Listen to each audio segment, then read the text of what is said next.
Do you possess martial skills? Apologies, but when it comes to the mastery of martial arts, I am your forebear. Do you have extraordinary talent for cultivation? Regrettably, in terms of cultivation speed, I remain your ancestor. Can you arrange unparalleled formations?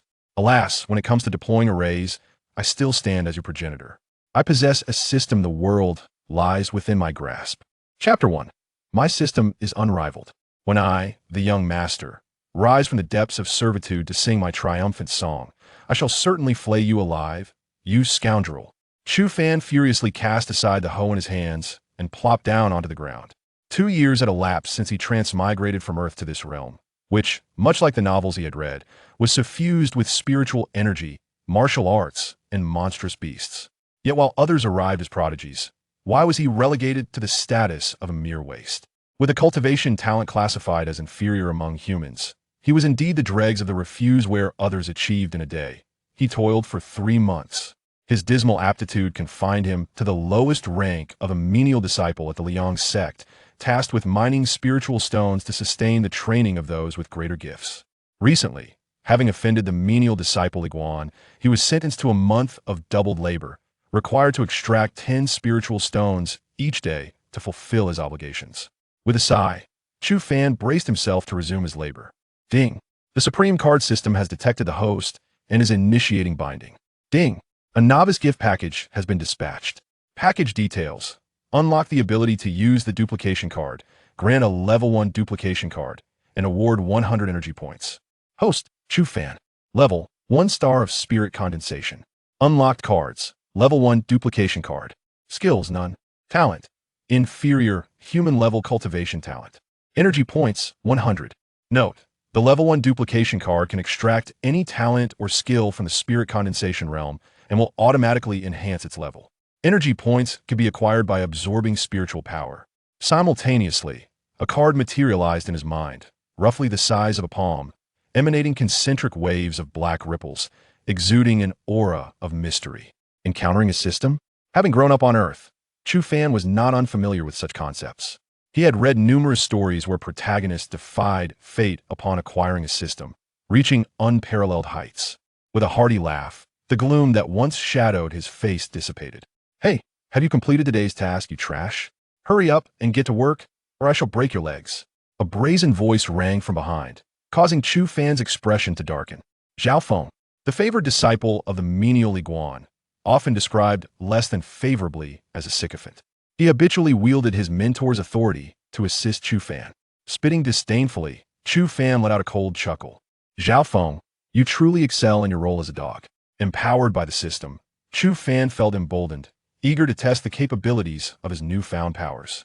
The boy's countenance darkened. You, a mere waste, dare speak to me thus? I offer you a chance to kneel and apologize, or today I shall ensure your demise. With a calm smile, Chu Fan retorted, kneel and bow 3 times, and I shall spare your life today. Zhao Feng narrowed his eyes slightly, the spiritual energy swirling around his body as he took a step forward, releasing an overwhelming aura. You fool, are you courting death? Even if I were to kill you today, Manager Li would not hold me accountable in the slightest. He continued disdainfully, moreover, it is only fitting for trash like you to kneel and apologize. You should be accustomed to it by now. Chu Fan licked his lips, retorting, as I said before, kneel and knock your head 3 times, and I may spare your life. Stubborn fool, do not blame me for being merciless. Chapter 2. The Power Against Heaven. With a furious shout, Zhao Feng's heart filled with contempt. He was a 3-star practitioner of the spirit condensation realm. While this boy was merely a 1-star waste, a single palm strike would be enough to end him. Ding. Target for replication, Zhao Feng. Skill to replicate. Earth Sun Palm. Energy cost, 100 points. Confirm replication? Confirmed. Ding. Replication enhancement complete. Acquired the Great Sun Universe Palm. Host, Chu Fan. Level, 1-star spirit condensation. Unlocked cards. Level 1 replication card. Skill, Great Sun Universe Palm. Talent, low grade, human level. Energy value, 90. Immediately, 5 shimmering golden characters appeared in Chu Fan's mind. Great Sun Universe Palm. In the next moment, he felt a surge of warmth flowing within him, a profound enlightenment rising in his heart. This sensation was akin to a sudden awakening, revealing the mysteries of a universe. At this moment, The spiritual energy within him surged like a mighty ocean, and his right hand shone with the brilliance of the blazing sun, radiating endless light. The surrounding air became intensely dry in an instant. Even the moist soil cracked and rolled up. Chu Fan's heart raced with excitement. He had struck gold. Cultivation methods were categorized by levels: human level, earth level, heaven level, and spirit level. The disparity between human level and heaven level was akin to a chasm. While a human level technique could shatter a heavy stone, a heaven level technique could incinerate mountains and boil seas, annihilating the very heavens.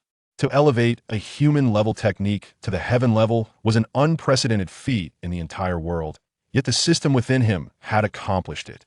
Moreover, the heaven level technique had reached the pinnacle of perfection. This terrifying ability was truly beyond comprehension. With a radiant smile, Chu Fan licked his lips and fixed his gaze upon the approaching Zhao Feng. Zhao Feng let out a low shout, summoning a wave of air towards Chu Fan. As a resounding hum echoed, the light emanating from Chu Fan's right palm burst forth in dazzling brilliance.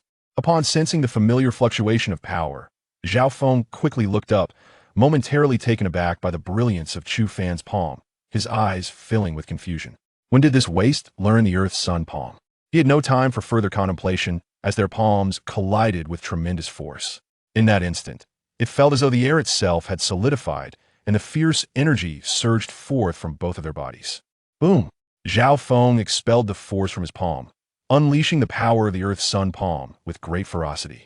At that moment, he felt as though a colossal wave was crashing down upon him, overwhelming him and causing the strength in his palm to disintegrate almost instantaneously. Bang! Under the onslaught of this terrifying force, Zhao Feng was propelled through the air, crashing heavily to the ground, where a sharp pain surged through his chest, causing him to expel a mouthful of fresh blood. He hastily rose to his feet, his face a canvas of bewilderment and disbelief. How could this be? It was impossible. How could the Earth-Yang palm possess such formidable power? With a chilling smile, Chu Fan's gaze flickered with a hint of ruthlessness as he swiftly approached Zhao Feng, his right palm once again brimming with overwhelming energy, and without hesitation, he struck down. Acting without leaving any future troubles, this was his guiding principle. Boom! The scorching power enveloped within the great sun, Qinkuan palm, shattered Zhao Feng's feeble defenses like a withered twig, crashing into his lower abdomen with the ferocity of a descending tiger.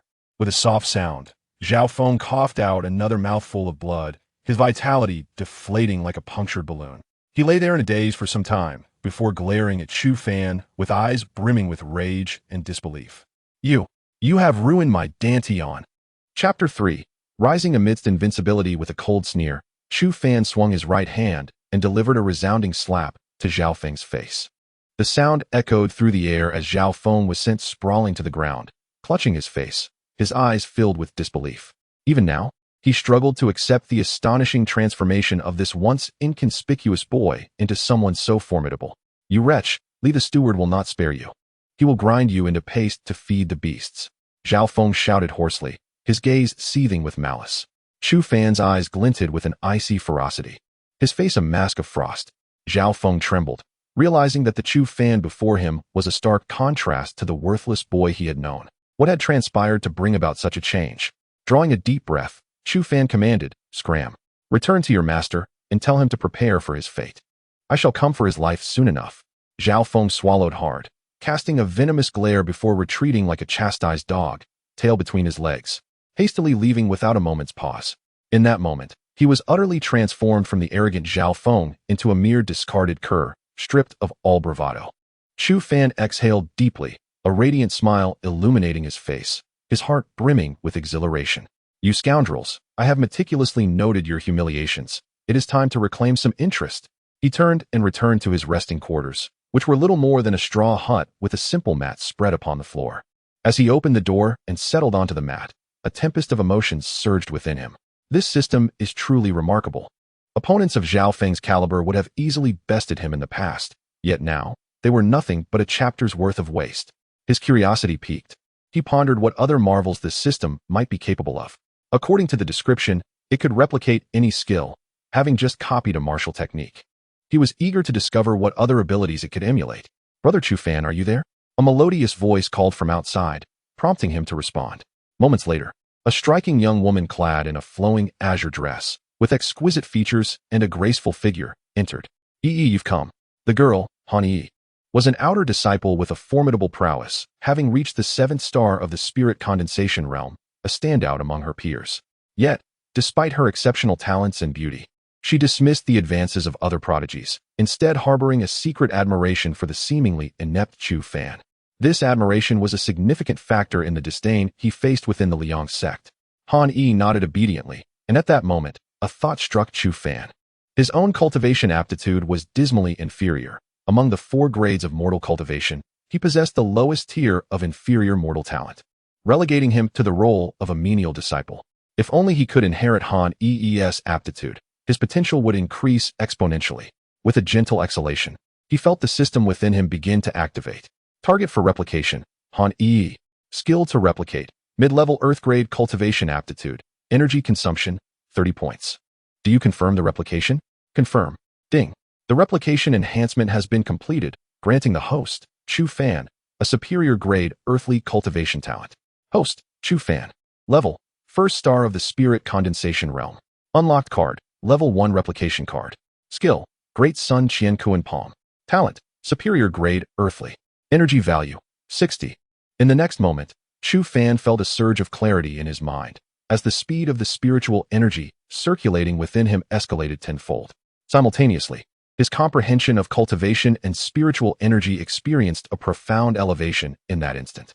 Now, he sensed that with the slightest exertion, the spiritual energy of the heavens and earth surged towards him like a deluge, continuously replenishing his parched dantian. His current cultivation speed had accelerated at least 100-fold compared to before. Chapter 4. Death shall not diminish your dignity. Buzz. At that moment, a sudden hum resonated within him, and in an instant, Chu Fan's dantian absorbed an immense surge of spiritual energy like a parched sponge soaking up water. Concurrently, his strength surged rapidly. In the blink of an eye, he had transcended the 2nd star of the condensation realm, and in another fleeting moment, he shattered the barrier of the 3rd star. Han Yi gaped in disbelief at Chu Fan beside her. What on earth is happening? At that moment, the power within Chu Fan swelled rapidly, akin to a dragon ascending from the sea, soaring triumphantly. A few minutes later, under Han Yi's astonished gaze, Chu Fan's strength finally stabilized at the 4th star of the condensation realm. A radiant smile blossomed on his face. This was the true velocity that a cultivator ought to possess. Han Yi took a deep breath, momentarily dazed. What could have transpired with this fellow? To break through 3 levels in just a few minutes, even the most gifted prodigy in the world would find it impossible. What is it that you seek from me? Chu Fan chuckled, his entire demeanor transformed. Han Yi regarded him intently, exhaling softly, pursing her delicate lips. A troubled expression crossed her face, her brows furrowed, and her eyes brimmed with complex emotions as she sighed inwardly. Even though Chu Fan had now reached the 4th star of the condensation realm, he still fell significantly short compared to that individual, that formidable clan. There was no chance left.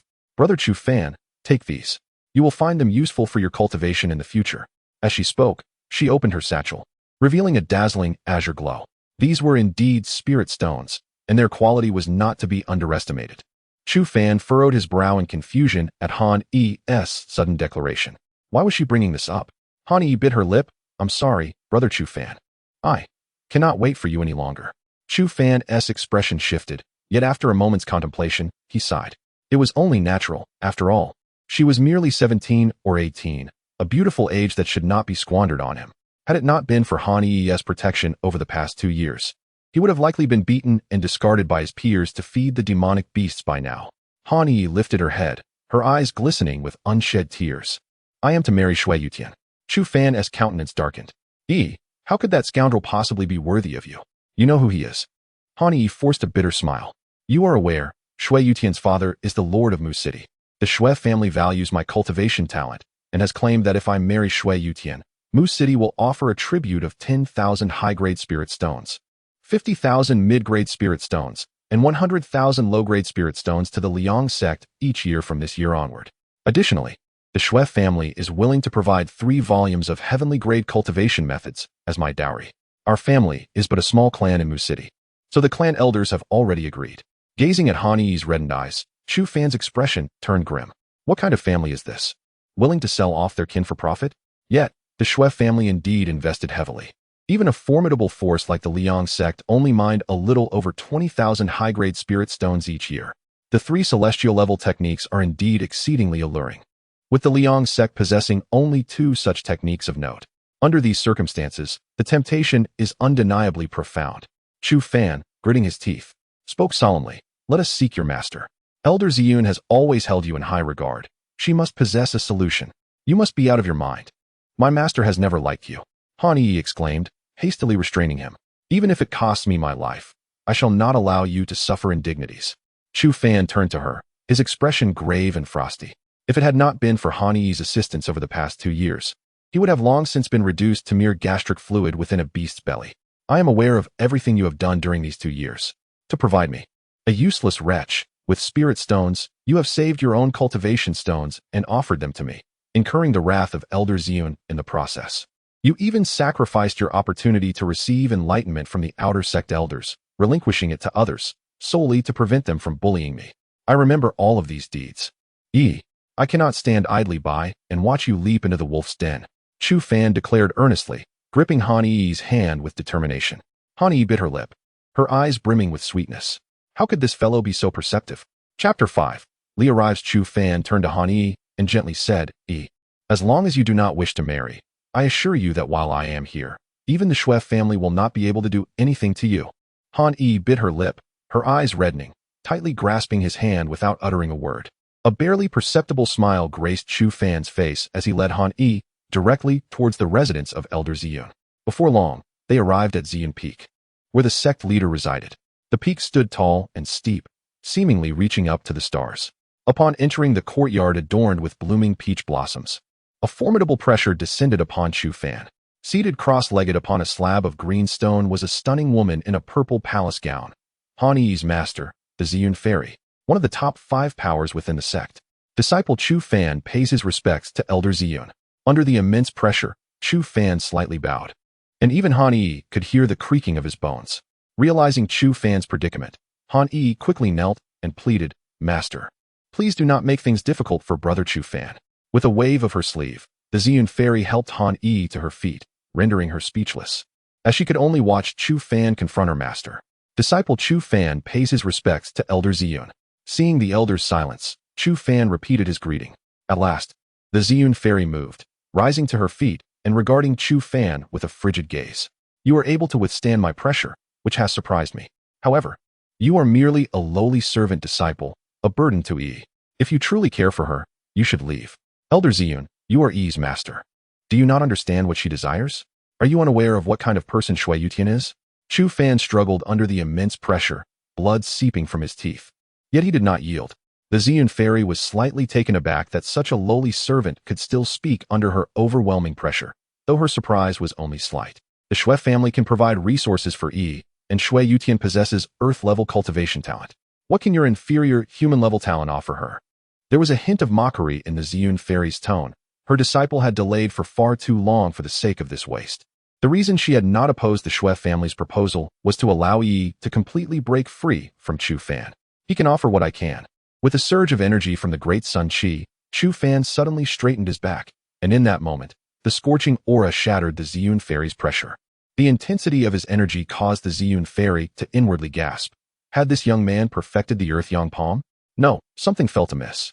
This aura did not seem to belong to the Earth Yang Palm.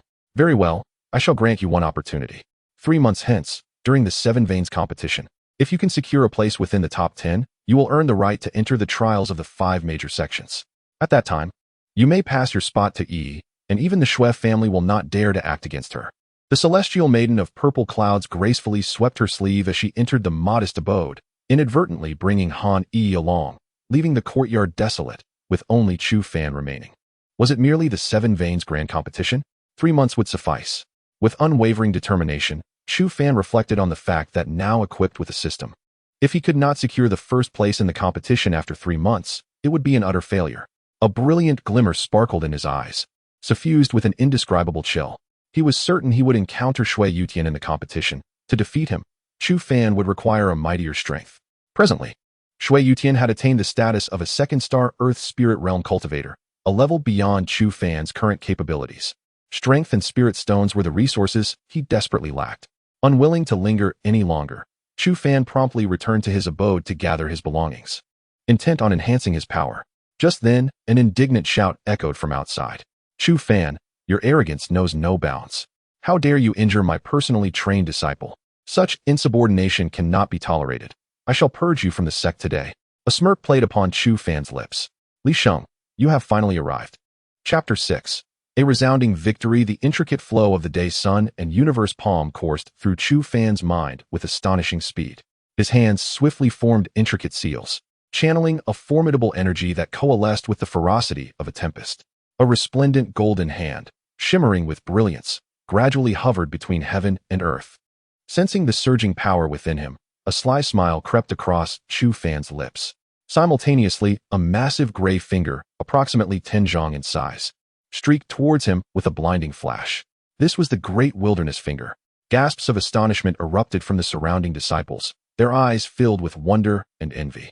This was one of the few Earth-level techniques of the Liang sect. The prerequisites for mastering such a technique were exceedingly stringent. However, its destructive power was unparalleled, far surpassing that of ordinary human-level techniques.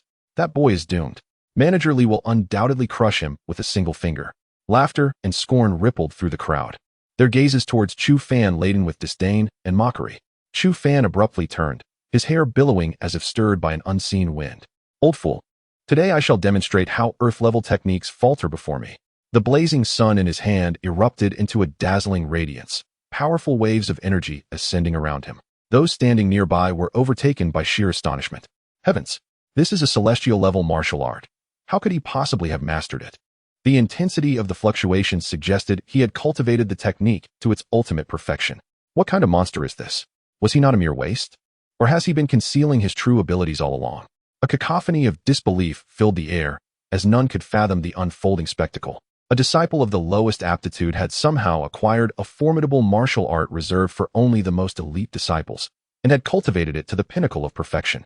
Boom! In the next moment, the clash of palm and finger reverberated through the air, and a tremendous shockwave erupted forth. Disciples in the vicinity were thrown back, gasping in pain from the force. Yet, they remained transfixed, staring blankly at the scene unfolding before them. A figure was sent hurtling through the air, crashing to the ground and kicking up a cloud of dust. To their shock, that figure was none other than the managing disciple, Li Sheng. A collective gasp echoed through the crowd, a chill coursing through their veins. Despite Li Sheng's modest standing, he was still a manager, his strength far exceeding that of most disciples. He was a formidable Earth Spirit Realm expert, surpassing the Spirit Condensation Realm disciples by an entire tier. Even the inner core disciples barely reached such heights. The reality that an opponent of such caliber had been vanquished by Chu Fan in a single move was beyond their comprehension, leaving them trembling and at a loss for words. So, do you understand now? Chu Fan landed gracefully, his expression brimming with unabashed sarcasm as he gazed at Li Sheng, who lay crumpled on the ground, his face contorted in pain, blood trickling from the corner of his mouth. Li Sheng spat out a mouthful of blood, his expression one of sheer terror, his eyes nearly bulging from their sockets. This is impossible, it cannot be. You wretched boy, what trickery have you employed? How could someone like you ever hope to defeat me? Chapter 7. The frigid freeze. Li Sheng shouted hoarsely, utterly unable to accept the unfolding reality. This insufferable brat, a purebred waste with no cultivation talent, had actually managed to repel him with a mere finger. It was beyond comprehension. What on earth had transpired with this fellow? Surrounding onlookers were filled with uncertainty, their hearts racing in disbelief. The intensity of the aura felt catastrophic, as if the world itself were coming to an end. Could this truly be the same worthless Chu Fan I once knew? Struggling to prop himself up, Li Sheng felt a numbing pain coursing through his body. He simply could not come to terms with it all. Chu Fan cast a cold glance in his direction, a low snort escaping his lips. He swore he had an overwhelming urge to eliminate this scoundrel, but to kill a steward within the Radiant Sun sect would stir an insurmountable uproar. For now, he wished to avoid such monumental trouble. Hand over all the spirit stones on you. Otherwise, do you believe I can render you incapable of ever cultivating again? Chu Fan's face flushed with fury. Though he couldn't kill the old fool, he would not allow him to escape unscathed. Li Sheng's eyes widened in rage, trembling as he pointed a quivering finger at him. You beast. I will kill you. Slap. Chu Fan struck him with a resounding smack, sending Li Sheng tumbling through the air before crashing to the ground. You have 10 seconds. If you do not surrender the spirit stones, I will make you regret it. Chu Fan's icy gaze was as sharp as a blade, causing Li Sheng to shudder involuntarily, his face reflecting sheer terror. At that moment, Chu Fan resembled a demonic deity. He was acutely aware that this once worthless waste now possessed the capability to take his life. Mark my words, I will make you pay for this. Li Sheng gritted his teeth, reluctantly tossing his storage bag towards Chu Fan. As Chu Fan weighed the heavy storage bag in his hands, his elation was short-lived as he suddenly felt it become weightless. Hastily, he opened the bag, only to find it utterly empty. Ding! The system automatically absorbed the spirit stones, replenishing the host's energy. Current energy value, 70 points.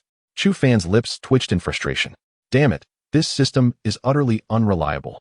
There should have been at least over 1,000 spirit stones in that bag, and I only received 10 points of energy. Taking a deep breath, he resolved to continue searching for more spirit stones to enhance his cultivation. With a final icy glare at the old man, Chu Fan huffed and departed. After leaving the sect, he headed straight for the southern mountain. The southern mountain was dense with forests, towering peaks, and teeming with fierce beasts, undoubtedly. It also harbored a vast number of spirit stones. Previously, his meager strength had deterred him from venturing there, but now, bolstered by the system, he felt emboldened to brave even the fiercest of dangers. Following the scent of spirit stones, he soon discovered a locale rich in spiritual energy. It was a frozen lake, surrounded by numerous high-quality spirit stones. Just as Chu Fan began collecting these treasures, a foul wind surged towards him from behind, infused with potent spiritual energy. Aiming straight for his back. Ding. Target for replication. Bloodthirsty Spirit Serpent Replication Skill. Talent Skill Freeze. Energy Consumption 40 points. Do you confirm the replication? Confirmed. Ding. Replication enhancement completed. Acquired skill. Extreme Cold Freeze. Host. Chu Fan level. 1 star in Spirit Condensation Realm unlocked cards. Level 1 replication card skills. Great Sun Universe Palm. Extreme Cold Freeze talent. Earth Grade Superior Energy Value. 30. In the next moment, he felt a chilling power coursing through his body. At that moment, the fierce force had already surged towards him.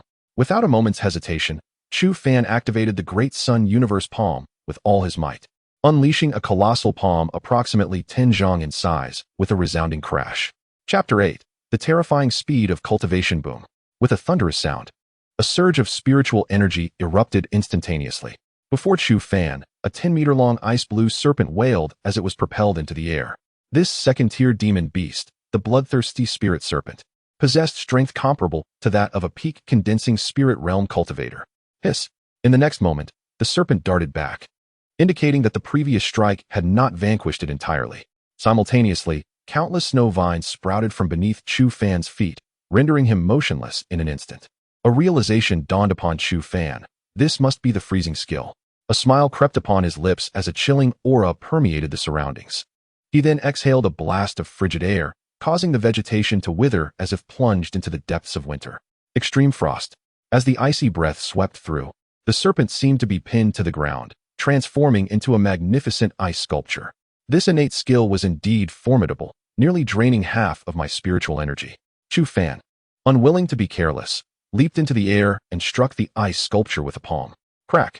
In the next instant, the serpent's entire form solidified into ice, only to shatter explosively, scattering icy shards into the air as it perished completely. Chu Fan exhaled, acknowledging the efficacy of this skill. He then settled down, clutching several mid-grade spirit stones, and commenced the full operation of the Celestial Gang technique to enhance his cultivation. Half a month would suffice. Shui Yutian, cleanse your neck and await my arrival. I shall ensure you comprehend the dire consequences of harboring ill thoughts toward Yi. Chu Fan bit his lip, intensifying the operation of his technique to expedite his growth and strength. While he was in the midst of his cultivation, 3 individuals nearby sensed the astonishing wave of spiritual energy. Someone must be on the verge of breaking through to the 5-star condensing spirit realm. No, 6-star. My goodness, it's 7-star in the condensing spirit realm. The trio exchanged alarmed glances, their faces filled with astonishment, and hurried toward the source of the aura. Who could it be, possessing such a terrifying speed of cultivation?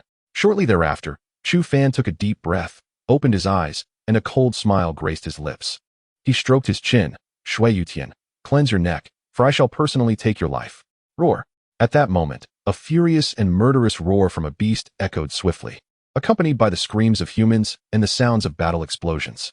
Chu Fan furrowed his brow, hesitating briefly before deciding to investigate. He soon arrived at the location from which the beast's roar emanated, only to witness 3 individuals engaged in a fierce battle with a colossal demon beast. Chu Fan squinted slightly and shook his head gently. The 7-star demon ape, a 3rd-tier demon beast, possessed strength rivaling that of a geospatial realm cultivator. Before him stood 3 figures clad in azure robes, disciples of the Liang sect's outer circle, whose strength was merely around the 6-star condensing spirit realm, a stark disparity compared to the demon beast's power. These 3 had been drawn to investigate the terrifying fluctuations of Chu Fan's cultivation, but unfortunately, they had encountered a 3rd-tier demon beast capable of claiming their lives. At this moment, the demon ape let out a furious roar and struck one of the disciples with a powerful blow. The unfortunate individual coughed up a mouthful of blood, accompanied by fragments of internal organs, clearly on the brink of death. The remaining 2 disciples exchanged fearful glances and swiftly darted to the side, unwilling to engage in battle. The 7-star demon ape, in a frenzied pursuit, closed the distance within mere steps. Its palm, as large as a grinding stone, descended like a meteor. Despair filled the eyes of the 2 remaining disciples. It was over. They were doomed. Chapter 9. A fearsome foe approaches, the extreme chill. At that moment, a wave of frigid air swept through, causing the once agile demon ape to slow its movements. A thick layer of frost enveloped its body. However, unlike its encounter with the bloodthirsty spirit snake, the demon ape possessed significantly greater strength. It merely lost speed and did not become a mere ice sculpture. Great Sun Universe Palm. Perish. A figure soared through the air, their palm exuding a searing heat as it struck the demon ape. In an instant, the creature was sent flying. The juxtaposition of ice and fire resulted in a gaping hole in the demon ape's chest. It was unmistakably dead. The 2 observers stood frozen in place, their minds blank. A 3rd-tier demon beast, a terrifying entity rivaling the heavenly spirit realm, had been obliterated by a single utterance. It was utterly horrifying and hard to fathom. Before long, a figure appeared before them.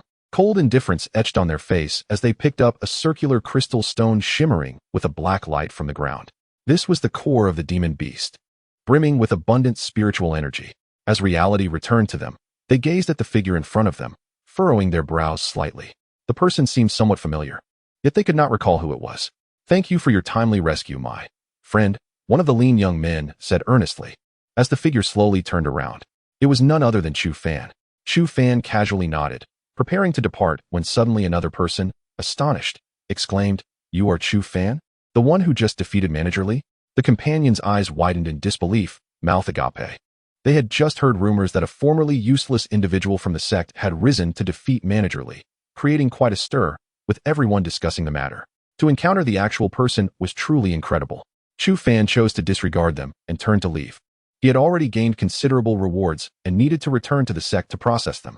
Upon returning to the sect, he discovered Han Yi waiting for him beneath a thatched shelter. "Yi, is there something you need?" Chu Fan inquired softly, noticing the anxious expression on her face. "Brother Chu Fan, you must find a place to hide. Someone is seeking trouble with you. Isn't it a bit late to hide now?" At that moment, a voice dripping with mockery and derision echoed beside Chu Fan. He turned to see a youth holding a folding fan, a playful expression on his face. The azure-purple robe he wore indicated his status as an inner sect disciple. Noticing the animosity and iciness in Chu Fan's gaze, the youth paused momentarily before bursting into laughter. "What's this?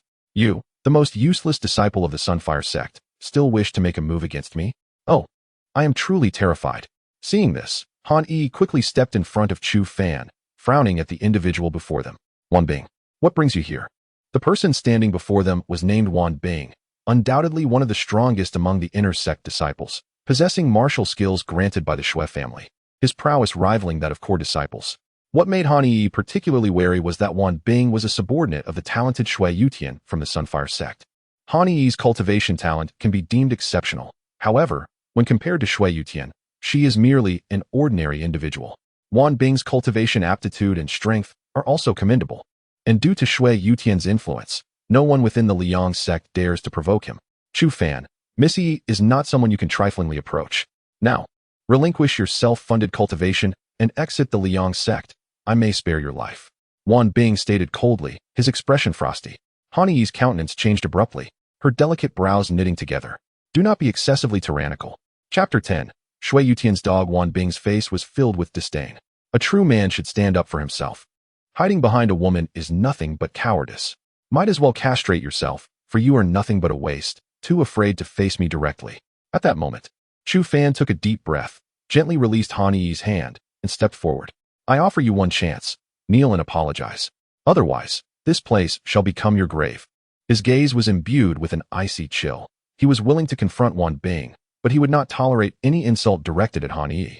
Wan Bing laughed until his stomach hurt, incredulous that someone who could barely hold their ground as a mere servant disciple would dare to threaten him.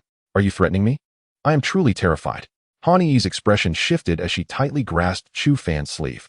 "Brother Chu Fan, please do not act rashly. Wan Bing is formidable."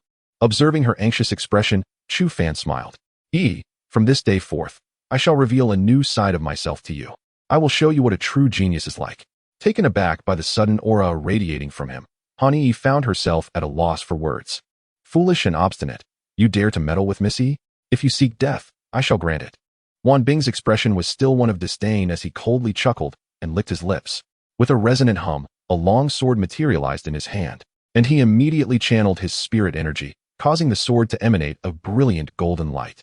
The surging power swept through the surroundings, bending the wild grass under its pressure.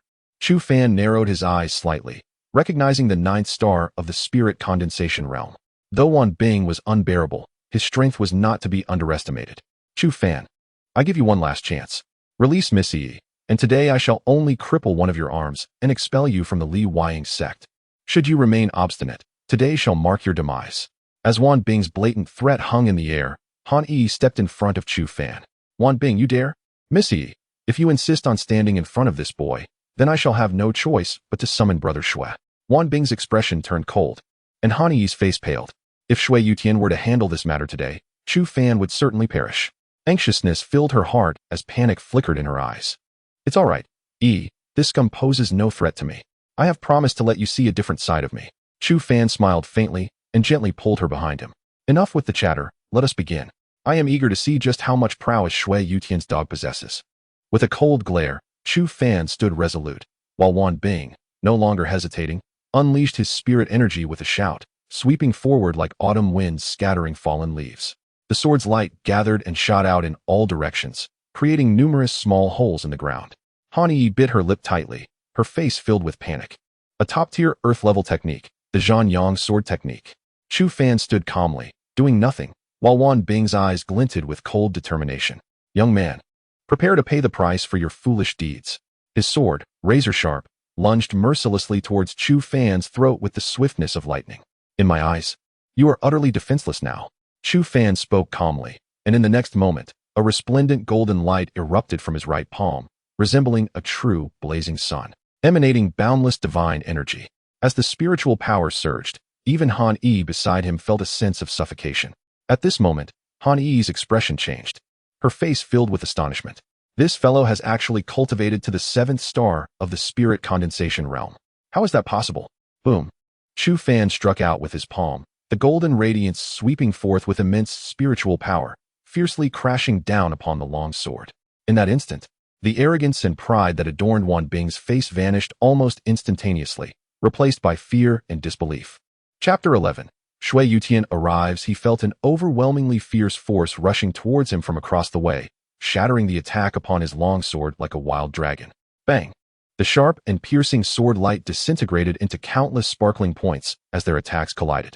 The surging palm force struck directly against his chest, causing Wan Bing to immediately expel a mouthful of blood, as all the strength within him was obliterated in an instant. Wan Bing crashed heavily against the nearby mountain wall, momentarily ignoring the excruciating pain within, staring blankly at Chu Fan, shivering with fear. How is this possible? I refuse to believe it." Wan Bing struggled to accept the reality, for he was an inner sect disciple, a trusted aide of Shui Yutian. How could he be defeated by this trash? It was inconceivable. Chu Fan landed on the ground, his face inscribed with a cold demeanor. "Return and inform your master that at the grand tournament of the 5 veins, I shall stand before all and defeat him openly and honorably." Wan Bing gritted his teeth, his eyes filled with resentment. Just as he was about to speak, a vast and terrifying aura swiftly spread from not far away. A powerful figure of the earth spirit realm. Chu Fan licked his lips and slowly turned around, as several figures soared towards him, appearing before him in the blink of an eye. 5 cultivators of the earth spirit realm. As Chu Fan regarded the indifferent expressions on their faces, his heart remained largely unperturbed. Should they dare to act, he would ensure that all knew that, in his eyes, Earth Spirit Realm cultivators were of little consequence. Among the five stood a youth clad in an opulent black robe, embroidered with a motif of stars encircling the moon. The youth was strikingly handsome, his brow adorned with an air of determination. The moment Wan Bing saw this youth, his face lit up with joy. "Brother Shui, you have finally arrived. Avenge me, this scoundrel has dared to injure me so grievously. It is a blatant affront to you." Slap. Chu Fan turned back and delivered a resounding slap to Wan Bing's face, causing him to spit out a dozen teeth, too pained to utter a word. He then turned to the central figure, his gaze gradually sharpening. Beside him, Han Yi's face paled in an instant, her heart trembling. "Why is he here? You are Shui Yutian?" Chu Fan asked calmly, as the youth in the black robe regarded him with indifference. "Chu Fan, Wan Bing is under my protection." Shui Yutian's voice was laced with an icy chill and murderous intent, his gaze fixed coldly on Chu Fan. "Had he not been yours, I would not have struck him." Chu Fan remained undaunted, locking eyes with him firmly. After a prolonged silence, Shui Yutian slowly nodded. "Very well, I hope that in half a month's time, during the grand tournament of the Five Veins, you will still possess this courage. I await your challenge. Do not disappoint me." After speaking, he glanced at Wan Bing and scoffed. "Waste, come here." With his head bowed, Wan Bing approached like a dog, while Shui Yutian cast a lingering look at Chu Fan before swiftly departing with his companions. Chu Fan exhaled deeply, while Han Yi wore a face full of concern. "Brother Chu Fan, he has now reached the Earth Spirit Realm. Is it very powerful? Just wait, I will ensure he gets to know me well." A confident smile adorned Chu Fan's face as he turned and entered his humble abode. Half a month swiftly passed, and when the day of the grand competition arrived, the entire sect was engulfed in fervor. As the first rays of morning sunlight illuminated the surroundings, an unparalleled vitality erupted within the sect. Countless figures surged towards the martial arts arena like a swarm of locusts, their faces alight with excitement. Meanwhile, Chu Fan, having gently exhaled after a night of cultivation, slowly rose to his feet and made his way towards the arena. Chapter 12. The selection begins upon his arrival. A multitude of individuals had already gathered, their numbers so vast that they stretched beyond the horizon, a cacophony of voices rising into the air. Suddenly, the resonant chime of a bell echoed, gradually diminishing the clamor. Following this, an elder clad in a blue robe adorned with a radiant sun materialized upon the arena. "Disciples of the Liang sect, pay your respects to the master." The chorus of thousands reverberated, shaking the very heavens. This elder, standing upon the platform, was none other than Qin Guan, the master of the Liang sect. With a smile gracing his features, Qin Guan nodded gently. Chu Fan pursed his lips, a cold indifference etched upon his face. Beneath his polished exterior, he was merely a wretched being, willing to sacrifice even his female disciples for personal gain. Such a creature, unworthy of leading a sect, was a disgrace. "Oh, my young ones, it is time once again for the grand competition of the five sects. I hope you will all exert your utmost efforts to bring honor to our sect and become worthy disciples of the five sects," Qin Guan announced cheerfully. His words met with attentive ears from the disciples below. Chu Fan, uninterested in the master's superfluous words, was preoccupied with thoughts of how to eliminate Shui Yutian in the shortest possible time. "Now, you shall be led by Shui Yutian to the venue of the five sect selection. Your fate, whether life or death, riches or poverty, lies in your own hands." Upon concluding his speech, Qin Guan gestured to Shui Yutian, who nodded slightly before leaping into the air, surveying the crowd, though his gaze swiftly shifted away from Chu Fan. "Let us depart." Without a hint of hesitation, Shui Yutian swiftly led the disciples away. Chu Fan followed the throng, propelling himself forward. In less than half an hour, they had already departed from the sect. The site of the five sect selection was 2 days' journey from the Liang sect. As dusk approached, Shui Yutian commanded the disciples to rest on the spot. Chu Fan sought a tranquil corner, quietly commencing his cultivation. Despite the substantial assistance from the system, he endeavored tirelessly. For only through such relentless training could he hope to catch up to, or even surpass Shui Yutian in the shortest time possible. Observing from a distance, Shui Yutian smirked at Chu Fan's diligence. "Is everything in place?" he inquired quietly, to which a disciple from the inner sect nodded in affirmation. "Yes, at your command. This brat will soon be devoured by the beasts, leaving not a trace behind." A smile graced Shui Yutian's face. "Child, you have chosen the wrong opponent to challenge. It is your folly that has led you to cross paths with me. Let your life serve as the tuition for this lesson." He raised his hand, and the disciple promptly departed. As night fell, many disciples had already succumbed to slumber, enveloping the area in a blanket of silence. Suddenly, Chu Fan's eyes snapped open, glinting with a disdainful smile. Such despicable tactics could only be employed by the most loathsome of individuals. He murmured softly, gradually rising to his feet. At the very moment he stood, a foul wind, sharp and menacing, lunged towards his neck. This attack was fierce and merciless. Chu Fan let out a cold chuckle, his eyes shimmering with an icy blue luminescence. Absolute frost. Chapter 13. Beast Mastery. With a resonant hum, a powerful gust of wind abruptly suspended in midair. Chu Fan slowly turned around, only to behold a colossal tiger standing before him, its razor-sharp claws poised menacingly at his throat. A mere flick would effortlessly sever his soft flesh. With a crackling sound, the ice encasing the tiger began to shatter, culminating in a thunderous explosion that scattered icy shards across the sky, causing the magnificent beast to vanish. If you wish to slay me, then come forth directly. There is no need for such despicable tactics. Chu Fan calmly addressed a particular direction, where a disdainful snort echoed in response. In the next moment, a cacophony of rushing footsteps approached, prompting a faint smile to grace Chu Fan's lips. Since you remain obstinate, do not blame me for my ruthlessness. Buzz. At that instant, the entire forest erupted in a resplendent golden glow. With a sharp command, Chu Fan materialized like lightning within the dense thicket and struck down with a singular palm. Boom. The ground trembled violently, waves of energy rippling outward like water, obliterating the surrounding woods for hundreds of meters. The countless demonic beasts before him were utterly reduced to mere pulp by this singular strike. Simultaneously, every disciple of the Sinflar sect was taken aback, hastily rising with expressions rife with trepidation. What kind of formidable power is this? Who is this strong individual? Who knows? What on earth is happening? Oh my, what have we provoked? Many were engulfed in panic, hastily rushing towards the source of the disturbance. At that moment, Chu Fan stood before an individual, his expression icy. This person was none other than the sycophant previously seen beside Shui Yutian. Raising an eyebrow, Chu Fan recognized him as Xia Tianfeng, a standout among the inner disciples, boasting strength surpassing even that of Wan Bing. Moreover, he possessed a unique talent, beast mastery. The overwhelming tide of demonic beasts earlier was summoned forth by this very individual. Ding. Target for duplication identified, Xia Tianfeng. Skill to duplicate. Talent, beast mastery. Energy cost, 10 points. Confirm duplication? Confirm. Ding. Duplication enhancement completed. Acquired skill, beast spirit mastery.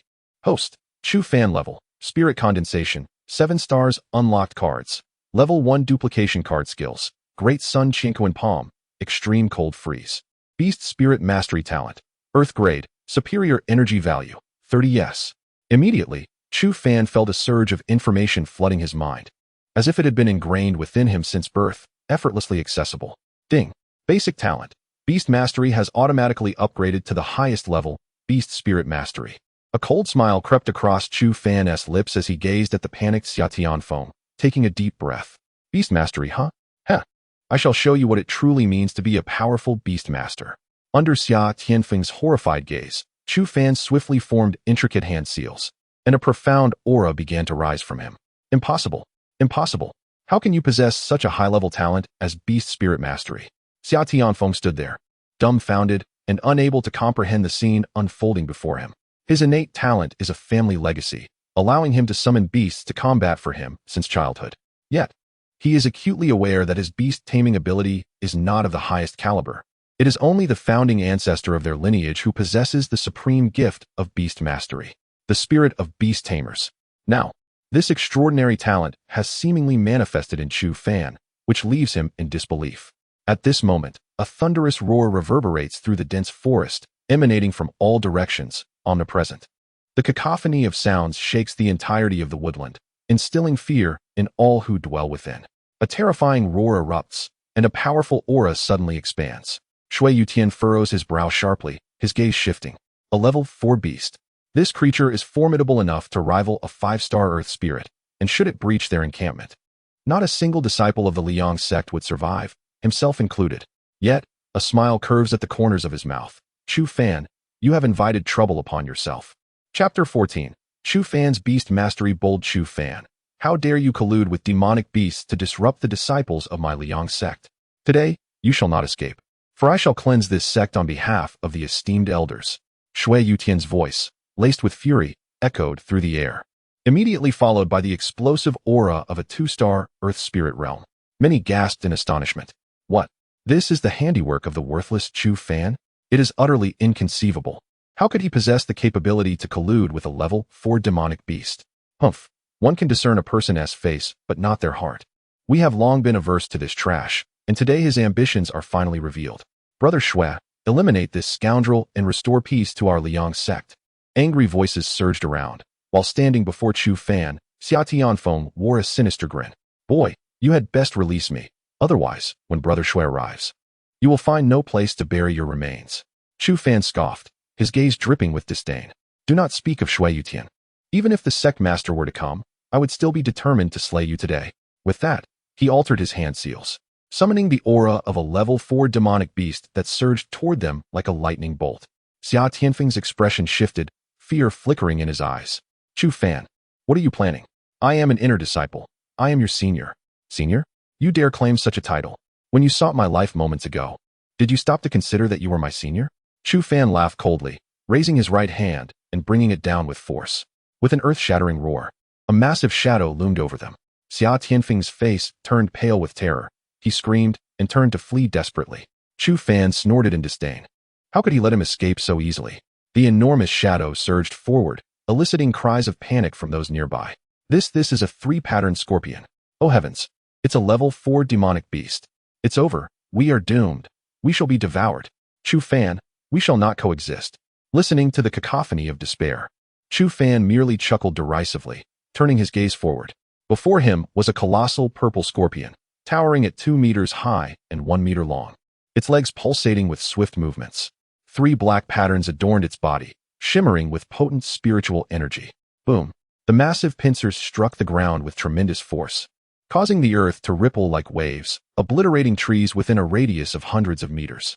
Xia Tianfeng was tossed into the air like a fallen leaf, flung by this terrifying force, crashing into several large trees before collapsing to the ground, motionless, blood spilling from his mouth, comparable to a 5-star Earth Spirit Realm beast. Even without earnest effort, its displayed power was exceedingly formidable, far beyond Xia Tianfeng's capacity to withstand. A smile crept onto Chu Fan's lips as he gazed at the imposing demonic beast, then he turned and exhaled deeply. At that moment, Han Yi arrived, her face pale and panicked. Upon seeing the level 4 demonic beast behind Chu Fan, she opened her mouth, at a loss for words. Chu Fan, you must flee quickly. Shui Yutian is already on his way. You cannot defeat him. Hurry and escape. In a state of agitation, Han Yi expressed her concerns, and Chu Fan approached her, gently grasping her hand. All is well. Rest assured, I would never jest with my own life. He delicately drew Han Yi behind him, inhaling deeply, his gaze glimmering with intensity as he fixed his eyes on the distance. Several formidable presences gradually approached, prompting Chu Fan to adopt a serious demeanor. The arrival of 3 cultivators at the Earth Spirit Realm posed a significant challenge for him. Soon, Shui Yutian's visage emerged within view, his expression stern and menacing. Chu Fan, you conspired with the beasts to harm the disciples of the Liang sect. Today, spare me the rhetoric. If you wish to end my life, then do so. What need is there for such grandiloquent justifications? It is laughable. Chapter 15. A self-inflicted demise. Chu Fan let out a cold chuckle, causing Shui Yutian's expression to darken. Very well, you have chosen your own demise. Do not blame me for it. After uttering these words, he waved his hand, and the 2 individuals beside him swiftly advanced with a fierce shout. Chu Fan smiled lightly and snapped his fingers. Roar! The 3-striped poison scorpion let out a thunderous roar, brandishing its massive pincers as it charged forward. Instantly, a surge of spiritual energy erupted, intertwining the beast and the 2 men in a frenzied clash. Meanwhile, Chu Fan's gaze was fixed intently on Shui Yutian, licking his lips. You, come over here. Shui Yutian huffed in anger, unable to contain the fury within him, and dashed forward like a bolt of lightning. Bang! In the next moment, a ferocious force struck Chu Fan heavily, causing him to grunt and his complexion to pale. He felt a hint of solemnity. This adversary was indeed formidable. He hadn't even seen how Shui Yutian had approached. As his thoughts shifted, Shui Yutian appeared before him like a specter, his right leg descending like a battle axe, landing a powerful blow to Chu Fan's abdomen. Chu Fan's eyes flickered as he activated his freezing skill. In an instant, Shui Yutian was encased in ice, but merely moments later, cracks appeared, splitting the ice apart, culminating in a resounding explosion. A peculiar expression crossed Shui Yutian's face. He was taken aback by the boy's unexpected prowess. However, he quickly regained his composure, wearing a calm and disdainful expression. Chu Fan, regardless of your abilities, before me, you remain nothing more than a pitiful loach. The chasm between us cannot be bridged by mere tricks. As he spoke, a brilliant golden light radiated from Shui Yutian, enveloping his fist with a force akin to pure gold. Han Yi, standing a short distance away, instantly paled, her heart skipping a beat. Heavenly sun-shattering spirit fist. Chu Fan, flee quickly. Han Yi shouted anxiously, but those around her merely scoffed. This woman is truly shameless. She has become someone else's fiancé, yet remains unrestrained. What a vixen. Shui Shixiang must be blind to fancy her. If it were me, I would have captured this scoundrel Chu Fan and presented him to Shui Shixiang without hesitation. Heavens, this is a high-grade earthly martial skill. Shui Shixiang has already mastered such a technique. How enviable. A chorus of voices echoed, all eyes fixated on the battle between the two. The golden radiance illuminated Shui Yutian's face, rendering him godlike. As Chu Fan touched down, an enigmatic smile adorned his features. Chu Fan, I now offer you a chance. Self-destruct your cultivation and leave this forest. Withdraw from the Liang sect, and I shall spare your life. Shui Yutian's voice was chilling, reminiscent of a judgment day. Chu Fan regarded him quietly, retorting with equal fervor. I extend the same proposition to you. Self-destruct your Dantian and vacate the Liang sect. Otherwise, I shall ensure your demise is most excruciating. Laughter erupted around them, filled with disdain. Has this boy lost his mind?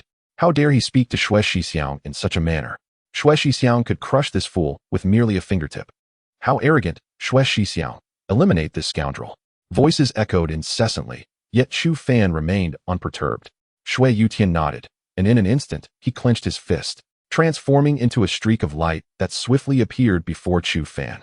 His right fist surged forth as if propelling a true sun, carrying with it a terrifying wave of power that bore down like the weight of Mount Tai. Chu Fan took a deep breath, a peculiar energy radiating from him. Suddenly, a fierce and menacing cry pierced the air, and in the next moment, the surrounding crowd erupted in screams, filled with dread. Chapter 16. The great victory over Shui Yutian. The once dim forest was suddenly engulfed in a raging inferno. Flames, accompanied by a terrifying intensity, swept through the surroundings, consuming all the disciples of the Sunfire sect. At that moment, a colossal blood-red giant bird appeared, positioning itself before Chu Fan. With a resounding thud, Shui Yutian unleashed a powerful punch against the creature's wing. Instantly, a terrifying force erupted, the energy released from a superior-grade Earth-level martial technique creating ripples akin to water, wildly radiating outward. Yet, Shui Yutian's expression shifted dramatically. He let out a pained grunt and swiftly retreated. His brow furrowed deeply as he fixated on the enormous bird, the nine-nether infernal sparrow, another fourth-level beast. What on earth is happening? How could this boy summon two fourth-level beasts to fight for him? This was problematic.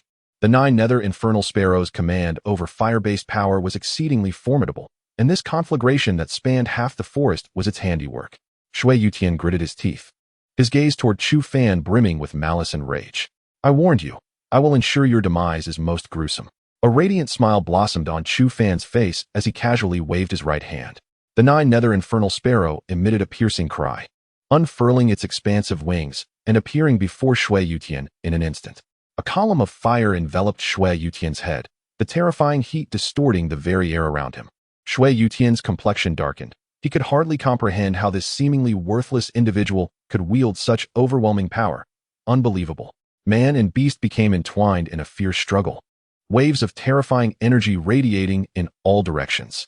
In the blink of an eye, 100 exchanges had passed, and Shui Yutian found himself gradually at a disadvantage, barely able to defend himself. With a resounding crash, he was unable to evade the giant bird's powerful wing strike, causing him to spew blood and tumble to the ground. At that moment, the surrounding shrieks and clamor fell abruptly silent, all the disciples of the Sunfire sect staring in disbelief at the unfolding scene. Brother Shui has been defeated. A collective buzzing filled their minds, as if trapped in a dream, unable to fathom the reality before them. Heavens, how could this be? Is this truly the same worthless Chu Fan? What on earth transpired? How could this trash become so formidable? Meanwhile, Han Yi stood agape, her beautiful eyes filled with incredulity. Though she had been astonished when Chu Fan had defeated Zhao Feng, Manager Li, and Wan Bing, this time she was genuinely shaken. This was Shui Yutian, a super genius nurtured with the Sunfire sect's utmost resources, destined to become its future leader. Now, he had been vanquished by a mere servant disciple. This was utterly unfathomable. The surrounding commotion surged anew, many slapping their faces in disbelief, struggling to accept the reality before them. Chu Fan let out a gentle breath, his expression serene as he slowly approached Shui Yutian. Originally, I intended to vanquish you during the 5-Pulse Grand competition, but it seems you have courted your own demise. I cannot be held accountable for that. He abruptly turned around, his gaze piercing like lightning, fixated on the crowd. As you have all witnessed today, from this moment forth, let it be known that anyone who dares to trouble Han Yi shall not escape my wrath. With a resounding cry, the 9 nether dark sparrows screeched. And in an instant, a fierce blaze enveloped Chu Fan, transforming him into a figure reminiscent of an ancient war god, radiating an aura of formidable combat spirit. Those around him instinctively took a step back, none daring to meet his gaze. Han Yi's exquisite countenance was adorned with sweetness as she approached and gently grasped his hand. "Brother Chu Fan, thank you," she said, observing the smile upon her face. Chu Fan firmly held her hand, his eyes brimming with determination. I vow that I shall never allow anyone to bully you again." Chapter 17. The humiliation of the Sunfire sect. Han Yi gently nodded as the two slowly walked away. At that moment, Shui Yutian, who had previously succumbed to unconsciousness, suddenly regained consciousness, taking a deep breath before springing to his feet. His hair was disheveled, his clothes tattered, and his body marred with injuries. The fury and resentment in his eyes starkly contrasted with the image of the once unparalleled genius of the Sunfire sect. "Chu Fan, I will not rest until you are dead." His voice, laced with venomous hatred, echoed throughout the forest. A cold smile crept across Chu Fan's lips. "If you dare to approach, I shall ensure your demise once more." The following day, as the sun's rays cascaded down, Chu Fan slowly opened his eyes, momentarily taken aback as he furrowed his brow and stood up. Before him stood a throng of hundreds, their faces adorned with sycophantic smiles, who rushed towards him in unison as he awoke. "Ah, Chu Fan, you are awake. How shall we proceed with our journey today? What formations should we adopt? Do enlighten us." A disciple at the forefront chuckled, while Han Yi frowned beside him. "Isn't this the responsibility of Shui Yutian? What does it have to do with Brother Chu Fan?" The disciple chuckled awkwardly. "Well, we believe that Chu Fan is far more reliable than Shui Yutian. From this day forth, we shall follow you, Brother Chu. What do you think?" He was astute enough to discern Han Yi's significance in Chu Fan's heart. As long as she consented, Chu Fan would undoubtedly comply. Han Yi pursed her lips, glancing at Chu Fan. "Very well, but I must make it clear that you should not expect me to go to great lengths to protect you. If we encounter particularly troublesome situations, you shall be on your own." Chu Fan spoke slowly, then stood and began to walk forward, the crowd eagerly nodding, their faces lit with smiles. In the distance, Shui Yutian watched as Chu Fan departed with a large entourage, malevolence etched upon his face. "You wait, I will surely make you pay." After another day of travel, the disciples of the Sunfire sect reached the site of the 5 Veins Grand competition. Before them, mountain ranges undulated like the spine of a dragon, stretching into the distance. Towering trees, reaching heights of over 10 zhong, obscured the sunlight entirely. Standing before the dense forest, Chu Fan exhaled deeply and settled into a meditative posture, closing his eyes. Soon, the air was filled with the sound of rushing winds, and upon opening his eyes, he observed 4 teams arriving almost simultaneously. He remained silent, simply standing there without uttering a word. "Ah, so these are the people of the Sunfire sect? Where has that scoundrel Shui Yutian gone? Is there no one left in the Sunfire sect? They've sent a measly 7-star disciple from the spirit condensation realm to lead the way. I suppose you need not even participate in this selection. You may as well leave." At this moment, a sharp, cutting mockery pierced the air. Chu Fan slowly turned his gaze, his eyes flashing like lightning. Upon hearing the derision, the disciples of the Sunfire sect furrowed their brows, their faces ablaze with fury. However, when they laid eyes upon the speaker, their expressions shifted dramatically, and they dared not provoke him further. Chu Fan slowly turned around to behold a young man clad in resplendent robes, resembling an unparalleled divine sword. A disdainful smile adorned the youth's face as he regarded the members of the Liang sect as though they were mere scoundrels. Yet, Chu Fan's attention was not fixated on this disdain. Rather, his gaze was firmly locked onto the sword sheath behind the young man. From this sheath, he sensed an overwhelming aura of threat. This individual would prove formidable. "Ha ha ha, members of the Liang sect, I wondered why you all appeared so despondent. Year after year, languishing at the bottom, how could one not feel disheartened? I truly cannot fathom how this wretched sect still dares to accept disciples. Were I the leader of the Liang sect, I would have long since taken my own life in shame. Chapter 18. 2 words that can end a life. The young man was mercilessly ridiculed by a group surrounding him, their faces adorned with scorn. Instantly, the disciples of the Sunfire sect were incensed, their eyes ablaze as they prepared to charge forward in a frenzy. To insult their leader was akin to delivering a resounding slap to each of them. Chu Fan's expression darkened as he exhaled deeply. You apologize. He pointed at the last speaker, who paused momentarily before bursting into a hearty laugh, his derision intensifying. Han Yi bit her lip. Chu Fan, that's Wang's son, a core disciple of the Sword sect. His strength is formidable, particularly with the high-grade earth-level techniques he possesses, which have reached a state of perfection. Even Shui Yutian would hesitate to provoke him. We should avoid trouble. Chu Fan frowned, pondering whether the Sunfire sect had also endured such humiliation in past competitions of the 5 sects. Alas, among the 7 sects, they ranked second to last in strength, lacking powerful resources and consequently strong disciples. Han Yi's face reflected discomfort, yet she remained silent. With a breath, Chu Fan scoffed. The leader of Qin Guan is utterly incompetent. You have 10 seconds. Apologize, or you shall be carried away today. He raised his chin, gazing calmly at Wang's son in the distance. The crowd around them was taken aback, whispering among themselves. That's Wang's son from the Sword sect, and the one opposite him is from the Sunfire sect. Yet only at the 7th star of the Spirit Condensation realm. How can the Sunfire sect be reduced to this? How foolish to provoke someone at the half-step Earth Spirit realm. I'm eager to see how this fool meets his end. Many scoffed derisively, their faces twisted in disdain. Listening to the surrounding jeers, the disciples of the Sunfire sect were seething with indignation, yet they dared not strike back. Suddenly, in unison, these individuals knelt on one knee. Chu Fan, please restore the honor of the Sunfire sect. Hundreds of voices rose in a powerful chorus, exuding considerable momentum. The onlookers were momentarily stunned into silence. Chu Fan observed the pleading and fury on their faces, the pallor and flush of their expressions, and then he chuckled softly. This time in the 5 sects competition, the Sword sect shall not see a single disciple advance to the final round. With his proclamation, the crowd erupted, their expressions turning exceedingly peculiar. Ha ha. This fool truly amuses me. I can't fathom how the Sunfire sect trains its disciples. Well, this should be an entertaining spectacle. Many shook their heads, convinced the young man was merely posturing, perhaps even deranged. The Sword sect's prowess ranks among the top 3 of the 7 sects on the eastern Xin continent. In each 5 sects competition, the Sword sect consistently sees 20 to 30 disciples selected. In stark contrast, the Sunfire sect could only manage a pitiful 5 each year, and sometimes even fewer. With such a vast disparity in strength, how could a single statement from this boy bridge the chasm? At this moment, Wang Sun let out a cold chuckle and slowly stepped forward, his gaze brimming with a chilling intensity. Kid, this is not the Liang sect. No one will indulge you here. Kneel down, or this place shall become your grave. Chu Fan exhaled deeply, a smile gracing his face. It seems I keep encountering such arrogant individuals, but fret not, for I shall silence you with my fists. Wang Sun nodded slowly, not uttering a single word, as he transformed into a streak of sword-like brilliance, appearing before Chu Fan in the blink of an eye. With his right hand, he brought his index and middle fingers together, emanating an incredibly sharp force, and without hesitation, aimed for Chu Fan's throat. Chu Fan responded with a cold smile, uttering 2 words, extreme cold. Accompanied by a resonant hum, an intensely frigid aura surged forth from Chu Fan, hurtling towards Wang Sun.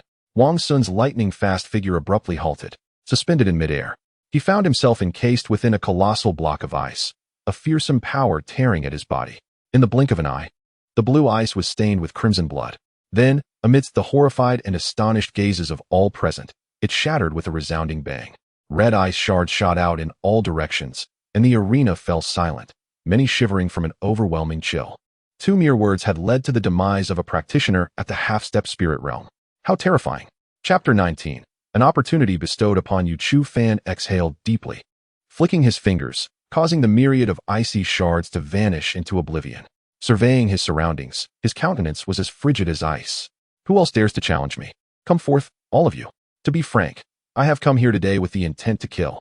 At that moment, his eyes glowed a blood red, brimming with an unsettling ferocity and murderous intent, reminiscent of a blood-soaked Azura emerging from the depths of hell. Even Han Yi, standing beside him, instinctively took a step back, her heart heavy with unease. In this moment, Chu Fan exuded an inexhaustible aura of terror. The onlookers hastily retreated, their faces stricken with fear. A mere 2 words from him could obliterate a half-step Earth Spirit Realm practitioner. They had no desire to become his adversaries. The disciples of the Liang sect cheered exuberantly, their faces alight with pride and joy. The fear they had previously harbored towards Chu Fan transformed into admiration and genuine respect. To them, Chu Fan had ascended to the status of a war god. A young disciple from the Sword sect furrowed his brow, poised to speak, when suddenly his expression shifted as he glanced to the left. Ah, it seems all 7 sects have gathered. But wait. The number of Liang sect disciples appears significantly fewer than last time. What could be the reason? At that moment, an elderly man donned in a blue robe, with hair as white as snow, appeared before the crowd, his brow furrowed in confusion. None of these individuals are disciples of my Liang sect. A thunderous voice echoed from the skies, prompting all to turn in its direction. A multitude of dark figures descended rapidly, landing on the ground within mere minutes. Leading them was a man clad in a resplendent purple robe, his expression grim. With a soft smile, Chu Fan recognized him as Shui Yutian. Elder, these individuals before me have had their qualifications revoked. Thus they cannot represent us, Shui Yutian declared, raising eyebrows among the gathered crowd. They had yet to act. And already these individuals were embroiled in internal conflict, which proved to be rather entertaining. The elderly man in the blue robe stood silently, his expression serene. Youngster, I recognize you. Your name is Shui Yutian, is it not? What exactly is happening here? With a cold smirk, Shui Yutian fixed his gaze upon Chu Fan and his companions. As the leading senior disciple, I hereby revoke your qualifications to compete. Return to the Liang sect at once. An uproar erupted among Chu Fan's companions, their brows furrowing in indignation. On what grounds do you revoke our qualifications? We refuse to accept this. Shui Yutian regarded them with disdain.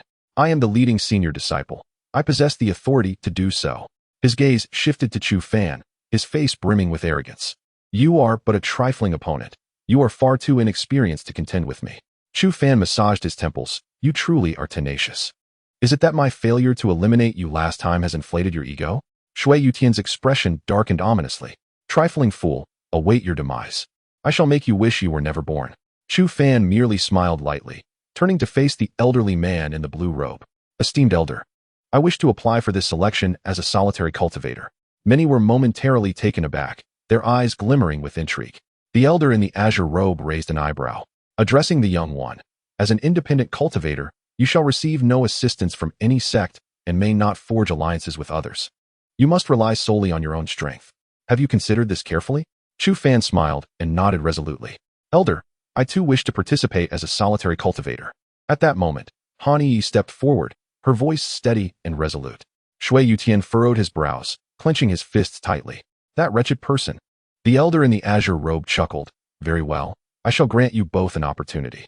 Chapter 20. Leave something behind before departing. Chu Fan exhaled, a brilliant smile illuminating his face as he turned to gaze at Shui Yutian. Excellent. Now I am free from all constraints. Even if I were to kill you, the sect would have nothing to say. Shui Yutian glared at him with a dark expression, muttering, You wait and see.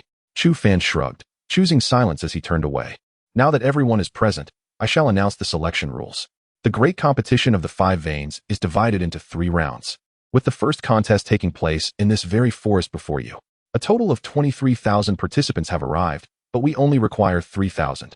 Thus, the first 3,000 to reach the finish line will advance to the next round of selection, while the rest may return home. The elder in the azure robe spoke slowly, stirring a subtle reaction within Chu Fan. An eighth of the participants would emerge victorious. Indeed, such odds were truly ruthless. Here, there were no rules and no restrictions. Should you fall to another S-blade, it would merely be a consequence of your own weakness. I shall await you at the finish line. Now, let the selection begin. With that, the elder vanished in an instant. The 7 distinct teams present within the arena fell into an eerie silence for a few moments. The next instant, over 20,000 individuals surged forward into the dense forest like a swarm of locusts. Chu Fan licked his lips, gripping Han Yi's hand tightly, and with a loud cry, plunged into the thicket.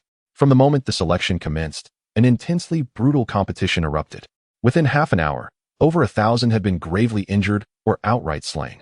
It was not until half a day had passed that the first contestant appeared at the finish line. As dusk settled, Chu Fan sat quietly on a stone, meditating.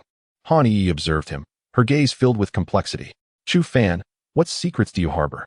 Moonlight cascaded like liquid mercury, sprinkling beautiful glimmers throughout the forest. Suddenly, Chu Fan's tightly shut eyes flew open, a smile gracing his lips. At that moment, an imperceptible yet razor-sharp force, akin to silent lightning, darted toward his throat. Bang! Without hesitation, Chu Fan channeled his internal energy, a resplendent golden light erupting from his palm, to intercept the attack. Celestial-level martial technique. A terrified voice echoed nearby, followed swiftly by the retreat of that force. Chu Fan chuckled softly, thinking, since you have come, one must leave something behind before departing.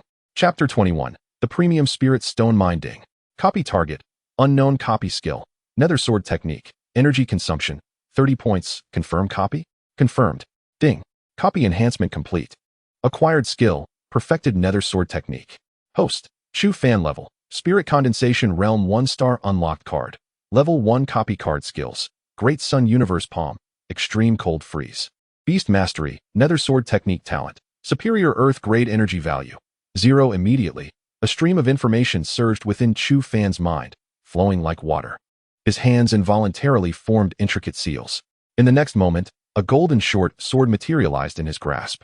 With a soft exclamation, Chu Fan melded into the night like a specter, rendering even the nearby Han-E oblivious to his presence.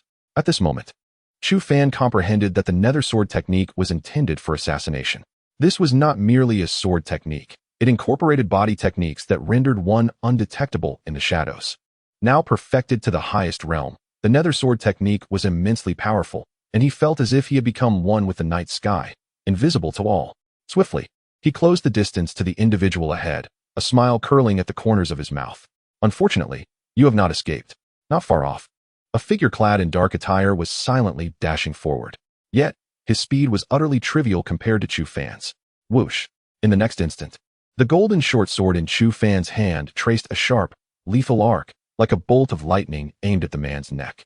The man sensed a chilling intent locking onto him, a sensation he recognized all too well. His heart raced violently, disbelief etched across his face. The nether sword technique. How could this be?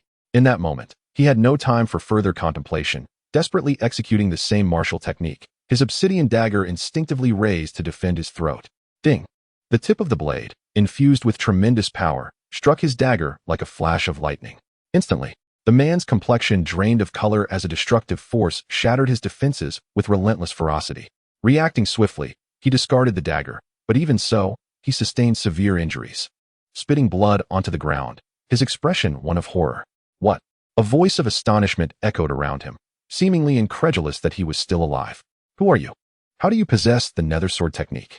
He stood still, warily surveying his surroundings. A resonating hum filled the air as ripples undulated through the space, and a familiar figure materialized before him.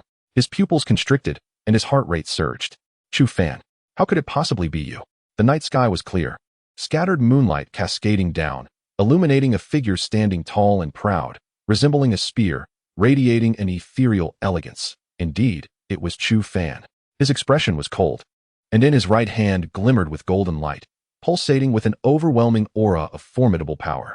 The blade glimmered with a fierce radiance, seemingly capable of cleaving the very fabric of space.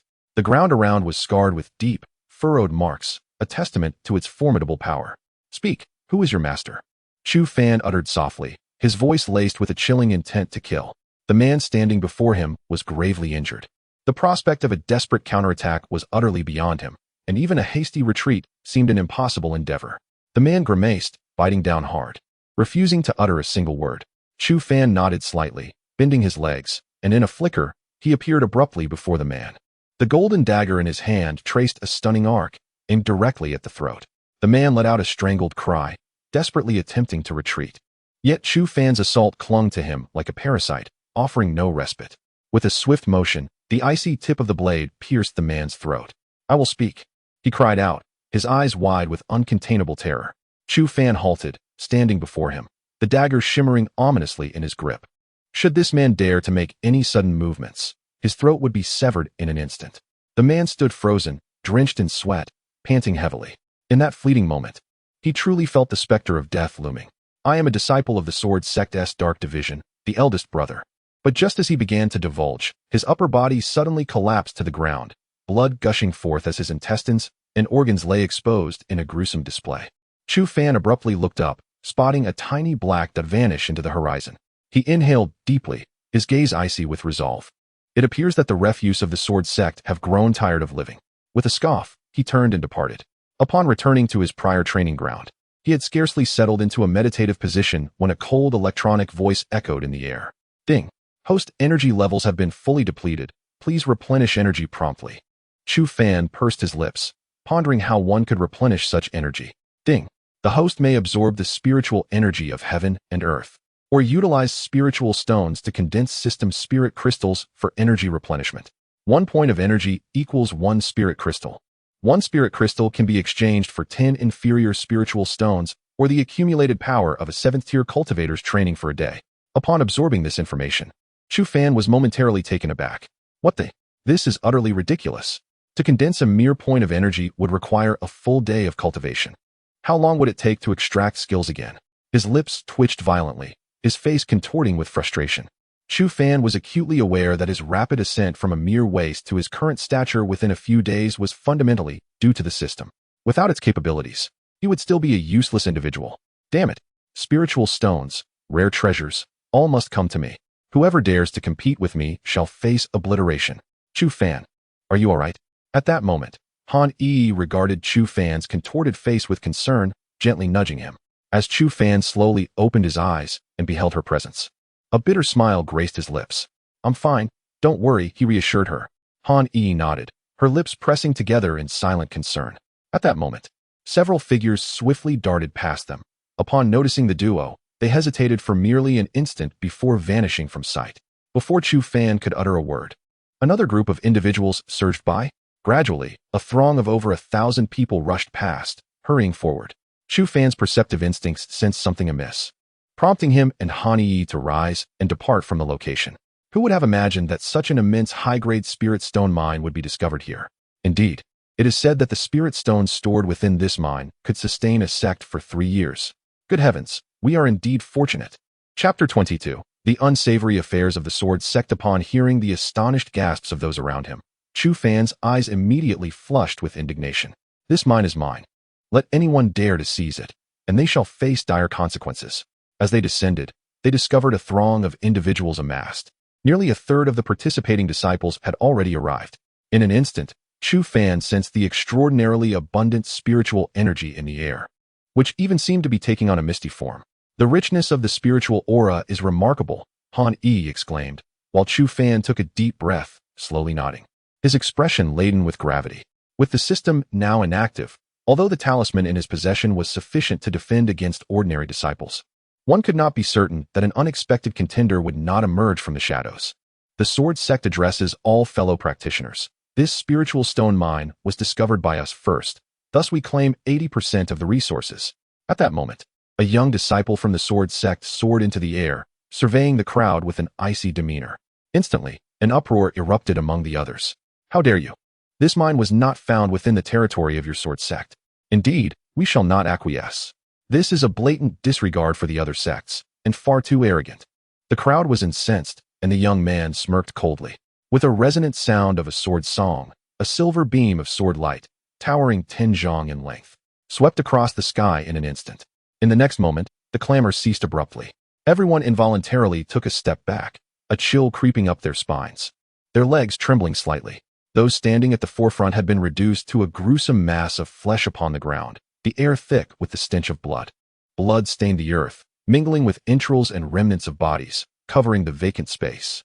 The young man gently sheathed his sword, exuding an aura of cold authority. Is there anyone who remains dissatisfied? The onlookers shivered, silenced by sheer terror. This individual was named Wu Sheng, one of the 3 core disciples of the sword sect. Known as one of the 3 young kings, a spirit king of formidable prowess, capable of defeating even Shui Yutian within 100 moves. Han Yi whispered, and Chu Fan raised an eyebrow. No wonder he was so arrogant before. It seems he possesses considerable strength. However, it is regrettable that the power he takes pride in is utterly insufficient before me. Chu Fan refrained from stepping forward at this moment. He understood the adage about the bird that sticks its head out being shot.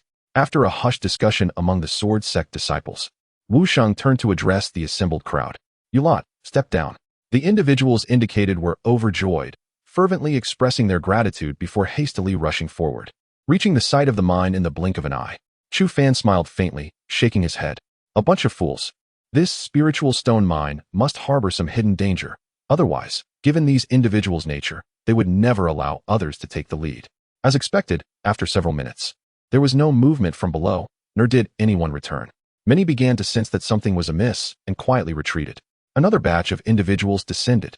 Wu Sheng waved his hand, observing the fools who, blinded by the allure of treasure, leapt without hesitation into the abyss below. 2 hours later, the expressions of all present shifted dramatically. 3 batches of individuals, totaling over 200, had descended, yet there was no response from the depths below. At this moment, even the dullest among them realized that something dire had surely transpired. You all, continue down. Wu Sheng coldly commanded those before him, who promptly shook their heads and turned to flee. Still thinking of escaping? Wu Sheng huffed in anger, and in an instant, dozens of disciples surged forth like lightning, seizing these individuals and hurling them back into the depths. Boom! At that moment, a colossal crimson pillar of light, towering 100 feet high, erupted from the cave's mouth. The terrifying force instantly melted those who had been cast down. Gasps of shock echoed as everyone stood transfixed by the scene before them. Sealing spirit array? Han Yi exclaimed in astonishment, while Chu Fan raised an eyebrow. Oh, what is this? This is a powerful array that only a master array master can establish, capable of sealing the internal spiritual energy from leaking out. It also possesses a formidable offensive capability, able to annihilate any cultivator beneath the array creator's strength. The master who set this array is likely a revered figure, equivalent to a practitioner of the yin-yang realm. Han Yi explained, her voice steady. Chu Fan inhaled sharply, his face a mask of astonishment. The hierarchy of cultivators is strictly defined, starting from the weakest, the spirit condensing realm, and ascending through the earth spirit realm, heaven spirit realm, earth origin realm, heaven origin realm, and finally the yin-yang realm. Qing Guan, the leader of the Sunfire sect, is a practitioner of the yin-yang realm. Such cultivators possess the power to obliterate mountains with ease. It was astonishing that this array had been set by such a formidable array master. Array masters are a unique breed. They absorb the spiritual energy of the heavens and earth, and through a special transformation, can establish powerful arrays. Given sufficient time, even an array master of the same level can annihilate their peers. Chu Fan exhaled, realizing the complexity of the situation. Suddenly, his gaze sharpened, fixated on a corner of the array where a hole the size of a human head appeared. Wu Sheng and the others also focused on this point, clearly having made the same discovery. Everyone, do not flee. We have found the weakness of this array. If we unite our efforts, we can surely break through. Wu Sheng proclaimed, immediately calming the chaos among the others. After half a day's persuasion, they agreed to give it a try. However, Chu Fan scoffed, recognizing the treachery of the Sword Sect members. Once the array was breached, these individuals would likely be left with nothing. Before long, the air was filled with earth-shattering sounds as countless beams of spiritual energy, diverse in hue and varying in strength, rained down upon that weak point like a meteor shower. After approximately half an hour, a crisp shattering sound resonated, and the spirit array exploded into fragments. Seize the spirit stones. Charge. Grab them. The moment I arrived at the spirit stones, those individuals surged forward like frenzied beasts, while the disciples of the sword sect merely scoffed. In an instant, hundreds of sword lights soared through the air, transforming the first wave of assailants into mere pulp within the blink of an eye. The onlookers stood frozen in place, helplessly witnessing the disciples of the sword sect file in, prompting a collective curse as they followed suit. We must proceed as well, murmured Chu Fan, with Han Yi swiftly trailing behind him into the spirit stone mine. The cavern was not as constricted as one might envision. It soared to a height of 10 feet, with scattered glimmers of spirit stones illuminating the path beneath their feet. These individuals moved like a swarm of locusts, stripping the mine of all its spirit stones without a trace. Chapter 23. The terrifying Han Yi. In no time, fierce combat erupted here, with numerous individuals perishing due to the spirit stones in their possession. Chu Fan, along his journey, had gathered a considerable number of spirit stones, accumulating over a dozen medium-grade ones. However, he had yet to encounter any high-grade spirit stones and could only venture deeper into the fray. Huh. What a delightful surprise to run into you here. A mocking voice echoed ahead as Chu Fan dashed forward. He gradually slowed his pace and came to a halt, gazing intently at the figures before him. 3 silhouettes emerged, clad in white robes, each wielding a 3-foot-long sword with a reverse grip. Members of the sword sect. A smile crept onto Chu Fan's lips as he twisted his neck. I suggest you vacate the premises post-haste. Otherwise, the corpses on the ground will include your own. The trio burst into laughter. The leader, a slender youth resembling a chopstick, licking his lips. "We've been waiting for you, little brat. Brother Wu has issued orders. Upon sighting you two, the male shall be killed on the spot, and the female, well, let us just say we have other plans for her. We intend to enjoy ourselves." Chu Fan's expression darkened, his brows knitting together. "You truly are unaware of the grave danger you court." Han Yi's face turned ashen with fury. Stepping forward, she unleashed her formidable aura. 8th star of the condensed spirit realm. Chu Fan raised his eyebrows, realizing that she had not been idle these past few days. "I will personally eliminate them." Han Yi's voice was as frigid as ice. After a moment's contemplation, Chu Fan nodded in agreement. The trio's strength was not to be underestimated. 2 were at the 7th star of the condensed spirit realm, and 1 at the 8th star, posing a significant challenge for Han Yi. Nevertheless, he would ensure her safety. Upon seeing Chu Fan step aside, Han Yi did not hesitate. Channeling her spiritual energy, she launched a ferocious assault. "Star Moon Palm," she shouted, and in an instant, glimmering points of spiritual light coalesced in her palm like droplets of water. A full moon appeared, surrounded by countless stars, illuminating the battlefield. The trio, witnessing her attack, wore expressions of disdain. "Little wench, just strip down and wait for our pleasure. You seem eager. Perhaps you're a bit promiscuous," the slender sword sect disciple sneered, his gaze filled with lust and malice. "We cannot let such a beautiful woman slip through our fingers. We shall ensure she serves us well." Simultaneously, the 3 darted forward, their overwhelming spiritual power surging like a tidal wave, enveloping the entire space with their might. Chu Fan inhaled deeply, his expression turning steely. "Regardless of the outcome, you scoundrels are doomed." The surging spiritual energy filled the air as the full moon rapidly condensed into Han Yi's palm. At that moment, her hair danced wildly, akin to a celestial goddess, as she wielded her formidable attack without hesitation toward her adversaries. Chu Fan stood behind her, exhaling softly. During this period, I nearly forgot that Han Yi is an exceptionally talented cultivator, possessing mid-tier Earth-level aptitude, which makes her a goddess-like figure within the Liang sect. With an immensely powerful strike, she faced the 3 adversaries without a trace of trepidation. Boom. In the next moment, the 4 became entangled, the explosive surge of spiritual energy causing the cavern to tremble violently, akin to an earthquake. The silvery moonlight illuminated the surroundings, exuding a terrifying aura of killing intent. Han Yi's expression was as cold as frost, and with a delicate cry, her right palm pierced through one person's formidable defenses, landing heavily upon their chest. Bang! With a muffled thud, the individual coughed up a mouthful of blood, crashing violently against the rock wall, their breath faltering. Simultaneously, Han Yi was struck, letting out a soft groan as she was sent flying back, her delicate brows tightly knitted, clearly enraged, accompanied by a resonating hum. The spiritual energy in the space surged towards her like a tidal wave. A terrifying torrent of spiritual power erupted, causing her hair to suddenly transform into a fiery crimson hue, and even her pupils turned a pure red. The overwhelming force unleashed at that moment sent shivers down the spines of everyone in the cavern. It was a pressure that emanated from the depths of her soul, compelling them to submit, an utterly fearsome presence. Chu Fan abruptly raised his head, his expression grave. This fluctuation could not possibly be wielded by a mere spirit-refining realm cultivator. In fact, even Qin Guan's aura would pale in comparison to Han Yi's at this moment. What on earth has happened to this girl? A complex and intricate pattern emerged on Han Yi's forehead, and instantly, tangible flames surged forth from her body, flooding the entire cavern in an instant. The 2 individuals before her turned ashen, frantically attempting to flee. Yet, they barely took 5 steps before the horrifying flames roared forth, engulfing them entirely. Within mere seconds, they were reduced to vapor, their screams barely escaping their lips. What has happened to you?" Chu Fan desperately sought to approach, his heart racing with anxiety, utterly perplexed by Han Yi's transformation. However, the oppressive heat prevented him from advancing, forcing him to pace restlessly in place. "Extreme frost," Chu Fan exclaimed, and immediately, the flames before him were frozen in place. Although this only lasted for a brief 2 seconds, it was sufficient for Chu Fan. He dashed forward, his eyes tightly shut, towards the unconscious Han Yi. Bang! The moment he embraced her, an overwhelming force crashed down upon him like Mount Tai. Chu Fan had no time for defense, and he was sent flying like a kite, crashing into the rock wall with a resounding thud. Blood trickling from the corner of his mouth, his brows furrowed in confusion. What on earth has transpired? After a long moment, the engulfing flames gradually receded, leaving Han Yi's body suspended in midair, the crimson pattern on her forehead softly glowing. Taking a deep breath, Chu Fan cautiously approached, this time without being thrown back. He hurriedly embraced Han Yi, eager to leave the area unnoticed. Barely 2 minutes after their departure, a large group arrived, commencing a thorough search.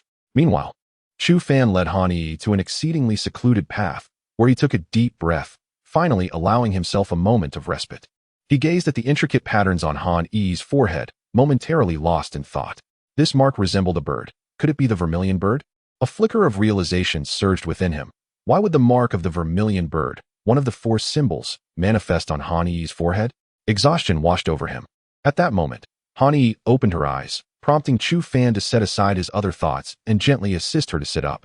Brother Chu Fan, what has happened to me? Han Yi gazed at him, bewildered. Chu Fan's expression shifted. Have you forgotten what just occurred? Chapter 24. The 3 young kings of the sword sect. Han Yi pondered for a moment, perplexed. Was I not just engaged in battle with those 3 disciples of the sword sect? How did I end up here? And where are those 3? Chu Fan discerned that Han Yi was unaware of the recent events and chuckled softly. Oh, silly girl, you fainted from exhaustion just now. Do not worry.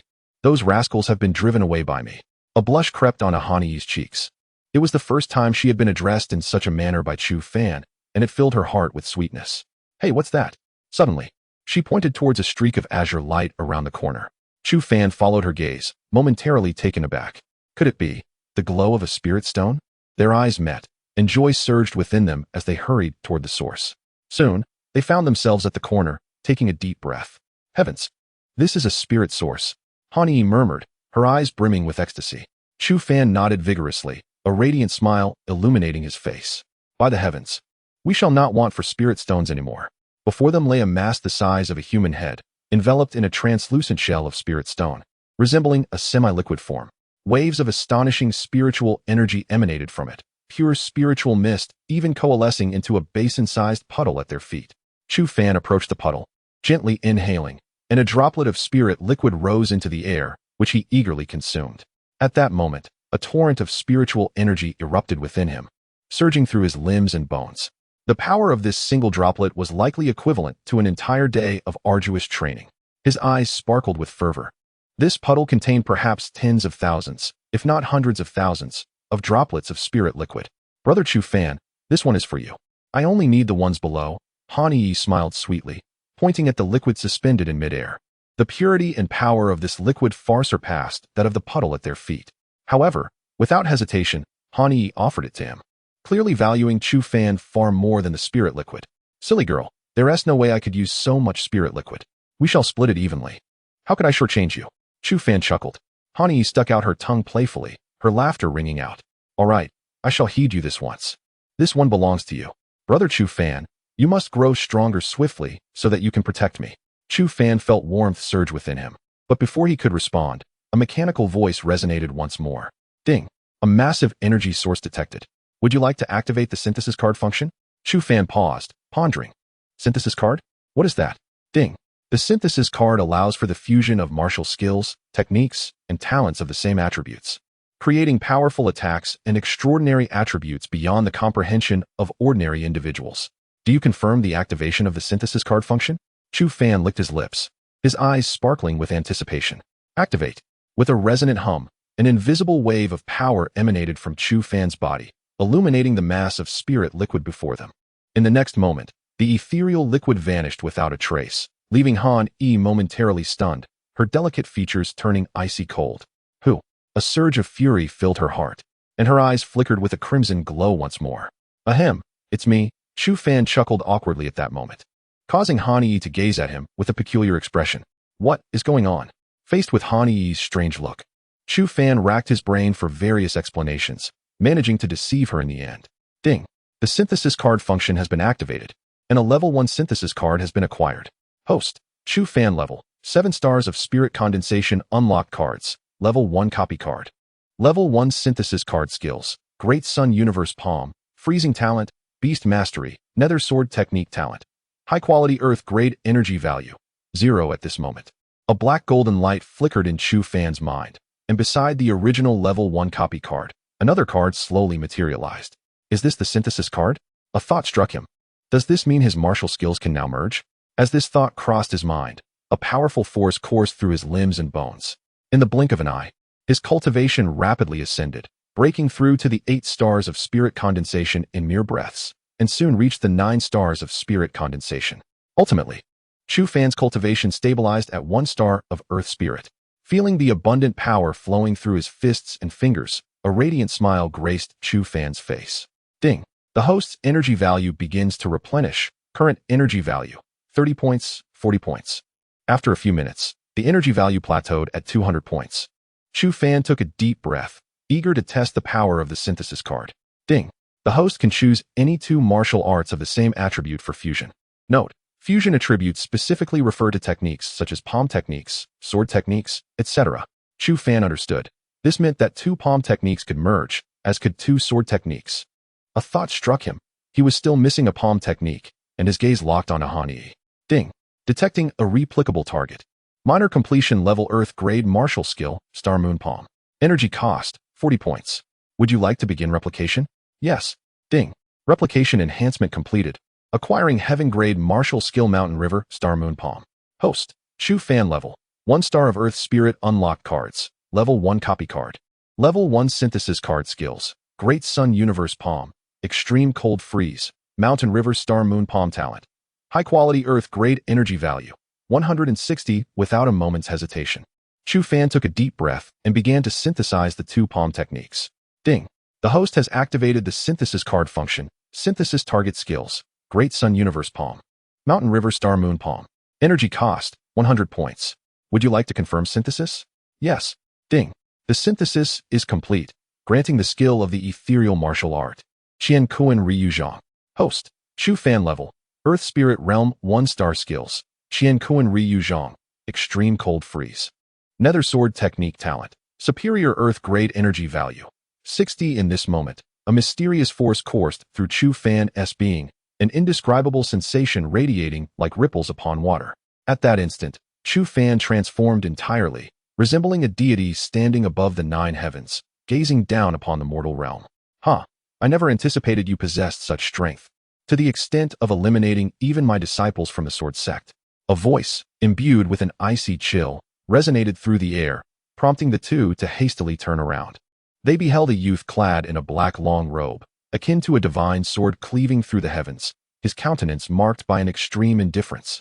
Han Yi's expression shifted dramatically, her grip on Chu Fan's hand tightening, her body freezing with trepidation. Yuan Fangjin. Han Yi's visage turned grave, her heart racing with anxiety.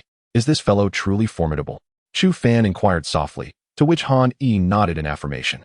He is one of the 3 young kings of the sword sect. Known for his unparalleled swordsmanship, his prowess having reached the Earth Spirit Realm 6 star. We stand no chance. Chapter 25. The Great Defeat of Yuan Fangjing at this moment.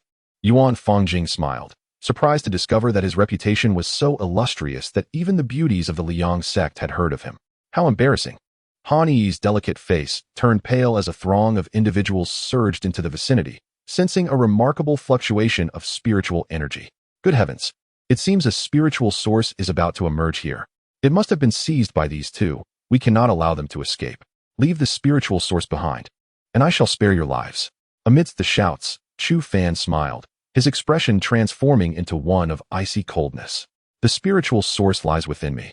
Those unafraid of death may come forth and seize it. Instantly, the eyes of the onlookers sparkled with fervor, and they charged forward like madmen.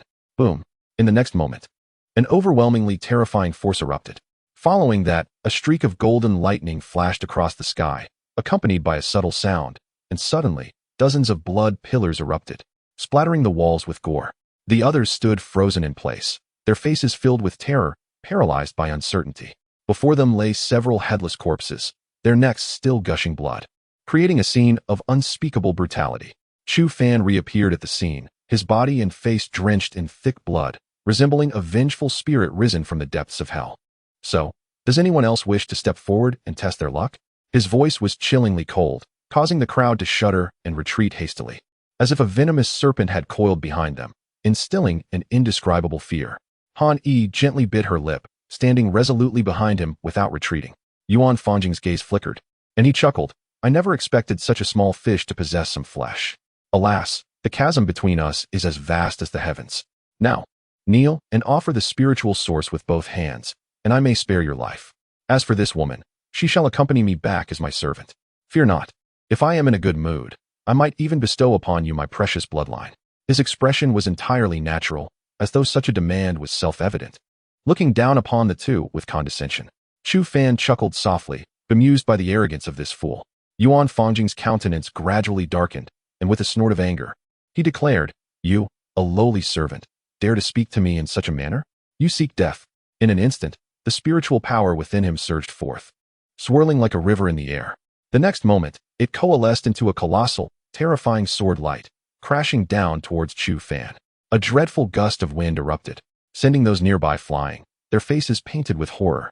A 6-star practitioner of the Earth's spirit realm, truly fearsome.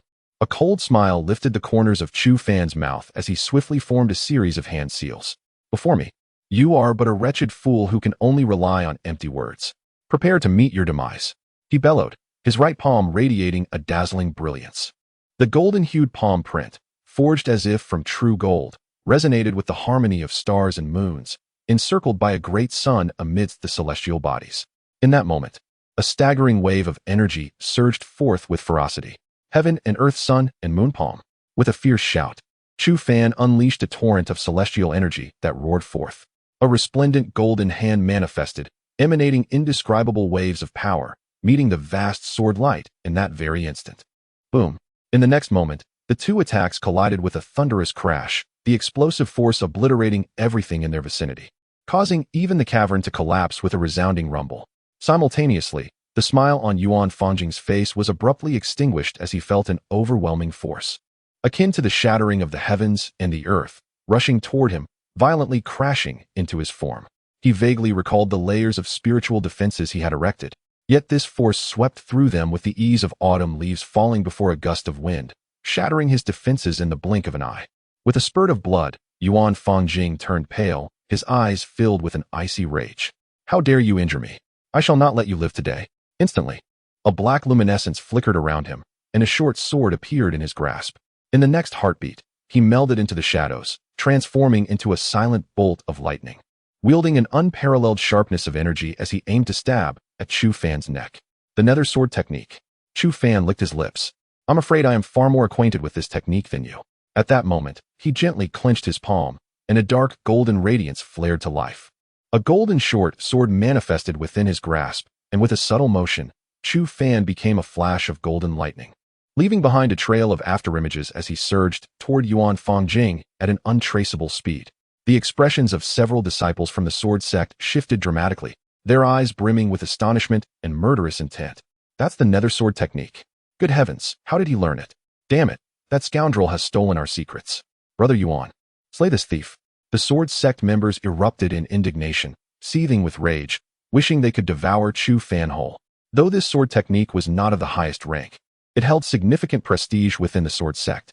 Now this scoundrel had audaciously pilfered the nether sword technique. It was utterly unforgivable. Yuan Fangjing's expression darkened, his eyes glinting with malice. "You truly give me no opportunity to spare you." Clang.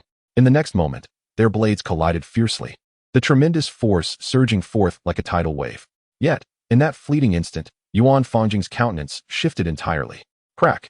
He stared in disbelief at the dagger in his hand. Fixating on the slender crack no thicker than a strand of hair, his heart filled with endless dread. Impossible. How could this fellow's mastery of the nether sword technique surpass mine? Why? Yet, he had no time to ponder. As Chu Fan expelled a surge of energy from his blade, unleashing a sharp force that resounded against the short sword in Yuan Fangjing's grip. Bang! With a crisp sound, silence enveloped the crowd, their pupils dilating in shock. Subsequently, a figure was forcefully hurled backward, crashing to the ground and violently spitting out blood, falling into unconsciousness. Yuan Fangjing was defeated. A wave of astonishment rippled through the onlookers, their expressions replete with disbelief. This boy had actually triumphed over Yuan Fangjing. Incredible! What kind of monster has the Sunlit sect cultivated? This is the Sword King, albeit the weakest among the 3 young kings. Yet no ordinary individual can be compared to him. The participants were left in a state of shock, swallowing hard. Many felt a sense of dread, realizing that had they charged forward just moments ago, they might now be lying lifeless on the ground. Chu Fan slowly emerged, exuding an aura reminiscent of a demonic deity. His eyes sparkled with a chilling light as he advanced with purpose. "I have proclaimed that no one from the sword sect shall reach the final stage. and I shall uphold my word." With a swift motion, Chu Fan's golden dagger ruthlessly pierced Yuan Fangjing's throat, blood gushing forth in an instant. Chapter 26. The fortuitous encounter of Han Yi. The onlookers inhaled sharply, astonished by the audacity of the young man. He had just slain a core disciple of the Sword Sect, a loss that would surely cause them considerable anguish for an extended period. Chu Fan exhaled, turning to lead Han Yi away from the scene, leaving behind a throng of bewildered spectators. The pair did not linger, hastening forward with determination. It was now the afternoon of the second day, and twilight was rapidly approaching. Many had likely already reached the destination. They needed to press on immediately. 3 hours later, Chu Fan and Han Yi arrived at the mountain summit, where a throng of over 2,000 individuals had congregated. Just as they stepped onto the peak, an incredibly formidable force surged toward Chu Fan's back with lightning speed. With a cold snort, he summoned his inner strength, and a chorus of beastly roars erupted across the expanse. Accompanied by a gust of wind, a heavy thud resonated as a creature fell. Turning around, he faced a silver-starred demon tiger, its palm marred by a gaping wound. This beast had just shielded him from that terrifying attack. Chu Fan's expression darkened, and he felt the surge of spiritual energy within him, ready to charge forward when an aged voice resounded in the air.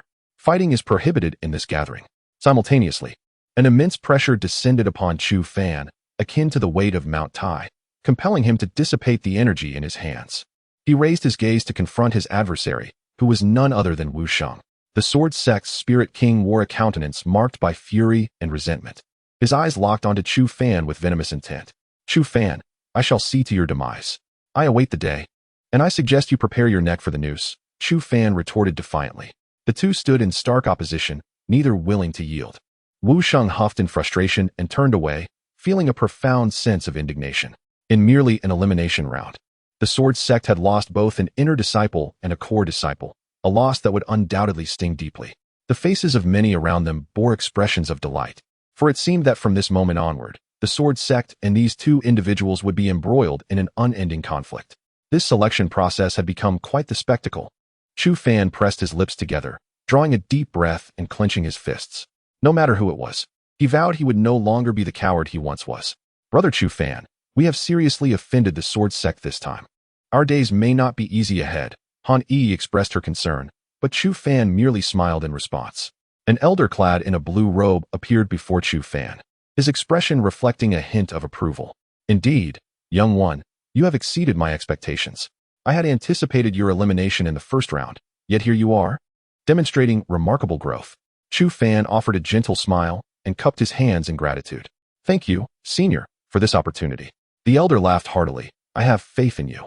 Continue to strive forward, young man." After watching the elder depart, Chu Fan finally exhaled and sought a secluded spot to sit down and commence his rigorous cultivation.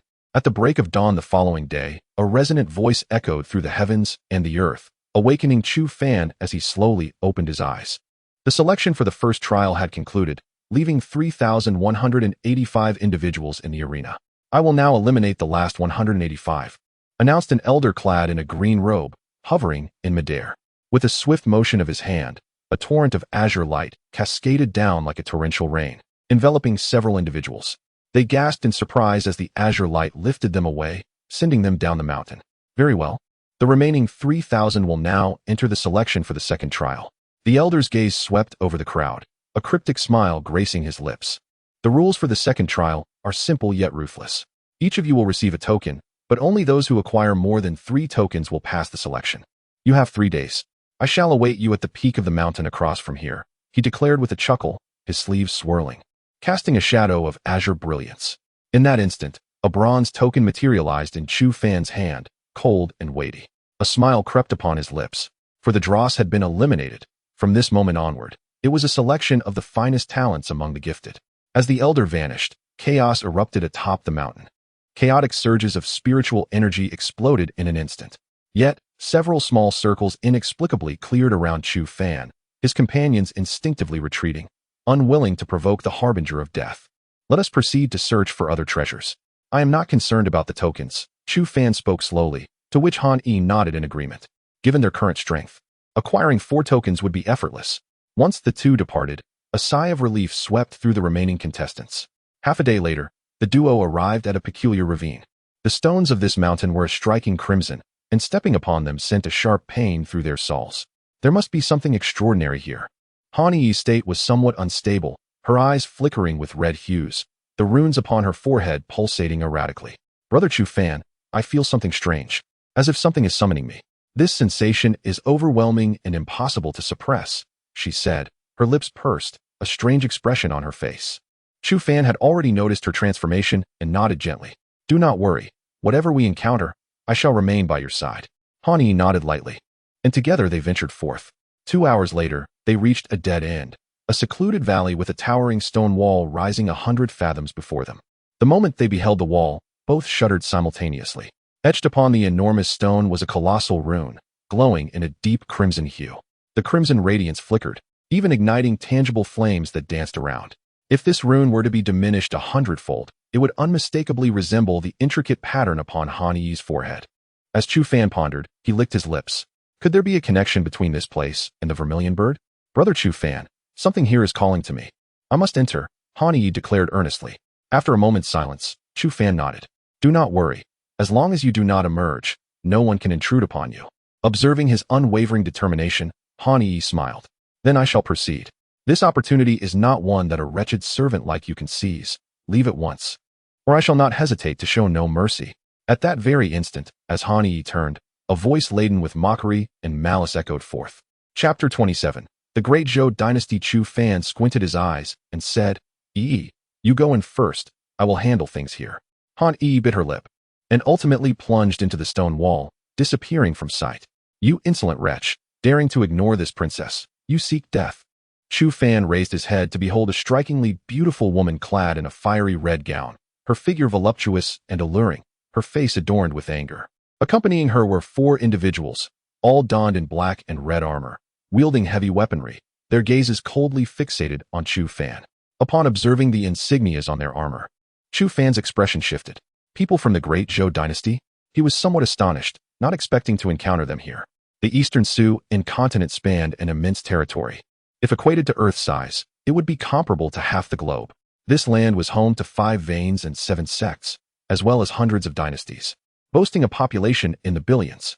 Some of these dynasties possessed formidable strength, such that even members of the 7 sects dared not provoke them, while others were feeble, merely existing under the protection of sections. The dynasties that could stand alongside the 7 sects were collectively known as the 13 dynasties.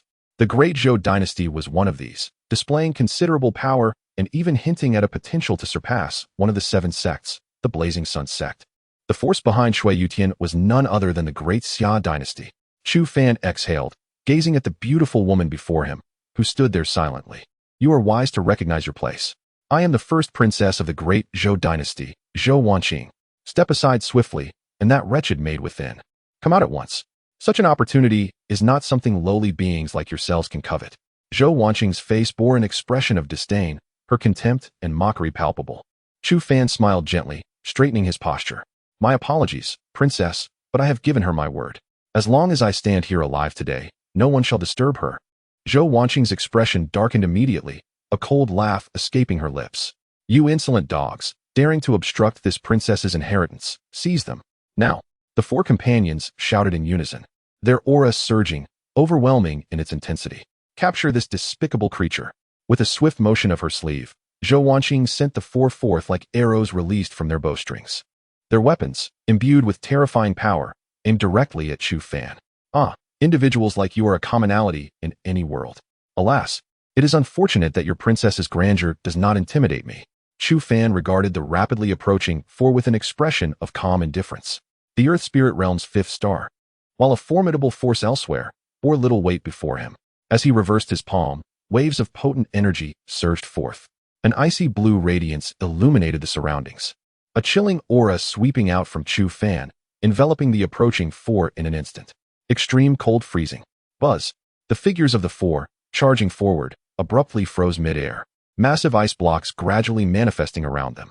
Given their formidable strength, Chu Fan exerted himself fully, unleashing the full might of the extreme cold freezing technique.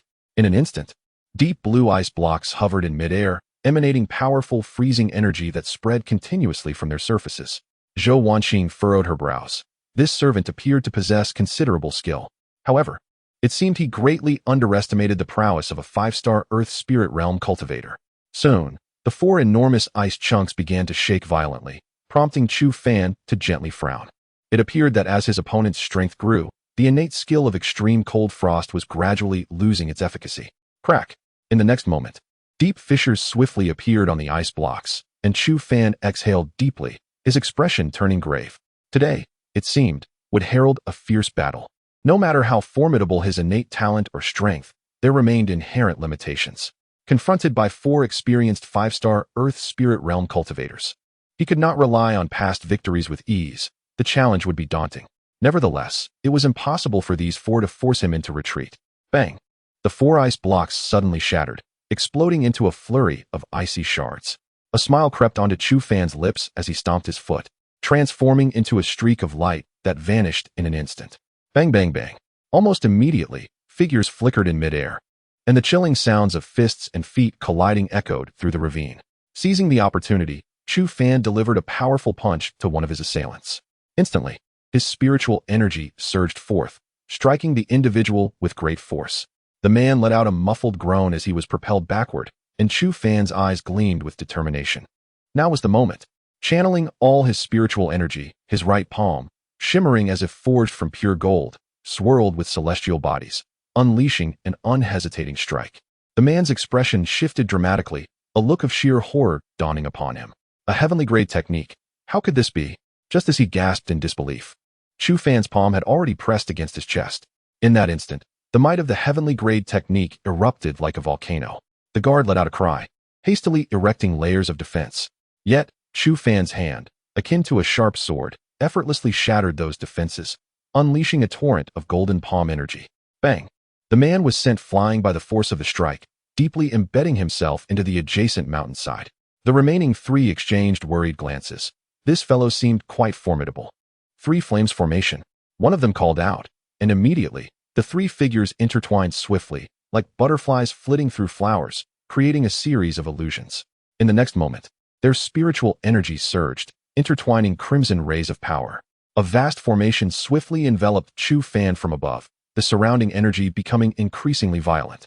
Exuding an aura that hinted at the potential to obliterate all, Chu Fan stood calmly at the center of this formation, while the 3 guarded the formation's focal points. Crimson Serpent Spiritual Flame. They shouted in unison, and the formation shifted, with runes swirling around. Accompanied by a resonating hum, a colossal red flame serpent, stretching 100 feet in length, manifested in midair, its forked tongue flicking as it let out a hiss and charged towards Chu Fan. Chu Fan chuckled. This serpent could indeed be classified as a beast. In that instant, he resolutely altered his approach, and with a mere thought, a peculiar wave emanated from within him. Hiss! The crimson serpent hesitated momentarily, coiling in midair instead of launching directly at Chu Fan. The 3 individuals furrowed their brows in confusion, questioning the unexpected turn of events. One of them let out an annoyed grunt, biting his fingertip, causing his essence to surge forth. The serpent's eyes glimmered with a fierce crimson light as it surged once more toward Chu Fan. A sinister smile crept upon the faces of the trio. They thought, "Die, you wretch. I am eager to witness the moment when this brat transforms into a puddle of viscous remains, and whether he will still be so audacious then. I fear he may simply evaporate by that time. Regardless, anyone who dares to confront the crown princess is destined for a path of demise."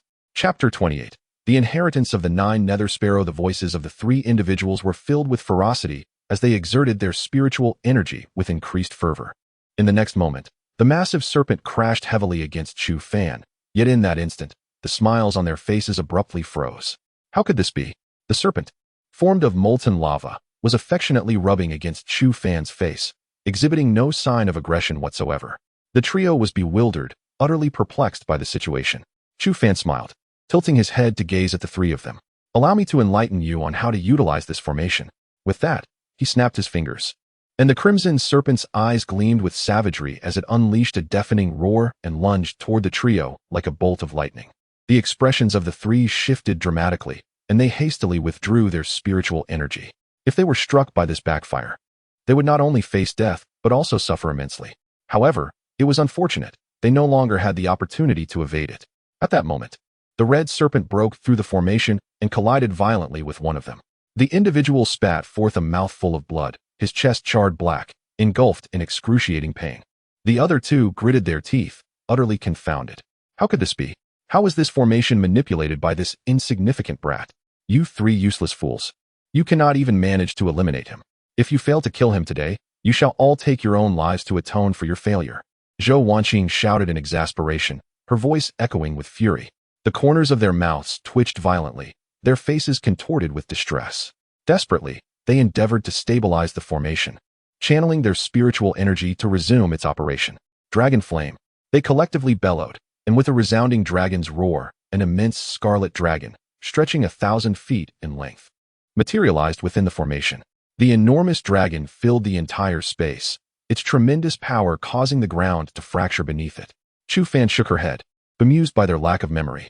They dared to employ such a technique once more. In light of this, she resolved to impart a lesson on humility. With a radiant smile gracing her countenance, she watched the colossal dragon charge forth and softly uttered, "Good, halt." Buzz. The gigantic dragon came to an abrupt standstill in midair, and Chu Fan nodded in satisfaction, leaping to stand upon its head. In that moment, she resembled a god of war, radiating brilliance against the backdrop of the colossal dragon beneath her. The three were utterly dumbfounded, their hearts gripped by terror. How could this be? What had transpired? I had no intention of killing you, but this woman is exceedingly bothersome. As her subordinates, I can only surmise that you have committed your fair share of misdeeds. Thus, dying here today, you shall not have died in vain. So now, prepare to meet your end. The instant Chu Fan's voice fell, the dragon beneath her let out a mighty roar, akin to flowing magma, wielding an earth-shattering power as it shattered the formation before the astonished gazes of the three. Immediately thereafter, the dragon unleashed a terrifying column of fire from its maw. One of them was struck by the fiery blast, instantly silenced, unable to even emit a cry of despair. The other two, witnessing this, bolted to the side like madmen, their faces reflecting sheer horror. They could not fathom why this individual could control their formation. It was utterly inconceivable. Chu Fan exhaled deeply, gently patting the dragon's head. In an instant, the colossal creature shattered with a resounding crack, scattering into a myriad of crimson light particles that dissipated into the air. The two individuals caught in the fiery column lay on the ground, breathless and utterly incapable of continuing the fight.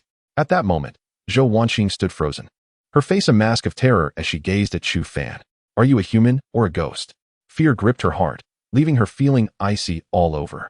Who is this person, and why is he so powerful? Chu Fan slowly approached her, his expression icy. When Yi emerges, you shall apologize to her. Zhou Wanqing clenched her teeth, her eyes filled with malice. Why should I? I am a dignified princess. Why should I apologize to a mere servant? With a sharp crack, Chu Fan slapped her across the face, his gaze fierce. I generally refrain from striking women, but circumstances dictate otherwise. You will either apologize to Yi today, or this place shall become your grave.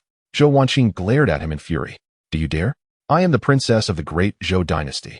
Try to lay a finger on me. Chu Fan chuckled softly, his eyes turning cold in an instant as a golden dagger materialized in his hand, thrusting towards her throat without hesitation. Zhou Wanqing screamed, her eyes filled with unending fear. I apologize.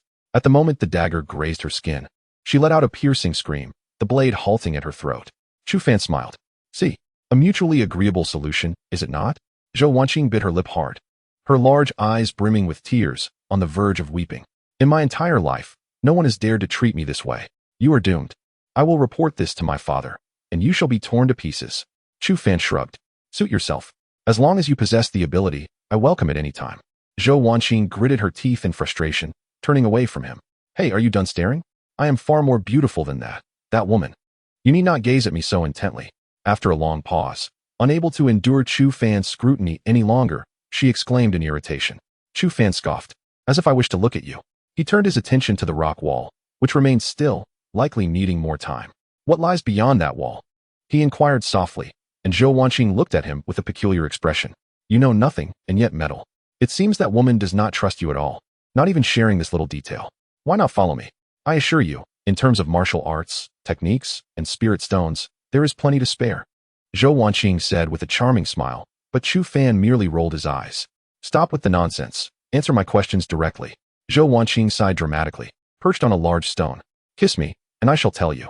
She gazed at Chu Fan with a flirtatious look, her red lips slightly parted, exuding allure.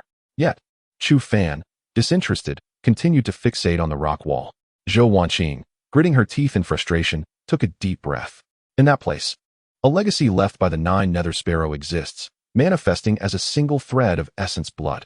For those who cultivate fire-based techniques or martial skills, acquiring this essence blood would prove immensely beneficial, even offering a minuscule chance, 1 in 10,000, to purify the original essence blood of the 9 Nether Sparrow.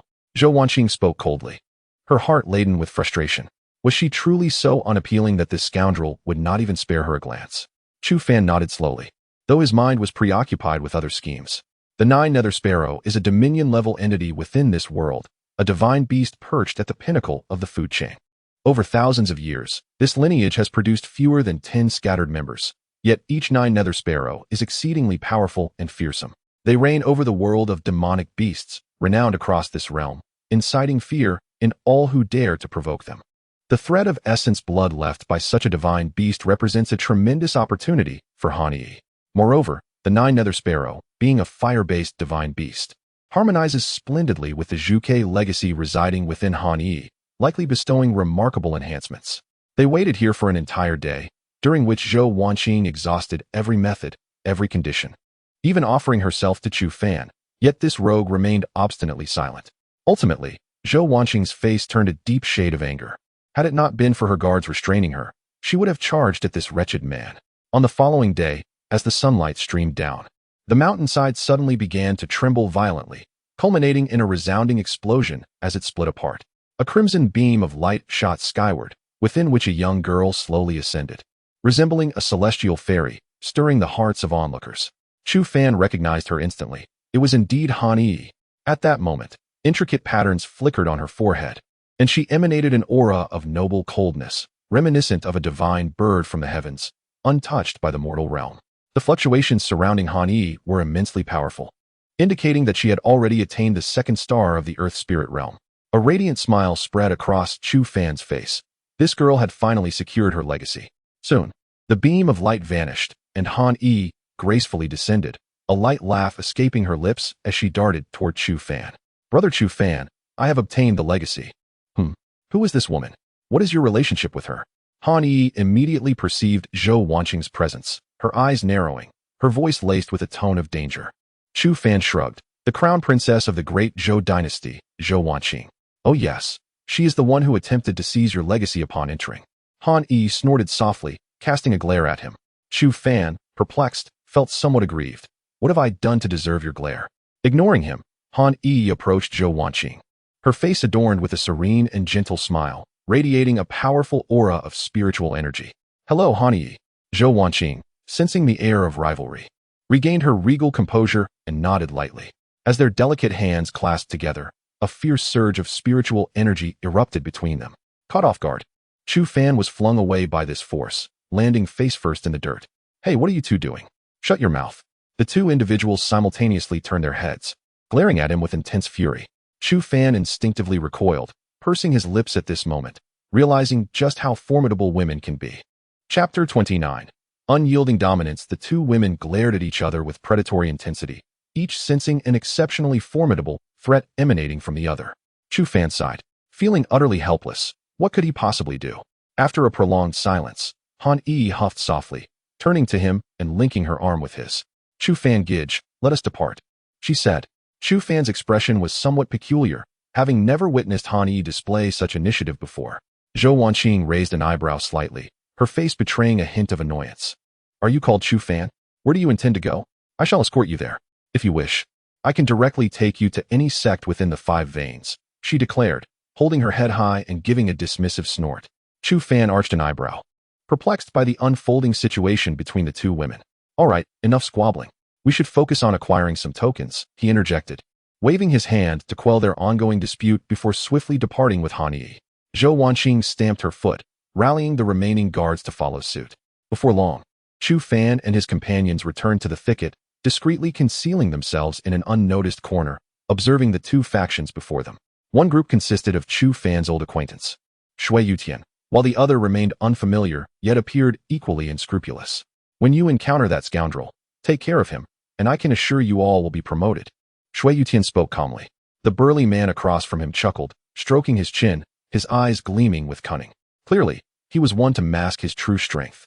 We have 100 men, which means we require 300 tokens. Where do you intend to procure so many? Shui Yutian chuckled, gesturing to the individuals behind him. Aside from those eliminated in the first round, I have 700 men at my disposal. I believe that should suffice to ensure your advancement, no? Upon hearing this, Han Yi's expression darkened instantly. That scoundrel dares to leverage the prospects of sect disciples for personal vendettas. Chu Fan chuckled softly. You have known him long enough to understand his character by now. Those individuals belong to the savage sect. They are not to be trifled with, possessing strength that surpasses the average cultivator. Moreover, they are fiercely united. If one member encounters trouble, the others will pursue vengeance to the ends of the earth. Zhou Wanqing explained gradually. Despite her haughty demeanor, she was now able to engage in a rational discussion. Chu Fan nodded slowly, a radiant smile gracing his face. Isn't this an opportunity to acquire tokens? He mused. You wouldn't be contemplating targeting them, would you? Zhou Wanqing inquired, knitting her brows in curiosity. Chu Fan shrugged nonchalantly. Why not? He replied. Zhou Wanqing pouted, yet chose not to pursue the matter further. After the factions reached an agreement, they dispersed, and at that moment, Chu Fan exhaled deeply, rising to follow the members of the savage sect. Minutes later, the leading burly man within the savage sect halted and spoke slowly. Friend, come forth. Playing hide and seek has lost its charm. Come out and face me if you dare. A light laugh echoed as a slender, frail youth emerged from the dense forest. The burly man squinted slightly. Despite the boy's evident inferiority in strength, an inexplicable sense of unease crept over him, akin to being watched by a venomous serpent, sending chills down his spine. Who are you? Chu Fan inquired, regarding the imposing figure before him, a subtle smile gracing his lips as he leaned leisurely against a tree. Haven't you been searching for me? The burly man narrowed his eyes. You must be Chu Fan. Chu Fan nodded, affirming, indeed, that is I. Allow me to introduce myself. I am Zhou Wanshan, a core disciple of the Wild Sect. You should understand, it is not I who seeks your demise, but rather your own people. Zhou Wanshan stated calmly. Chu Fan shrugged nonchalantly. It matters not. The outcome remains unchanged. That scoundrel will meet his end, and as for you, if you possess any wit, I may spare your life. Zhou Wanshan exhaled deeply, his expression darkening. I have been underestimated, it seems. You, boy. I truly wonder where your confidence stems from. The mightiest of the Rising Sun sect, Shui Yutian, begs for my assistance like a dog. What do you represent? Chu Fan regarded him silently, a bemused smile playing on his lips. What significance does Shui Yutian hold? Can he truly speak for the Rising Sun sect? He scoffed disdainfully. Zhou Wanshan observed him with keen interest, arms crossed. So, does this imply you can speak for the Rising Sun sect? No, I represent no one. I have no interest in such matters. I merely wish to convey this. If you desire my life, you must first offer yours. Chu Fan retorted with a dismissive snort. Zhou Wanshan nodded knowingly. It appears reason has failed us. Let us resort to our fists instead. Attack and eliminate him. He gestured, and immediately, two figures beside him chuckled sinisterly, lunging forward. Chu Fan felt as though two mountains were barreling toward him, accompanied by a thunderous roar. The two assailants, their arms enveloped in a grayish-yellow glow, unleashed their massive fists towards his head. They were practitioners of the Earth Spirit realm, 4 stars. Together, they could contend even with a 6-star practitioner of the same realm. Yet, unfortunately for them, their efforts would prove futile against Chu Fan. With a resonant hum, brilliant golden light swirled around his right palm, celestial bodies encircling the sun and moon. A terrifying force erupted, instilling a sense of dread. Zhou Wanshan licked his lips, acknowledging the boy's prowess. However, he still paled in comparison to Zhou's subordinates. Boom. The two fists shattered the air, ruffling Chu Fan's hair. His icy gaze bore into them. Since they had presented their tokens, how could he refuse to accept? Bending his knees, he propelled himself like an arrow released from its bow, his right palm imbued with an overwhelming force, striking towards the two. His golden palm shone like the most resplendent sun in the heavens, summoning a tempestuous surge of spiritual energy as he unleashed a formidable blow. Amidst the wilderness, two figures roared in unison, their arms transforming into a dull yellow hue, imbued with the formidable texture of solid rock. At that moment, their fists descended upon their opponent with the weight of 1,000 boulders. A contemptuous smile adorned Zhou Wanshan's face as he taunted, "Boy, prepare to meet your demise." With a resounding crash, a palm met two fists in a fierce collision, unleashing a tempestuous wave of energy that surged outward. Zhou Wanshan squinted, his gaze fixated on the battleground, exuding an air of unwavering confidence. He knew his subordinates well. Dispatching this youth would be as effortless as crushing an ant beneath one's heel. Yet, in the fleeting instant when the brilliance faded, Zhou Wanshan's expression shifted dramatically. Chapter 30. A complete victory over Zhou Wanshan. A resplendent golden radiance burst forth, akin to the dawn's first light piercing through the haze, illuminating the surroundings with unrestrained brilliance. At that moment, two figures plummeted to the ground like birds rendered flightless, falling helplessly, their fates uncertain. Silence enveloped the scene, as all sounds faded into oblivion. The expressions of the members of the savage sect shifted dramatically, fear washing over their faces. They gazed at the two individuals sprawled on the ground, an icy chill coursing through their limbs. These two were disciples of the savage sect. In a mere instant, two inner disciples had been vanquished by this individual with a single strike. Zhou Wanqing's mouth fell agape in astonishment. This person appeared to possess an overwhelming strength. At this juncture, Chu Fan stepped forward, his gaze alight with fervent intensity. Now, hand over the token, and I may spare your lives. Zhou Wanshan's countenance darkened gradually, a growl of indignation escaping his lips. Foolish creature, do you think defeating two worthless beings can intimidate us? You are far too arrogant. Allow me to teach you a lesson in humility. Observing his furious expression, Chu Fan merely smiled faintly. By all means, feel free to test your might. However, let it be known that should you perish here, you have no one but yourself to blame. Zhou Wanshan's fury transformed into a sinister grin, his teeth clenched in rage. I shall make you realize that trash is merely trash, and waste is simply waste. All members of the Liang sect are worthless, and today, I shall make you acknowledge your own insignificance. As he spoke, he began to weave intricate hand seals.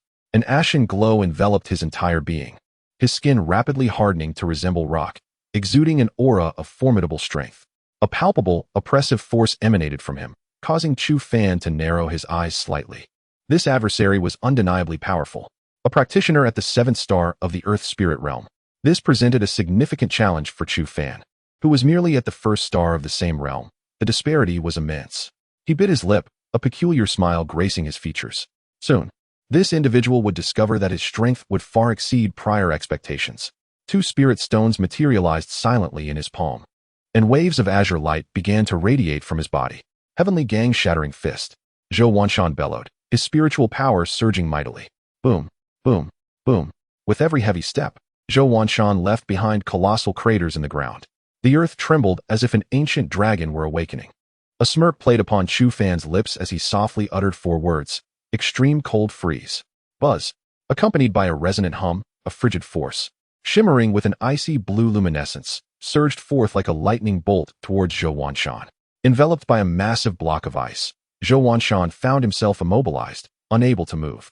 Subsequently, an intensely sharp, sinister force erupted like a tornado, wreaking havoc in its wake. Chu Fan's figure vanished in an instant, causing the savage sect members to furrow their brows. This young man appeared quite extraordinary. Soon, with a resounding crash, the enormous ice block was shattered into countless fragments. The sky was suddenly filled with a flurry of ice shards, exploding outward like a multitude of tiny blades. However, just as Zhou Wanshan's expression darkened and he prepared to unleash his fury, his countenance shifted to one of discomfort. Out of the corner of his eye, he caught sight of the shattered ice shards, which, at that very moment, were hurtling back towards him. The icy tips whistled sharply as they pierced through the air at perilous angles, targeting his vital points.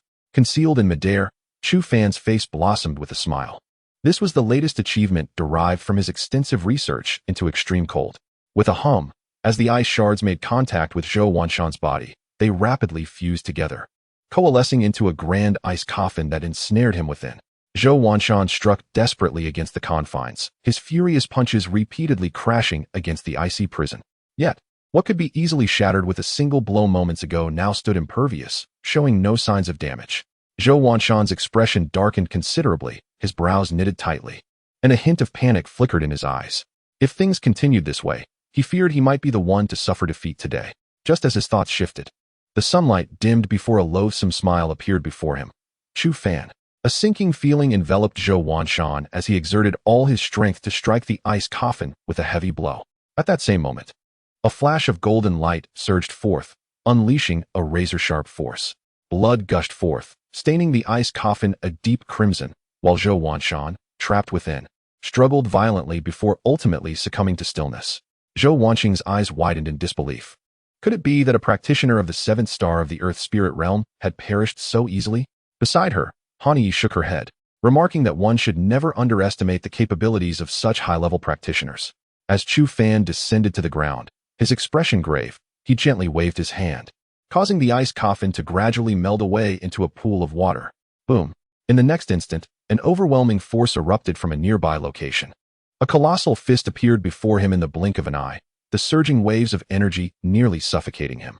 Heaven and earth, sun and moon palm, Chu Fan exclaimed, his hands swirling with intricate patterns as a resplendent sun blazed forth. The onlookers were taken aback, an earth-shattering technique. Zhou Wanqing exhaled deeply, finally comprehending why this individual had been able to defeat her guardian. A dazzling golden light carved through the air, crashing down like an avalanche upon Zhou Wanshang's fist. Boom, boom, boom. Chu Fan unleashed 3 consecutive palms, each brimming with enough power to easily rend a practitioner of the 5th star of the Earth spirit realm to shreds. Zhou Wanshang, driven to madness, fought back with reckless abandon, their eyes glazed with fury. With a splatter, Zhou Wanshang was struck by the terrifying palm force, spitting out blood. Yet at that moment, his fist finally breached Chu Fan's defenses, landing a formidable blow against his chest. Chu Fan grunted, a trickle of blood staining the corner of his mouth. At this moment, however, a frigid smile curled at the corners of his mouth, sending a chill down Zhou Wanshang's spine, prompting him to retreat in haste without a second thought. It was over.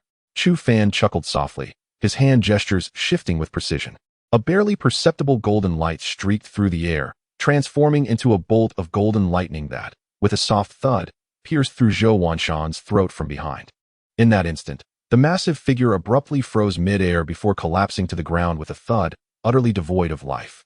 Chu Fan took a deep breath, his complexion slightly pale. Facing a practitioner of such caliber, he felt increasingly outmatched. It was clear he needed to enhance his strength further. The expressions of those in the wilderness shifted dramatically, and with a thunderous sound, they scattered like birds and beasts, vanishing completely. Chu Fan let out a soft laugh. It appeared that the second trial posed no significant challenge. Chapter 31. The people of the Great Xia Dynasty. He exhaled deeply, turning to face the 2 women. His gaze tinged with peculiarity. He had not felt such a headache even when confronted with Zhou Wanshang. Yet these 2 women left him utterly perplexed. Shall we take a moment to rest here?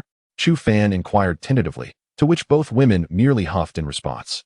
You're in charge then, Hanyi remarked with a pout, turning away to sulk in a corner, while Zhou Wanqing shot him a disdainful glance, also retreating to brood in silence.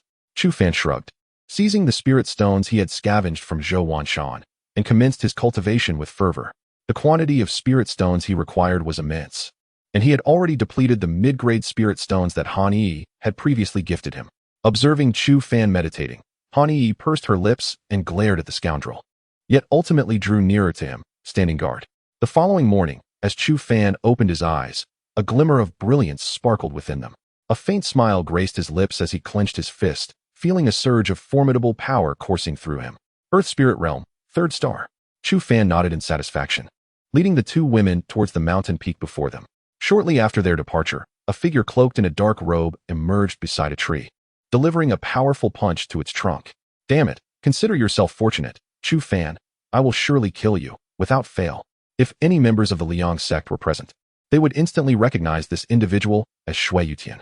However, at that moment, Chu Fan was entirely oblivious to his words. Having already arrived at the mountainside of the opposite peak, a grave expression clouded Chu Fan's features as he took a deep breath. It seemed imperative to pay a visit to the Xin sect. Just moments ago, while attempting to integrate other combat techniques, he was informed by the system that the usage of synthesis cards had been exhausted. Ding. Synthesis card function temporarily locked. To unlock the synthesis card function, the host must acquire Blue Pattern Jade Crystal X1, Spirit Gathering Pill X10, High-Grade Spirit Stone X10. Gazing at this series of requirements, Chu Fan felt a twinge of frustration. The Blue Pattern Jade Crystal was a rare type of spirit stone that emerged from the mutation of regular spirit stones, not particularly difficult to procure, as it could be purchased with spirit stones. However, the Spirit Gathering Pill was a different matter altogether. It was exceedingly challenging to obtain. This elixir was crafted solely by the elders of the Xin sect, and its annual production was exceedingly scarce. With fewer than 100 pills circulating outside the sect each year after catering to the needs of its own disciples, this pill significantly augmented the cultivation speed of disciples, rendering it an exceptionally precious item. The Xin sect, one of the 5 formidable sects, stood as a true sovereign among the Eastern Xin continent, and it was also one of the objectives in their upcoming assessment competition. Each year, the Xin sect enrolled 1,000 disciples from the 7 sects. But these were merely outer disciples with limited access to the core of the sect. In stark contrast, the sect only admitted 8 disciples annually for rigorous training. Those chosen would be groomed for the upper echelons of the Xin sect. Rubbing his temples, Chu Fan realized that the competition would undoubtedly be exceedingly fierce. In the fierce competition among over 100,000 individuals for a mere 8 coveted positions, even he must exert every ounce of his strength. He exhaled softly, the sound echoing within his heart. Once he acquired these items, would he be able to activate the synthesis card? Ding! This is the power and materials required to activate the synthesis card function twice. The synthesis card cannot be permanently activated, but can be initiated whenever the host meets the conditions set forth by the system. Chu Fan's lips quivered, a surge of frustration rising within him, wishing to shatter this wretched system. You old fool. The difficulty of obtaining these 3 items is akin to directly ascending to the celestial spirit realm, and this only allows for 2 activations of the synthesis card. Is this not a trap of the highest order? Yet he soon sighed, resigning himself to fulfilling the demands of this arrogant system. At that moment, Zhou Wanqing's expression shifted, quietly retreating behind Chu Fan. Sensing something amiss, Chu Fan turned to observe a group of individuals swiftly approaching. He stood still, awaiting their arrival. Soon, they halted before him, led by a young man clad in a purple robe, his demeanor exuding arrogance. "Qing'er, I know you are here. Do not hide," he proclaimed, unfurling a folding fan with a flourish and a smile. Zhou Wanqing clenched her teeth, stepping forward, her eyes ablaze with fury. "Wang Ding, what do you intend to do?"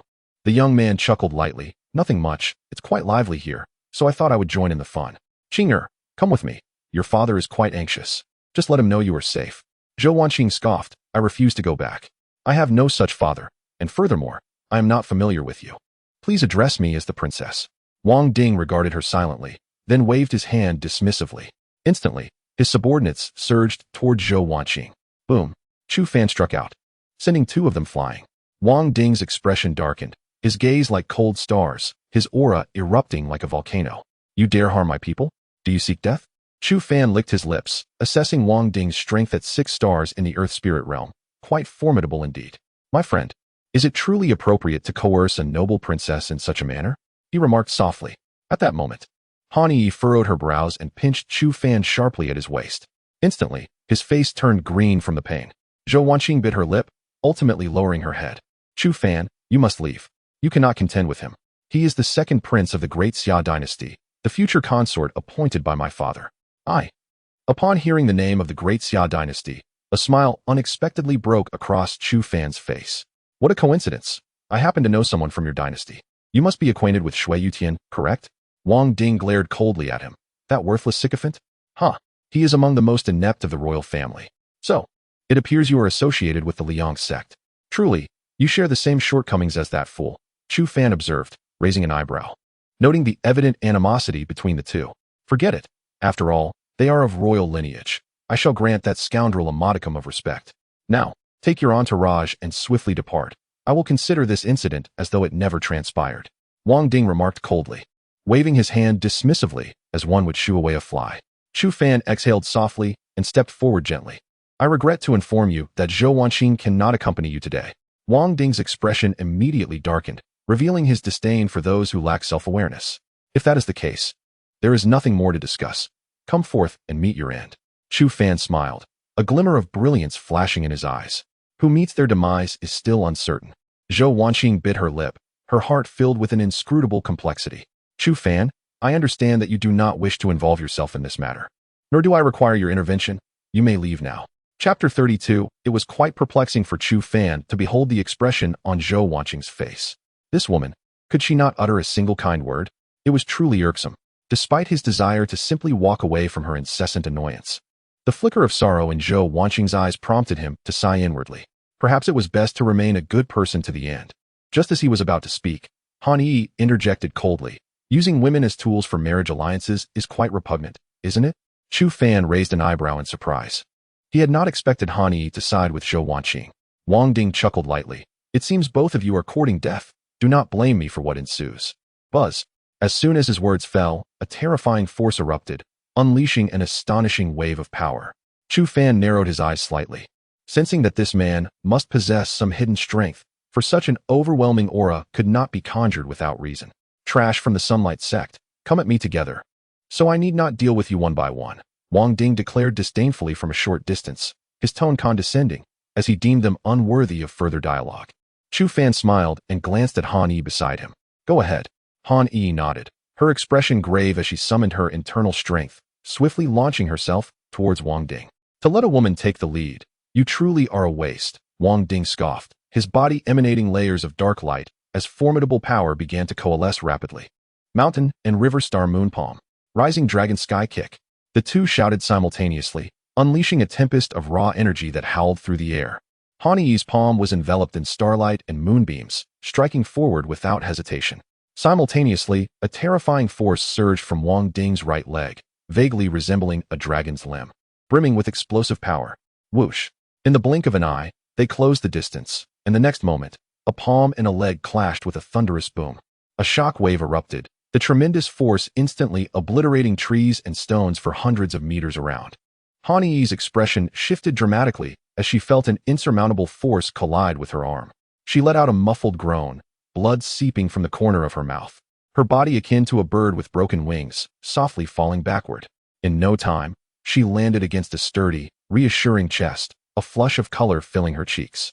Chu Fan gently set her down, exhaling softly. Are you all right? Han Yi shook her head. I am fine. This is not my limit. Chu Fan smiled and took a step back, allowing Han Yi to confront Wang Ding once more. Hey, she's injured. Are you even a man? Zhou Wanqing scolded. Her brow furrowed. Chu Fan glanced at her. Yi is not as weak as you think. Just watch. Wang Ding does not possess the capability to defeat her. Indeed. As his words echoed, Han Yi became enveloped in a blazing inferno. The oppressive heat distorted the air, making it almost unbearable for those around, who furrowed their brows in discomfort. Heavenly Flame Finger, Han Yi exclaimed, as her right index finger suddenly glowed a brilliant red, resembling a gem forged from the purest ruby. A terrifying surge of power emanated from her, relentless and overwhelming. Heavenly Grade Martial Technique. Chu Fan raised his eyebrows, taken aback that Han Yi possessed such formidable skills. It was indeed unexpected. Zhou Wanqing's expression shifted, her lips gently biting in apprehension. You two are monsters, each wielding a heavenly grade technique, she scoffed. Meanwhile, Wang Ding furrowed his brow slightly, sensing the trouble brewing. However, he concealed his concern, his gaze flickering as he leapt into action. With a fierce kick, he unleashed a razor-sharp arc, a sound reminiscent of a dragon's roar accompanying his strike aimed at Han Yi's head. Buzz! Han Yi concentrated her energy into a single point, decisively thrusting her finger forward. A colossal crimson finger, 10 zhang in size, slowly manifested in midair and then, with a resounding thud, struck Wang Ding's leg. Flames erupted in a spectacular display as the tremendous force of the collision swept across the battlefield. Wang Ding gritted his teeth, feeling as if he had kicked a solid piece of fiery stone, the searing heat rapidly eroding his strength. The once invincible power he possessed now faced an unprecedented obstacle, causing a flicker of panic within him. Bang! The ethereal dragon leg began to disintegrate, and with a thunderous explosion, it shattered into countless luminous particles, vanishing completely. Simultaneously, Han Yi coughed out a mouthful of blood, her body hurtling backward, her aura severely diminished. Wang Ding clenched his teeth, seizing the moment. He blurred into a series of afterimages, appearing before Han Yi with a menacing grin. Die! His right leg descended like a battle axe, aimed directly at her head. Thud! At that instant, a golden light surged forth, crashing into his leg with immense force. The overwhelming power shattered his attack in an instant, striking him in the chest like a raging dragon. Wang Ding's pupils constricted as he desperately erected layers of defense before him. However, a flash of dark golden light swiftly tore through all his defenses, and he felt a chill in his chest as his heart raced violently. Boom! Wang Ding crushed the jade talisman around his neck, and suddenly, black lightning descended without warning, unleashing a terrifying power in an instant. Crush them, die! Wang Ding fell to the ground, staring at the deep crimson marks that appeared on his chest, his hatred reaching a boiling point. Han Yi and Zhou Wanqing exchanged grave looks, their eyes fixed on the tumultuous sea of lightning nearby. The black thunder roared incessantly, each bolt capable of obliterating a 3-star Earth Spirit Realm cultivator with ease. In Han Yi's eyes, a crimson hue gradually emerged, and the lines on her forehead began to faintly manifest. If Chu Fan were to perish here today, she would ensure that everyone present accompanied him to the grave. Minutes later, the thunderous storm began to wane, and all eyes were riveted on that very spot. In the next moment, an uproar ensued. How could this be? This young man exhibits some form of abnormality. Indeed, this was the talisman bestowed by the king to safeguard the second prince's life. Even a practitioner at the celestial spirit realm would be reduced to ashes. Yet the situation now it is utterly inconceivable, for it appears he is unscathed. Wang Ding's subordinates also engaged in fervent discussion, bewildered by the unfolding events. Their gazes, however, remained locked on that area, the source of their profound astonishment. Chapter 33. The target, the diamond token. At this moment, the black thunder gradually dissipated, and golden light pierced through the darkness, dazzling in its brilliance. Wang Ding's expression darkened. His fists clenched tightly, his teeth nearly grinding to dust. How could this be possible? This young man must have employed some underhanded trickery. It must be so. You scoundrel! I refuse to believe it. Come, face your demise. Wang Ding shouted, once again gathering his internal strength to strike out. However, in the instant he summoned his spiritual energy, he was suddenly encased in an ice coffin, utterly immobilized, unable to wield a shred of power. Before him materialized a face, cold and imbued with an unparalleled murderous intent. It was Chu Fan. At this moment, he held a dark golden dagger, its edge shimmering ominously. Wang Ding's expression shifted drastically. What do you intend to do? I am the second prince of the Daxiao Empire. Test me if you dare. Chu Fan chuckled, though the smile bore the gluttonous anticipation of a demon before a feast. The Daxiao Empire truly boasts a grand reputation. Regrettably, I harbor no sentiments towards you. I have no desire to kill you. There exist fates far more painful than death in this world. With a chilling laugh, he thrust the dagger forward without hesitation. Thud! In the next moment, the dagger pierced Wang Ding's lower abdomen, and the power within him erupted from the newfound breach. Wang Ding let out a harrowing scream, his eyes filled with despair and malice. You have ruined my Dantian. Chu Fan sneered, turning slowly to retrace his steps. Wang Ding's subordinates exchanged glances, too terrified to advance, utterly immobilized by the ruthless ferocity and formidable power displayed before them. Chu Fan flipped his palm, gazing at the 6 tokens he held, a smile gracing his face. Together with the 3 tokens seized from Zhou Wanshan, they had amassed enough. Chu Fan felt a lingering suspicion that these tokens served purposes beyond mere proof of passage, compelling him to collect them all. Zhou Wanqing sighed deeply, concern etched on her face. Chu Fan, the Daxiao Empire wields immense power. Even the 7 sects would hesitate to provoke them. You have crippled Wang Ding's Dantian. They will not let you off lightly. Oh, it matters not. Should they seek revenge, I shall welcome it. It is of no consequence. Chu Fan shrugged, a dismissive smile playing upon his lips as he regarded Wang Ding with disdain. Ding. Host level has reached level 10. Unlocking primary level 2 extraction card. Unlock successful. Host has acquired level 2 extraction card. Note, level 2 extraction card can extract skills from Earth Spirit Realm and Heaven Spirit Realm cultivators. Ding. Host level has reached level 10. Unlocking primary level 1 enhancement card. Unlock successful. Host has acquired primary level 1 enhancement card. Note, enhancement card can double the host's attack power. Chu Fan gazed at the newly appeared card in his mind, a smile blossoming on his face. Simultaneously, the extraction card upgraded, the original single pattern transforming into 2. Ding. The system's energy value has been cleared. The host is advised to replenish energy promptly. Chu Fan pursed his lips, a radiant smile illuminating his face. Having a system is truly delightful. Ding. Target for replication detected, Wang Ding. Replication skill, Dragon Ascending Kick. Energy consumption 60 points. Confirm replication? Confirmed. Ding. Replication enhancement completed, acquiring the Dragon Shattering Kick. Host. Chu Fan level. Earth Spirit Realm. 4 stars, unlocked cards. Level 1 replication card. Level 1 synthesis card skills. Qian Kuan Sun and Moon Palm. Extreme Cold Freeze. Nether Sword Technique. Dragon Shattering Kick talent. Mid-tier Earth grade energy value. 0. A smile crept across Chu Fan's lips. A mid-tier heavenly grade martial skill. The Dragon Ascending Kick utilized by Wang Ding is a semi-heavenly grade martial skill, which has now automatically upgraded to a mid-tier heavenly grade martial skill, significantly boosting Chu Fan's strength once again. Ding. At that moment, the distant sound of a bell echoed, signaling the impending conclusion of the second round of assessments. The trio paid no heed to the incapacitated Wang Ding and hastened towards the sound. Minutes later, they arrived at the mountaintop, where the crowd had thinned. Now only around 2,000 participants remained. Soon, the elder in a green robe reappeared, this time accompanied by an elder in a red robe. The red-robed elder, with hair and beard as red as fire, emanated a faint flame, resembling a volcano poised to erupt, raising the temperature of the surrounding space. "Well done, little ones."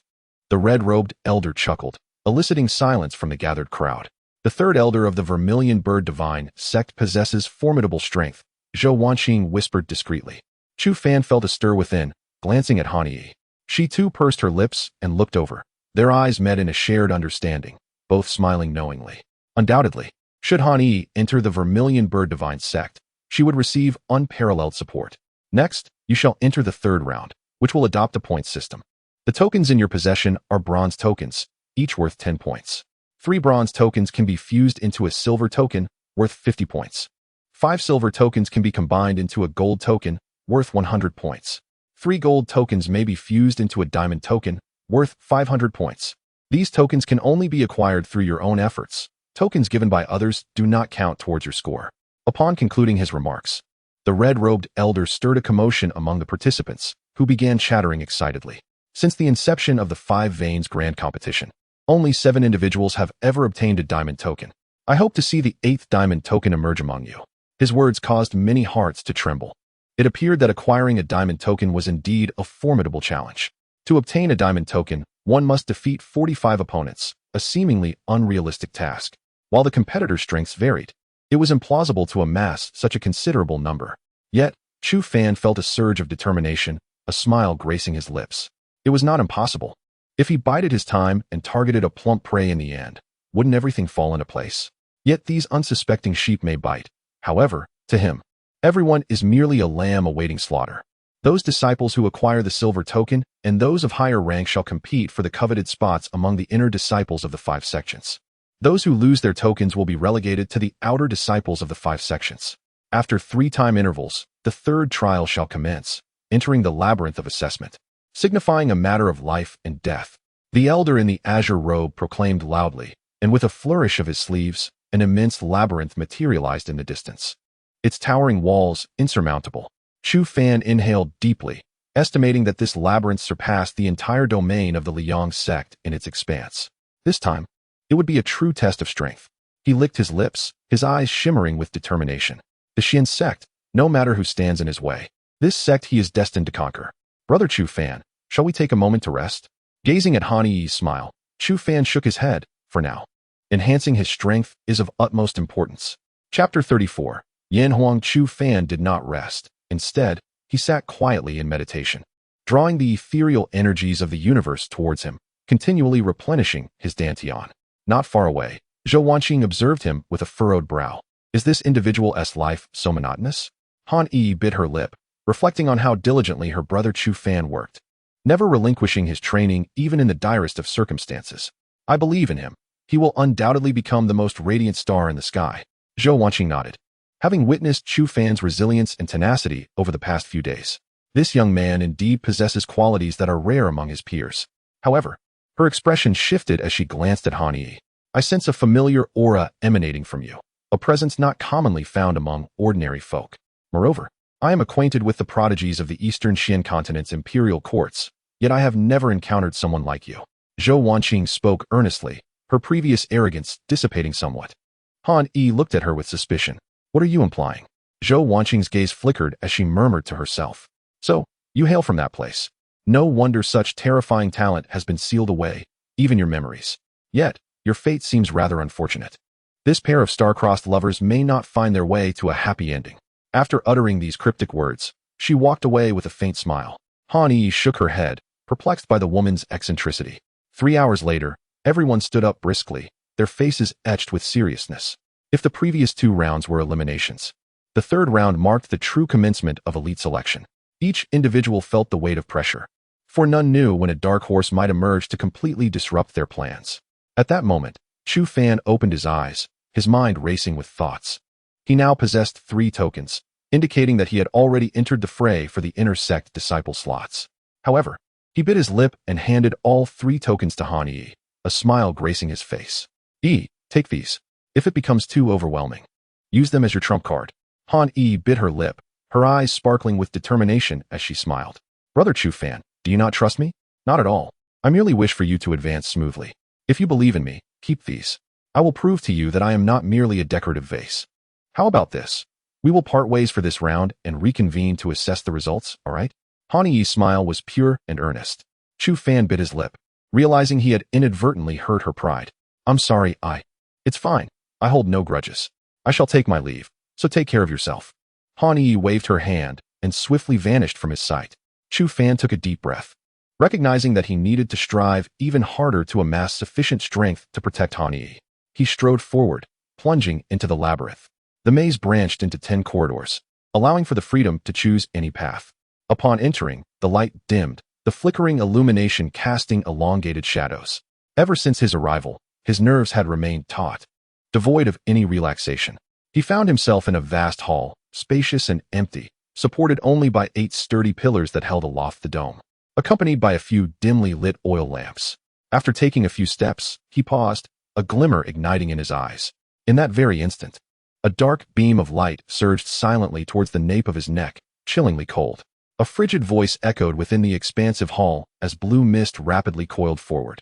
In the next moment, the dark beam was abruptly ensnared by a layer of hard ice. Its force significantly diminished, and it ultimately plopped to the ground beside Chu Fan. Simultaneously, Chu Fan's figure vanished like a specter. At that moment, another figure crouched tightly against a stone pillar, concealed from the dim light. A prime vantage point for a surprise attack. Having observed Chu Fan's entrance and deemed his strength lacking, he had acted swiftly. However, he had not anticipated that the man would suddenly disappear. Furrowing his brow, he exhaled. Just as he prepared to flee, a powerful hand clamped firmly onto his shoulder. Are you looking for me? The man instantly shivered, his pupils constricting sharply. Without a moment's thought, he unleashed a concealed dart, piercing through the air to strike at his opponent's throat. Yet, in the next heartbeat, his lips twitched violently, his face contorting in disbelief at the surreal scene before him. The dart, as if caught in a bizarre twist of time and space, veered off its trajectory and vanished into the darkness, while the figure before him remained utterly unscathed, an unfathomable occurrence. Bang! Following that, he felt a terrifying force surge forth from the man's palm. Instantly, a metallic taste filled his throat, and he spewed forth a mouthful of blood, collapsing to the ground as he struggled to rise. Your movements are quite nimble, but alas, your strength is still too feeble. Standing before him was none other than Chu Fan, a serene smile gracing his features, his palm aglow with a golden radiance imbued with an indescribable sharpness. Just as Chu Fan was about to end this man's life, he suddenly hesitated, his gaze fixating on the bronze ring adorning the assailant's hand. Where did this come from? He pondered, surprise flickering across his brow. The intricate patterns upon the ring bore 2 characters, Yan Huang. He was certain of it, for he had majored in history at university and possessed a keen sensitivity to ancient scripts. This writing was unmistakably the oracle bone script of Earth. Why would such a script appear in this otherworldly realm? The man opened his mouth, hastily removing the ring and tossing it to Chu Fan before fleeing without a backward glance. Chu Fan made no attempt to pursue. Instead, he took advantage of the dim light to examine the ring closely. The surface of the ring was coarse and heavily tarnished with verdigris, giving it an appearance that suggested it had endured for millennia. 2 oracle bone characters were inscribed on the front, while the interior bore no markings at all. Aside from the 2 characters, the ring was devoid of any ornamental designs. Chu Fan keenly sensed something amiss. Could it be that humans from Earth traversed here thousands of years ago, leaving behind this ring? Judging by the traces of verdigris, it was likely several thousand years old, perhaps 5 or 6. During that epoch, Earth was still in a tribal state, reminiscent of the legendary era of the 3 sovereigns and 5 emperors. Had beings from ancient times already set foot in this realm? How did they arrive? What purpose did they serve here? Did they ever return? Countless questions surged within his heart, and Chu Fan felt a vague premonition that his presence in this place was no mere coincidence. Chapter 35. The Key, the Undead. After regaining his composure, Chu Fan propelled himself forward with great urgency. Not long thereafter, the ring in his possession flickered with a ghostly green light. Though the luminescence was fleeting, his keen senses managed to capture it. Chu Fan promptly halted, conducted a brief exploration, and then decisively chose a direction, hastening towards it with all his might. Approximately 10 minutes later, he came to a stop once more. Before him loomed a colossal bronze door. Upon seeing this door, he shuddered involuntarily, his eyes widening in astonishment. The imagery depicted upon it illustrated the Battle of Zhualu. This ancient conflict from Earth's primordial era, a clash of deities and demons, appeared here, further solidifying his conviction that this matter was extraordinary.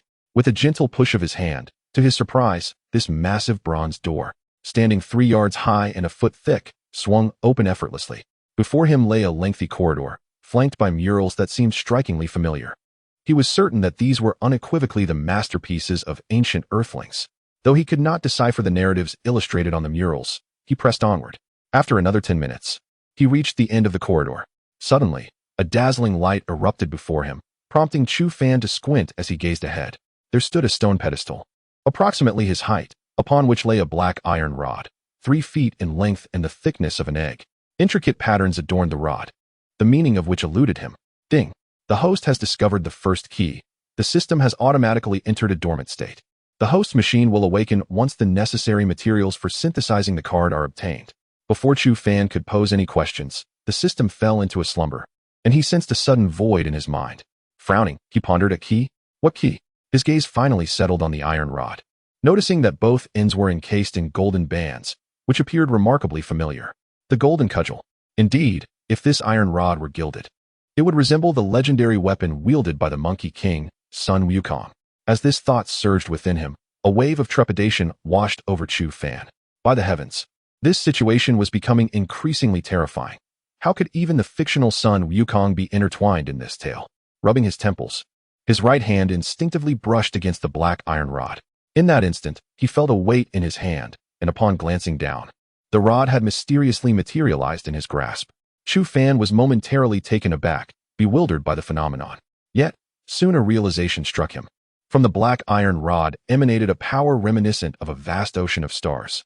He sensed that if such power were unleashed in its entirety, it could shatter the very fabric of this universe. Regrettably, this force was bound by an exceedingly potent seal. Could it be that this iron rod, nearly identical to the golden cudgel, was the so-called key? What was truly unfolding? After contemplating for an extended period, Chu Fan shook his head, unable to fathom the intricacies of the situation. Once he exited this place, he exhaled deeply and continued onward without pause. The black iron rod in hand transformed into dark patterns on the wrist, resembling an ancient seal character. In the third challenge, Chu Fan progressed with remarkable ease, bursting forth triumphantly in less than an hour. The elder in the azure robe stood before him, a hint of astonishment gracing his features, now adopting a more serious demeanor. "Young one, you are indeed the third to emerge. You have truly impressed me," he remarked. Chu Fan turned his gaze aside, noting the presence of 2 individuals. One was clad in a white robe, wearing a gentle smile, and nodded at him appreciatively. "Dao sect, Li Jun Liangyang sect, Chu Fan." The 2 exchanged nods before Chu Fan's attention shifted to the other figure, who sneered disdainfully. "Sword sect, Wang Sun. I never expected someone like you to pass the assessment. It seems the rules of the 5 sects grand competition need revising." "I concur, otherwise any random individual could gain entry, and this place is indeed somewhat chaotic," Chu Fan retorted with a cold smirk. Wang Sun's eyes narrowed. "You seek death. Why don't you come and try?" As the tension escalated, the elder in the azure robe gently waved his sleeve, and an unseen force pulled the 2 apart. "Oh, younglings, this is merely the beginning of the third challenge. The main event lies ahead. The entire mountain range behind you serves as your battlefield. Whether you become a worm or a dragon depends solely upon your own efforts," the elder said with a chuckle, raising the eyebrows of the 3 in curiosity. "Why must there be phases?" Li Jun inquired softly, with the others equally puzzled. "I do not know. It has been passed down since the establishment of the 5 sects grand competition, and it has been quite some time. It is said to await a certain individual. But who this person is, and why they must be awaited, remains a mystery to me," the elder explained. Upon hearing this, a thought struck Chu Fan. Could it be that the awaited one is him? After some time had passed, most participants had emerged from the maze. Originally around 2,005 to 600, only a little over 2,000 remained. The others stood pale and disheartened, having lost their tokens. "Very well. We shall proceed to the next phase. For 7 days, you may employ any means necessary to seize tokens. We shall not intervene," the elder said with a smile before vanishing from sight. The crowd of over 2,000 quickly dispersed, vanishing into the vast forest. Chu Fan took a deep breath and chose a direction to advance. That night, the starlight sprinkled down, casting a silver glow throughout the forest. Suddenly, a chilling scream pierced the air, triggering a cascade of similar cries. Chu Fan's eyes snapped open. Something was amiss. This was no ordinary contest of participants. The speed was far too swift. Without a moment's hesitation, he sprang towards the source of the disturbance, certain that something had gone terribly wrong. Upon arriving at the area, he inhaled sharply, taken aback by the scene before him. At this moment, the ground was littered with corpses, the soil soaked in blood, and the air within the forest was thick with the pungent scent of carnage. More alarmingly, the bodies themselves appeared emaciated, as if their vital essence had been drained by some malevolent force. Zombies. Such a thought flickered through Chu Fan's mind, yet he deemed it absurd. These were cultivators. If they were indeed zombies, they could likely be dispatched with a mere slap. Yet their condition bore an uncanny resemblance to that wrought by the undead. What could possibly be the explanation? Soon, others began to arrive, their brows furrowed as they engaged in hushed discussions. My friend, what is your perspective on this matter? Inquired Li Jun, approaching with his ever-present gentle smile, as he slowly posed the question to Chu Fan. I am uncertain. If it were a beast, we would be in grave trouble. However, I suspect it is not a beast, but rather a peculiar life form. Undead. Chapter 36. Disciples of the Dao Sect. Follow me into battle. Li Jun spoke quietly. Chu Fan, let us face the undead. Chu Fan paused, bewildered. Undead? What is that? Li Jun smiled gently, explaining that some powerful beings retain a fragment of their strength even after death, their spirits aglow, yet their bodies become virtually indestructible. However, the essence of their humanity has vanished, leaving only brutality and a thirst for blood. Such entities are referred to as the undead. He took a deep breath, a glimmer of determination shining in his eyes. These beings are quite troublesome, yet they are typically under someone's control. Therefore, we must first discern the intentions of our adversary to identify the puppet master. Chu Fan couldn't help but regard him with newfound respect. Indeed, those who emerge from the Dao sect possess a certain distinction. The lifeblood of these corpses has been drained, likely through some nefarious technique, to control the undead and augment one's own power. Chu Fan remarked quietly, and Li Jun nodded in agreement. You are correct, but there exists another possibility. Sacrifice. Chu Fan was taken aback. To whom? Li Jun gestured to the surrounding landscape. Look around. These mountains encircle us. With 9 peaks standing tall, a rare sight akin to the legend of the 9 dragons playing with pearls. Thus, there are tombs here, and they belong to superlative beings. The lifeblood of these individuals is likely offered as a sacrifice to the master of this tomb. Chu Fan raised an eyebrow, intrigued by the notion of a tomb. Friend, would you be interested in exploring this tomb? Li Jun inquired calmly. At that moment, Chu Fan felt a stirring within, gazing at him. Why choose me? Because you are strong, stronger than anyone else. And compared to you? Li Jun remained silent, yet the gentle smile on his face never wavered. Very well, I shall accompany you, but what benefit do I stand to gain? Chu Fan leaned against a tree, a playful smile gracing his lips. He was not one to act without incentive. He would not venture forth without some reward. Besides, it had been said that this was a tomb of a superlative being, a power far exceeding that of the sect leader of the Luminous Sun sect. Even if they were to become like these undead, they would not be entities to be trifled with. Once that being stirred, they would likely meet a demise so thorough that naught would remain. Without some enticing reward, he would not risk such peril. Li Jun regarded him intently. This is the site of our third trial. Should that creature absorb enough power, we shall all perish here. Then let us all die together. It is better than facing death alone, Chu Fan replied, unfazed. He had little patience for the Taoist's attempts to sway him. Li Jun furrowed his brow, and after a moment, exhaled softly. Very well, I shall not press you. I hope to see you in the next trial. I sense a strong connection between us. Ha ha ha. Disciples of the Dao sect, follow me into battle. Li Jun's voice, though not loud, resonated with a power that surpassed the clangor of bells. In an instant, dozens of figures soared into the air, forming 2 orderly lines. Like valiant warriors clad in battle attire, fearlessly charging toward death. Chu Fan's gaze flickered. He could not deny that this individual possessed a remarkable charisma. He inhaled deeply and turned to dash in another direction. 3 hours later, Chu Fan found himself in possession of yet another token. He nodded. He was now capable of merging a silver token. He combined the 3 tokens, and instantly, a brilliant silver light radiated outward, transforming the token in his hand into a lustrous silver hue. At that very moment, a golden beam of light appeared in the sky. As the light dissipated, a colossal list formed entirely of spiritual energy materialized in midair. The heavenly ranking. 3 characters in purple light flickered, followed by a series of names. At the top was a familiar name to Chu Fan, Wang's son.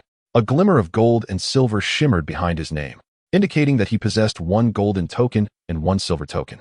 Taking a breath, Chu Fan acknowledged the formidable prowess of this individual. In second place was an unfamiliar name, and as he scrolled down, he was surprised to see Suyu Tian in 7th place. It was no small feat for him to climb so high. He continued to scan the list, finding his own name in 23rd place, and noted that from 24th to 40th, all held a silver token. Suddenly, an earth-shattering explosion erupted while he was examining the list. Chu Fan turned sharply and witnessed a nearby mountain peak shatter into fragments. A torrent of malevolent energy surged forth like a lava flow. The trees across the mountain range began to wither en masse, while countless beasts let out anguished cries before collapsing, turning into pools of blood. Chu Fan felt an eerie force relentlessly siphoning his life essence. Just as he prepared to flee, the black tattoo on his wrist writhed, and that strange power dissipated swiftly. Stunned, a smile broke on his face. This mark possessed such an ability. In the next moment, a figure staggered toward him, but after only a short distance, it coughed up a mouthful of blood and perished. It was a disciple of the Dao sect. As Chu Fan advanced, he encountered 7 or 8 other disciples lying on the ground, their deaths gruesome. He exhaled deeply, biting his lip. This time, he had suffered a great loss. Without further hesitation, he transformed into a golden flash, racing forward. Soon, he reached the mountain peak, where an eerie sound of golden inscriptions filled the air, accompanied by faint golden talismans swirling around. This was the Sutra of Redemption, a profound text for guiding the deceased to the afterlife. His gaze fixed on a figure at the wound, clad in a Taoist robe, exuding a formidable spiritual energy. Boom, boom, boom. Countless palm shadows rained down, attempting to suppress the entity trying to emerge. However, it was evident that the strength of that figure was pitifully weak, merely a mantis trying to stop a chariot against the boundless malevolence. Surrounding the wound, 2 circles of individuals sat cross-legged, their eyes tightly shut as they chanted the Sutra of Redemption. These individuals continually succumbed, spewing blood and sustaining horrifying injuries. Yet, none of them vacated their positions, steadfastly maintaining their ground. A throng of onlookers surrounded the scene, yet upon witnessing it, they turned away, none willing to linger. However, the disciples of the Dao sect remained undeterred, as if impervious to the surrounding chaos, steadfast in their recitation of scriptures and guidance for others. Chu Fan exhaled deeply. These individuals instilled in him a profound belief in righteousness. In an instant, a torrent of power surged within him, and a resplendent golden radiance burst forth. Heaven and earth, sun and moon palm. His resolute voice echoed through the heavens, and in the next moment, a colossal golden handprint, spanning dozens of feet, struck the mountaintop with a thunderous crash. A terrifying and tumultuous wave of spiritual energy surged forth, cascading downwards without hesitation. Chu Fan had indeed taken action. Chapter 37. May my blood water my land. At this moment, an overwhelming surge of spiritual energy erupted, howling furiously like a tempestuous sea. The might of the colossal hand obliterated half of a mountain in an instant. However, it remained woefully insufficient against the unfathomable and terrifying malevolence that obscured the sky. Chu Fan furrowed his brow tightly, recognizing that this power was far too formidable for them to withstand. What purpose do your actions serve? Even if you were to sacrifice yourself entirely, it would not suffice to seal this rift, he retorted. Li Jun, despite spitting out a mouthful of blood, maintained his usual composure. May my blood water my land, restoring the mountains and rivers. This is the tenet of my Dao sect. Even if all disciples of the Dao sect are entombed here today, we shall have no regrets in this world. Observing the gravity and determination etched on Li Jun's face, Chu Fan bit his lip and let out a deep sigh. Damn it, the debt you owe me this time is monumental. Cursing under his breath, he charged forward like a madman as a cataclysmic assault descended upon them, akin to a world-ending calamity. The power unleashed by the heavenly grade techniques astonished the onlookers, who stood transfixed by the spectacle. It was utterly unbelievable that this individual possessed such an abundance of heavenly grade techniques. Even Li Jun regarded him with newfound respect. He had previously underestimated the depth of this person's capabilities. Dragon-crushing heaven kick, Chu Fan bellowed, his right leg transforming into a shimmering tail adorned with black dragon scales. Accompanied by a resounding dragon roar, it struck heavily against the terrifying malevolence. The impact was immediate, shattering the most formidable of the dark energies. Li Jun, momentarily stunned, swiftly rallied the Dao sect disciples to exert their full strength in suppression. The chants of sutras, which had filled the air, intensified, and golden motes of light quickly converged to form a vast net, gradually pushing the malevolent energy back. Upon witnessing this scene, Li Jun inhaled deeply, his gaze fixed on Chu Fan, filled with unprecedented gravity. It was astonishing that a practitioner at the Earth Spirit realm could achieve such a feat. However, he mused, to resolve this matter entirely, this may not be sufficient. He shook his head and spoke softly, while Chu Fan furrowed his brow in response. The 5 meridians ought to intervene. The situation has exceeded our control. Are they not meant to act? During the inaugural 5 meridians competition, they had established a rule that, regardless of the circumstances, the members of the 5 meridians would refrain from interfering here. Chu Fan cursed vehemently, and just as he sought a solution, he felt the black patterns on his wrist begin to writhe. The surrounding malevolence, akin to mice fleeing from a cat, swiftly retreated, avoiding proximity to him. A thought sparked in Chu Fan's mind. Could this entity counteract the malevolent force here? He had no time to ponder further, for the Tao sect disciples were nearing their limit. Many were exhausting their life essence, and without further action, their efforts would be rendered futile. With a resonant hum, a black iron rod gleamed as it materialized in his grasp. The rod trembled incessantly, and in the next moment, it propelled Chu Fan into the mountain's entrance. Li Jun's expression shifted dramatically. Gritting his teeth, he followed suit. Chu Fan grimaced, cursing under his breath, realizing that this time, he might meet his demise due to this contraption. Moments later, he descended, inhaling deeply as he beheld the surrounding scene. The air was saturated with a blood-red hue, the pungent scent of blood palpable, almost corporeal. Before him lay a flat stone platform, from which 8 robust vines cascaded down, suspending an enormous bronze coffin. The coffin was adorned with numerous tendril-like appendages that penetrated the mountain wall, siphoning the vital essence from the blood that pooled around their ankles. This was not merely an accumulation from the night. It was likely the result of years, perhaps decades, of gathering, only now coming to light. Chu Fan, are you all right? Li Jun descended, his gaze scanning the area with trepidation. Chu Fan shook his head, gradually advancing towards the coffin. Suddenly, a tremendous tremor shook the colossal bronze coffin, causing Chu Fan's heart to skip a beat. A terrifying pressure descended upon him, nearly toppling him to the ground. Yet, the black iron rod radiated a series of dark glimmers, counteracting the overwhelming force. He soon stood before the bronze coffin, momentarily frozen in astonishment. The lid was absent, and the interior was devoid of any corpse. His expression shifted to alarm, and he turned to flee in a frenzy. "Run!" he shouted, but it was too late. In that instant, a multitude of figures surged forth, overwhelming them. Chu Fan cursed inwardly, realizing they had fallen into a trap. To his dismay, he had not anticipated that a mere corpse could employ such a cunning ploy to lure them in. Li Jun gritted his teeth fiercely, but there was no time for words now. The 2 men stood before a throng of several thousand living dead, a chill running down their spines. "We have walked into a deadly snare. It seems we are destined to perish here today," Li Jun whispered. Chu Fan licked his lips, resolute. "I refuse to be buried with a man." With that declaration, he bellowed and charged forward. In that moment, Chu Fan resembled a berserker from myth, enveloped in an invisible flame. Fearless, he launched himself into the fray, instilling a shiver of dread within Li Jun. With a resounding crash, the black iron rod swung wide, smashing down upon the foremost living dead, reducing them to mere fragments.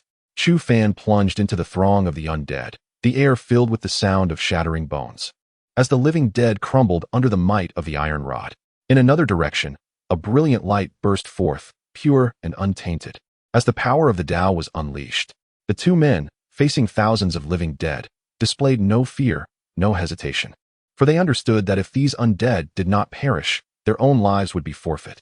Once the entity within the bronze coffin has absorbed sufficient blood essence, none among them shall escape. Bang!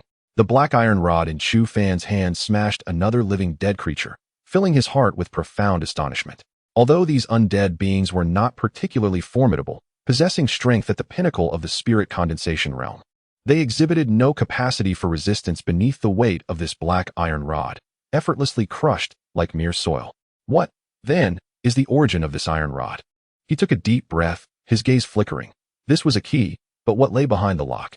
What was it that remained confined? Chapter 38. The relentless battle. He shook his head, striving to dismiss these thoughts, and with a swift kick, sent a living dead creature sprawling. At that moment, the corpses rushing forward suddenly retreated with astonishing speed, followed by an overwhelming force surging towards them. Chu Fan took a few breaths, and a mid-grade spirit stone materialized in his palm, which he absorbed completely in mere moments. His gaze remained fixed on the darkness nearby, where he sensed an extraordinarily terrifying presence gradually approaching. Li Jun appeared beside him, blood trickling from the corner of his mouth and his body bearing several wounds. He had previously overexerted himself and had suffered some setbacks in his encounter with the living dead. "Can you hold on?" Chu Fan inquired softly. To which Li Jun replied with a faint smile, "Rest assured, even if I perish, I shall drag this monster down to hell with me." Chu Fan tossed him a mid-grade spirit stone, and the two readied themselves for the impending confrontation. Boom! In the next instant, a deafening roar reverberated as a colossal shadow enveloped them in the blink of an eye. "It's here." Without a moment's hesitation, Chu Fan transformed into a streak of golden lightning, merging into the surrounding darkness. Clang! His golden dagger struck fiercely against the luminous entity, yet the vibrations that coursed through his hand indicated that the attack bore little effect. Even though he practiced a celestial-level technique, his own power was insufficient to contend with a being of such high caliber. Realizing his strike had failed, Chu Fan retreated, his brow furrowed with concern. At least a celestial spirit realm practitioner. He inhaled deeply, activating a reinforcement card within him. Buzz! In that moment, he felt an overwhelming strength coursing through his limbs, like a mighty river rushing within. At that instant, Chu Fan had attained the prowess of a 7-star Earth Spirit Realm practitioner. He licked his lips, and without hesitation, swung the black iron rod in his grasp. The shadows of the rod danced through the air, delivering a weighty assault upon the massive shadow before him. Boom, boom, boom. After 3 consecutive strikes, he suddenly sensed the solid form shatter beneath his blows. Without a moment's pause, he unleashed 2 celestial-level techniques, Heaven and Earth Sun and Moon Palm. Dragon-crushing sky kick. Thud, thud. Each palm and kick released his full might as Chu Fan leveraged the force to retreat, landing on the ground and exhaling deeply. In the distance, the massive figure became vaguely visible, an imposing entity standing at least 10 feet tall. The face was obscured, but its form was exceedingly gaunt, covered in the pallid hue of decay.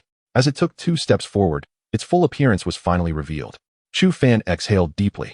It was merely a larger version of the living dead, albeit significantly more powerful. A celestial spirit realm living dead. This was indeed troublesome. The creature lacked the sensation of pain, and he had just experienced its remarkably sturdy defenses. Were it not for the mysterious black iron rod in his possession, he would not possess the strength to breach the formidable defenses of this colossal living dead creature. At this moment, Li Jun's gaze was firmly fixed upon the shoulder of the monstrous creature, where a vast cavity revealed bones shimmering with an ominous black light. This was the handiwork of Chu Fan. He inhaled deeply, increasingly astonished by this individual, a living dead being of the heavenly spirit realm, and yet, this fellow had managed to carve out a hole. He questioned his own capabilities, feeling inadequate in comparison. With a ferocious roar, the creature's crimson eyes flashed, and its massive fist came crashing towards the two. "I will restrain it. You find the opportunity to finish it off," Li Jun commanded sharply, unleashing a torrent of spiritual energy that surged within him, his hands weaving intricate seals. In the next instant, an 8-diagram formation swiftly manifested in midair, standing resolutely before the beast. Without uttering a word, Chu Fan leaped into action, his black iron rod transforming into a myriad of phantoms, descending with frenzied force. The enhancement cards had fortified not only his spiritual energy, but also his physical might. At this moment, the muscles in Chu Fan's arms writhed like a coiling dragon, combining with an overwhelming ferocity akin to an enraged dragon's strike. Boom! The impact was immensely violent, causing the ground to tremble violently, while fissures the width of a palm cracked open in the surrounding cliffs. The creature staggered, half of its shoulder caving in, its colossal form swaying backward. Seizing the opportunity, Chu Fan advanced, sweeping the iron rod through the air, producing a mournful sound as it cut through the atmosphere. Bang! The creature's torso was nearly broken in 2. Its combat prowess severely diminished. Li Jun capitalized on this moment, the 8-diagram formation pressing down upon the living dead, rendering it immobile. Now, without a moment's hesitation, Chu Fan summoned all his internal spiritual energy. Dragon's crushing kick, netherworld sword technique, celestial sun and moon palm, absolute freeze, 3 supreme techniques, combined with an innate power of absolute control, erupted simultaneously. The overwhelming force sent Li Jun hurtling through the air, the very mountain mouth shattering into fragments. A tempest of howling spiritual energy, infused with terrifying might, surged forth. Li Jun, standing at a distance, inhaled sharply, feeling a profound sense of shock. This individual possessed an almost terrifying level of strength. The deafening explosion, accompanied by a sweeping wave of spiritual energy, propelled Chu Fan far away. Upon hitting the ground, He appeared somewhat pale, an unsettling emptiness resonating within him. This was the first time he had completely exhausted his spiritual energy, having risked everything without knowing the outcome. One by one, spectators emerged, their mouths agape at the astonishing scene. What is happening here? That aura. It must be a living dead being. But it seems overwhelmingly terrifying, at least one of the heavenly spirit realm. Who could have done this? The crowd erupted in astonishment, their hearts racing with shock. All present were participants in the competition. Could it be that among them, there was someone capable of contending with a practitioner of the heavenly spirit realm? Slowly, Chu Fan rose to his feet, his gaze fixed resolutely on the mountain mouth. Li Jun stood beside him, his expression grave. As the smoke dissipated, tranquility returned, and the dreadful aura vanished completely. That entity was finally vanquished. A radiant smile blossomed on Chu Fan's face. He exclaimed with relief, "At last, it has been dealt with." Li Jun inhaled deeply, remarking, "You are truly astonishing, Chu Fan. If I weren't certain you were a practitioner of the earth spirit realm, I would suspect you were some ancient being in disguise. How do you know I'm not?" Chu Fan replied with a hint of a mischievous smile, eliciting a resigned chuckle from Li Jun. Could it be? Chu Fan, could he truly be the one behind this? It can't be, can it? Are the disciples of the Blazing Sun sect truly that formidable? If it really is him, then it is utterly terrifying. Chapter 39. Only death in battle facing the gaze of thousands. Chu Fan wore a tranquil expression, faintly smiling without uttering a word. Suddenly, something fell beneath his feet. Upon picking it up, he discovered a hard, translucent stone. Almost immediately, the silver token in his hand erupted with dazzling brilliance, and in the next moment, the stone vanished without a trace. In an instant, golden and silver rays of light burst forth. The celestial ranking board in the sky swiftly transformed, with Chu Fan's name soaring upward as if propelled by a rocket. First, Chu Fan's name settled at the pinnacle, shimmering with 3 points of golden light and 1 point of silver. Everyone was taken aback, and then an uproar ensued. Chu Fan actually possessed 3 golden tokens and 1 silver token. What on earth was happening? What means had this individual employed to achieve such a feat? I refuse to accept this. How could he deserve such recognition? He must have cheated. Many were indignant, shouting in anger. Buzz. An elder in a blue robe appeared in midair, a faint smile gracing his face. Well done, young one. You have not disappointed me. I thought this task would be left for us to handle, yet you have managed to accomplish this. Chu Fan smiled, acknowledging his youthful impetuosity. Defeating a living dead at the celestial spirit realm is not something achieved through mere recklessness. Young one, would you be interested in joining the Xin sect? The elder inquired gently, leaving the crowd in a state of bewilderment. The third elder of the Xian sect personally invited this youth? My goodness. The Xian sect ranks second among the 5 sects, with formidable strength, truly the overlord of the eastern Xuandu continent. This incredible feat was indeed accomplished by this young man. The crowd was utterly stunned, their lips twitching in disbelief. A 4-star Earth Spirit Realm practitioner had vanquished a living dead of the Celestial Spirit Realm. This was utterly terrifying. Chu Fan pursed his lips, bowing respectfully. Disciple pays respects to the third elder. The smile on the elder's face grew even more pronounced as he observed Chu Fan's salute. This achievement was not solely yours. Li Jun also played an indispensable role. If I were to claim all the credit, it would be unjust. Chu Fan spoke softly, and the elder nodded in agreement. With a wave of his hand, a golden token appeared before Li Jun. You are a disciple of the Dao sect, correct? It is worth noting that the Dao sect has a significant connection with my Xian sect. Should you wish, the Xian sect would gladly welcome you. Li Jun accepted the token, performing a deep bow. This junior shall forever be grateful. However, at that moment, the other onlookers were incensed, their eyes turning red with envy at the sight of the golden token in Li Jun's hand. Why does he also have one? This is unacceptable. We demand an explanation. Chu Fan surveyed the crowd with a cold smile, pointing to the corpses of the Dao sect disciples on the ground. Where were you when the disciples of the Dao sect fought valiantly, unafraid of death? Where were you when Li Jun risked his life in a desperate battle?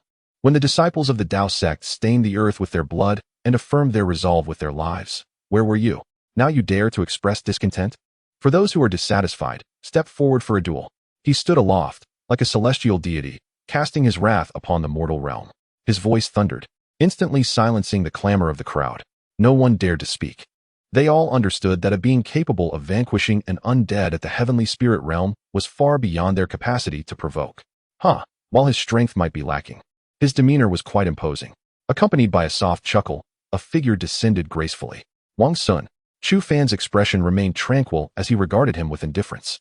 Should this man insist on a confrontation, he would not hesitate to risk his life once more. At this moment, Wang Sun was filled with discontent. He had always held the top position, only to be usurped in mere seconds by this individual. Though Chu Fan possessed an additional silver token, which was not particularly challenging for him to obtain, it nonetheless gnawed at his pride to have this upstart standing above him. What? Do you have an objection? Chu Fan remarked coolly. At that moment, Li Jun's palm shimmered with radiant energy, clearly indicating he was ready to engage in battle at the slightest provocation. Wang Sun's gaze fixed upon him, his brow furrowed slightly. Li Jun, ranked 5th on the heavenly order list? The crowd quickly looked up, and indeed, Li Jun now stood 5th with 1 golden token and 2 silver tokens in his possession. Dao sect, Li Jun. Wang Sun sneered. Do you truly believe you can defeat me? The outcome is predetermined. Only through a fight to the death can we ascertain the victor. Li Jun too became serious, stepping forward as his aura surged forth with tremendous force. 5th star of the Earth Spirit Realm. Wang Sun remained silent, standing still. With Chu Fan's formidable presence and Li Jun's challenge, the outcome of the impending battle was unpredictable. However, he could not afford to lose face in front of so many onlookers. Where would his prestige go? Enough. This matter ends here. Both of you take a step back. The final assessment is yet to come, and that will be the true test of your abilities, the elder in the green robe stated slowly. Chu Fan exhaled, offering a slight bow before turning to leave. As he departed, the crowd erupted in fervent discussion, reflecting on the recent events. Before long, the news spread like wildfire, and within an hour, everyone was aware of the incident.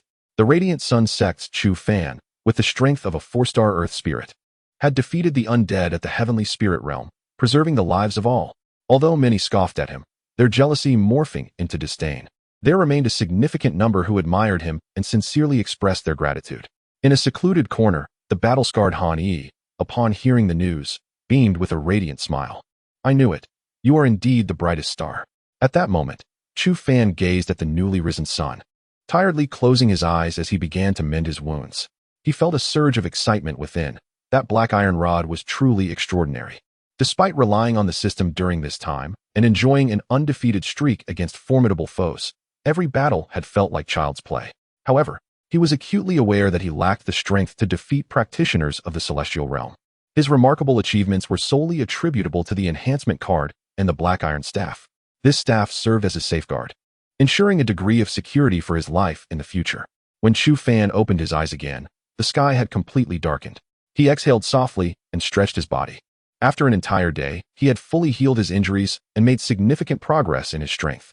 It was likely that within the next couple of days, he would experience another breakthrough. Shenzong, I am coming. Chapter 40. Becoming the object of desire in the remaining days, Chu Fan led a tranquil existence, undisturbed by anyone. After all, no one wished to provoke one capable of defeating the undead of the heavenly spirit realm. Clang. As the bell signaling the conclusion of the 3rd trial resonated, Chu Fan gradually opened his eyes, exhaling a breath of stale air, his countenance adorned with a serene smile. Rising to his feet, he clenched his fists, feeling the surging power within him, nodding in satisfaction. The gains from this session of cultivation were indeed remarkable. At this moment, a considerable crowd had gathered at the terminus of the 3rd trial, all eyes fixated on the elder clad in azure robes hovering in midair. Congratulations. You have successfully passed the selection of the 3rd trial, he announced. Silence enveloped the crowd as they stood quietly. Next, you shall enter the final selection assessment. We shall select inner disciples, core disciples, and personal training disciples from among you. Each sect of the 5 veins has 2 slots for personal training disciples and 5 for core disciples. Clearly, those standing before me have already become inner disciples of the 5 veins. Upon the elder's conclusion, many in the crowd exhibited glimmers of excitement in their gazes. Chu Fan, however, felt little surprise, surveying his surroundings and noting there were just over 1,000 individuals remaining. From an initial pool of over 20,000 candidates, the attrition to a mere 1,000, a ratio of 20 to 1, indeed ensured that only the most exceptional had emerged.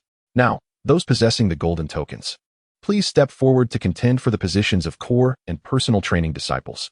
Instantly, a line of individuals rose in unison, diminishing the crowd by 90%, leaving fewer than 100 still standing. With 25 core disciple slots and a singular personal training disciple slot, the majority of those present would likely be eliminated. Buzz. An elder clad in crimson robes materialized in the air, his expression calm as he surveyed the participants below. I shall oversee the 4th trial. A thought flickered in Chu Fan's mind. It appeared that this elder in red held a status slightly above that of the azure-robed elder. Surely, he must be the second elder of the Vermilion Bird sect. Indeed, this elder's power was terrifying to an alarming degree. It was said that he once single-handedly stormed the #1 ranked Heavenly Spirit sect, unsettling the entire faction. Whispers circulated below, while the two elders above remained silent. "Ha ha, Finchen, Qingyu, both of you have arrived." A light laughter echoed through the air, followed by the appearance of a middle-aged man draped in purple robes, crowned and with long black hair cascading down his shoulders, resembling a wildly free immortal. Chu Fan's gaze sharpened. This was a true powerhouse, at least a whole realm stronger than the leader of the Liang sect. As the aura emanating from this individual enveloped the area, the disciples below involuntarily gasped, their faces paling instantly. Even Chu Fan found himself retreating, overwhelmed by the sheer magnitude of this pressure. Though the force was fleeting, the participants were left in profound shock. Such a level of strength was likely an unreachable realm for them in their lifetimes. Finchen furrowed his brow, an unnatural expression gracing his features. Years ago, he challenged the Heavenly Spirit sect and fortuitously encountered this individual. The two engaged in a fierce battle for an entire month without a clear victor. However, that scoundrel later stumbled upon an ancient legacy, which propelled his strength to unprecedented heights, allowing him to ascend to the position of the sect leader. Meanwhile, he was relegated to the role of the second elder, living a life of mediocrity. Thus, both harbored profound resentment, and upon meeting, their animosity was palpable. "Behold, the esteemed leader of the Heavenly Spirit sect." Suddenly, someone exclaimed, followed by a ripple of astonishment among the crowd, all brimming with composure. Chu Fan raised an eyebrow, surprised to find the sect leader present here, which indeed was quite astonishing. Naturally, the Heavenly Spirit sect will not be absent from such a significant selection event. A middle-aged man with a commanding presence, holding the banner of the event, grinned as he made his entrance. How could my Taiching Palace be left out?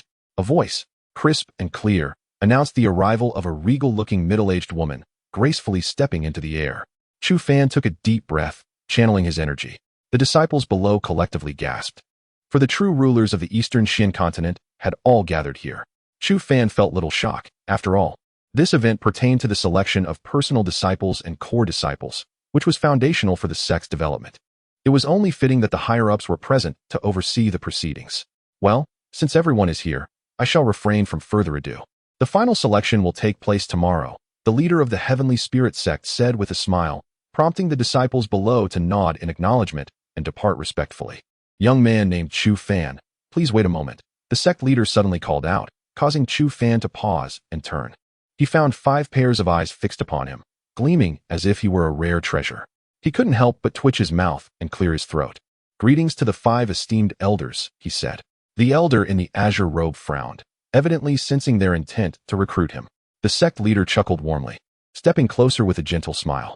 "Young lad, I've heard you defeated the living dead of the Heavenly Spirit realm?" Chu Fan's heart stirred.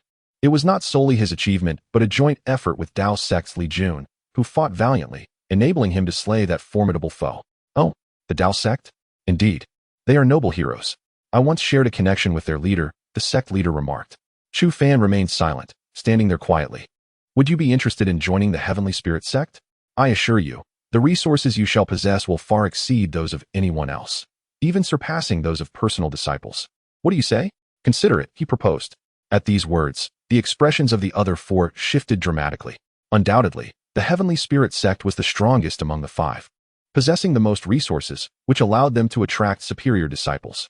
This cycle perpetuated their dominance, gradually distancing themselves from the other 4 sects, hinting at an emerging trend of singular supremacy. Should they manage to recruit this young man, it could lead to an astonishing surge in the sect's strength over the next decade. When the time comes, if they wish to catch up, it will indeed be a futile endeavor. Chu Fan licked his lips, expressing gratitude for the elder's generous regard, yet he had not contemplated such matters extensively. First, he must overcome the challenges at hand. The competition among the 5 veins is teeming with hidden talents, and it would be premature for the elder to draw conclusions. Should I falter in the 4th round, would that not bring shame upon the elder? The figure before him, Tian Lingzi, flickered with intrigue.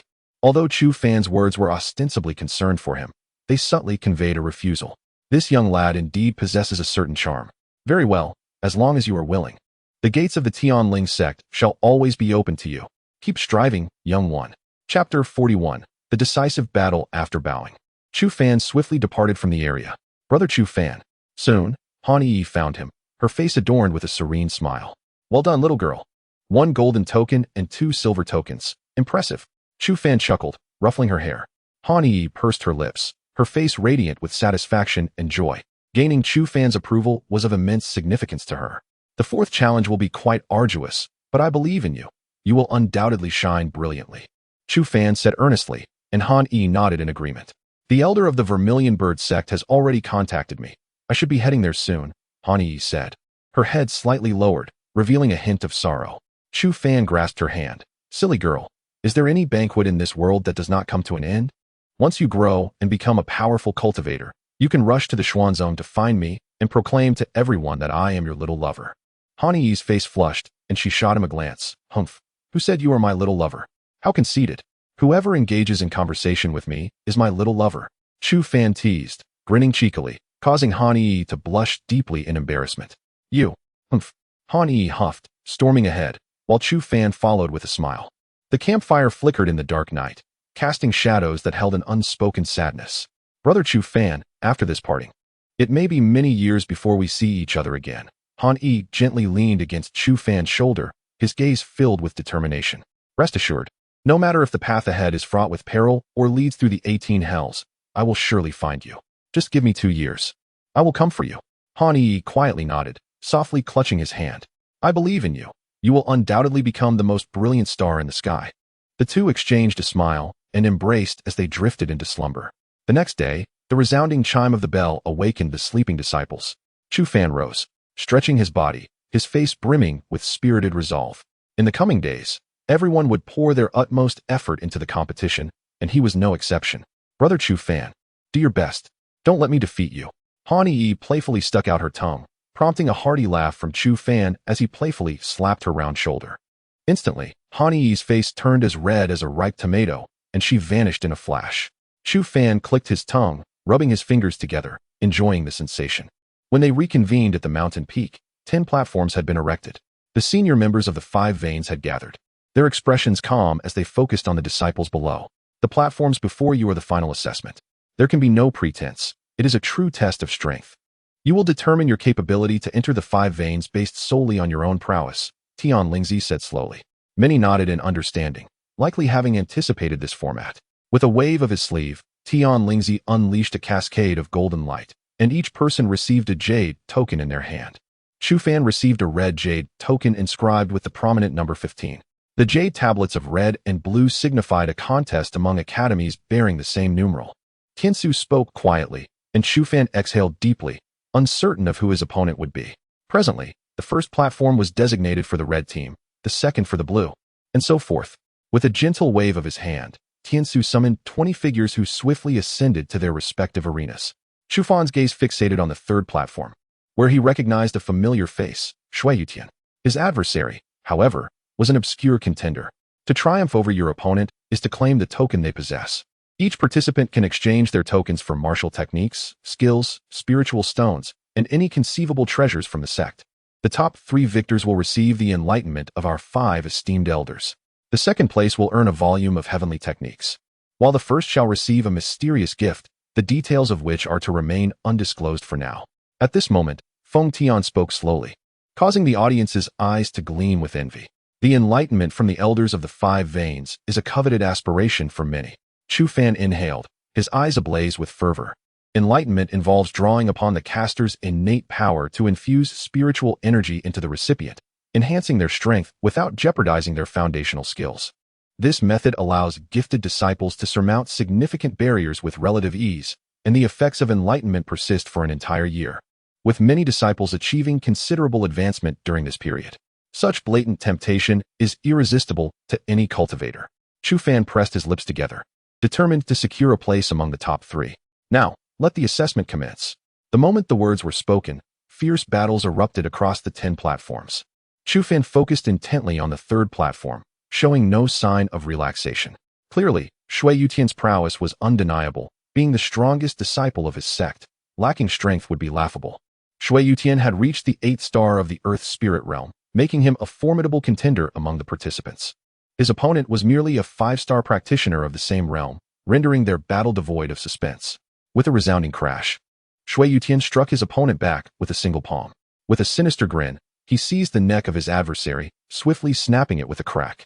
Chu Fan blinked in astonishment. This beast truly was ruthless. Victory for Shui Yutian of the Liang sect on the third platform. Soon, Shui Yutian's name skyrocketed on the heavenly ranking, ascending to third place with 2 gold tokens and 2 silver tokens. However, his name was quickly supplanted, dropping to 5th place. Currently, Chu Fan held the first position. Wang Sun was second, and an unfamiliar individual occupied third.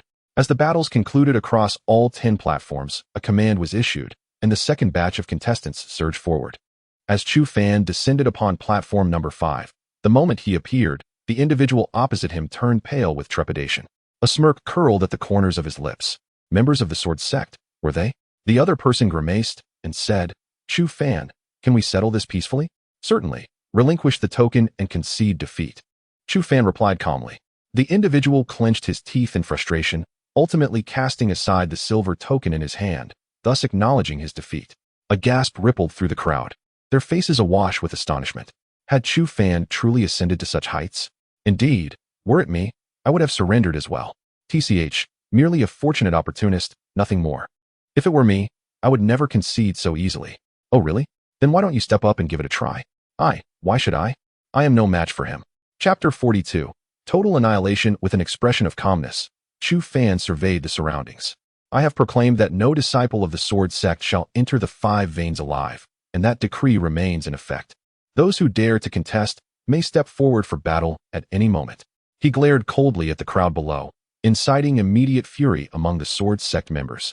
Yet they were too intimidated to utter a sound, merely shooting him venomous glances, mentally vanquishing him dozens of times. Such audacity! Does he not fear a slip of the tongue? A disciple from the sword sect stepped forward, his face adorned with disdain. Bang! Before he could reach the arena, Chu Fan appeared before him, delivering a powerful kick. Instantly, the 5-star Earth Spirit Realm practitioner was sent flying, crashing to the ground in utter silence. At that moment, a hush fell over the crowd, leaving them frozen in shock, feeling an icy chill in their limbs. When did this individual become so formidable? He just dispatched a 5-star Earth Spirit Realm cultivator with a single kick. This is utterly outrageous. My heavens, let me not encounter him in the next round. Many wore expressions of utmost dismay, unable to voice their thoughts. To kill a 5-star Earth Spirit Realm cultivator with a single strike is terrifying beyond measure. Wang Sun's face darkened, his brows furrowing tightly. This scoundrel has grown excessively arrogant. The disciples of the sword sect are merely a collection of worthless wretches. Indeed, those nurtured by such a feeble sect are nothing but dregs. Chu Fan stood on the arena, sneering, returning the grievances borne by the Sunfire sect to those rascals. Instantly, the disciples of the Sunfire sect felt a surge of pride, exhaling deeply. Brother Fan is magnificent. Brother Fan is domineering. Brother Fan is extraordinary. The disciples of the Sunfire sect continuously cheered, their eyes brimming with exhilaration. The disciples from other sects remained silent, their gazes filled with envy. The Sunfire sect is truly on the verge of rising to prominence. Wang Sun's expression was one of utmost fury as he stepped forward, bellowing, Chu Fan, you are far too arrogant. Today, I shall bring the leader of the Sunfire sect to teach you a lesson. As he spoke, he drew his sword. In an instant, a radiant sword beam, akin to a galaxy, appeared in the air, hurtling unhesitatingly towards Chu Fan. Chu Fan snorted coldly, stating, Today, I shall administer a lesson on behalf of the heavens. Creatures like you have no place in this world. Boom. His aura erupted forth, and his right hand emanated a dazzling golden light, boldly meeting Wang Sun's sword beam. Bang! The two attacks collided with tremendous force. The power of their celestial-grade martial techniques was beyond the endurance of ordinary individuals. Numerous spectators were sent reeling backwards, blood spewing forth, their faces etched with terror. Have these two individuals truly attained such formidable strength? Boom, boom, boom. Chu Fan unleashed 3 consecutive palm strikes, causing the arena to shatter, culminating in a resounding explosion as it transformed into a myriad of luminous particles, vanishing from sight. At this moment, Wang Sun had already appeared beside him, wielding a longsword that traced ethereal shadows through the air, the fierce brilliance of its blade enveloping Chu Fan in a menacing aura. Each gleam of the sword possessed the capacity to pierce the body of a 6-star Earth Spirit Realm cultivator, radiating an ineffable terror. In the blink of an eye, the two had exchanged over 100 blows, yet the outcome remained undetermined. Suddenly, with a thrust, Wang Sun's sword struck Chu Fan's chest, a radiant smile blossoming on his face. "Die!" he exclaimed. However, as he lifted his gaze, he was met with Chu Fan's chilling grin. It was too late. With a resonant hum, Wang Sun found himself ensnared within an ice coffin. Despite the coffin's violent tremors, as if it might shatter at any moment, Wang Sun remained trapped for a full 10 seconds. That was more than sufficient. With a swift motion, Chu Fan's golden dagger effortlessly sliced across Wang Sun's neck, causing blood to spurt forth and stain the entirety of the ice coffin. A profound silence fell over the onlookers, their mouths agape, faces etched with disbelief. Wang Sun was dead. A collective gulp echoed through the crowd, as they felt a chill wash over their limbs. Previously, Wang Sun was universally acknowledged as the strongest prodigy. Having attained the Earth Spirit realm at the tender age of 17, everyone presumed that he would ascend to become a renowned powerhouse in the Dongxin continent. Yet, no one had anticipated that he would be slain here by a nameless youth who had only emerged a fortnight prior. Such a turn of events was utterly inconceivable. Chu Fan sneered, "Foolishness." To anyone who had looked down upon the Sunfire sect, consider this a reckoning. No one dared to step forward. Fully aware that doing so would invite certain death, the Sword sect was no exception. With a disdainful chuckle, Chu Fan began to descend the arena. In his hand, he now held 2 golden tokens and a silver one. Just one more silver token, and I can merge it with the diamond token. Heaven above. Could he be on the verge of creating a miracle here? The onlookers were in awe, their hearts brimming with astonishment. In centuries of history, only 7 individuals had accomplished such a feat, and Chu Fan was poised to become the 8th, regardless of whether he lived or perished thereafter. His name would forever be etched in the annals of the 5 Veins Grand Competition. As Chu Fan descended, his expression remained serene, unaffected by the gazes that surrounded him. He was acutely aware that Wang Sun was not his true adversary in this contest. His eyes drifted to the heavenly ranking list above, noting several names rapidly ascending, swiftly breaking into the top 10. These individuals were indeed his genuine rivals, Wang Kuei of the Blood Puppet sect and Song Dayan of the 18 sect.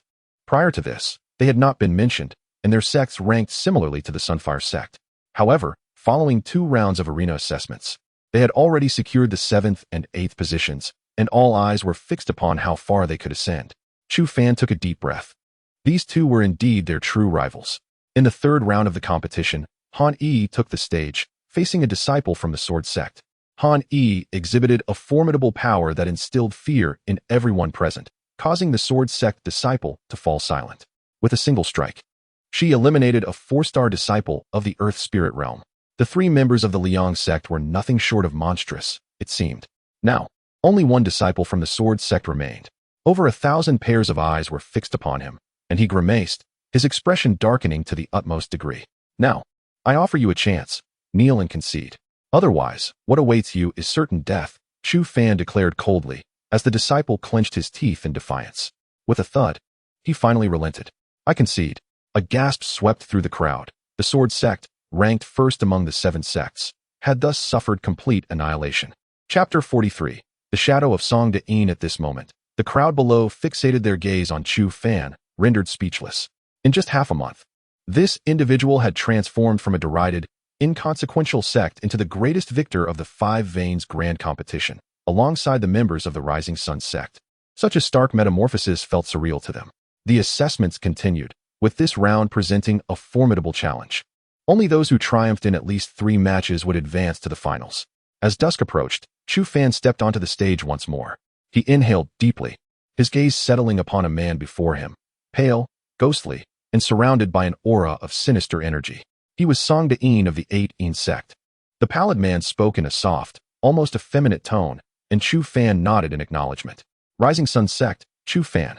Song Dayan smiled sardonically. "I know you are formidable, yet that does not guarantee your victory over me. Fate determines our outcomes. Only through fierce combat can we ascertain the victor. Thus, I suggest you refrain from your theatrics." After Chu Fan spoke, a brilliant golden light erupted from his palm, and with a resounding clap, he struck the void before him. A piercing scream echoed as a skull, shrouded in dark energy, was forced from its concealed state. Song Dayan narrowed his eyes, acknowledging Chu Fan's strength. Heavenly Demon Soul Devourer. In an instant, a violent explosion of black mist enveloped him, and the air filled with chilling howls. Countless skulls surged forth, trailing long, eerie tails as they charged at Chu Fan. With a smile, Chu Fan retorted, "You underestimate me. Such ghostly tricks are hardly impressive." As he spoke, he exhaled deeply. Absolute ice freeze. A surge of ice-blue mist enveloped him, coalescing into boundless frost. With a crack, an ice wall manifested before him, and the skulls collided against it, transforming into frozen lumps upon impact. In the blink of an eye, thousands of ice fragments littered the ground before him, while he remained unscathed behind the ice barrier. Shura's sealing blade. A chilling voice resounded from behind him, followed by an explosion of terrifying power. Black blade energy surged across dozens of yards, imbued with a frightening force. Cleaving directly towards Chu Fan, the space itself filled with nauseating wails, and the arena's solid ground was carved into a deep ravine. The violent spiritual energy swept forth with unrestrained ferocity. Chu Fan licked his lips, bending his knees and launching himself into the air like a cannonball. His right leg entwined with spirals of black spiritual energy. Rapidly, black dragon scales materialized on his leg, transforming it into a powerful dragon's tail. With a resounding dragon's roar, Chu Fan's right leg traced a black arc through the air, crashing heavily against the oncoming blade energy. Boom! In that split second of collision, an indescribable chaos erupted. Turbulent air currents, laden with aggressive spiritual energy, enveloped the entire space. As the scene unfolded, many spectators in the audience were overwhelmed. Spewing blood and wearing expressions of sheer horror, these two individuals exhibited an almost abnormal level of strength. The black radiance flickered wildly, and a grave expression enveloped Song Daen's face. He was acutely aware that the adversary before him was unlike any he had previously encountered.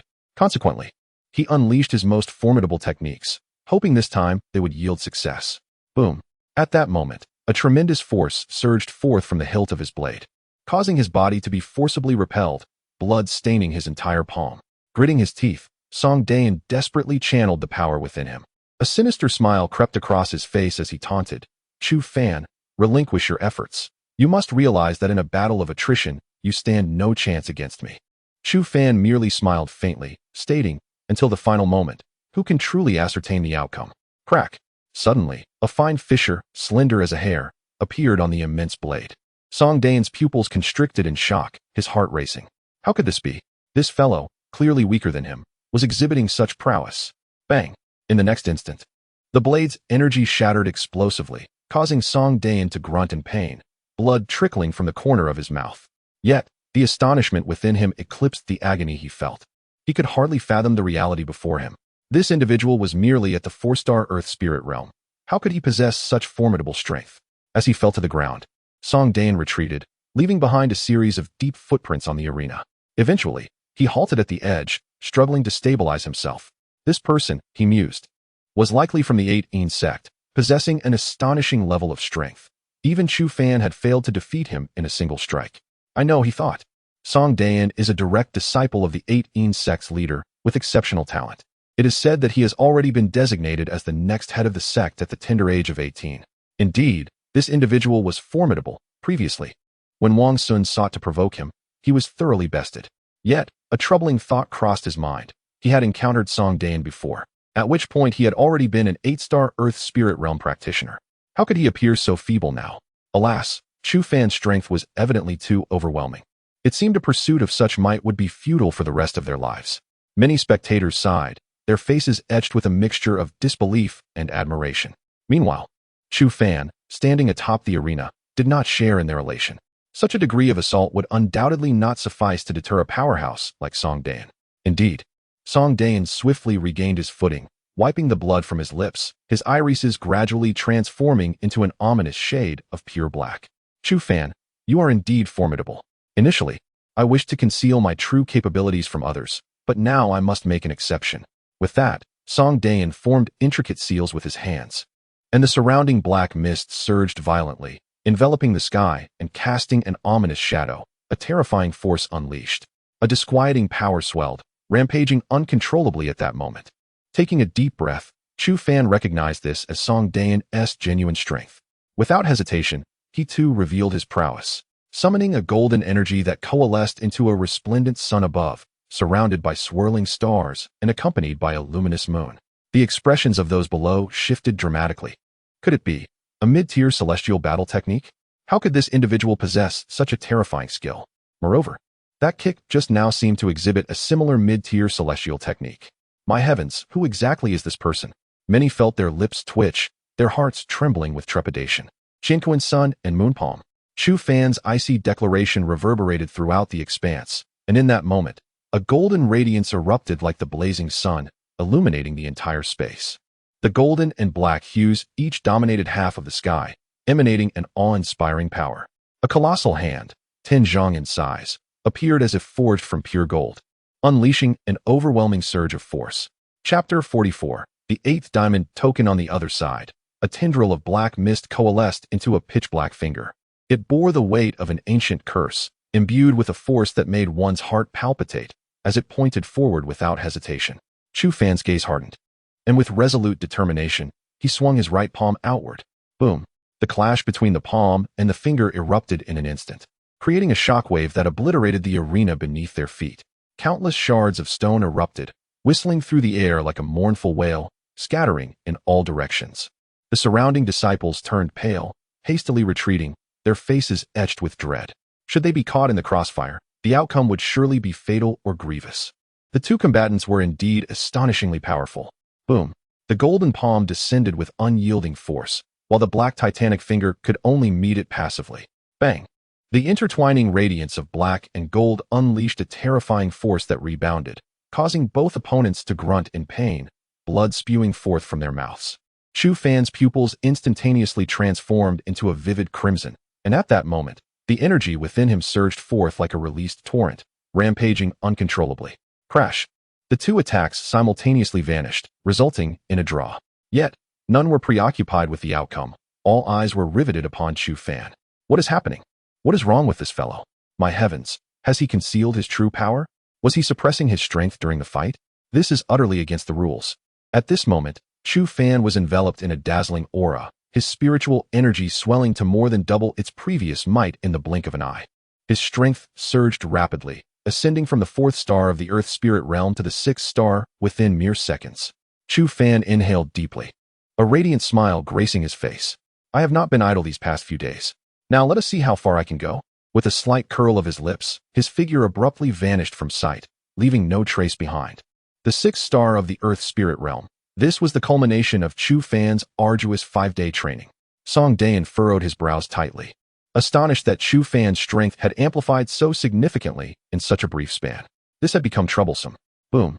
In the next instant, Chu Fan's fist crashed heavily into his chest, and Song Dayan could scarcely discern the trajectory of Chu Fan's movement. The punch was immensely powerful, causing him to grunt as he staggered backward. However, just as he took a step back, Chu Fan's right knee viciously struck against his back. The explosive force radiated outward. Despite Song Dayan's immediate counterattack, the hastily executed strike had no effect on Chu Fan whatsoever.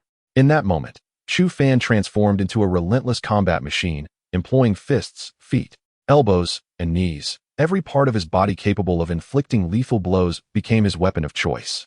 His onslaught rained down upon Song Dayan like a torrential downpour, overwhelming his senses and causing the surrounding disciples to flinch visibly. This fellow was nothing short of a battle maniac. Boom! At long last, after enduring countless kicks and slaps, Song Dayan grasped Chu Fan's ankle.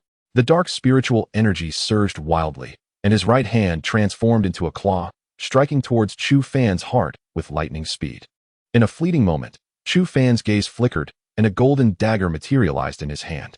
Unflinching, he thrust the blade toward his opponent's heart.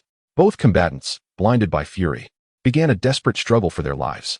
With a resounding thud, two sounds echoed almost simultaneously, and the surrounding tempestuous spiritual energy vanished without a trace. The spectators, startled, lifted their gazes to behold an astonishing sight. The two stood in an oddly contorted stance, neither making a move. The dagger was embedded deeply in Song Dayan's heart, while his fist rested against Chu Fan's chest. In the next moment, both men coughed up blood, staggering backward several paces. Gritting his teeth, Song Dayan roared as dark spiritual energy coalesced once more, as if making one final stand. Yet, a smile crept onto Chu Fan's lips. Your chances have vanished. At that moment, a vast white net enveloped Song Dayan, its strands saturated with a viscous liquid. In an instant, his defensive spiritual energy was utterly neutralized.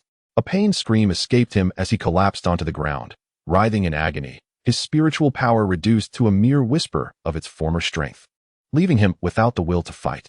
It was the web of a 5th-level demon beast, the heavenly poison spider. Heavens! That beast rivals the strength of those in the celestial realm. How did he come by such a creature? Look, the heavenly poison spider. A chorus of gasps filled the air as a colossal, multicolored spider crawled slowly onto the arena. Instantly, many recoiled in terror, with numerous female disciples shrieking and desperately clutching their companions' hands. In that moment, everyone harbored a newfound respect for Chu Fan. How could this be? Chu Fan smiled and exhaled deeply. Beast mastery.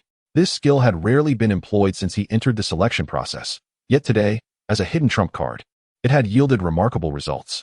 Quietly, he descended from the arena, met not with applause or cheers, but with the admiration reflected in the eyes of the onlookers. Chu Fan's undefeated record had persisted for half a month, and no one knew when it might be broken. At that moment, the golden token in Chu Fan's hand began to merge. A radiant spectrum of colors shot toward the heavens, resembling a bridge connecting the earth to the sky, suffused with an enchanting dreamlike quality. Subsequently, the token transformed into a crystalline, transparent diamond of exquisite craftsmanship and formidable solidity. Boom! The crowd erupted, collectively inhaling sharply. Though they understood that Chu Fan would eventually attain the diamond token, the moment it arrived was still profoundly shocking. The higher-ups of the 5 meridians nodded in approval. This young man was indeed remarkable. Even the illustrious head of the Qingshan Palace, responsible for recruiting female disciples, regarded Chu Fan with eyes alight with admiration. If I were to allow one of my female disciples to wed this young lad, his future prospects would undoubtedly be limitless. The other 4 individuals have long since turned envious, each unwilling to concede. At this moment, the elder in the blue robe found himself uncertain. Although he held a favorable view of Chu Fan, he never anticipated that this young man could reach such heights. This was entirely beyond his expectations. Throughout centuries of the 5 Veins Grand Competition, only 7 individuals have ever obtained the coveted diamond tokens. Today, Chu Fan astonishingly secured the 8th. He was acutely aware of the caliber of the first 7 individuals to receive diamond tokens. Such beings could not even be accommodated within the 5 Veins. The Xian sect had once welcomed a prodigy of such extraordinary brilliance, and it was precisely because of that individual that the Xian sect ascended to become the second most formidable entity among the 5 Veins. Chapter 45. The insult is too much. Tian Lingzi once again wore a gentle smile on her face as she approached Chu Fan and lightly patted him on the shoulder. Young lad, you are indeed remarkable at such a tender age. When I was your age, I certainly was not as impressive as you. Haha. You are the 5th individual in the history of the 5 Meridians Grand Competition to obtain the diamond token. Isn't that a tad too modest? With a subtle tone, Fun Tian remarked, causing Chu Fan to raise an eyebrow. It was no wonder he had ascended to the position of the sect leader of Tianling's sect. He too had once been a formidable wielder of the diamond token. Youth, the conditions I previously mentioned remain valid, and I shall personally guide you. I assure you that within 5 years, you can attain the level of strength comparable to that of the leader of the Liang sect. A flicker of intrigue crossed Chu Fan's mind. The prospect of becoming a practitioner of the Yin-Yang mirror within 5 years was an immense temptation for the majority. However, he was not among them, for he possessed a system and firmly believed that within 5 years, he would not merely stop at the Yin-Yang realm. By that time, he would be able to return home and reunite with his parents, a dream he had long cherished. In this unfamiliar world, he felt a profound loneliness, even refraining from speaking in his dreams for fear of revealing his innermost secrets. Taking a deep breath, a smile graced his face. Thank you for your kindness, senior. Tian Lingzi paused momentarily, noticing his lack of further expression, and furrowed her brow. Young lad, aren't you considering joining the Tianling sect? The other 4 individuals gazed at Chu Fan intently, while the elder in the azure robe sighed. The Tianling sect indeed possessed formidable strength, far beyond that of the Xin sect. Had he been in their position, he too would have chosen the Tianling sect. Just as despair settled in, a single sentence from Chu Fan left him stunned, staring incredulously at the young man. Thank you for your generous offer, but I fear I am too dull-witted and lazy to be suited for training in the Tianling sect. Chu Fan's words instantly rendered everyone speechless. What? This fellow actually turned down the invitation from the sect leader? How outrageous. Who does he think he is, to be so arrogant? Huh. This kid clearly has no understanding of his own status. The onlookers were filled with indignation, their eyes tinged with jealousy. They had strained themselves during the assessments. Yet Tian Lingzi had scarcely glanced in their direction, and now, this scoundrel had the audacity to refuse the personal invitation of the sect leader. The immense psychological disparity was unbearable for them, causing their teeth to clench in resentment. Tian Lingzi took a moment to collect herself, gazing at Chu Fan with a calm demeanor. Young lad, one must not act solely on impulse. It is wise to consider one's future and prospects carefully. The conditions I have laid out will remain valid until the conclusion of the 5 Meridians Grand Competition, so think it over.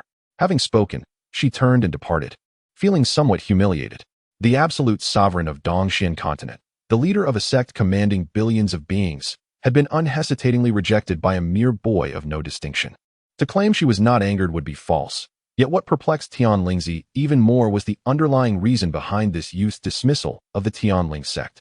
Chu Fan smiled faintly, weaving through the crowd until he vanished from sight. The following day marked the culmination of the assessment, where the final slots for the inner disciples and core disciples would be determined.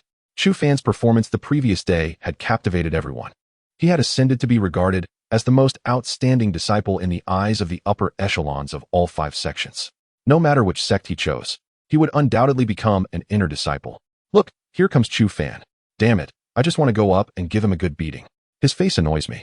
Yet, there was nothing they could do. He was simply too formidable. He must be here to see Han Yi, who had a match today. Taking a deep breath, Chu Fan positioned himself at the forefront, quietly observing the 2 individuals on the platform not far away. One of them was Han Yi, and the other was a familiar face, Wang Ding. It was unexpected for that guy to cross paths with Han Yi. This could prove interesting. Han Yi's delicate features were tense, her gaze fixed intently on Wang Ding opposite her. Heh, with a beauty like you, why resort to violence? Join me, and as long as you serve me well. The future of the great Xia dynasty will belong to the 2 of us, Wang Ding said with a lewd grin, his eyes brimming with desire. Han Yi's face was frosty, her hand clenched tightly, fiery power coiling around her fist, and with a sharp shout, she launched an attack at Wang Ding. After a brief glance, Chu Fan felt reassured. Han Yi had not been idle during this time. She had reached the 4 stars of the Earth Spirit realm, a commendable strength. Although Wang Ding was already a 6 stars cultivator of the Earth Spirit realm, Han Yi bore the Vermilion Bird's legacy, defying conventional expectations. At that moment, Chu Fan's gaze shifted to another figure, Shui Yutian. A smile crept onto his lips. He had vowed to confront this scoundrel openly during the 5 sects competition. Sensing Chu Fan's gaze, Shui Yutian abruptly turned around, his expression one of utter dismay, lowering his head in silence. Had this been half a month prior, Chu Fan's bold stare would have invited a brutal beating. But now, Chu Fan had grown into such a formidable force that Shui Yutian found himself powerless to resist. Minutes later, Chu Fan raised his eyes toward the platform. The outcome had been decided. Bang! A palm, infused with explosive fiery energy, struck mercilessly against Wang Ding's chest. In an instant, a terrifying surge of spiritual power erupted, causing Wang Ding to spew blood and collapse, unconscious. Han Yi emerged victorious. Buzz. The token in her hand transformed into 2 golden tokens and 2 silver tokens. The crowd erupted in astonishment. Han Yi now ranked just below Chu Fan, in 2nd place. These 2 disciples, both hailing from the Liang sect, were indeed exceptionally talented. Spotting Chu Fan amidst the throng, Han Yi's face lit up with a smile as she gracefully approached him, gently grasping his hand. Brother Chu Fan, I leave Shui Yutian to you. Witnessing this scene, many in the crowd seethed with envy. Bring back my goddess. Chu Fan nodded slightly, exhaling softly, and with a gentle push of his toes, he appeared on the stage. His gaze fixated on Shui Yutian. The battle between us has commenced. Come forth. Shui Yutian's lips twitched, his countenance shifting from bright to dark, a sight most unpleasant.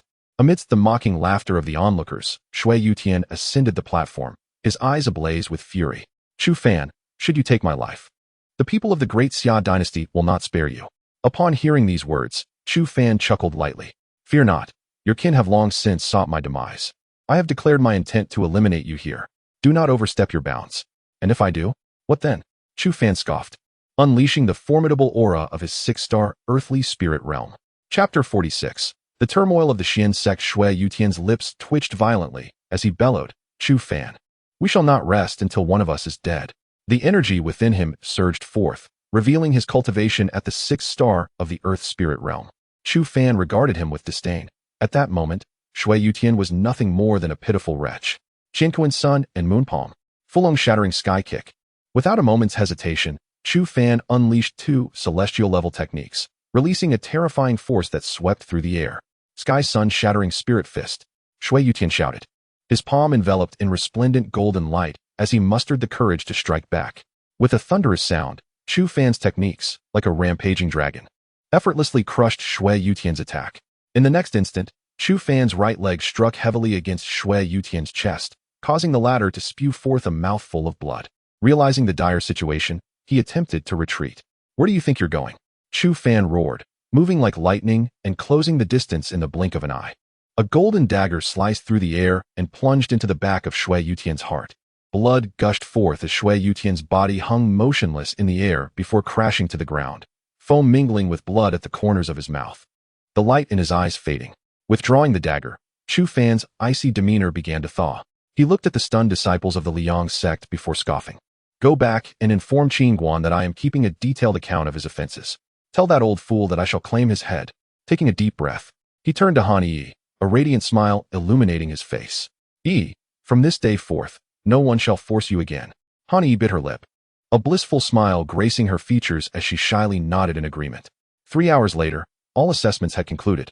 The 5 members of the Tianling sect stood on the platform, their faces alight with smiles as they gazed down at the crowd in the front row, nodding in acknowledgement. "Congratulations, you have all passed the assessment.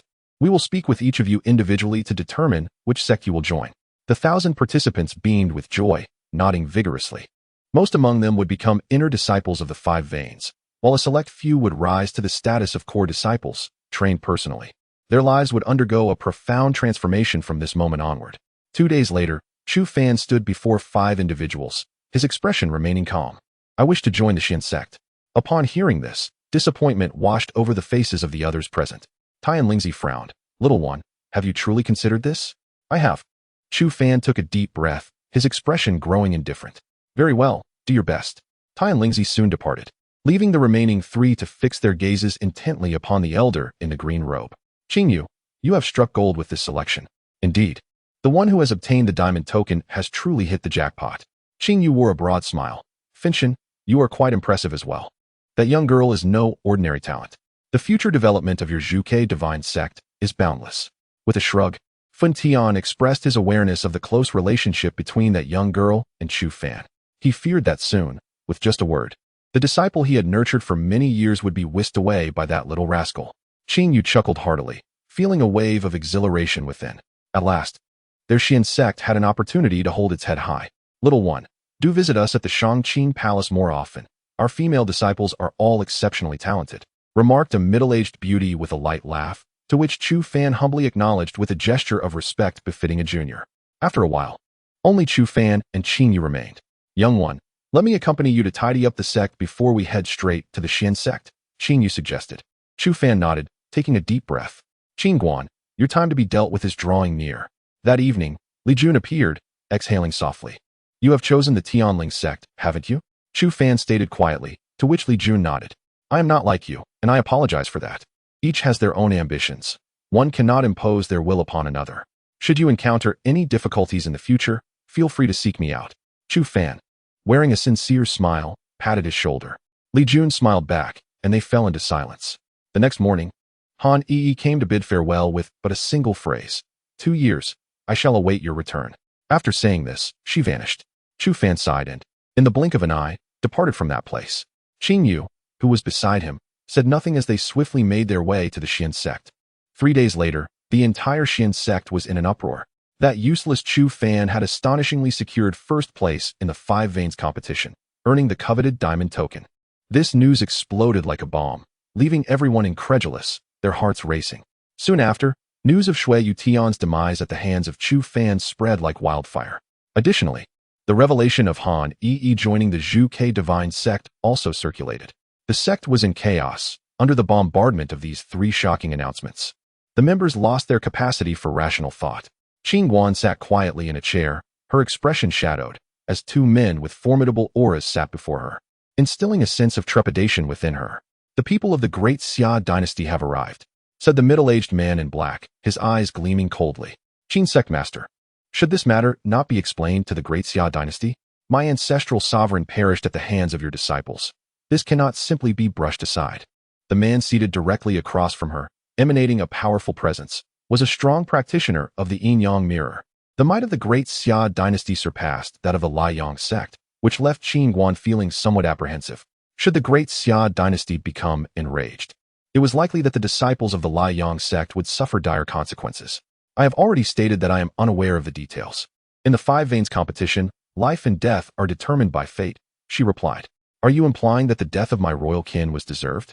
The middle-aged man abruptly stood, his face contorted with fury. Qin Guan's expression hardened. The Liang sect does not yield to any threats. If that is your perspective, then so be it. You. The man gritted his teeth, letting out a furious snort. Hand over that brat, and this matter will no longer concern you. Chu Fan was absent from the sect, so you must seek him out on your own. Qin Guan's expression turned cold and stern as he rose swiftly to leave. A tempest of pent-up frustration swirling within him. As he cast his gaze skyward, he suddenly spotted a small black dot swiftly approaching, and his countenance brightened. Chu Fan. To his astonishment, this young man had returned at such a critical moment without any effort on his part. A cruel smile crept onto Qin Guan's lips. Since you have returned, I shall not bear the blame for this.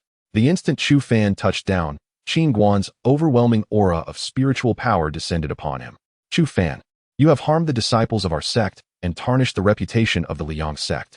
Do you have any justification to offer? Observing the malevolence etched on Qin Guan's face, Chu Fan responded with a cold smile. Chapter 47. Creating Legends. Qin Guan, a disciple who secured first place in the Five Pulse competition and obtained the diamond token to enter the Xian sect, is deemed insignificant compared to a mere wastrel? Preposterous. Who do you think you are, daring to utter my name so casually? Qin Guan was struck at his core, resembling a dog whose tail had been stepped on. Letting out a fierce bark, his eyes ablaze with fury, Chu Fan merely scoffed, standing quietly in place. So, when the people of the great Xia dynasty trouble you, you intend to hand me over, is that it? You have slain a fellow disciple. Thus, death is your deserved punishment. And this is also for the safety of the Liang sect. Qin Guan spoke coldly, to which Chu Fan nodded. Ah, how grandiloquent you are. Qin Guan, what audacity you possess as a cowardly waste, to continue presiding as the sect leader. Were I in your position, I would have ended my life in shame. Chu Fan spoke lightly, his words dripping with derision and disdain, inciting Qin Guan's ire. You little wretch, are you the one who murdered my clan as prince? Unaware of your impending demise, today I shall bring your parents to educate you. At that moment, the burly man in black charged forth, unleashing a tempest of spiritual energy. A hand formed purely from this energy, descending directly upon Chu Fan. Qin Guan's expression flickered with complexity, yet ultimately he chose to step aside. Chu Fan shook his head, lamenting the weakness of this old fool who still held the position of sect leader. Boom. The colossal hand, towering 100 feet, loomed above him, akin to a mountain crashing down, terrifying beyond measure. However, just as the hand was about to descend upon him, a voice, cold as ice, reverberated throughout the sect. People of the great Xia dynasty, if your dynasty wishes to avoid complete annihilation, cease your actions at once. This voice thundered like a rolling storm. Everyone looked up, their faces etched with terror. What kind of formidable being is this, possessing such a terrifying aura? Qin Guan's countenance shifted dramatically under this overwhelming force. He found himself utterly immobilized, as though on the brink of being crushed, enduring immense agony. A Tianyang realm powerhouse. His heart raced, such a superlative being. 2 realms above him, could only be found among the elders and high-ranking officials of the Five Pulses. Could it be that someone from the Five Pulses has arrived? The burly man in black also furrowed his brow tightly, struggling to endure the immense pressure of this power. The massive hand was instantly dispersed by the sheer force of the voice, vanishing without a trace.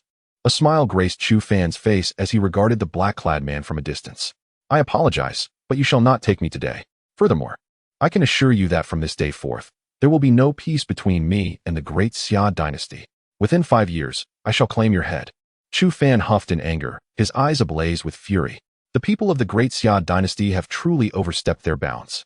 The expression of the black-clad man was complex, his brow tightly knitted. Friends from the Five Pulses, come forth and reveal yourselves. In the next moment, a figure appeared beside Chu Fan, clad in a blue robe. With a stern expression, I am a disciple of the Xian sect. Should mistakes arise, it is I who shall determine the resolution.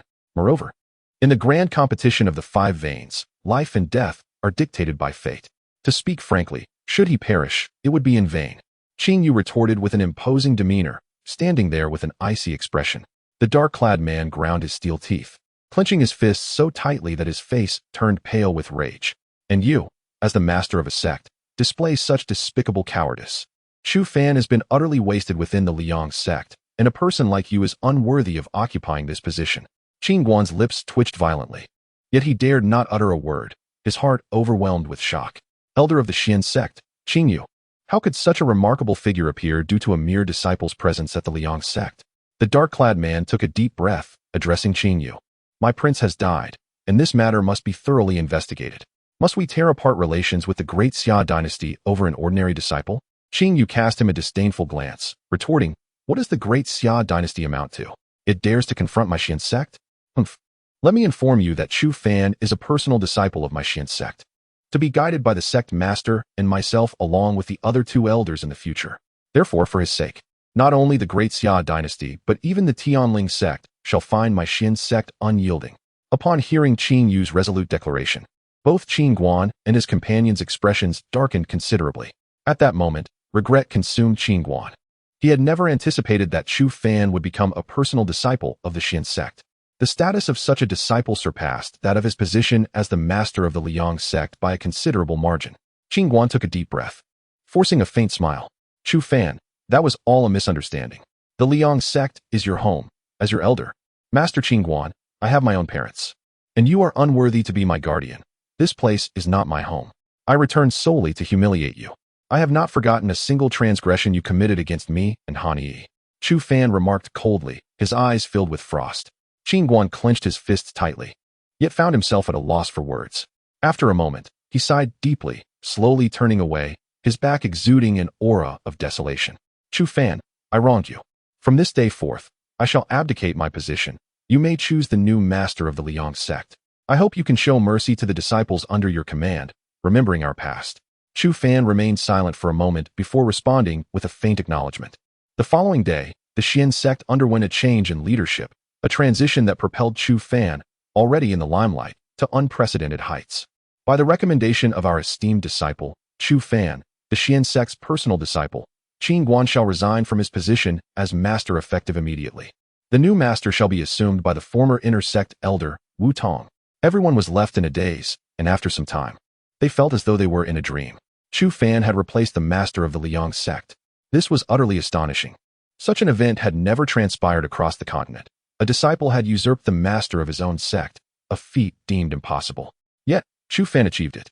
Everyone is eager to seek out Chu Fan for clarification, yet at this moment, he is already en route to the Xian sect.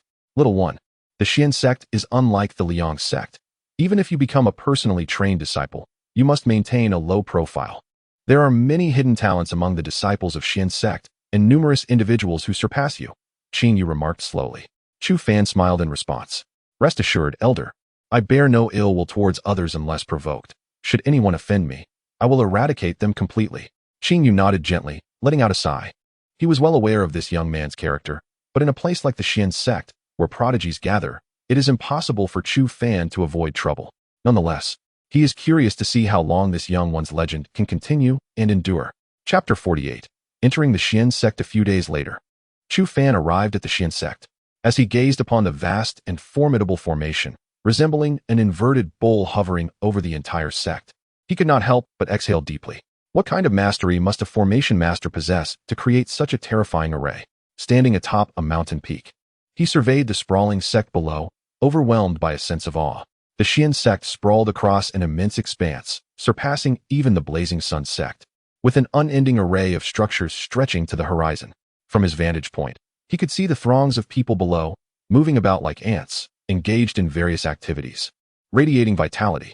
Simultaneously, he sensed the presence of countless powerful auras, a force that startled him. In his perception, there were no cultivators below the 8th star of the Earth spirit realm. Most were at the celestial spirit realm. He inhaled sharply. Such a formidable sect rightfully stood as a dominant force in the eastern Xian continent. Well, this will be your home from now on. You have ample time to explore. Come, I shall guide you down, Qin Yu remarked with a gentle smile, leading him swiftly into the inner sanctum of the sect. As they entered, Chu Fan felt a distinctly different atmosphere. The imposing edifices before him evoked a profound sense of reverence. The bustling crowd, adorned in robes of various hues, bore expressions of indifference, their movements brisk and purposeful. After a half-hour's walk, Qin Yu finally halted before a towering mountain, gesturing towards a stone dwelling near the summit, softly stating, "That will be your residence." The closer to the peak, the quicker the absorption of spiritual energy. Chu Fan nodded appreciatively. "Thank you, Elder San." Go on. Remember to attend the new disciple welcome ceremony tomorrow morning. The sect leader will be present. Moreover, the rewards for your championship will be unveiled then. Qing Yu added with a smile, instantly brightening Chu Fan's eyes. The elder's guidance, along with the mysterious gifts and celestial-level techniques, were now his. After performing a respectful bow, Chu Fan soared towards the mountain summit, his heart brimming with exhilaration. At last, he had arrived here, and the function of the synthesis card would soon be unlocked. Upon reaching the stone dwelling, he surveyed the tidy and spacious interior, nodding in approval. The furnishings were quite simple: a window, a set of stone tables and chairs, a mat, and an oil lamp. Nothing more. Chu Fan clicked his tongue in admiration at the stark simplicity. However, he was not here to indulge in luxury, so these details mattered little to him. Settling onto the mat, he focused on restoring his strength. After 2 hours, he opened his eyes and exhaled gently, his gaze glimmering with determination. It was time to seek out the materials necessary for the synthesis card. Otherwise, in this realm teeming with prodigies and exceptional talents, he risked falling behind. Leaving the dwelling, Chu Fan made his way towards the trading market ahead. He had passed by it before arriving and felt a sense of familiarity. Perhaps fortune awaited him there. The market was bustling with a myriad of people, creating a cacophony of noise. Dressed in the coarse garments of the Sunfire sect, Chu Fan attracted considerable attention, with many pointing and whispering. Who is that fellow? He doesn't belong to our Xuanzong. I heard he was brought here by the third elder. A newcomer? Yet, to be personally escorted by the third elder is quite extraordinary. Is he Chu Fan, the one who claimed first place in the 5 sects grand competition and obtained the diamond token? Who else could command such attention from the third elder? Amidst the continuous murmurs, Chu Fan paid no heed, merely surveying the various stalls. A myriad of items was displayed: techniques, battle skills, weapons, and an assortment of peculiar objects. He did not linger long, his eyes scanning restlessly. After half an hour, just as disappointment began to set in, a sudden blue radiance caught his eye. A radiant smile illuminated Chu Fan's face, blue-veined jade crystal. Approaching the stall, he observed a disciple seated cross-legged on a mat, eyes firmly shut, and raised an eyebrow. My friend, how much for this blue-veined jade crystal? Without even opening his eyes, the seller replied nonchalantly, 3 superior spirit stones. Chu Fan's lips twitched. Despite the rarity of the blue-veined jade crystal, it was not directly useful for cultivation, and this price seemed rather steep. If you don't want to sell, then please allow me to leave, he said. Then stop wasting time, the seller retorted coldly. Chu Fan felt a surge of irritation. What a haughty individual. He understood all too well that the blue-veined jade crystal had limited utility, primarily beneficial for those merging unique attribute skills, rendering it a treasure suited for a specific audience. However, 3 superior spirit stones equated to 300 inferior spirit stones, a price that was utterly absurd. How about this? I do not possess superior spirit stones. Then why are you still here? Just leave, the seller said impatiently. Chu Fan furrowed his brow, pondering the character of this person. However, I do possess spirit source liquid. The seller's eyes flew open, a look of astonishment crossing his face. What did you say? You have spirit source liquid? Where is it? Show me. Noticing the fervent gleam in his eyes, Chu Fan smiled. 1 drop of spirit liquid for 1 blue-veined jade crystal. How does that sound? The seller gritted his teeth and nodded vigorously. The energy concentration within the liquid far surpassed that of superior spirit stones. He would be profiting greatly. How many blue-veined jade crystals do you have? Not many. Just 3, and I nearly risked my life to acquire them, the seller replied, exhaling deeply while grinning. Chu Fan nodded. I will take them all. The seller's eye sparkled, a glint of avarice crossing his features. Clearly, this individual possessed considerable wealth. If he could procure a few more drops of spirit liquid, he might ascend to the 9th level of the Earth spirit realm in no time. Very well, it is settled. The man chuckled softly, and upon witnessing his demeanor, Chu Fan couldn't help but smile in return. With a graceful flick of his wrist, a small jade vial materialized in his palm, within which 3 droplets of luminescent spiritual liquid floated delicately. What is that? Goodness, is that spiritual liquid? My word, what remarkable origins does this young man possess? Spiritual liquid? How extraordinary. The mere possession of such a rarity is enough to incite envy. If only I could acquire a single drop, I would ascend to the celestial spirit realm within a fortnight. The sight of what Chu Fan held immediately ignited a fervor among the crowd. As they greedily swallowed their saliva, their eyes fixated on the precious liquid. With a swift motion, Chu Fan flicked the jade vial towards the stall owner, who caught it with a chuckle. Yet, in an instant, his expression transformed into one of profound dismay. Chapter 49. The Blind Fools Everywhere Bang. An intensely formidable force emanated from the small jade bottle, causing his palm to throb with pain and compelling his body to involuntarily retreat. At this moment, a grave expression enveloped the man's face as he fixed his gaze upon Chu Fan. The strength of this individual was likely not inferior to his own. Chu Fan smiled, extending his palm. Now, produce the blue-patterned jade crystal. Just as his words fell, a sudden clap echoed as 3 high-grade spirit stones were slammed onto the stall. A voice, imbued with cold indifference, declared, "I will take these 3 blue-patterned jade crystals." Chu Fan turned, momentarily stunned, to find a stunningly beautiful woman beside him. Adorned in a flowing red gown, her face marked by an air of arrogance, and her figure undeniably alluring. His lips twitched slightly. "Zhou Wanqing, what brings you here?" The woman at his side was none other than the esteemed princess of the great Zhou dynasty, Zhou Wanqing. At that moment, a radiant smile graced her face. "My family has connections. Acquiring a spot as an inner disciple is more than feasible." Chu Fan rubbed his forehead in exasperation. This woman truly was relentless. "What do you want with this item?" "Enough of this frivolity. I genuinely require it." With a resigned shake of his head, he was filled with a sense of the bizarre. Zhou Wanqing pouted. "What? Only you are allowed to find it useful? I have my reasons as well. What of it? Seriously, are you not just meddling now? Besides, I've already given him the spirit liquid. What is the meaning of your unwarranted interference?" Zhou Wanqing huffed and, with a decisive clap, produced another high-grade spirit stone. 4 high-grade spirit stones. Sell me this item. The stall owner's eyes lit up, and with an apologetic grin directed at Chu Fan, he exclaimed, "I apologize, my friend, but the potency of 4 high-grade spirit stones surpasses that of 3 drops of spirit liquid." After speaking, he returned the small jade bottle to Chu Fan, wearing a fawning smile as he handed the 3 blue-patterned jade crystals to Zhou Wanqing. Taking a deep breath, Chu Fan pondered the absurdity of the situation. He shook his head and turned to leave, only to have Zhou Wanqing chase after him. "Hey, do you not want this item?" As he glanced at her delicate hand waving enticingly before him, Chu Fan eyed the woman warily. "What are you up to?" "I wish to move in with you," Zhou Wanqing replied, blinking innocently and smiling sweetly. Chu Fan's lips twitched again. "Is it appropriate for a young lady to reside at my place?" "I'm not afraid." "Why should you be?" Zhou Wanqing retorted, pouting. With a deep sigh, Chu Fan conceded, "Please, spare me. What else do you desire aside from this condition?" His head throbbed in frustration at encountering this little demoness once more. Zhou Wanqing's eyes twinkled mischievously as she grinned. "Well, a kiss would suffice." Chu Fan. "Wait. You can't just walk away. What harm could a kiss do?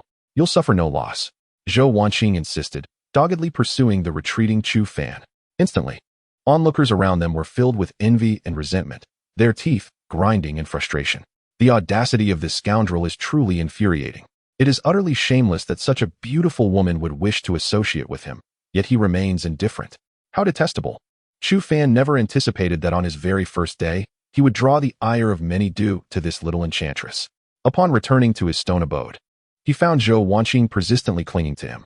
With a deep sigh, he implored her, "Could you possibly leave me be? You are a girl. Might you not take into account your own dignity and possess a sense of shame?" Zhou Wanqing paused, her eyes suddenly glistening with unshed tears. "Fine, I am indeed shameless. I have been overly sentimental," she exclaimed, before hurling 3 blue-patterned jade crystals into Chu Fan's embrace and hastily fleeing, her face concealed by her hands. Chu Fan was momentarily taken aback, feeling a pang of regret. It seemed his words had struck too harshly. He sighed deeply, pondering how things had escalated to this point. Shaking his head, he acknowledged that the blue-patterned jade crystals were now in his possession, yet he still required 10 superior spiritual stones and 10 gathering spirit pills. The superior spiritual stones were not a concern, as the system had absorbed a substantial amount of spiritual essence, leaving him with approximately 100 drops of spiritual liquid, sufficient for his needs. However, the gathering spirit pills were another matter entirely. Even the disciples personally trained by the Xian sect received only 5 each month, making it impossible to gather the necessary quantity within a mere 2 months. This was a delay Chu Fan could not afford, so he needed to devise a strategy to obtain the gathering spirit pills. As he inhaled deeply, lost in thought, the stone door was suddenly kicked open with great force. Bang! The door crashed inward, nearly striking him. Chu Fan's expression hardened as he fixed a cold, piercing gaze upon the entrance. "Huh, we heard that you, the newcomer, possess spiritual liquid, and we have come to investigate," sneered a bare-chested man leaning against the doorway, amusement dancing in his eyes. Behind him stood 3 others, their expressions gleeful and eager as they regarded Chu Fan with burning anticipation. Rising slowly, Chu Fan's fury reached its zenith. I care not who you are. Unless you apologize today and repair my door, you shall all remain here. The burly man chuckled derisively, stroking his bald head, his eyes filled with disdain and mockery. His companions erupted in laughter. Did you hear what he said? He wants us to stay? What? Do you expect us to kneel and pay our respects? No, no. I believe he wants to kneel and call us father. Everyone, step back. I can't help but think this lad is confused. Perhaps he desires to serve us well? Their laughter echoed, regarding Chu Fan as though he were a fool. Taking a deep breath, Chu Fan clenched his fists. If these fools sought their demise, he would not be to blame. Enough of this idle chatter. Surrender your spiritual essence, and I may spare your lives today. Otherwise, boom. Before the burly man could finish his sentence, Chu Fan had already appeared before him, delivering a powerful blow to his face with his right fist. Suddenly, a terrifying force erupted, and the man let out a scream, blood gushing from his face, with several teeth flying out. Ah, you vile wretch, dare to harm me. Strike me, beat me to death. The burly man shouted, his face contorted with extreme malice. The three individuals exchanged cold glances, cursing as they charged forward. Chu Fan let out a cold smile, recognizing this all-too-familiar breed of oblivious fools. Instantly, the spiritual energy within him surged, and a black light swirled around his right leg, transforming it into a formidable dragon. With a resounding dragon's roar, Chu Fan's right leg traced a fierce arc, crashing heavily into the chests of the three assailants. The jarring impact reverberated through the stone chamber, causing their expressions to darken drastically as they coughed up blood and were sent hurtling backward, crashing into the nearby mountain wall. Chapter 50. The Legend of the Wilderness. In an instant, the burly man stood frozen, a shiver coursing through him, his face etched with sheer terror. 3 practitioners at the 8th star of the Earth Spirit realm had been sent flying by this youth's kick. Who was this young man? Slap. At that moment, a resounding slap struck his face, instantly swelling one side to the size of a pig's head, blood trickling from the corner of his mouth. Damn it. How dare you hit me? My elder brother is Incheng. Do you want to die? Do you think my brother won't take care of you? The giant bellowed hoarsely, but Chu Fan merely chuckled coldly. Slap, slap, slap, with a vigorous swing of his right hand. The man's face quickly became so red and swollen it seemed ready to burst with blood, writhing in pain upon the ground. Tell your brother to come speak with me. Whether it's Incheng or even the King of Heaven, none shall take anything from me. Chu Fan snorted angrily, kicking the ruffian away, who then plummeted from the mountaintop with a scream of terror. If luck favored him, perhaps he would survive. Chu Fan took a deep breath, twisting his neck. It was truly troublesome. Just upon arriving at the Xian sect, someone had sought trouble, which was rather bothersome. Yet, he felt no fear. No matter who Incheng of Yang City was, he regarded them as mere dishes to be served. The only difference was that this particular dish was a bit tougher, but it would ultimately be crushed.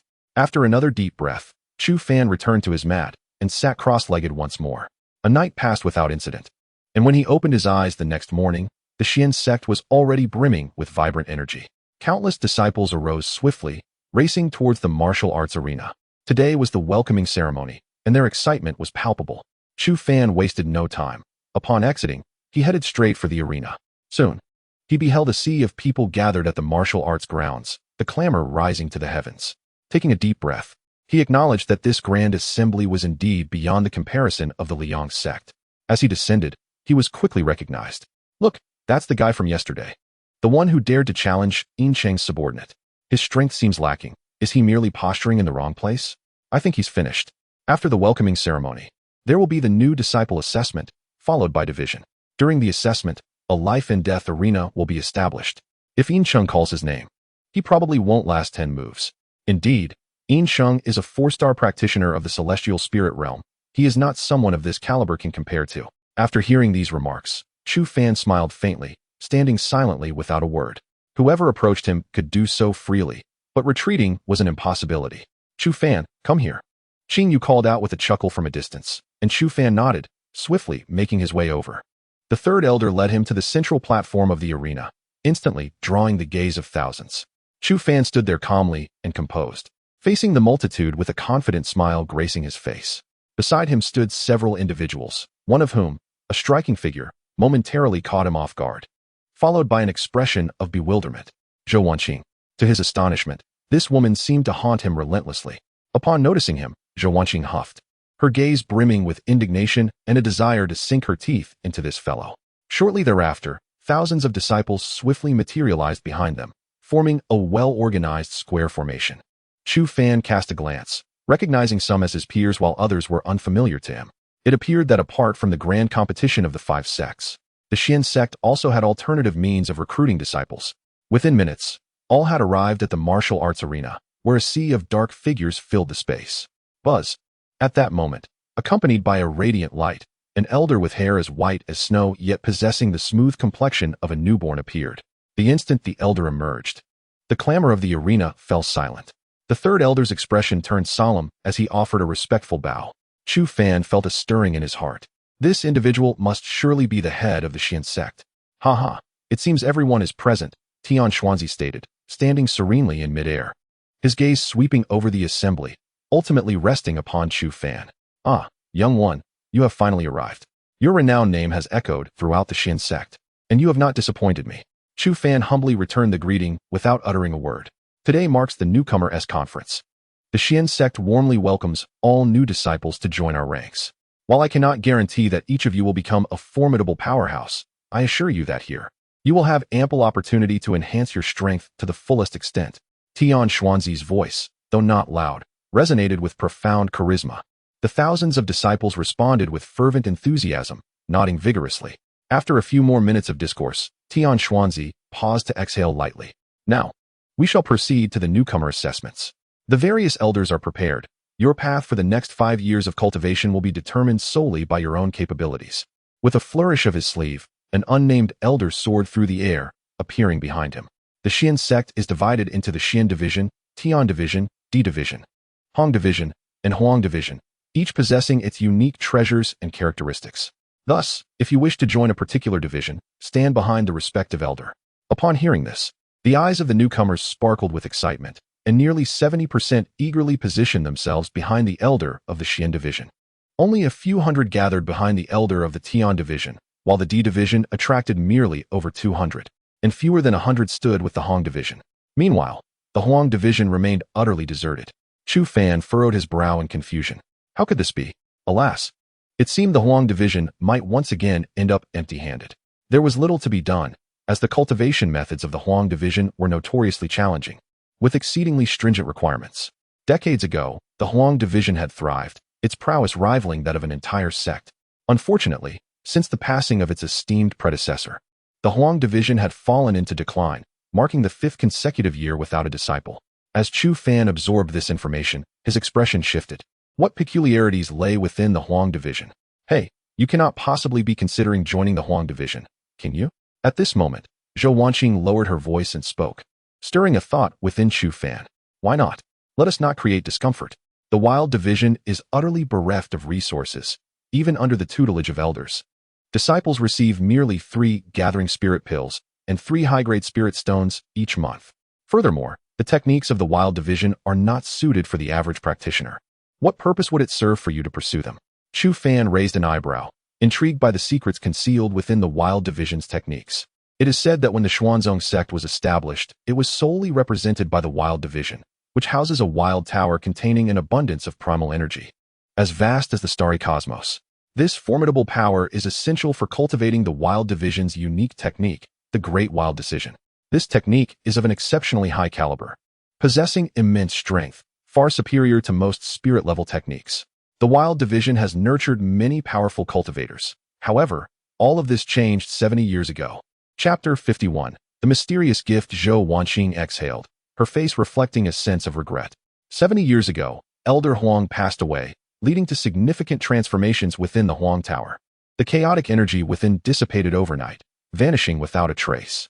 Deprived of this chaotic energy, the great heavenly Huang decision became akin to an insignificant relic, its power nearly equivalent to that of a terrestrial-level technique.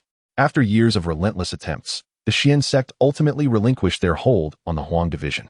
Upon hearing this, Chu Fan sighed deeply, realizing the gravity of the situation. He mused to himself that one must never sabotage their own future.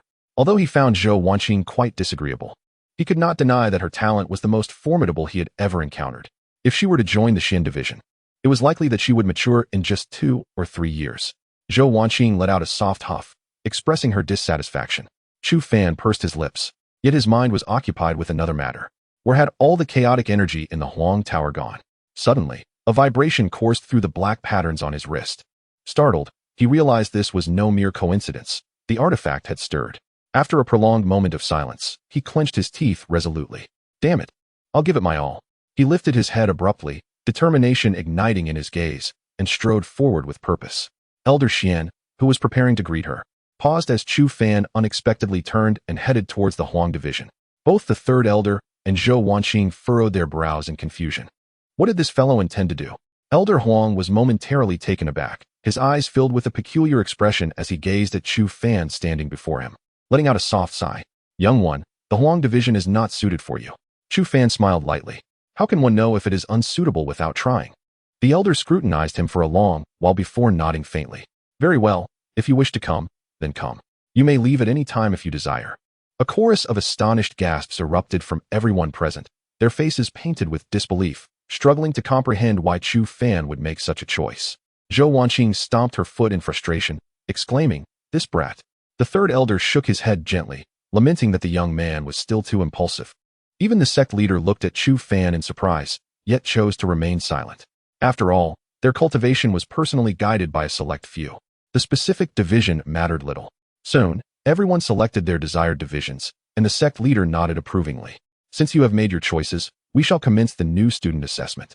Each elder may begin their evaluations to select their disciples. The training ground erupted once more in a cacophony of noise. Zhou Wanqing stood behind Elder Xian, her face a tapestry of conflicting emotions.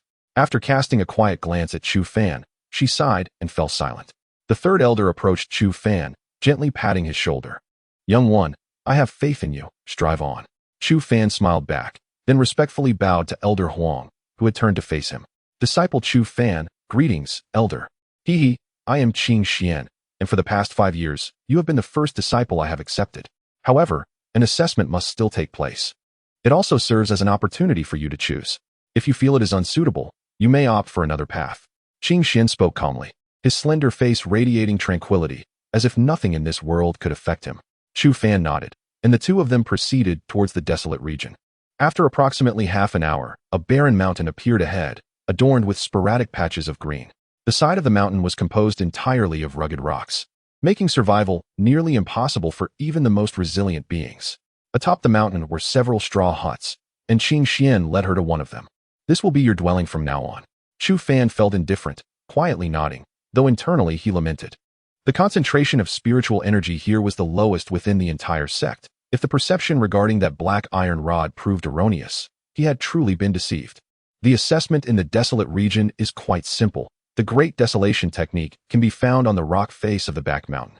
You will have half a month to condense the desolation seed. If you succeed, you may remain. Should you fail to condense the desolation seed, staying here would merely squander your talents.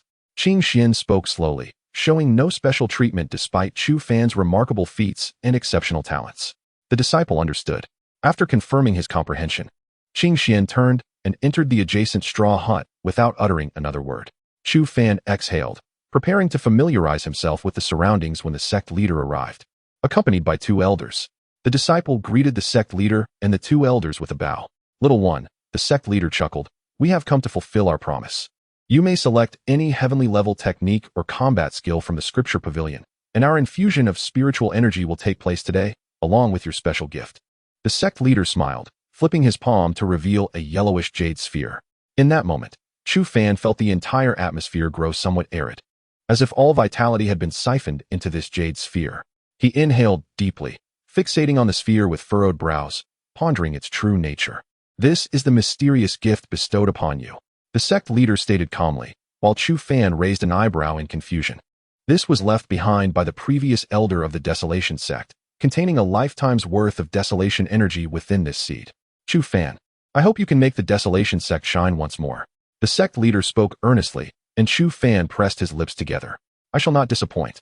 Observing his earnest demeanor, the sect leader nodded, I believe in you.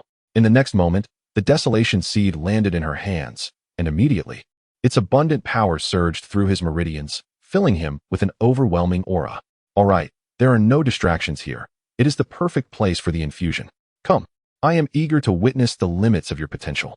The sect leader spoke quietly, and Chu Fan nodded. "Thank you, sect leader." Without uttering a single word, he found a level space and sat down directly. Tian Xuanzi and the other two exchanged glances, remaining silent as they too settled into a meditative posture in midair. In the next moment, 3 beams of light simultaneously enveloped Chu Fan. He felt as though a deluge were crashing upon him, and in an instant, his dantian and meridians were completely filled. Boom! Chu Fan's strength began to surge rapidly, and within the blink of an eye, he had broken through to the 7th star of the Earth Spirit Realm, swiftly advancing towards the 8th star. He furrowed his brows tightly, clenching his fists as he desperately sought to compress the power within him, striving to restrain his ascent in strength. Chapter 52. The secret of the Black Iron Rod. Chu Fan was acutely aware that no matter how formidable one's cultivation might be, without a solid foundation, all efforts would ultimately be in vain. Thus, he resolutely suppressed the spiritual energy within him, striving to control the pace of his ascent. Yet, even with such restraint, under the infusion of spiritual energy from 3 superlative beings, his strength soared rapidly. In just a matter of minutes, he had already transcended to the 9th star of the Earth Spirit Realm. At that moment, his face grew crimson, veins bulged, and blood began to seep from his face and hands due to the overwhelming force of the spiritual energy.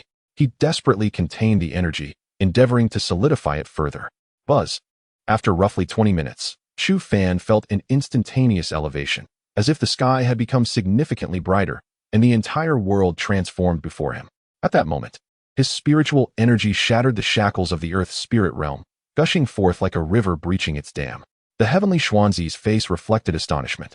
He had previously bestowed enlightenment upon his disciples, yet they all strived relentlessly for advancement, eager to seize the opportunity to become more powerful cultivators. However, this young lad astonished him, for he seemed to be in a state of trepidation about his own progression, which earned him a gentle nod of approval. This young man was indeed a promising candidate for cultivation. The entire process of enlightenment persisted for a full morning, with Chu Fan's strength continuously breaking through and escalating at an astonishing rate. Buzz! When the 3 of them finally withdrew their spiritual energy, Chu Fan took a deep breath, his face aglow with vitality. He slowly opened his eyes, a radiant smile illuminating his features as he stretched his neck and gradually stood up. He had reached the 3rd star of the celestial spirit realm. Breathing deeply, he beamed at the 3 elders and performed a deep bow. Disciple Chu Fan expresses his profound gratitude to the esteemed seniors. Heavenly Xuanzi smiled. Little one, whether the desolate region can reclaim its former glory rests entirely upon your shoulders. The burden you bear is not light. I hope you can uphold it. Chu Fan said nothing, merely nodding in silent acknowledgement. The 3 soon departed, and as they left, Heavenly Xuanzi cast a lingering glance at Qing Xian's thatched cottage, his gaze flickering with an inscrutable complexity. Shortly thereafter, Qing Xian emerged from the door, his expression calm. "Desolate seed," he said softly, extending his hand. Chu Fan looked at him, puzzled. "What I have condensed is the true desolate seed. What you possess is merely the pure essence of desolation. Once you fully comprehend the great desolation technique and condense the desolate seed, I shall return it to you." Qing Xian spoke slowly, and Chu Fan nodded, handing the desolate seed over to him. The latter said nothing more and turned to re-enter the thatched cottage. Sighing, Chu Fan made his way to the back mountain, eager to discover the nature of the technique that had sustained a sect's development for centuries. The back mountain was bleak and desolate, with a panorama of grayish-yellow earth. The soil was exceedingly loose, resembling a lifeless expanse, as if some force had drained it of all vitality, leaving not a trace of life behind. Yet, Chu Fan's gaze was fixated upon a colossal boulder in the distance, which could aptly be described as a mountain peak. This immense stone was the very source of the terrifying power that permeated the air, exuding an aura of untamed wilderness, siphoning the strength of everything around it. Standing there, he felt as though the spiritual energy within him was on the verge of surging forth, drawn inexorably towards the stone. Etched upon its surface was a monumental rune, the meaning of which eluded him. However, amidst the haze of unfamiliarity, he discerned a flicker of recognition, reminiscent of one of the runes upon the black iron rod.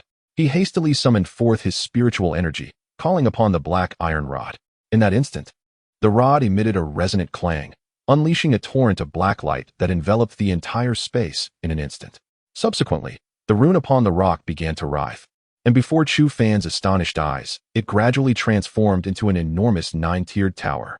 The structure, a hue of grayish-yellow, shimmered with enigmatic patterns, emanating an overwhelming force that surged with intensity. Standing before it, Chu Fan felt an oppressive weight in his chest, letting out a muffled groan as he instinctively recoiled.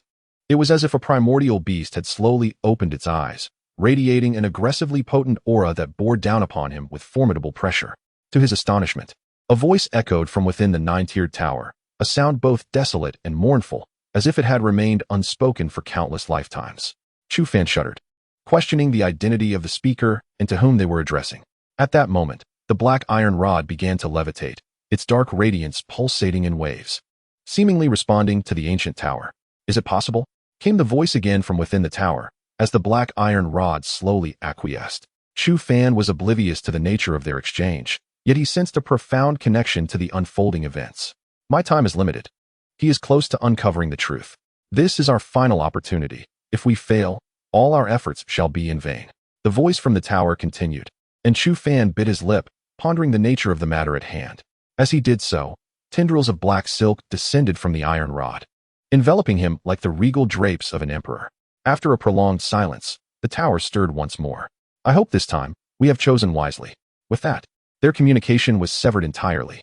Simultaneously, the stone wall before Chu Fan underwent a dramatic transformation. The massive boulder vanished, replaced by a towering nine-tiered structure that soared into the clouds, its presence imbued with an ancient and vast essence that he could sense even from a distance. He inhaled deeply, realizing that the history of this tower must span millennia. "Descendant, step inside," the voice from the tower beckoned. Chu Fan's heart stirred, and with determination, he pressed forward. In that moment, a dreadful pressure descended upon him, infused with a remarkably strange force. Chu Fan let out a muffled groan as the tumultuous spiritual energy within him was almost instantaneously drawn away. He took a deep breath, moistening his cracked lips, and a glimmer of crimson flickered in his eyes. "Damn it, death is inevitable. What is there to fear?" Clenching his teeth, Chu Fan mechanically set his feet in motion, each step bringing him closer to the desolate tower. This journey lasted a full 3 hours, leaving deep footprints in the ground, each measuring a foot in depth. By the time he finally approached the foreboding tower, he was on the brink of exhaustion. Suddenly, the two massive stone doors before him opened silently, and the primordial vastness surged forth, overwhelming him in an instant. Chu Fan's eyes brightened. "Is this the true essence of desolation?" A smile broke across his face, radiant and full of anticipation. "The Great Desolate Decision. Here I come." Chapter 53. The Great Wilderness Decision. Upon entering the interior of the desolate tower, an imposing grand hall greeted him, its architecture remarkably magnificent. In the center of the hall stood a gray jade stone, approximately the height of a person and a yard in circumference, upon which mysterious runes danced in an enchanting manner. Resting atop this jade was a grayish-yellow stone, resembling an open book, intricately engraved with countless minuscule characters. A smile crept upon Chu Fan's lips as he approached slowly. At the moment his palm made contact with the stone, an explosive torrent of information flooded his mind in an instant. Taking a deep breath, he began to assimilate the knowledge. When he opened his eyes again, 2 hours had passed. Exhaling softly, a serious expression adorned his face. Just as he prepared to rise and depart, he suddenly noticed a small jade vial discreetly placed in a corner of the gray stone chamber. Upon lifting the vial, a fragrant aroma wafted towards him. Opening it revealed 10 grape-sized pills within, shimmering a vibrant green while emitting a continuous burst of refreshing scent. A spark of realization ignited within him. Could this be the spirit-gathering pill? Ding. The host has gathered all materials required to activate the synthesis card. The system is automatically reviving. Materials detected for synthesis card: Spirit-Gathering Pill 10, Blue Pattern Jade Crystal 1, High-Grade Spirit Stone 10. Would you like to initiate the synthesis card? A smile blossomed on Chu Fan's face. The system had finally awakened. Activate. The jade vial in his hand suddenly felt lighter as the spirit-gathering pills vanished in an instant. Subsequently, one of his blue-patterned jade crystals disappeared, and 5 drops of spiritual liquid within him dissipated. Ding. The synthesis card function has been activated. Available uses: 2. Ding. Host: Chu Fan strength level, 3 stars in celestial realm talent level. Mid-tier earth grade skills acquired. Great Sun Universe Palm, Dragon Crushing Kick, Nether Sword Technique, Extreme Cold Freezing. Great Wilderness Decision. The enhancement card function has been activated, automatically enhancing all skills. Enhancement completed. The system has automatically eliminated lower tier skills. Ding. The host now possesses the skills: Dragon Crushing Kick, Extreme Cold Freezing, Great Wilderness Decision. Current energy value: 100 after a series of operations by the system. Chu Fan pursed his lips. With the Nether Sword technique and Great Sun Universe Palm eliminated, it was for the best, allowing him to draw more skills to activate the synthesis card. Ding. Detecting skills available for synthesis. Dragon Crushing Kick, Extreme Cold Freezing. Would you like to initiate synthesis? Yes. Skill synthesis complete. Enhancement card activated automatic enhancement function. Enhancement completed. The host has acquired a top-tier celestial combat technique, Extreme Cold Dragon Leg. Current energy value, 0 once again. A chilling power coursed through Chu Fan's body, a grin spreading across his face. The sensation of the system's return was exhilarating. Turning around, he gazed at the towering structure before him, his eyes glinting with a serious light. Great secrets undoubtedly lay hidden here, and he was determined to unveil them. Soon after, Chu Fan returned to the desolate division. Upon his return, he observed a throng of individuals standing silently before the mountain, their faces etched with impatience. At the forefront stood a figure clad in a purple robe, exuding an air of aloofness. Chu Fan furrowed his brow, pondering the purpose of their gathering. As he touched down, all eyes converged upon him, revealing sinister smiles that curled at the corners of their mouths. "You're finally back.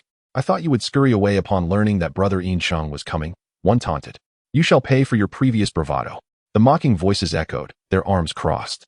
Adorned in similar purple garments, clearly a unified group. A realization struck Chu Fan. These were members of the Xin sect. He took a deep breath, his gaze fixated on the foremost figure in purple, Yin Chung. The man turned, his striking visage cold and indifferent, a smirk forming as he recognized Chu Fan. "Oh, you have returned at last. You seem less cowardly than I imagined." Chu Fan stood resolute. "You're here to defend those two fools, aren't you?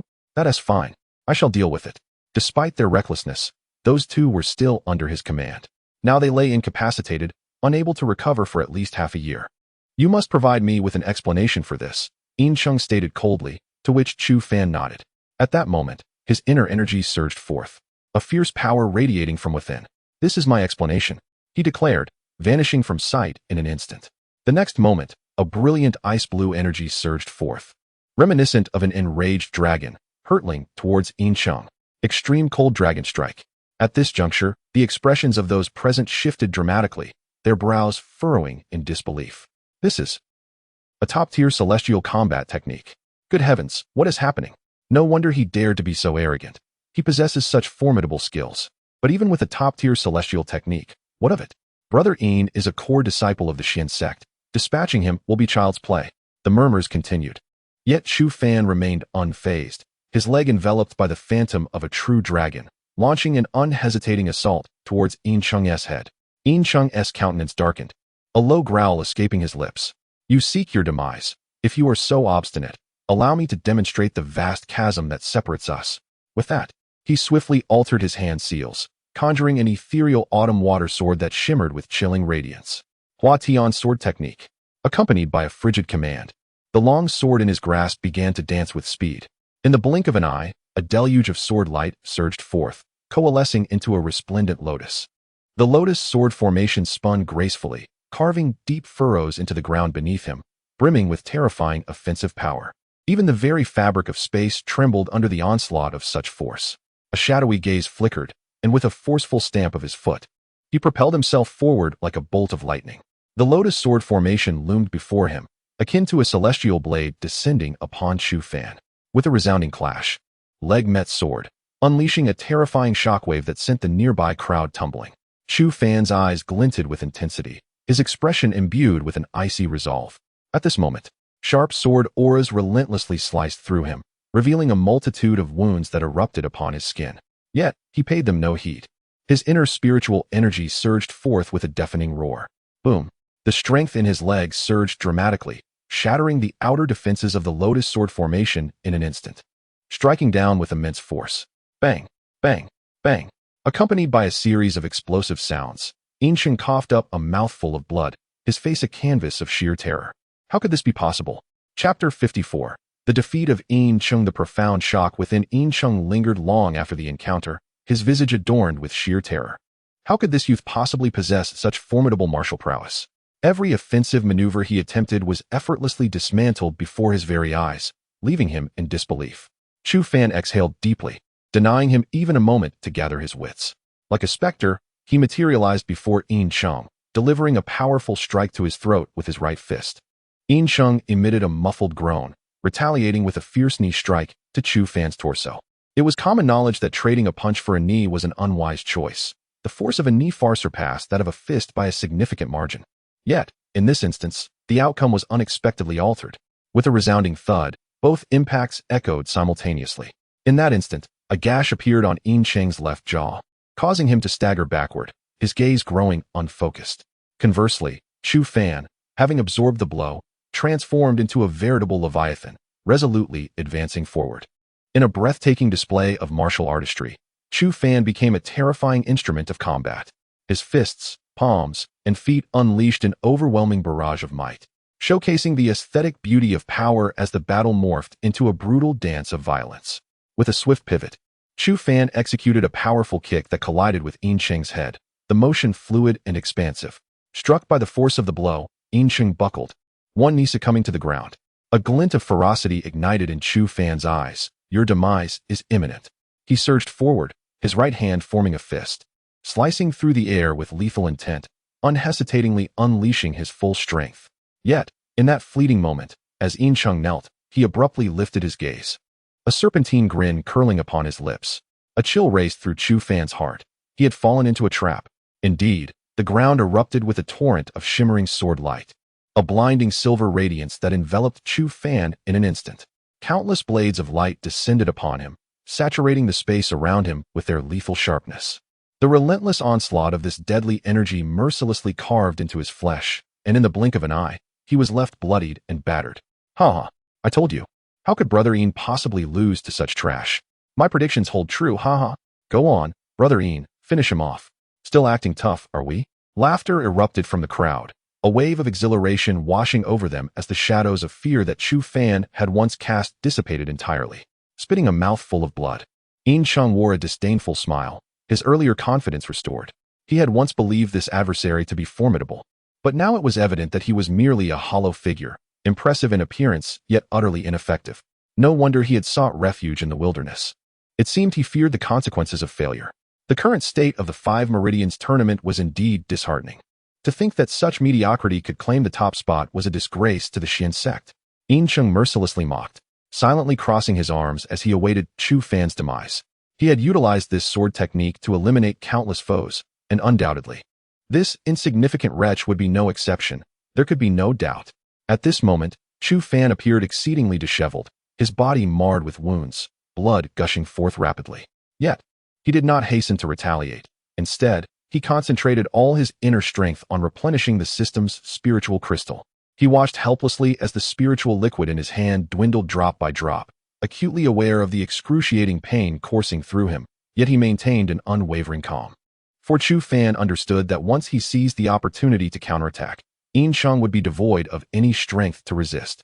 Suddenly, a black radiance surged forth like a ferocious dragon, violently shattering the myriad sword lights and carving a path through this deadly trap.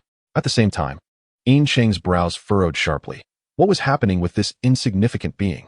With a resounding crash, the overwhelming sword light shattered into luminous particles, dissipating into the ether under the relentless onslaught.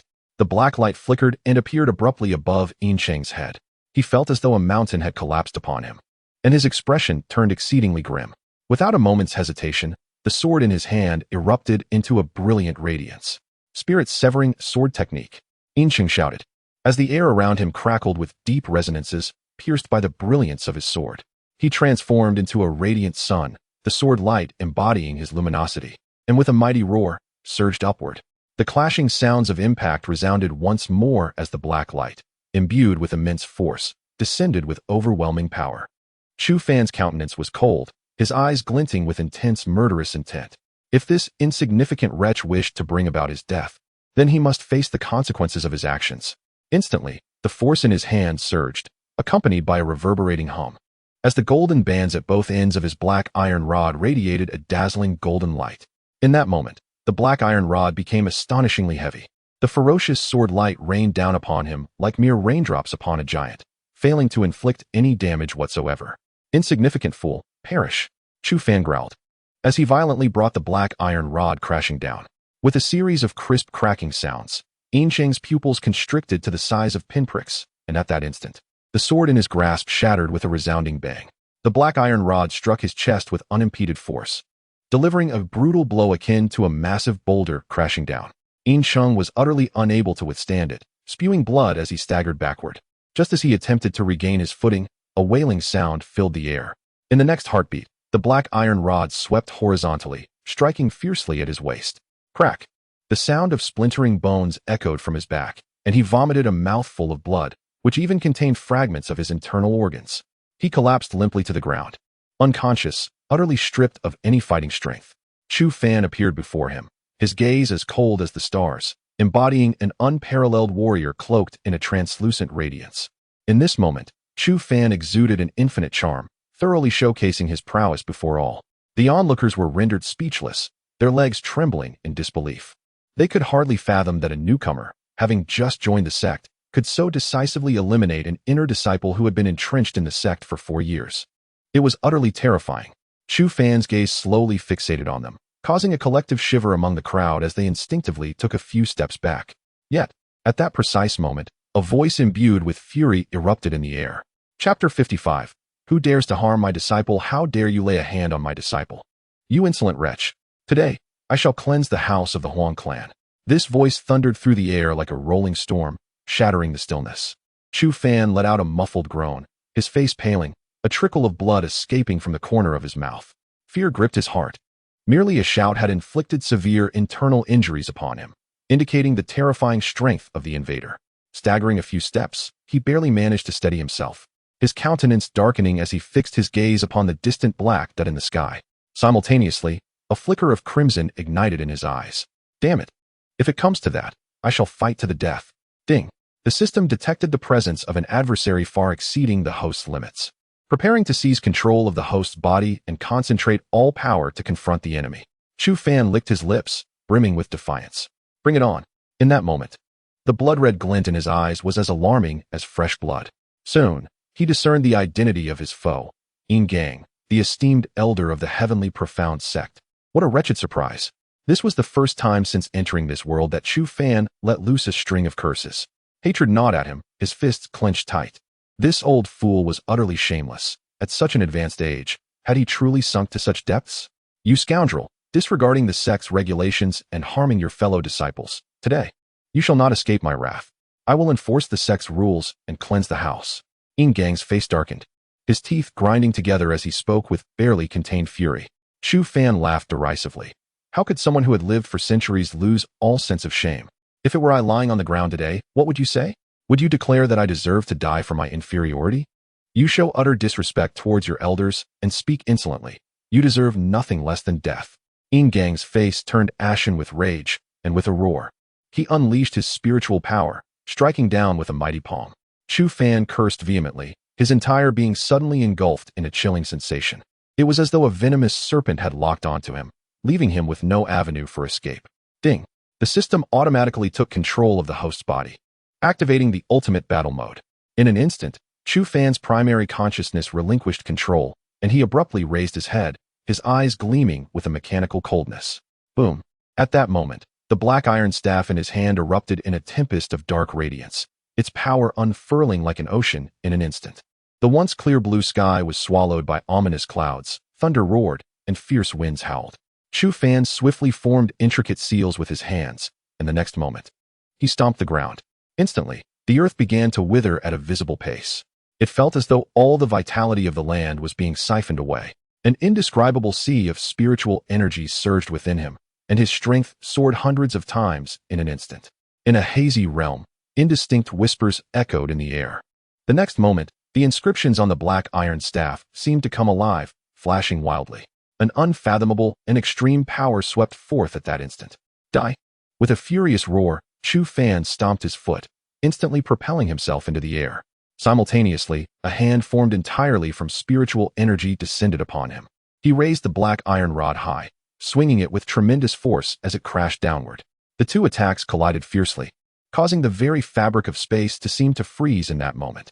A second later, an indescribable terror erupted, accompanied by a devastating shockwave that swept through the surroundings.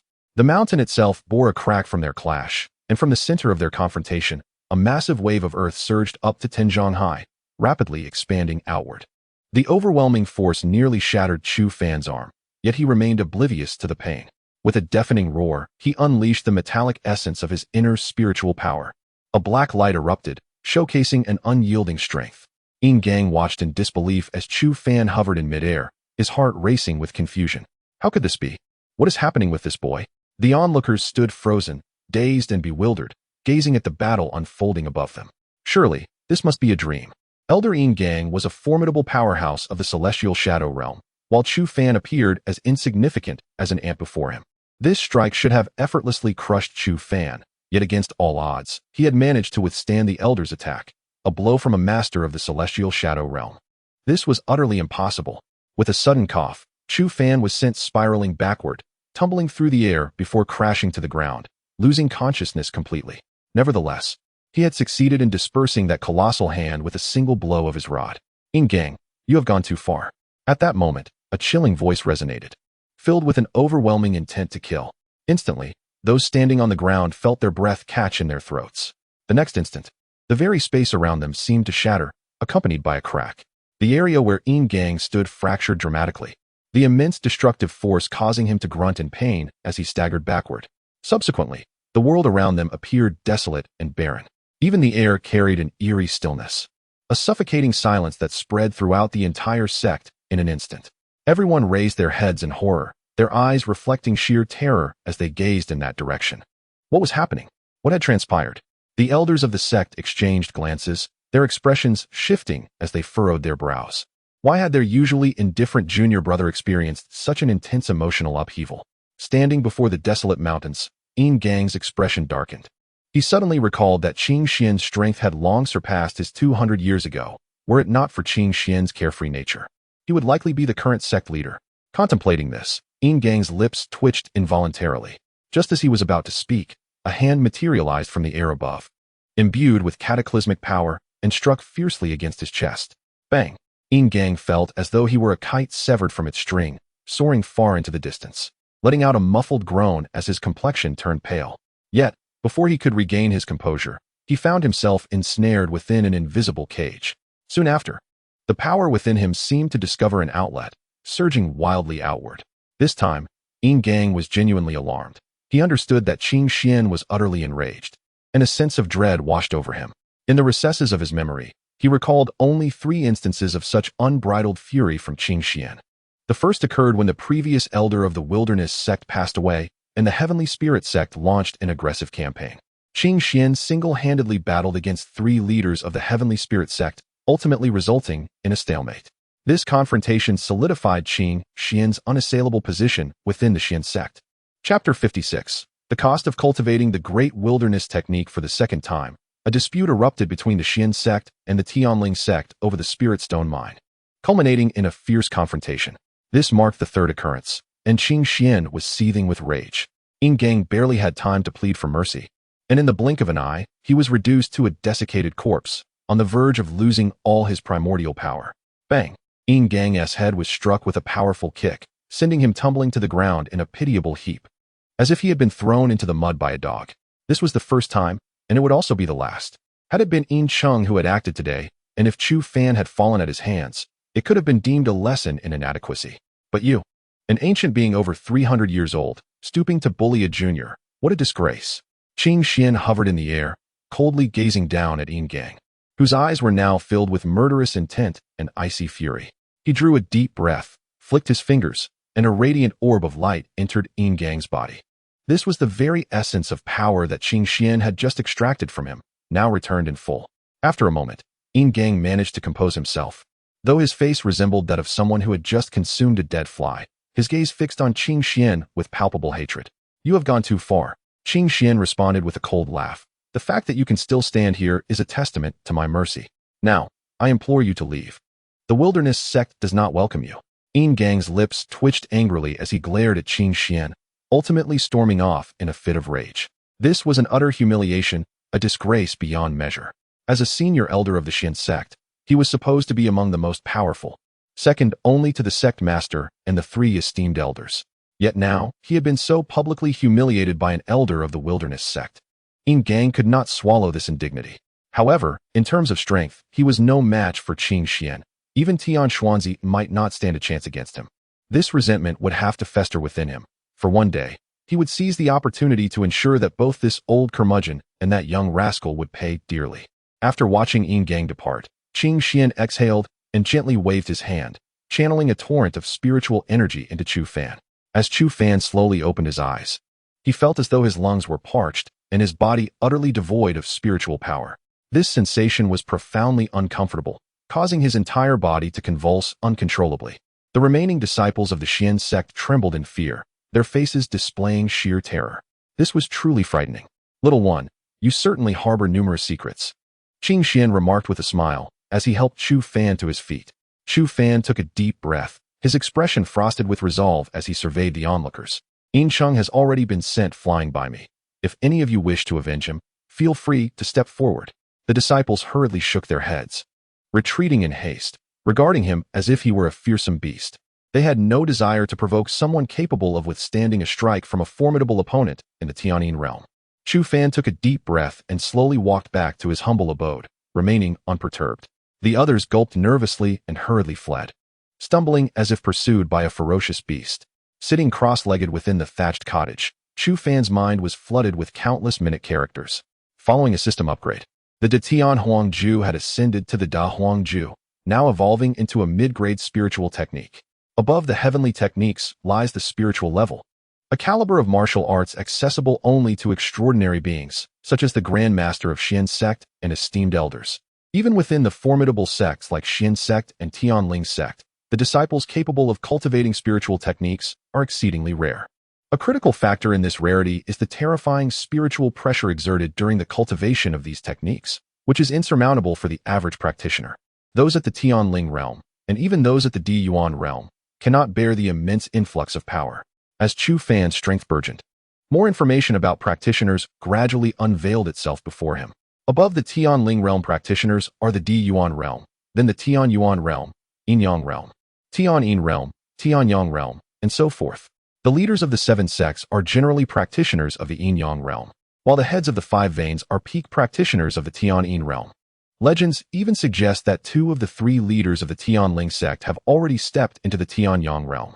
Only such superlative beings can withstand the catastrophic force unleashed by spiritual techniques and combat skills. Yet now, Chu Fan was merely a practitioner of the Tianling realm. His power 100-fold, 1,000-fold less than those extraordinary beings, yet he sought to cultivate a spiritual technique, the inherent dangers of which were self-evident. Ding. The host must gather the following materials to cultivate the spiritual technique: white dragon saliva, withered demon tree vine, 3-life flower, and pure spirit jade marrow. Chu Fan's lips twitched violently upon surveying these materials. Goodness, these are all of exceptionally high quality, spiritual herbs that are utterly unattainable for ordinary folk. Take the white dragon saliva, for instance. It must be procured from the perilous lair of a soon-to-transform dragon, an endeavor fraught with danger, yielding only minuscule amounts each time. On the market, a single drop can fetch an astronomical price of 100 top-grade spiritual stones. Although his current resources are relatively ample, he could not afford such extravagance. Moreover, the other herbs demand exorbitant sums. The withered demon tree vine alone is worth at least 70 to 80 top-grade spiritual stones, while the 3-life flower is priceless. And the pure spirit jade marrow is a rare and coveted treasure.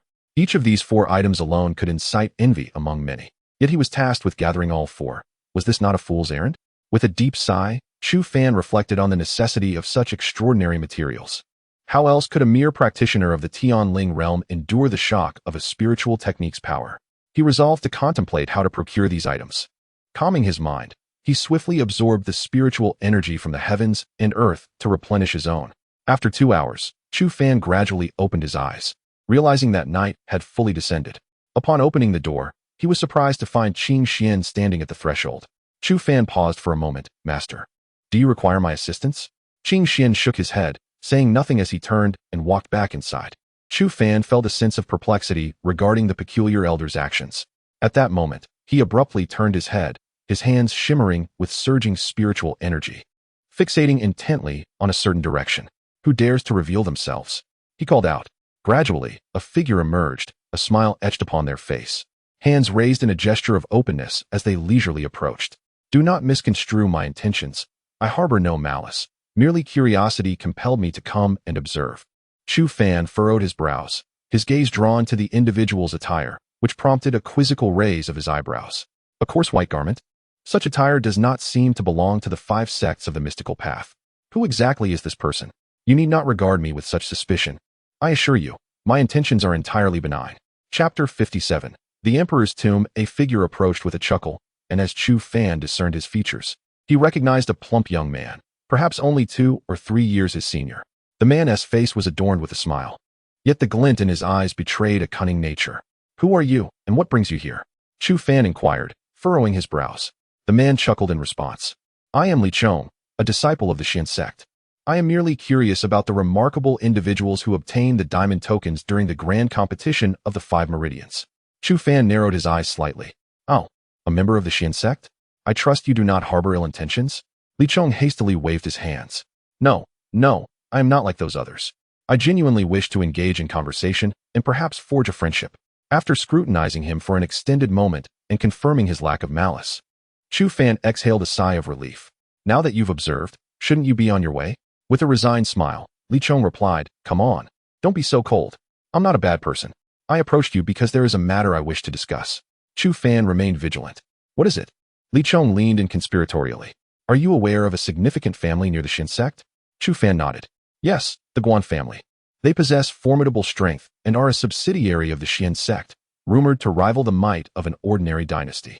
Li Chong licked his lips, raising an eyebrow. Their ancestor, Guan Feng, is a superpower within the celestial shadow realm. Recently, I have discovered his tomb. What do you think? Interested in exploring it together? Chu Fan regarded him quizzically. Isn't it rather inappropriate to disturb someone else's ancestral resting place? That is not the crux of the matter, Li Chong insisted. Do you know why the Guan family has risen from obscurity to such prominence in just a few decades? He spoke with an air of mystery, though the smirk on his face undermined his enigmatic demeanor. Fortuitous circumstances? Chu Fan ventured. Correct, Li Chong exclaimed. Legend has it that beneath Guan Feng's tomb lies an ancient relic, a mausoleum left by a great emperor. It is said to be filled with boundless treasures and limitless spirit stones. The Guan family acquired a portion of these riches, which propelled their ascent to power. What do you say? Shall we join forces and investigate? Li Chong's eyes sparkled with fervor as he licked his lips. However, Chu Fan scoffed. Even if such an emperor's tomb exists, the Guan family would undoubtedly guard it fiercely. You are not the only one privy to this information. If the Xian sect, a colossal power, could not seize it, what makes you think we stand a chance? Li Chong chuckled. Incorrect. The reason the higher-ups of the Xian sect have not acted is not due to fear of the Guan family, but because the emperor's tomb sealed itself after Guan Feng obtained a portion of its treasures. The Xian sect has already lost a celestial shadow elder and 5 peak Yin-Yang elders in their attempts to breach it, yet to no avail. I have inside information that the emperor's tomb will reopen in 3 days. That will be our opportunity. The legendary emperor awaits. As soon as we obtain one, we shall soar to prosperity, and no longer shall we live in fear, Li Chong exclaimed, his excitement palpable. At this moment, Chu Fan felt a stirring within his heart.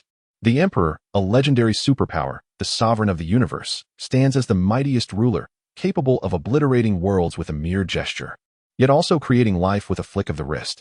Every 100,000 years, an emperor emerges, commanding the cosmos, reigning for 30,000 years, receiving the veneration of myriad races, becoming the supreme force of this universe. Their comprehension of the laws of power may transcend even the essence of heaven and earth. Such beings are so formidable that even a single hair falling from them could crush 100,000 mountains. Although Chu Fan was intensely covetous of the emperor's tomb, he understood that such a being could easily extinguish his life with a mere exhalation.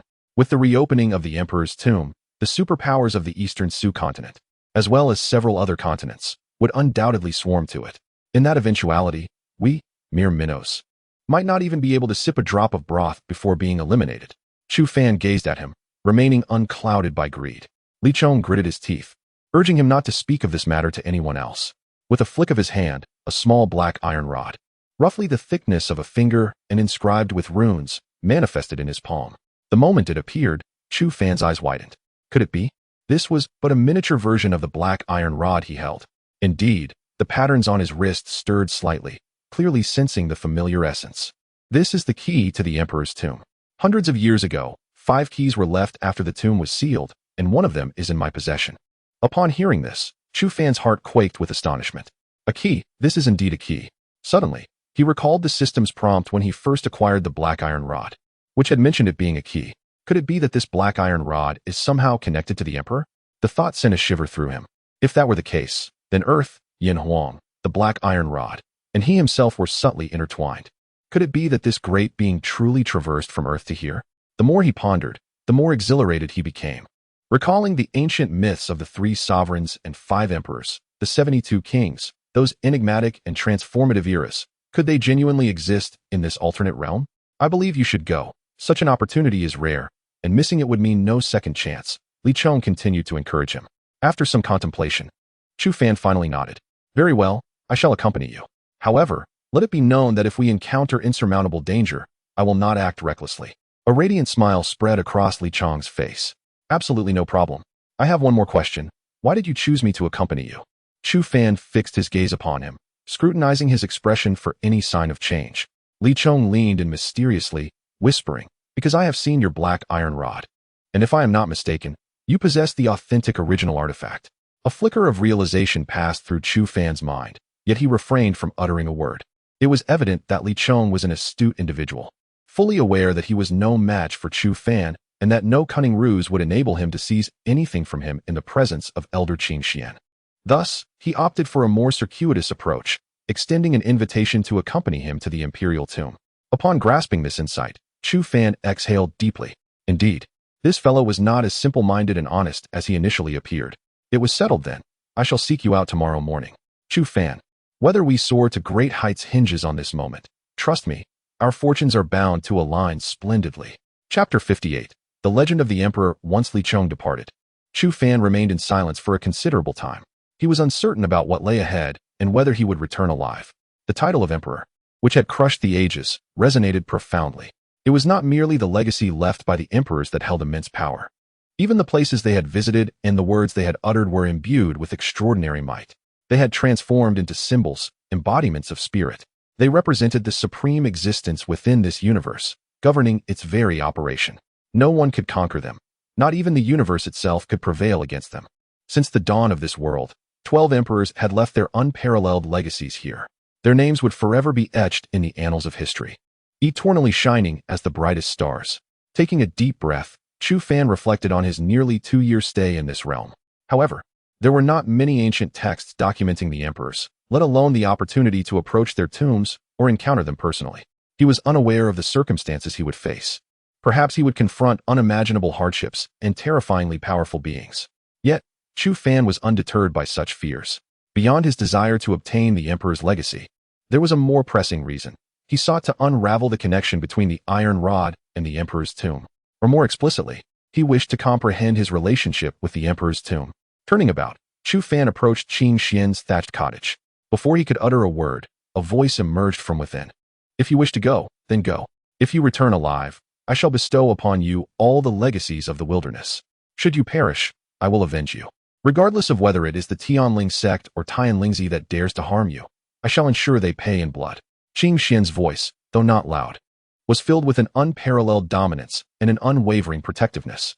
Chu Fan chuckled softly, finding amusement in the old man's spirited demeanor. I shall heed my master's teachings. He then turned back to his own thatched dwelling. The master and disciple exchanged little dialogue, yet the steadfast reliance they had on each other was palpable. Particularly for Chu Fan, in the 2 years he had been in this world, apart from Han Yi, no one had treated him with genuine kindness. Now, an elder was boldly willing to defend him, unafraid of offending the mightiest sect and individuals of Dongxian continent. His heart swelled with warmth, and a smile graced his face. For the sake of this old man, he resolved to return alive. At dawn the following day, Li Chong's irritating voice echoed in the air. Chu Fan, it's time to go. Early birds get the worm. If we're late, we'll regret it. Observing Li Chong's antics, Chu Fan couldn't help but feel a mix of exasperation and amusement. This fellow was truly something else. Exhaling deeply, he stepped out of the thatched house and bowed deeply towards Qing Xian. Elder Qing Xian, are you there? Li Chong gulped nervously, seemingly intimidated by Qing Xian. Chu Fan nodded, and Li Chong forced a chuckle.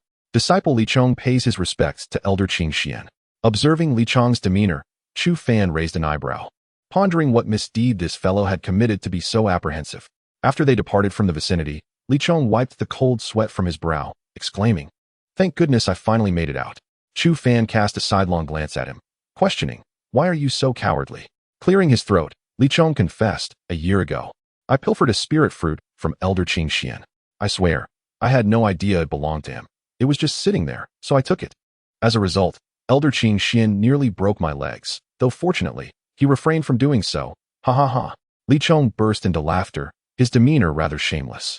Chu Fan shook his head, thinking him quite the character. The two swiftly exited the Xian sect, heading southward. The location of the inheritance was situated 300 miles east of the current Guan family estate. Though the distance was considerable, the entire area was under the control of the Guan family. Many formidable factions had already converged there, and we must find a gap to slip through. Otherwise, we would surely meet our demise, Li Chong remarked quietly. Chu Fan raised an eyebrow, realizing that this fellow was not as reckless as he appeared. Without voicing any objections, Chu Fan focused on hastening their journey to that place. After half a day, they arrived at the outermost perimeter of the Emperor's tomb. Upon their arrival, Chu Fan distinctly felt the concentration of spiritual energy increasing significantly, even transforming into a faint mist.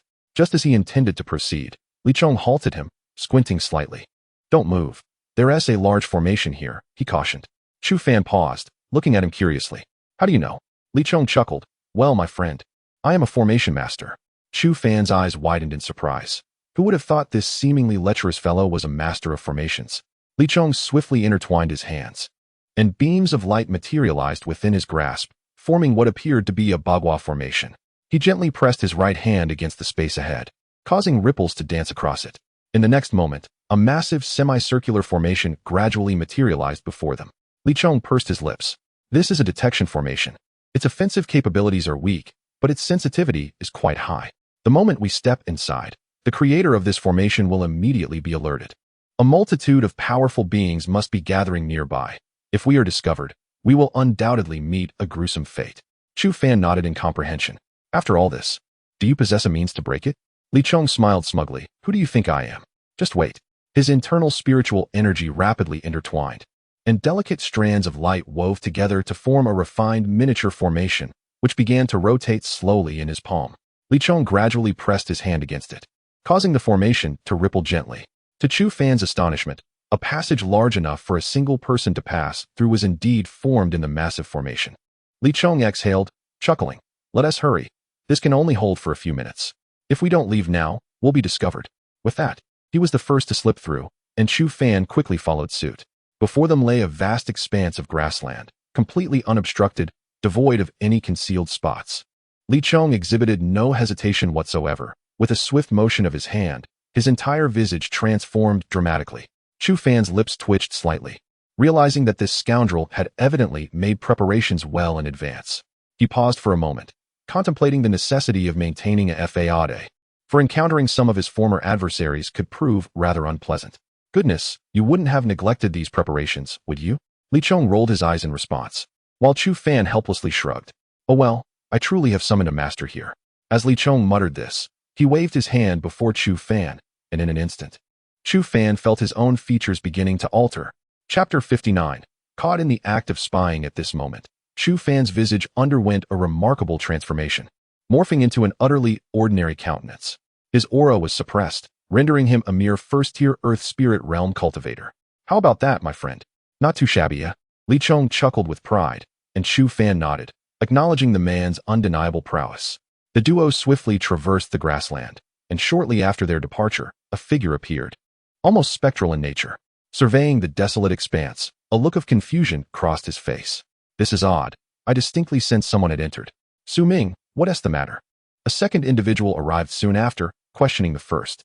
The man present shook his head, wielding a delicate spirit seal that shimmered with light, yet it revealed no flaws. "If even you, a master-level formation master, cannot discern any issues, it must be an illusion." Ha!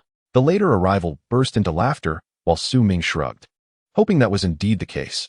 Meanwhile, Chu Fan and his companion had already positioned themselves at a distance, observing 3 clusters of temporary structures in the vicinity. Even from afar, they could sense the powerful fluctuations of spiritual energy emanating from within. Damn it, there are 3 or 4 strong practitioners from the Heavenly Shadow Realm. Not to mention those from the Yin Yang Mirror. Have these people gone mad? Can't they leave us a sliver of opportunity? Li Chong grumbled incessantly, while Chu Fan inhaled deeply, his expression turning grave. It seemed that this time, all major factions were earnest in their pursuits. They desired a share of the spoils, yet it would not come easily. Let us infiltrate and assess the situation, Chu Fan suggested softly, and the two swiftly advanced, soon arriving at a substantial gathering point teeming with hundreds of individuals. Their eyes suddenly lit up in unison. By heavens, members of the Taiching Palace! Li Chong exclaimed, gazing at the alluring beauties with their exquisite figures and breathtaking faces. Swallowing hard. Curse it, grant me just one, and I shall have no regrets in this life. Less chatter, it's all women here. We cannot blend in. We must leave quickly. Chu Fan shot him a glance, preparing to depart when a cold voice pierced the air. Who goes there? Instantly, their expressions shifted, and they bolted in haste. Yet, they had scarcely fled a short distance when a chilling wail echoed behind them. Chu Fan turned to see a streak of azure light racing toward them, causing the very space around them to tremble slightly. It was a whip, and it was evident that this strike was delivered without restraint. A single hit would surely result in dire consequences. What kind of path have you led us down? Li Chong shouted in panic, while Chu Fan rolled his eyes. You were just saying you wanted to take a woman from the Taiching Palace as your wife. Well, now is your chance. Hurry up. Ridiculous. Why don't you go instead? Such a splendid opportunity. As your brother, I must certainly yield it to you. I have no need for it. How about this? You cover my retreat while I construct a formation to extract you later? Li Chong's face was filled with sincerity. Yet Chu Fan did not believe a single punctuation mark of this nonsense. Both of them were rather untrustworthy, thoroughly cunning, each unwilling to face the impending lash. Humph. You rascals, today I shall have your elders discipline you, imparting a lesson you won't soon forget. The person behind was evidently enraged, and in an instant, Chu Fan felt a surge of formidable power, crashing towards him like a tidal wave. He let out a startled cry as his internal spiritual energy surged wildly. A black iron rod materialized, and without a moment's hesitation, he swung it around. Bang! The rod struck heavily against the torrent of spiritual energy, causing Chu Fan to grunt and be propelled backward with a speed far greater than before. You bastard! You cheated! Chu Fan shouted, just wait. I'll get you for this. As Chu Fan vanished from sight, Li Chong was immediately alarmed and dashed forward like a madman.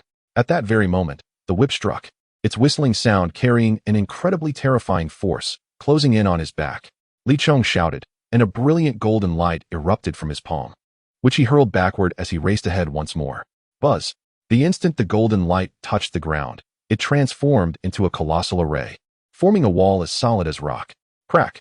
The whip struck heavily against this barrier, which appeared indestructible, yet in the blink of an eye, it shattered into pieces. Li Chong spat out a mouthful of blood, but he had no time to dwell on it. He charged forward desperately. That was a practitioner of the Yin-Yang realm. Minutes later, he finally paused, gasping heavily, his face etched with terror. Good heavens, I almost got killed by that woman. How utterly disgraceful. Chu Fan appeared beside him at some point, grinning. Li Chong shot him a fierce glare, muttering, You are truly lacking in decency. Chu Fan shrugged, You saw it too. I was sent flying. This can't be blamed on me. Have you two finished your little chat? At that moment, a familiar icy voice echoed once more, causing both men to shudder and hastily turn around. They beheld a middle-aged woman clad in a flowing azure robe, her complexion like that of a peach blossom, radiating an air of elegance and nobility, as if she were a princess from a celestial dynasty. Both men gulped, their faces adorned with awkward smiles. That, Li Chong stammered for a while, unable to articulate his thoughts, prompting a huff from the woman. Which sect do you belong to?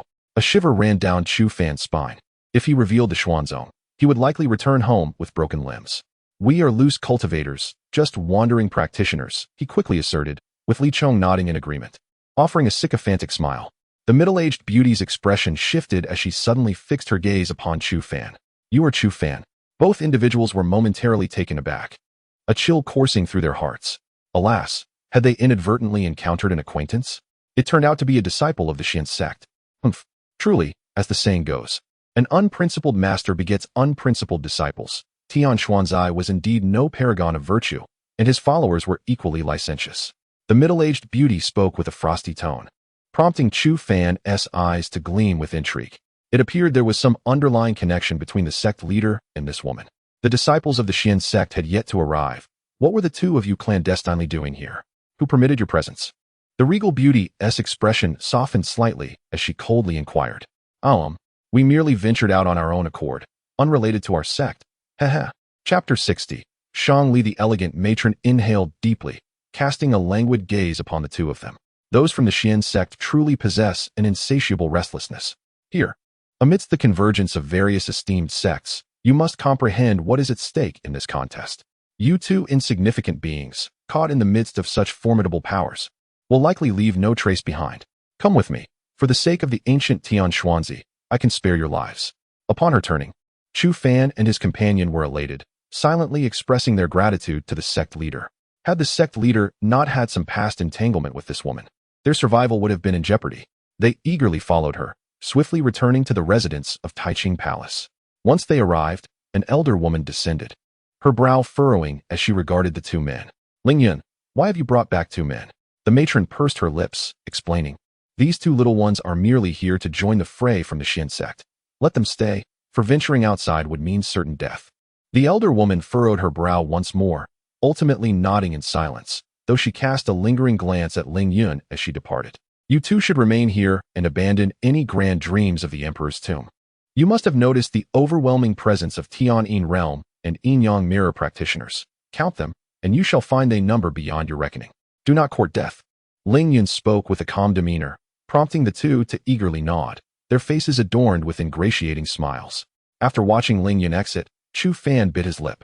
He was determined to enter the Emperor's tomb, as it pertained to his purpose for being here, as well as the secret of the black iron rod he possessed. Indeed, it was tied to the very secret of his return home. Chu Fan could not let this opportunity slip away. He had to go. Li Chong furrowed his brow tightly. Chu Fan, this is becoming difficult. The Emperor's tomb must be surrounded by throngs of people, with layers upon layers of formations. We cannot pass. Chu Fan exhaled slowly. Then we shall wait for them to enter before we make our move. I must enter that tomb. Li Chong nodded, acknowledging that this was the only feasible plan. They remained there for 2 days, during which powerful cultivators and vast sects continually arrived. By dawn on the 3rd day, more than 7 Tian-Yin realm experts and a dozen Yin-Yang mirror practitioners had gathered. Upon witnessing this assembly, both Chu Fan and Li Chong gasped, their complexions paling. A mere flick of a finger from these individuals could spell their doom. Li Chong cleared his throat. Well, Chu Fan, I came here solely for wealth. And with the situation as it stands. Chu Fan chuckled lightly. It's fine. I can manage alone. After a moment of silence, Li Chong placed a hand on his shoulder. Brother, life is paramount. Without it, everything else becomes meaningless. This rare moment of seriousness from Li Chong surprised Chu Fan. So, since you are already prepared to face danger, would you be able to shoulder this burden upon our return? My friend, you cannot be treated unfairly. What do you think? Chu Fan's expression darkened, instantly realizing that this rascal had no genuine intentions. He shot a fierce glare at the scoundrel and exclaimed, Get lost. You are nothing but a beast. Li Chong chuckled. Brother, dear brother, I am about to ascend to the rank of a personal disciple. If any mishap occurs at this crucial moment, I shall truly be out of chances. Chu Fan sighed deeply, pondering why he had succumbed to this rogue's temptations. Get lost. I will bear the burden for you. I knew Brother Fan was exceptional. Rest assured, as long as you return alive, I will assist you in winning over the foremost goddess of the Xian sect. What do you say? Chu Fan retorted, I can make my own way back, and I can pursue her myself. Now hurry and leave. Your presence is bothersome. Li Chong smiled ingratiatingly at Chu Fan before swiftly vanishing from sight. Taking a deep breath, Chu Fan's expression solidified, his gaze filled with resolute determination. In this world, there exists no free lunch. To obtain immense power, one must exert equal effort. It matters not if one is a practitioner of the heavenly shadow realm. As long as he draws breath, he will enter the tomb, even if on his knees. Soon, the disciples of Taiching Palace set forth, with Chu Fan trailing at the rear, following them to the periphery of the Emperor's tomb. The moment he arrived, his countenance transformed. Majestic, imposing, awe-inspiring, an unparalleled terror. This was Chu Fan's immediate sensation. Standing there felt as though he confronted the cosmos and the eternal river of time. Under the weight of such power, he felt no greater than an ant, a sensation that compelled him to prostrate himself in reverence. After a long while, Chu Fan regained his composure, his face reflecting profound shock. Was this the power of the Emperor? Even after millennia of death, it still exuded an unparalleled majesty that could bring one to their knees. Even the heavens did not possess such terrifying might. Such an existence was truly extraordinary beyond measure. Chu Fan pressed his lips together, as a fiery light ignited in his eyes.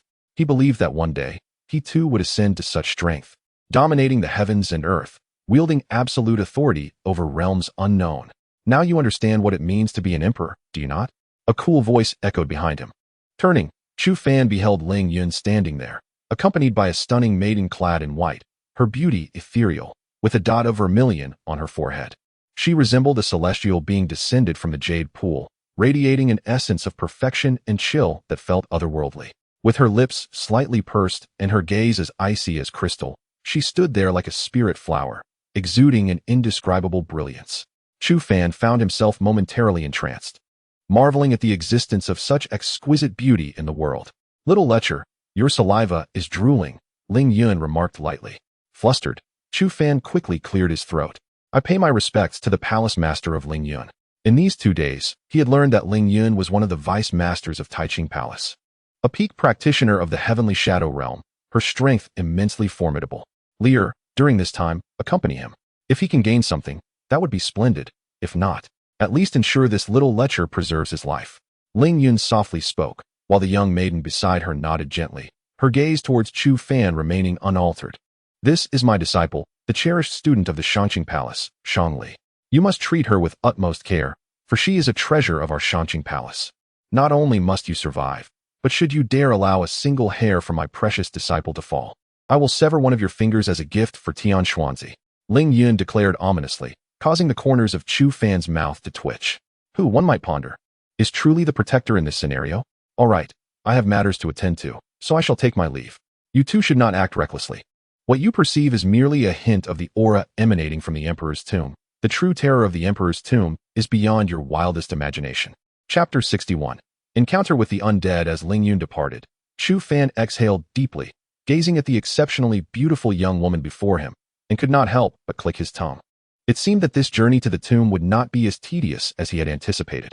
I am 17 years old and have taken the lives of 24 individuals, 18 of whom I dispatched due to their incessant harassment. My master holds you in high regard. I hope you do not become the 19th. Shangli spoke in a calm tone, her eyes reflecting no hint of emotion. Observing this woman, cold as an ancient piece of ice, Chu Fan rolled his eyes.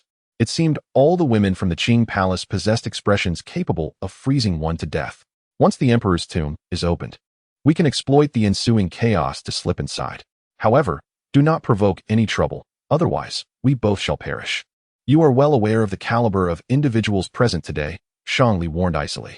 Chu Fan nodded in agreement, signaling his complete understanding. The two stood quietly, observing the Emperor's tomb from a distance. There were no towering mounds, only a stretch of barren land covered in weeds, without prior knowledge. One would never guess that a sovereign of such magnitude lay buried here. At that moment, thousands gathered at the site, a sea of humanity.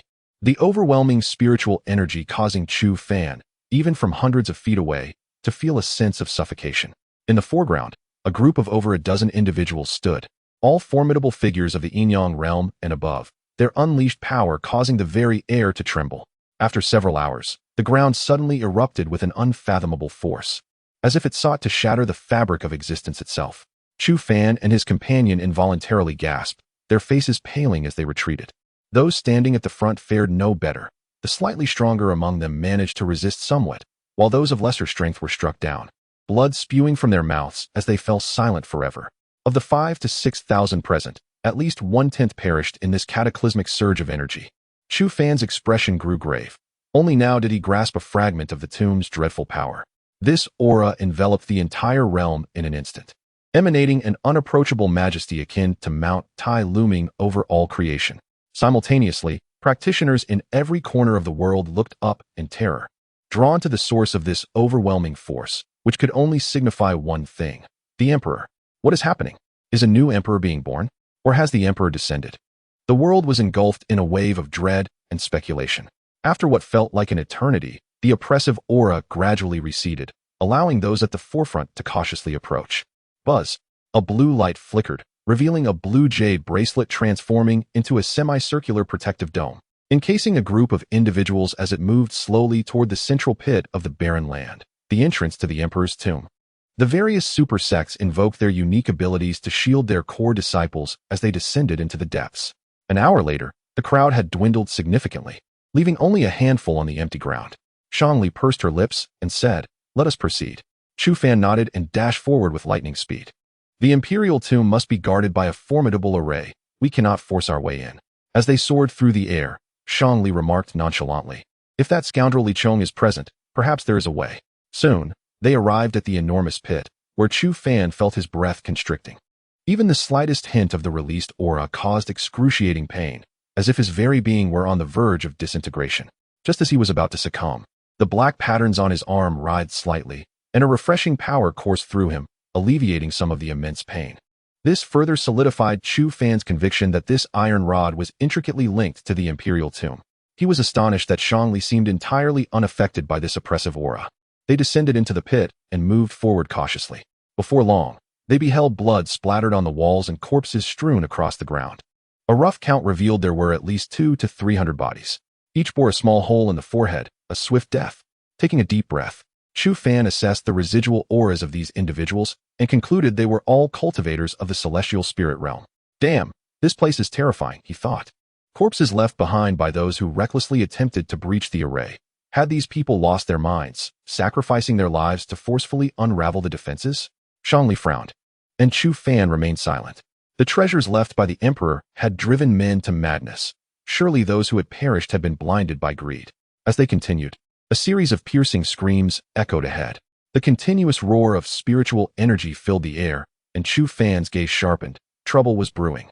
Suddenly, a blade of light shot silently towards Shangli. Acting on instinct, Chu Fan darted past her and swung his black rod with ferocious strength.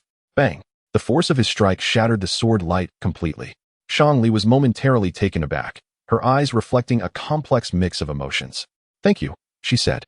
Chu Fan shrugged, but before they could exchange further words, a sinister and terrifying figure surged towards them with blinding speed, exuding an aura of dreadful power.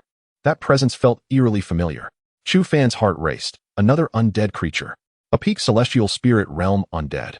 He grimaced. Indeed, it was death at every step.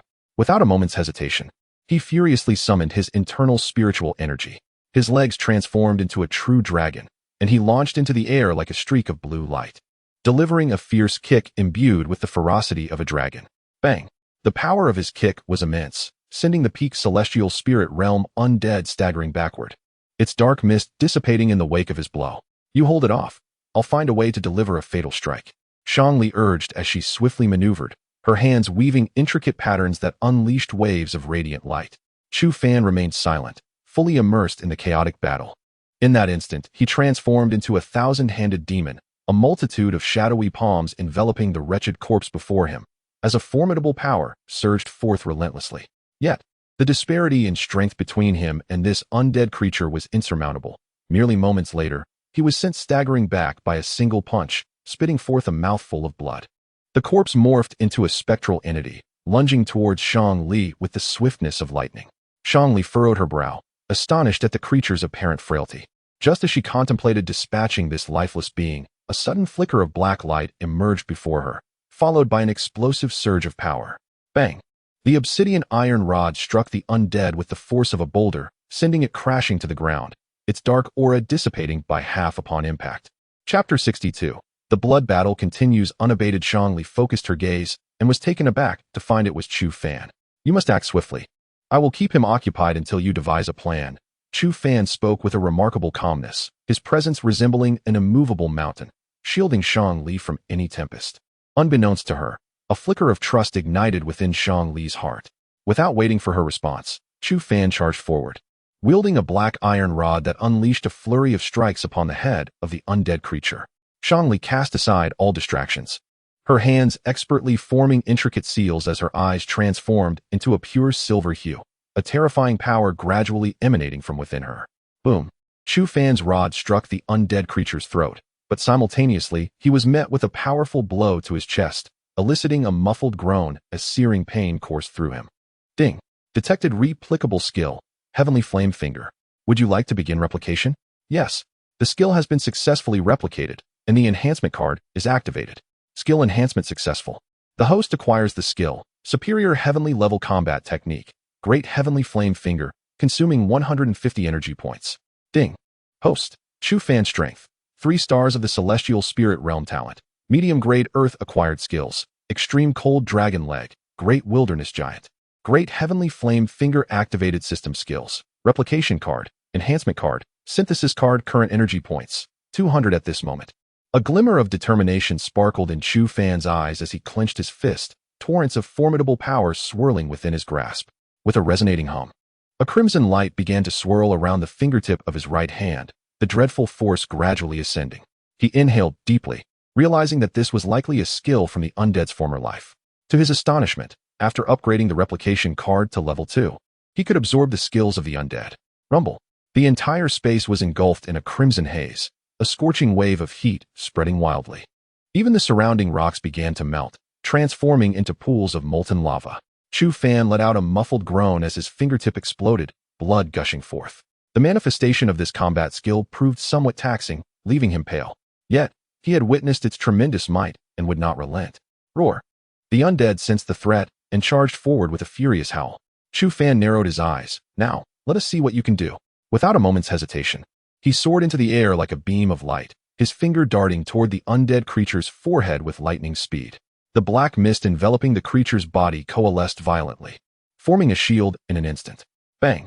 Chu Fan's strike landed upon the shield, causing the black mist to dissipate rapidly beneath his fingertip, layer by layer vanishing into nothingness. The force of his attack was exceptionally fearsome. In mere moments, the black mist thinned significantly, ultimately concentrating heavily upon the shield. At that instant, he felt as though he had struck an iron mountain, pain radiating through his finger. With a cold huff, Chu Fan felt an overwhelming surge of spiritual energy within him, causing the force at his fingertips to increase dramatically. Crack! The seemingly impregnable shield swiftly developed deep fissures. Gritting his teeth, Chu Fan relentlessly channeled his spiritual power. Bang! In just a few breaths, the token disintegrated into countless fragments, scattering through the air.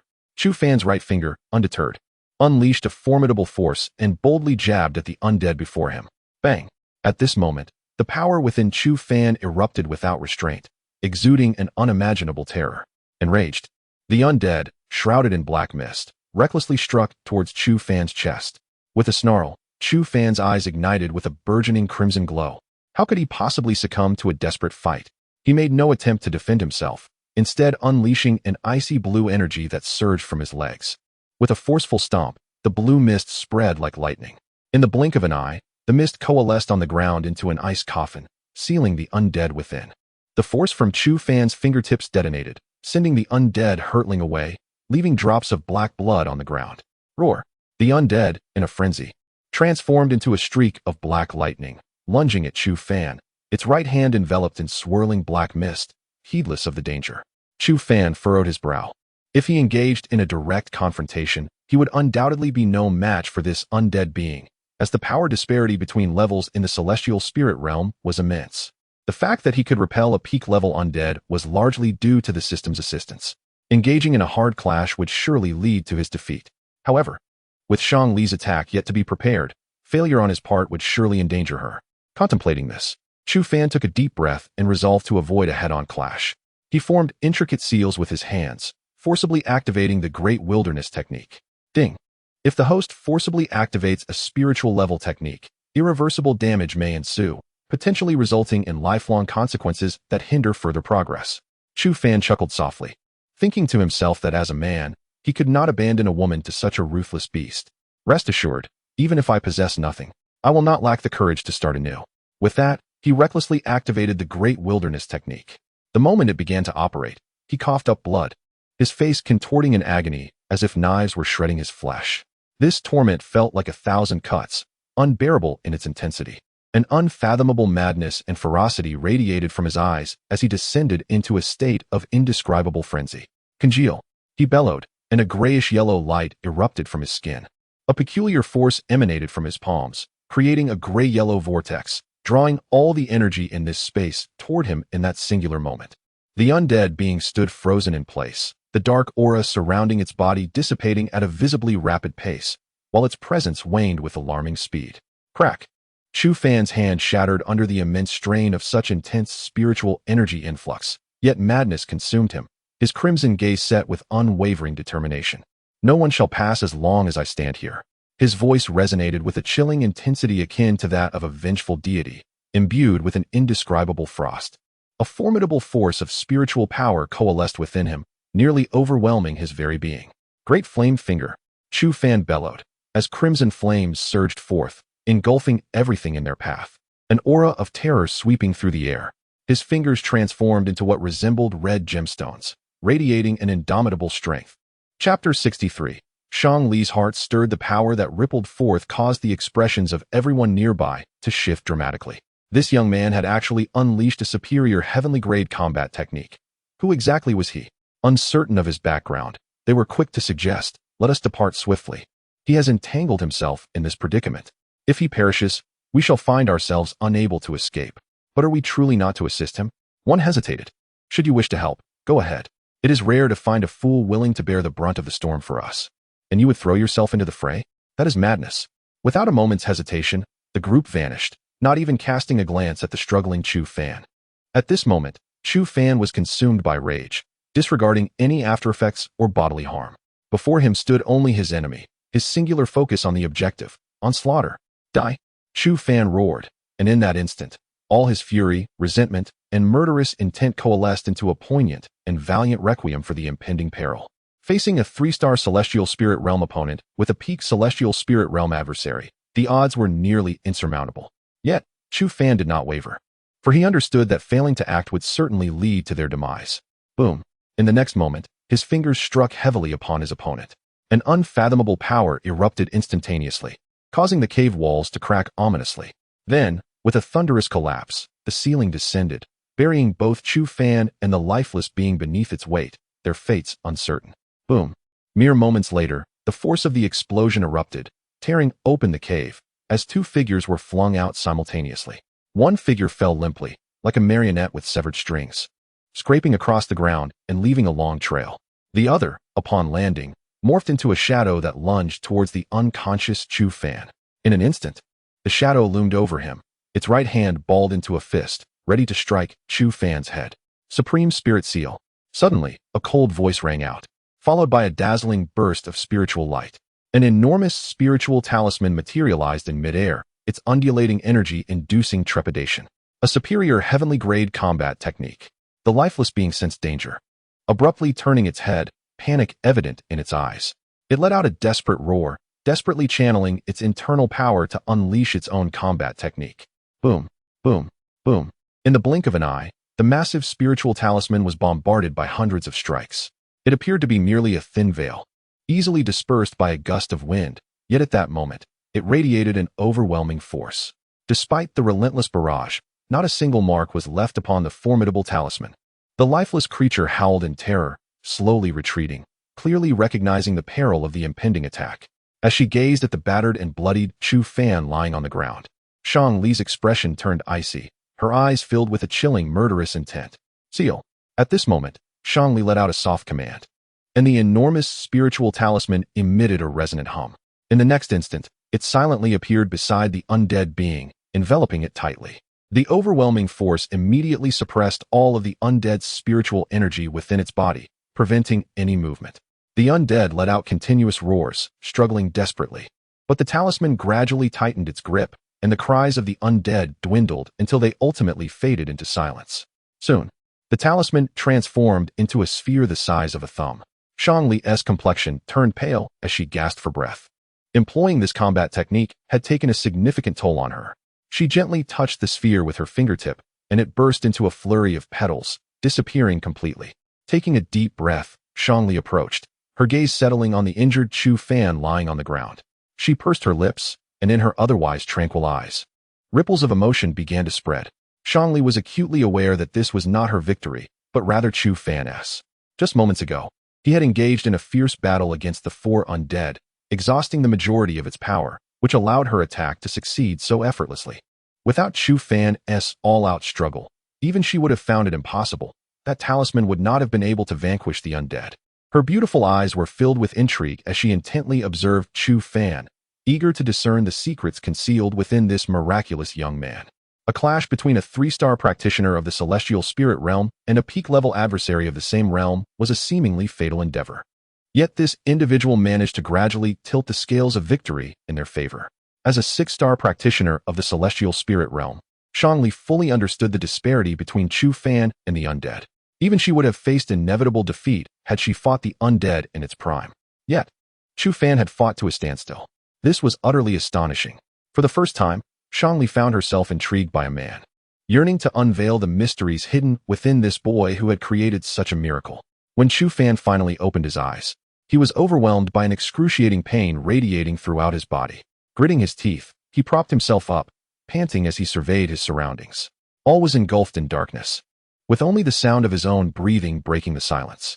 It appeared he was still within the passage of the Emperor's tomb. This realization tightened his heart, and as he hastily stood, he inadvertently aggravated his wounds, causing him to grimace in agony. You are a practitioner.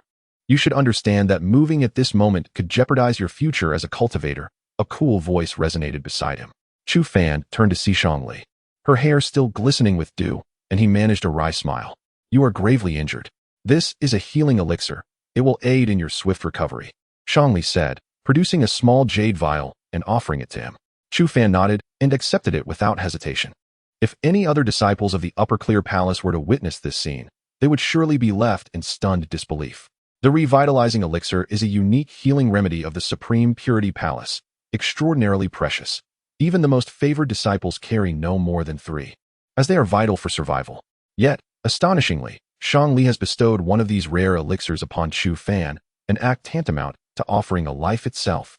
Among the myriad of unparalleled beauties in the Supreme Purity Palace, when has Shangli ever shown such kindness to a man? Regrettably, Chu Fan remains oblivious to this extraordinary gesture, quietly meditating to recuperate from his injuries.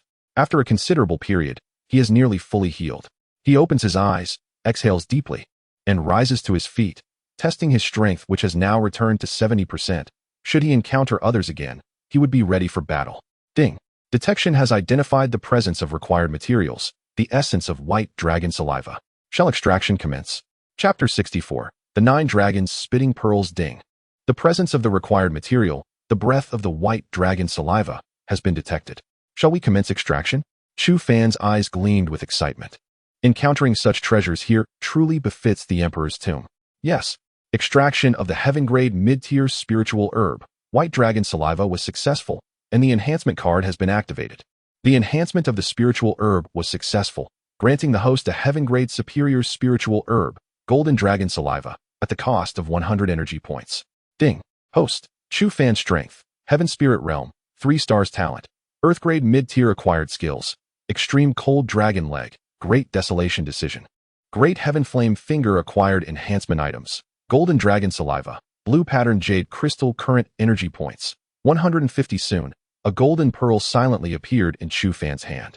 This pearl was suffused with a rich spiritual essence, and its unique power caused green sprouts to emerge from the surrounding cave walls. Chu Fan raised an eyebrow. The golden dragon saliva was indeed formidable. What is that? Shangli inquired softly, her brow furrowed. Chu Fan smiled. A valuable item. He stored the golden dragon saliva pearl and gazed into the distance, his expression turning serious. Now, we must proceed. Shangli nodded. Refraining from questioning the nature of the object in his hand, the two hurried forward, a sense of urgency enveloping them. They had already delayed for an entire day, and none could ascertain what transpired deep within the tomb. Particularly for Chu Fan, he worried that if the secrets of the black iron rod were uncovered, or if the connections between him and this tomb were discovered, his journey would be in vain. They moved swiftly, and within less than an hour, they had ventured deep into the Emperor's tomb. The surroundings were littered with numerous corpses, suggesting an internal conflict had ensued. Before them lay 3 paths, each leading to unfathomable depths, with no indication of where they would lead. Chu Fan paused. Let us split up, each take a different path. Shangli shook her head, her expression unchanged. I promised my master that I would either bring you out or keep you safe. If you perish here, I will have no explanation to give. Chu Fan chuckled helplessly. Do I appear so fragile?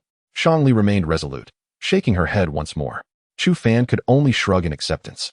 Ultimately, they chose the leftmost passage without hesitation. As they stepped into the corridor, an overwhelming force pressed down upon them.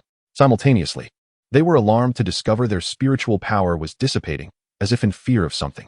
Chu Fan's expression turned grave. It was the aura of the Emperor. This path led to the true burial chamber of the Emperor. He licked his lips, clenching his jaw, and pressed forward. Buzz! The black iron rod materialized in his hand, enveloped in a dark radiance that shielded the two. Shangli swiftly turned to scrutinize the iron rod, her gaze intensifying as she fixed her eyes on Chu Fan. What is that? How can it withstand the Emperor's aura? Chu Fan remained silent, resolutely advancing forward. Shangli exhaled softly, realizing at that moment that the secrets held by this fellow extended far beyond what she had perceived. Take this black iron rod, for instance. It was evidently a magnified version of the true key to the Emperor's tomb. Yet, how had it come to rest in Chu Fan's possession? What connection did this iron rod have with the Emperor's mausoleum? How had Chu Fan acquired it? Countless enigmas swirled in her mind. But she understood that Chu Fan would not divulge answers, hence she refrained from questioning him. Suddenly, as they approached the exit of the passage, an extremely sharp sword aura sliced through the air, hurtling towards Chu Fan's throat with lightning speed. Chu Fan's gaze hardened, and he raised the iron rod defensively. Clang! The sword tip struck the iron rod with a resounding impact, transmitting immense force that jolted through Chu Fan's arm. He frowned slightly. A 5-star cultivator of the celestial spirit realm. Simultaneously, Shangli summoned her inner spiritual energy, unleashing a surge of formidable power. Just as the two prepared to eliminate their adversary, a voice filled with disbelief rang out. What the hell? How is it you? Chu Fan momentarily froze and turned his head, only to be met with a familiar face, causing his expression to darken. Li Chong, you nearly got me killed here. Chu Fan glared fiercely at the rogue. Li Chong chuckled awkwardly. Heh, my apologies, I didn't mean to. Wait, this beautiful Lady Shangli?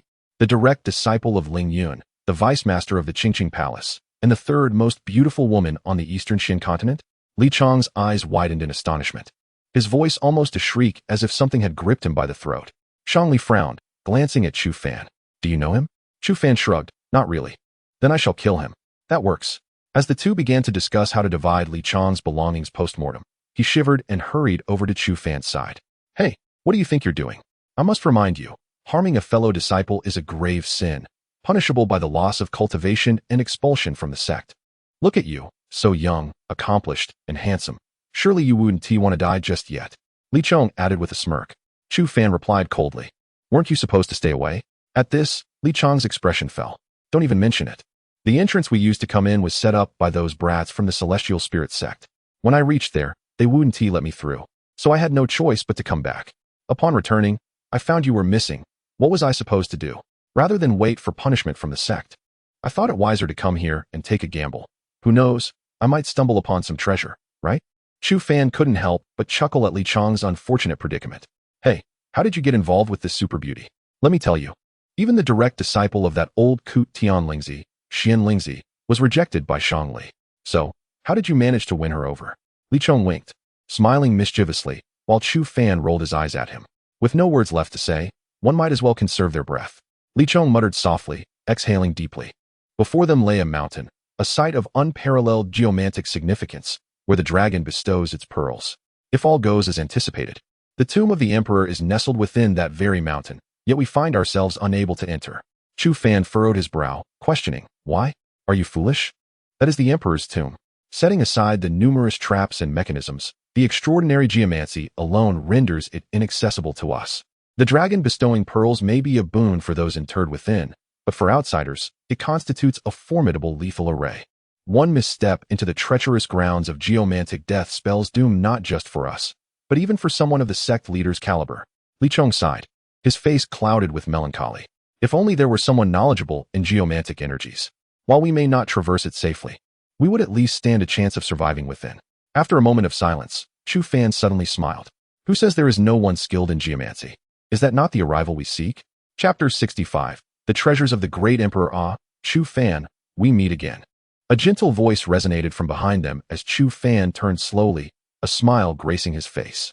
There stood a man clad in a gray robe, his hair fashioned into a bun, exuding an aura of tranquility and ethereality. Li Jun, by heavens, a member of the Heavenly Spirit sect? It appears a confrontation is inevitable today. Li Chong rubbed his jaw, his eyes widening as he prepared to set up a formation, only to be halted by Chu Fan. This is still your own kin, Li Jun, a direct disciple of the Heavenly Spirit sect. I suppose I am the sole ally you possess within that sect. Chu Fan chuckled, and Li Jun returned the smile, shaking his head as he approached with several companions. I can discern some aspects of the feng shui here, sufficient for self-preservation, yet it may not guarantee entry within. Li Jun spoke without preamble, getting straight to the point. Chu Fan nodded, exhaling softly. Very well. However, I require someone to ensure my safety, for my defenses will be at their lowest while I decipher the feng shui layout. Chu Fan, you shall be my shield. Li Jun articulated slowly, and without hesitation, Chu Fan nodded affirmatively. At that moment, both the disciples of the Heavenly Spirit sect and Li Chong and the others wore expressions of bewilderment. Why do these two trust each other so implicitly? It is known that Li Jun is entrusting his life to Chu Fan. Should Chu Fan harbor any ill intentions, Li Jun would possess no means of resistance.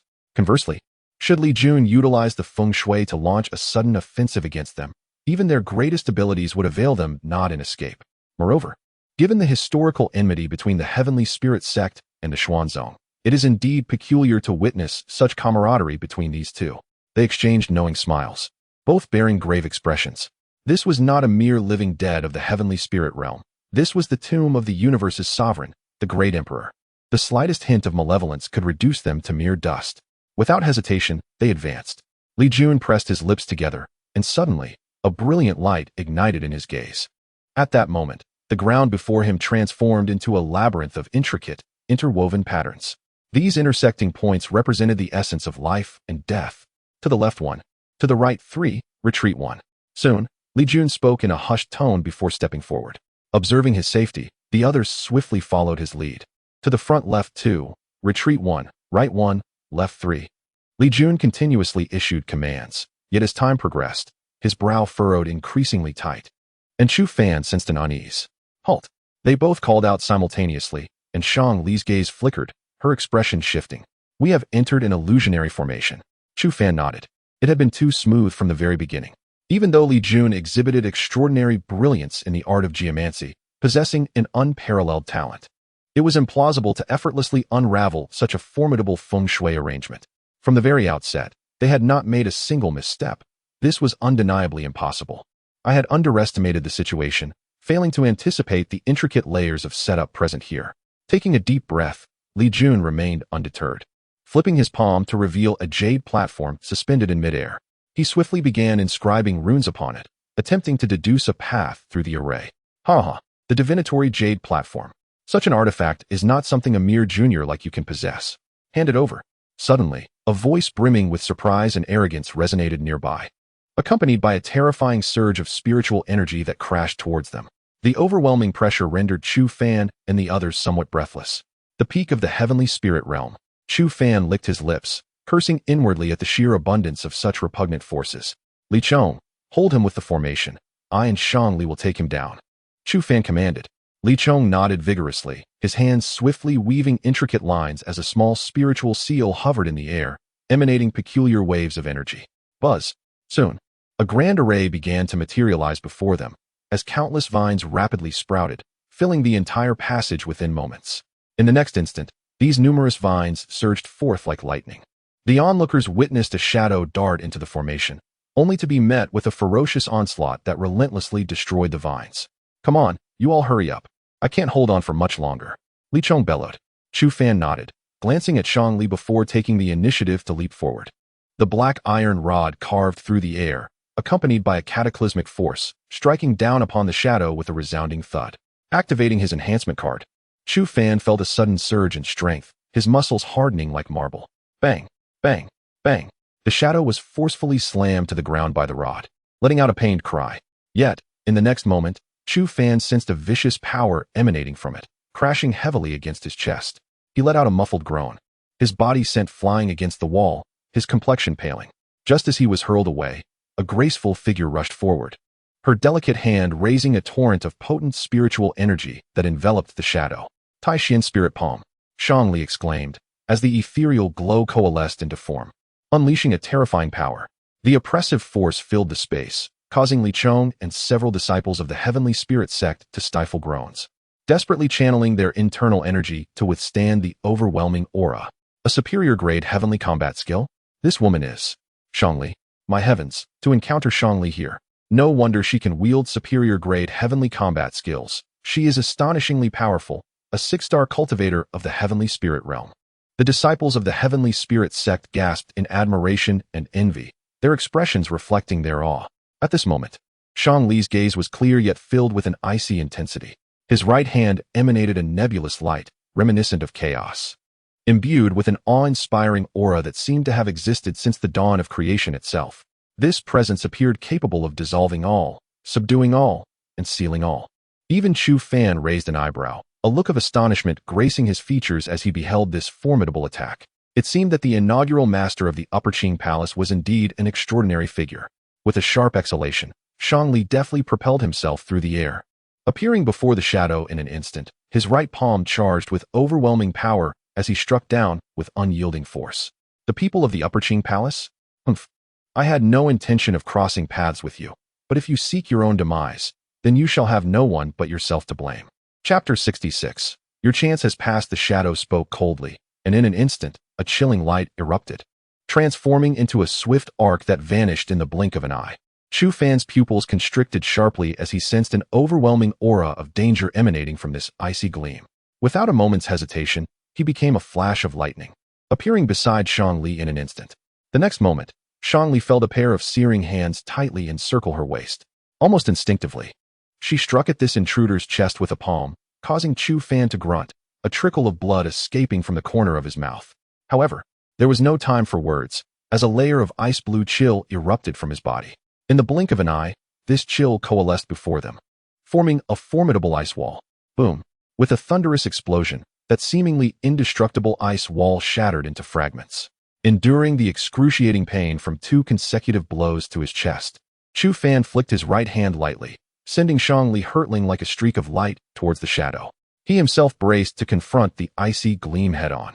Extreme cold fist of the dragon, Chu Fan shouted, leaping into the air, his leg transforming into an ice dragon, which let out a triumphant roar as it came crashing down upon the icy gleam. Puff! In an instant, his transformation was met with the razor-sharp edge of the blade-like gleam, leaving a deep gash upon his skin. Crimson blood stained the ice dragon, and with a furrowed brow, Chu Fan let out a furious roar as his leg's power surged dramatically. Meanwhile, Shangli had reached the shadow's front, and within mere breaths, they had exchanged over 100 blows. Bang! Shangli took a punch head-on, while her right palm shattered the opponent's formidable defense, brutally imprinting her hand upon his chest. Uffed! Both of them coughed up blood simultaneously, flying backwards. Li Chong! Shangli called out sharply, her hand gestures shifting dramatically.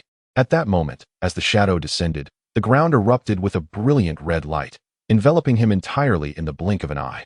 The blazing red transformed into countless chains that ensnared his limbs tightly. The chains erupted continuously, yet new ones emerged incessantly, leading to a battle of attrition. Shangli's expression turned cold as she took a deep breath, flipping her hand to reveal a delicate jade seal. Buzz! The instant it appeared, the entire space trembled slightly. The disciples of the Tianling sect changed their expressions, their eyes wide in disbelief. The Supreme Seal, they gasped, realizing the gravity of the situation as such a powerful artifact was summoned. It was said that every leader of the Supreme Palace crafted 6 Supreme Seals, 3 held by the leader and deputy, while the other 3 were bestowed upon 3 direct disciples. It appeared to be true. This artifact was capable of instantly vanquishing a practitioner at the Earth Origin realm, and to witness it here was astonishing. At this moment, Chu Fan could hardly afford to contemplate the nature of the artifact, as he found himself in a dire predicament. He clenched his teeth, watching as the blade's radiance shattered his assault, slicing towards his head like lightning. With a roar, he swiftly raised a black iron rod to block. Clang! The great heavenly flame finger. Within Chu Fan, spiritual energy surged violently, and a crimson glow flickered momentarily, rapidly gathering at his fingertip. Instantly, his right finger gleamed like a resplendent ruby, imbued with immense power. At that moment, Li Chong's lips twitched. Where did this guy acquire such formidable combat techniques? This was yet another celestial-grade skill of the highest order.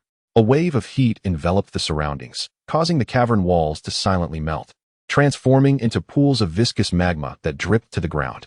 The terrifying temperature made the others nearby change their expressions dramatically. The disciples of the Heavenly Spirit sect were utterly dumbfounded. They could hardly fathom that one person possessed such an abundance of celestial combat skills. Chu Fan gritted his teeth, bent his knees, and transformed into a streak of red light, pointing forward with a finger. Boom! As his fingertips struck the blade's radiance, boundless power erupted, causing the passageway to collapse with a resounding roar. The ground fractured into dozens of palm-width crevices. Even the extraordinary feng shui ahead rippled subtly. This strike was capable of annihilating any one of them. The individuals standing behind Chu Fan exhaled deeply, swallowing hard, their expressions now grave. Only then did they comprehend why Li Jun held Chu Fan in such high regard. Crack! A slender fissure suddenly appeared atop the majestic blade's radiance, and in the next moment, accompanied by a cacophony of shattering sounds, the blade burst apart with a resounding pop. Chu Fan's complexion paled slightly as he took a deep breath, casting his gaze towards Shangli not far away. Almost simultaneously, the power of the Supreme Seal was unleashed without restraint, slamming heavily into the individual's abdomen. With a pained groan, he spat out blood, and at the same time, Li Chang's formation was finally shattered. The man bellowed in fury, charging forward. Yet, Shang Li's lips curled into a radiant smile as she uttered a few soft words. You have no chance. Bang! In the next moment, the black iron rod descended like a mountain, crashing down upon the man's back. Accompanied by a sound that made one's teeth ache, all the bones in his back shattered in an instant, rendering him rigid in midair. His hand was frozen just an inch away from Shang Li's throat. At this distance, should he exert any force, she would undoubtedly perish. However, this brief distance had transformed into an insurmountable chasm, utterly unbridgeable. Thud! He crashed heavily to the ground, blood oozing from the corner of his mouth. Chu Fan regained his composure, breathing heavily, and glanced at Shang Li with a grin, giving her a thumbs up. Shang Li pursed her lips, gently tidying her hair, nodded slightly, and turned to walk forward. Wow, incredible, brother. You just took down a peak cultivator of the heavenly spirit realm like that? Li Chang's face was filled with admiration. His eyes opened wide in astonishment. You two truly embody the essence of celestial lovers. As for Xian Lingzi, he pales in comparison to you. Li Chong said with a beaming smile, bursting into hearty laughter. The expressions of several disciples from the Tianling sect darkened, their gazes fixed upon him with ill intent, as if contemplating casting this scoundrel into the perilous trap of the feng shui formation. Having found a path to survival, let us depart. At that moment, Li Jun exhaled heavily, a hint of pallor washing over his face, clearly having exerted himself to the utmost in deciphering the feng shui trap. Chu Fan approached him, gently patting his shoulder, and produced a small jade vial containing a drop of spiritual essence. Li Jun chuckled, graciously accepting it without hesitation. You truly possess substantial resources. Who knows when I might find myself relying on your protection. Chapter 67. Unbeknownst betrayal. Li Jun gazed intently at the tranquil ground before him, rendered speechless. The crowd simultaneously turned their eyes toward that spot, where an unexpected profusion of peach blossoms had erupted, their scattered petals adorning the earth with exquisite beauty. Occasionally, an unidentified creature would dart through the peach grove, playfully chasing its companions. A gentle breeze stirred, causing the blossoms to fall like ethereal confetti, creating an otherworldly scene. Yet, all present were acutely aware that beneath this enchanting facade lay a palpable and ominous threat. Li Jun picked up a stone from the ground and cautiously ventured into the grove, a single peach blossom landing atop it. With a soft pop, the stone disintegrated into an endless cloud of dust, dissipating into the air with the breeze. Instantly, everyone inhaled sharply, their faces reflecting sheer terror. Behold, this is the lethal intent of the 9 dragons spitting pearls, capable of claiming lives without a trace. Perhaps, even in death, we shall find ourselves in exquisite agony. Li Jun remarked slowly. The group nodded, their expressions growing gravely serious. Goodness, brother, you must ensure we take the right path. I have several lovely maidens awaiting my return, and I have yet to even lay eyes upon them. I certainly do not wish to perish alongside a gaggle of old men. Li Chong lamented, a mournful countenance upon him, while Chu Fan's expression darkened, utterly embarrassed by the outburst. The group spent a full 2 hours traversing a mere 100 yards. When they finally stood before the grandeur of a colossal mountain, they were enveloped in a profound sense of awe. It felt as if the very essence of heaven and earth had materialized before them, a boundless and majestic presence washing over them. They seemed to catch a glimpse of a figure, turned away from them, exuding an air of dominion over eternity and an ability to vanquish the heavens. However, this silhouette appeared differently to each observer. At this moment, a jolt of realization struck Chu Fan, an empress. The figure he beheld was breathtakingly elegant, a vision of unparalleled beauty. Indeed, the recently encountered peach grove was evidently the handiwork of a woman. Ensconced within this sacred mountain was none other than an empress. He exhaled deeply, his curiosity intensifying. As the group regained their composure and prepared to advance, a multitude of figures suddenly descended from above, swiftly blocking their path. Chu Fan furrowed his brow, scrutinizing the attire of the foremost individual, his expression turning icy. People from the heavenly spirit sect. A contingent of over 100 members obstructed their route. with a middle-aged man at the front roaring with laughter. Truly, our heavenly spirit sect disciples are commendable, effortlessly leading us in. Ha ha ha. Li Jun's countenance darkened, fixating intently on the middle-aged man. The Een Puppet Talisman. Chu Fan's mind raced. The Een Puppet Talisman was a technique of the ghost realm, capable of creating a temporary space for storage. However, to conceal individuals with such a talisman was a novelty to him. Li Jun, you have impressed me greatly. Upon my return, I shall report to the master and commend you. The middle-aged man nodded approvingly. At once, Li Chong's eyes widened in disbelief. I knew that scoundrel was no good. You were skeptical, but now, Chu Fan, let us join forces to eliminate this wretch. Li Chong, feeling deeply insulted, huffed in indignation. Chu Fan shook his head, urging restraint, for the Een Puppet Talisman must have been affixed without Li Jun's knowledge. The Tianling sect, the foremost power in the eastern Xin continent, even stoops to exploit its own disciples. The middle-aged man snorted coldly. Boy, you'd best hold your tongue. Though my Tianling sect prefers not to trouble the Xin sect, it does not mean we are to be trifled with. Chu Fan chuckled softly. Only individuals like you would employ your disciples as mere pawns. The middle-aged man huffed again. Enough prattle. You are on Tianling sect's territory now. Anyone who dares intrude shall be mercilessly dealt with. Boom.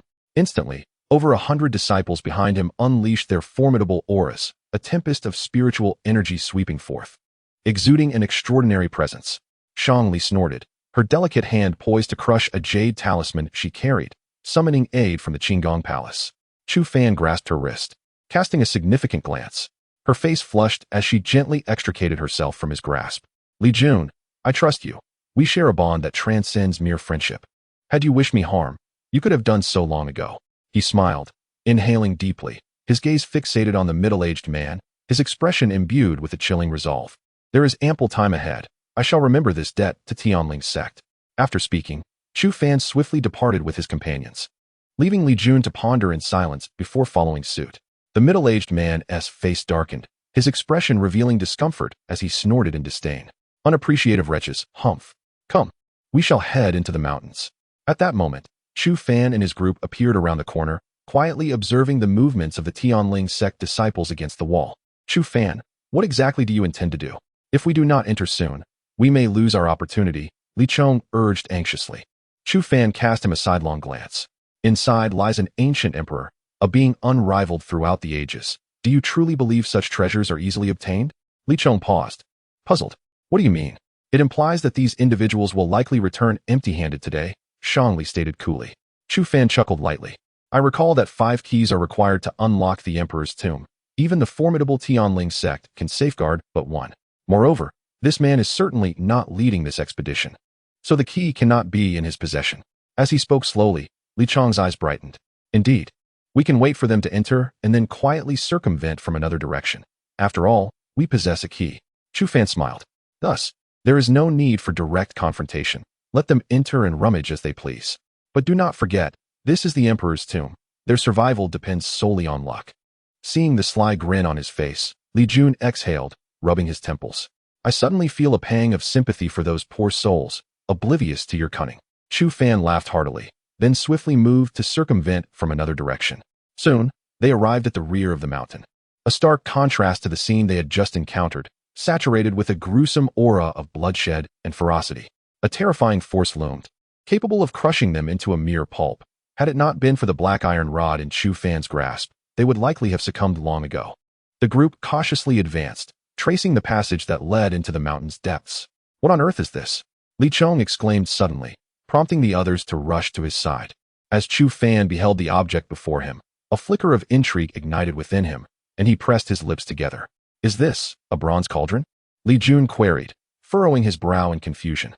Chu Fan paused for a moment, gazing at the half-buried, 3-legged, 2-eared vessel before him, which bore a significant dent in its belly, feeling a sense of peculiar curiosity. Chapter 68. Empress Nuwa, is this a tripod? He exclaimed, his voice tinged with confusion, while the others looked on in bewilderment. But aren't tripods supposed to be square and weigh over 10,000 pounds? What is this? A thought suddenly flickered in Chu Fan's mind. In this world, there exists no 3-legged, 2-eared tripod.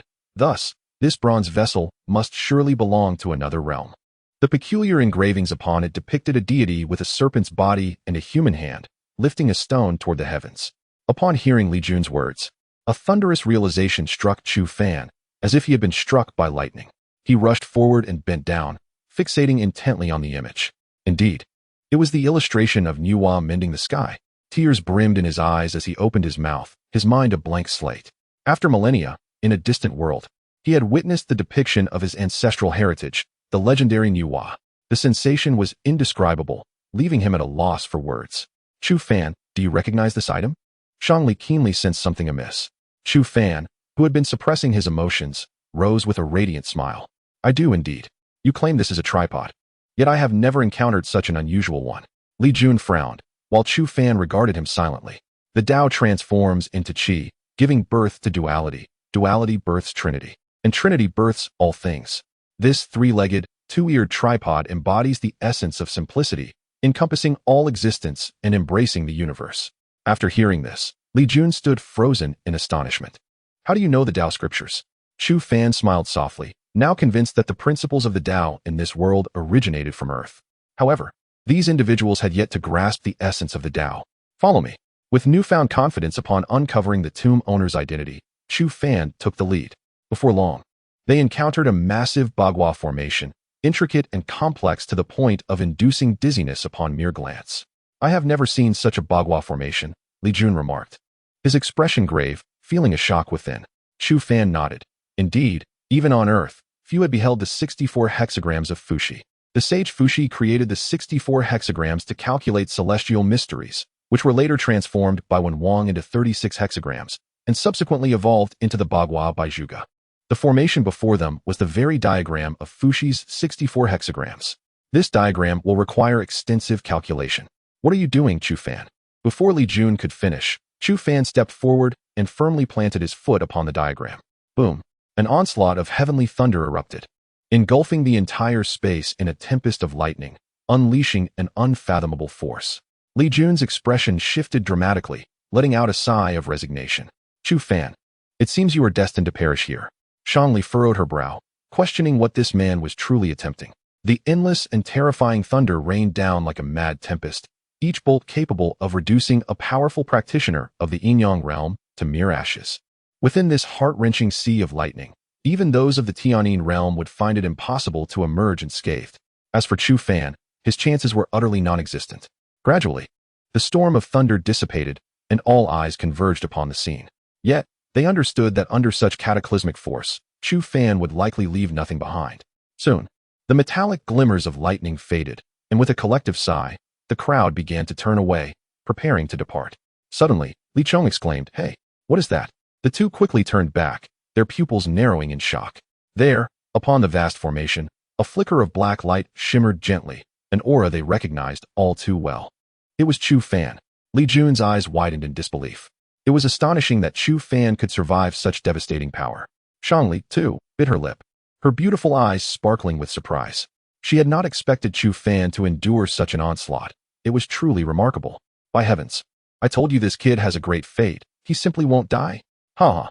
Li Chong laughed until tears streamed down his face, lying on the ground, gasping for breath.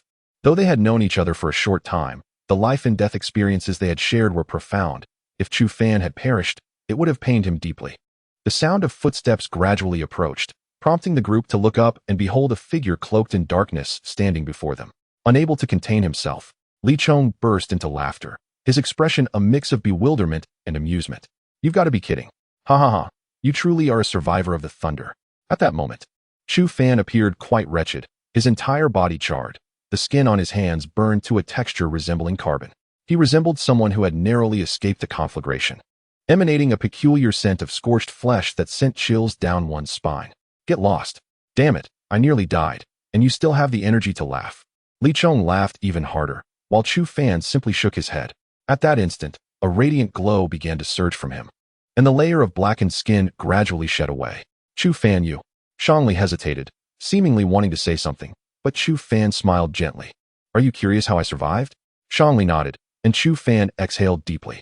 In my homeland, there exists a legend. In ancient times, a colossal rift opened in the heavens, unleashing a deluge that ravaged the continent, bringing untold suffering.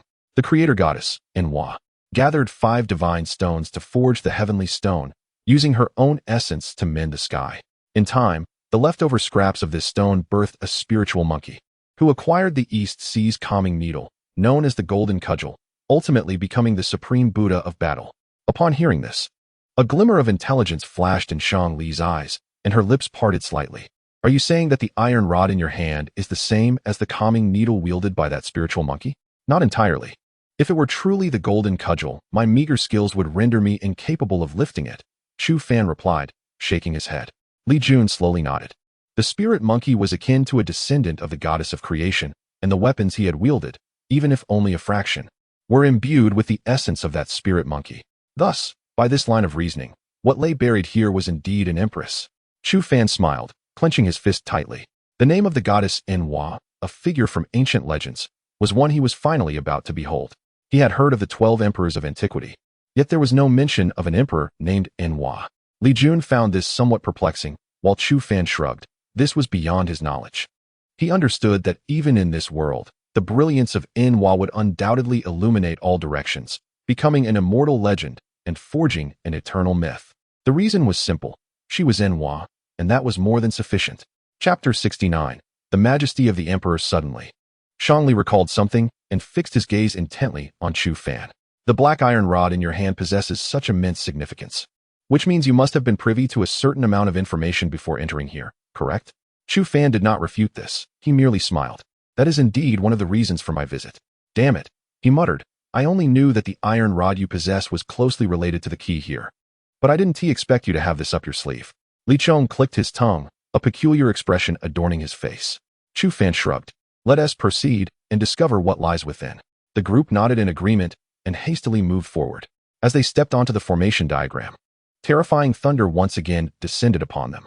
Yet, at the very moment the lightning struck above their heads, a black radiance unfurled like an umbrella, shielding them and dissipating much of the force. Even so, numerous wounds appeared on their bodies, inflicting excruciating pain.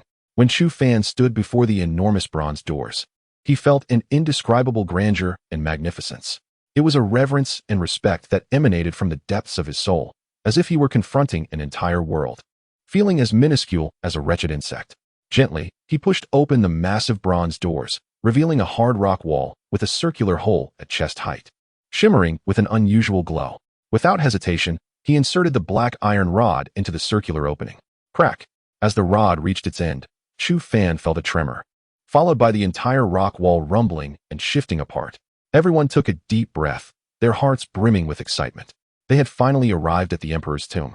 Before them lay a vast expanse, yet unexpectedly, there was no opulent shadowy hall, no exquisite burial items, nor towering piles of spirit stones or elixirs. Standing in front of them was a clay sculpture, depicting a serpent-bodied figure with a human head, strikingly lifelike. The upper half of the sculpture resembled a beautiful woman, her grace and elegance palpable even in clay, exuding an unparalleled charm. However, her face lacked features, presenting only the outline of extraordinary beauty. The Emperor was far too formidable. Even a clay sculpture could not retain their visage. Li Jun spoke slowly, and Chu Fan nodded, a serious expression etched on his face. Circling around the sculpture, they beheld a massive earthen platform, atop which vaguely lay a coffin. The Emperor's coffin. The eyes of the group brightened, their hearts suddenly overwhelmed with shock. No one had ever laid eyes on the true visage of the great adversary, yet they were on the brink of achieving this. The thrill surpassed that of acquiring any treasure. Just as they were about to ascend the platform, a thunderous tremor erupted from a distance. The group hurriedly retreated, fixated on the source of the disturbance. Boom! A section of the mountainside was forcefully shattered, and in the next moment, hundreds of figures surged in, their voices filled with frenzy and excitement. Heavens! We have discovered the true tomb of the great emperor. I shall seize the legacy of the emperor. Ha ha ha. The emperor's heritage is now mine. Quickly, gather the treasures. Everything taken from here is a priceless gem. The crowd erupted into a frenzy, plundering with the fervor of locusts swarming over a field. They snatched away everything, even uprooting the very tiles from the ground. This is the celestial jade. Indeed, it is the tomb of the great emperor. Chu Fan and his companions quietly observed from their hiding place, making no attempt to intervene. Boom! Just as these individuals ascended the grand platform, yearning to glimpse the emperor's formation, the entire tomb began to convulse violently. Countless chaotic lights surged from all directions. Then, a colossal tripod, entirely forged from condensed chaotic energy, slowly materialized in the air. Thunderous rumblings echoed.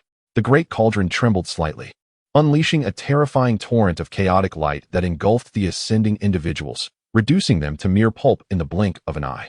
Those standing below coughed up blood, their faces ashen with horror. Chu Fan chuckled softly. The disciples of the celestial spirit sect were in for a surprise. The wails of despair echoed incessantly, transforming the tomb into a veritable hellscape, steeped in a horrific atmosphere of bloodshed and malevolence. Chu Fan inhaled deeply. The might of the emperor was beginning to manifest. Tell me, if one were to obtain that chaotic cauldron, would they not be invincible?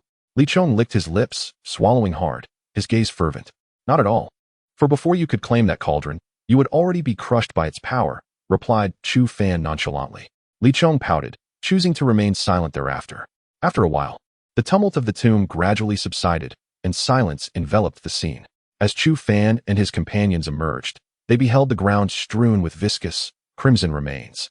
The overwhelming stench of blood nearly inducing nausea. The enormous chaotic cauldron still hovered in the air, its chaotic energy now reined in. Yet it still emanated an aura of formidable dread. Simply approaching it made them feel as though their bodies might split apart. Chu Fan paused, turning to face them. I need 10 minutes. Li Jun nodded, assuring him, rest assured, unless a superpower of the sect master level intervenes personally, we will secure this time for you, even if it costs us our lives. Chu Fan smiled, no longer hesitating, and ascended the grand platform. Boom. The cauldron began to tremble again, pouring forth a cascade of chaotic energy that enveloped Chu Fan. In that moment, a black light re-emerged, as the chaotic energy cascaded onto the black staff.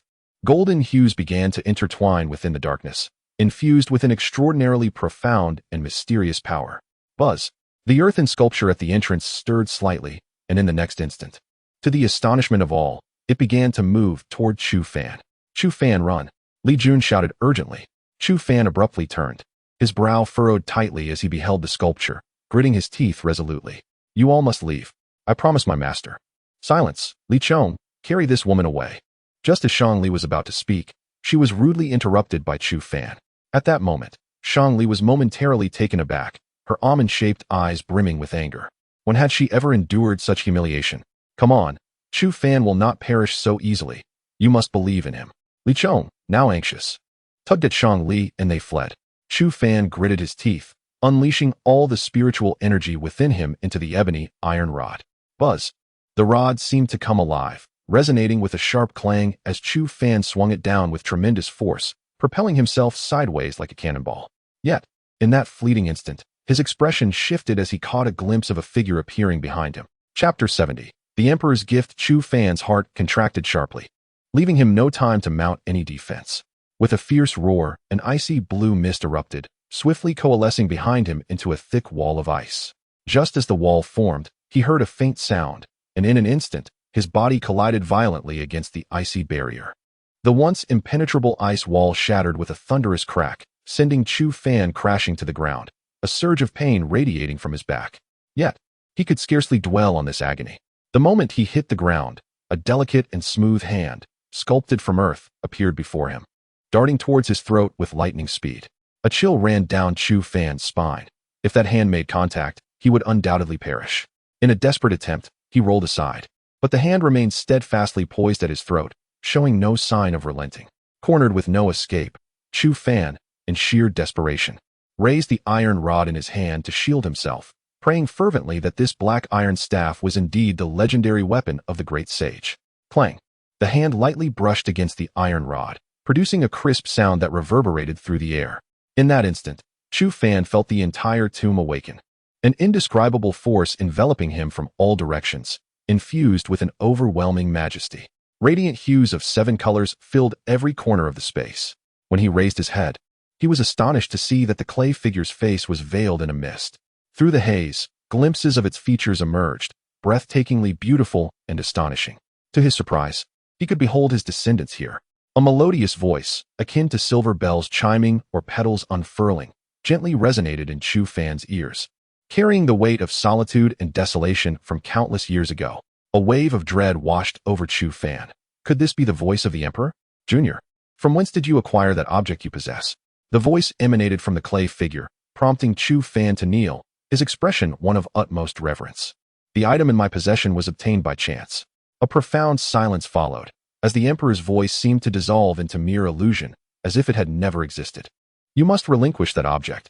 I shall provide you with satisfactory compensation. The gentle voice resounded once more, causing Chu Fan's heart to tighten. This iron rod was his lifeline, the key to surviving countless tribulations. Without it, he would be defenseless upon leaving. Nevertheless, Chu Fan understood all too well that he lacked the standing to negotiate with the emperor. After all, it was the emperor. This singular fact sufficed. With gritted teeth, Chu Fan bowed his head deeply. Junior has a request. I humbly beseech the emperor to grant it. What is it? I implore the emperor to bestow upon me a means to return home. I long to go back. Chu Fan pressed his lips together tightly, his heart brimming with boundless anticipation. He had strived tirelessly to grow stronger, enduring every hardship to reach this place, with but one ultimate goal, to return home. He yearned to find the path home, longing for his parents, friends, and loved ones, for that place was his sanctuary. I regret to inform you that I cannot comply with your demands. However, I can offer guidance. Whether you can discover the way back home rests solely upon your own efforts. As the gentle voice resonated, a new piece of information suddenly emerged in Chu Fan's mind, albeit still beyond his grasp. In that moment, the black iron rod he held vanished, and the overwhelming pressure of the great emperor dissipated without a trace. Chu Fan exhaled deeply, summoning his courage to rise. The instant his gaze met the visage of Nuwa, a cry of anguish escaped his lips, and tears of blood flowed slowly down his cheeks, rendering his vision void. He sensed that the gaze of the great Nuwa lingered upon him for an eternity. You, as the successor, bear a burden of responsibility that is your inescapable fate. You, we, all are merely threads in the tapestry of this destiny. The fruits born of this will soon manifest. Therefore, you must strive to grow swiftly. As this voice gradually faded, a gentle yet immensely powerful force surged into Chu Fan's being. The vastness of this power left him utterly astounded. He knew distinctly that even a practitioner of the heavenly Yin realm could not possess such boundless strength. It was a chaotic energy. Ding. The host has acquired chaotic energy. The conditions for cultivation have been met, allowing the initiation of the Great Wilderness technique. Simultaneously, the system's prompt echoed, and as Chu Fan hastily opened his eyes, the clay statue had returned to its original position, as if it had never stirred. Buzz. At that moment, a movement within Chu Fan signaled the rapid amplification of his strength. Heavenly Spirit Realm, 4 stars, 5 stars, 6 stars ultimately. His power plateaued at the pinnacle of 6 stars in the Heavenly Spirit Realm, on the verge of breaking through to 7 stars. This was the result of his deliberate suppression. Otherwise, he might have already ascended to the Earth Origin Realm. Ding. Suddenly, a crisp sound resonated from the ground. Chu Fan glanced down to discover a miniature 3-legged, 2-eared round cauldron, no larger than his fist. Yet from it emanated a formidable power, an essence seemingly capable of collapsing eternity, invincible in the world. This cauldron radiated a hint of the Emperor's aura. Chu Fan inhaled deeply, gently cradling the diminutive copper cauldron in his hands, feeling the overwhelming surge of strength within. A radiant smile illuminated his face. This was a semi-emperor artifact. The power contained within this copper cauldron was likely exponentially greater than the black iron rod he had previously wielded. Taking a deep breath, Chu Fan's resolve solidified. Artifacts are classified into tiers, ranging from the most rudimentary mortal-grade artifacts to Earth-grade, Heaven-grade, and Imperial-grade weapons, all extraordinarily potent. An Emperor artifact signifies a weapon exclusive to the Emperor, as such divine instruments have already birthed sentience. Only an Emperor can truly unleash their potential. A semi-Emperor artifact, therefore, is a weapon crafted by an Emperor, lying just beneath the Emperor's rank. It does not possess the cataclysmic power of an Imperial artifact, yet it carries a trace of Imperial might, sweeping all before it beneath the sovereign's realm. Chu Fan pressed his lips together, bowing deeply before the earthen effigy. Rest assured, ancestors, I shall not disappoint the trust you have placed in me. Rising, he turned and departed from the tomb. At that moment, the information in his mind became accessible, and to his astonishment, it revealed a coordinate. Moreover, it lay 1,000,000 miles away, a place that held the promise of his return home. He clenched his fists tightly. No matter where it led, he was determined to find the path back. Just as he resolved within himself, a chilling voice echoed forth, causing his expression to darken instantly, and a surge of fury erupted within him. Chapter 71. Unrelenting fury. If you wish to spare their lives, surrender everything you possess. Chu Fan abruptly turned around to find a man clad in black, his face twisted in a menacing grin, standing silently before him. Beside him lay several individuals, none other than Shang Li and her companions. Chu Fan's expression darkened to an extreme. The man before him was a practitioner of the Earth origin realm, a source of considerable trouble for him at this moment. The man scoffed coldly, gazing at him with arrogance. I am at a loss whether to commend your courage or to deem you foolishly reckless. For insignificant weeds of the celestial spirit realm dare to invade the Emperor's tomb. How absurd. Chu Fan regarded him with indifference. Indeed, we are but 4 reckless souls who have entered the Emperor's crypt. Yet, as a practitioner of the Earth spirit realm, are you not also engaging in such despicable acts outside? The man's expression soured. Enough of your prattle. Hand over what you possess, or today, these individuals, yourself included, shall meet their demise here. Chu Fan smiled, his gaze now imbued with a chilling intensity. You may attempt to do so. These 3 individuals, one a core disciple of the Celestial Spirit sect, another a core disciple of the Profound sect, and the last a direct disciple of the Upper Clear Palace, dare you to lay a finger on them. I assure you, neither you nor your companions shall survive beyond 3 hours. His face bore an expression of icy resolve, and the man, clearly perturbed, hesitated momentarily. Do you truly believe me to be easily deceived? I have just witnessed these 3 sect members together. Do not attempt to intimidate me. The man sneered, fixating his gaze on Chu Fan. You may test the veracity of my words. His eyes darted about as numerous passers-by observed the scene, murmuring in astonishment. Isn't that Shermang of Blackme Mountain? He is indeed a formidable practitioner of the Earth origin realm. Indeed, but who is that opposing him? I have never seen him before. Let us depart. We cannot afford to provoke this individual. Shermang is known for his brutal strength. Just last time, a man who merely uttered a disparaging remark about him faced utter annihilation. Quickly, let us leave. Upon hearing these words, Chu Fan's heart stirred. It seemed this man was indeed a formidable adversary. Shermang, gleefully surveying the situation, taunted, So, are you ready to surrender? I assure you, no one who has crossed me has ever lived to tell the tale. Should you wish to court death, feel free to try. Chu Fan regarded him silently, then let out a soft chuckle, exhaling deeply. Since you are so obstinately misguided, allow me to demonstrate just how terrifying the practitioners of the Profound sect truly are. Buzz. At that moment, Chu Fan summoned the full force of his Da Huang decision. Instantly, a gray luminescence erupted from his being. As his palm grazed the rocky wall, an overwhelming torrent of power surged into him. A sinister smile crept across his face as he tilted his head back in rapture. At that moment, he felt an incredibly terrifying strength coursing through him, as if a single punch could shatter the very earth beneath his feet. The spiritual power within him surged threefold. Boom. Without a moment's hesitation, Chu Fan transformed into a streak of light, appearing before this individual with the swiftness of lightning. Eschewing any flamboyance, he launched a direct punch aimed at Shermang's head.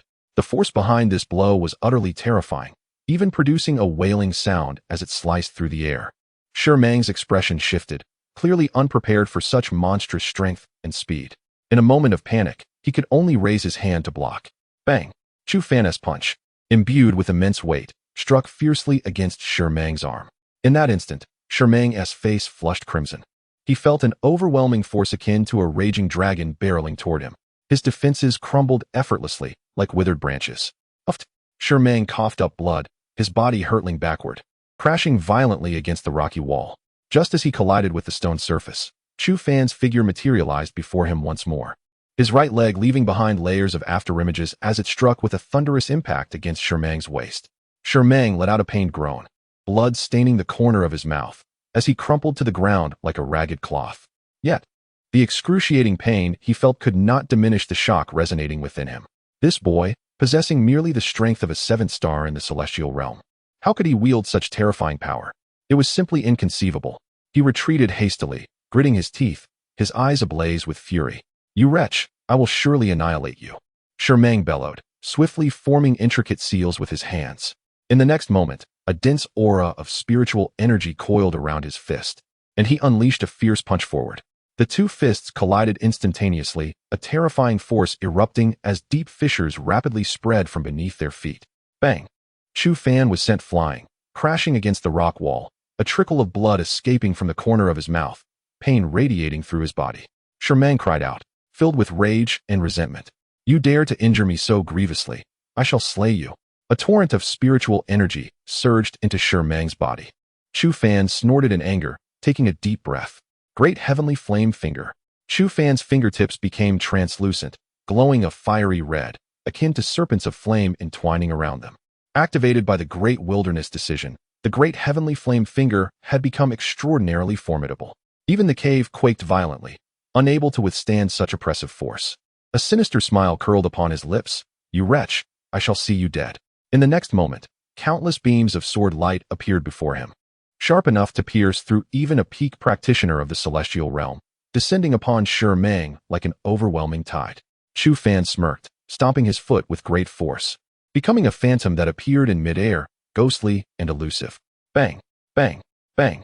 With an irresistible power at his fingertips, he effortlessly shattered the torrents of sword light. Boom. Chu Fan pierced through the relentless barrage of blades, decisively striking Shurmang's chest with a single finger. The cataclysmic force erupted like a volcano. Shurmang spat out a mouthful of blood, his face a mask of terror and astonishment.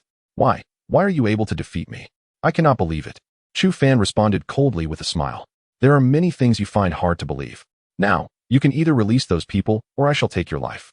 Shurmang spat out a mouthful of blood. "You little bastard, I don't know which worthless belt failed to restrain you, but you think you can make me surrender? Even your father would be of no use." Chu Fan slowly exhaled, his expression transforming into one of icy coldness. "If that is the case, then you shall meet your demise." The enhancement card activated, and with a resonating hum, the power within him surged once more.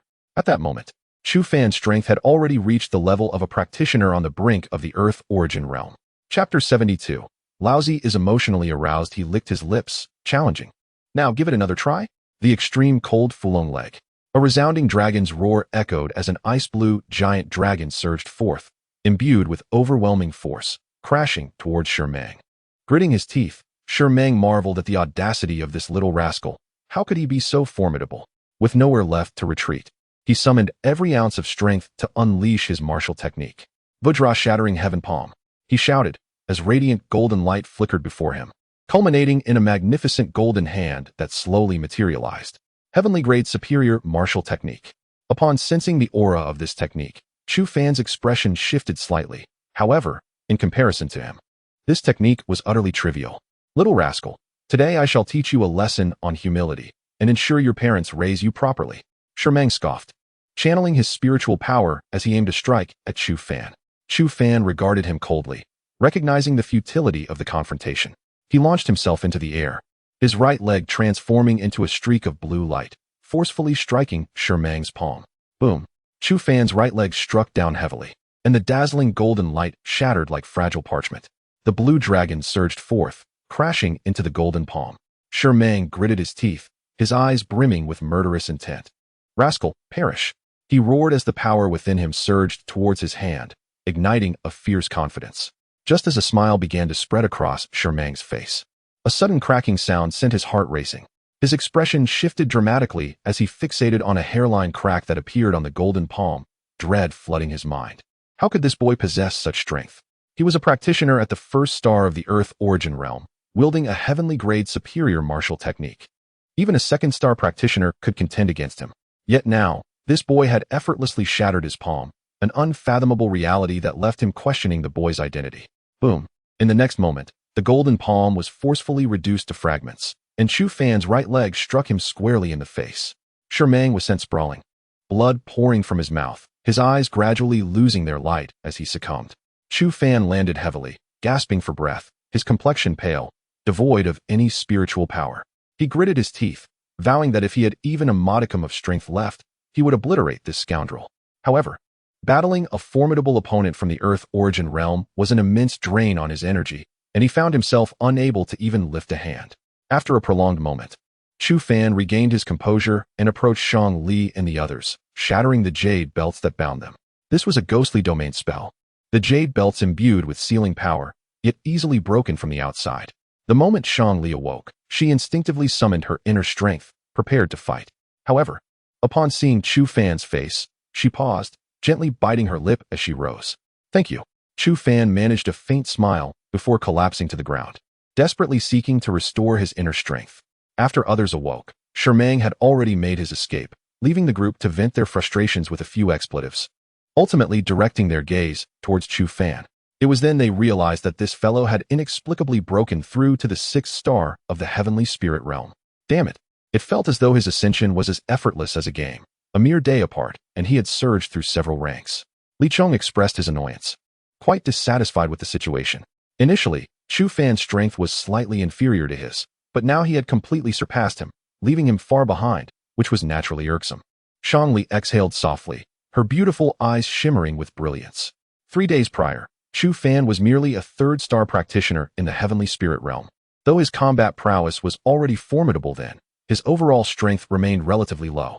Now, however, his power had reached parity with hers, yet his combat capability far exceeded it.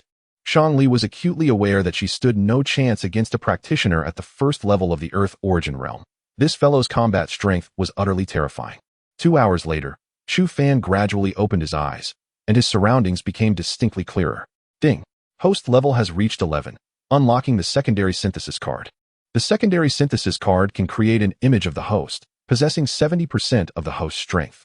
The method of using the secondary synthesis card: the host selects a designated skill to synthesize with the image, and the resulting image will maximize the characteristics of that skill. At that moment, the system's notification resonated within him, causing Chu Fan's eyes to brighten. Such a feature was exhilarating. A smile crept onto his lips as he took a deep breath. He commenced the use of the secondary synthesis card. Ding! Please select a skill for synthesis. Great Wilderness Technique. Image synthesis in progress. Synthesis complete. This image possesses the ability to utilize the Great Wilderness Technique. With an effectiveness of 70% of the host's own strength. This synthesis consumed 150 energy points, while the host currently has 0 energy points. At that instant, a thought crossed Chu Fan's mind, and a blurry shadow gradually materialized beside him, an enigmatic connection stirring within his heart. With a mere thought, the indistinct shadow swiftly formed a series of seals, and an immense flow of spiritual energy began to converge into his body. However, this recovery rate of spiritual energy was considerably slower than if he were to cast the Great Wilderness Technique himself. A smile blossomed on his face. This was already quite remarkable, akin to having an additional ally to assist him in recovering spiritual energy. From the moment he began to engage in battle, he had firmly established himself in an invincible position. Chu Fan nodded in satisfaction and retracted the image. Chu Fan, quickly, what did you obtain inside? Show us. Let us behold. Li Chong urged, his eyes ablaze with anticipation. Chu Fan shrugged. The Emperor bestowed upon me a wisp of chaotic energy, but I cannot bring it out or share it with you. Also there's this. With a flick of his hand, a small round cauldron appeared in his grasp. What the hell? A semi-emperor artifact. Damn it, this is mine, and no one dares to snatch it from me. Upon witnessing this, Li Chong lunged forward, gripping the small cauldron tightly in his hands. Before he could even chuckle, an extraordinarily heavy force suddenly knocked him to the ground. Chu Fan shrugged, a smile playing on his lips as he observed him. Goodness, how could this object be so incredibly weighty? Li Chong exerted all his strength in an attempt to lift the small cauldron, yet despite its diminutive size, it felt as if it were forged from the weight of 1,000 mountains, showing no sign of budging. Li Chong exhausted every conceivable method, even contemplating swallowing it whole, only to be urgently dissuaded by others. Otherwise, he would surely have met his demise. After a lengthy pause, he plopped down onto the ground, his expression one of despair. Damn it, I have accompanied you through so many life and death situations, and in the end, I am left with nothing to show for it. I refuse to accept this. My emotions are stirred. Chu Fan rolled his eyes. This scoundrel was still trying to play the victim. Chapter 73. Is the direct disciple truly remarkable? Soon. Li Chong's eyes sparkled with renewed fervor, his lips moist as he fixated intently on Chu Fan's arm. Did you just mention a surge of chaotic energy within you? Chu Fan regarded him with an odd expression. What are you intending to? Wait, are you out of your mind? Before he could finish his sentence, Li Chong lunged forward, sinking his teeth into Chu Fan's arm, refusing to let go. The other two stood frozen, astonished. What on earth is he doing? Is he attempting to drink Chu Fan's blood? With a forceful kick, Chu Fan sent the rogue flying, and Li Chong landed on the ground, glaring daggers at him. I don't care. I cannot return empty-handed this time. You figure it out. Observing the pitiful expression on Li Chong's face, Chu Fan sighed deeply. Sometimes, you truly lack perception. Just look beneath you. Li Chong paused, quickly rising to brush off the dirt beneath him, and in that moment, everyone's eyes widened in astonishment. High-grade spirit stone, or Li Chong drooled, sprawled on the ground, attempting to extend his body as much as possible. Ha! What I embrace is mine. Ah! Chu Fan shook his head, his face displaying disdain as he delivered a sharp kick to Li Chong's rear. Get up and observe properly. Li Chong, with a pained expression, covered his backside as he knelt, but the next instant, he let out a cry of excitement, nearly diving back to the ground to take a bite. Golden liquid celestial fruit. Oh my goodness. Chu Fan, this time we struck gold. It's worth every moment. Ah! Li Chong laughed joyously, his eyes nearly disappearing in delight. At that moment, Shangli also exhaled gently, her face reflecting a hint of astonishment. I never anticipated encountering such extraordinary treasures here. And upon a rough count, there are actually over a dozen. The golden liquid celestial fruit, it is said, was cultivated by the celestial emperor using the essence of heaven and earth. It is infused with boundless spiritual energy, and legend has it that consuming one can enhance one's cultivation by at least a decade, containing fragments of the celestial emperor's original power. Li Jun spoke softly, his previously calm countenance now filled with surprise. No one had expected to encounter such divine objects in this place. The tree bore a total of 106 fruits. The celestial emperor consumed 90, and the Southern Ridge Demon Lord's palace possesses 3. What we see now are likely the final 13. After listening, Chu Fan smiled, his demeanor tranquil, for such matters held little significance for him. With the unparalleled system at his disposal, what treasures were beyond his reach? You may divide these among yourselves. Surely, these items have justified your journey.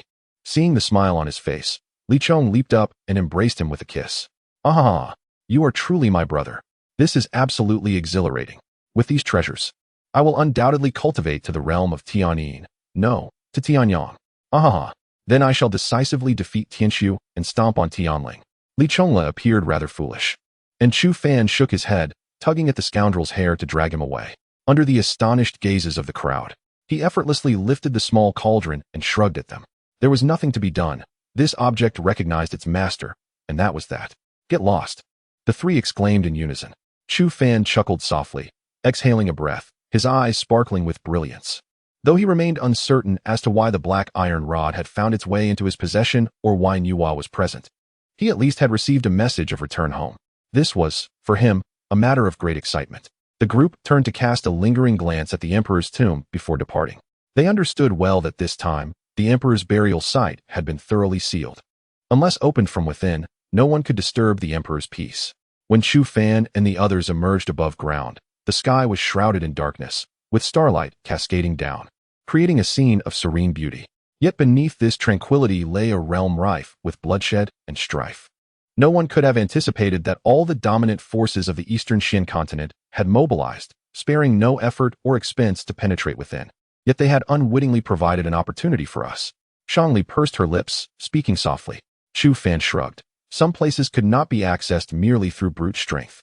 Finding the right method was paramount. Shangli nodded, her gaze shifting, quietly observing him. I shall await you at the Holy Pool battle in 6 months. After her words, she turned to leave, akin to a drifting fairy, breathtakingly beautiful under the moonlight. Chu Fan watched her depart, feeling a ripple of emotions in his heart. Stop staring. She's already far away. Let us go home, Li Chong said with a grin, gradually moving forward. At that moment, Li Jun also nodded at him, saying nothing as he turned to leave. Chu Fan smiled, acknowledging that these individuals had all shared life and death experiences with him, rendering certain matters unnecessary to articulate. 3 days later, Chu Fan returned to the sect, initially intending to retreat to his quarters for quiet cultivation.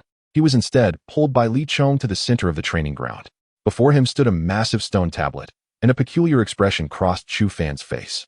The tablet bore 100 names, with the topmost name shimmering in golden light, exuding an unparalleled nobility. The Earth Ranking. This was the Xian sect's Earth Ranking, open to all elite disciples who had been in the sect for less than 2 years. From the 100th to the 80th place, the monthly stipend doubled. Those ranked from 70 to 50 were granted 3 opportunities to enter the scripture repository. From the 40th to the 20th, one would ascend to core disciple status. If one was already a core disciple, they would gain the chance to cultivate heavenly-level combat techniques and skills. The top 10 individuals could participate in the selection for the Holy Pool battle, with the top 5 gaining entry. Li Chong, grinning, explained it all to him. And Chu Fan nodded, tightening his fists, his gaze fixated on the name at the pinnacle. Zhang Shua.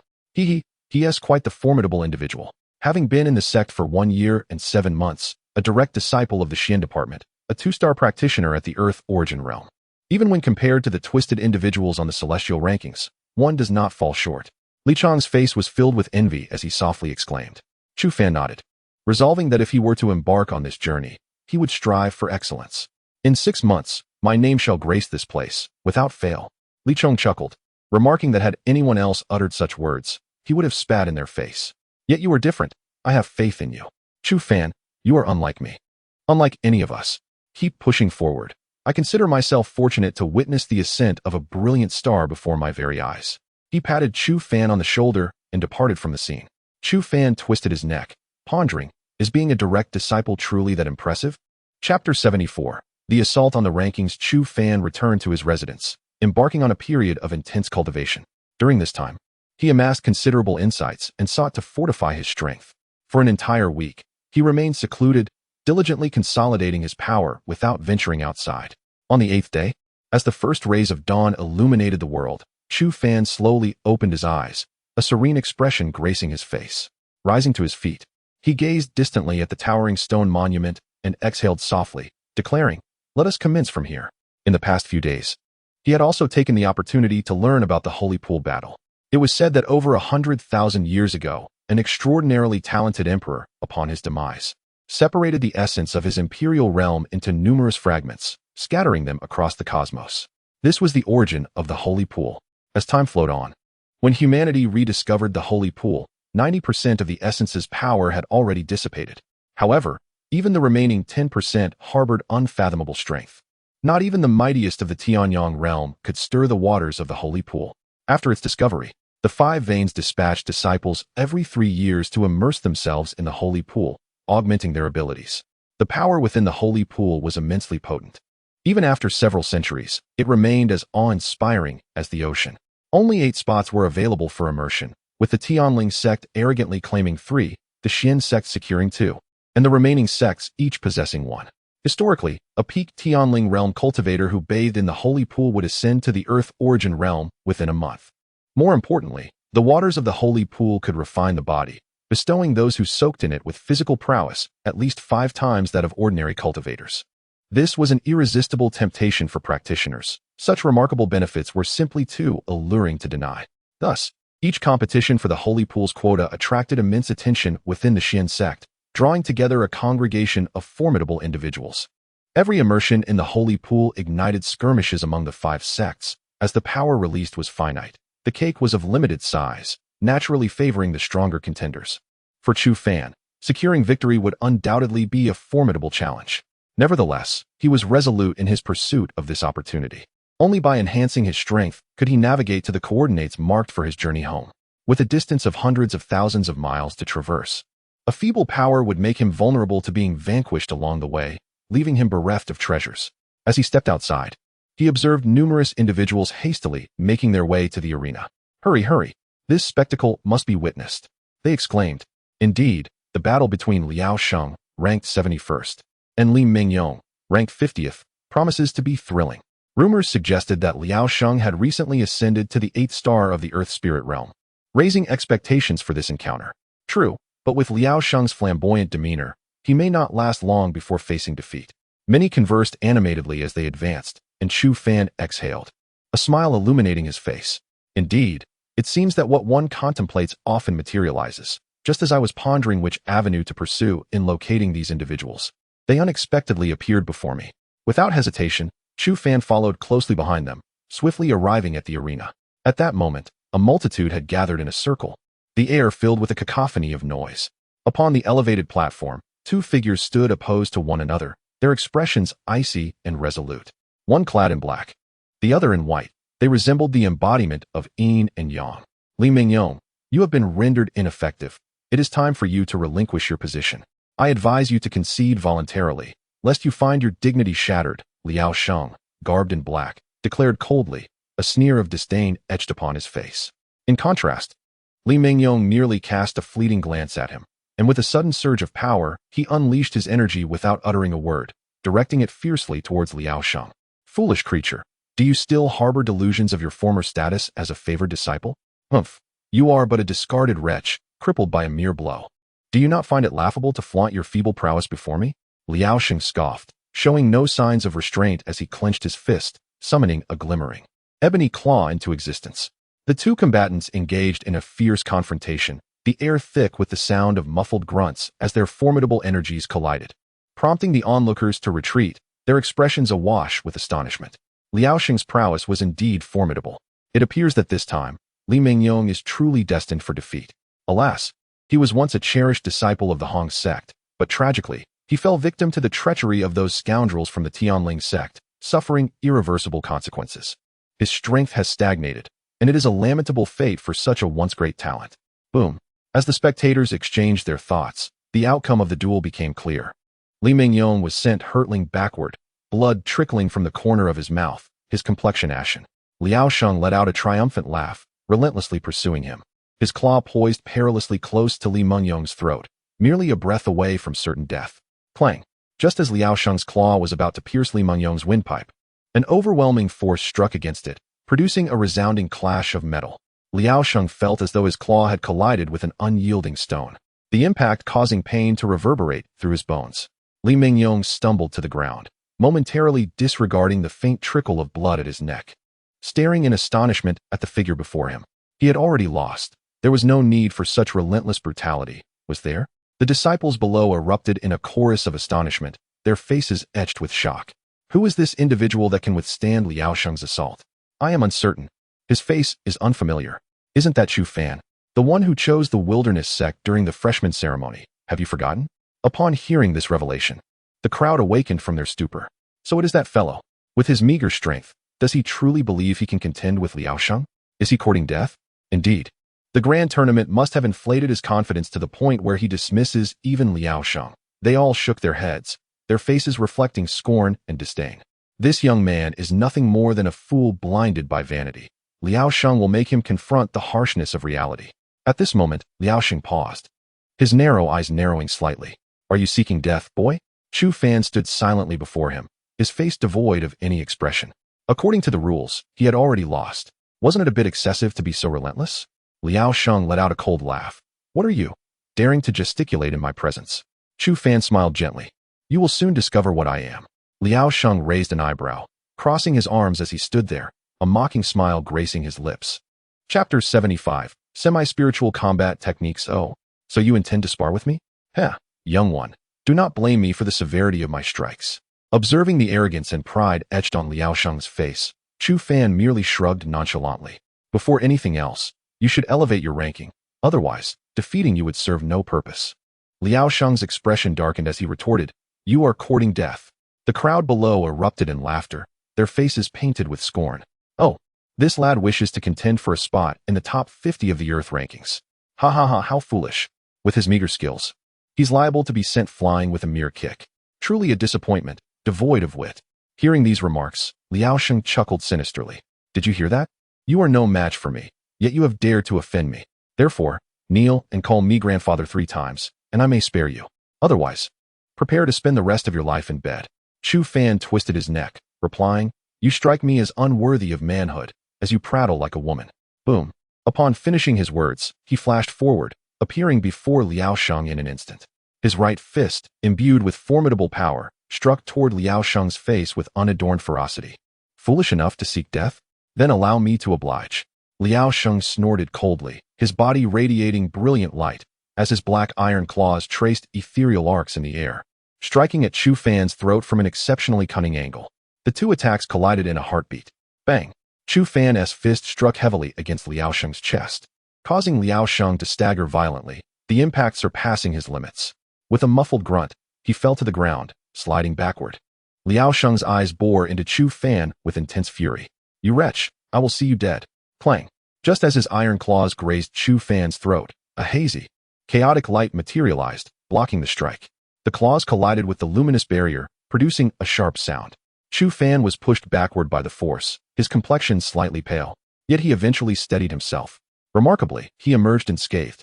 The onlookers were astonished, their eyes wide with disbelief. Impossible. This lad is monstrous. Am I seeing things? Liao Sheng, show no mercy. Attack him. Voices clamored, while Liao Sheng's face twisted with rage, his teeth clenched tightly.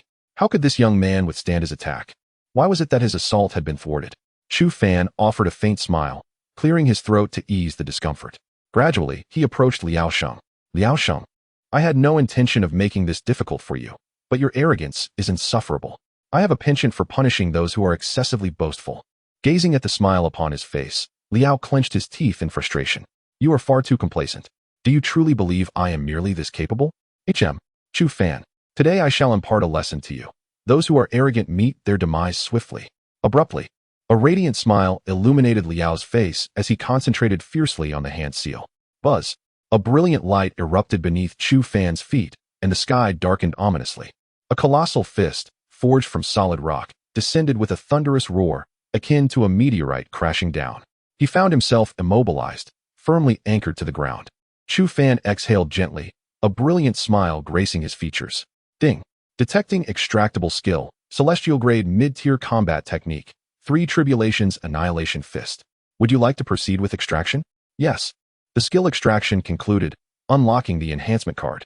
The skill was successfully fortified, granting the host a semi-spiritual grade combat technique, 7 Tribulations Annihilation Fist, consuming 200 energy points. Ding. Host, Chu Fan. Power level, 6 stars of Celestial Spirit Realm. Acquired skills, Extreme Cold Hidden Dragon Leg, Great Heavenly Flame Finger, Great Wilderness Decision, 7 Tribulations Annihilation Fist. Acquired auxiliary spiritual objects, White Dragon Saliva, Chaos Chi. Unlocked cards, Level 2 Extraction Card, Level 2 Synthesis Card, Level 1 Enhancement Card. Current energy points, 80. Buzz. Chu Fan's hands instinctively formed intricate seals. A torrent of immense spiritual energy surged into him. The gigantic fist loomed perilously close, mere hundreds of feet away. At any ordinary pace, he would surely perish.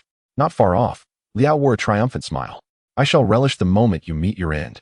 The onlookers jeered, their laughter ringing with disdain. I thought this kid could maintain his bravado, yet he has only managed to entrap himself. Truly pathetic, is this all he has? Sigh. If I were him, I would rather end my own life than endure such humiliation. Chu Fan remained oblivious to their taunts, licking his lips as a glimmer sparked in his eyes. Activate synthesis imaging. His voice resonated within, and a vague shadow gradually materialized beside him. In that instant, an overwhelming surge of spiritual power inundated him like a tidal wave. Fully engaging the Great Wilderness Decision, he harnessed its unparalleled, predatory force. What is happening? Why is the ground suddenly cracking? My spiritual power, it's vanishing. Could this fluctuation be the Great Heavenly Wilderness Decision? What? This kid has mastered the Great Wilderness Decision? How is that possible? A chorus of astonished voices echoed, and Liao's expression shifted, though he still retained a confident smirk. He believed wholeheartedly in his attack's capacity to reduce this fool to mere pulp. Buzz. Mere seconds later, an identical luminous circle appeared beneath Liao's feet, causing his pupils to constrict sharply, his heart skipping a beat. This is the aura of the 3 Tribulations Annihilation Fist? But how could this kid? Why is this happening? He was utterly panicked, his heart racing wildly as he desperately sought to escape the luminous circle. However, the confinement it imposed left him with no avenue of escape. Suddenly, a chilling wail pierced his ears, and as he hastily lifted his gaze, he was met with a scene that left him utterly astounded. Above him, an ominous and colossal fist, suffused with a crimson hue, materialized. The sheer force emanating from that fist surpassed even his own formidable 3 Calamities Annihilation Fist. A semi-spiritual level martial technique. A jolt of dread coursed through Liao Sheng's heart, his complexion paling to an extreme as the terrifying pressure left him gasping for breath, his legs trembling uncontrollably. How could this be? Why was this happening? How could this young man wield his martial technique? Chapter 76. The battle hall of Xuanzong. Liao Sheng's terror had yet to spread, but an overwhelming pressure descended upon him with ferocity. Liao Sheng bellowed in madness, desperately channeling his inner spiritual energy to halt the colossal fist's descent. Meanwhile, Chu Fan's gaze was imbued with a chilling intensity as he exhaled softly. At that moment, chaotic radiance flickered forth, shattering the ground with a thunderous impact. In the blink of an eye, the small cauldron expanded exponentially, transforming into a towering giant cauldron that stood majestically upon the earth. Boom! The immense fist struck down upon it, sending forth a force that cracked the ground, creating fissures wide enough for a hand to pass through. The stones on the ground shot upward like blades, rapidly dispersing into the surrounding space. Witnessing this, the onlookers below were gripped by sheer terror. As screams filled the air, many were struck by the stones, instantly suffering grievous wounds. The entire martial arena was engulfed in chaos, echoing with anguished cries. Chu Fan, caught in the turmoil, let out a muffled groan, blood trickling from the corner of his mouth. Yet his aura remained exceedingly formidable. He fixed his gaze upon Liao Sheng, who was now clashing with the Seven Calamities Annihilation Fist, the terrifying waves of spiritual energy rolling and crashing through the space around them. A smile crept upon Chu Fan's lips. It seemed that Liao Sheng would no longer have the opportunity to utter insults. He lifted his eyes to the enormous fist in the sky, his gaze turning steely as he clenched his fist tightly. Buzz boom. The giant cauldron trembled slightly, and a torrent of chaotic energy surged forth, crashing heavily against the colossal fist. In an instant, the formidable power of the fist diminished significantly, dissipating to a mere fraction of its original might. The remaining portion of the fist rapidly fragmented, vanishing with a resounding pop. With a flick of his wrist, Chu Fan reduced the cauldron to the size of a fist and stowed it away. At that very moment, a figure was sent hurtling backward, skidding across the ground and leaving a long trail marked with blood, appearing utterly disheveled. Once the spectators regained their composure, they hurriedly glanced toward the arena. Upon seeing Chu Fan standing unscathed, their expressions turned to one of utter disbelief. When they noticed Liao Sheng had lost consciousness, a collective gasp erupted, disbelief washing over them. This was utterly inconceivable. Indeed, how could this young man possess such strength? He must have resorted to trickery. I refuse to believe otherwise. A cacophony of incredulous voices arose, yet Chu Fan paid no heed to them, wearing a disdainful smile. He took a deep breath, and at that moment, the colossal stone tablet nearby suddenly radiated with brilliance. The name of Liao Sheng, previously ranked 50, began to fade into illusion, while Chu Fan's name prominently materialized in his stead, claiming the 50th position, with Liao Sheng relegated to 51st. This change has captured the attention of the entire sect, and soon a resounding voice echoed from the stone tablet. Liao Sheng was defeated, and Chu Fan ascended to the 50th rank. Many people lifted their heads, their faces adorned with expressions of astonishment. Liao Sheng was a name they were mostly familiar with, possessing considerable strength and having gained some notoriety within the sect. In contrast, Chu Fan was far less known. Most were aware of his commendable performance in the Five Veins Grand Tournament, yet few truly understood the extent of his excellence. Upon learning that an obscure youth had triumphed over Liao Sheng, their faces mirrored their surprise. At that moment, Zhou Wanqing, who was in quiet meditation, heard the news, and a faint smile graced her lips as she let out a soft snort. That rascal may be quite insufferable, but his strength is indeed formidable. Meanwhile, Chu Fan stood in the martial arena, wearing a tranquil smile, moving aside to observe Li Mingyong. I believe you will rise again. This is for you. I have long harbored grievances against those rascals from the Tianling sect. When do you plan to seek revenge? I shall accompany you to deal with those scoundrels. Li Mingyong was momentarily taken aback, stammering as he accepted the high-grade spirit stone from Chu Fan, his teeth clenched tightly. Brother, I understand you. Keep it up. Our men from the Xuanzong have never surrendered. Chu Fan chuckled, patting his shoulder. I can heal your wounds. Whenever you come to terms with it, feel free to seek me out. He then departed, leaving the crowd in a state of bewilderment. Li Mingyong clenched his fists tightly, the spirit stone cutting into his palm. Crimson blood flowing forth, his gaze filled with determination. Upon returning to his residence, Chu Fan found Zhou Wanqing standing there, her expression icy and glaring at him with evident displeasure. About the last incident, I apologize, Chu Fan said awkwardly, scratching his nose. Zhou Wanqing huffed, giving him an exasperated glance. You have wronged me on numerous occasions. I will settle the score with you later. The selection for the Xuanzong Battle Hall is about to begin. Do you have any thoughts on it? Chu Fan was taken aback. What is that? Zhou Wanqing shot him a disdainful look. You've been here for 2 months, and you don't even know about this? Truly ridiculous. Chu Fan offered a wry smile, acknowledging her sharp tongue.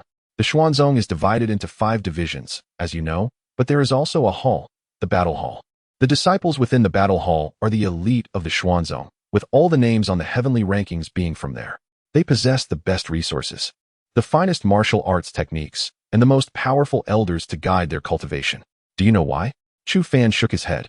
Zhou Wanqing's expression grew serious. Every 5 years, the demon abyss of the eastern Xianzhou opens.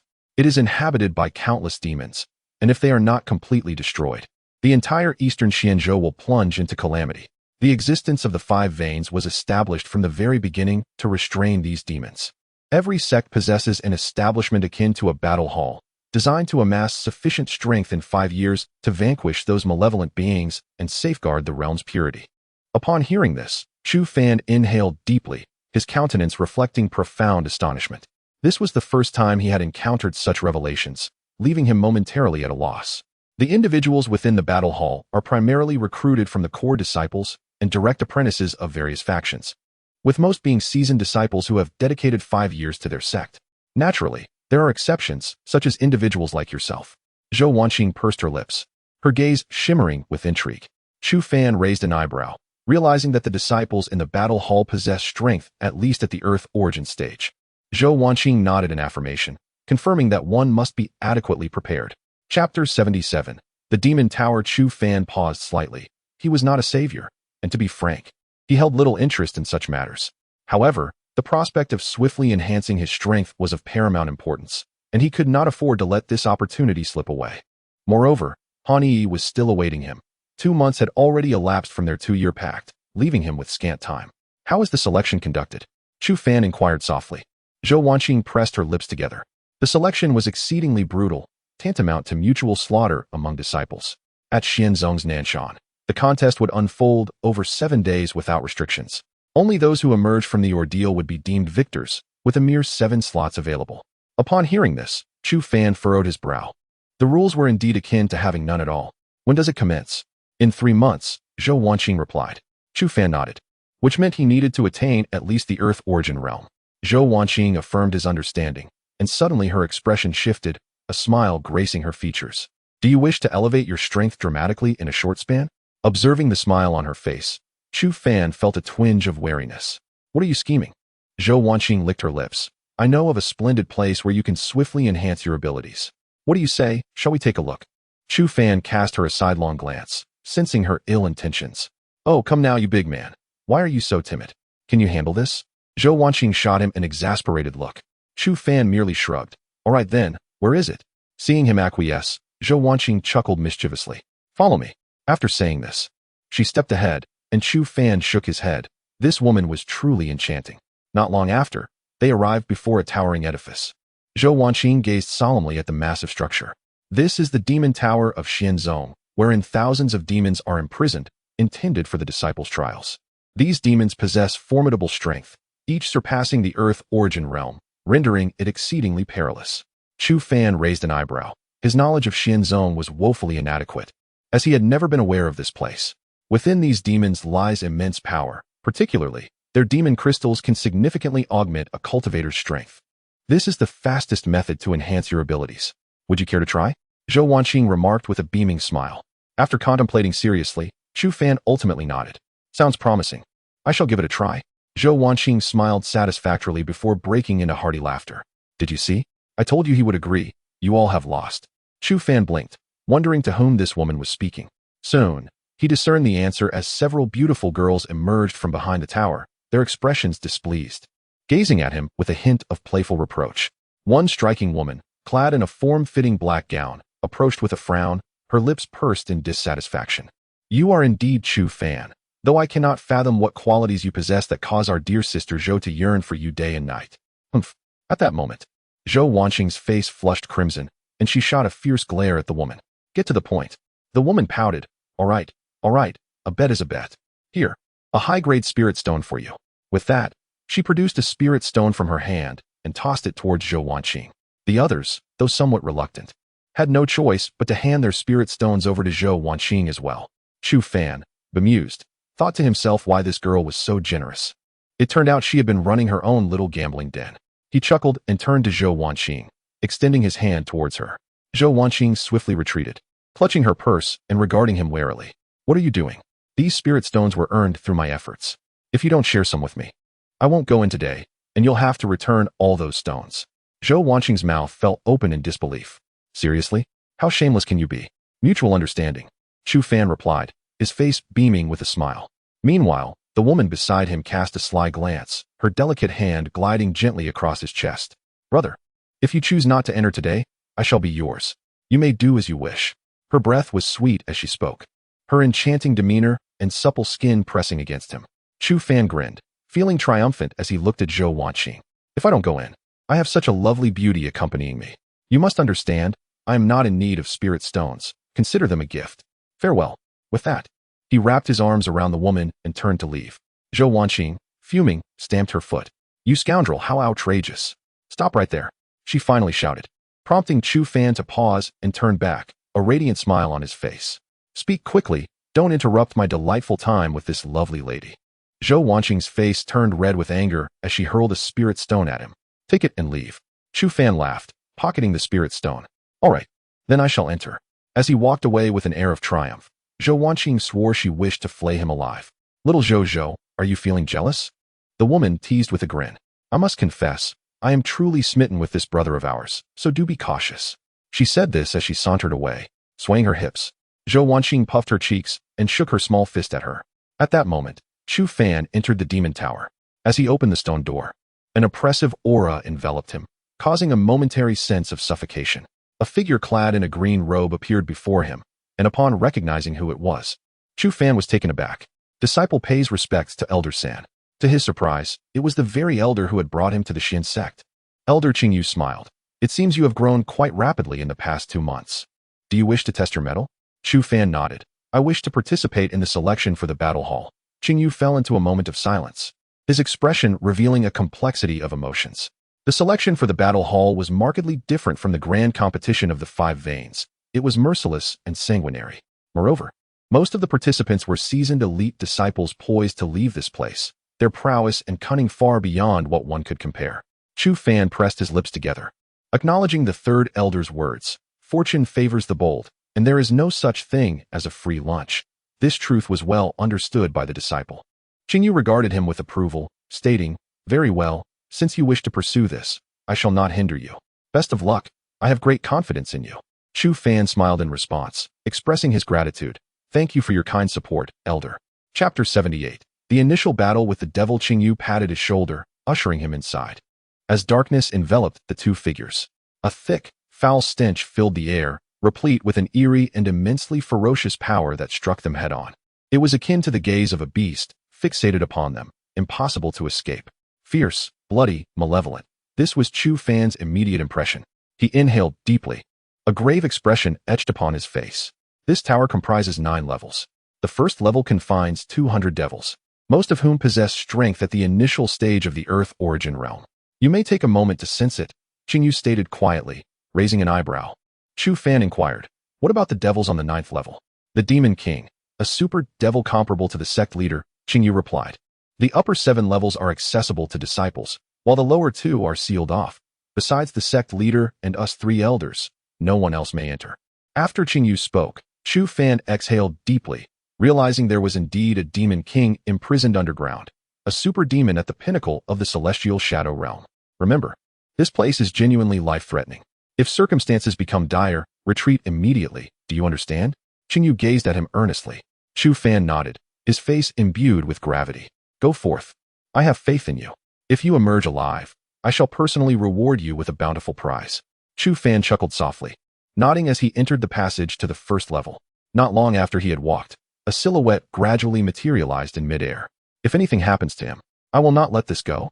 It was Elder Huang, Qing Xian, who appeared.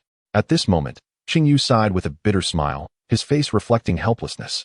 Little junior brother, you are well aware that our time is limited. Yet, we have yet to find someone capable of defeating the heavenly demon child. When we forged our pact with the devils, it stipulated that 500 years hence, the younger generation would battle in our stead. We now have only 2 years left, and neither Xianlingzi nor Shangli has reached such heights. To my knowledge, the heavenly demon child has completely surpassed them, becoming a practitioner of the yin-yang realm. After Qingyu spoke, he shook his head. We do not possess such extraordinary talents. However, Chu Fan has ignited a spark of hope within me. In just 2 months, he has demonstrated the ability to slay practitioners of the Earth origin realm. I am confident that in 2 years, he will undoubtedly match the heavenly demon child. Qing Xian paused momentarily, asserting, regardless of the overarching righteousness of any race, Chu Fan is my disciple, my child. I will not permit him to make futile sacrifices. You had best keep a close watch on him. You know I am a man of my word. If anything befalls Chu Fan, I shall hold you accountable. Upon finishing his words, he vanished from sight, leaving Qingyu with a bitter smile, shaking his head as he focused intently on the spot where Chu Fan had disappeared. Little one, do not disappoint me. At this moment, Chu Fan had arrived at the 1st level, which was exceedingly vast, seemingly enhanced by a spatial array. Before him floated hundreds of magical arrays, each leading to a different realm, clearly imprisoning a demon within. Chu Fan hesitated for a moment, but then resolutely chose the array directly opposite him, leaping forth and vanishing from sight. Upon entering the array, 3 figures suddenly materialized.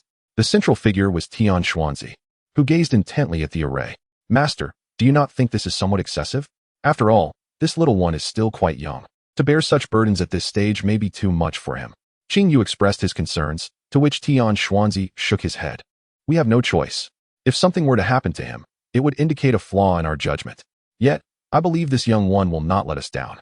In just half a year, he has transformed from a mere disciple of the Liang sect to this level. I am confident he can perform miracles. Observing the determination etched upon Tian Xuanzi's face, Qing Yu's expression grew complex. Master, I understand the profound impact that the events surrounding the fifth lie had on you. However, that time has passed. We cannot force another fifth lie into existence.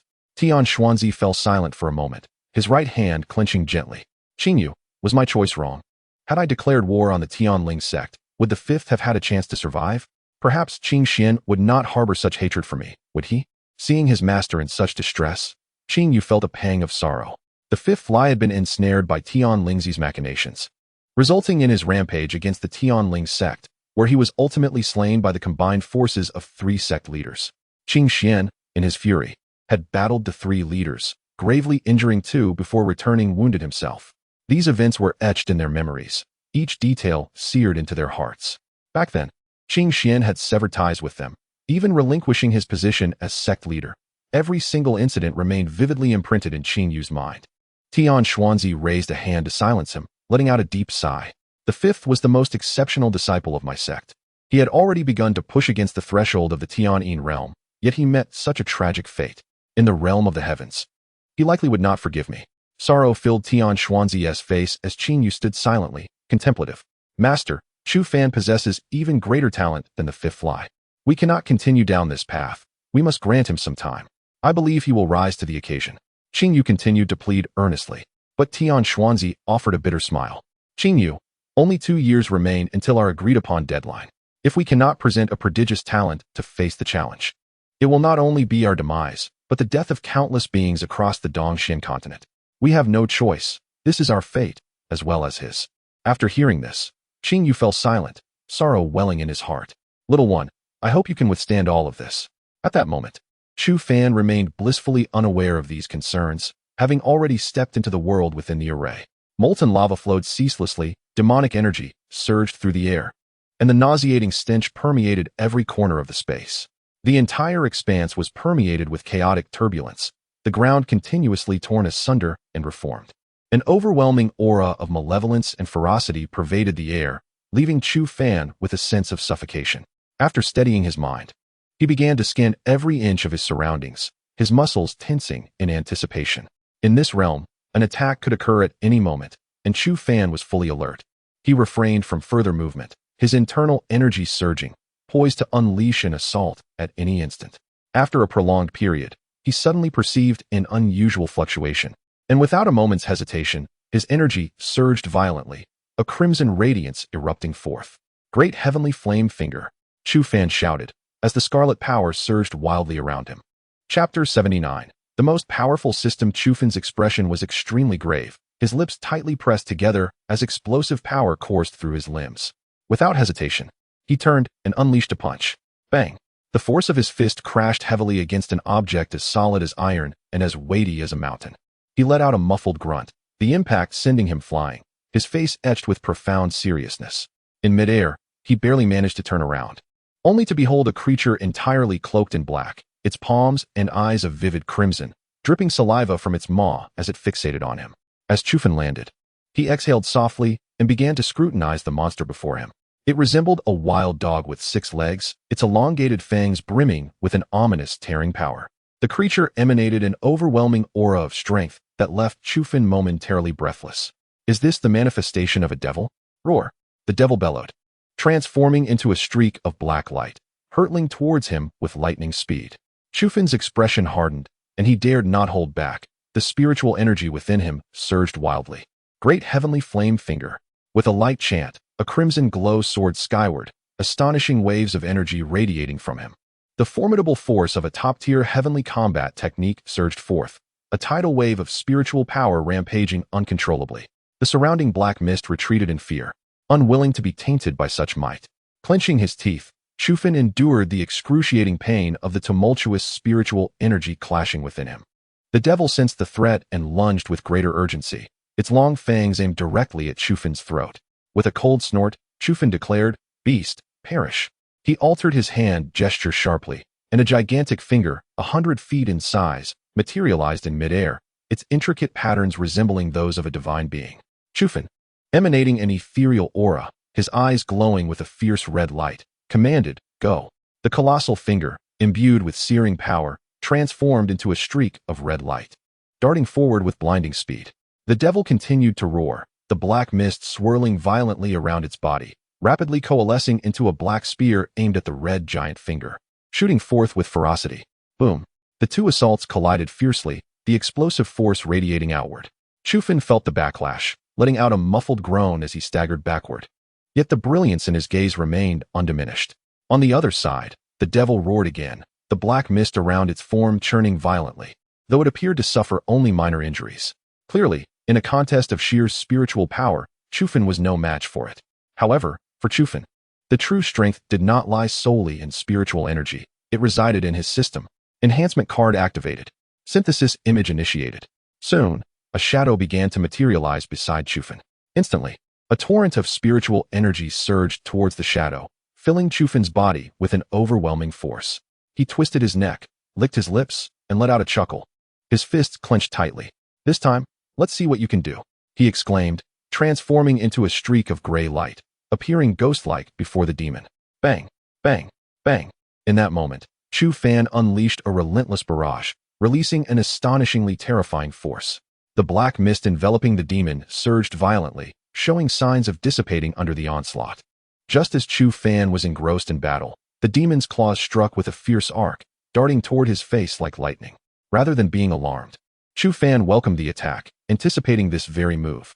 The icy blue mist coalesced into an ice arrow, striking the claw and instantly forming a small ice coffin, freezing the claw in place. At the same time, Chufan executed a somersault, locating the demon's vulnerable spot at the nape of its neck. A chaotic brilliance flickered in his hand as a small cauldron transformed to the size of a basin. With a mighty heave, Chufan brought the cauldron crashing down. Thud! The blow landed with tremendous force, eliciting a ghastly shriek from the demon, which began to thrash wildly. Chufan was unable to maintain his grip and was flung backward, his feet flailing in the air until he gradually regained his balance. Looking back at the demon, he saw it in a pitiful state, black blood pouring from its wounds, its upper body showing signs of rupture, unable to heal. Chufan's strike had indeed inflicted substantial damage. However, the creature's vitality remained remarkably resilient, showing no signs of demise. Breathing deeply, a grave expression settled on Chufan's face.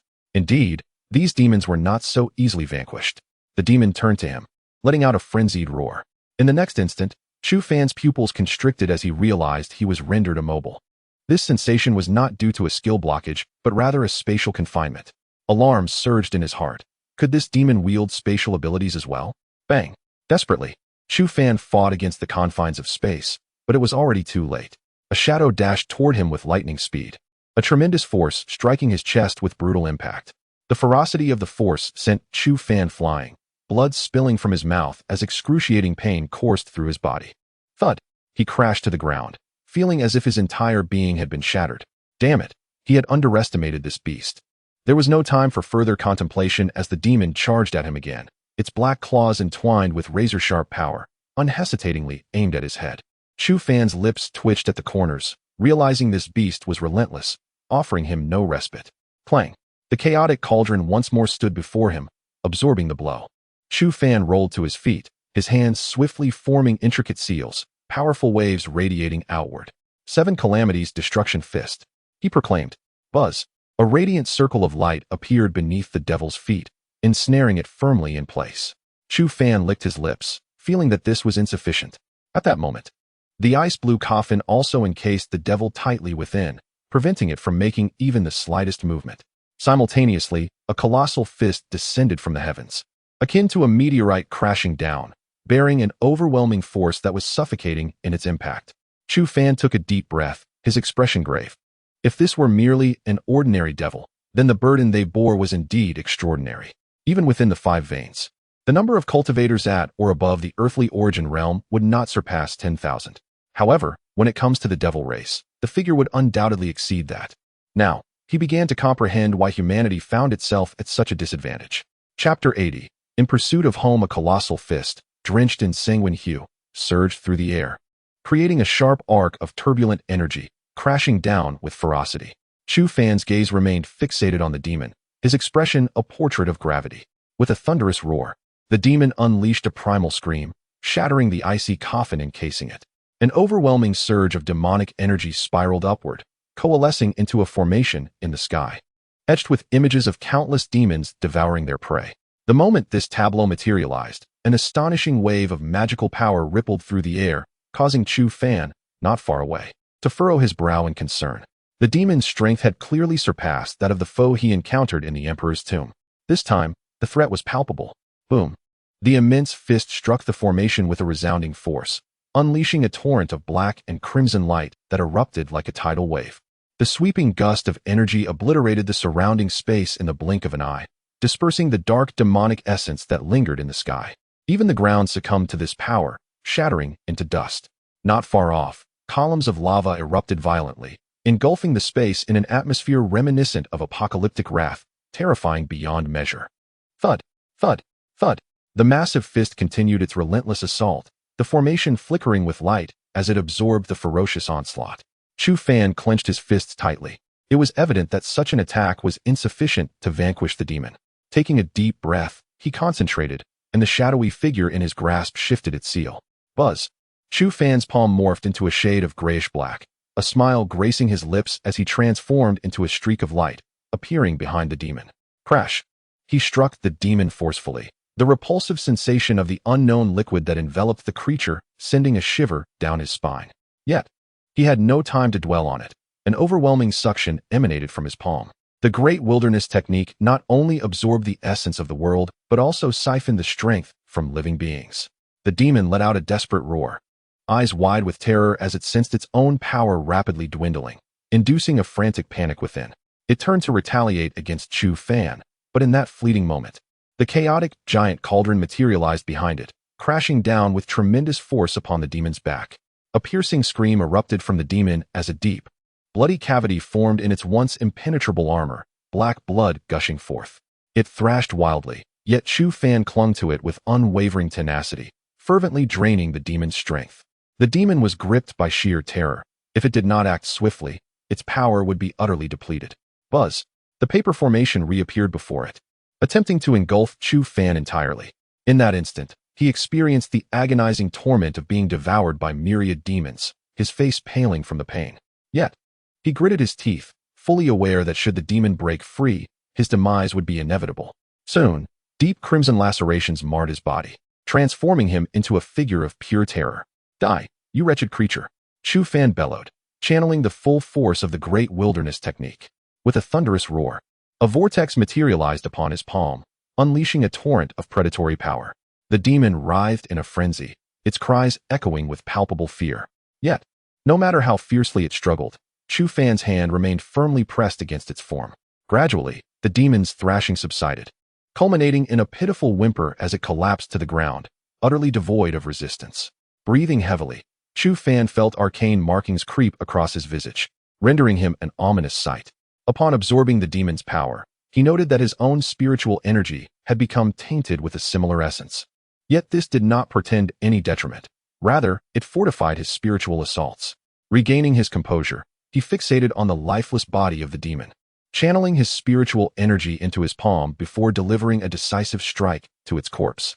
The resilient flesh was effortlessly severed, and amidst the viscous, ebony blood, he encountered a solid object. With a swift tug, he extricated an unidentified organ, which dangled ominously from his grasp. Casting the mysterious organ aside, he meticulously cleansed a small orb he had uncovered. It was a spherical black gem, pulsating with ripples of raw power, exuding an aura of ferocity and malevolence. Such a force was beyond the capacity of ordinary humans to absorb directly, lest their internal energies rebel and lead to their demise. However, for one of his ilk, such concerns were non-existent. This must be a demon crystal. He exhaled deeply, feeling the aches radiate throughout his body. He grimaced at the sight of his numerous wounds. Yet, He deemed it all worthwhile. For the sake of returning home, and for Han Yi, he would endure any trial. Chu Fan was acutely aware of Han Yi's exceptional talent for cultivation. Within the auspicious confines of the Vermilion Bird Temple, her progress would undoubtedly be meteoric. If, in 2 years' time, he remained a mere Earth origin practitioner while Han Yi ascended to the celestial origin or even the Yin-Yang realms, he would have little pride in facing her. Moreover, without formidable strength, returning home would be an impossibility. Gripping the demon crystal tightly, determination surged within his gaze. I shall become powerful. In an instant, a radiant light enveloped him, and the next moment, he found himself within the passage from whence he came. Ah, little one, you have truly impressed me. I did not misjudge your potential. A gentle voice resonated from behind him. Turning to face the source, he beheld Elder Sin standing there, a look of approval gracing his features. With a smile, Chu Fan acknowledged that he had indeed been somewhat careless, nearly falling prey to that beast. Compared to your peers, you are already remarkably proficient, Qing Yu remarked, shaking his head. Demons inherently possess greater strength than human practitioners of the same level. Even a genuine Earth origin realm cultivator would find it challenging to conquer such a demon. To my astonishment, you have indeed achieved this, my young friend. I have not misjudged you. A radiant smile illuminated Qing Yu's face as he exhaled a sigh of relief. He had chosen wisely. This young individual would undoubtedly bear the weight of that arduous responsibility in 2 years.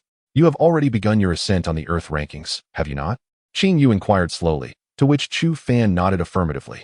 Yes, I aspire to participate in the sacred pool battle in 6 months. Indeed, it is a commendable ambition. However, given your current prowess, it may prove to be quite challenging. The direct disciples of the 5 branches of the Xin sect are formidable opponents, each having reached the Earth origin realm, and their strength is not inferior to yours. Chapter 81. This time, it's my turn. What do you believe could possibly provide an absolute advantage over these individuals? Chu Fan paused briefly, then smiled. I humbly request the guidance of the third elder. You are familiar with the concept of spiritual formations, are you not? Chu Fan was momentarily taken aback. Are you referring to magic arrays? Qing Yu shook his head. A magic array is merely one form of a spiritual formation. It can only be laid upon the ground and must be manifested in the form of spiritual energy. However, spiritual formations differ significantly. They can be established anywhere, even within the bodies of adversaries. They can harness any kind of power. As long as one can absorb that power, a corresponding spiritual formation can be arranged. Temporal and spatial formations are truly existent. Before you lies a collection of 200 spatial formations. Qing Yu exhaled, observing Chu Fan's astonished expression with a smile. Moreover, the potency of spiritual formations far surpasses that of magic arrays. Those who arrange spiritual formations are known as spiritual formation masters. They range from the most basic first-level spiritual formation masters to the 9th level, and beyond them are the formidable spiritual formation grandmasters, spiritual formation experts, talisman masters, and celestial talisman masters. Upon reaching the pinnacle of spiritual formation expertise, one can freely arrange spiritual formations to condense talismans, whether for offensive or convenience purposes, far exceeding the capabilities of ordinary spiritual formation masters. After hearing this, Chu Fan nodded, feeling a stirring within him. He understood that magic array masters, compared to practitioners of the same level, held an unequivocal superiority. A spiritual formation master, even stronger than a magic array master, could undoubtedly transcend boundaries to eliminate foes. This presented an invaluable opportunity for him to further enhance his power. Little one, would you like to learn? Qing Yu inquired with a chuckle. Of course. I am eager to learn, Chu Fan replied earnestly, and Qing Yu nodded in satisfaction. I shall introduce you to someone who can teach you how to arrange spiritual formations in the shortest time possible. Observing the smile on Qing Yu's face, Chu Fan felt an inexplicable sense of foreboding, his lips pursing slightly, his expression becoming peculiar. Before long, Qing Yu led Chu Fan away from the place. As they exited the demon tower, a black and gold ranking list materialized atop the tower, emblazoned with blood-red characters that radiated a chilling menace. The Demon Slayer list. This ranked all disciples of the Xian sect who had slain demons. Being listed here came with substantial rewards. Qing Yu remarked with a grin, while Chu Fan gazed upward. A golden light flashed, and a name boldly appeared in the 100th position, Chu Fan. Following his name was the mark of a token, indicating he had successfully slain a demon. The individuals above him bore marks of 2 tokens or more. Numerous passing disciples halted, astonished by the list's revelation. It seems the Demon Slayer list hasn't changed in over a month, one remarked. Indeed, I wonder what this time. Look, whose name is that? Suddenly, a disciple exclaimed, causing everyone to follow his pointing finger, their eyes widening in disbelief. Chu Fan, it's actually him. Heavens, could this fellow be using cheats? What on earth is happening? Just a few days ago, I had a match with Liao Shang, and now he has slain a demon. Who is this person? Each demon possesses the strength of a distant realm. Could it be that Chu Fan is now capable of defeating such formidable foes? Shockwaves of disbelief spread rapidly. While Chu Fan merely smiled, hinting that there are more astonishing feats to come, the two hastily departed, and the news of Chu Fan's ascent on the Demon Slayer rankings spread like wildfire. Everyone was left in awe, incredulous at the sheer terror of his prowess. In a mere 2 months since his arrival, he had accomplished feats that typically elude ordinary disciples even after 5 years. This individual is truly a prodigy. At this moment, atop the desolate mountain of the Wilderness Division, Qing Xian stood silently, his expression a tapestry of complex emotions. His heart brimmed with both delight and helplessness. The delight stemmed from the realization that Chu Fan's talents far exceeded his expectations. Within just 2 months, he had mastered the Grand Wilderness technique and was advancing at an astonishing pace. However, the helplessness arose from the understanding that such a dazzling genius would not remain here for long. Although the Xian sect held great influence, it could not retain such exceptional talent. Little junior brother, it must be hard on you. Tianshi appeared before him, his voice heavy with sighs. Qing Xian exhaled deeply. Though he felt a pang of sorrow, he could not help but swell with pride. This was his disciple, a disciple of the Wilderness Division. Indeed, this young man would surely bring radiance back to their sect. Yet, as you know, someone of his caliber will not linger here. Tianshi shook his head, his words laced with regret. Regardless, as long as he remains a disciple of our Xian sect and my disciple in the Wilderness Division, he will forever be my child. Chu Fan is not an ungrateful person. I believe he will not forget this place. I eagerly anticipate the day his name is inscribed on the rankings of the powerful in the vast cosmos, shaking the very foundations of this realm. Qing Xian's eyes shimmered with confidence, and the faint smile on his face was filled with pride. Little junior brother, I have long sought an opportunity to apologize to you for what transpired in the 5th year, Tianshi said, his expression complex, his tone softened. Qing Xian, with his back turned, spoke from the perspective of the sect leader. I can understand your decision. However, from a father's viewpoint, I shall never forgive you for this lifetime. You are a coward, too afraid to rescue your own child. What right do you have to occupy this position of leadership? Qing Xian's words were harsh and biting, yet Tianshi could only manage a wry smile in response. Had it been anyone else, Tianshi would have surely struck down such insolence. In the eastern Xian continent, aside from Qing Xian, no one else dared to speak to him in such a manner, not even Tian Lingzi. Yet this is Qing Xian, who dared to breach the heavenly spirit sect for the sake of his child, fiercely battling the unparalleled masters of the 3 teaching. He is also the benefactor he feels most remorseful towards in his lifetime. In the presence of Qing Xian, Tian Xuanzi is perpetually enveloped in guilt and helplessness. If one day, Chu Fan were to face a similar oppression, what would you do? Qing Xian turned his head, his gaze piercing and filled with intensity, his aura exuding formidable strength. In this moment, even Tian Xuanzi felt a suppression of his own power. After a prolonged silence, he let out a deep sigh. If that day were truly to come, the position of the sect leader of the Xian sect shall be entrusted to you. Last time it was you. This time, it is my turn. The figure of Tian Xuanzi had already vanished, yet his voice lingered here, echoing endlessly. Chapter 82, The Spirit Array Master Soon. Qingyu led Chu Fan to a place adorned with blossoming pear flowers. The pear blossom cottage, with its murmuring spiritual spring, was caressed by a gentle breeze that brought forth the lingering fragrance of pear blossoms. Fallen petals swirled gracefully to the ground, carpeting the earth in an exquisite display that was utterly enchanting. Chu Fan gazed at the small bamboo house in the distance, his face reflecting surprise. It was indeed unexpected for Xuanzong to possess such a place. Qingyu chuckled, little junior sister, I have brought you a disciple whom I assure you will delight you. After a lengthy pause without a response, an awkwardness settled over him as he scratched his nose. Chu Fan's expression was peculiar, caught between the urge to laugh and the restraint to hold it back, causing him discomfort. When has the disciple you brought ever been commendable? Either lacking in talent or a foolish braggart claiming to be the best in the world, he thought to himself. After a long while, a cool voice finally resonated from within the bamboo house. Qingyu sighed with a bittersweet smile. At least take a look. I guarantee this one is truly a remarkable little fellow. Much time passed before the door of the bamboo house slowly creaked open. A figure stepped forth, but due to the obstruction of the pathway, Chu Fan could not discern the face. Buzz, buzz, buzz. Waves of spiritual array light surged forth, accompanying the approach of the newcomer. With each step, a lotus blossomed, and the scene was mesmerizing. Chu Fan's face was filled with astonishment. He had not anticipated that such extraordinary talent truly existed in the world, capable of reaching such heights, which was utterly breathtaking. Then, a visage of exquisite beauty, cool and perfectly poised, with a delicate and smooth countenance, emerged before him. Her hair cascaded like a waterfall down to her waist, and her azure skirt danced with the wind, exuding an enchanting allure that stirred the soul. If Shang Li was a celestial fairy descended from the heavens, then this enchanting woman before him was a goddess reborn among mortals. Her clear, lively eyes ensnared Chu Fan, drawing him into a state of blissful reverie. He envisioned petals of spiritual flowers cascading all around him, as if he were amidst the jade pool, surrounded by countless ethereal beauties. A smile involuntarily graced Chu Fan's face, filled with yearning. Clang! Just as he was lost in this enchantment, a loud voice abruptly shattered his reverie, pulling him back to reality. Chu Fan opened his eyes wide, only to find the stunning woman before him wearing a look of surprise, her eyes appraising him from head to toe. Chu Fan took a breath, recalling the previous moment. That was impressive, recognizing it as an illusion array. The woman spoke with a serene demeanor, her right hand twirling a lock of hair as she circled around Chu Fan, observing him intently. Buzz!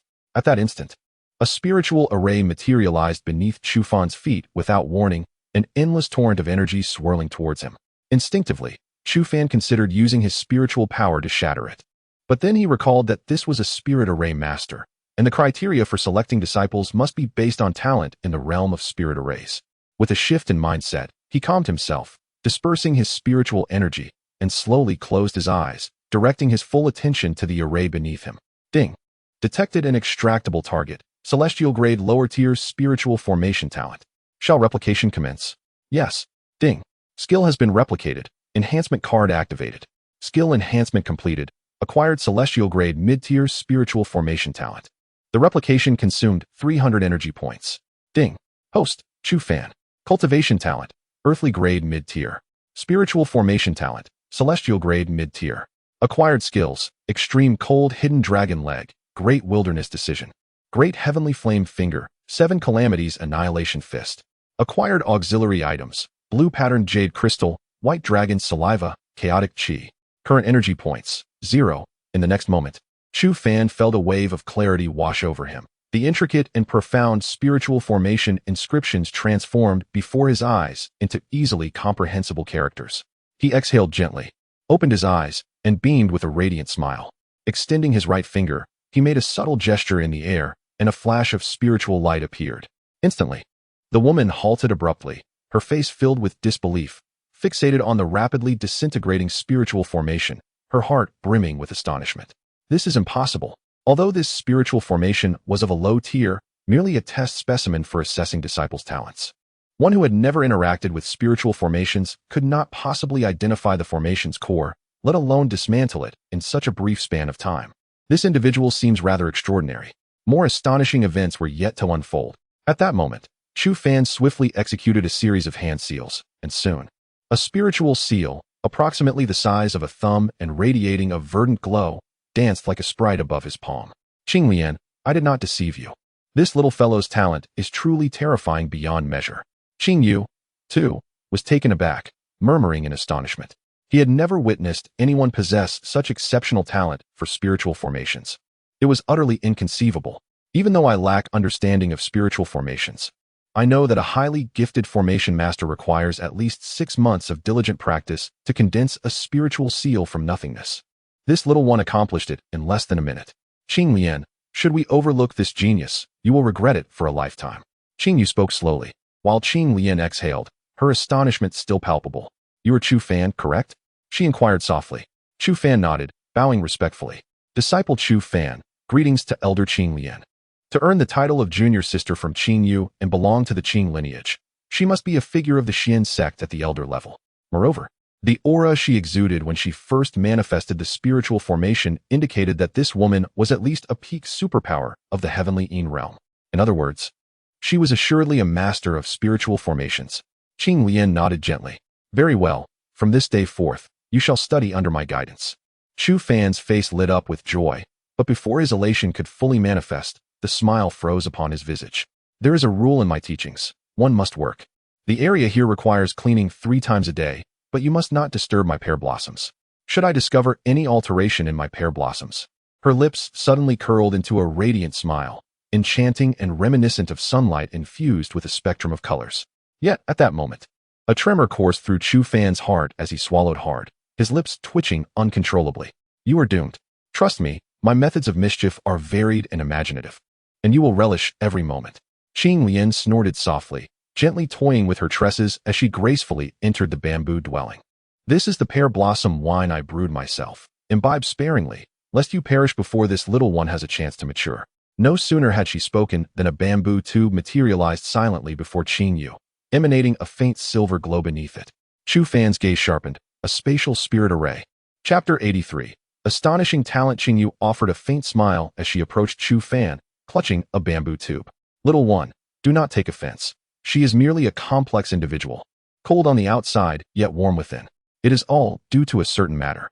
Before he could finish his sentence, a radiant blade of light suddenly materialized before him, descending mercilessly. Qing Yu coughed awkwardly and turned to flee, as the blade carved a deep scar into the ground, showcasing its formidable destructive power. Observing the third elder's disheveled state, Chu Fan could only shrug in resignation. It seemed that this fellow indeed could not provoke this little junior sister. "My pear blossoms have been disturbed, and now you must face the consequences. Do you see that river before you? You have one day to devise a way to channel its waters into my water tank. You are forbidden from employing any techniques or combat skills, and you may not carry the water yourself. You can only use a spirit array. You have one day to fill the tank, or you may leave." Upon hearing this, Chu Fan's lips twitched in frustration. "Really? This is entirely your own mess. Why must I be held accountable?" Yet, he dared not voice such thoughts, knowing her temperament. Uttering such words might lead to a beating so severe that even his father would scarcely recognize him. With a deep sigh, Chu Fan resigned himself to the task. Approaching the river, he exhaled gently, casting aside all distractions, and slowly closed his eyes, focusing intently on solidifying the space before him. Setting up a spirit array is, in essence, a process where one serves as a medium, using spiritual power as a brush to communicate the forces of heaven and earth for personal use. Different attributes of power can create various types of spirit arrays, and the strength of one's own realm determines the extent of their ability to harness these celestial powers, thereby influencing the potency of the array they can establish. To manipulate the water from the river before him, he must connect with the water attributes forces present in the cosmos. This is the most arduous part of the process. The duration it takes for one to commune with these celestial forces reflects their innate talent in the realm of spirit arrays. With his eyes closed, Chu Fan allowed his internal spiritual energy to flow along a designated path, as a small spiritual seal coiled around him like a serpent. Time seemed to stretch indefinitely until a hazy world unfolded before him. This realm was unlike anything he typically perceived. The air was filled with spherical entities resembling ethereal sprites. Some of these spheres were blue, some ochre, some crimson, and others golden. The majority of the spheres before him were blue, with only a few being ochre, and the red and gold ones were exceedingly rare, almost imperceptible. With a mere thought, Chu Fan gently approached these little spheres. They recoiled timidly, akin to bashful sprites. He endeavored to project goodwill, slowly advancing toward them. Before long, these little entities cautiously approached, tentatively brushing against his consciousness. In that moment, Chu Fan felt as though his soul were immersed in a spring, an overwhelming sense of tranquility enveloping him. Soon, a multitude of blue spheres swiftly converged toward him, their numbers swelling and becoming increasingly dense. As Chu Fan regained his senses, he exhaled softly, allowing his thoughts to stir. Instantly, the small orbs began to move swiftly, generating ripples of power. Chu Fan abruptly opened his eyes, his hands instinctively forming intricate and esoteric seals. At that moment, the delicate spiritual seal burst forth in a radiant display of light. With a sudden rush, the water in the small river began to churn violently, followed by a swift surge of water rushing towards Chu Fan. A wave of delight surged within him.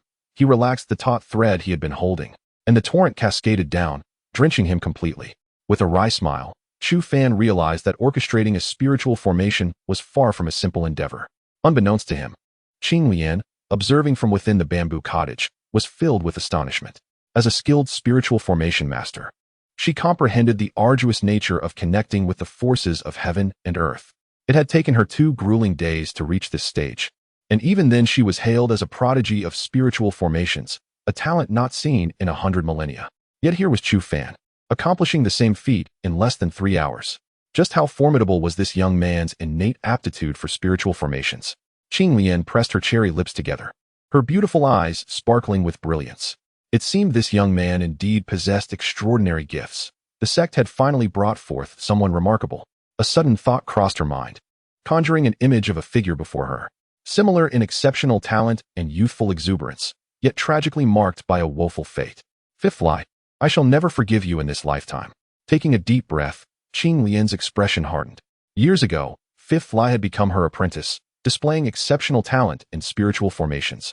Nearly on par with her own, Qing Lian had joined the sect at a late age, being the youngest disciple of her generation, barely in her 20s, and was taken on as a closed-door disciple by the previous generation's leader due to her astounding gifts.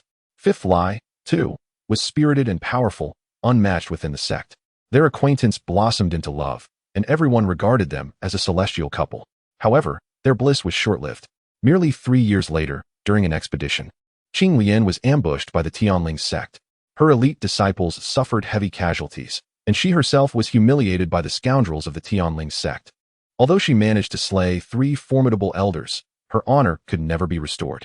Heartbroken, she returned, intending to end her life, but Fifth Lie intervened. Upon learning the full story, he was consumed by rage.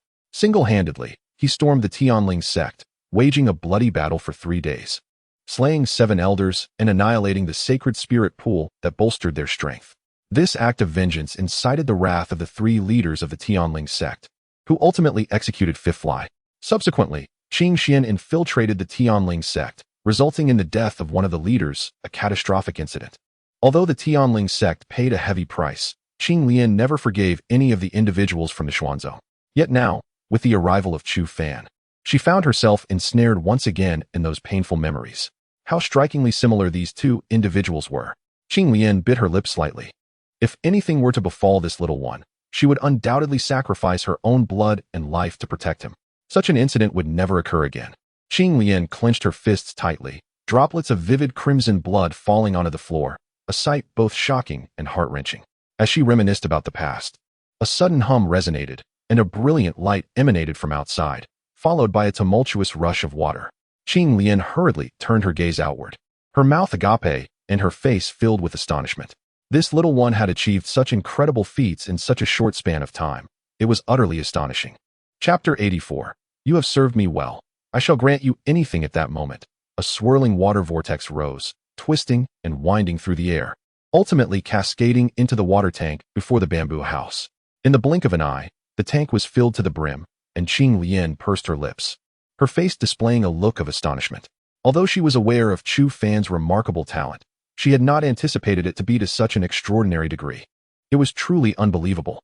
In merely half a day, this individual had grasped the rudiments of spiritual array manipulation, a prodigious learning aptitude that was utterly terrifying. Elder Qing Lian, I have fulfilled your request. May I now learn to arrange the spiritual array? Chu Fan's voice resonated from outside.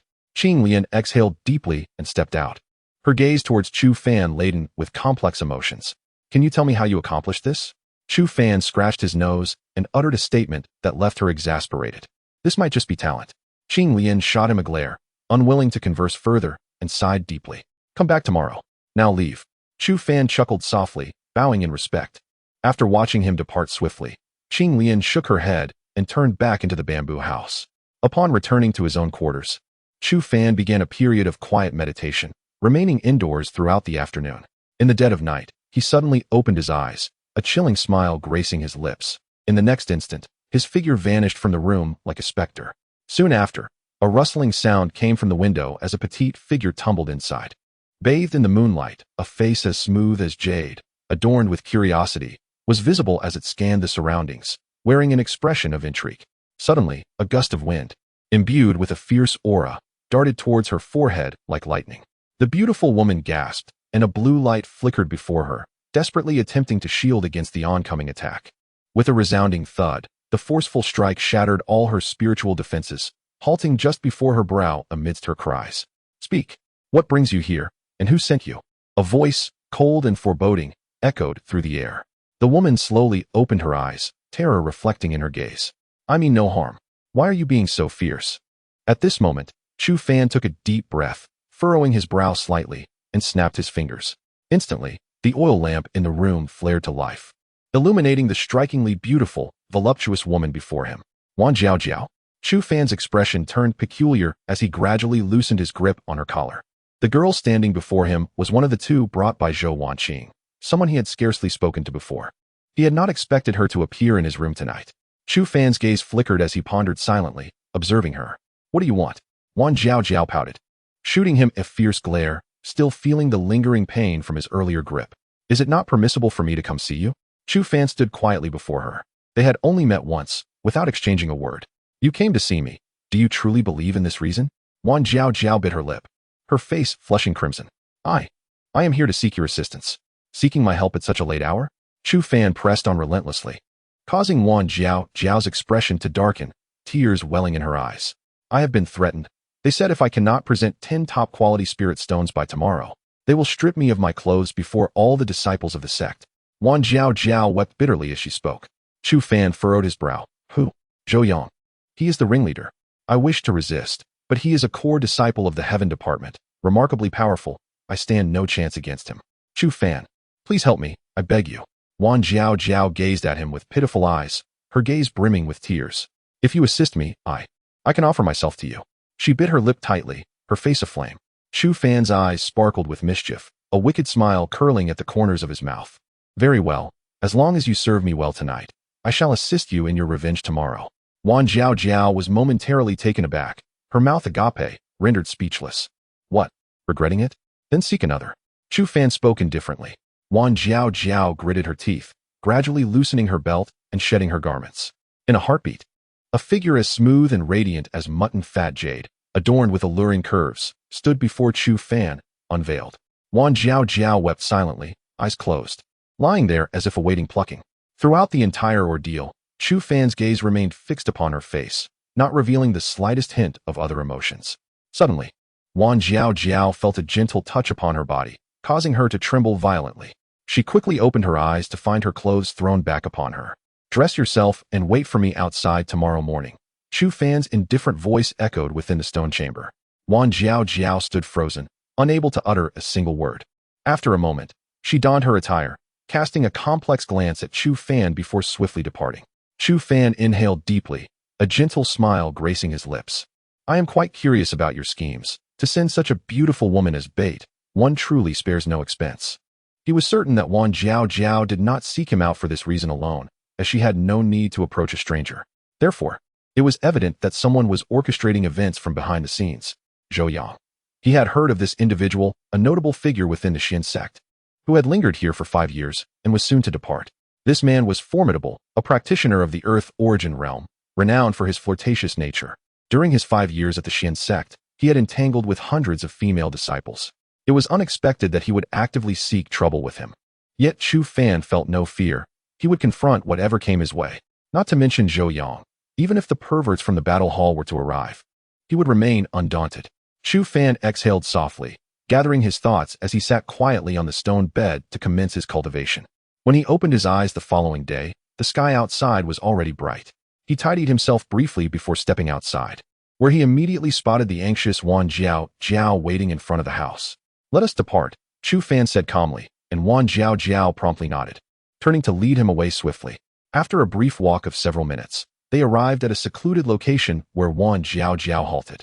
At this moment, the surroundings were remarkably desolate, devoid of any presence. A smirk played at the corners of Chu Fan's mouth, indicating that the performance was about to commence. Why have we stopped? Wan Jiao Jiao trembled slightly. I apologize. Chu Fan, it truly is not easy to find you, a voice echoed, hinting at the impending drama. Chapter 85. The confrontation with Zhou Yang before Wan Jiao Jiao could finish her words. A voice imbued with an icy demeanor resonated not far from him. Chu Fan stood quietly, a serene expression adorning his face. Wan Jiao Jiao fled in haste, swiftly vanishing from sight. Chu Fan shook his head, harboring no significant resentment towards her. At least she had refrained from speaking. She was undoubtedly compelled. In the next moment, a dozen figures swiftly encircled Chu Fan, their faces marked by cold indifference and ferocity, exuding a formidable aura of power. The individual standing directly opposite him, clad in black, possessed a long face reminiscent of a horse, with narrow, brooding eyes. Chu Fan observed him calmly. Zhou Yang, is it?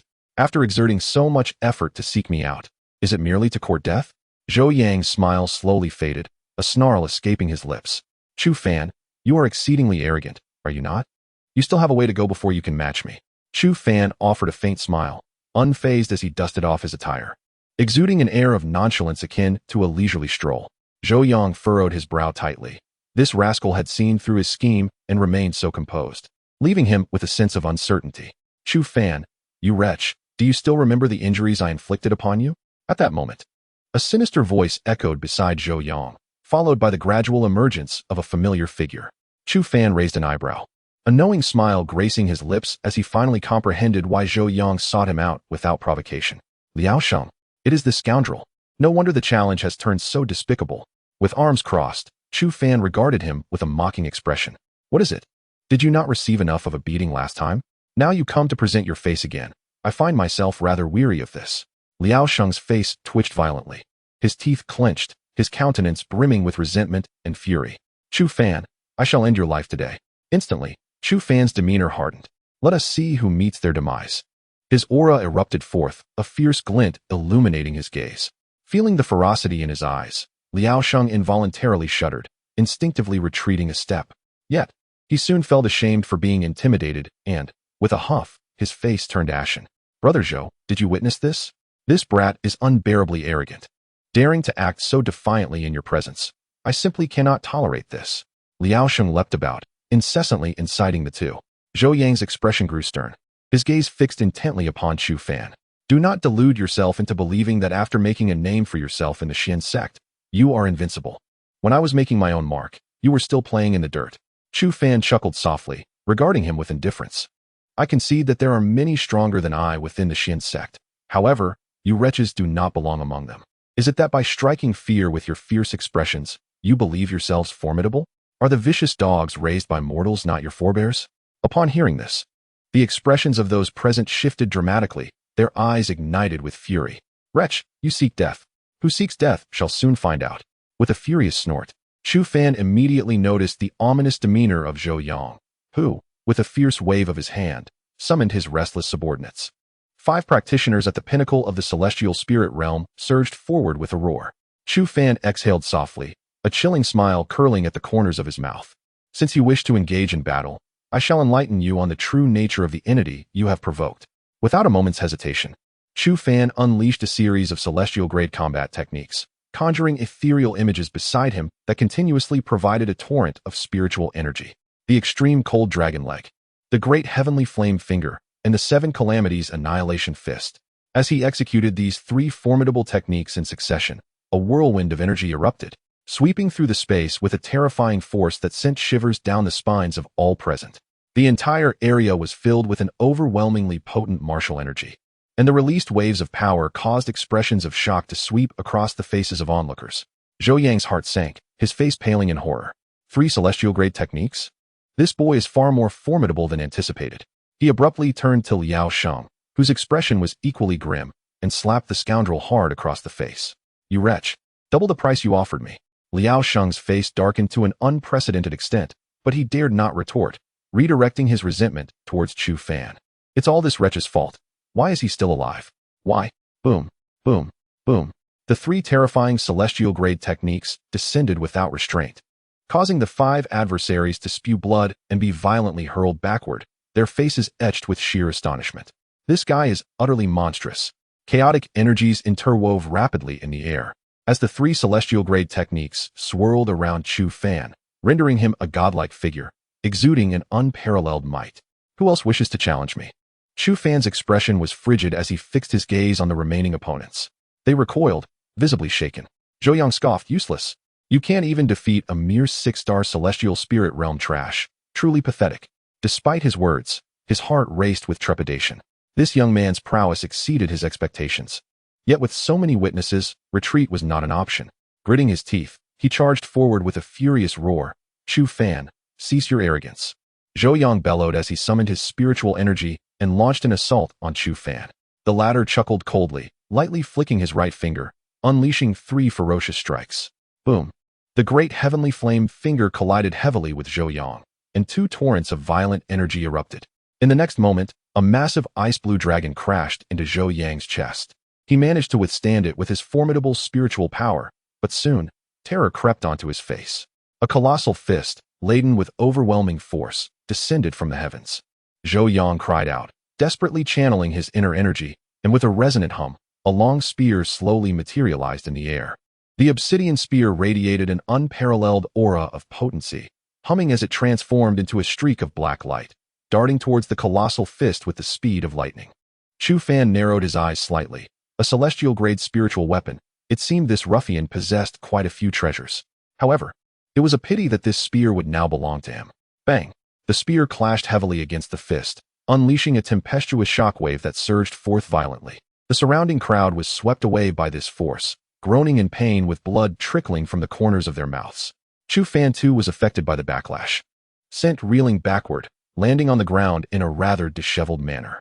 Yet, upon seeing him rise without any injuries, Zhou Yang's expression darkened considerably. This lad was proving to be exceedingly troublesome. Chapter 86. The defeat of Zhou Yang. A formidable force erupted, reverberating through the air as chaotic waves swept in all directions. Two beams of light, one black and one red, clashed violently, resembling sworn enemies in midair. At that moment, a sinister smile curled upon Chu Fan's lips as he fixed his gaze intently on Zhou Yang, who stood not far away, and exhaled softly. In the blink of an eye, he vanished from sight, his right fist hurtling towards Zhou Yang's head without hesitation. Zhou Yang's expression shifted dramatically.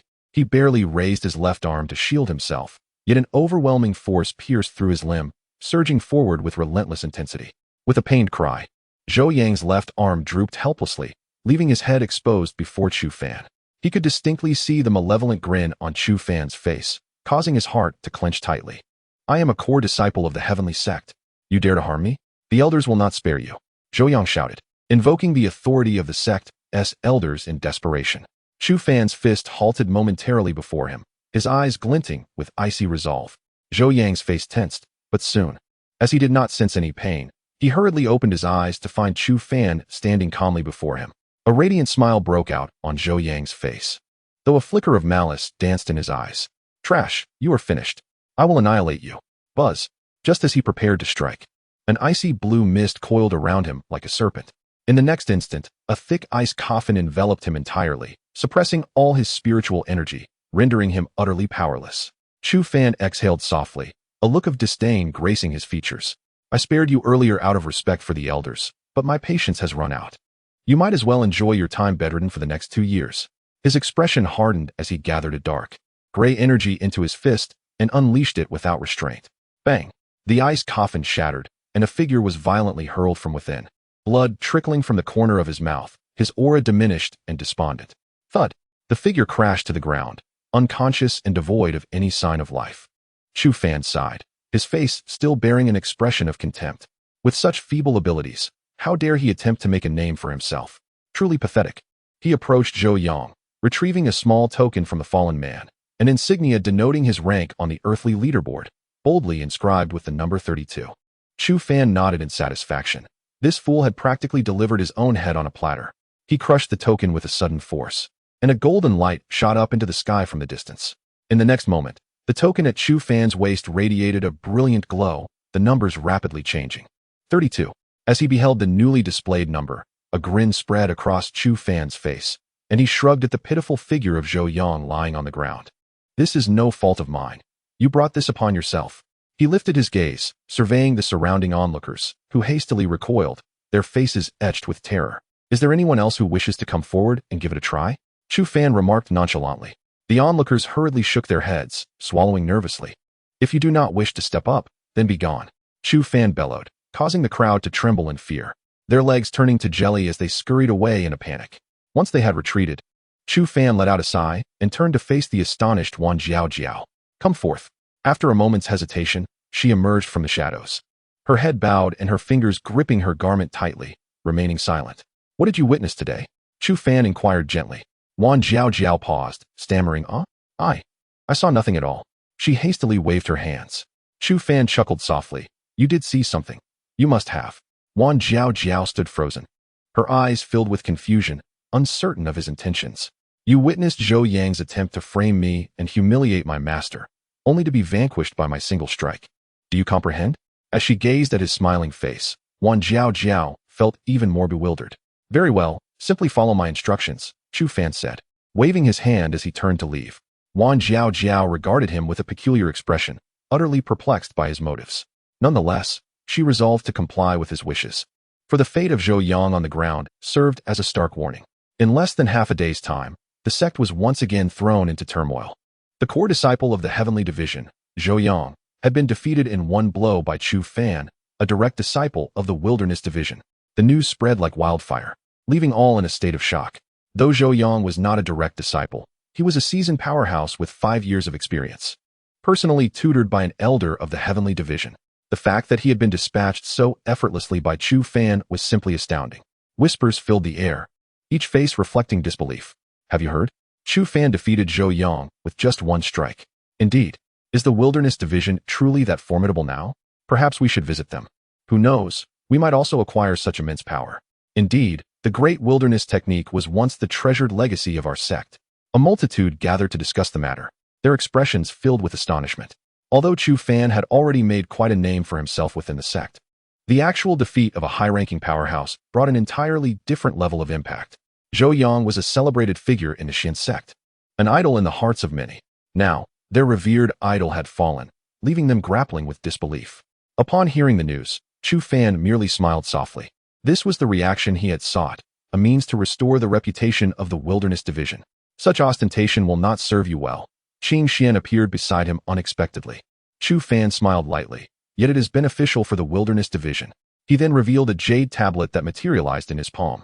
This contains the cultivation method for the Great Wilderness Technique, and the wild energy from the arid tower in the back mountain will continuously flow forth in the future. A glimmer of brilliance flashed in Qing Xuan's eyes as he gently held the jade tablet in his hand, exhaling softly. It seems that the fifth was indeed correct. I cannot retain you here. Chu Fan smiled, declaring, you shall forever be my revered master. Qing Xian paused momentarily, suggesting, let us converse together this evening. Chu Fan nodded in agreement, and Qing Xian turned to enter the thatched cottage, leaving them in silence. After attending to his tasks, Chu Fan returned with some game. Placing 2 jars of wine on the ground, the aromatic blend of the wine intertwining with the savory scent of the meat. Your culinary skills are quite impressive, Qing Xian remarked with a smile as he approached. Chu Fan rose respectfully to meet his gaze. Please, take a seat. There is no need for such formality between us. The two settled on the ground, raising their wine cups in silence. Chapter 87. The astonished Qing Lian after consuming an entire jar of wine. Qing Xian exhaled a breath laden with its aroma. When you first entered the Xuanzong, I did not believe you possessed the capability to rescue the Wilderness sect. I merely perceived you as youthful and impetuous, assuming you would depart in a few days. Thus, I withheld certain matters from you. Chu Fan smiled knowingly. I am aware. Qing Xian regarded him with an expression of surprise. Oh, what do you know? The Wilderness sect's reputation is not solely built upon the Grand de Tian Huangju. It is also supported by an array of corresponding combat techniques. Without such a foundation, no singular cultivation method, however formidable, could sustain an entire sect. Observing his countenance, Qing Xian suddenly felt a spark of curiosity. I am genuinely intrigued as to how you came by this knowledge. Chu Fan shrugged and released a long sigh. If I were unaware of such matters, I would not have come to the Wilderness sect. After this exchange, the two fell into silence, sitting quietly throughout the night. Before the selection at the battle hall, I shall entrust you with all the legacies of the Wilderness sect. I now have faith that you can restore its former brilliance. At dawn, Qing Xian rose and entered the thatched cottage, while Chu Fan smiled and tidied himself before heading directly to Qing Lian's residence. As he approached the bamboo house, a sudden hum resonated in the air, and Chu Fan felt a fierce force strike him violently.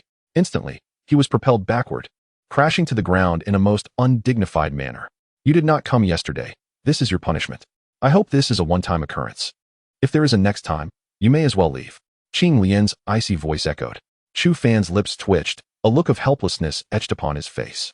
This esteemed ancestor was notoriously difficult to please. Now, clean the entire courtyard. If you disturb even a single pear blossom, you shall regret it today. Chu Fan grimaced, gazing despondently at the scattered pear blossoms. Within the bamboo house, Qing Lian glared at him, her expression fraught with displeasure. Having been stood up by this scoundrel yesterday, she was decidedly irked, ensuring that he would not have an easy time today. Standing in the courtyard, Chu Fan gradually closed his eyes, clearing his mind and beginning to attune himself to the forces of nature. Qing Lian's directive for him to do so it was merely an effort to hone his application of spiritual formations. Thus, he needed to swiftly familiarize himself with the operational dynamics of these formations. Gradually, a faint glow enveloped Chu Fan's body as his hands slowly formed intricate seals. This luminescence intertwined, coalescing into a diminutive spiritual formation. With a splash, the waters of the nearby stream were stirred, gathering into a large orb that spun rapidly in midair. Suddenly, this sizable water sphere fragmented into countless smaller orbs, cascading to the ground and enveloping all debris in their path. Subsequently, these myriad orbs ascended swiftly, eventually reconvening into a singular, large water sphere. Remarkably, every pear blossom remained undisturbed, resting serenely in its original position. Upon witnessing this scene, Qingling exhaled softly and slowly nodded. She opened the door and stepped outside, her countenance adorned with an air of chilly serenity. It appeared that your grasp of the fundamentals of spiritual formations is quite commendable. We can now commence the instruction on arranging a genuine spiritual array. Chu Fan's face brightened with joy as Qingling tossed him a jade slip. The array in question was a superior grade spiritual formation, the Ice Arrow Array. When I first endeavored to arrange this formation, it took me 2 full days. Given your remarkable talent, a day should suffice, shouldn't it? Qingling spoke coolly, though her words aimed to provoke Chu Fan. In truth, it had taken her 5 arduous days to establish this very array, and she believed that Chu Fan could diminish that time significantly. Chu Fan inhaled deeply, his expression laden with gravity. He seated himself on the ground, swiftly forming intricate seals with his hands. Before arranging the formation, one must first condense the spiritual seals. Only with a sufficient number of seals can a formidable spiritual array be established. For a spiritual array master, condensing these seals is a daunting task. They must refine their inner spiritual energy to its utmost limit to form a single seal. Given Chu Fan's current strength, it would require half of his inner spiritual energy to condense a single seal. To arrange this array, 6 seals were necessary, presenting a monumental challenge for him. Chu Fan's inner spiritual energy began to coalesce rapidly, following a specific pattern, as radiant light flickered around his body. Buzz. After several minutes, a brilliant light suddenly emanated from his fingertips. Subsequently, a small spiritual seal, roughly the size of a thumb, slowly hovered in the air. Chu Fan's breathing became labored, clearly indicating the significant toll this exertion had taken on him. The light around him continued to flicker as he endeavored to condense the second seal. Unbeknownst to him, Qingling had appeared at his side, her expression serious as she intently observed him. The shock that Chu Fan instilled in Qingling was beyond mere words. She was acutely aware that such prowess made condensing 6 seals virtually impossible, as the supply of spiritual energy within him simply could not keep pace. When she had condensed the superior grade spiritual array, her power had already reached the Earth origin realm, yet even then, it had drained 3 superior spiritual stones to barely arrange that formation. However, from Chu Fan's demeanor, it appeared he had no intention of halting. Could it be that this fellow intends to rely solely on his own strength to condense 6 seals? If that were indeed the case, Chu Fan would be on the precipice of an unprecedented miracle. A radiant gleam filled Qingling's eyes, and upon closer inspection, one would notice a spiritual array swirling within each pupil. This was the inside array, capable of perceiving the flow and concentration of another's spiritual energy. A vital formation for any spiritual array master. Yet, when she attempted to employ the inside array to discern Chu Fan's spiritual energy flow, she soon realized that he was enveloped in a shroud of mist, obscuring the true nature of his inner workings even from her perceptive gaze. This transformation left Qingling astonished. Could it be that this individual possessed some extraordinary attribute capable of concealing the fluctuations of spiritual energy within? The more she pondered, the more intrigued she became by this enigmatic figure.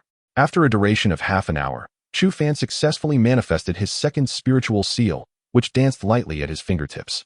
At this moment, his internal spiritual energy had been completely exhausted, and Qingling attentively observed every movement of Chu Fan, not allowing herself a moment's distraction. Suddenly, a vague shadow materialized beside Chu Fan. In the next instant, an overwhelming wave of spiritual energy surged rapidly into his body. Qingling's heart jolted. What was this? Chapter 88. I shall avenge his grudge. The indistinct shadow obscured its features, yet the hand seals performed by Qing Lian were unmistakably familiar. The Great Wilderness Technique. No, that was incorrect. The ability and speed with which this technique absorbed spiritual energy far exceeded that of the Great Wilderness technique. What on earth was happening with this individual? Under Qing Lian's astonished gaze, within a mere 10 minutes, Chu Fan manifested the third spiritual seal in his hand. An hour later, 6 spiritual seals encircled Chu Fan, resembling a cluster of joyous little sprites. Qing Lian inhaled deeply. He had truly accomplished it. This was nothing short of miraculous. A cultivator at the 6th star of the celestial spirit realm had, through sheer will, condensed 6 spiritual seals. Chu Fan had indeed created a marvel. If word of this event were to spread, it would undoubtedly astonish the entire realm of cultivators. As the 6th spiritual seal coalesced, Chu Fan slowly opened his eyes. His complexion was somewhat pale, yet the determination reflected on his face was indubitable. At that moment, the method of spiritual energy circulation inscribed on the jade slip resurfaced vividly in his mind. Chu Fan directed the spiritual energy to circulate continuously within him, while the 6 spiritual seals interwove in a harmonious dance. Buzz. Shortly thereafter, a circular light formation materialized on the ground before him, where the 6 spiritual seals rapidly interlaced, emitting brilliant flashes of light.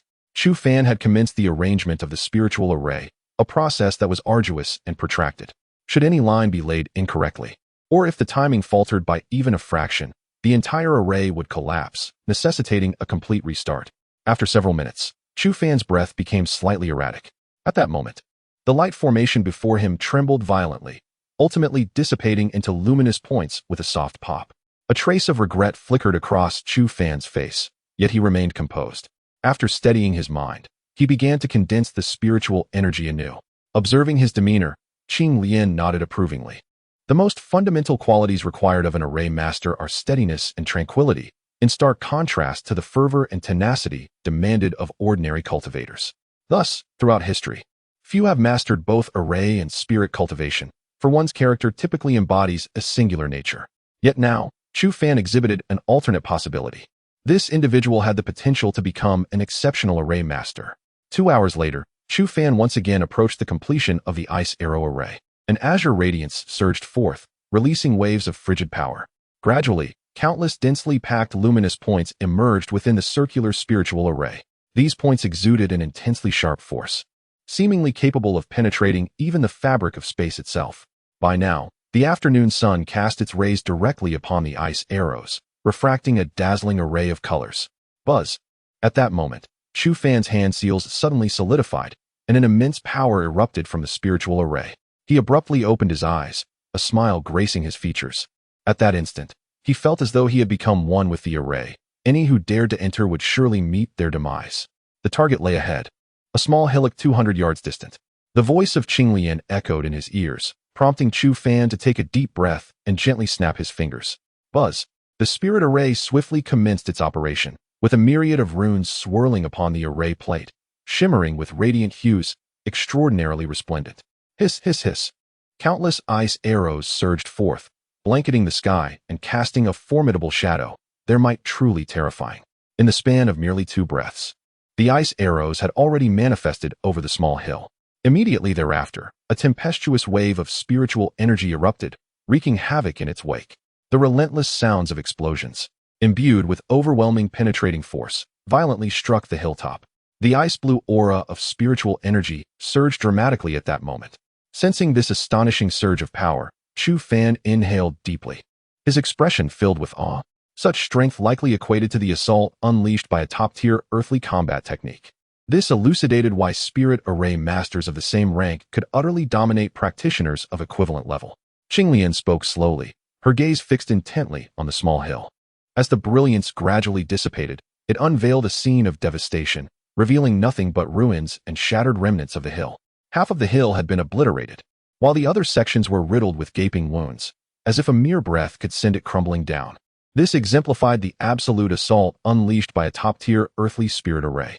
Chu Fan exhaled. Had a practitioner of the heavenly spirit realm stood there, they would have likely perished long ago. Not bad, Qing Lian remarked coolly, though it didn't quite meet my expectations. You are among the most exceptional of the disciples I have mentored. Let us conclude here for today. Return in 3 days, she continued, her thoughts swirling with complexity. The growth of a spirit array master is most crucially guided by a mentor during the initial stages. Successfully arranging a spirit array signifies a formal entry into this realm. Thereafter, progress relies solely on personal endeavor. Chu Fan had accomplished this in merely 2 days. Qinglian suddenly realized that, as a master of spirit arrays, she seemed to have little more to impart to Chu Fan. All she could offer were blueprints for higher-tier arrays. Thus, she decided to reduce the frequency of his visits, allowing herself time to contemplate what else she could convey to this prodigy. After standing in silence for a while, Chu Fan suddenly inquired softly, "Elder Qinglian, compared to Fifth Lai, who possesses greater innate talent?" Qinglian's body quivered slightly. "What do you mean?" I can fulfill his unaccomplished wishes from the night. I shall avenge his grievances." Chu Fan's voice resonated with unwavering determination, imbued with the solidity of rock. Qinglian stood in quiet contemplation for a long moment. Her back turned to Chu Fan, obscuring her expression. Fifth Lai's adversary is the headmaster of the Heavenly Spirit Sect, a formidable powerhouse of the Tianyang realm.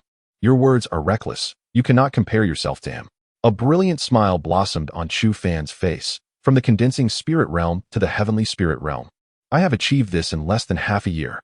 At this moment, Qinglian's body trembled once more, her face instantly reflecting an expression of disbelief. She abruptly turned around, her eyes sparkling with brilliance as she fixed her gaze intently on Chu Fan. After a prolonged silence, she took a deep breath. Eventually, Qinglian slowly lowered her gaze. "Let us speak again when you have grown to the 5th level of prowess." By the age of 20, he had already become a formidable master in the Yin-Yang realm. Chu Fan smiled gently. "Elder Qinglian, I am merely 17 and a half. Taking a breath, Qinglian continued, "If you seek vengeance, then you must demonstrate your true capabilities. I shall observe you during the selection of the battle hall in 3 months. Should you fail to gain entry into the battle hall, all else will merely be a figment of your imagination." Chapter 89. I simply wish to render you defunct. As Chu Fan departed from the premises, he spotted Zhou Wanqing, her visage etched with urgency, standing not far away. A peculiar expression crossed his face. "What is amiss?" Zhou Wanqing hastened toward him, scrutinizing him from head to toe. Upon confirming his well-being, she exhaled a sigh of relief, albeit with a hint of reproach. "Hey, why didn't you inform me that you had a confrontation with Zhou Yang?" Chu Fan cast her a sidelong glance. "If it weren't for your dear friend, would I have invited such trouble upon myself? Well, I came with good intentions to check on you. And this is your attitude?" "Humph." Zhou Wanqing, in a huff, stamped her foot. Chu Fan, exasperated, shrugged his shoulders. All right, I concede my fault." Zhou Wanqing, with a touch of pride, nodded before her eyes sparkled with mischief. "I've heard that Hongyun Tower has introduced a new dish that is quite delectable. Shall we go and sample it together?" Chu Fan, his forehead lined with exasperation, replied, "I must say, as a mid-level cultivator, can you not maintain a semblance of decorum? With the time you spend on such frivolities, you might as well devote it to further cultivation." Zhou Wanqing shot him a disdainful glance. "Oh please, you need not treat me to anything. Come, let us go." With that, she seized his hand and led him outside, leaving Chu Fan with a face full of helplessness, lamenting the misfortune of having entangled himself with such a lively spirit. The Xian sect is situated in the northeastern part of Xian City, where the spiritual energy is most concentrated, making it a natural sanctuary for cultivation. The city surrounding the Xian sect is exceptionally prosperous, ranking among the most magnificent metropolises in the entire eastern Xian continent. Countless wandering cultivators and disciples from various prominent families converge here, residing year-round. With the abundance of strong individuals, conflicts are inevitable. Had it not been for the Xian sect's annual suppressive measures, Xian City would have descended into chaos long ago. Although the city appears tranquil and serene, everyone knows that even the most innocuous-looking individual may be a disciple of a formidable family. In this place, where a lang of characters exists, one must remain vigilant even in slumber. Wow, this place is immense. It's even larger than the imperial capital of our great Zhou dynasty. Zhou Wanqing exclaimed, her enthusiasm palpable as she explored her surroundings with unabashed excitement. Chu Fan, intrigued, observed the bustling environment. This was his first venture into the city since his arrival in this world. After enduring 6 months of hardship, a well-deserved respite was in order. Having set aside their burdens, the two indulged in a carefree day of exploration. By evening, Zhou Wanqing was so fatigued that she could hardly lift her legs as they finally found respite at Hongyun Tower. "Waiter, bring forth your finest delicacies. I am so famished I could devour an entire cow." After downing a whole pot of tea, Zhou Wanqing waved her hand extravagantly, prompting the waiter to respond with a grin. "Can you truly consume all of this? Aren't you concerned about gaining weight?" Chu Fan remarked, rolling his eyes. Zhou Wanqing playfully kicked him, retorting, "You talk too much." Humph. Not wishing to engage further, Chu Fan's attention was drawn to the animated discussions around them. "Hey, Wan Miao Temple is set to host the Wan Miao Flower Festival tomorrow night. Who do you think will receive an invitation this time?" The first to receive the invitation was a disciple of the Xuanzong. For over 3 centuries, the Wan Miao Temple has maintained a close relationship with the Xuanzong. Were it not for the support of the Xuanzong, the women of Wan Miao Temple would have likely been plundered long ago. Indeed, those women possess an extraordinary allure. It is said that anyone who spends a single night in their chambers is guaranteed to soar in prowess, becoming an unparalleled genius. How remarkable is that? However, it must be noted that they only attract exceptional talents. Only disciples who are at least at the level of the 5 direct disciples of the Xuanzong are eligible to receive an invitation. Those fortunate enough to spend a night with these women are truly the elite of the sect. Upon hearing this, Chu Fan's interest was piqued. After all, such matters hold a profound allure for any man. I have also heard a legend that suggests the courtesans of Wan Miao Temple possess a unique technique. By engaging with them, one can instantaneously enhance their physical constitution and absorb vast amounts of spiritual energy, propelling them to higher realms. Yes, I have heard such rumors as well, but I have something even more sensational. It is said that each individual allowed into the courtesan's chamber is summoned the next day to the main hall of Wan Miao Temple, where they are required to pour their essence into a bronze cauldron inscribed with the characters Yin Huang. The meaning of this remains a mystery. Upon hearing this, Chu Fan trembled, abruptly rising and rushing toward the speaker, his eyes ablaze with intensity as he fixed his gaze upon the person. "Is what you said true?" The individual was taken aback, feeling a surge of irritation. "What does it matter to you if it's true or false? With your kind of disposition, do you even think you can attend the Wan Miao flower gathering? You should reflect on your own character. I ask you, is it true or false?" Chu Fan's eyes were filled with a terrifying ferocity, causing the person to falter. "I only heard it from others. How would I know if it's true or not?" After taking a deep breath and calming his thoughts, Chu Fan returned to Zhou Wanqing's side. "Hey, you're not also considering the courtesan, are you?" Zhou Wanqing asked, somewhat displeased. Chu Fan hesitated for a moment. "I have my reasons for going." "You have no reason at all. You simply find her beautiful. Are there any good qualities among those women? Who knows how many men they've been with? What are you thinking, wanting to consume someone else's leftovers?" Zhou Wanqing exclaimed with irritation, causing the surrounding voices to fall silent, all eyes fixated on her. At that moment, a young man clad in opulent attire stood up, wearing a disdainful expression. "You're just openly envious. How do you know if she is not virtuous? Making baseless accusations without evidence is reckless. Indeed, do you think so highly of yourself? You only cling to those more impressive than you, willing to compromise yourself for a moment of pleasure. Who are you to judge others?" With someone like you, I wouldn't even consider it if offered freely." The cruel taunts from those around made Zhou Wanqing flustered, tears welling in her eyes. Chu Fan inhaled deeply, rising with a cold demeanor etched upon his face. Who was the scoundrel that just spoke? Step forward. Although he held no particular fondness for Zhou Wanqing, they were still friends. With Zhou Wanqing subjected to such humiliation, he would be unworthy of the title of a man if he remained silent. The young man let out a mocking laugh and declared, "What I said. What of it? Do you wish to strike me? Go ahead, try to lay a finger on me today." Chu Fan slowly turned his head to regard him, a cold smile curling at the corners of his mouth. "I have no intention of striking you. My only desire is to incapacitate you." Upon his words, a chorus of laughter erupted around them, each face adorned with scorn, as more offensive insults followed. Chapter 90. Targeting the Wang family, the young man erupted into a boisterous laugh, his face adorned with an air of extreme arrogance. "You wish to cripple me?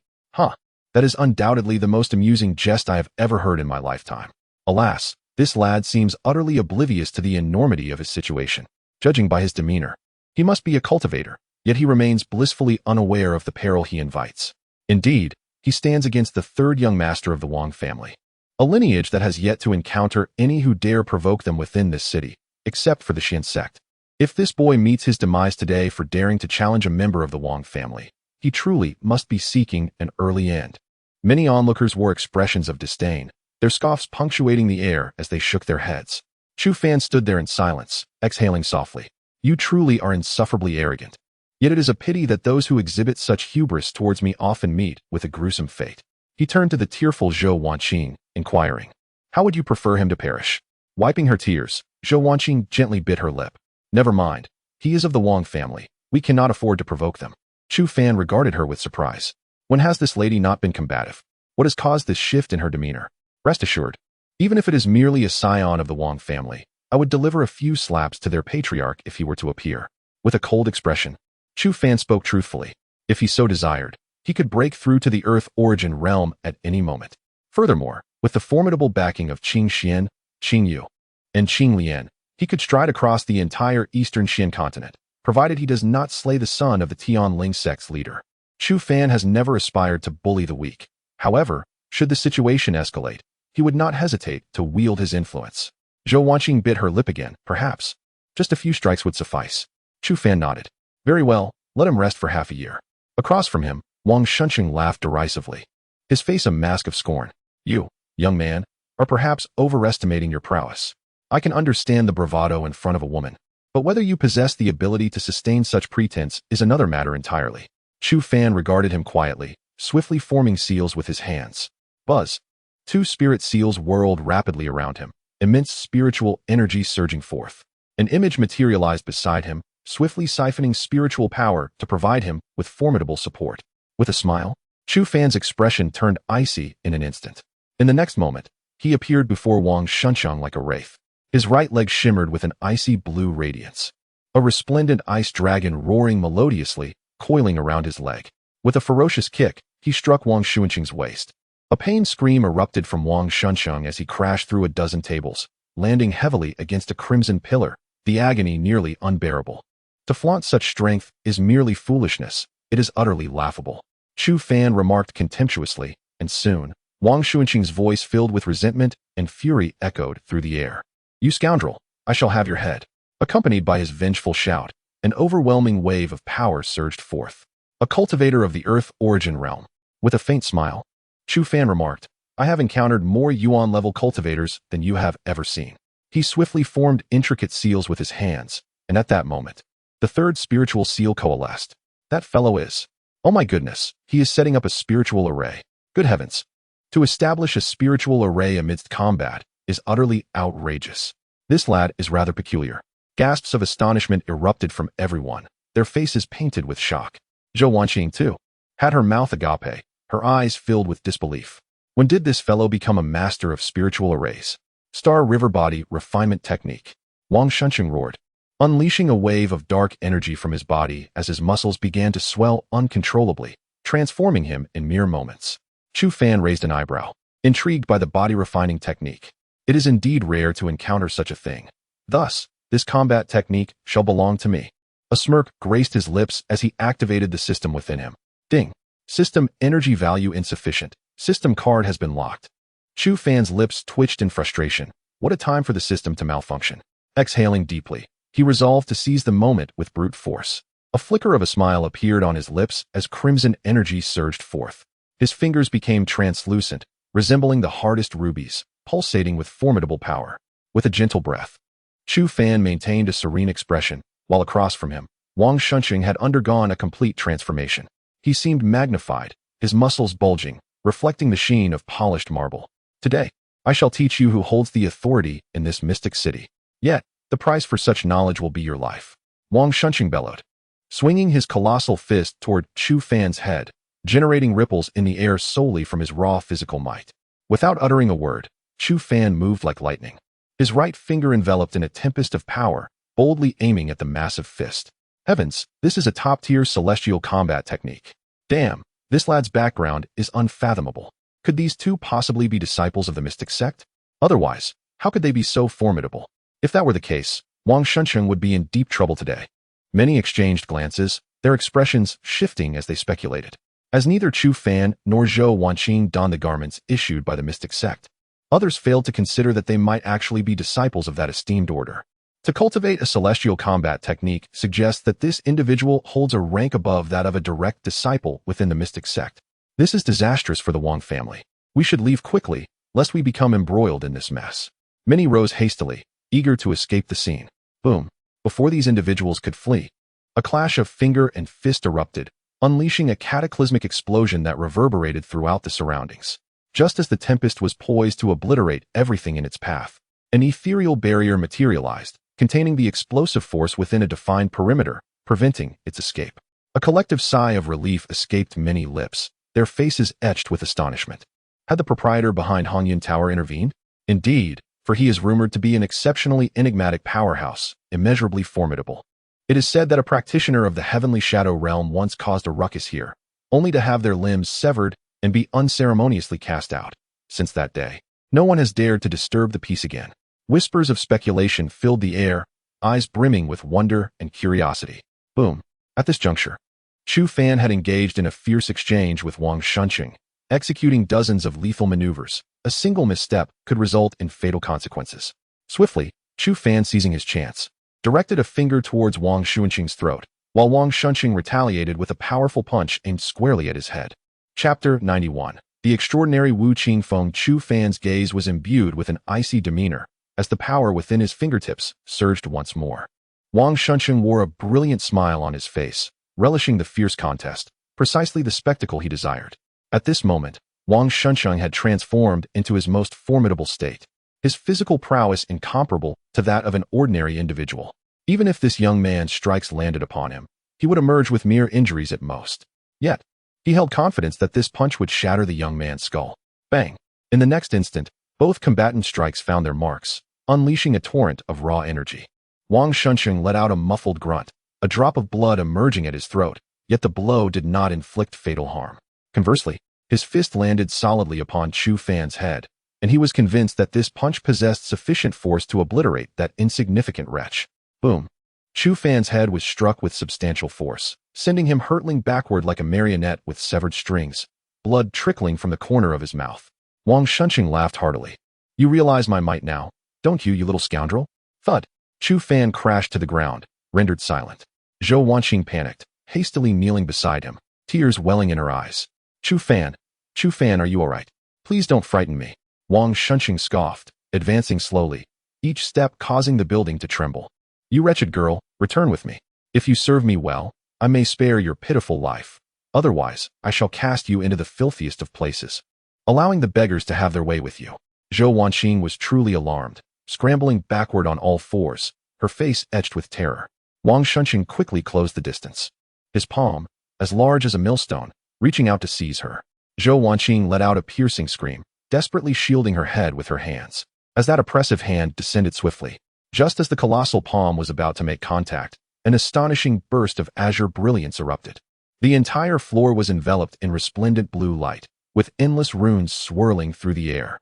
Wang Shunqing's expression shifted abruptly as he beheld the previously unconscious Chu Fan standing behind him, a mocking smile adorning his face. I was merely testing your mettle. All my prior attacks were but a facade, a prelude to prepare for my spirit array. You, foolish one, have truly fallen for it. Since this is the case, allow me to demonstrate the might of this ice arrow array. With a decisive gesture, he conjured forth countless ice arrows, accompanied by a resonant hum, their terrifying sharpness piercing through the very fabric of space. Wang Shunqing's countenance darkened, and with a furious roar, he swatted his palm towards Chu Fan. You are finished, perish. Chu Fan uttered a soft command, then extended his hand, lightly gesturing with his right finger. Buzz! The multitude of ice arrows transformed into streaks of light, hurtling fiercely towards Wang Shunqing. He yelled wildly, his hardened palm shattering the ice arrows one after another. However, for every arrow he destroyed, even more pierced through his defenses, brutally impaling his body. Puff, puff, puff. The relentless sound of tearing pierced the air at that moment. Wang Shunqing's anguished screams echoed throughout the building. Blood splattered from his body, staining the walls with crimson. Countless icy arrows had penetrated his flesh, exploding within him. With a sickening splatter, Wang Shunqing expelled a mouthful of blood, staggering as the formidable strength he once possessed dissipated entirely. After a brief interval, the icy arrows gradually vanished, and the spiritual formation beneath his feet slowly dissolved into shimmering motes of light. Wang Shunqing's towering figure, standing nearly 10 feet tall, trembled momentarily before crashing to the ground, causing the furniture around him to jolt violently. Witnessing this scene, many stood frozen, their faces awash with disbelief. This was truly terrifying, was it not? Their gazes towards Chu Fan were filled with sheer terror. Was this individual a disciple of the Xuanzong? Why had they never heard of him before? They wondered. But the displayed power was overwhelmingly formidable. He had effortlessly dispatched a practitioner of the Earth origin realm. My goodness, this boy must never be provoked again. He is far too fearsome. Meanwhile, Zhou Wanqing, seated on the ground with tear-streaked cheeks, was also bewildered, her expression one of confusion as she surveyed her surroundings. What had just transpired? Chu Fan took a deep breath, his expression cold. Who had dared to insult her just now? They should step forward. If I find them, their fate will be worse than his. As his gaze swept over the crowd, those present hurriedly retreated a step, fear etched on their faces. Ah, little one. That will suffice. Grant me a favor and let this incident rest for today. At this moment, a middle-aged man clad in a pristine green robe approached slowly, exuding an ethereal presence reminiscent of a celestial being. Chu Fan's demeanor shifted slightly as he regarded the man. And you are? Oh, I am Wu Qingfeng, the proprietor of Hanyun Tower, he replied with a smile. I merely run a small business. If you were to destroy my establishment, I would be left to face the harsh winds of the Northwest. The man chuckled, prompting a flicker of realization in Chu Fan's mind. Was that barrier of power you're doing? The man shrugged. Well, let us consider this matter closed. To all the friends present today, this meal is on me. A collective sigh of relief escaped the others as they managed to force smiles and exchanged a few pleasantries before hastily departing. They could not bear to remain in the presence of such a terrifying figure. Taking a deep breath, Chu Fan helped Zhou Wanqing to her feet and regarded the middle-aged man with quiet intensity. Ah, little one, allow me to introduce myself. I am Wu Qingfeng, the steward here. Chu Fan nodded. From the Xuanzong, I am Chu Fan. Wu Qingfeng's face displayed astonishment. You are Chu Fan. The esteemed elder has heard of you? Indeed. Not merely heard. Your name resonates like thunder across the land. Wu Qingfeng chuckled, to which Chu Fan merely shrugged in response. Are you interested in attending the Wan Miao Flower Festival tomorrow? Wu Qingfeng inquired suddenly, catching Chu Fan off guard. The meaning of senior is. The middle-aged man smiled, a glimmer of cold light flashing in his eyes. If you participate, as long as you deal with Li Tong, I can offer you a most satisfactory reward. Chu Fan remained unmoved. The Li family is also a prominent clan in Xian City. Why would I provoke them for no reason? Wu Qingfeng paused for a moment. I can help you obtain the complete version of the Star River Dominance technique. A semi-spiritual level martial art. Chu Fan fixed his gaze upon him. Is this truly the case? A promise of utmost sincerity. Observing the seriousness on Wu Qingfeng's face, a smile also graced Chu Fan's countenance. Very well, may our collaboration be enjoyable. Wu Qingfeng laughed, letting out a breath, the brilliance in his eyes becoming somewhat more complex. Chapter 92. The Gathering of Marvelous Blossoms. As Chu Fan emerged from the dwelling, the sky was adorned with a tapestry of stars. He gazed upward, a sense of wistfulness enveloping him. It had been far too long since he last beheld the celestial expanse. At that moment, Zhou Wanqing bit her lip, a hint of sweetness gracing her countenance. Why did you go to such lengths to defend my honor today? Chu Fan exhaled deeply. I would have done the same for anyone else. Zhou Wanqing shot him a fierce glare, retorting, so you would risk everything for me, huh? Chu Fan shrugged, bemused by her rapid change in demeanor. Where shall we go now? How about a stroll by the lakeside? Zhou Wanqing proposed with a smile. But Chu Fan shook his head. I must return to my training. I need to grow stronger swiftly. A shadow of melancholy crossed Zhou Wanqing's face. Is it really worth it for Hanyi? There are countless women in the world who surpass her in beauty. Why have you chosen her? What is it that I lack? With a gentle smile, Chu Fan replied, You are wonderful, but my heart belongs to Hanyi. Zhou Wanqing's eyes glistened with unshed tears as she fiercely stepped on his foot and, covering her face, ran away. Chu Fan grimaced, rolling his eyes as he sighed and shook his head, making his way back to his quarters. The following morning, Chu Fan slowly opened his eyes. Tranquility etched upon his features. The gathering of marvelous blossoms was indeed intriguing. Upon stepping out of the thatched hut, he spotted Qing Xian waiting for him outside. Be mindful of the invitation to the gathering. Do not bring shame upon me, Qing Xian said coolly, tossing a beautifully crafted token to him before entering the hut. Chu Fan clicked his tongue, appreciating the advantage of having a master. Thank you, master, he said with a cheerful grin, departing in earnest towards the lakeside. Wanling Lake, situated in the southern part of Xian City, was vast, rivaling the sea itself. By the time Chu Fan arrived, throngs of people had already gathered, numbering in the tens of thousands around the lake. The cacophony of voices filled the air, creating a vibrant atmosphere. From a vantage point, he beheld a dozen exquisitely adorned flower boats drifting serenely in the center of the lake. Surely, those are the flower boats of the immortal maiden of the marvelous temple? He mused. Indeed, to secure even one of those boats would be a blessing from a previous life. He sighed, recognizing that such aspirations were beyond his reach. Have you heard? The Xianling sect Zuanlingzi is coming.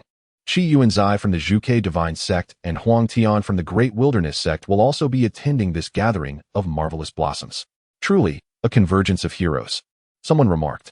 Each of them is a prodigious talent. Their current realms are heights we may never attain, another added. Upon hearing their discussions, Chu Fan took a deep breath. These individuals were indeed exceptional. Zuan Lingzi from the Xian sect has quite the reputation, he reflected, and Jiang Shan, a direct disciple of the Xian sect, is merely 21, yet already a formidable figure at the 7th star of the Earth origin realm. Even among the 5 meridians, one could be considered an outstanding figure. The others are also super geniuses from various sects, all possessing strength above the 5 stars of the Earth origin realm, with Xian Lingzi having even reached the pinnacle of the Earth origin realm. The prowess of these individuals is indeed awe-inspiring. However, for Chu Fan, eliminating them would merely require some clever strategies. He exhaled, circled the lake, and confirmed the presence of an enormous spiritual formation. Should any nefarious individuals dare to cause trouble here, they would likely be obliterated in an instant. As evening descended, the sun hung low, casting golden and crimson rays upon the clouds, creating a breathtaking scene.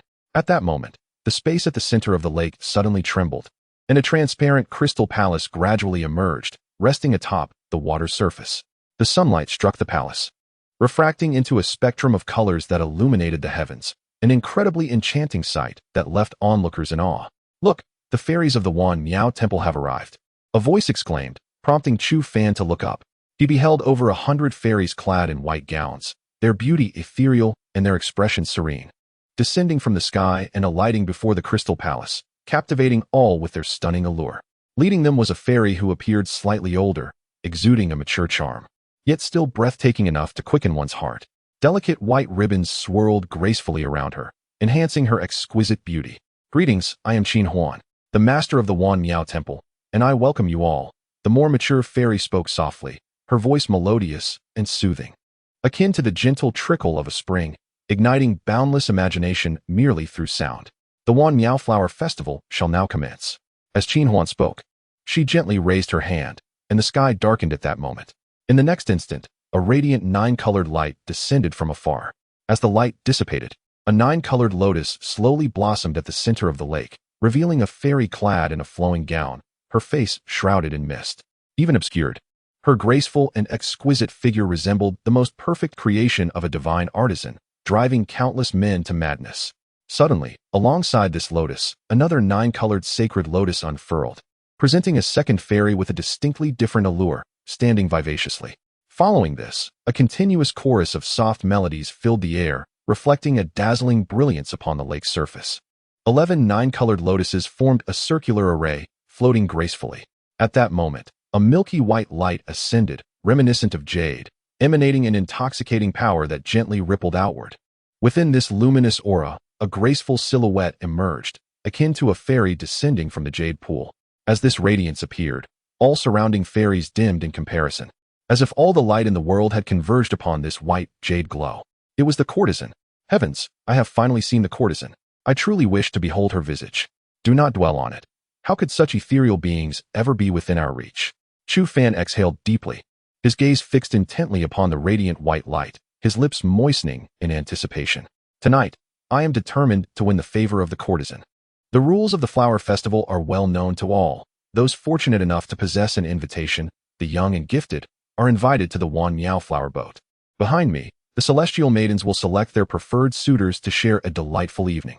Qin Huan spoke, and Chu Fan, taking a deep breath, wore a serene smile as he turned and stepped towards the magnificent vessel at the heart of the lake.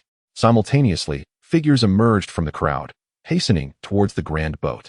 The Wan Miao Flower Festival has officially commenced. Chapter 93.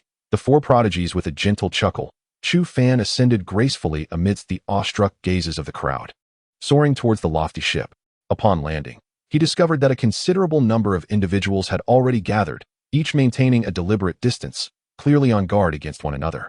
It was evident that all aboard this vessel were adversaries, and at any moment, a battle could erupt. There were no allies here, only rivals. As Chu Fan descended, many furrowed their brows. They had never encountered this individual before. Typically, they had heard of any formidable opponent with even a modicum of renown. Yet this stranger was a complete enigma to them. Noticing the scrutiny from the others, Chu Fan merely cast a cursory glance at the assembly, opting for silence. Shortly thereafter, a congregation of 40 to 50 individuals had amassed on the ship. Each radiated a potent aura, their expressions stoic, unmistakably the young elites from various prominent families. Suddenly, a surge of overwhelming power swept through the air, heralding the arrival of a formidable figure. Clad in pure black armor, he strode with a robust physique and an audacious gaze, reminiscent of a celestial deity descending upon the earth. Exuding an oppressive force that compelled the crowd to part and reveal a clear path, their faces betraying a mixture of awe and trepidation. It was the renowned figure from the Great Wilderness sect, Huang Tian. After a calm appraisal of this individual, Chu Fan chose to remain silent, standing aside with his eyes cast downward, lost in thought. Moments later, a figure clad in white appeared, accompanied by a gentle, melodic laugh. Though devoid of overwhelming spiritual power, the aura that enveloped him communicated an unmistakable authority that left the onlookers acutely aware of their own insignificance in his presence. He was Xianlingzi from the Tianling sect. Soon after, two more prominent figures arrived, Qiuanzi from the Zhuke Divine sect and Jiangshan from the Xin sect. The four stood side by side, their combined presence exuding such a formidable force that it instantly overwhelmed the 30 to 40 individuals before them. Heavens! Could these truly be the strongest among the younger generation of the Eastern Xin continent? Indeed, their unparalleled elegance and bearing merited the title of Prodigy. Many whispered amongst themselves, their eyes shimmering with admiration, fixated on the quartet. At that moment, Huang Tian surveyed the surroundings, his voice resonating like distant thunder. "Who is Chu Fan? Step forward." Upon hearing his call, a tremor of apprehension rippled through the crowd, and they silently mourned for the unfortunate soul now singled out. Huang Tian was known for his tyrannical nature, dismissive of all others, yet his formidable strength rendered him nearly unmatched, save for the superlative talents of the other four sections. His temperament was notoriously fierce and ruthless. He had once flayed a man alive, subjecting him to 7 days and nights of agony before death finally claimed him, an act of sheer brutality. The one being called forth today, it seemed, was unlikely to see another sunrise. Chu Fan, taken aback, pondered the reason for Huang Tian's focus on him. With a measured step forward, he maintained a serene expression, declaring, "I am he." In that instant, Huang Tian's gaze locked onto him, and Chu Fan felt as though he were prey under the watchful eye of a ravenous tiger, poised to spring forth at any moment. In those tiger-like eyes, a hue reminiscent of blood surged forth, brimming with ferocity. "Yesterday, at Hongyan Tower. Wang Shunqing, you must understand what I am alluding to, correct?" Chu Fan chuckled lightly, realizing that the confrontation was intended for Wang Shunqing. "Excellent, there are no issues. How do you wish to proceed?" Upon his utterance, the others gasped in astonishment, followed by derisive laughter. Has this fool been rendered senseless by fear? Huh, truly a reckless soul. I wonder how resolute he will remain when stripped bare and left to the heavens. Many turned up their noses in disdain, believing him to be posturing. Huang Tian raised an eyebrow, a sinister smile creeping across his face, his countenance growing even colder.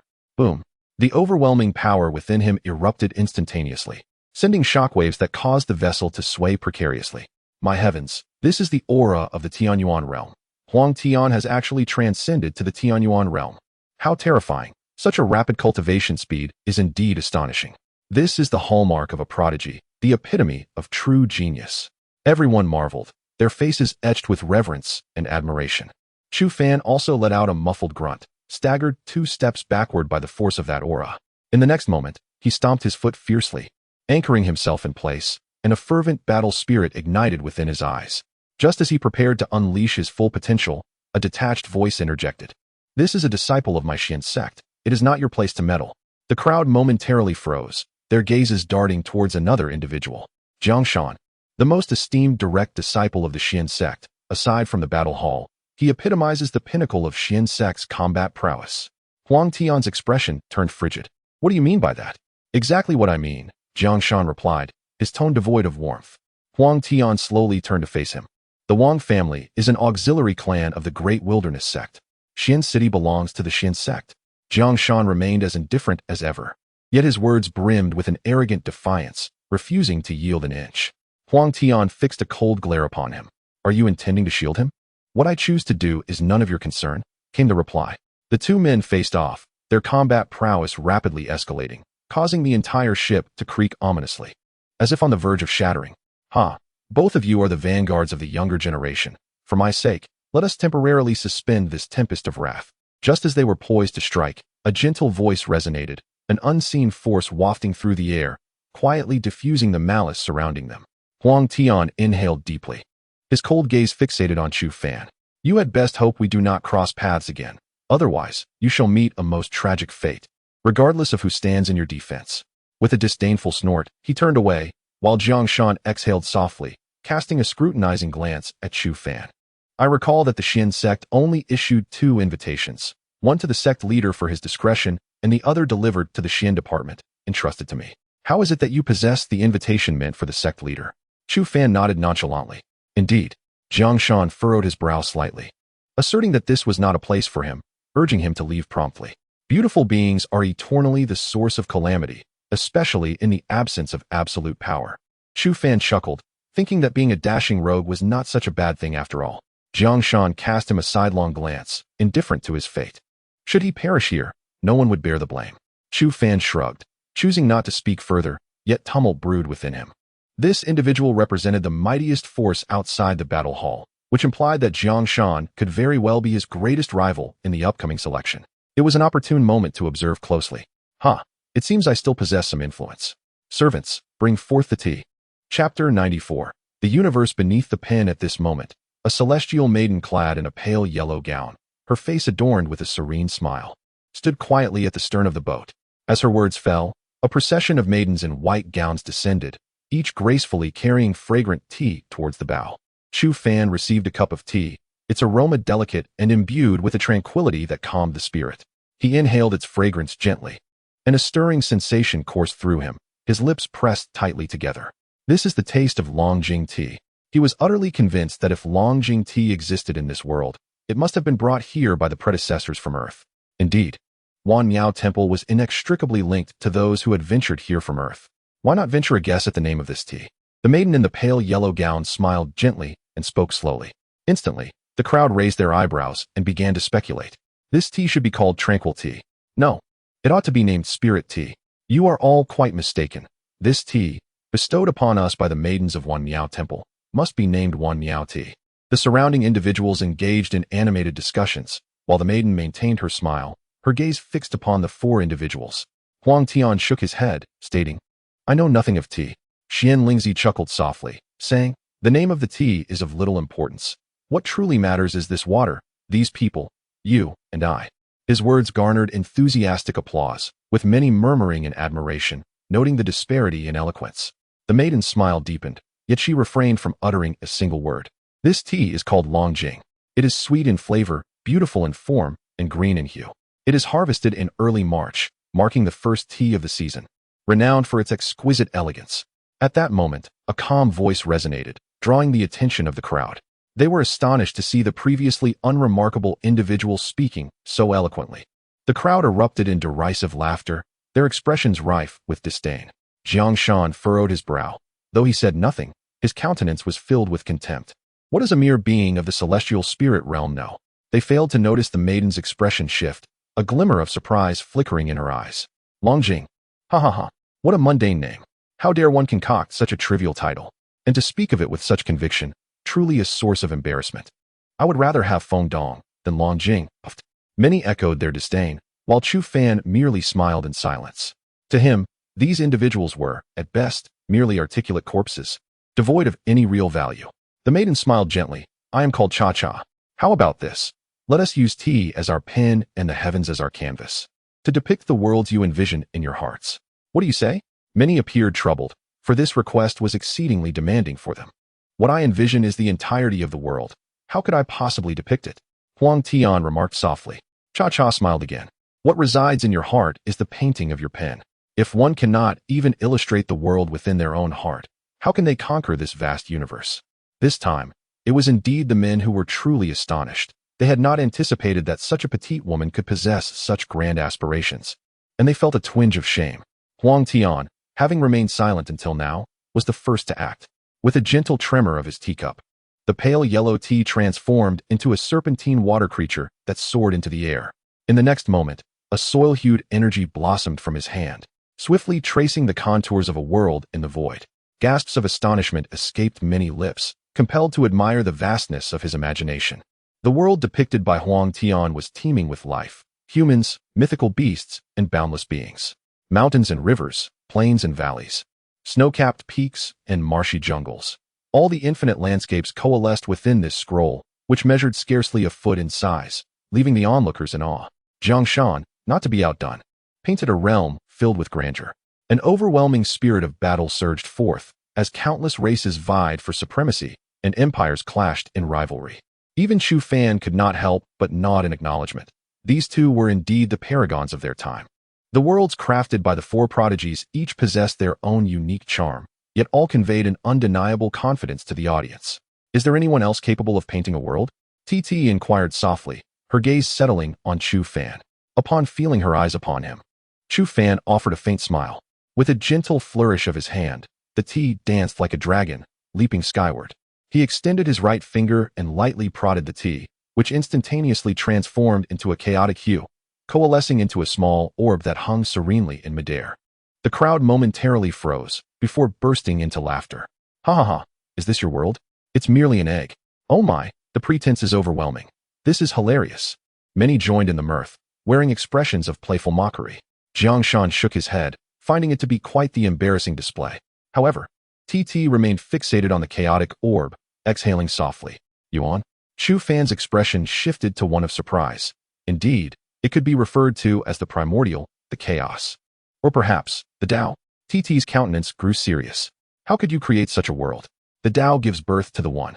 The One gives birth to the Two. Just as he finished speaking, the chaotic orb suddenly split into two. The Two gives birth to the Three. With a pop, three chaotic orbs stood side by side, interchanging in a mysterious dance.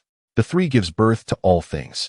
In that instant, the three chaotic orbs radiated an infinite chaos light. Astonishingly, all present witnessed the emergence of myriad spirits and entities from this chaos.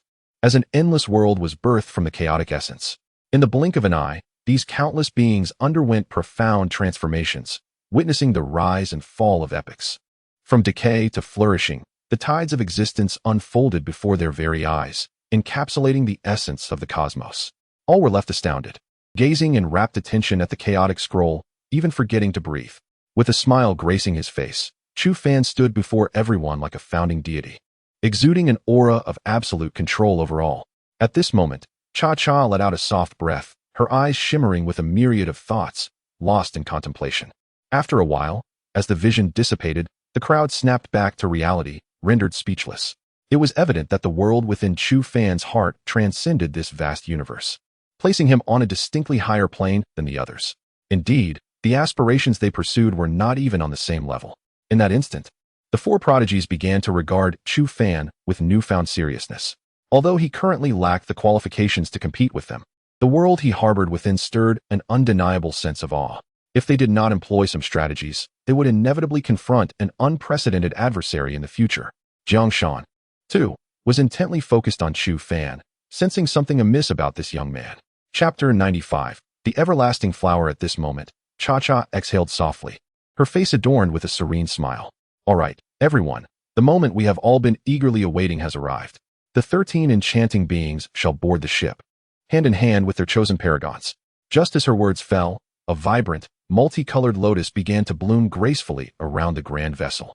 The 13 ethereal figures rose upon the lotus and descended gently. Simultaneously, the colossal ship transformed into 73 smaller boats, each carrying an individual, gently drifting at the heart of this ethereal lake. Chu Fan stood quietly on his boat, a faint smile gracing his lips as he sat cross-legged, gazing serenely at the tranquil waters, a truly splendid sight. Soon, he heard a figure approach. Turning his head, he was met with surprise. Cha-Cha. Before him stood the girl in the delicate yellow gown, a sight he had not anticipated, leaving him to shrug in resignation. So, I have been eliminated? Chu Fan's expression bore no hint of discouragement, still adorned with a subtle smile. Cha-Cha regarded him quietly. You may consider it so. Chu Fan shrugged once more. Very well, I shall not intrude. He nodded, preparing to rise and depart when Cha-Cha suddenly halted him. You were merely eliminated from this round. Chu Fan paused, a flicker of curiosity in his gaze. Are you suggesting that I may skip this segment? Cha-Cha smiled. You are quite astute. Chu Fan regarded her peculiarly. Could you enlighten me as to why? Cha-Cha offered no response, instead turning her gaze to the side. At this juncture, the 13 enchanting beings had chosen their paragons, leaving those not selected disheartened, shaking their heads as they retreated to the shore, vanishing from sight. The chosen 13 now sailed forth with their companions. drifting deeper into the lake. Because of the dragon well, because of the Tao, Cha-Cha suddenly remarked, her gaze fixed intensely upon Chu Fan, filled with earnestness. Can you tell me how you came to know of these matters? By mere coincidence, he replied. The Wanyao Monastery has stood here for 3 centuries without encountering such serendipity. I find it hard to believe. What do you surmise to be the reason? Chu Fan regarded her quietly, saying nothing.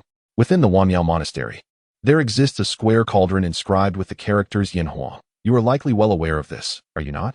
Yes, I am familiar with it. If you claim you did not come for that cauldron, I fear I would not be convinced. Cha-Cha chuckled lightly, while Chu Fan raised an eyebrow, curiosity dancing upon his lips. I am quite eager to understand why you must pour your essence into that cauldron every 5 years. Cha-Cha hesitated momentarily. That is knowledge only the sect leader possesses. Perhaps you should inquire with her. Chu Fan shook his head with a smile, exhaling softly. So, you mean to say I may directly proceed to the next discussion? Cha-Cha nodded. Do you know why this place is called the Heavenly Spirit Lake?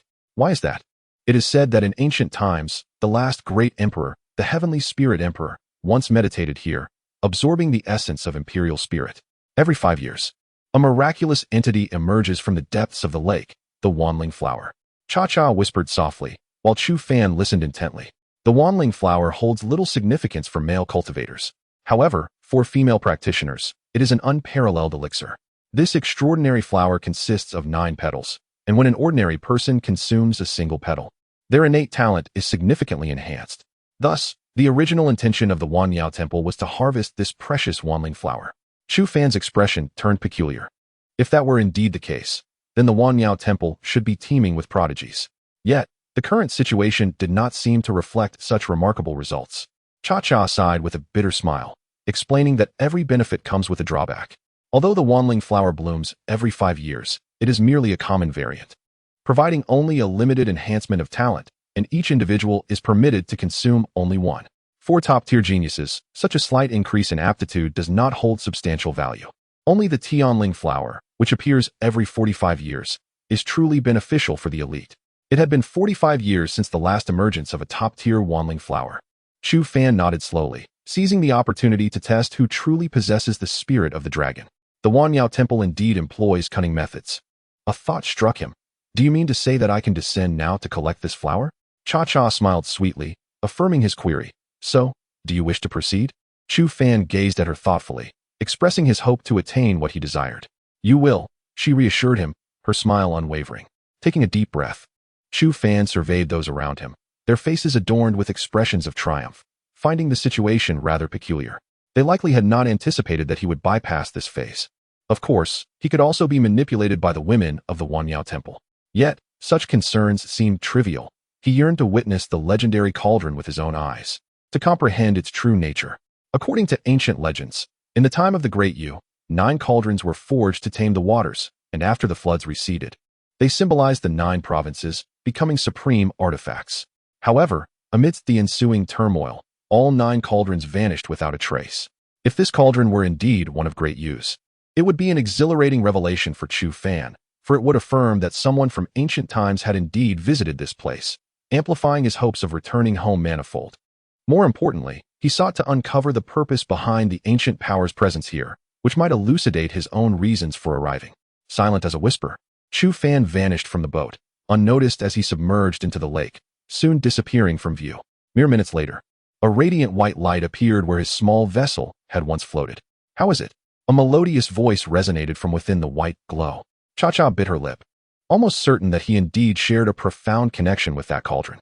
The figure within the luminescence fell silent. Yet Cha-Cha sensed her gaze fixed upon the expanse of water where Chu Fan had vanished. The guardian of the Wanling flower had awakened. Be vigilant. The figure bathed in white light uttered another phrase before gracefully departing.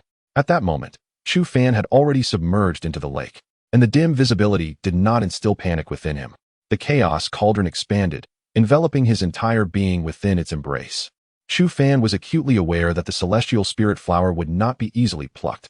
Otherwise, it would not serve as a trial for those gifted individuals. Thus, he promptly released the chaos cauldron, for nothing was more precious than his life. Soon after, he descended to a depth of 100 fathoms. At this juncture, the sounds from the lake's surface had completely vanished, and an eerie silence enveloped him, as if he had entered a realm entirely distinct from his own. Chapter 96. Guardian of the spirit flower, however, Chu Fan's nerves were stretched to their utmost limits, for he feared that the true danger was only just beginning. Suddenly, he caught sight of two blood-red lanterns flickering ominously to his left, radiating an aura of brutality and malice. A shiver ran through him, and his expression shifted dramatically. Damn! An 8th-level beast.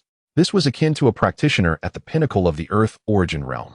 No wonder the people from the Wan Miao Monastery did not come themselves. Such a formidable beast would pose a considerable challenge, even for a practitioner at the initial stage of the heavenly origin realm.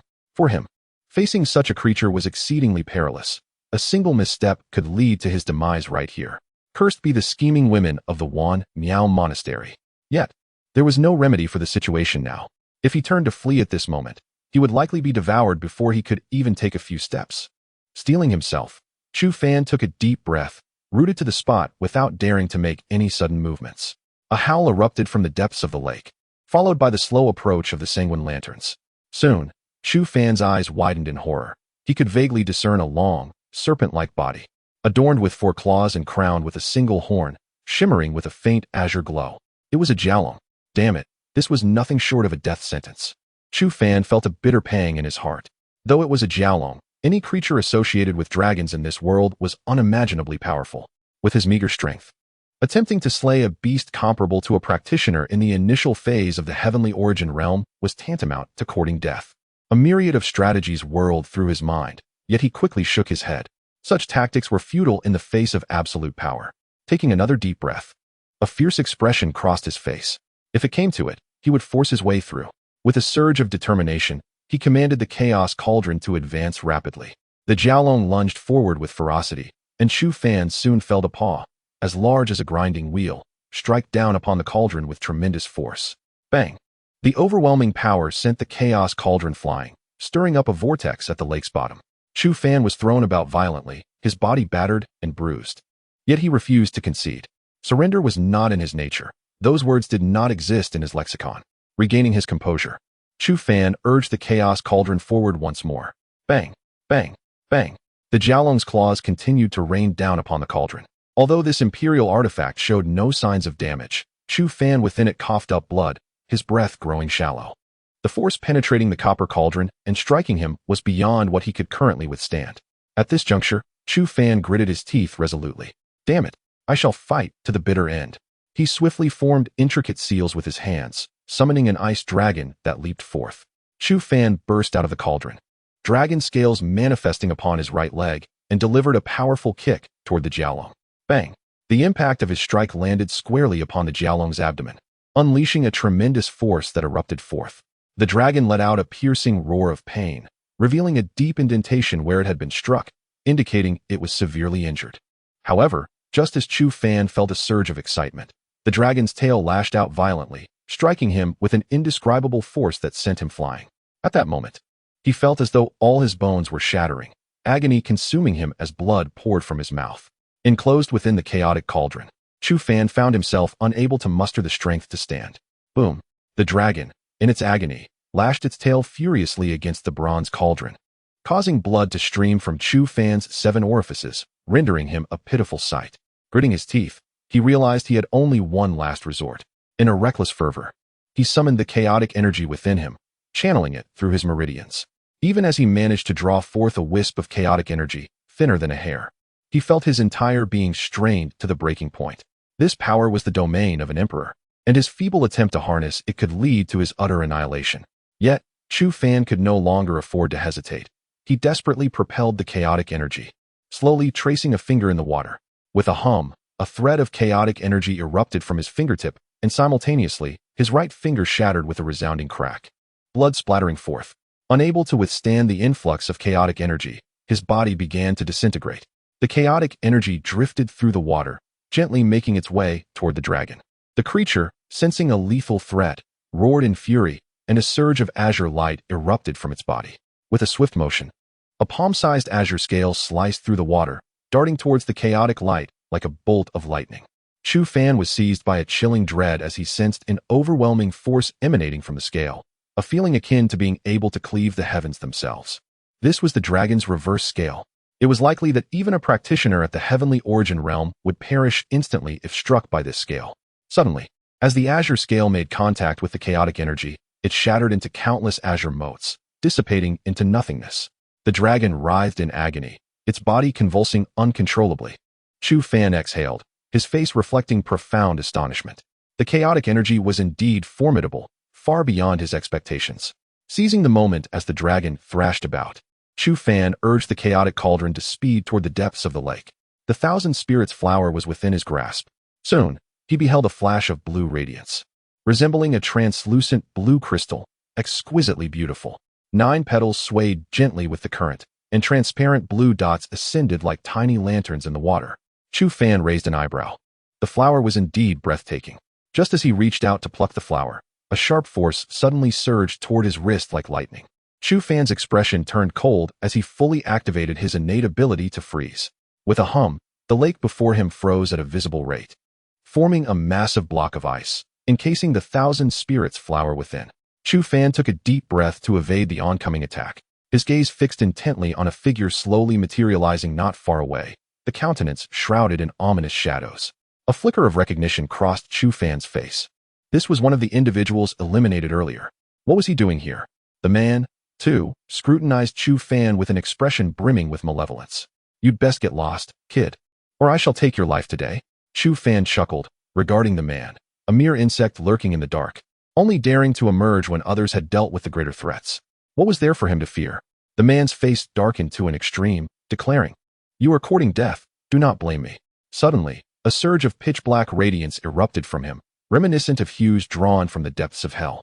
Exuding an aura of unfathomable dread, Chu Fan furrowed his brow, a 6-star practitioner of the Earth origin realm.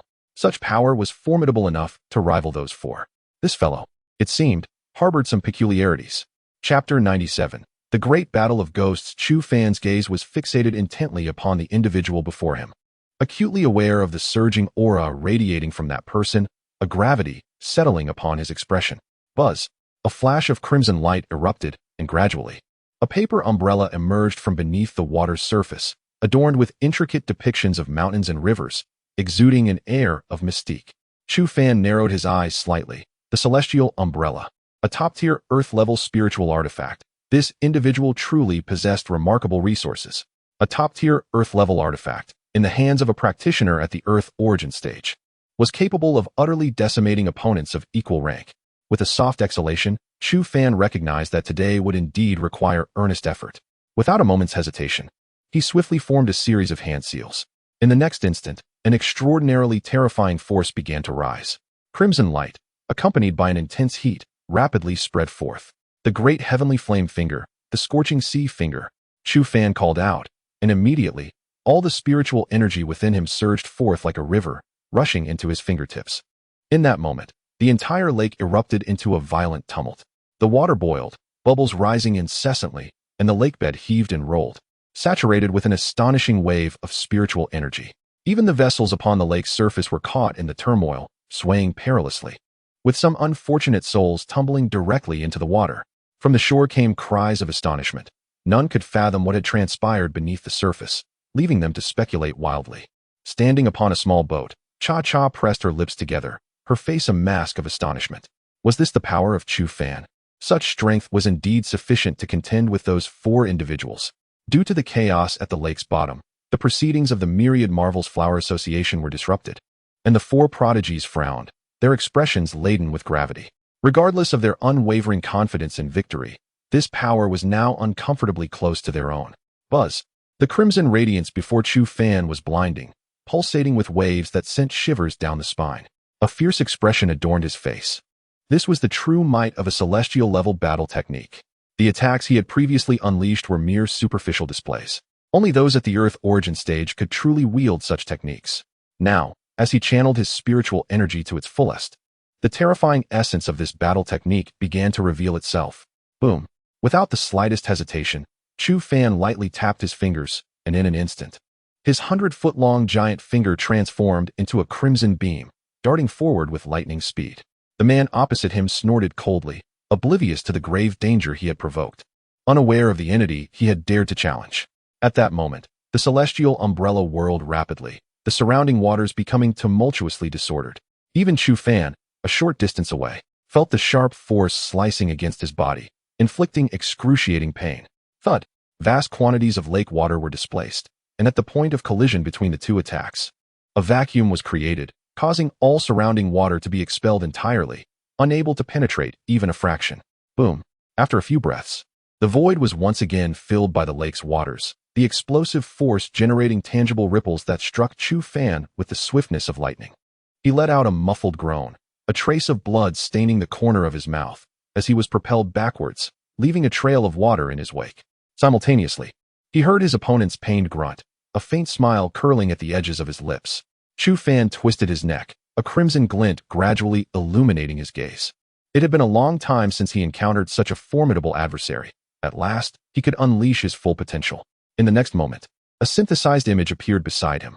Unrelenting spiritual energy surged into his being, and Chu Fan licked his lips, exhaling deeply before slowly closing his eyes. Buzz! Within mere minutes, a spiritual seal sprang to life at his fingertips, dancing around them like ethereal sprites.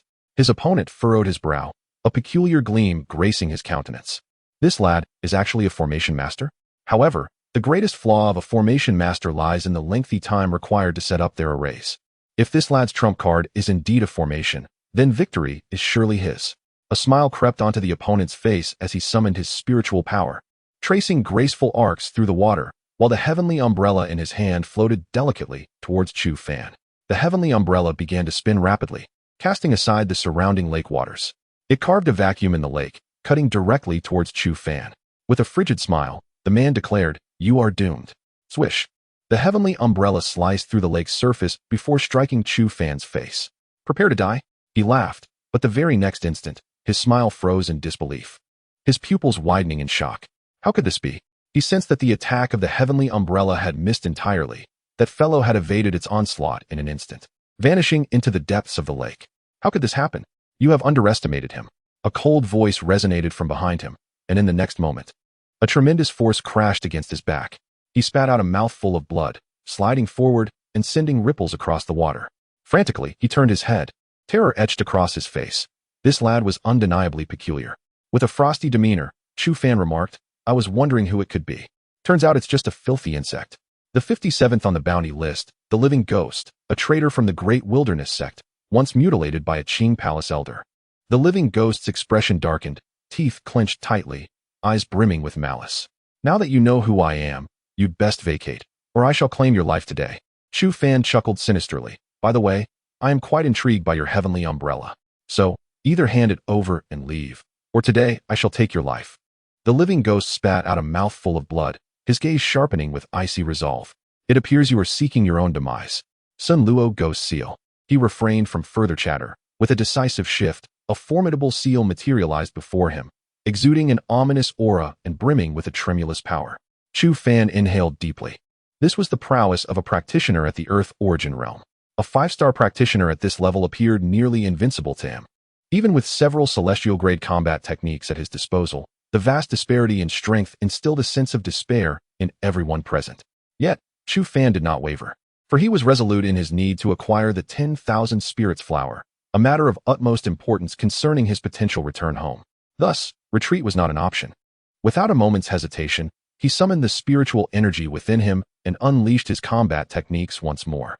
Chapter 98. The Reckless Jester. At this moment, a magnificent ice dragon soared into the sky, exuding an overwhelming force as it circled in midair. In the next instant, this ice dragon transformed into a formidable battle boot, gently resting upon Chu Fan's right leg. At that moment, Chu Fan felt an inexhaustible surge of power coursing through his leg, a sensation that was nothing short of exhilarating. With a radiant smile upon her face, the chilling frost dragon leg now wielded strength exceeding that of his previous manifestations by more than double. This was the true essence of a celestial-level combat technique. This was the embodiment of genuine power. With a resounding roar, Chu Fan propelled himself forward with a powerful kick, resembling a cannonball as he shot forth. His right leg swung outwards, and in a fleeting glimpse, one could discern a dragon's tail trailing behind. The demon howled in fury, recklessly launching a massive seal forward. This too was a celestial-level combat technique. Meanwhile, within a lakeside pavilion at the subcenter, a woman enveloped in a soft, white radiance stood silently, observing the projected images before her. This little fellow indeed possessed the demeanor of a soaring dragon. A gentle voice emanated from behind her, prompting the woman to nod slightly. However, we cannot yet ascertain whether he is indeed stronger than the other four. Approaching her was the head of the Wan Miao Pavilion, a trace of solemnity evident upon her countenance. The woman shrouded in white light concealed her expression, yet an undercurrent of unease lingered within her heart. What piques my curiosity further is the connection between him and that cauldron. The headmistress exhaled softly. 300 years ago, when the Wan Miao Pavilion was established, a mysterious individual gifted us this cauldron, claiming it would ensure our prosperity for 3 centuries. After 300 years, a monumental opportunity would present itself. If we can seize this chance, the Wan Miao Pavilion shall endure for 100,000 years. After speaking, she gently pressed her lips together, an enigmatic expression gracing her face. Now, as the 300 years have elapsed, our opportunity has arrived. It remains to be seen whether we can grasp it. The woman before her hesitated for a moment. Are you suggesting that he is our opportunity? Miao-yi, you are this time's flower queen. Your choice will determine the future prosperity or decline of our Wan Miao Pavilion. The headmistress spoke softly. Qian Miao-yi remained silent, her gaze fixed upon the projected scene. Boom. At that moment, 2 powerful attacks collided with tremendous force as Chu Fan's leg struck the massive seal with ferocity. Immediately, he felt an intense pain radiating from his leg, akin to 1,000 demons gnawing at his very essence, inundating him with endless agony. From the massive seal, countless malevolent spirits surged forth, frantically gnawing at his flesh, blood, and even his foundational spiritual energy. Yet, a fierce expression filled Chu Fan's face. You think I would concede so easily? Never. Shatter. He resolutely began to absorb spiritual energy, drawing from the entire lake's reservoir. Above his head, a colossal vortex formed, an unending stream of spiritual energy pouring into him. At this moment, the power within Chu Fan reached an extraordinarily terrifying saturation point. Even the skin on his body could not withstand the violent stretching, splitting open as blood seeped forth relentlessly. He appeared as though he were a shattered porcelain doll, exuding an aura of sheer terror. With a thunderous roar, the force of the attack upon his legs surged to more than tenfold, ruthlessly crushing the myriad of malevolent spirits that surrounded him, culminating in a resounding impact upon the ghostly seal. A sharp gasp escaped his lips as the specter, caught in the maelstrom, coughed up a mouthful of blood, his countenance reflecting confusion and disbelief. What manner of sorcery was this? Despite possessing only the strength of the celestial realm, how could he inflict such profound damage? His eyes sparkled with a flickering light, brows furrowed in contemplation. At that moment, the ghostly seal shattered with a deafening crack, erupting into a dense fog of malevolence that gradually dissipated into the ether. The specter huffed in fury, declaring, "This matter is far from resolved. Mark my words, I shall remember this debt." With that, he turned and departed without a moment's hesitation. At this juncture, Chu Fan became acutely aware of an impending, terrifying crisis. Without a second thought, he magnified the chaos cauldron and dove within. Just as he entered the cauldron, an overwhelming and savage force struck it with tremendous impact. Chu Fan spat blood, his visage reflecting utter desolation. It was the dragon, now freed from the entanglements of chaotic energy, and it had entered a state of frenzy. Meanwhile, those gathered upon the lake's surface sensed the disturbance. They heard a sound resonating like the tolling of a bell, echoing ceaselessly from the lake's depths. The surface of the lake surged with colossal waves, rendering it impossible to remain afloat. The first to act were the prodigies of the 4 veins, who, without hesitation, plunged into the water, swiftly making their way toward the lakebed. Soon, expressions of apprehension began to flicker across their faces. An 8th-level demonic beast? The 4 halted simultaneously, exchanging glances laden with unspoken understanding. Huang Tian, you are now a practitioner of the celestial origin realm. This beast shall be yours to confront, chuckled Qi Yuanzi, with the others nodding in agreement. Huang Tian scoffed. We are all of the same ilk. There is no need for pretenses. An 8th-level demonic beast poses no threat to any of us, does it? Are you truly willing to forfeit such a splendid opportunity? Xian Lingzi remarked lightly. Huang Tian sneered in response. What a farcical opportunity this is. Should you vanquish this 8th-level beast, the Wanling flower shall be yours to command, granting you an audience with the flower's mistress. Perhaps in a few years, we shall find ourselves trailing far behind you. Xian Lingzi offered a subtle smile, articulating his thoughts slowly. Huang Tian regarded him with disdain. Very well, I shall concede this chance to you. If you can defeat the beast, I assure you, I shall not lay claim to your battle spoils. The 4 fell silent, each acutely aware that their words were mere trivialities. Once the 8th-level beast was subdued, the others would undoubtedly seize the moment to claim the wanling flower, leaving the one who had suffered the most grievous losses with no opportunity to recover. Why must we engage in internal strife? Someone is paving the way for us. Why should we resort to a life-and-death struggle? Xianlingzi chuckled softly once more, as all eyes turned toward Jiangshan. The latter's expression shifted slightly as he remarked nonchalantly, "It is merely a fool unaware of its own mortality. Death is of little consequence." With a chuckle, he continued, "Jiangshan, it appears this individual is a disciple of your Xuanzong. To remain so indifferent is rather cold-hearted. Wouldn't you agree?" As Huang Tian spoke, Jiangshan cast him a sidelong glance. "A mere Xuanzong could hardly be my terminus. It is but a stepping stone in my ascent. As for this fool, he is merely a jester." His countenance revealed no sign of wavering. To him, the fate of Chu Fan was of no significance. What truly mattered was the ultimate ownership of the wanling flower. The other three exchanged faint smiles, offering no dissent, for they too concurred with Jiangshan's sentiments. Chapter 99. Encountering the courtesan with a thunderous roar, the dragon's tail struck the chaotic cauldron once more, unleashing a terrifying force that pierced through the air. Chu Fan coughed up blood, droplets splattering across his face. His brow furrowed tightly, his eyes reflecting a blend of gravity and composure. If this continued, he would inevitably succumb to the relentless beast. He must devise a strategy to escape its relentless pursuit. Suddenly, a spark ignited within Chu Fan, and a manic smile crept across his lips. Drawing in a deep breath, he summoned the spiritual energy within him, releasing a brilliant crimson glow. In that moment, he pointed decisively, and the dragon roared in fury, its massive claw descending upon him. Yet, in an instant, the once ferocious claw shattered into fragments. The flame's power caused the surrounding lake to boil violently, countless bubbles rising amidst the billowing white mist. At that moment, both combatants found their vision obscured. Without a hint of hesitation, Chu Fan propelled himself forward like an arrow released from its bow, aiming directly for the immense ice block. Roar! The dragon sensed his movement, its tail sweeping through the lake with tremendous force. Gritting his teeth, Chu Fan conjured a shadowy apparition beside him, channeling his immense spiritual energy into this manifestation. Bang! The dragon's tail struck with immense force, and the apparition disintegrated almost instantly. Chu Fan was caught in the backlash, spitting out blood, yet a radiant smile illuminated his face, for he clutched tightly in his hand a blue myriad spirit flower. The moment he grasped the flower, the once ferocious dragon abruptly fell silent. The claw, which had been poised to shatter his skull, froze in midair. To his astonishment, he realized this was an immense spiritual formation.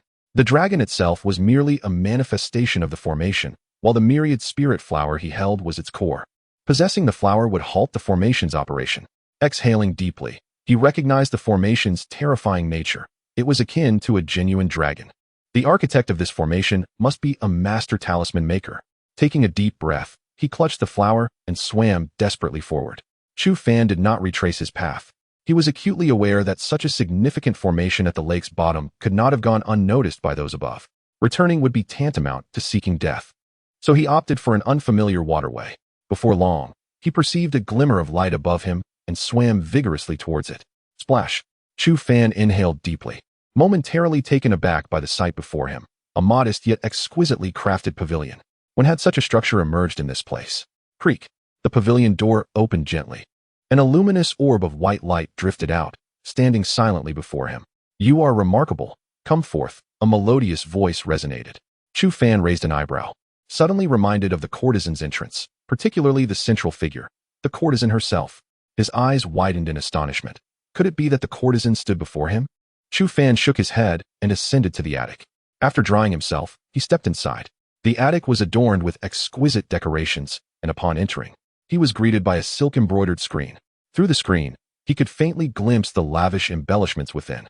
The entire attic was draped in red, with 3 crimson curtains cascading from the beams, gently swaying to the rhythm of the breeze from the lake. The red candlesticks radiated a soft, enchanting glow, creating a dreamlike atmosphere. Standing before the first curtain, Chu Fan hesitated to enter. "Why not come in?" That melodious voice echoed again, prompting a smile from him. "It is merely a matter of basic courtesy and respect. How could one intrude upon a lady's chamber?" Courtesy? The voice carried a hint of confusion, and it dawned on Chu Fan that in this world, the notion of politeness seemed to be absent, prompting him to chuckle. "What I mean is, unless invited, I cannot enter. It is a fundamental principle of a gentleman." The The figure did not reply further, and Chu Fan remained there, silent and still. You have acquired the Wanling flower. By rights, you have passed all trials. However, tonight, I cannot share my bed with you. Chu Fan raised an eyebrow, a flicker of displeasure crossing his features. Why not? Because you are not the person I seek. On what basis? Strength serves as the best evidence. Chu Fan chose not to respond, feeling a sense of relief within. His ultimate purpose for being here was simply to behold the tripod. This woman was not his desire. Very well, but I must see that tripod. Agreed. The cool, melodious voice resonated once more. Chu Fan nodded, and, with a flick of his wrist, the blue, translucent Wanling flower began to float upward. Take this. The voice fell silent for a long moment. This should be given to someone who truly needs it. Chu Fan paused. Aren't you the courtesan? Yes and no. He scoffed, finding her words to be as good as meaningless. Choosing not to linger on sentiment, he tucked the flower away. Just as he prepared to turn and leave, a cold voice rang out from outside. Chu Fan, hand over the Wanling flower, and you may leave alive today. Otherwise, this place shall be your burial ground. The voice was somewhat familiar. It belonged to Jiang Shan. Chu Fan smiled, inhaling deeply, a fierce determination igniting within him. Engaging in battle at this moment was not the wisest choice. The courtesan's voice chimed in again, and Chu Fan shrugged. I am well aware of that. But if a man lacks the courage to confront his adversary, then survival is but a hollow victory. Reckless. Call it what you wish. Chu Fan waved his hand, slowly opening the door. Instantly, a torrent of spiritual energy surged before him, overwhelming like a crashing wave. It felt as though a colossal mountain was descending upon him. And for an instant, he found himself breathless. Before him stood four figures, suspended in midair, their gazes icy and unyielding. The landscape was filled with tension as the individuals stood with furrowed brows, unable to fathom that this audacious individual had truly succeeded. Their hearts were laden with displeasure. For representatives, embodying the pinnacle of youthful prowess from the eastern Suan continent, were utterly incensed that someone had managed to seize what was rightfully theirs right beneath their noses, crossing an unspoken line. Jiang Shan's countenance was icy, his gaze fixed intently on Chu Fan. Hand over the item, and I can assure you access to superior cultivation resources within the Suan sect. I guarantee that within 3 years, you will reach my level of mastery. Chu Fan raised an eyebrow, a cryptic smile playing upon his lips. Meanwhile, many onlookers gathered on the shore, their murmurs and gestures reflecting their intrigue at the unfolding drama. Chapter 100. Chu Fan's hidden cards. This offer is exceedingly generous, for it pertains to the realm of empires. Indeed, if I could attain his level in 3 years, I would willingly comply with any request. What is this lad contemplating? Is a woman truly of such paramount importance? The crowd murmured in disbelief, finding it difficult to accept that Chu Fan could be so easily dismissed. At that moment, Chu Fan took a deep breath, a radiant smile gracing his face. Your offer is quite commendable. Jiang Shan nodded in satisfaction, slowly extending his hand, poised to speak, when Chu Fan's words abruptly froze the smile upon his countenance. However, I must decline. Instantly, Jiang Shan's expression darkened to an extreme. Are you jesting with me? Chu Fan shrugged. I have not deceived you. I never claimed I would hand over anything.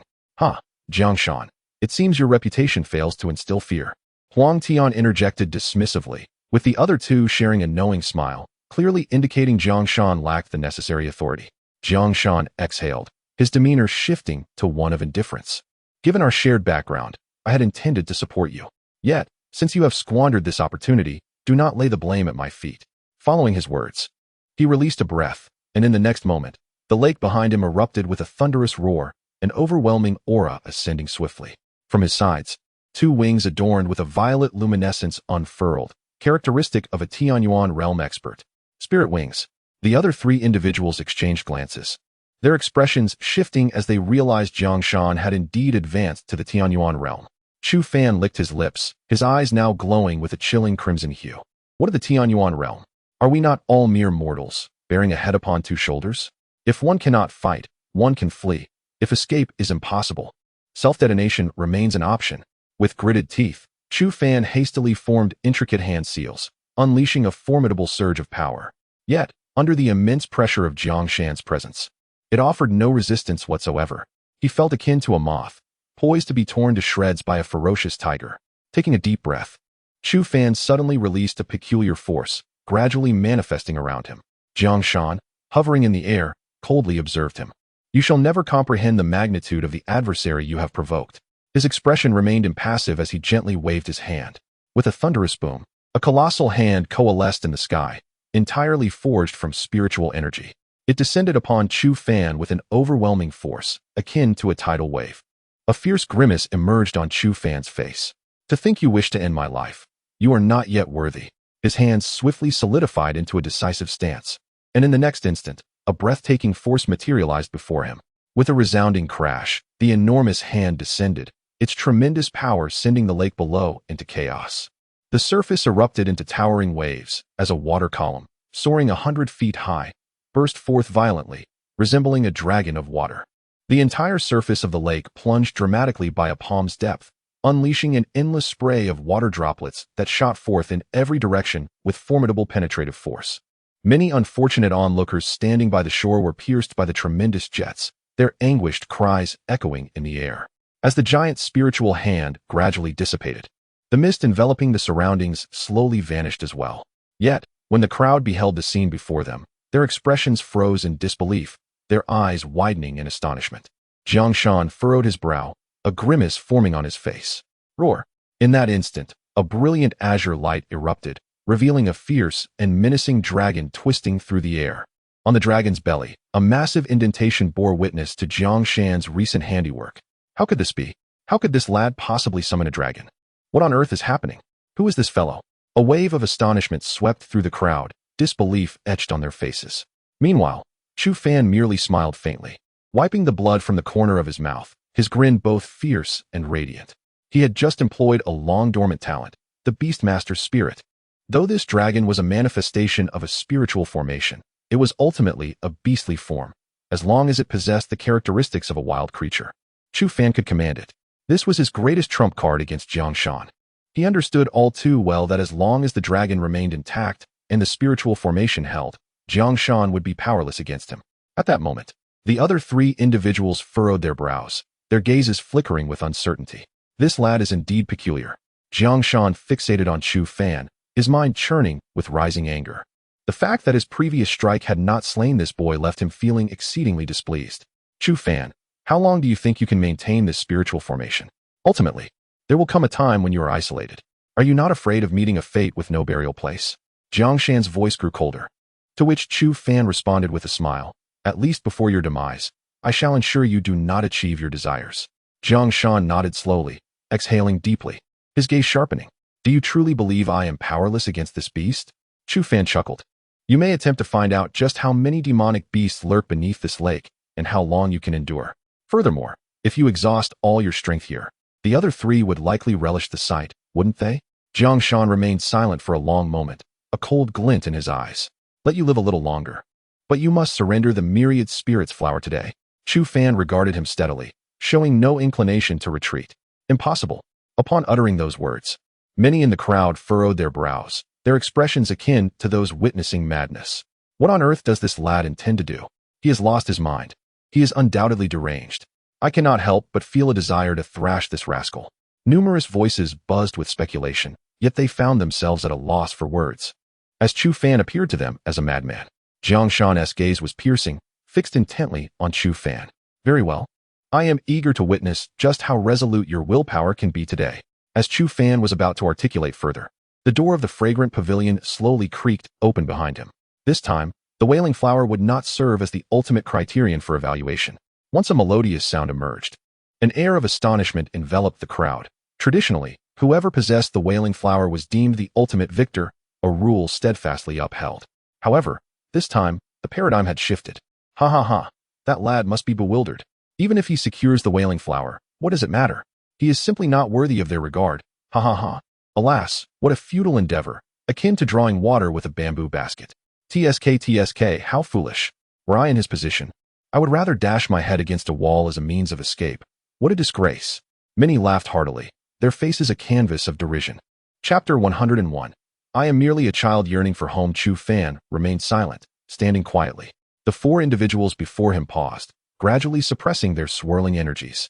Since the WN-ling flower had lost its significance, expending such tremendous effort to contend for something of no use to them seemed utterly pointless. Jiang Shan exhaled a sigh of relief, remarking that he should feel fortunate, for the courtesan had saved his life. With a faint smile, Chu Fan turned and departed. He sensed that the WNMO flower assembly was far more intricate than it appeared. As Chu Fan exited, a voice echoed once more within the fragrant pavilion. Please, for esteemed guests, proceed to the WNMO monastery. There, we have arranged the final trial, and one among you shall become my groom this evening. The four nodded in agreement and approached the fragrant pavilion. With a resonating hum, a brilliant display of spiritual light erupted from below, and an immense spiritual array began to whirl rapidly. In the next moment, the space around the fragrant pavilion quaked violently, and then it vanished from sight, leaving no trace behind. The onlookers sighed, aware that the final moments of the WNMO flower assembly had arrived, yet they would not witness this spectacle. At that moment, 7 individuals remained upon the lake's surface, yet they too understood that they would no longer have the chance to meet the courtesan. Nonetheless, the presence of such beautiful women by their side this evening was a delightful indulgence. Amidst gentle laughter, the fairies guided these individuals forward, eventually disappearing as they savored their time together. Meanwhile, Chu Fan stood alone upon a small boat, having drifted far from the lake's center. He waited, anticipating the arrival of someone. Approximately an hour later, Chu Fan slowly opened his eyes, a smile gracing his face. She had arrived. With a waft of fragrant air, a figure descended onto the small boat. Chu Fan turned to behold the smiling visage of Cha-Cha. You are the courtesan, are you not? He inquired. Cha-Cha's beautiful eyes curved into crescent moons as she replied, Indeed. Yet, Miao-E is also a courtesan. The difference lies in that I only assumed the role of the second courtesan under special circumstances. Chu Fan nodded slowly, absorbing her words. This evening, you belong to me. Cha-Cha declared softly, her features adorned with an alluring charm. Chu Fan let out a hearty laugh. You bear a striking resemblance to an old acquaintance of mine, he remarked, a complex expression crossing his face. Oh, what sort of acquaintance? She asked. A woman entwined in my fate, from whom I cannot extricate myself. I owe her an apology, Chu Fan sighed, gazing distantly at the starry sky while gently shaking his head. He had arrived here at the age of 16, and now he was 18. She has likely found someone she loves by now. I wonder, is she well? Just as Chu Fan's thoughts wandered, he suddenly felt a soft, delicate touch pressing against his arm. He trembled slightly and quickly turned his head to look. T leaned against his shoulder, her face radiating a gentle luminosity. Then consider me as her, and indulge yourself, she suggested, her delicate hand gesturing as the small boat swiftly glided forward. Soon, they came upon an ancient structure, solitary and nestled in a forgotten corner by the shore. Tonight, I am yours.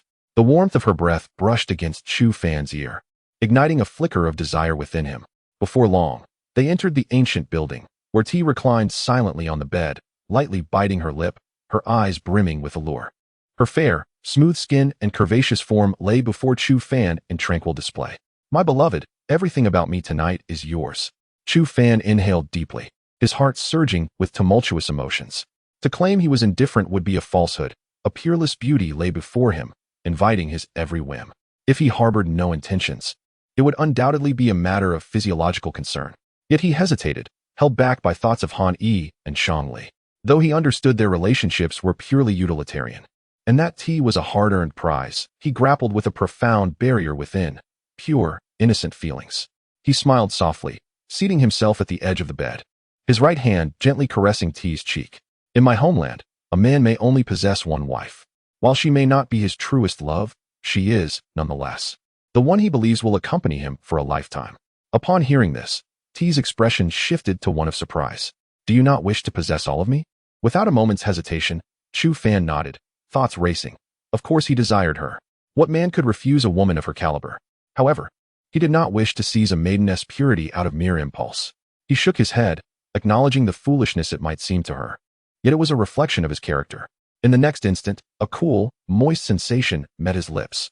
Staring at the exquisite visage before him, he felt a jolt of electricity. After a prolonged moment, T bit her lip again. Do you realize what you are missing? You have not only forsaken an indescribable pleasure, but also a chance to ascend to greatness. Her gaze was earnest, prompting Chu Fan to laugh heartily, confidence radiating from his countenance. I do not require a shortcut to success. I believe in myself, and am certain I will stand atop the pinnacle. Surveying the beauty of the world, seeing the pride and assurance on his face, T felt herself becoming entranced. Indeed, even before becoming a courtesan, she had diligently studied the psychology of men. Though she had never truly engaged with one, she had learned the art of making them surrender to her form.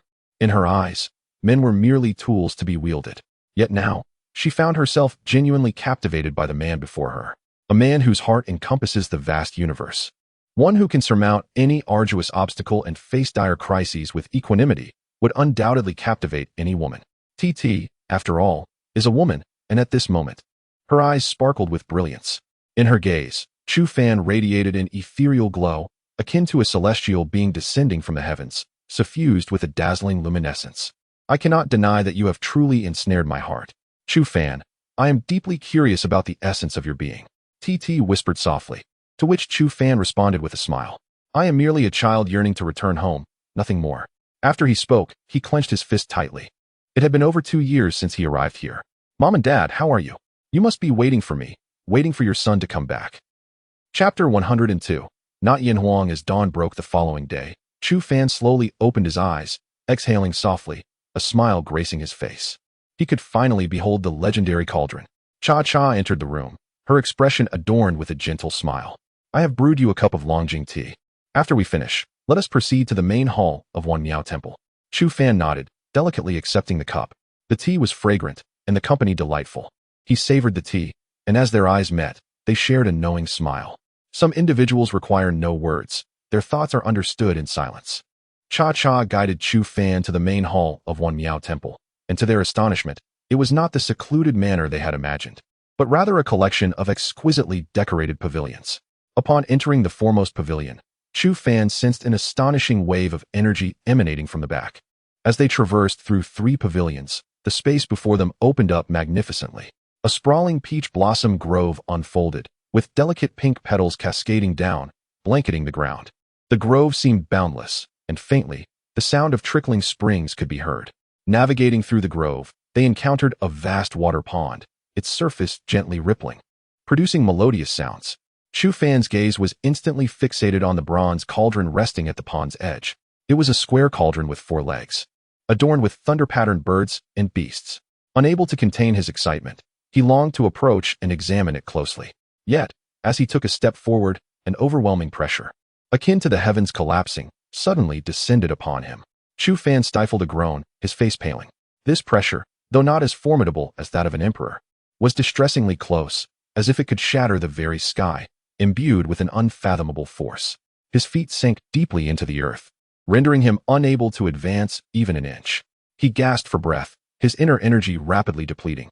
Cha-Cha stood quietly behind him, gently biting her lip, yet saying nothing. For others had faltered, he was the last hope. Should he also fail, Wan Miao Temple would undoubtedly be in peril. An enigmatic figure appeared beside her, and Cha-Cha bit her lip. I believe he can succeed. Why? Because this cauldron hails from his homeland.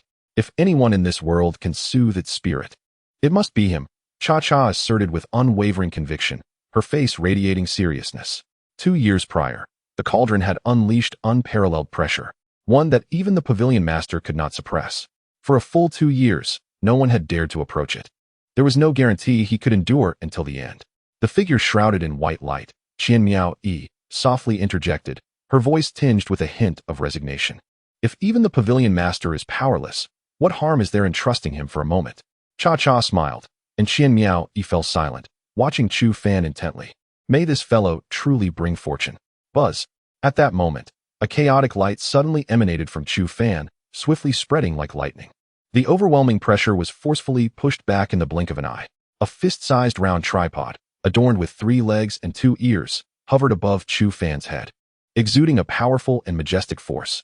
This force caused both Cha-Cha and her companion to change their expressions. This was the aura of an emperor. Could it be that this individual possesses an imperial artifact? No, that is not correct.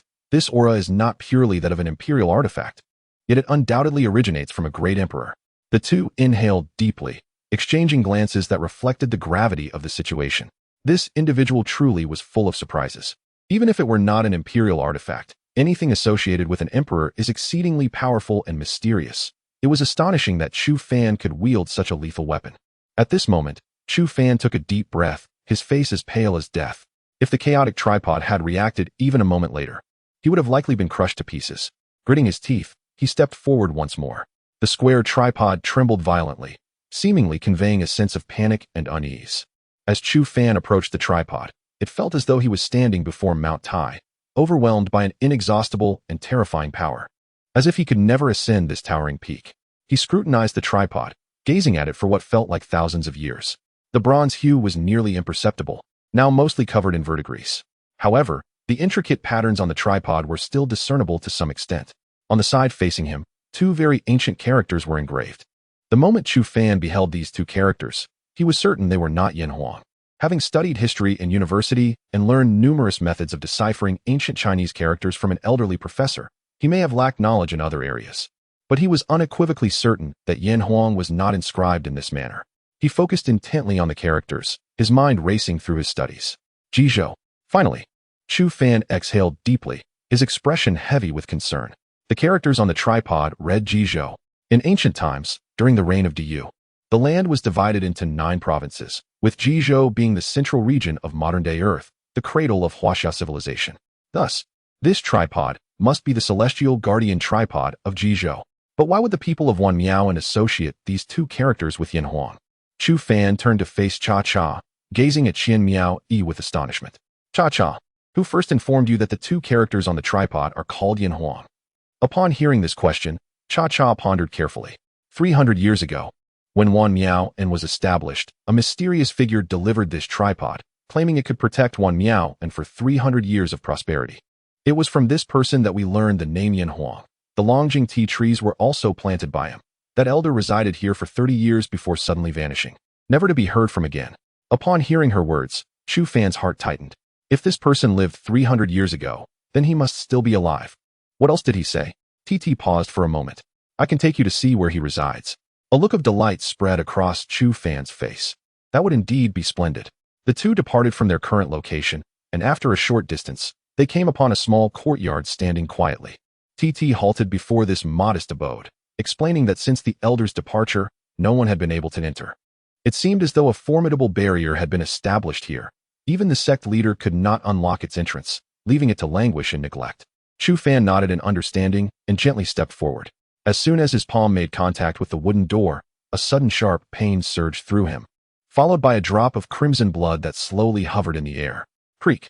Chapter 103. Despair and dejection. The wooden door gently creaked open under the astonished gaze of Cha-Cha, releasing a wave of desolate and melancholic air. How could this be? We exhausted every possible method to no avail, yet you merely pushed it lightly, and it opened. This is truly astonishing. Cha-Cha pressed her lips together, unable to articulate the turmoil within her heart. Chu Fan's expression turned serious. He was now certain that the previous master of this place must have originated from Earth.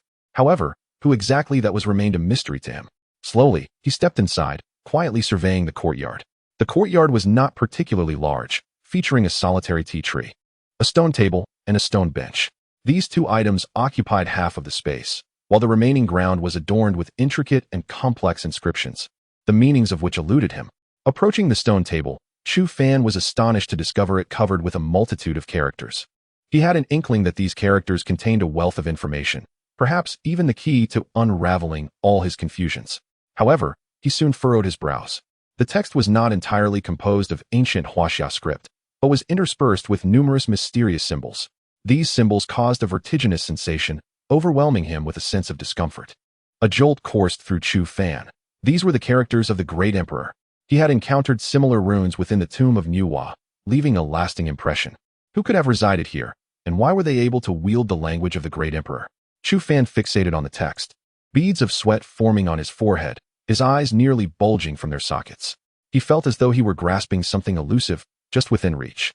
If he could seize it, all his perplexities would be clarified. Chu Fan. A sudden sharp voice pierced through his thoughts, drawing his gaze upwards to Cha-Cha. Look at your hand. Cha-Cha's face was laden with gravity, and as Chu Fan lowered his gaze, his pupils constricted in shock. His hand had melded with the stone table, transforming into solid stone. If he lingered any longer, he feared he would be entirely petrified. Taking a deep breath, Chu Fan was filled with astonishment. This power was undeniably eerie. He dared not gaze obsessively at the text any longer, and instead furrowed his brow, relying on the fragmentary insights he had gleaned to speculate. The heavenly palace collapsed. The former emperor sacrificed himself. The heavens and earth shattered. I and over 30,000 others. Only I remain, seeking secrets beyond the earth. These were all the fragments of information Chu Fan could decipher, his brow furrowing deeper. Based on these insights, it seemed that during ancient times, Earth had experienced a catastrophic disaster, with an emperor sacrificing himself amidst it. Over 30,000 formidable beings had participated in this epic war, ultimately leaving the scribe as the sole survivor, venturing into this place known as Beyond the Earth in search of a path to resurgence. The scribe's strength was nearly equivalent to that of the great emperor. Even if he did not possess such terrifying power in those ancient times, he was undoubtedly among the elite. The fact that over 30,000 such powerful cultivators had gathered yet lost the war was a sobering thought. Who was that person, and how can they be so terrifying? Moreover, even if all the formidable beings throughout the universe were to gather, they would amount to no more than 30,000. What kind of cultivator has participated in such a war? What are they truly seeking here? After witnessing these revelations, Chu Fan found himself even more perplexed. Uncertain of how to proceed, he sat there for 3 days and nights, on the verge of turning into a stone statue, observing his seemingly deranged state. Cha-Cha bit her lip, unsure of how to dissuade him. By the 4th day, Chu Fan appeared considerably dejected, even the spark in his eyes dulled, resembling a decrepit elder nearing the end of life. Chu Fan, if you continue like this, you'll be finished, Cha-Cha said softly, her brow furrowed. Chu Fan silently sat there, 2 streams of tears slowly cascading down his cheeks. He opened his mouth, his gaze filled with sorrow, grief, and panic. I may never return home. I may never find my way back. Chu Fan was genuinely frightened this time. He felt utterly powerless.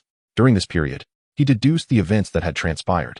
The author of the message, after writing those words, had departed, expressing little hope in finding a way back.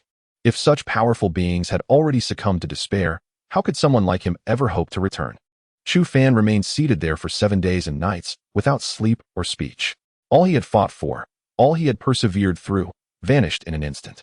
The anguish in his heart was beyond words. On the 8th day, he encountered a familiar face. Zhou Wanqing. Chu Fan, what on earth are you doing? The selection for the battle hall is in just over a month. What is this? Zhou Wanqing exclaimed in anger. Chu Fan shook his head. It's futile. Even if I enter the battle hall, what difference does it make? I cannot go back. I will never return. Wake up, Chu Fan. Look at me. Look at the world outside. You are nothing but a self-destructive waste right now. In this state, how can you face Han Yi? Zhou Wanqing shouted. Chu Fan remained silent, simply sitting there, saying nothing and doing nothing. He lingered in this stupor for an entire month, his body resembling that of a skeleton. Regardless of who attempted to persuade him, he remained indifferent. Bang! Li Chong kicked him hard. What the hell are you doing? Are you even a man? Is it just because the hope of returning home seems remote? That doesn't mean you can't go back. If you're a man, shatter this despair and find your way home. Your dejection only brings joy to your enemies. Li Chong yelled, and a flicker of light ignited in Chu Fan's eyes. The Chu Fan I know is a hero who would dare to tug on the beard of even the mightiest of deities. This is pathetic. You are nothing but a waste. Only a week remains until the preliminary selection for the battle hall commences. I intend to participate, as does Jiang Shan. It is your decision whether you will join us. Should you choose not to, from that day forth, we shall have no further connection. After Li Chong spoke, he departed, leaving Chu Fan gazing in confusion at his vanishing figure, stirring a tempest of emotions within him. In the blink of an eye, a week has elapsed. On that morning, Li Chong and Zhou Wanqing stood early in the martial arena, their eyes fixed intently on the southern sky. They awaited the arrival of a certain individual, confident that he would conquer the obstacles within his heart. Otherwise, he would no longer be the Chu Fan they knew. Chapter 104. The selection of the battle hall commences. The training grounds soon teemed with an eager crowd, many faces alight with excitement. Unlike the prior competition among the new students, this selection was a contest among the most distinguished disciples of the Xian sect. The impact of this event would undoubtedly surpass that of the new student competition.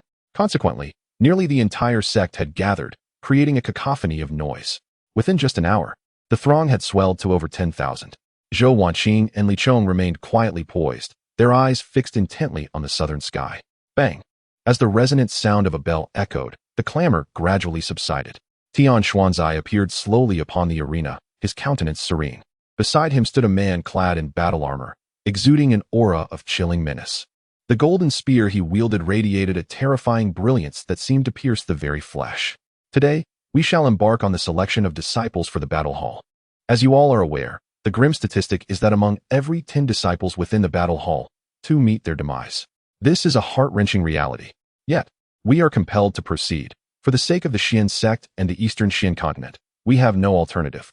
However, the battle hall also signifies greater opportunities. more substantial rewards, and enhanced support from the sect. There is no such thing as a free lunch in this world. To gain formidable power, one must shoulder greater risks. Upon concluding his words, a fervent battle spirit ignited in the eyes of many, fists clenched tightly. At this moment, Tian Xuanzai surveyed the crowd, a slight frown creasing his brow. That little fellow has not come to participate in the selection? Elders Qing Xian, Qing Yu, and Qing Miao were also scanning the crowd. But soon their brows furrowed in unison. That little fellow truly did not arrive. The selection for the battle hall comprises 2 rounds. The first round identifies those suitable for participation, while the second round is the true test of brutality. Tian Xuanzai spoke slowly, and the armored man stepped forward, his gaze coldly fixed on the gathered individuals. The battle hall requires only those who can kill, those who can survive after killing. Here, there exists but one objective: to kill. Boom. An astonishing wave of energy radiated from him, as if capable of shattering the very heavens and earth. Many disciples turned pale at this spectacle, instinctively retreating a step.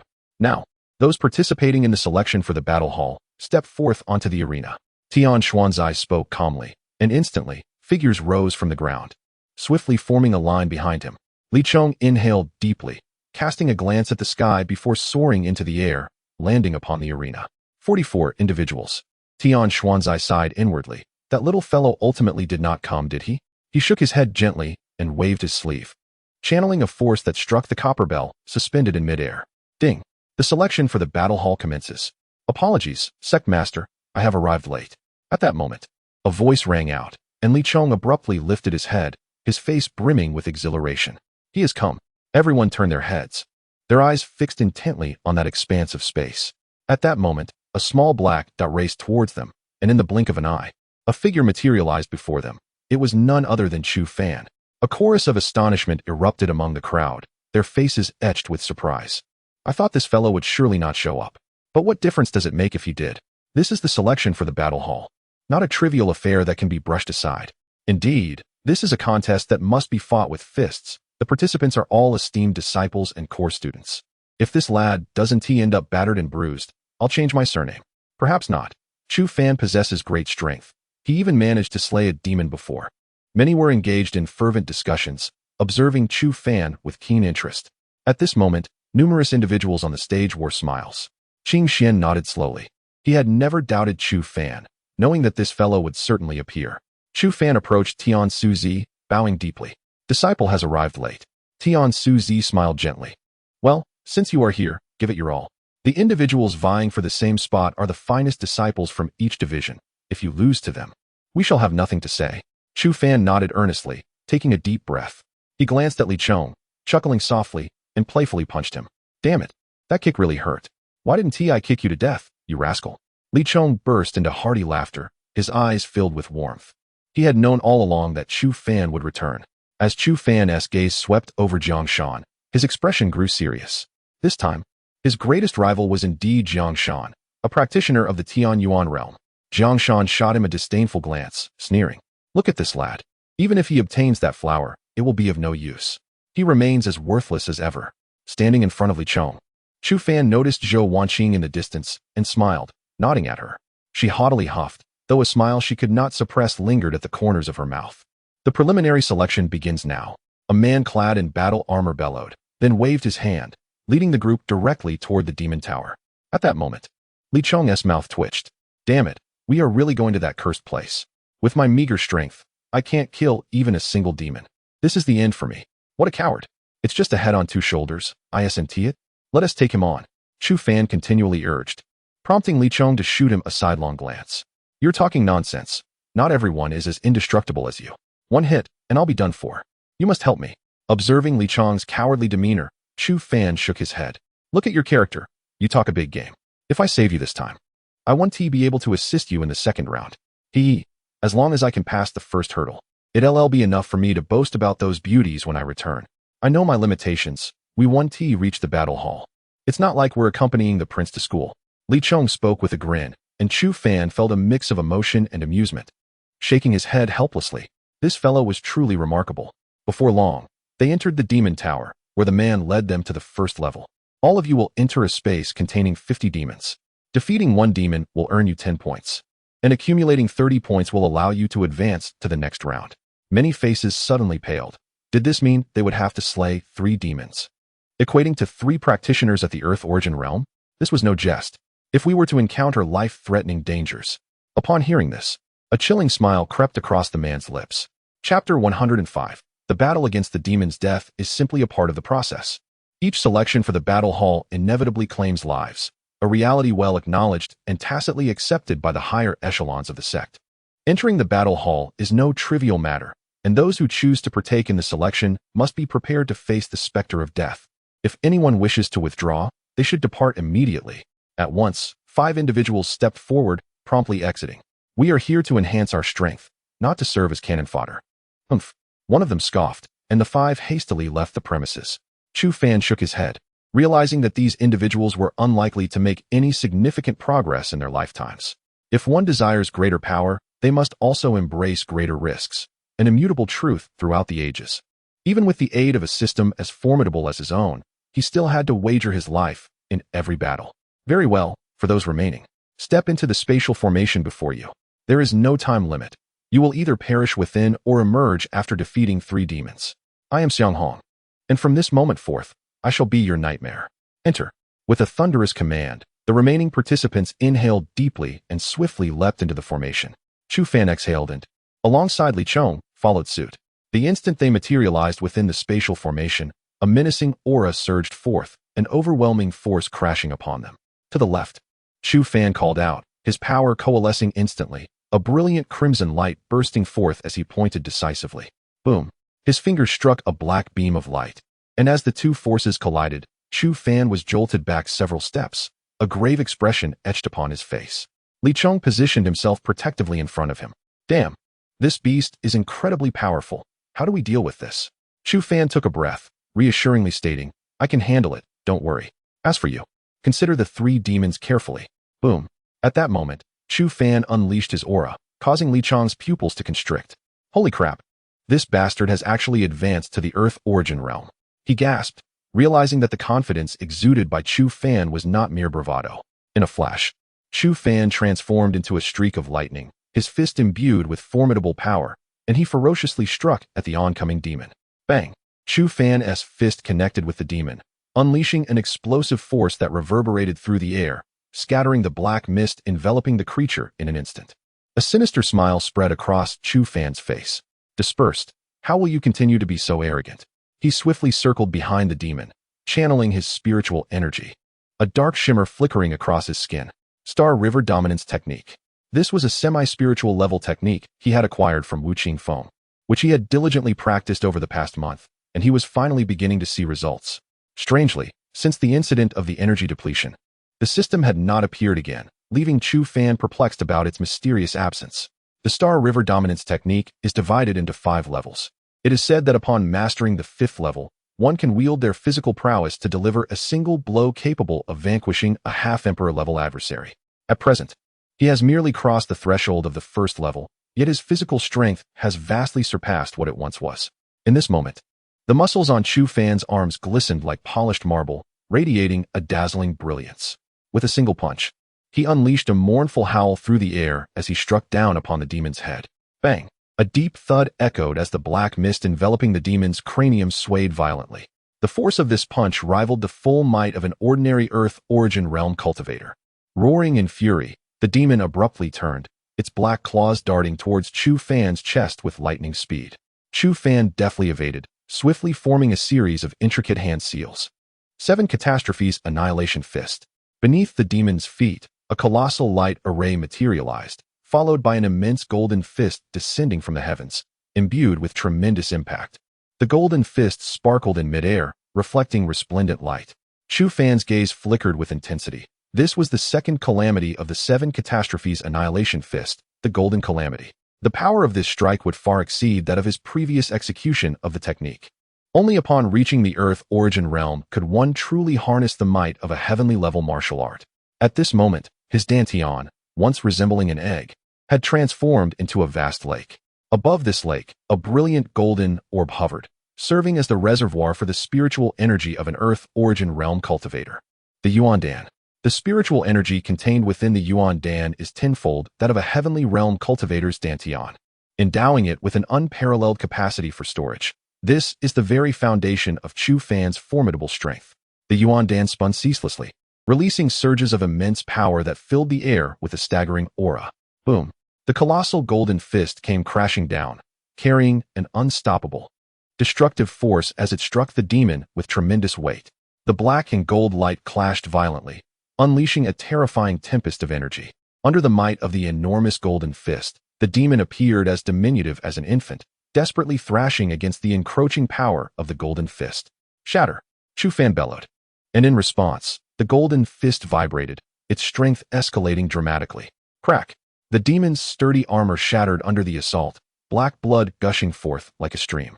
The demon howled in agony, its claws frantically striking against the golden fist. A smirk graced Chu Fan's lips. Your end is nigh. He inhaled deeply and reappeared before the demon like a specter. His right arm bulged with muscle, streams of black spiritual energy swirling around it as he unleashed another devastating blow. The demon, exhausted and desperate, barely managed to raise its left arm in defense. Bang! Chu Fan's right fist, reminiscent of a raging dragon, shattered its arm, black blood spraying forth in a violent arc. Before the anguished cries of the demon could escape, Chu Fan's fist had already struck its head with tremendous force. Crack! The creature's skull shattered like a black watermelon, and a dark, viscous blood, mingled with an unknown substance, splattered in all directions. Chu Fan deftly dodged these filthy remnants, a grin spreading across his face as he clenched his fist, feeling the surge of power coursing through his body. This strength was distinct from spiritual energy. It emanated from the sheer might of his physical form, instilling a profound sense of reassurance. He felt as though he could shatter the very fabric of this world with a single blow. The technique he wielded was indeed extraordinarily powerful. Damn it! Chu Fan, lend me a hand. Li Chong's cries of distress pierced the air. When Chu Fan turned his gaze, he beheld Li Chong engaged in a fierce battle with a demon, yet he was being pushed to his limits, retreating under relentless pressure. Crack! The demon's claw struck him with brutal force, and Li Chong let out a pained howl as 3 deep gashes appeared on his rear. Chapter 106. This beast has a fondness for my rear, alas. This beast fancies my backside. I am suddenly gripped by a sense of trepidation. Li Chong, in a state of utter disarray, fumbled as he called out. Chu Fan, bemused yet exasperated, could only think that this rascal was turning a suspenseful drama into a comedy. Enough with the nonsense, step aside, Chu Fan shouted, and Li Chong, having endured a blow from the beast, reluctantly yielded a space. In an instant, Chu Fan positioned himself before the fiend, his eyes glimmering with an icy determination. Frost Dragon's leg. A brilliant cerulean light flickered into existence as 2 dragon-shaped battle boots adorned his legs, bestowing upon him formidable strength. Without a moment's hesitation, he stomped his feet, propelling himself skyward like a cannonball. In the following moment, his right leg transformed into a dragon, unleashing a resounding roar as he brought it crashing down. It descended like a battle axe, enveloped in an overwhelmingly potent aura, striking without hesitation. Bang! His leg ferociously collided with the top of the demon's head, eliciting a pained roar as half of its skull shattered, dark blood streaming down incessantly. Bang, bang, bang. Chu Fan executed aerial rolls, his legs whirling like windmills as each strike landed solidly upon the demon's skull. Those around him were left in sheer astonishment, their faces painted with disbelief. This fellow is terrifying beyond measure. They were all core disciples, the CRME de la CRME of their respective sects, representing the pinnacle of combat prowess aside from the war hall.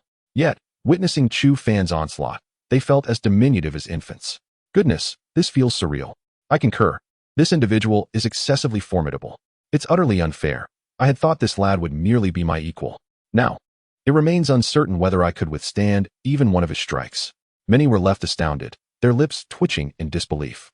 They represented the elite tier of the Xuanzong disciples, each of them accustomed to looking down upon others, exuding an air of superiority.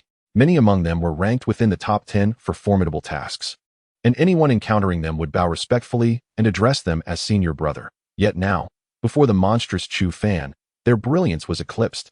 He was simply too fearsome. They clicked their tongues, momentarily disheartened. With such an abominable opponent vying for their positions, did they stand any chance of securing a spot? They shook their heads, their hearts filled with fear, astonishment, and a tinge of jealousy toward Chu Fan. What on earth has this fellow consumed to grow so powerful? He resembles a humanoid tyrannosaurus. Meanwhile, not far away, Jiang Shan, who had just vanquished 2 demons, furrowed his brow upon hearing these remarks. Such admiration was previously reserved for others. Yet now this brat had usurped his radiance, leaving the already conceited Jiang Shan feeling quite perturbed. Jiang Shan fixed his gaze upon Chu Fan, his eyes flickering with a chilling malice. Since the Wanmiao Flower Festival, this insufferable brat has perpetually overshadowed him, pushing him to his limits. And he can no longer tolerate this insolence. It is time to inform this arrogant fellow who truly reigns as the strongest in the Xuanzong. After all, there are plenty of demons here. Eliminating this scoundrel will surely cause the elders some heartache, but what of it? Those old fools lack discernment. How could such a person garner the favor of so many? Even that wretched Qinglian stands by this brat's side. How dare she? Jiang Shan gritted his teeth, his eyes brimming with resentment and fury. After the demise of Fifth Lai, he became the most dazzling genius of the Xuanzong. At that time, Qinglian was merely in her 30s, yet already a practitioner of the Yin-Yang realm and a high-ranking spirit array master. For a being of over 400 years of life in the Yin-Yang realm, such an age is still considered youthful. They have ample time to grow accustomed to each other. Jiang Shan was riding high, seeking to win Qinglian's affection under the banner of unparalleled talent. Everyone marveled at this golden couple, truly a match made in heaven. Jiang Shan was convinced he would win over that wretched woman. However, to his astonishment, Qinglian outright rejected him without a moment's hesitation, offering no explanation whatsoever. This incident subjected Jiang Shan to prolonged ridicule from his peers. Initially, he believed Qinglian to be aloof, uninterested in anyone, but just over a month ago, he learned something that sent him into a furious rage. Chu Fan had become Qinglian's disciple. That wretched woman would rather engage with a worthless fool, infinitely weaker than him, than utter a single word to him. This revelation struck Jiang Shan profoundly, intensifying his hatred for Chu Fan to an extreme. Thus, Chu Fan must be eliminated. At this moment, Chu Fan extended a finger, piercing through the hard skull, instantly shattering the demon's brain. A jet of black blood erupted from the creature's cranium. The demon's sharp claws hovered before his eyes, with a mere exertion of force. They could crush his eyes. Yet, this minuscule distance became an insurmountable chasm. Chu Fan exhaled, withdrawing his finger, his expression calm. To him, slaying a demon was as trivial as dispatching a chicken. The onlookers collectively exhaled in relief. In less than 5 minutes, Chu Fan had dispatched 2 demons. Now, it was clear to all that completing the task was a task of the utmost simplicity for Chu Fan. It seemed that from this day forth, he would officially emerge as yet another brilliant star within the Xuanzong. At that moment, Li Chong returned to his side, giving a thumbs up, his face alight with admiration. Impressive, brother, truly impressive. You're like a little cow soaring to the heavens. Absolutely phenomenal. Chu Fan smirked, kicking the guy lightly. Stop rambling and think about how you'll pass your own trial. Li Chong chuckled, sidling up to him. Isn't it my brother Chu here? Given the bond we share, is it too much to ask for your assistance in overcoming this hurdle? What gives? This is utterly unjust. Indeed, it is inequitable, and we shall not acquiesce. In that case, it seems we too can seek external assistance. What is all this about? Suddenly, the others erupted in discontent, their faces contorted with indignation. Chu Fan shook his head, pondering whether this fellow had squandered all his intellect on wooing women. What are you all blathering about? Look here, on my leg.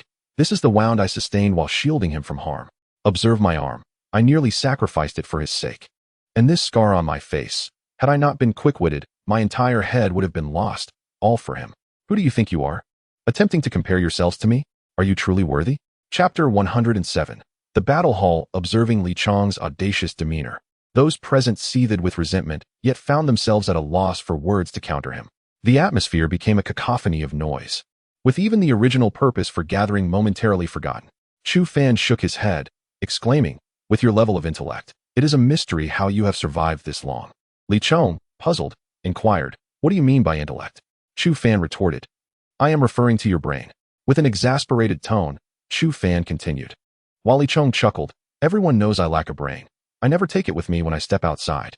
Seeing Li Chong's foolishly carefree expression, Chu Fan could only scoff. Enough of this nonsense. Let us get to work. You strike first, and should you find it too overwhelming, I will step in to assist. And you can deliver the finishing blow. Li Chong grinned. Understood, thank you. After saying this, he turned away, his face now etched with seriousness, and let out a determined shout as he charged towards a demon. Though Li Chong's prowess was commendable, it paled in comparison to the extraordinary abilities of Chu Fan and Jiang Shan. Within mere minutes, he found himself battered and bruised, yet he remained silent, resolutely enduring the onslaught. Before meeting Chu Fan, Li Chong had been a prodigy, having become a core disciple of the Xian sect at the tender age of 19. A practitioner at the 8th star of the celestial realm. Such talent would be regarded as exceptional anywhere. However, Chu Fan's brilliance overshadowed him, often rendering Li Chong invisible. Though he seldom voiced it, he was deeply affected by it. Thus, he was determined to prove to everyone that he, Li Chong, was not merely a weakling relying on friends.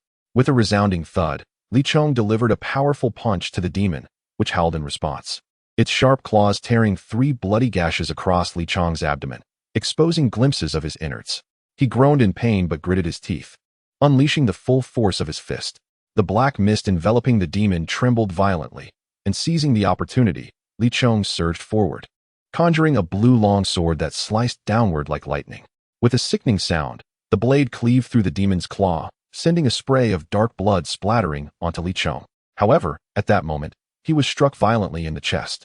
His body flew backward as though severed from its strings, blood gushing from his mouth like a waterfall, his eyes reflecting despair. Ultimately, it was futile. The demon pursued him, its foul, acrid scent mingling with an overwhelming force that bore down upon him. Li Chong slowly closed his eyes, thinking, "Damn it, this life has not been in vain." Just as he awaited his demise, a surge of formidable power, akin to a rampaging dragon, suddenly appeared before him. In an instant, a terrifying explosion of energy lifted him off the ground once more.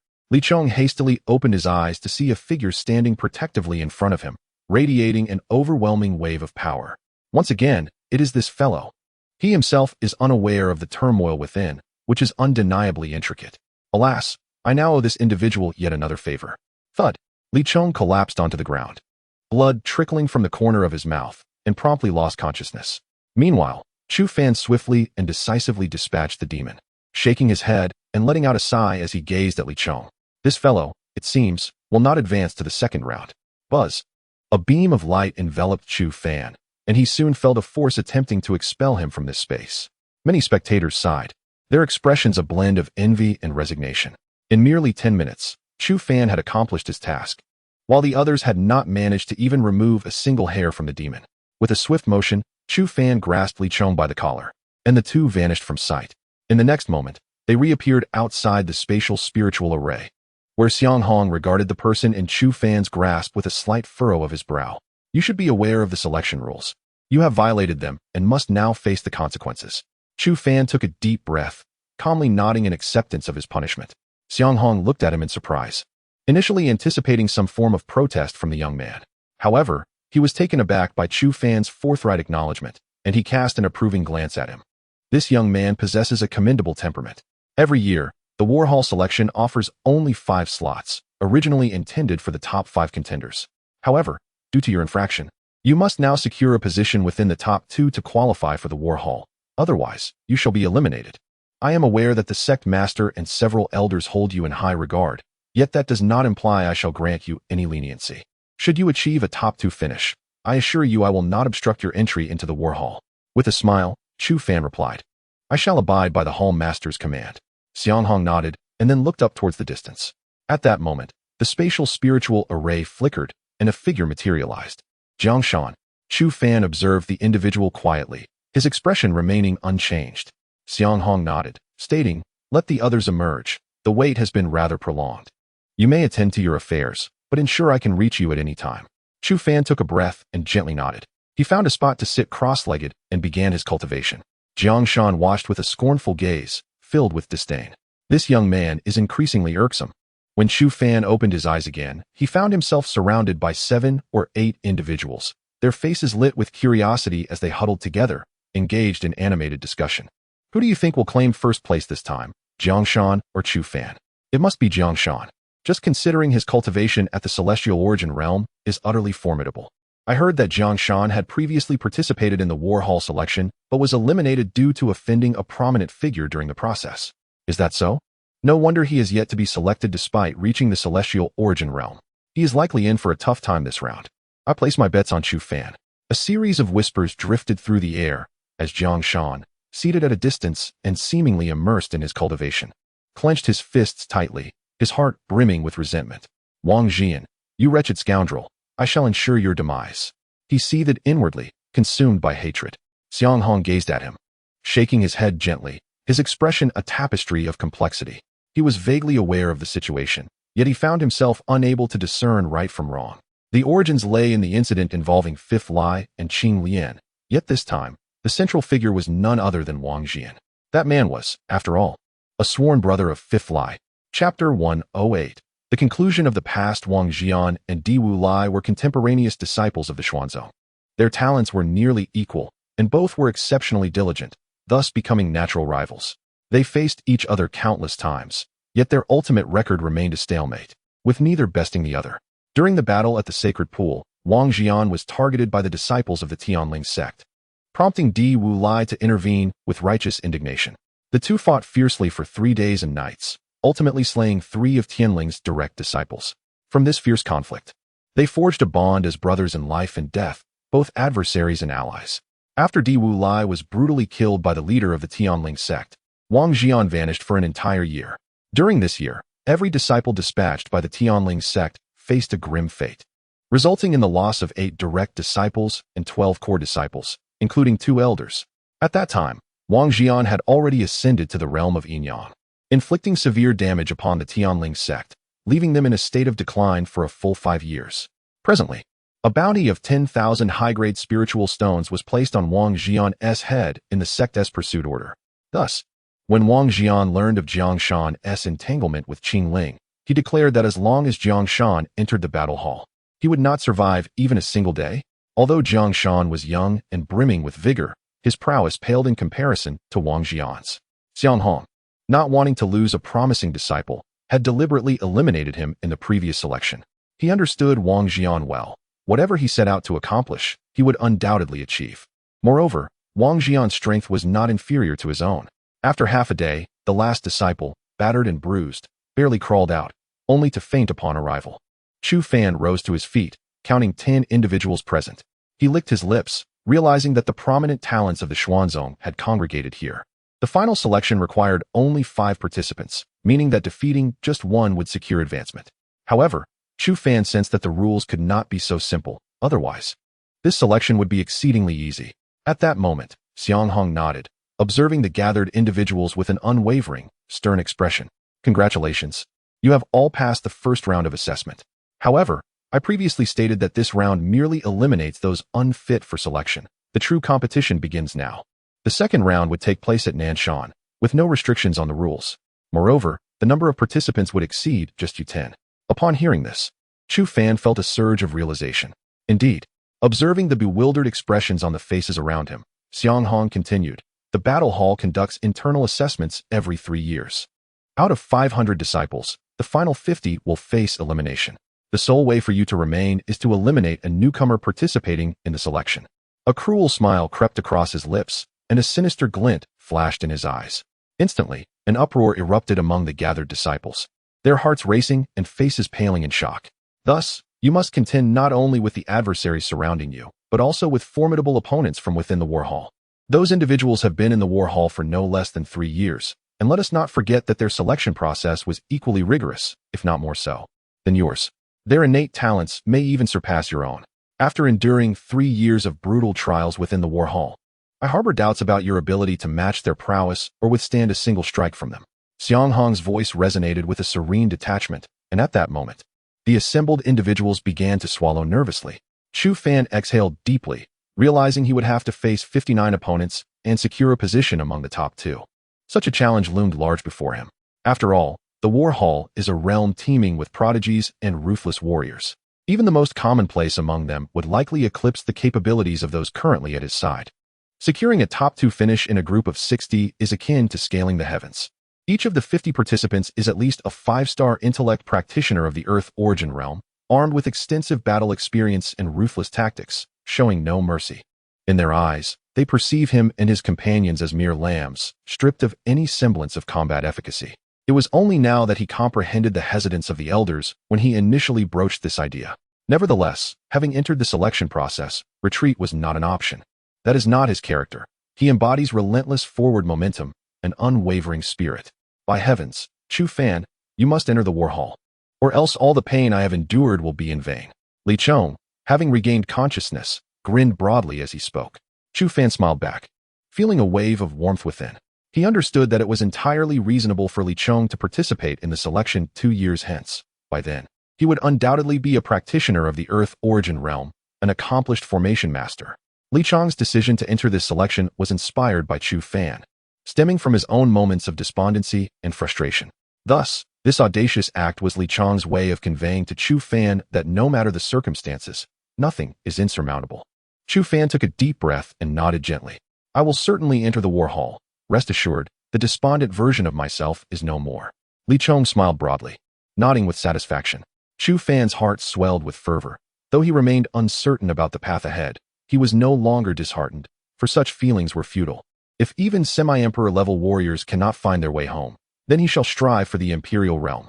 If emperors cannot succeed, he will aim for even loftier heights.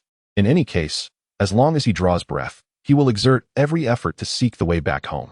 Now, we set forth for the southern mountain without delay. Xiang Hong granted no respite for these individuals. His words were commands, leaving no room for dissent.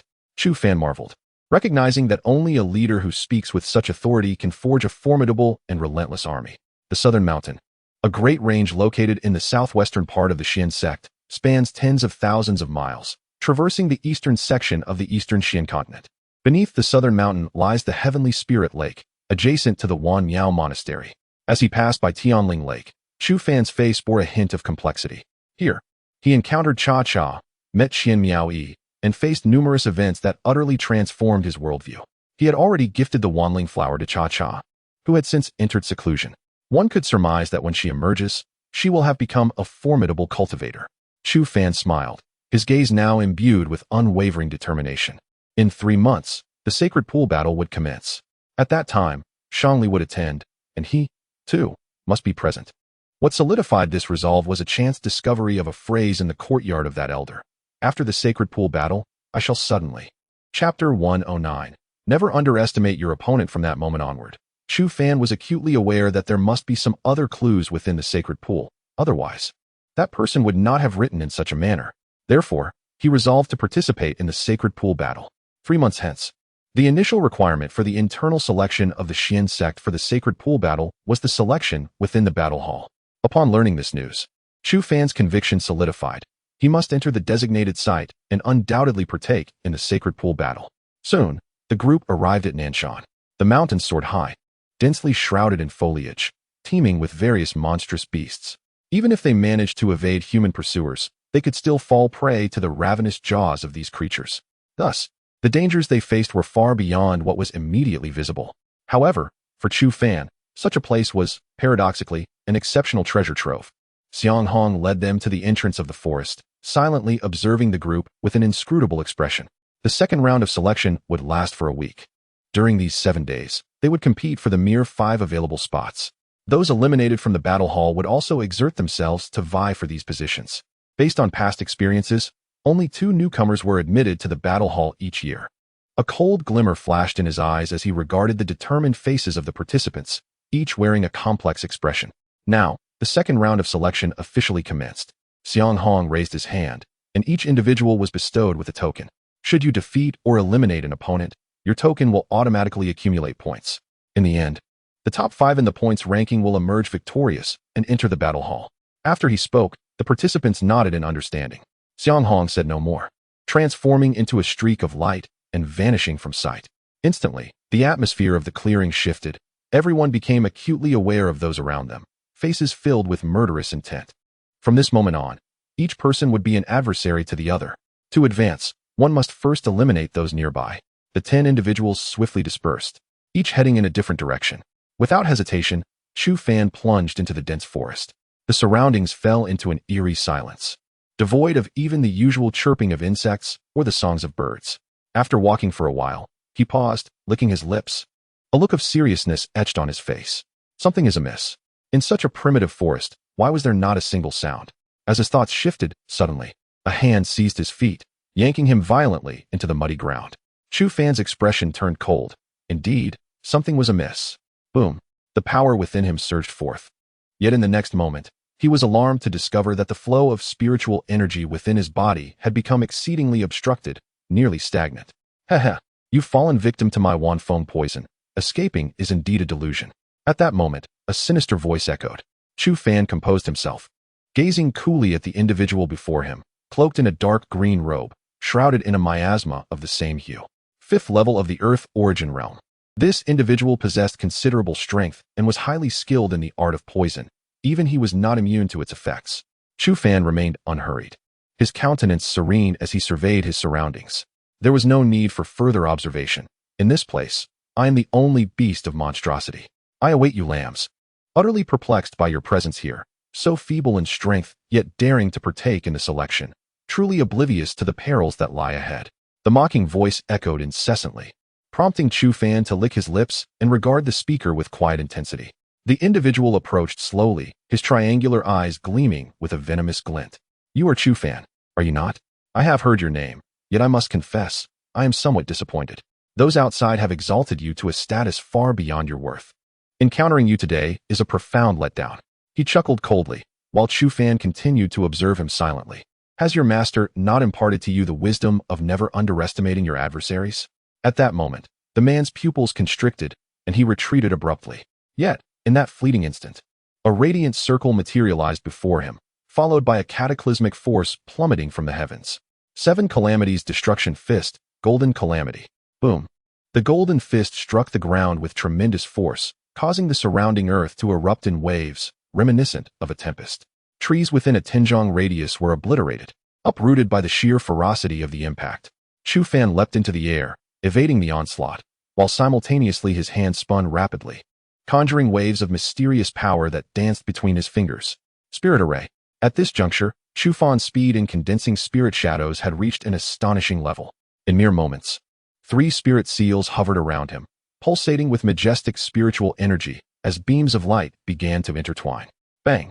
In the next instant, the golden radiance was utterly dismantled, replaced by a surge of green light that shot skyward, aimed directly at Chu Fan. Anticipating this, he flickered rapidly, leaving behind a series of afterimages in midair. The green light pursued relentlessly, fixated on his throat, exuding an intense corrosive nature. The very air around it was imbued with a tangy scent of decay. Chu Fan's expression remained unchanged, devoid of panic. His palm continued to rotate, emanating waves of spiritual energy. Buzz. Moments later, a brilliant azure light erupted before Chu Fan, revealing a massive spirit array suspended in the air. The ice-blue circular array radiated with a captivating glow, inscribed with enigmatic runes, as countless white dots began to materialize in the atmosphere. This razor-sharp force even pierced through the air itself. Ice Arrow Array. Chu Fan exhaled, a fierce smile gracing his lips as he regarded the grim visage of the man below, slightly raising his chin. Let us see how you fare this time.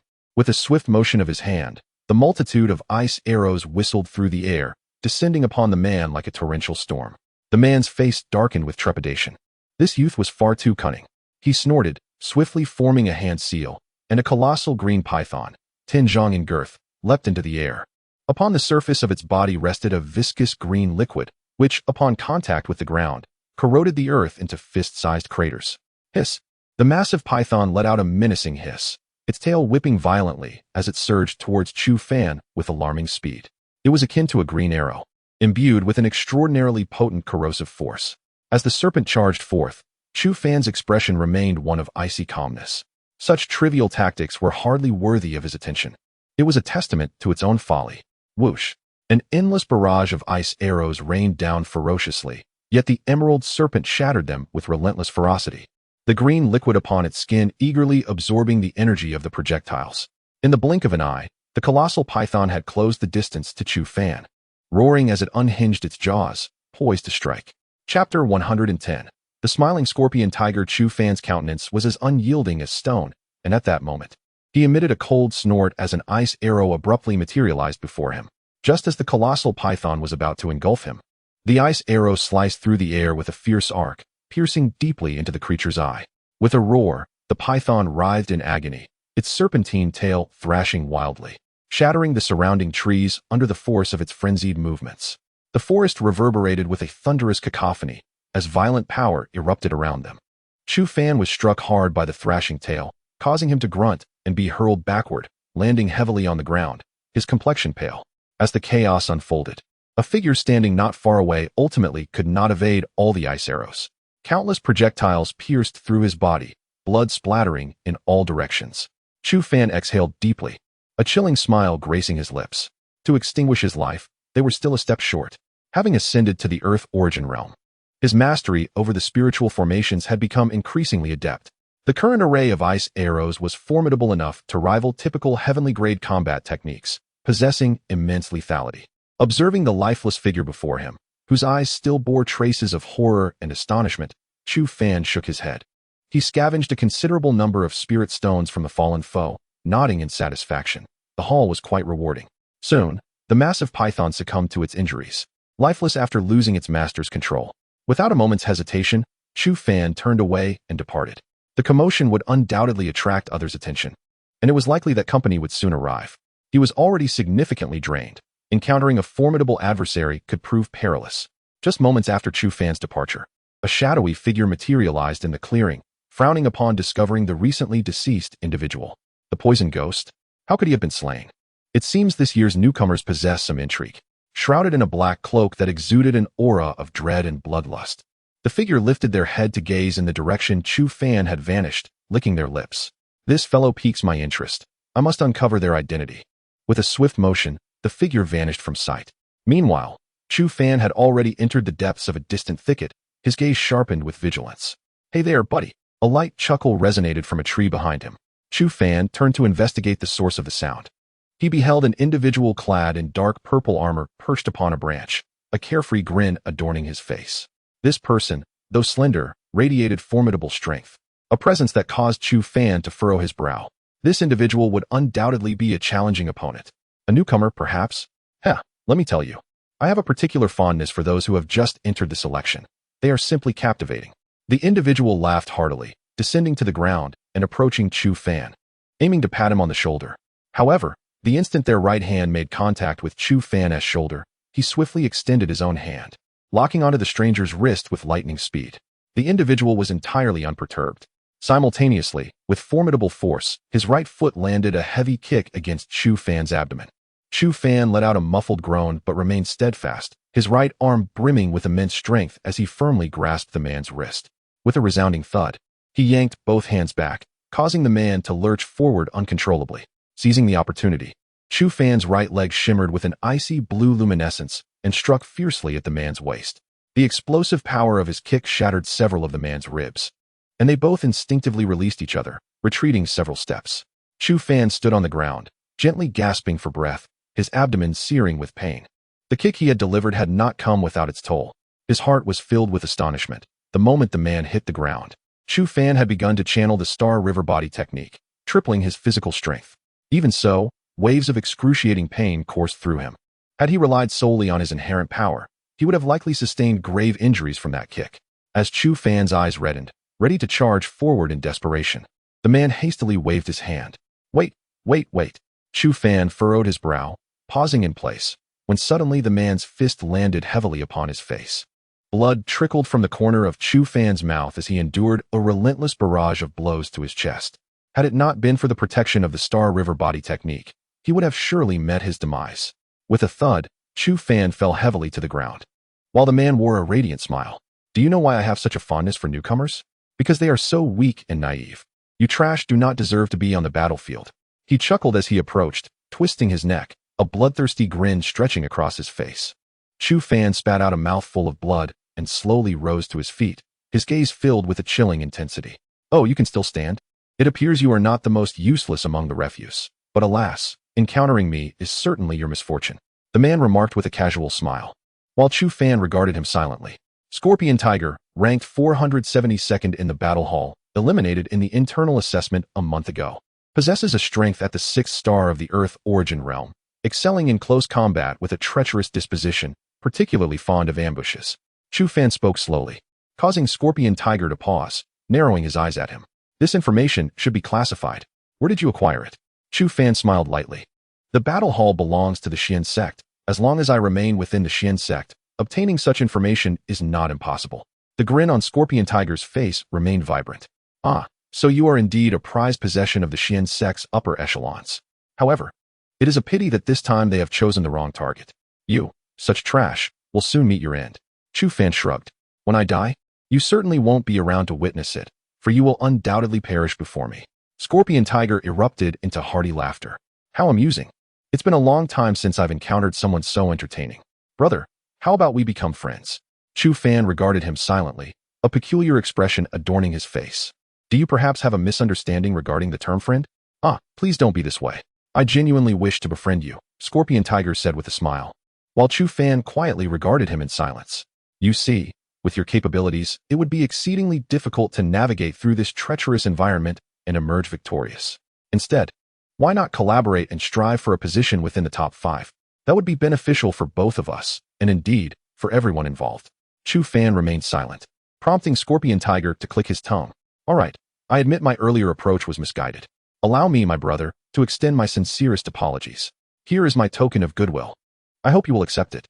As he spoke, Scorpion Tiger tossed a storage bag onto the ground, from which a radiant light emanated, revealing it to be filled to the brim with spirit stones. Chapter 111. The defeat of the Scorpion Tiger. These are all medium-grade spirit stones. I can hardly bear to use them myself. This time, to demonstrate my sincerity, I shall bestow them upon you entirely.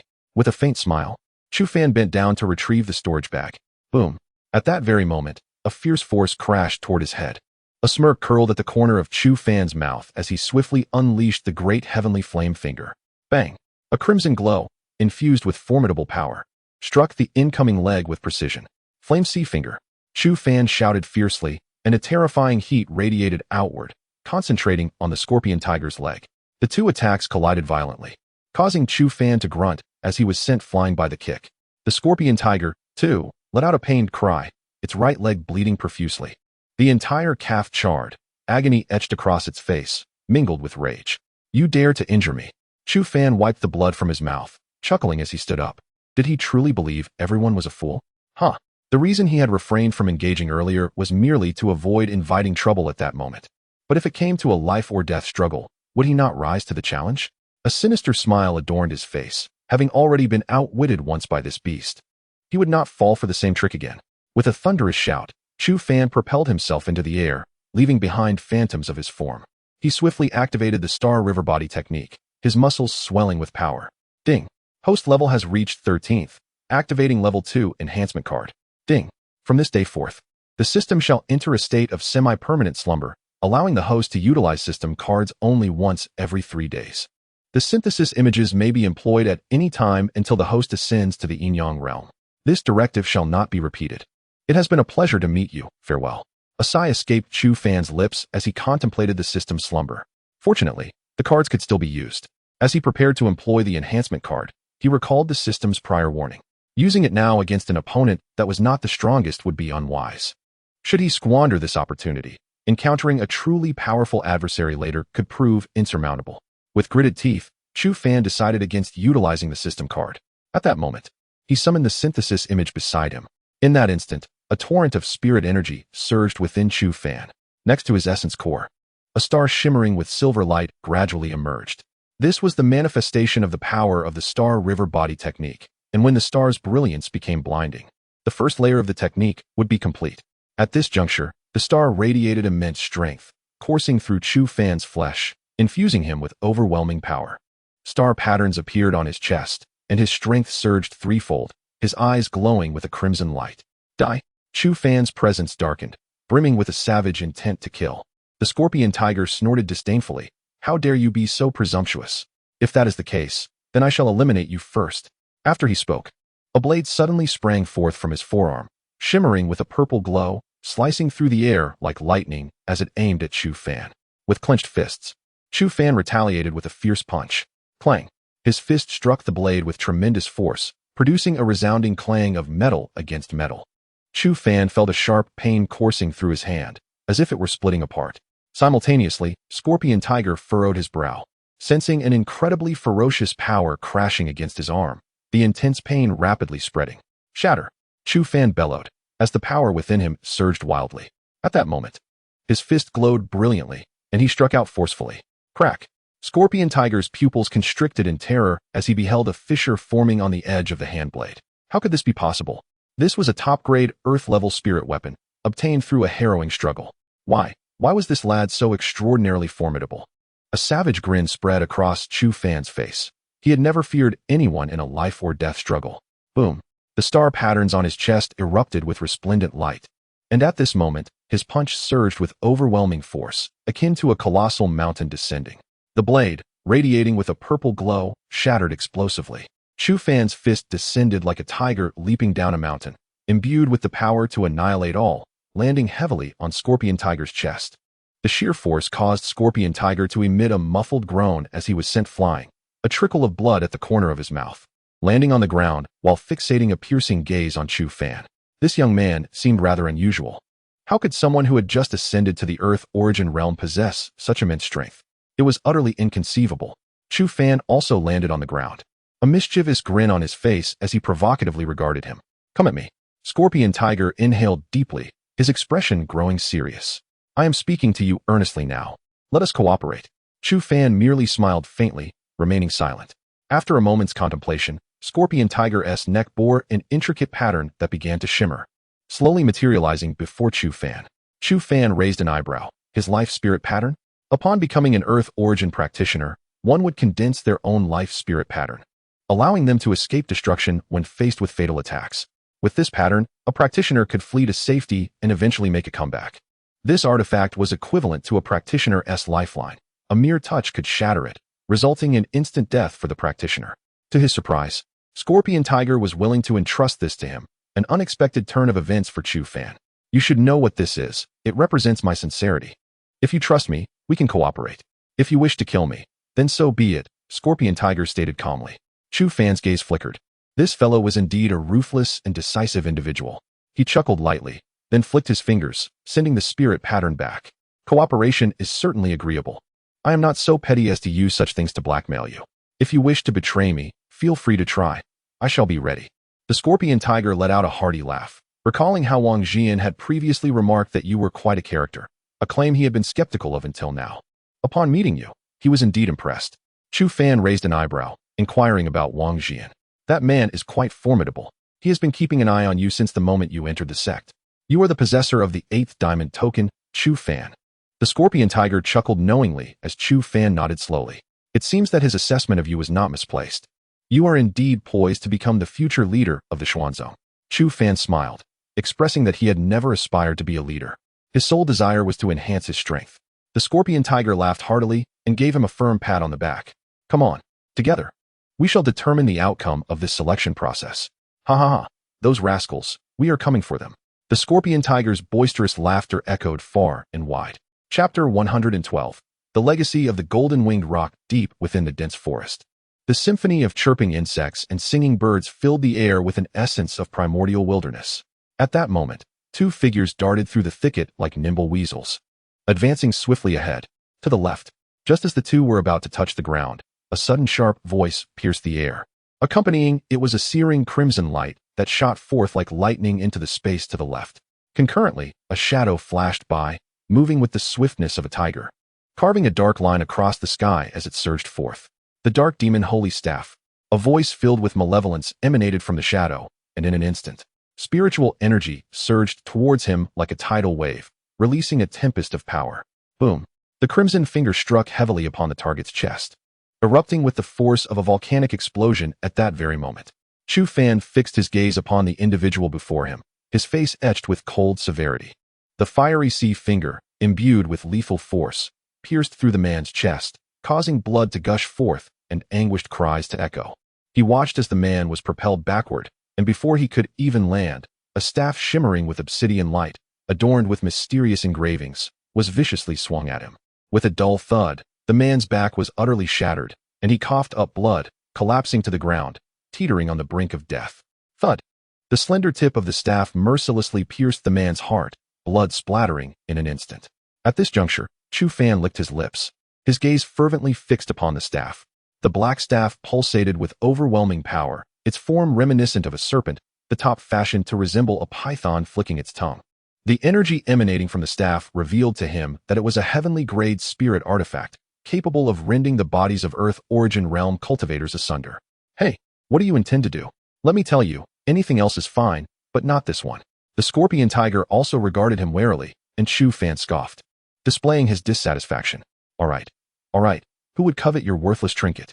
Despite his words, his eyes remained fixated on the staff. The scorpion tiger rolled his eyes. This scoundrel was hardly virtuous, and it would be wise to keep a closer watch on his possessions in the future. The two rummaged through the lifeless body of the man, uncovering several valuable items. Huh, what is this? The scorpion tiger unearthed a piece of bronze from the man's remains, measuring long and 2 fingers wide, surprisingly heavy. This bronze had corroded significantly, rendering the original inscriptions indecipherable. Upon seeing the bronze, Chu Fan's expression shifted. Its material was identical to that of the 3-legged, 2-eared ding from the Nuwa tomb. However, the piece before him now lacked its divine essence, appearing lifeless and mundane, as if it were merely an ordinary bronze. He exhaled deeply, acknowledging the significance of the bronze. I shall take this. The scorpion tiger looked at him with confusion, his face reflecting a strange expression. Wait, hold on, let me take another look at this. Chu Fan extended his hand to hold the copper piece for scorpion tiger to see, who furrowed his brow and regarded Chu Fan's face with suspicion. Is a mere scrap of copper enough to make you this anxious? Speak, do you know something? Chu Fan shrugged.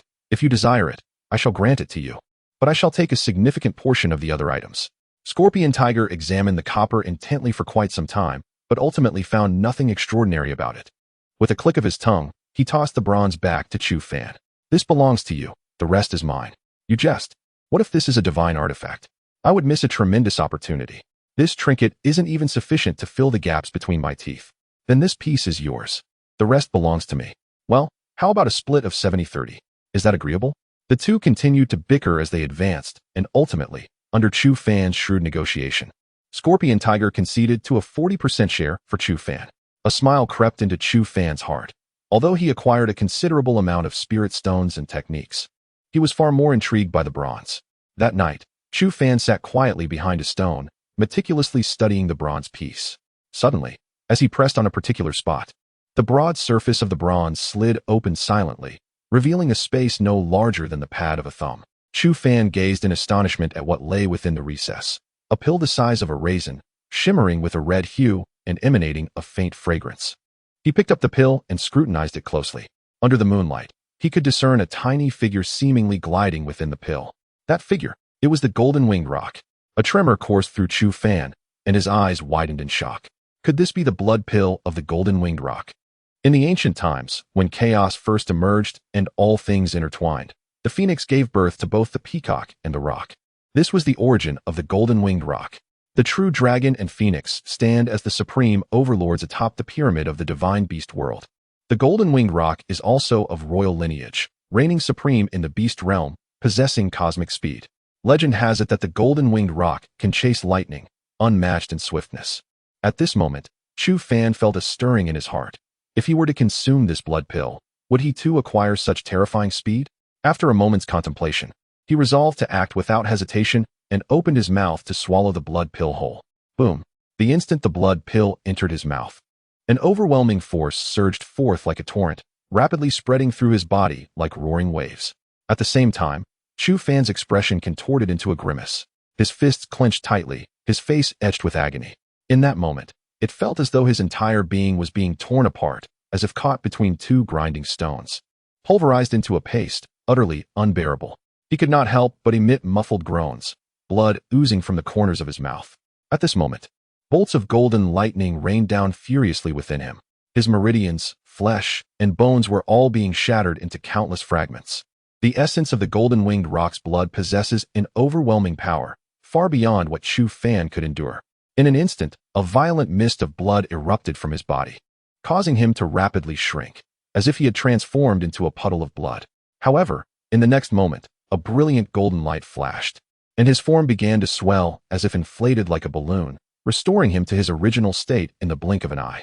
At this moment, intricate golden lightning patterns adorned Chu Fan's body, and a pair of resplendent golden wings manifested behind him, radiating a metallic sheen. Chu Fan abruptly opened his eyes, flapped his wings, and transformed into a streak of golden lightning, vanishing from sight in an instant. Meanwhile, the scorpion tiger, startled by the distant roar, furrowed his brow. Before he could ponder the situation, a beam of golden light suddenly appeared before him, swiftly transforming into a human figure. Chapter 113. The relics of ancient times. Scorpion tiger's eyes widened, his heart jolting at the sight before him. Chu Fan, by the heavens, when did you acquire such incredible speed? Am I blind? Standing before him, Chu Fan wore a slight smile, exhaling softly. This matter must remain confidential. Scorpion Tiger curled his lips, regarding him with a peculiar gaze. The swiftness of this individual was truly astonishing. Not even a practitioner of the celestial origin realm could possess such speed. Chu Fan chuckled, nodding in satisfaction. With such velocity, both combat and escape became exceedingly convenient. The following morning, Chu Fan gradually opened his eyes, expelling a breath of turbid air. His expression reflected astonishment. After the transformation of his meridians by the blood essence of the golden-winged rock the previous night, he had suddenly realized his cultivation speed had accelerated. Moreover, his capacity to harness spiritual energy had significantly increased. Now, his primordial Dan could accommodate double the spiritual energy it once could. It seemed his innate talent for cultivation had ascended to the high grade of the earth level. A smile played upon Chu Fan's lips. The golden-winged rock is indeed remarkable. Hey Chu Fan, come look. It appears there's a map on this. Scorpion Tiger exclaimed, his eyes wide with surprise. Chu Fan swiftly turned his head. Noticing Scorpion Tiger seated on a rock, intently gazing at a piece of bronze. Approaching, Chu Fan observed a winding line appearing on the side of the bronze, surrounded by various markings akin to symbols. Upon closer inspection, it became evident that this was indeed a map. He raised an eyebrow, pondering if a treasure lay buried here. What do you think? Shall we investigate? Scorpion Tiger asked with a grin, and Chu Fan nodded in agreement. Of course. I already have 10 points. There's no rush for a head count. The two stood, and, following the route outlined, swiftly advanced. After 2 hours, Chu Fan found himself before a hillock, its surface blanketed in leaves, raising an eyebrow at the sight. This truly resembles a tomb. We should find the entrance. Otherwise, we won't know how to enter. After uttering this, Scorpion Tiger began searching for the entrance. Chu Fan also began to scrutinize the area, but as he gradually ascended the hill, his astonishment deepened. This was no mere tomb. It was a relic. He was certain of his conclusion, for the soil was littered with fragments of grand architecture. Such remnants were indicative of constructions meant for large sects, not for an individual. Upon reaching the summit, he discovered a railing crafted from white jade. At its center, a deep, unfathomable opening. The entrance is here, he called softly. Soon, Scorpion Tiger climbed up, a grin spreading across his face as he rubbed his hands together excitedly. At that moment, a glint appeared in Scorpion Tiger's eyes. How about this? We are brothers. And I'll let you take this opportunity to descend first. What do you think? It's a splendid chance. If you go first, you might find something valuable. Chu Fan curled his lips, and in a swift motion, appeared behind the ruffian, delivering a forceful kick that sent the scoundrel tumbling down. Ah, Chu Fan. I curse you and your entire lineage. He cried out. Chu Fan chuckled, thinking, does he really believe I am so naive? He clicked his tongue, exhaling deeply, and leaped into the dark abyss before him.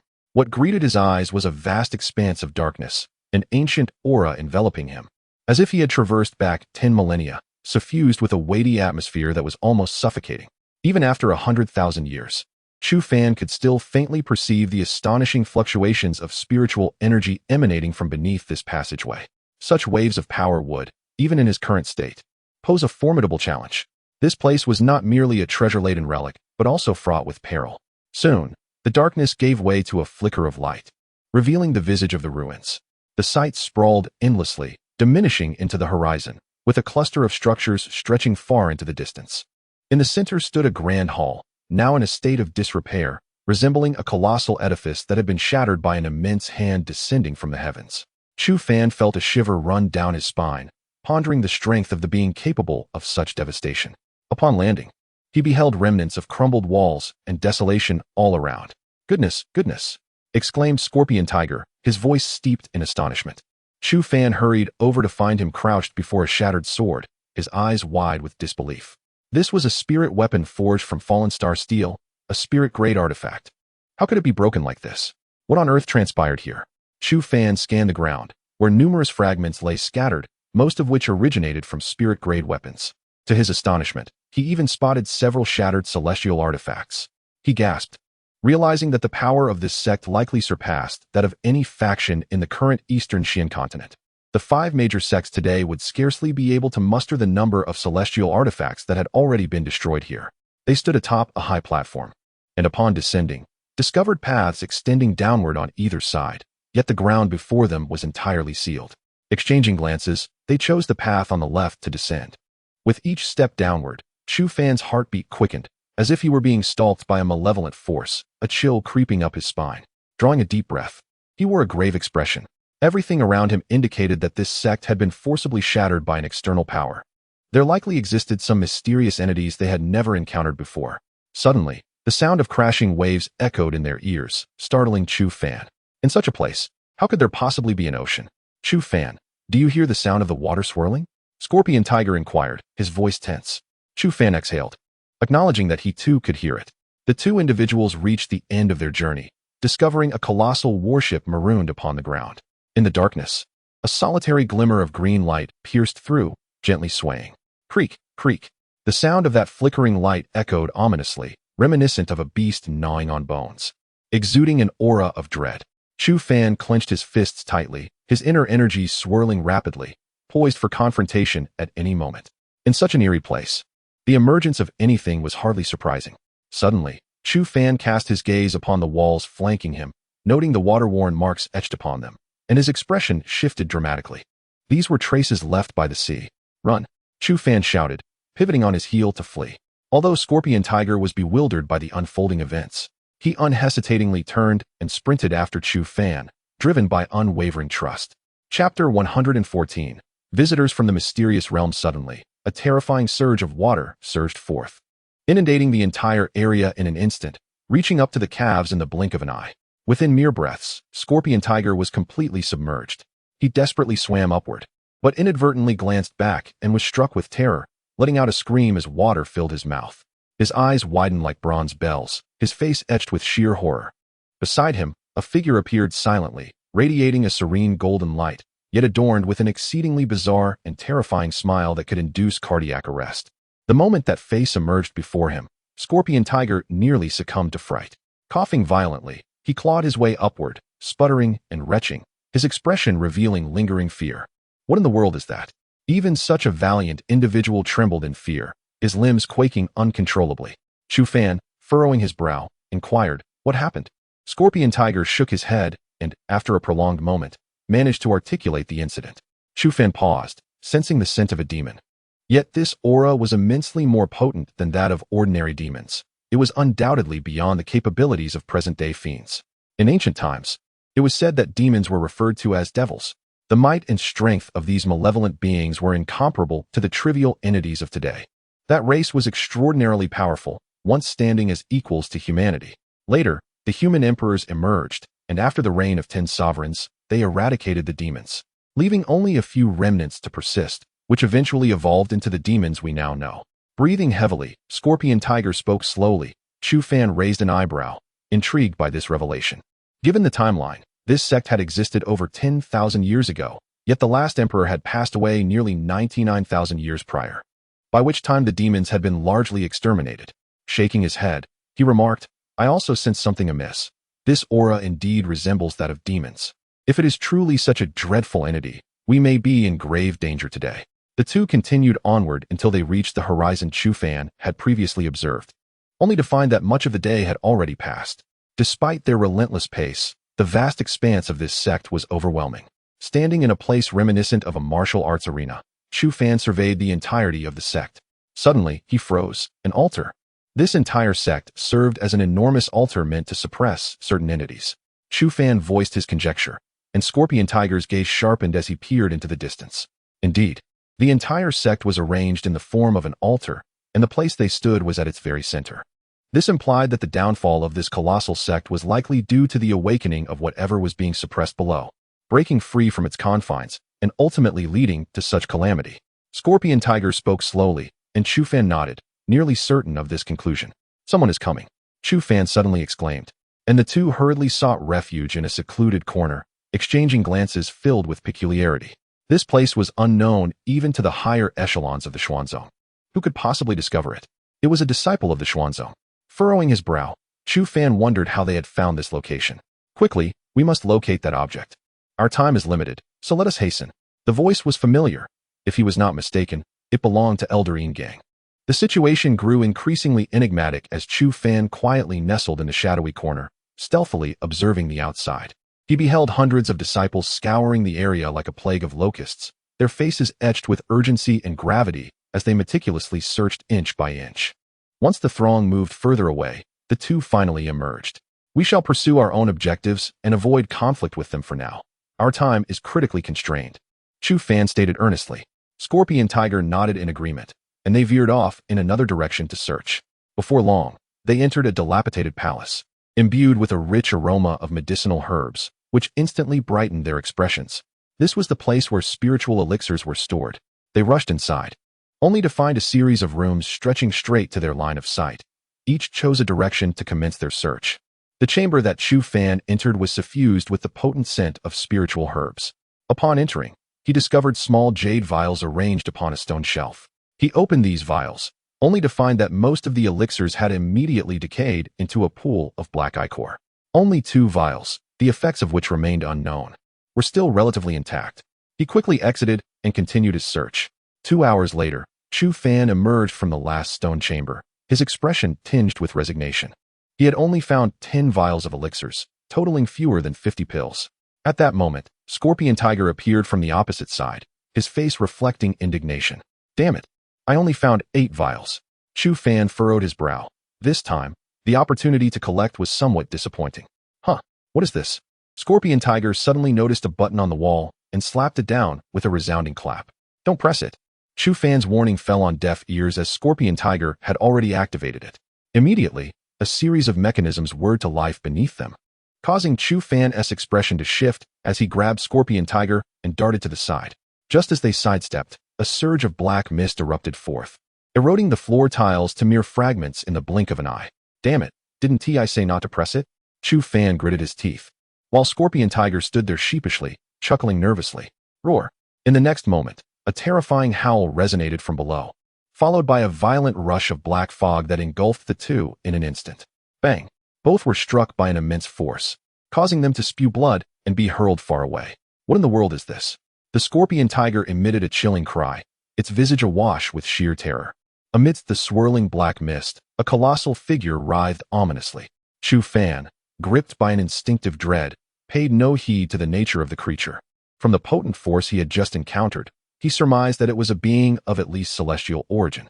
They were unequivocally no match for it. Their only recourse was to flee.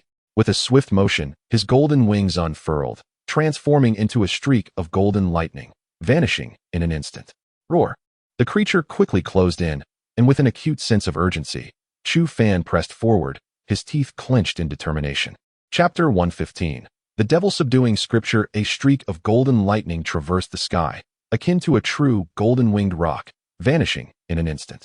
Following this golden flash was a dense mass of black mist, swirling with terrifying power, capable of corrupting any living being in this world into a pool of pus. This dreadful force caused the very earth to tremble with a thunderous roar. Come on, Chu Fan, we are about to be caught, shouted Scorpion Tiger, who was being carried on Chu Fan's back, his voice hoarse with urgency. Shut your mouth. If you weren't so heavy, I wouldn't be running so slowly, Chu Fan retorted through gritted teeth, though his heart was filled with astonishment. Such speed was indeed horrifying. Even cultivators at the celestial origin realm could not achieve such swiftness. With a swift motion, Chu Fan darted past a relic, abruptly turning to the right and racing onward. What are you doing? Scorpion Tiger exclaimed, eyes wide with disbelief. Be quiet. Chu Fan snapped back. Boom. In the next moment, he unleashed a tremendous force downward, and countless figures surged forth from the palace, charging skyward in a dense swarm. Radiating a crimson glow, Chu Fan concealed their presence, slipping into the throng and vanishing in an instant. Ah, it's a demon of the celestial origin realm. Run, hurry. Cries of panic erupted as the monstrous entity plunged into the crowd of disciples from the mystic sect, wreaking havoc. Bang! A dozen disciples were sent flying, crashing violently to the ground and spitting blood. Smack! A tail as thick as 3 men entwined swung through the air, violently striking the crowd. In an instant, dozens were bisected, their upper bodies reduced to a gruesome mass of blood and flesh. In a heartbeat, the area transformed into a scene of carnage, the potent scent of blood coalescing into a palpable essence. Beasts, you shall not escape today. Ingang's voice, laced with anguish and fury, rose sharply. Instantly, a ferocious power surged forth, unleashing a barrage of attacks. Hearing the terrifying explosions, Scorpion Tiger clicked his tongue, worry etched on his face. Chu Fan, it seems a bit unjust to let them take the blame. After all, they are disciples of the mystic sect, and their deaths would be on our conscience. Take a closer look. Are they truly disciples of the mystic sect? Chu Fan's voice was icy. Scorpion Tiger paused, peering intently at the figures in the shadows. Wait, they do seem unfamiliar. Their strength is formidable, all at the peak of the celestial spirit realm. I should have recognized a few, but not a single one is familiar. It's rather suspicious. They are not disciples of the mystic sect. They are members of the Guan family, Chu Fan declared coldly. Scorpion Tiger's eyes widened in astonishment. The Guan family? Chu Fan nodded and exhaled deeply. Not long ago, the Emperor's tomb had appeared, and during my visit to the steward's territory, I had encountered two individuals whom I can now identify with certainty. Yet, how could they be clad in the attire of the disciples of the Xuanzong? As Scorpion Tiger concluded his statement, his expression shifted dramatically, his fists clenched tightly. A countenance filled with resentment and malice. This old scoundrel, has he slain the disciples of the Xuanzong to replace them with these impostors? Chu Fan inhaled sharply. It seemed likely. But why would he do such a thing? Chu Fan shook his head, uncertain. However, it was evident that this old wretch harbored ill intentions. Hundreds of disciples, after all, are living lives, this bastard. His teeth ground together in fury as he struck the ground with a powerful fist. A foreboding feeling washed over him. If these individuals were to acquire what they sought, it would undoubtedly inflict irreparable damage upon the Xuanzong. Chu Fan, shall we deal with him? Scorpion Tiger spoke earnestly. Chu Fan chuckled. Indeed, let us. Their eyes met, and in that instant, they surged forward with great haste. The moment was ripe. The unknown creature had ensnared Yin Gang, allowing them to clear away the detritus. Suddenly, a practitioner of half-step earth origin was struck by the creature's tail. Instantly, the flesh of his abdomen was obliterated, blood gushing forth, even his intestines visible. As he was flung backward, nearing the ground, a shadowy figure appeared before him. A jolt coursed through his heart. Who could this be? Before he could utter a word, a hand imbued with terrifying power descended upon his head. Crack! His skull shattered like a watermelon. Scorpion Tiger let out a cold laugh, transforming into a bolt of black lightning as he swiftly dealt with the remaining foes. Run! Run! A panicked voice echoed suddenly, and Chu Fan's expression changed drastically as he cursed inwardly. This was a tidal wave. The seawater from below surged forth. Scorpion Tiger, flee! Chu Fan shouted, transforming once more into a bolt of golden lightning as he grasped Scorpion Tiger and sped away. As they ascended, they heard the familiar creaking sound. Turning back, they beheld the ground entirely submerged by seawater, a massive warship floating atop. Its bow glowed a ghostly green, radiating an eerily enchanting light. What is that? Scorpion Tiger pointed towards the ship's rear. Chu Fan's gaze fixated there, and his lips twitched. On the vessel, countless figures sat cross-legged. They shimmered with golden light, exuding an aura of sanctity. Yet, inexplicably, the entire ship emanated a profoundly strange atmosphere, reminiscent of ghosts. Boom! The warship barreled through, crushing the Guanjia disciples who could not escape, their anguished screams echoing as they were reduced to a gruesome pulp. Ah, it is the eye of the sea. It has erupted. A chilling voice erupted from Yin Gang, the result of a fierce blow from the monstrous creature that struck him down, causing him to spew blood and retreat furiously. The creature, shrouded in black mist, let out a deafening roar as it darted towards the warship like a bolt of lightning. In the next instant, an overwhelming chant filled the air, resonating with such grandeur that it seemed to shake the very heavens and realms. Chu Fan's expression shifted. This was the Demon Suppression Sutra. He began to comprehend which sect once occupied this place. Figures aboard the warship glimmered with a faint golden light, as countless characters hovered in the air, radiating an immense sealing power. The creature shrieked in fury, its black mist incessantly eroding the characters, yet it simultaneously suffered tremendous backlash. Chu Fan stared in a daze at this scene before him, bewildered by the terrifying spectacle unfolding. Chapter 116. Driven to a dead end, terror-inducing waves continuously surged and crashed against the colossal warship, exploding upon impact. A dark, malevolent mist, imbued with cataclysmic power, relentlessly sought to ascend to the vessel. A myriad of golden runes formed an immense cage, firmly ensnaring the ominous fog within.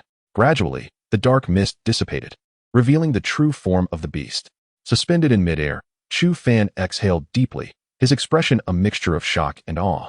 On the ground stood a gigantic demon tiger, towering 3 meters high and stretching 10 meters long. Its pitch-black fur bore crimson patterns, and its eyes glowed with a blood-red light, exuding an insatiable greed and cruelty. The tiger's tail lashed wildly, stirring up clouds of dust as if it were a steel whip, sending chills down the spine. With a thunderous roar, the beast fixed its gaze upon the warship, its eyes filled with an indescribable hatred. Damn it, we've truly encountered this creature, the Tianma tiger clan. One of the demon royalty. The scorpion tiger's mouth twitched, a look of unease overtaking its face.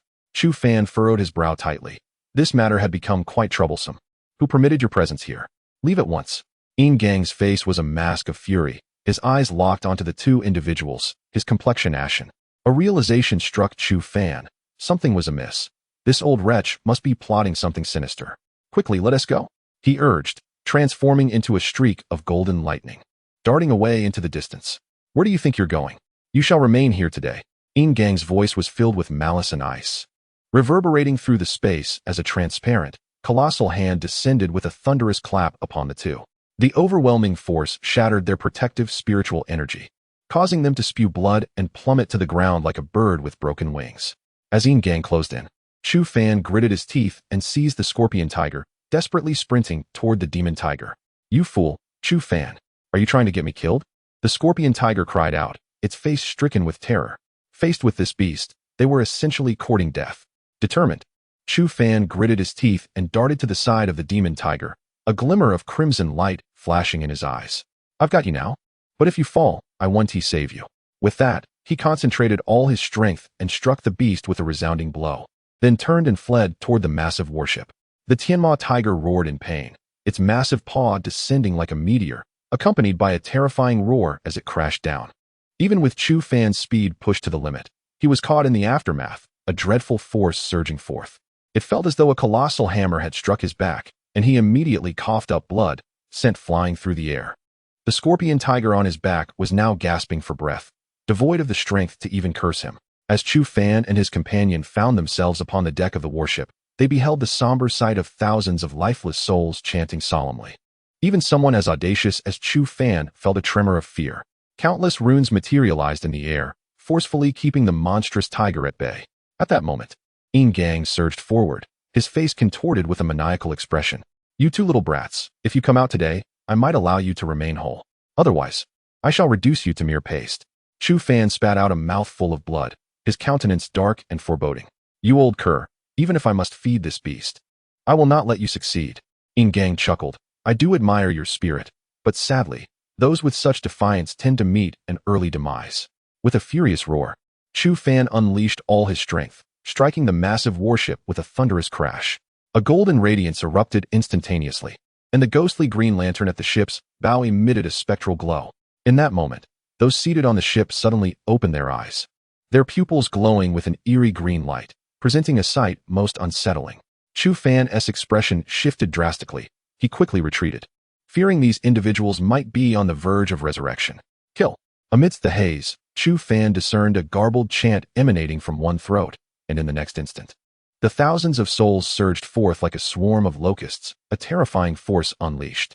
Under the weight of this power, Chu Fan felt as insignificant as an ant, utterly dwarfed by their might. He inhaled deeply, his face reflecting shock.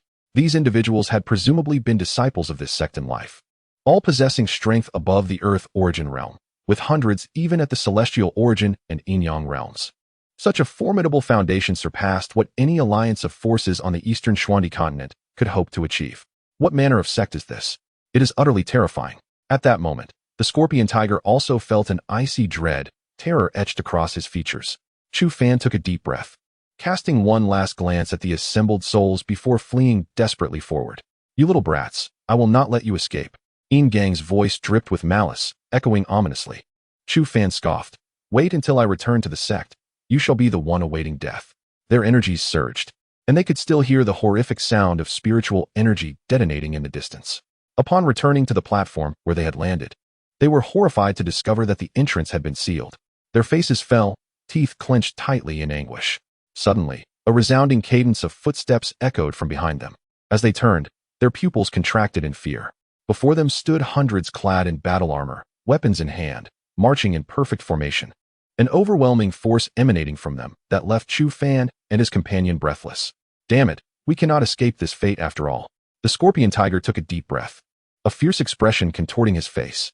Chu Fan shook his head. There was no turning back now, only a direct confrontation lay ahead. At this moment, he hesitated no longer. fervently channeling the power within him, summoning an image that materialized beside him.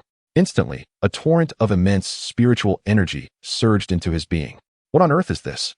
The scorpion tiger exclaimed in astonishment. Chu Fan shrugged, his countenance grave as he prepared for the imminent clash. This appears to be a battle formation. I will hold them off.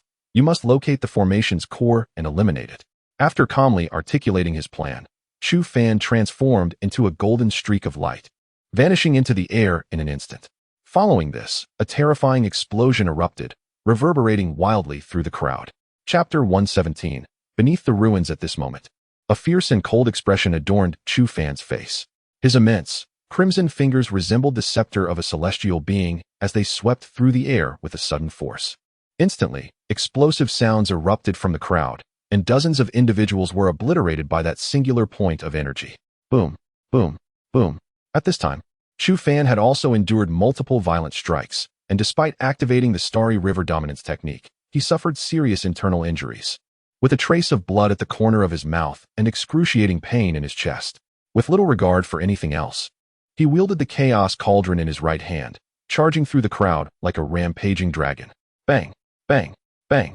Several individuals before him were directly smashed by the cauldron. Yet, in that very moment, Chu Fan's expression shifted dramatically as he abruptly turned to look behind him. A long spear, shimmering with golden light and imbued with razor-sharp power, was hurtling toward his chest with lightning speed. At the pinnacle of the Earth origin realm, Scorpion Tiger, are you blind? Chu Fan roared, and Scorpion Tiger responded in kind. In an instant, he transformed into a streak of black light, appearing beside Chu Fan, and then his right leg lashed out like a steel whip. Bang! The force of that kick was immensely powerful, striking the spearhead with a resounding impact. The collision of their energies sent Chu Fan hurtling backward, crashing into the throng of people. In an instant, countless attacks descended upon him like a torrential storm. Without a moment's hesitation, Chu Fan dove into the Chaos Cauldron. Thud, thud, thud. A barrage of attacks rained down upon the cauldron, and even while sheltered within, Chu Fan felt the repercussions. His face paled, and his breath grew labored. Damn it, I can't hold on, Chu Fan. Scorpion Tiger cried out in agony. Chu Fan furrowed his brow, hastily activating the cauldron and propelling himself towards Scorpion Tiger. The next moment, a flash of chaotic light appeared, revealing Scorpion Tiger beside him, staring blankly at the world within the cauldron. Damn, you have this thing? Why didn't you mention it earlier? Chu Fan had no time for banter and exhaled deeply. Our most pressing concern is to escape. Otherwise, we shall both perish here. Scorpion Tiger sighed, plopping down. But we can't get out. The exit is sealed. How do we escape? Chu Fan pressed his lips together, contemplating a singular course of action. He glanced at Scorpion Tiger, who momentarily froze before his pupils constricted sharply. Are you out of your mind? You know what kind of beings are on that ship. If we attract them, we're surely doomed. Yet, if we do nothing, we are equally doomed. There's no choice but to take a desperate gamble. Chu Fan's expression grew grave, and Scorpion Tiger gritted his teeth in frustration. Damn it. You've led me to ruin. Chu Fan chuckled darkly, urging the Chaos Cauldron to swiftly move away. Boom, boom, boom. As they barely escaped that area, they were met with a terrifying onslaught, the overwhelming force causing them to cough up blood. Struggling, Chu Fan leaped from the cauldron, only to behold a scene of chaos and carnage unfolding before him. Countless figures swarmed like a dense thicket, ensnaring the magical tiger and Yin gang. Chu Fan took a deep breath, at that moment channeling his spiritual energy, and forcefully struck the deck of the warship. Instantly, the vessel began to nod slowly, and Chu Fan propelled it forward for several hundred zhong, guiding it back in the direction from whence they came. At that very instant, an overwhelmingly terrifying force surged from behind him. Without a glance over his shoulder, he transformed into a beam of golden light, instantaneously appearing within the bronze cauldron. Thereafter, he commanded the cauldron to repeatedly crash against the ship, as an indescribable force violently surged forth. With a splutter, the Scorpion Tiger spat blood once more, its face now marred by despair. The moment of joy was imminent. It was almost here. Chu Fan gritted his teeth fiercely, desperately urging the spiritual energy within him to continue the onslaught. Boom. Soon, the ship collided with an unseen obstacle, and Chu Fan's expression brightened with elation as he seized the Scorpion Tiger and swiftly made his escape. The moment they emerged, countless figures almost instantaneously enveloped them. Terrifying waves of spiritual energy attacks rained down upon them. Damn it, Chu Fan. The Scorpion Tiger cried out in terror, while Chu Fan's eyes glinted with ferocity. He resolutely channeled the stellar river dominance technique, bracing himself to withstand the impending assault. Suddenly, the bronze block shook violently, and a faint azure light flickered before them. In the next moment, their figures vanished like phantoms, leaving no trace behind. Boom, boom, boom. An extremely formidable force crashed above them, creating a passageway leading to the outside world. Yet, Chu Fan and his companion had already disappeared from that place. Thud. Chu Fan landed heavily on a hard surface. Feeling as if his very being had shattered, the pain was unbearable. He hurriedly rose to his feet, scanning his surroundings, and upon confirming no immediate danger, let out a sigh of relief, a resigned smile gracing his face. Where on earth is this? The scorpion tiger also struggled to rise, panting as he surveyed the environment. The two exchanged glances, then simultaneously stepped forward. It was evident that this was a man-made structure, vast in scale, with no ceiling in sight. After walking for an hour, a glimmer of light suddenly appeared ahead, prompting them to hasten towards it. In the next moment, they stood frozen, faces etched with shock. Before them lay an immense space, constructed with 9 towering platforms, each occupied by a seated figure. These 9 individuals had long since turned to desiccated corpses, quietly meditating. They had been deceased for countless years, yet the faint aura emanating from them still evoked terror in Chu Fan and his companion. 9 cultivators of the heavenly sun realm. This must be the very site where those individuals once suppressed and sealed the demonic entities, the scorpion tiger remarked slowly, fixating on the colossal spiritual formation etched into the ground. Chu Fan nodded in agreement, and together they leaped onto the first tier of the platform. Seated in a lotus position on this layer is an elderly man who, despite having transformed into a desiccated husk, still emanates an overwhelming aura of spiritual power that leaves the two feeling somewhat breathless. Look there. Scorpion Tiger pointed toward a gleaming bone radiating a golden light beside the old man. Chu Fan squinted in that direction, raising an eyebrow in curiosity. Upon the bone were intricately inscribed characters, seemingly chronicling something of significance. That must be a martial technique, Scorpion Tiger whispered, causing Chu Fan's pupils to constrict and his heart to race fiercely. A martial technique carried by a practitioner of the heavenly sun realm, even in death, must be extraordinary. Should he acquire it, it would undoubtedly elevate his strength significantly. In the forthcoming battle within the sacred pool, he would surely gain a decisive advantage. Chapter 118. Celestial Grade Spirit Weapon. Upon exchanging glances, both individuals discerned the fervor in each other's eyes. They licked their lips and gradually approached the golden bone. Just as Chu Fan circled past the other person, he suddenly trembled, nearly toppling from the high platform, but Scorpion Tiger swiftly grasped the collar of his garment, preventing his fall. What happened? Scorpion Tiger inquired urgently. Chu Fan gasped for breath. I suddenly saw him smile, a most sinister smile. At these words, Scorpion Tiger quickly turned to gaze at the corpse. However, he discerned nothing amiss, and both could only abandon the matter. Soon, Chu Fan held the golden bone in his hand, and as he turned around, he was startled to see the corpse abruptly materialize before him. Its lips curled into a grotesque, sinister grin. In that moment, Chu Fan's heart nearly ceased its rhythm, and he trembled in sheer terror, instinctively striking out with his right palm. Bang! The blow lacked significant force, and Chu Fan used the momentum to retreat, seeking to distance himself from the corpse. Yet, the moment he moved, the corpse remained steadfastly before him, advancing rapidly. Chu Fan, be careful! Scorpion Tiger exclaimed, rushing forward, his body aglow with black light, delivering a powerful punch toward the corpse. Bang! This punch was imbued with tremendous strength. Even a practitioner at the 7th star level of the Earth origin realm would likely suffer grievous injuries from such a strike. Yet, when the blow struck the corpse, it elicited no response whatsoever. Furrowing his brows tightly, Chu Fan regained his composure and activated the Galaxy Dominance technique, assuring himself that he would not be obliterated by the corpse's grasp. Strangely, the corpse made no further moves, merely standing there with its terrifying, eerie smile. Puzzled, Chu Fan wondered what could possibly be happening. Buzz! Just as his thoughts shifted, the immense spirit array inscriptions on the ground began to writhe. In the next instant, an indescribable, terrifying power erupted with a thunderous roar, unleashing formidable waves throughout the space. Simultaneously, the ground split silently, rising to form a platform the size of a palm.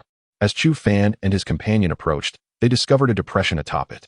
Chu Fan glanced at the bone in his hand, hesitated for a moment, and then placed it within the recess. Immediately, the entire ground trembled with a resounding roar, and an overwhelming demonic aura seeped up from below, exuding an extreme sense of dread. Chu Fan's expression shifted as he fixated intently on the platform. Then, as a flash of black light coursed through, the platform underwent another transformation. Suddenly, a long spear appeared, radiating an aura of fierce malevolence, as if an ancient demon had been reborn, filling the air with an unsettling resonance. Take revenge.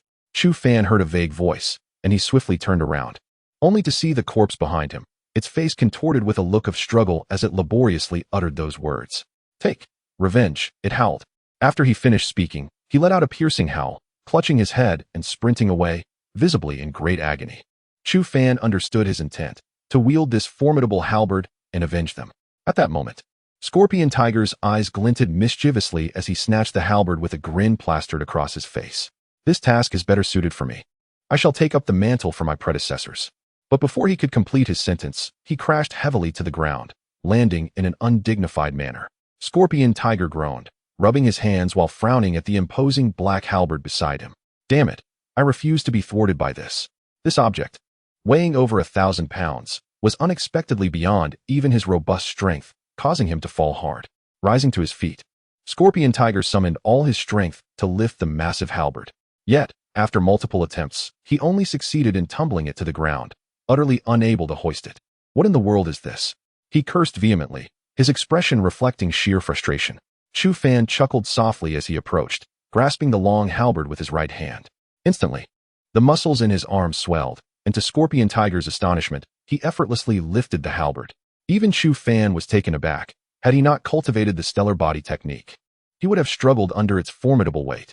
Scorpion Tiger, undeterred, continued to try until he was utterly exhausted, finally plopping down in defeat, grumbling. Why is it that every time something good comes around, it never falls to me? I'm utterly speechless. Taking a deep breath, Chu Fan raised the halberd and thrust it forward. With a resounding crash, the sharp spear light flashed momentarily, and the distant stone wall erupted, revealing a deep cavity. A smile graced Chu Fan's face. This was undeniably a heavenly-grade spiritual weapon. Satisfied, he nodded before turning to face the 8 individuals seated solemnly atop the high platform, his expression turning grave. Each of these predecessors commanded respect. Even in death, they remained steadfast guardians of this land. At that moment, Scorpion Tiger rose, muttering to himself, "Though I am quite displeased that not a single thing was left for me. I truly admire your dedication, old-timers. After all these years, still guarding this place fine. I bow in respect." The two deeply bowed, acknowledging that without these predecessors, the cave continent would have likely transformed into a playground for demons. Ding! Just after their bows, something suddenly fell before Scorpion Tiger. Upon picking it up, he discovered it to be a sharp, conical object. A pointed dart? Chu Fan raised an eyebrow. Such a weapon was rare, seldom wielded by anyone, yet its power was formidable, particularly suited for ambushes, perfectly aligning with Scorpion Tiger's reckless nature. This seems to be a top-grade, earthly spiritual weapon, Scorpion Tiger exclaimed, his mouth agape, his face radiant with joy. At this moment, he channeled his spiritual energy, directing the piercing strike to instantaneously carve into the adjacent mountain wall. Instantly, the resilient rock was etched with a gash extending a full yard in length and a finger's depth. Had this strike met a human form, it is likely that the individual would have been cleaved asunder. Ha ha ha. I knew our esteemed ancestor could not possibly show such favoritism. Ha ha ha. My gratitude extends to my esteemed elders. The smile on Scorpion Tiger's face was exceedingly radiant. At this juncture, Chu Fan could only shake his head, finding this fellow's practicality rather striking. The two exchanged a profound glance before continuing onward, for their paramount objective was to uncover the path to freedom. Having remained here for an entire day, none could fathom what transpired outside. Chapter 119.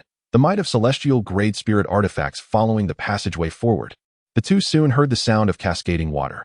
Instantly, their expressions shifted, yet there was no turning back. They could only press on with determination. After traversing a considerable distance, they were met only with the humid mist of moisture, devoid of any substantial water source. This place was known as the Eye of the Sea. Legend has it that in ancient times, before any great emperors had ascended, a celestial palace once hovered above the 9 heavens, governing the entire world. However, an inexplicable turmoil befell the palace, causing it to shatter into 9 fragments, one of which descended into this very Eye of the Sea. Scorpion Tiger spoke slowly, prompting a spark of realization in Chu Fan's heart. The inscriptions he had encountered in the small courtyard of the 10,000 Marvels Temple also referenced a celestial palace. Could it be that both tales were intertwined? The intrigue of this matter deepened. The author of those inscriptions was evidently a formidable being from ancient Earth, possessing extraordinary power, chronicling events from a bygone era. Yet now, in this world, occurrences were aligning with those ancient narratives. If this were mere coincidence, it would indeed be astonishing. Even as the two departed, they could not discern where the sea water truly lay. Chu Fan gazed intently at the passage below, sensing an inexplicable premonition that he would return here, without a doubt. Considering the passage of time, 2 days had already elapsed. The new arrivals had likely been largely eliminated, leaving only the internecine struggles among the disciples of the Warhol. Farewell, Chu Fan. I hope our paths do not cross again. Scorpion Tiger chuckled lightly, turning away without a trace of regret. Chu Fan exhaled deeply, his countenance adopting a serious demeanor. Should they ultimately encounter each other, it would indeed pose a formidable challenge. Throughout this period, he had been unable to ascertain the true limits of Scorpion Tiger's strength. This individual was undoubtedly complex. With a resolute breath, Chu Fan pressed onward, his expression grave. Just as he maneuvered through a thicket, a sudden flash of brilliance erupted from within, darting towards his head with the speed of lightning. Chu Fan snorted coldly, summoning a flickering black light that shielded him in an instant. Clang! The force was ferociously potent, causing pain to radiate through Chu Fan's hands as he staggered backward. A voice of astonishment emerged at that moment, prompting Chu Fan to halt. Fixating on the figure rising from the underbrush, his expression tense. The individual wore tattered armor. A deep scar etched across his face, exuding an aura of coldness and bloodlust, as if he had crawled forth from a mountain of corpses and a sea of blood. Chu Fan narrowed his eyes slightly. This was an exceedingly dangerous individual, and he could not afford to underestimate him. I did not expect to find some formidable talent among this batch of newcomers, the figure remarked with a faint smile, shouldering a heavy sword as he stood imposingly. Taking a deep breath, Chu Fan twisted his neck, his entire being propelling forward like a released arrow. Both were acutely aware that retreat was not an option. Thus, they resolved to confront the situation with swiftness and decisiveness. In his grasp, the black long spear cleaved through the air, tracing a dark arc before being swung with tremendous force. The man chuckled softly, wielding his heavy sword with both hands, bringing it down with a powerful strike. Clang! The sharp blade of the spear collided violently with the center of the sword, unleashing a clash of immense forces that reverberated through the air. Both combatants grunted in unison, their expressions heavy with resolve. With a deft twist of his wrist, the man redirected the sword's blade, aiming to slice towards Chu Fan's hands with lightning speed. Chu Fan's countenance hardened. He swiftly clapped his palm, causing the spear to soar upwards, while a brilliant crimson light erupted from his fingertips. Flame Sea Finger. Boom. The sheer force emanating from his fingertips bore down upon the sword's tip, an overwhelming power surging forth. Chu Fan's feet carved deep grooves into the earth as he was propelled backwards, yet his gaze remained clear and resolute. With a thunderous stomp, Chu Fan brought himself to a halt, unleashing the tempestuous energy from his fingers. At that moment, the heavy sword arced dramatically under the pressure of the clash. Whoosh! In the next instant, Chu Fan leaped into the air, catching the spear mid-flight, and brought it crashing down with devastating force. The man's expression grew increasingly serious. This young warrior's combat experience was formidable, rivaling that of many others. He was indeed no ordinary opponent. Realizing the gravity of the situation, he summoned a swirling black aura around him as he launched a retaliatory strike. The razor-sharp edge of his sword surged forth, cleaving through the surrounding trees for hundreds of yards, reducing them to a cascade of splintered wood. In the next moment, the spear's blade struck fiercely at the center, two forces clashing violently, each filled with explosive energy, akin to a detonation, echoing around them. Endless soil was uprooted, and the earth within 100 yards bore the brunt of the cataclysmic force. Chu Fan gritted his teeth, his eyes alight with ferocity and cold determination.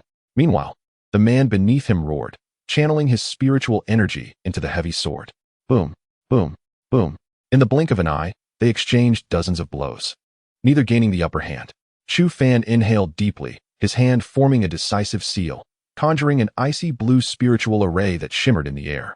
Countless ice arrows, slicing through the air with lethal precision, descended upon the man. Simultaneously, Chu Fan transformed the long spear into a streak of light, infused with terrifying spiritual power, and launched a fierce thrust towards the man's head. The man's expression shifted.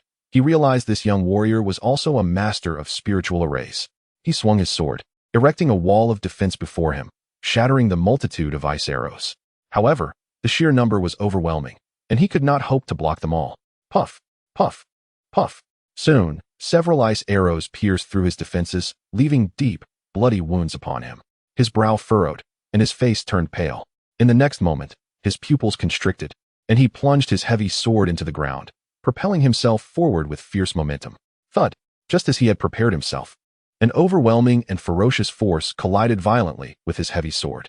This power was insurmountable, akin to a savage dragon roused from its slumber, radiating a terrifying aggression. The heavy sword bent once more, its sharp force nearly piercing the man's face. He struggled desperately to fend off the attack, his visage stained with crimson. The relentless sound of explosions reverberated around him. The sheer magnitude of the opposing forces was utterly horrifying, leaving the ground around them riddled with countless craters. Chapter 120. Ascending to the top, a sinister expression flickered across the man's face as he exerted every ounce of his strength to gradually deflect the incoming attack. As the force of the blow began to wane, a look of astonishment filled his features, and he sighed in relief. At last, he managed to withstand it. In the next moment, he let out a furious grunt, channeling his spiritual energy to deliver a heavy strike against the assault. At that instant, Chu Fan emitted a muffled groan, his body propelled backward, his countenance pale. He executed several rapid footfalls in midair, retreating for hundreds of yards, crashing through numerous towering trees before finally coming to a halt. At that moment, the man's attack closed in, the heavy sword descending like a boulder, crashing violently upon him. Bang! Chu Fan was sent flying, spitting out a mouthful of blood, his expression grave.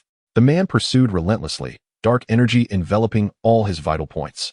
Chu Fan could only evade in a desperate manner, unable to mount any counterattack. The tide of battle shifted in an instant. Chu Fan's face was marked by an icy calm, for he understood that in such dire circumstances, panic would surely lead to defeat. Suddenly, an enigmatic wave emanated from him, followed by the resounding roars of beasts echoing in the surroundings. The man furrowed his brow.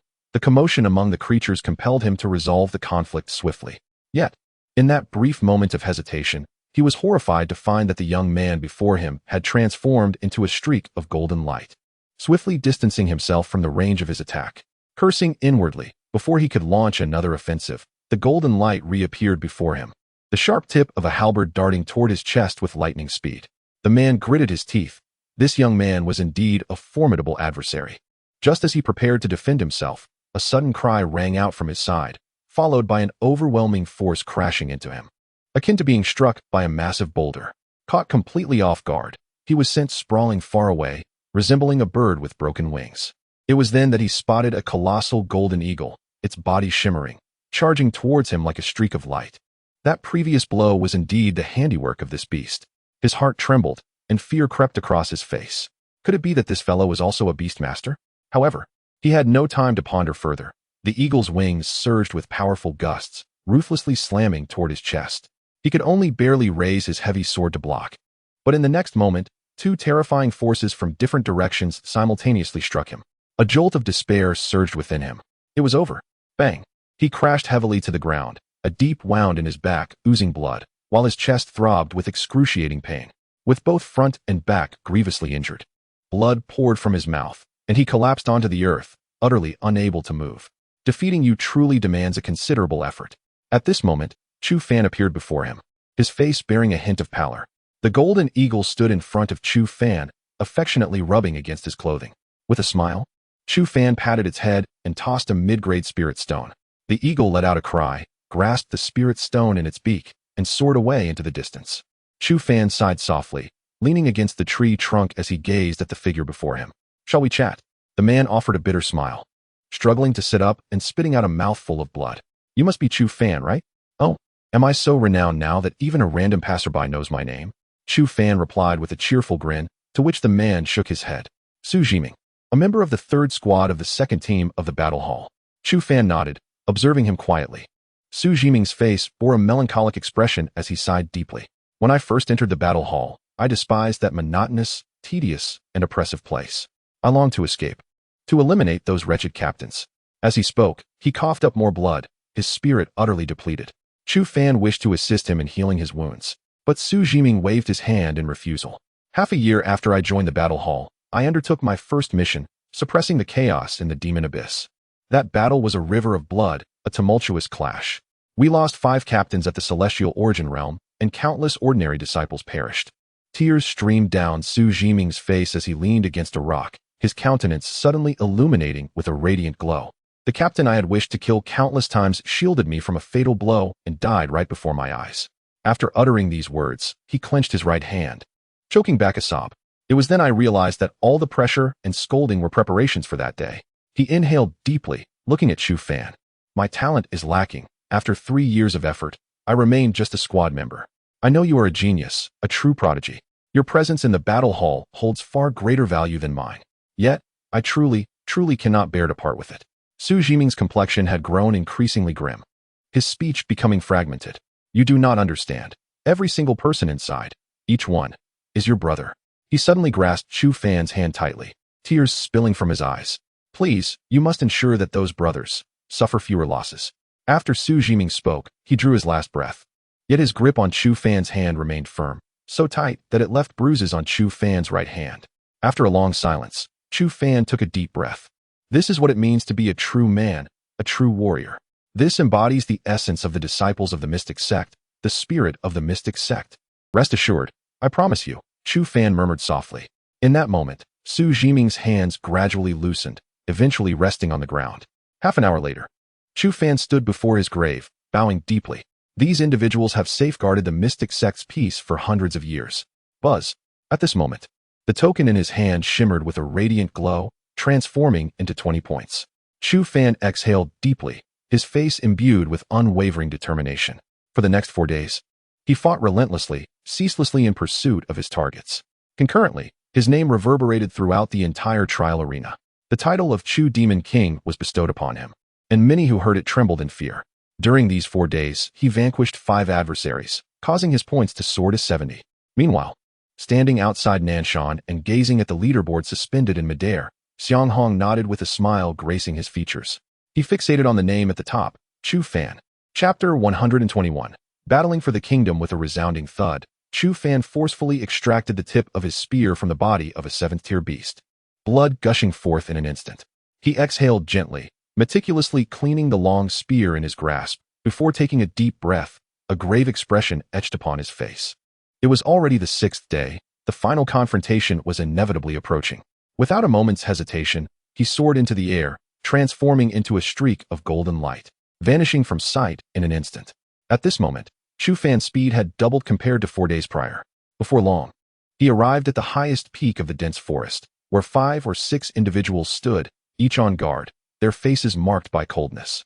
As Chu Fan landed, he cast a glance at these figures, recognizing only one familiar face, Jiang Shan. Upon seeing him, Jiang Shan frowned, his expression dark and brooding. This rascal had managed to endure until the end. The others, upon spotting Chu Fan, released a collective sigh and instinctively stepped back. The reputation of the Demon King of Chu had echoed loudly in recent days. Even practitioners at the 8-star level of the Earth Origin realm had fallen to this young man, making him a formidable adversary in their eyes. Soon, all had gathered.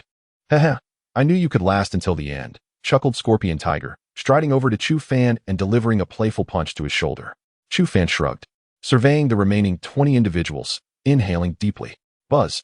At that moment, the token in his hand suddenly emitted a humming sound, followed by a burst of light revealing a single digit, 1. Chu Fan was momentarily taken aback. What did this signify?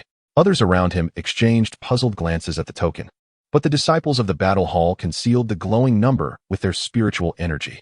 Damn it, you're actually in first place, Scorpion Tiger whispered, his eyes glinting with envy and admiration. Chu Fan furrowed his brow. Was this a score ranking? Indeed. How on earth did you manage to achieve this in such a short time? What about the rest of us?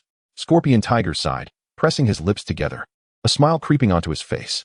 Suddenly, he turned to look at Jiang Shan, who was obscuring the number on his token with his spiritual energy, suspiciously eyeing those around him.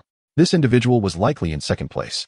I had seen him eliminate a disciple from the battle hall, a practitioner at the 9-star level of the Earth Origin realm.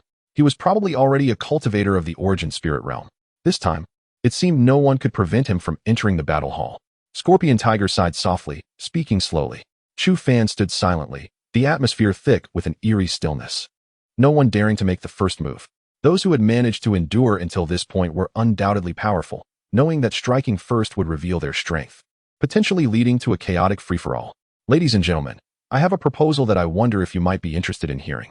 At this moment, Jiang Shan spoke slowly, drawing the attention of the crowd, eager to discern the intentions of this individual. Chu Fan felt a stir within. This scoundrel undoubtedly harbored ill intentions. With only 5 coveted spots to compete for, it was imperative to differentiate based on strength. Yet, there were individuals of considerably lesser prowess who had fortuitously infiltrated our ranks. Such characters ought to be the first to be expelled. Otherwise, should they inadvertently secure a position among the top 5, it would be inequitable to us all. Wouldn't you agree? After making this statement, he quietly observed Chu Fan, a smile gracing his lips, his gaze shrouded in shadows. The others also fixed their eyes on Chu Fan, their expressions betraying glimmers of amusement. It appeared these two harbored a past grievance, which was fortuitous for them, as it spared them the burden of involvement. One of these individuals was a formidable force, resembling a humanoid tyrannosaurus, while the other remained an enigma, with his true strength never having been revealed. Against either of them, none held absolute confidence. Thus, eliminating one would be a significant boon. Yet he, merely a one-star Earth origin realm cultivator, had managed to slip into this assembly, shamelessly adopting the moniker of Chu Demon King. Such audacity was utterly disgraceful. If this refuse were to infiltrate the battle hall, it would be an affront to its dignity, Jiang Shan declared coldly, while Chu Fan stood silently, allowing the tirade to unfold. Therefore, the first we ought to eliminate is him. Jiang Shan pointed vehemently at Chu Fan, his eyes alight with a frigid glow. Rest assured, I shall not remain a bystander. I will join you in casting him out. Observing Jiang Shan's fervent declaration, Chu Fan shrugged and took a gentle step forward, inhaling deeply. With a resounding thud, his great halberd struck the ground, unleashing a sound akin to thunder. Instantly, a tempestuous force surged forth from him, and his gaze began to radiate a crimson light. Spare me these ostentatious platitudes. Do you not simply wish to eliminate me? A discarded participant from the previous selection. I am at a loss as to where you derive your audacity to speak so brazenly. Upon uttering these words, Jiang Shan's countenance darkened ominously, his eyes flashing with intense fury. Chu Fan had struck a nerve, resurrecting a past he was loath to confront. Now, it had been brutally exposed, and a tempest of rage clouded his judgment. You wretch, you seek death. Jiang Shan roared, a brilliant white light surging from him, akin to a raging inferno, exuding an overwhelming heat. At that moment, a hand formed from pure white light descended upon Chu Fan with a resounding crash. The force of this wave seemed capable of shattering the very heavens, an awe-inspiring spectacle. Indeed, he was a practitioner of the celestial origin realm. It seemed we had encountered a formidable adversary, and we could only vie for the remaining coveted spots. The legend of the Chu Demon King would meet its end here. Amidst the murmurs of the crowd, many shook their heads, casting sympathetic glances at Chu Fan. At that moment, Jiang Shan fixed his gaze upon him, his expression twisted with malice. You wretched fool, I have endured your provocations for this long, all for today. Chu Fan, I shall reduce you to a mere pulp before the eyes of everyone. Jiang Shan's voice brimmed with loathing, echoing in Chu Fan's ears. In response, Chu Fan merely smiled faintly, observing him with calm composure. Since I have dared to come, I possess the strength to oppose you.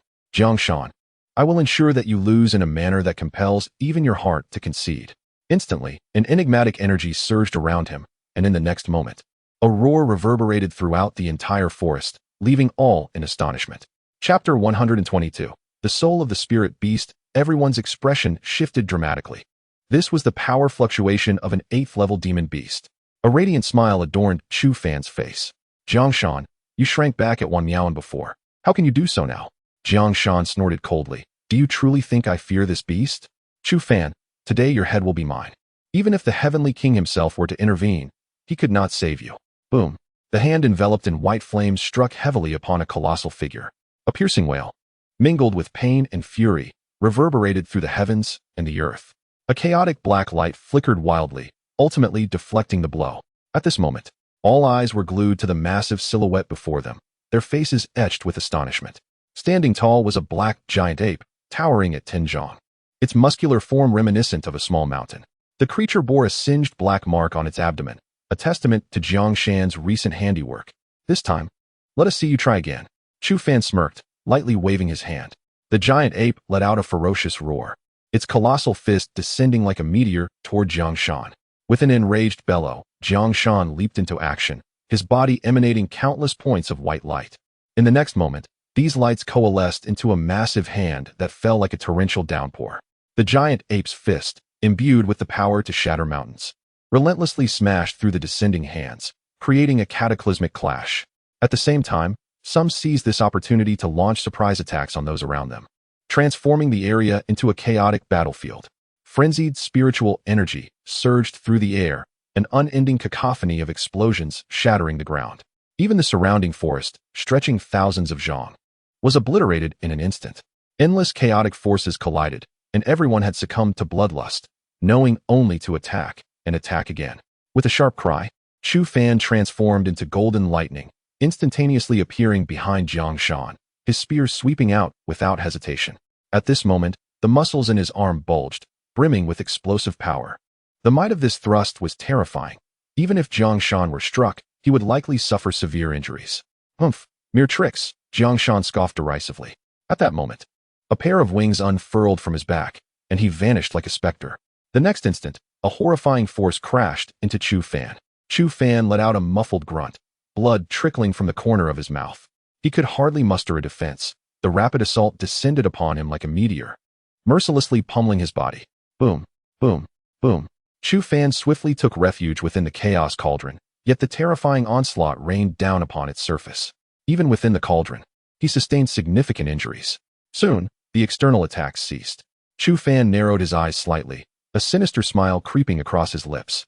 You think you can scheme against me while hiding? How could I grant you such an opportunity? Bang! At that moment, the black giant ape delivered a heavy punch to Jiang Shan. At that moment, Jiang Shan let out a low grunt, his body hurtling backwards. Seizing the opportunity, Chu Fan unleashed the spiritual energy within him with fervor. The tearing sky finger rapidly materialized before him, manifesting as a colossal finger radiating an overwhelming wave of ferocity, warping the very fabric of space with its scorching heat. This immense gesture, towering at 100 zhang, conjured a tempest of spiritual energy, causing the surrounding mountains and forests to tremble in fearsome resonance. The onlookers on the ground abruptly raised their heads, their faces etched with horror. A high-grade celestial combat technique. My heavens! How could this young man possess such formidable prowess?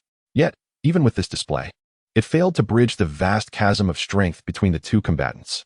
Many ceased their actions, silently observing this spectacle, though the majority remained skeptical of Chu Fan's chances, for the disparity in their powers was undeniably vast.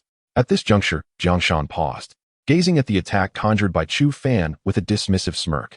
If this is your trump card, you might as well concede now, Chu Fan. You will never comprehend the immense gulf of strength that separates us. After uttering these words, he slowly formed a hand seal, and forthwith, an imposing spectral figure emerged, emanating an astonishingly potent aura. This towering apparition, stretching 100 zhang, writhed with a savage and bloodthirsty essence. It was Jiang Shan's spirit beast soul. At this moment, Chu Fan was truly finished. He felt a chill envelop him. Practitioners at the celestial origin realm could absorb formidable demonic beasts, nurturing them within their bodies, and during battle, release the beast soul, augmenting their combat strength manifold. This was the spirit beast soul, undeniably powerful. The spectators below buzzed with astonishment, their faces reflecting shock. Meanwhile, Chu Fan maintained his composure, uttering not a word. With a fierce shout, he gently tapped down with his right hand. Boom! The massive red finger streaked through the air like a comet, striking with lightning speed before Jiang Shan. With a cold smirk, Jiang Shan waved his hand lightly. Instantly, the formidable beast roared and charged forth, unleashing a palm strike against the colossal finger. Chu Fan's gaze fixated on the spectral figure, the swallowing heaven demon leopard. This was a terrestrial-level demonic beast. Once a beast surpasses the 9th tier, it ascends to the terrestrial level, possessing intelligence far beyond that of ordinary practitioners. To his astonishment, this individual had actually slain a terrestrial-level beast to forge a spirit beast soul. Chu Fan exhaled deeply, realizing the reason behind Jiang Shan's earlier arrogance. Such a powerful trump card lay hidden beneath the surface. A grave light flickered in his eyes. This battle would be exceedingly arduous. Boom. Although the power of the finger was terrifying, it was utterly insignificant against a terrestrial-level beast, shattering effortlessly under a single palm strike. The creature roared ferociously, charging towards him with eyes filled with savagery and cruelty. The colossal ape surged forward as well, its massive fist crashing down with a thunderous roar. Bang! The swallowing heaven demon leopard merely swiped a claw, meeting the descending fist with ease. In an instant, blood spilled profusely and bones shattered. As the colossal ape emitted a mournful cry, its fist unexpectedly crushed. Its massive form was sent hurtling backward, crashing violently against the ground. Taking a deep breath, Chu Fan bellowed in fury, and a pair of wings manifested behind him, causing him to vanish abruptly from midair. Just as he disappeared, a tail swung through the air like a grinding stone, producing a chilling whistle. Had he been struck by that tail, he would likely have sustained grave injuries. At this moment, Chu Fan desperately activated the Stellar Dominance Body technique, as a hint of golden radiance gradually emerged within his bloodline. The combined might of the golden-winged rock's ancestral power and the Stellar Dominance Body technique bestowed upon him an overwhelming force. Now, it was time to test his strength once more. Chapter 123, The Relentless Blood Battle Creek. Chu Fan clenched his fists tightly, his face etched with an extreme ferocity. Boom. At this moment, he slowly unleashed a punch, his fist radiating a brilliant golden hue, akin to pushing an immovable mountain. Embodying an unfathomable strength, the spirit beast let out a soul-piercing roar, raising its massive paw and lightly swatting towards him. Without hesitation, Chu Fan struck back. And in that instant, an astonishing force erupted. He felt as if the power before him surged like a tidal wave crashing upon him. His fist collided against an immovable mountain, leaving an unimaginable silhouette in its wake. Simultaneously, Jiangshan furrowed his brow, shadows clouding his gaze. This scoundrel had summoned the spirit beast, yet this boy still clung to life, igniting a tempest of fury within him. Thud! In the next moment, Chu Fan shot forth, crashing like lightning against the mountainside, creating a deep pit that extended a yard into the earth. Everyone halted their actions, aghast at the scene before them, faces painted with disbelief. This fellow ultimately could not withstand Jiangshan's onslaught. Jiangshan wore a serene smile, lightly brushing off his garments. Not a single scratch marred his form, nor was there even a speck of dust, in stark contrast to the battered and bruised Chu Fan. Now embedded in the mountain wall, the disparity was akin to heaven and earth. Many drew a breath, their faces suffused with terror. This individual was disturbingly powerful. Even those ranked within the top 100 of the heavenly hall paled in comparison to him. Well, the trash has been disposed of, and now it is our moment. Jiangshan smiled. Yet before he could finish, an exceptionally fierce wave of energy interrupted his words. That power felt as if an ancient devouring beast had awakened, exuding a tyrannical aura of plunder. The spiritual energy of the entire space was violently stripped away. Even the energy from the ground and within their bodies was ruthlessly drawn towards this unreasonable force. Jiangshan licked his lips, a sinister expression overtaking his features. It was once again the doing of that scoundrel. At this moment, everyone stared in horror at the flowing spiritual energy on the ground. Feeling the rapid depletion of power within them, their hearts racing in panic. What on earth was happening? All eyes were fixed on the cliffside, bewildered by the unfolding events. Buzz, buzz. Waves of black energy continuously emanated, and at that moment, a colossal black tower slowly materialized in midair. Look, that seems to be Chu Fan. This fluctuation is the Great Wilderness Technique. Incredible, this fellow has truly mastered the Great Wilderness Technique. How outrageous. Gasps of astonishment echoed as all gazed in horror at the black tower, rendered speechless by the spectacle. Jiangshan's expression darkened, his gaze fixed intently on the tower. This lad had indeed accomplished the impossible. A torrent of spiritual energy surged into the tower, and in the next moment, an extraordinarily astonishing wave emanated from that space. It was as if an overwhelming force had descended, causing everyone to feel a prickling sensation at the nape of their necks.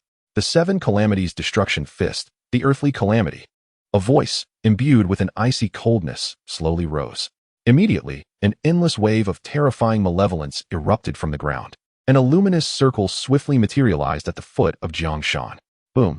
Countless rocks rapidly coalesced into a colossal fist, now slowly suspended in the air, brimming with the power to obliterate and subjugate all.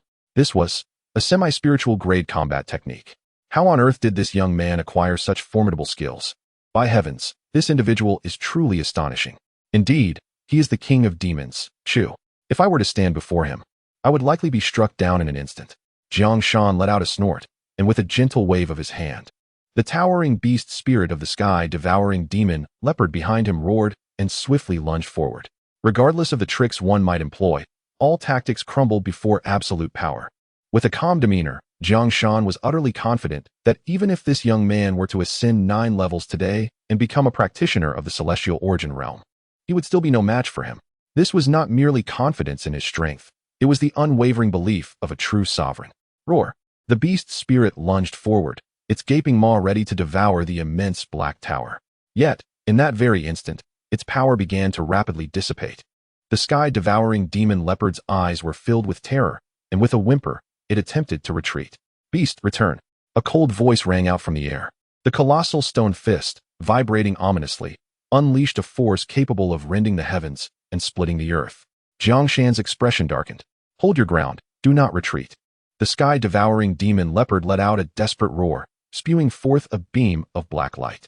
The moment that black light appeared, it seemed as though the entire world momentarily dimmed. Filled with brutal slaughter and terrifying power, it surged forth with reckless abandon.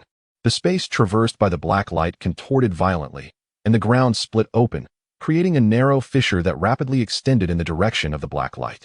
Uft! Those within the vicinity of the light were sent flying, blood spurting from their mouths. The horror of this attack was indescribable, and the expressions of those standing below were filled with profound dread. Was this the power of a practitioner of the celestial origin realm? It was utterly terrifying. The black beam flickered and vanished, only to collide heavily against the colossal fist the next moment. In an instant, everyone was rendered deaf, as a silent explosion erupted with ferocity. The shockwave generated by the explosion enveloped the entire forest in the blink of an eye. Boom! The sound was akin to shattering eardrums, filled with a profound resonance, accompanied by a cataclysmic force that roared with relentless fury. The sky was filled with a chaotic clash of spiritual energy, and countless fragments of stone soared through the air like cannonballs, shooting in all directions. With a resounding crash, the towering trees surrounding the area were severed in half, embodying an unfathomable power. A sudden spurt of blood erupted from Chu Fan's mouth, rendering him unconscious as he collapsed to the ground. Simultaneously, two attacks in midair began to dissipate, their collision akin to a cataclysm, unleashing a force far beyond the capacity of any practitioner at this level to endure. The entire forest was engulfed by a shockwave, transforming the landscape in the blink of an eye. Chapter 124. The final battle in but a fleeting moment, the entire mountain forest lay barren, the ground strewn with charred remnants. All the trees had been annihilated, and the earth itself was upheaved in waves of soil, leaving a landscape of utter devastation. The disciples witnessing the competition were forced to retreat several hundred strides, their faces etched with profound terror, fixated on the mountain wall not far away. There lay the epicenter of the explosion, suffused with an incomprehensible power, the energy unleashed obliterating the very forest upon which they stood. Even the earthly spirit beasts had been violently flung away by the recent blast, whimpering mournfully, their luminescence dimmed, evidently gravely injured. All stood in stunned silence. Was this truly a clash between two disciples? It was nothing short of horrifying. Bang! A massive boulder was shattered, and from the rubble, a figure slowly rose, his countenance shadowed with profound gloom. It was Jiangshan. Gasps of astonishment erupted from the onlookers, who exhaled deeply, though battered and bruised. Jiangshan had emerged victorious. This individual was indeed monstrous in prowess. With but a moment's breath remaining, the second round of selection was nearing its conclusion. A cold, indifferent voice resonated from the mountaintop, prompting a shift in the expressions of the crowd as they locked eyes with their opponents, the atmosphere thick with impending ferocity. Jiangshan wore a radiant smile, declaring, "Zhao Sai, you shall ultimately find yourself beneath my heel." Time flowed swiftly, and in the blink of an eye, the incense was reduced to a mere ember. Meanwhile, Chu Fan remained utterly still, his lips pressed tightly together. The battles had all ceased, and 5 individuals stood silently, smiles adorning their faces. Scorpion Tiger furrowed his brow tightly, pondering whether this man had truly lost. Boom! At that instant, a crimson beam of light struck one of the competitors with the swiftness of lightning, causing him to cough forth a spurt of blood. In the next heartbeat, a glimmer of sharpness descended, crashing down upon his back. The unfortunate soul let out a wretched cry, desperately unleashing dozens of strikes in midair. "You are finished." The chilling voice echoed in his ears, and in the next moment, he saw a massive halberd rapidly enlarging before him, crashing heavily into his form. Splutter! Blood erupted from his mouth, and his vitality waned instantaneously, the token in his grasp clattering to the ground. As the crowd surged forward to seize the fallen token, a golden light streaked through, snatching it away. Jiangshan's expression darkened. "Zhao Sai, you are still alive." In that very moment, his internal power surged violently, and he struck forth with a palm. At that juncture, the golden light halted, a dazzling smile illuminating its visage as it regarded him. "Jiangshan, In the end, I prevail. Suspended in midair was none other than Chu Fan. At that moment, the token in his hand resonated, radiating a brilliant glow. 80. Instantly, the numeral on Jiang Shan's token transformed from 1 to 2, while Chu Fan's token proudly displayed a grand numeral 1. Ding! At that instant, a chime reverberated through the sky. With a slight curl of his lips, Chu Fan exposed all parts of his body to the impending attack. Jiang Shan's face was a canvas of extreme malice and ferocity. This scoundrel, this rogue, this beast. Just as his assault was about to land on Chu Fan's physique, it suddenly shattered midair, sending Chu Fan reeling backward with a muffled groan. The notion that Chu Fan was first surged in the hearts of the crowd, causing a collective gasp, their faces etched with astonishment. This fellow is truly cunning, isn't he? Ha ha ha. Oh my, Chu Fan, you are utterly shameless, yet I find it amusing. At this moment, Scorpion Tiger laughed heartily, unconcerned with the gazes of others.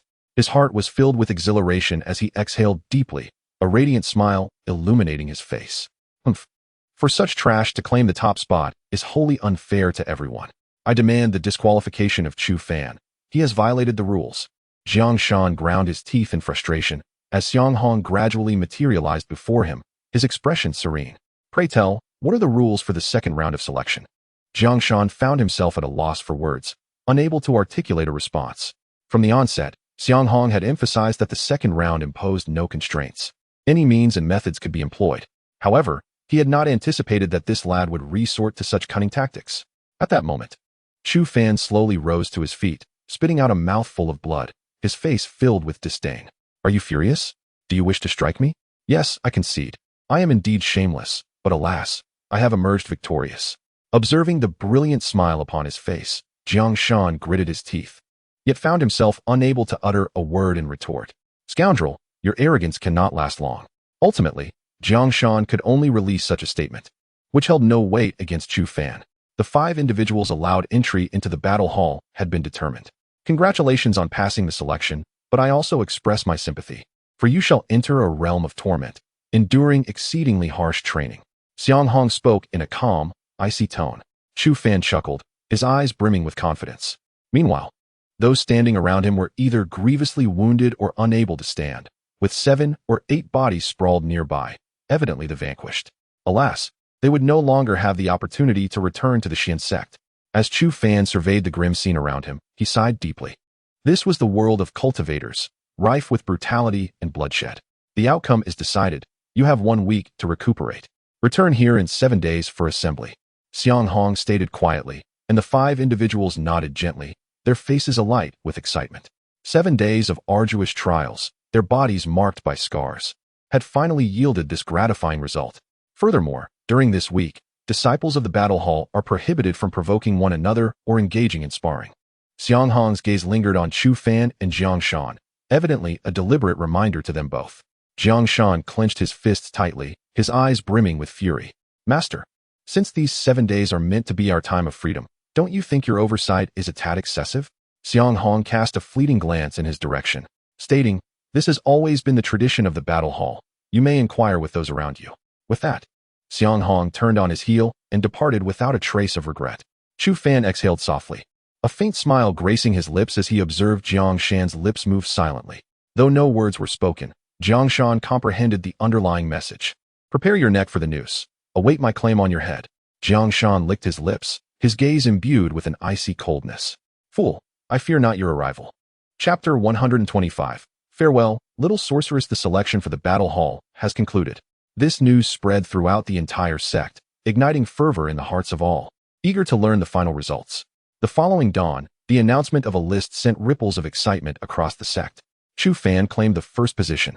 When this news broke, astonishment swept over everyone, disbelief etched on their faces. It was utterly inconceivable that Chu Fan, a cultivator in the early stages of the Earth origin realm, had carved a bloody path through a sea of formidable mid-stage cultivators to seize the top spot. Zhou Wanqing and Li Chong were beside themselves with exhilaration upon hearing the news. Standing atop the highest peak of the sect, Li Chong bellowed with unabashed pride. Chu Fan is amazing. Chu Fan is number 1. His voice echoed throughout the sect, and all clenched their fists, eyes wide with astonishment. When Chu Fan returned to the Xian sect, the gazes of his peers had transformed. They looked upon him with the admiration reserved for idols, kings, and extraordinary warriors.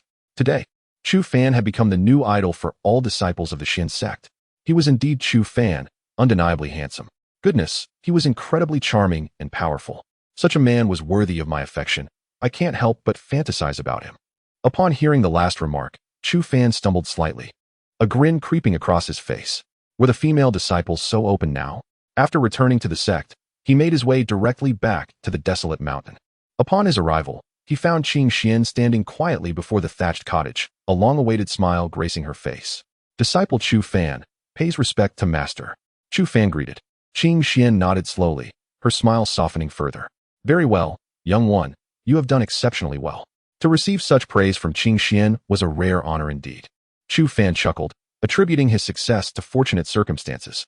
Had he not chosen to adopt a more cautious approach at the final moment, he might have already fallen to Zhongshan. Though Chu Fan exuded confidence and a fierce determination, he was not foolish. The disparity in strength between him and Zhongshan was far too significant. A direct confrontation would have been unwise. Regardless of the criticisms labeling him shameless or insufficiently masculine, Chu Fan remained indifferent.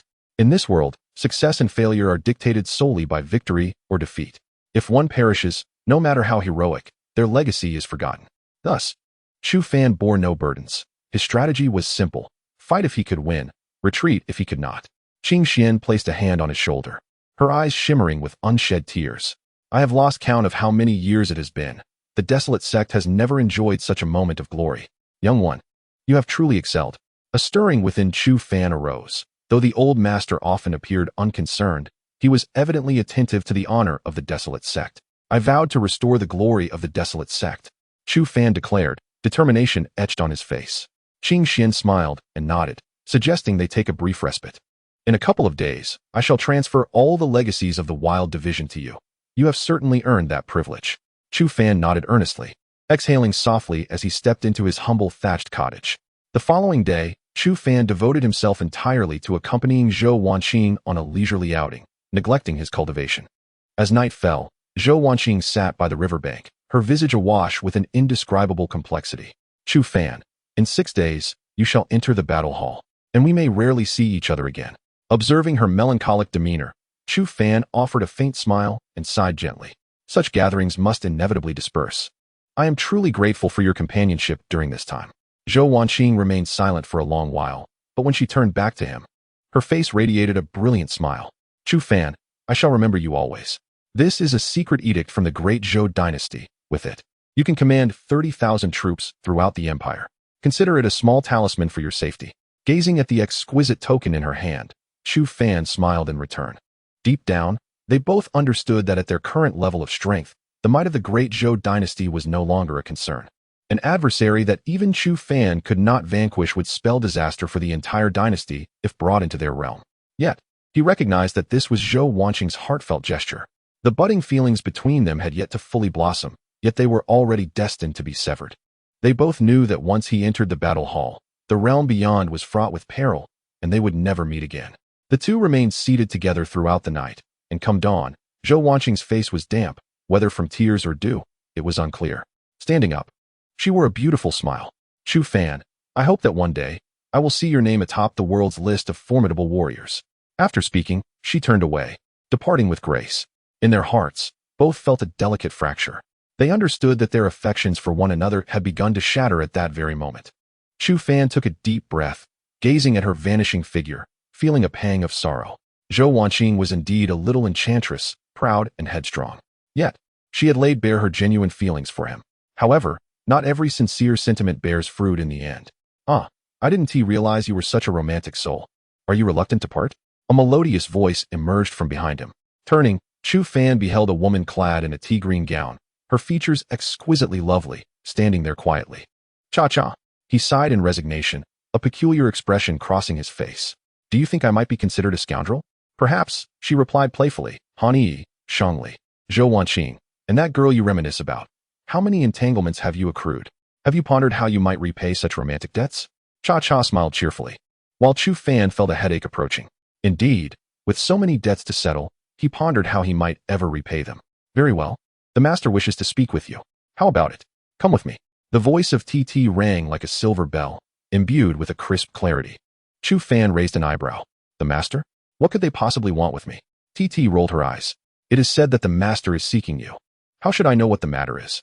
Humph, will you come or not? Chu Fan let out a resigned smile. All right, what else can I do?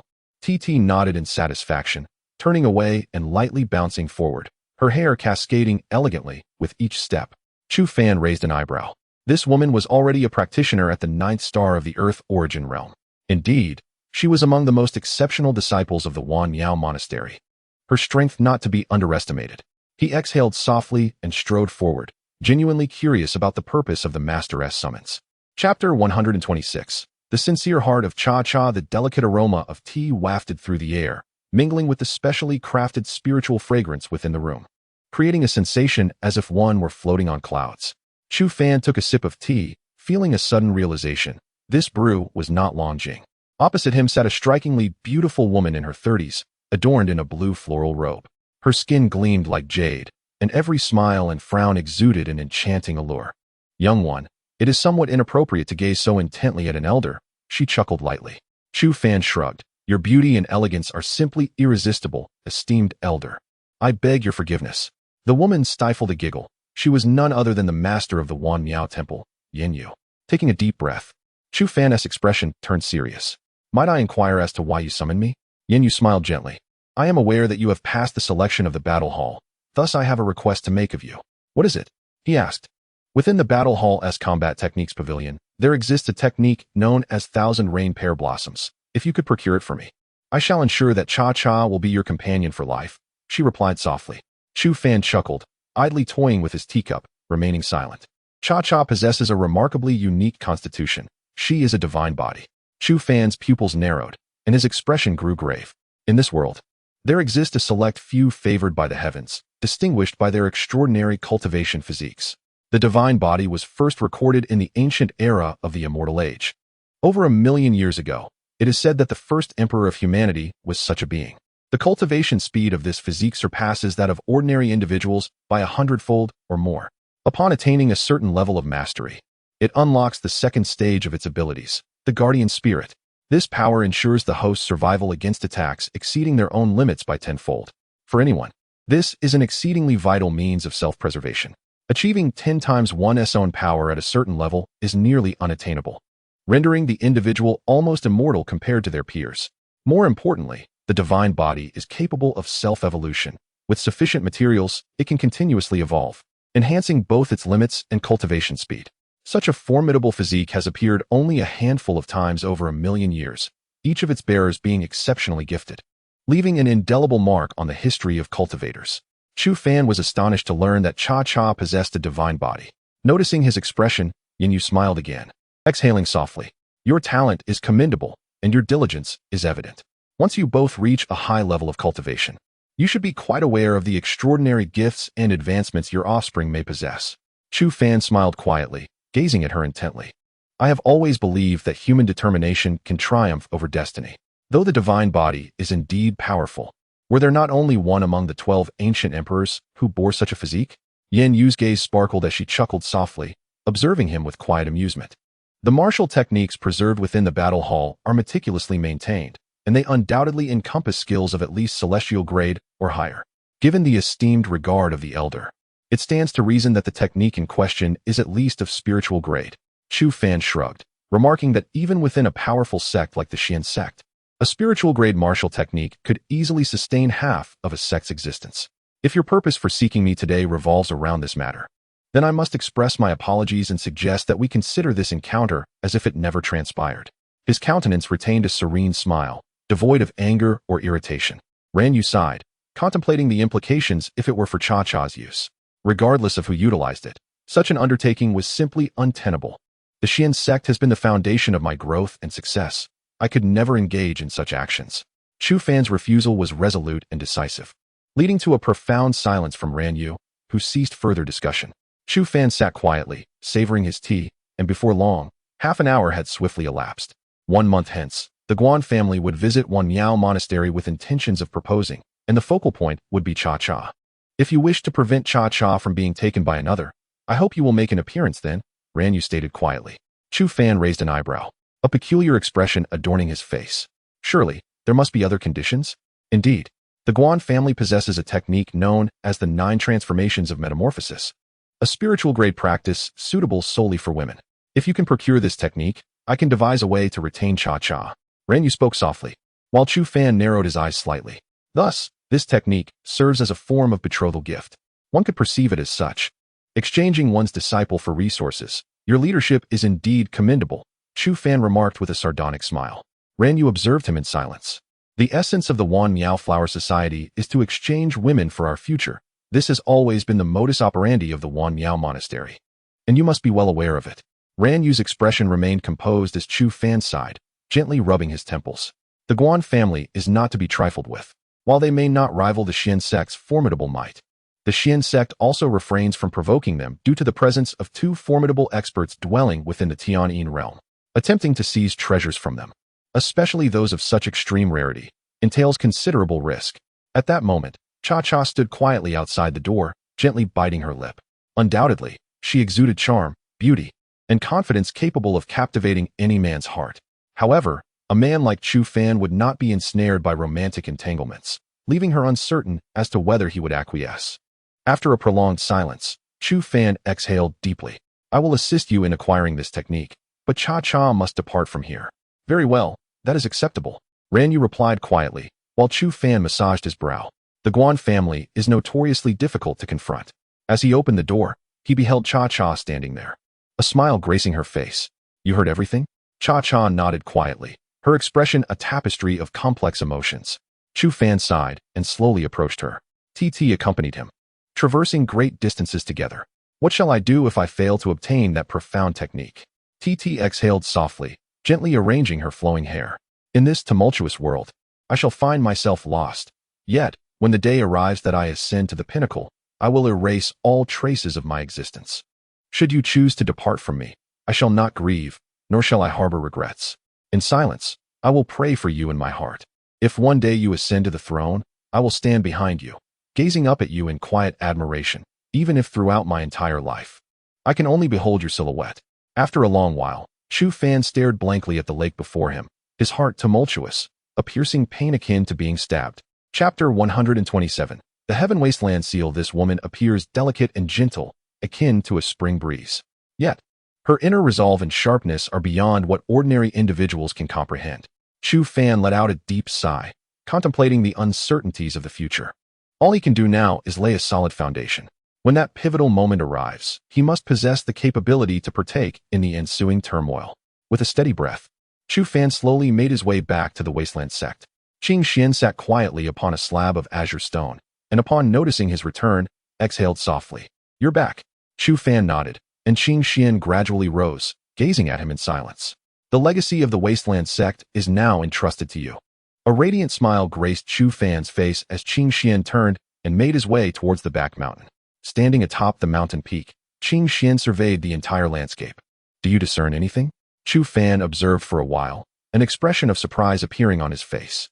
Is this akin to a seal platform? Qing Xian nodded. The Great Wasteland Art is merely one of the cultivation techniques of the Wasteland sect. The martial skill before you is this very seal platform, the Heaven Wasteland Seal. Chu Fan pursed his lips, gazing intently at the mountain before him. A martial skill surpassing the spiritual grade is exceedingly arduous to cultivate. As Qing Xian spoke, he gradually formed a seal with his hands. Suddenly, the sky dimmed momentarily, and a palm-sized seal platform began to coalesce mid-air, inscribed with intricate patterns pulsating with an overwhelming surge of spiritual energy. In that instant, all the spiritual energy in the heavens and earth was forcibly drawn to the seal platform, rendering it impossible to resist. Chu Fan stared at the floating seal platform, his face a canvas of astonishment. It seemed to be the sole entity in existence, imbued with an extraordinarily terrifying power, causing even the sky to tremble as if on the verge of shattering under such pressure. Under this force, Chu Fan felt as insignificant as dust, liable to disintegrate into countless grains with the slightest touch. The indescribable terror made him tremble, even his breath growing labored. Boom! In the next moment, the seal platform descended gently. As its edge merely grazed a mountain, that very mountain collapsed instantly, turning to limitless dust. This exemplifies the true power of the Heaven Wasteland Seal. When you reach my level of strength, you will wield it even more effectively. The Heaven Wasteland Seal is divided into 3 seals: the Earth Wasteland Seal, the Spirit Wasteland Seal, and the Heaven Wasteland Seal, corresponding to the realms of Tianyuan, Yinyang, and Tianyang respectively. Qing Xian continuously elaborated on the details of this martial skill, while Chu Fan exhaled, his face reflecting a profound shock. A martial skill that can cultivate to the Tianyang realm is exceedingly precious to him.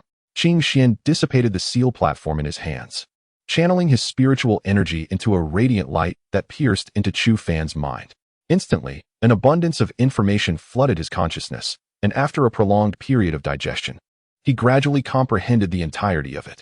This is the cultivation method of the Heaven Wasteland Seal, which will accompany him for a considerable time to come. A month later, the Guan family visited the Wan Miao Monastery. Today, Ranyu has invited you there, which is likely related to this matter. I assent it? Qing Xian inquired quietly, to which Chu Fan could only respond with a resigned smile. Nothing escapes the notice of the master. The strategies of Wan Miao Monastery have always relied on the strengths of women. Your remarkable performance at the Wan Miao Flower Gathering, along with your resounding reputation in the Battle Hall selection, has already drawn their attention.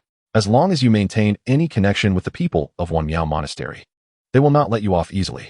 Qing Xian spoke calmly, devoid of reproach, anger, or mockery. After a prolonged silence, Chu Fan took a deep breath.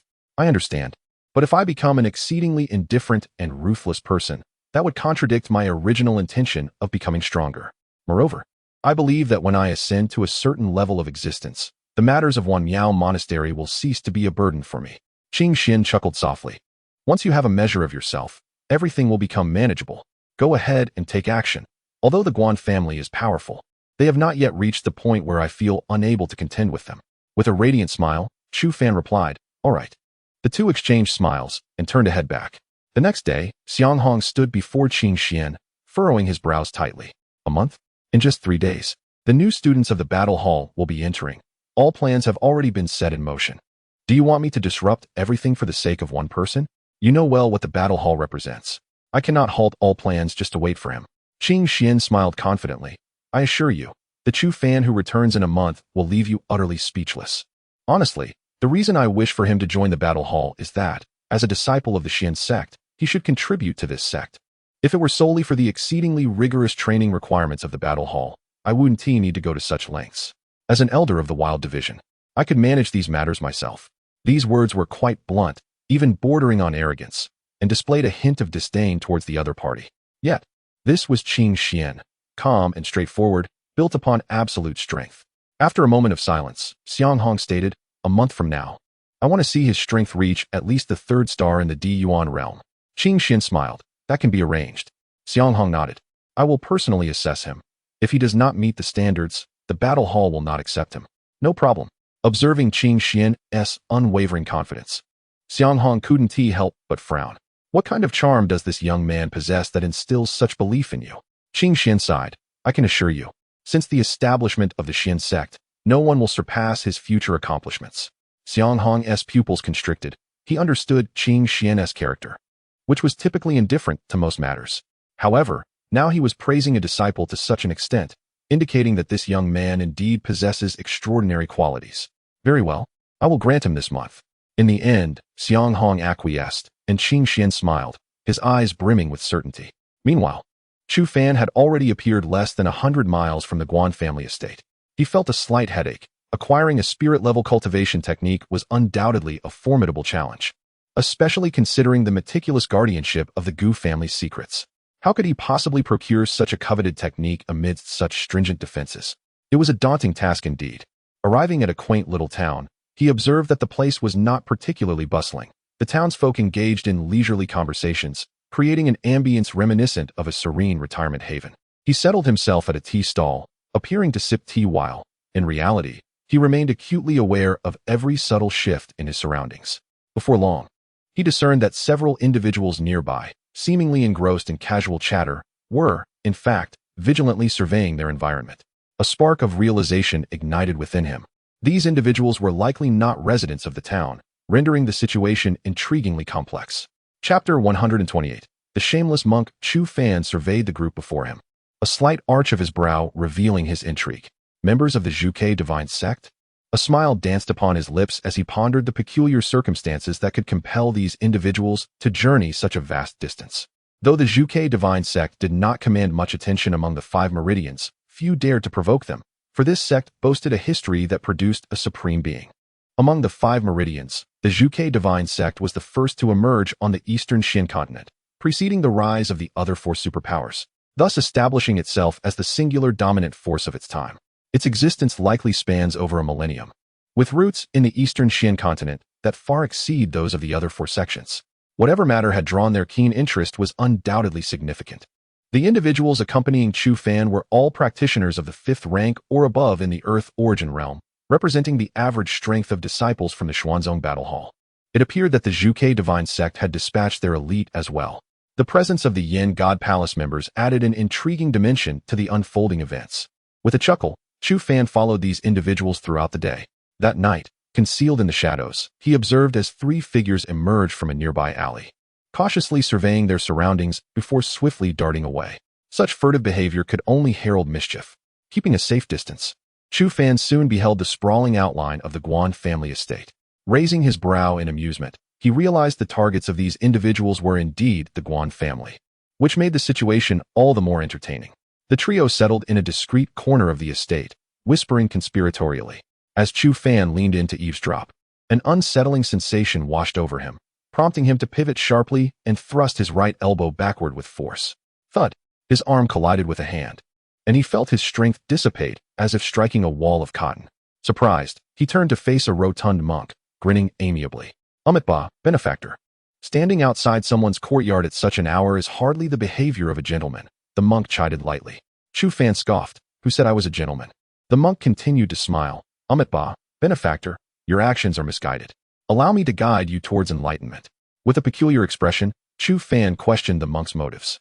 What kind of scoundrel are you? Move aside and let me attend to my business. Benefactor, the spot you occupy is impassable. The Guan family has a guard squad of 150 patrolling without a gap. You cannot enter, the monk replied cheerfully. Chu Fan blinked, astonished. So, you've attempted to enter? I, too, seek to enlighten them, the monk asserted. Moreover, this position faces the Guan family's rear courtyard, where all the beautiful women of the Guan family reside. The female bodhisattvas. It would be inappropriate for a man to enter alone. Completely bewildered, Chu Fan realized that this monk was indeed a lecherous one. How do you know that all of them are women? As I endeavor to enlighten these female bodhisattvas, they insist on inviting me to a room for tea, and I find it difficult to refuse. Chu Fan gives a thumbs up to this scoundrel. When it comes to shamelessness, this rascal ranks second, and who dares to claim the first? Benefactor, I advise you to recognize your misdirection and refrain from compounding your errors. Chu Fan casts a sidelong glance at him, inquiring about his intentions. I merely wish to enlighten you and immerse you in the compassion of Buddha, the monk softly declares. Chu Fan rolls his eyes. I believe you not. Very well, seeing your tenacity, I can only sacrifice myself for your sake. Buddha said, if I do not enter hell, who will? Hence, today I shall accompany you on a journey through the depths of the 9 hells. The monk's expression instantly turns solemn, filled with gravity. Chu Fan chuckles. Were it not for my ability to see through your true nature, I might have been moved. He raises an eyebrow. Do you know what I seek? The monk replies. I have long perceived the worldly entanglements. How could I not know what the benefactor seeks? Alas, the worldly desires are excessively convoluted. Why do you cling to them so? As he speaks, the monk pretends to shake his head. Chu Fan is tempted to kick him in the face. This rascal, just one tea, stop pretending. Which monastery do you belong to? I am Wuliang, merely a small novice from Lanrua Temple, the monk replies with a grin, causing Chu Fan to spit out a mouthful of water. Shameless, utterly shameless. If the Buddha were to learn that you could break the precept on lust, he would likely strike you down with a single blow. Hey, shameless monk, do you have a way to get in? Wuliang replies with a faint smile, of course, benefactor. Please follow me. The two quickly arrive at the side of the estate, where towering walls present no apparent weaknesses. What is your method? Climbing? Chu Fan scoffs, while Wuliang wears an inscrutable smile, pointing to the ground beneath them. Chu Fan glances where he points, his expression shifting to one of disbelief. A dog hole. Beneath them lay a 3-foot wide, 2-foot high hole, leaving Chu Fan utterly bewildered. Buddha teaches that all beings are equal. If a dog can crawl through, why can't we? Wuliang states calmly.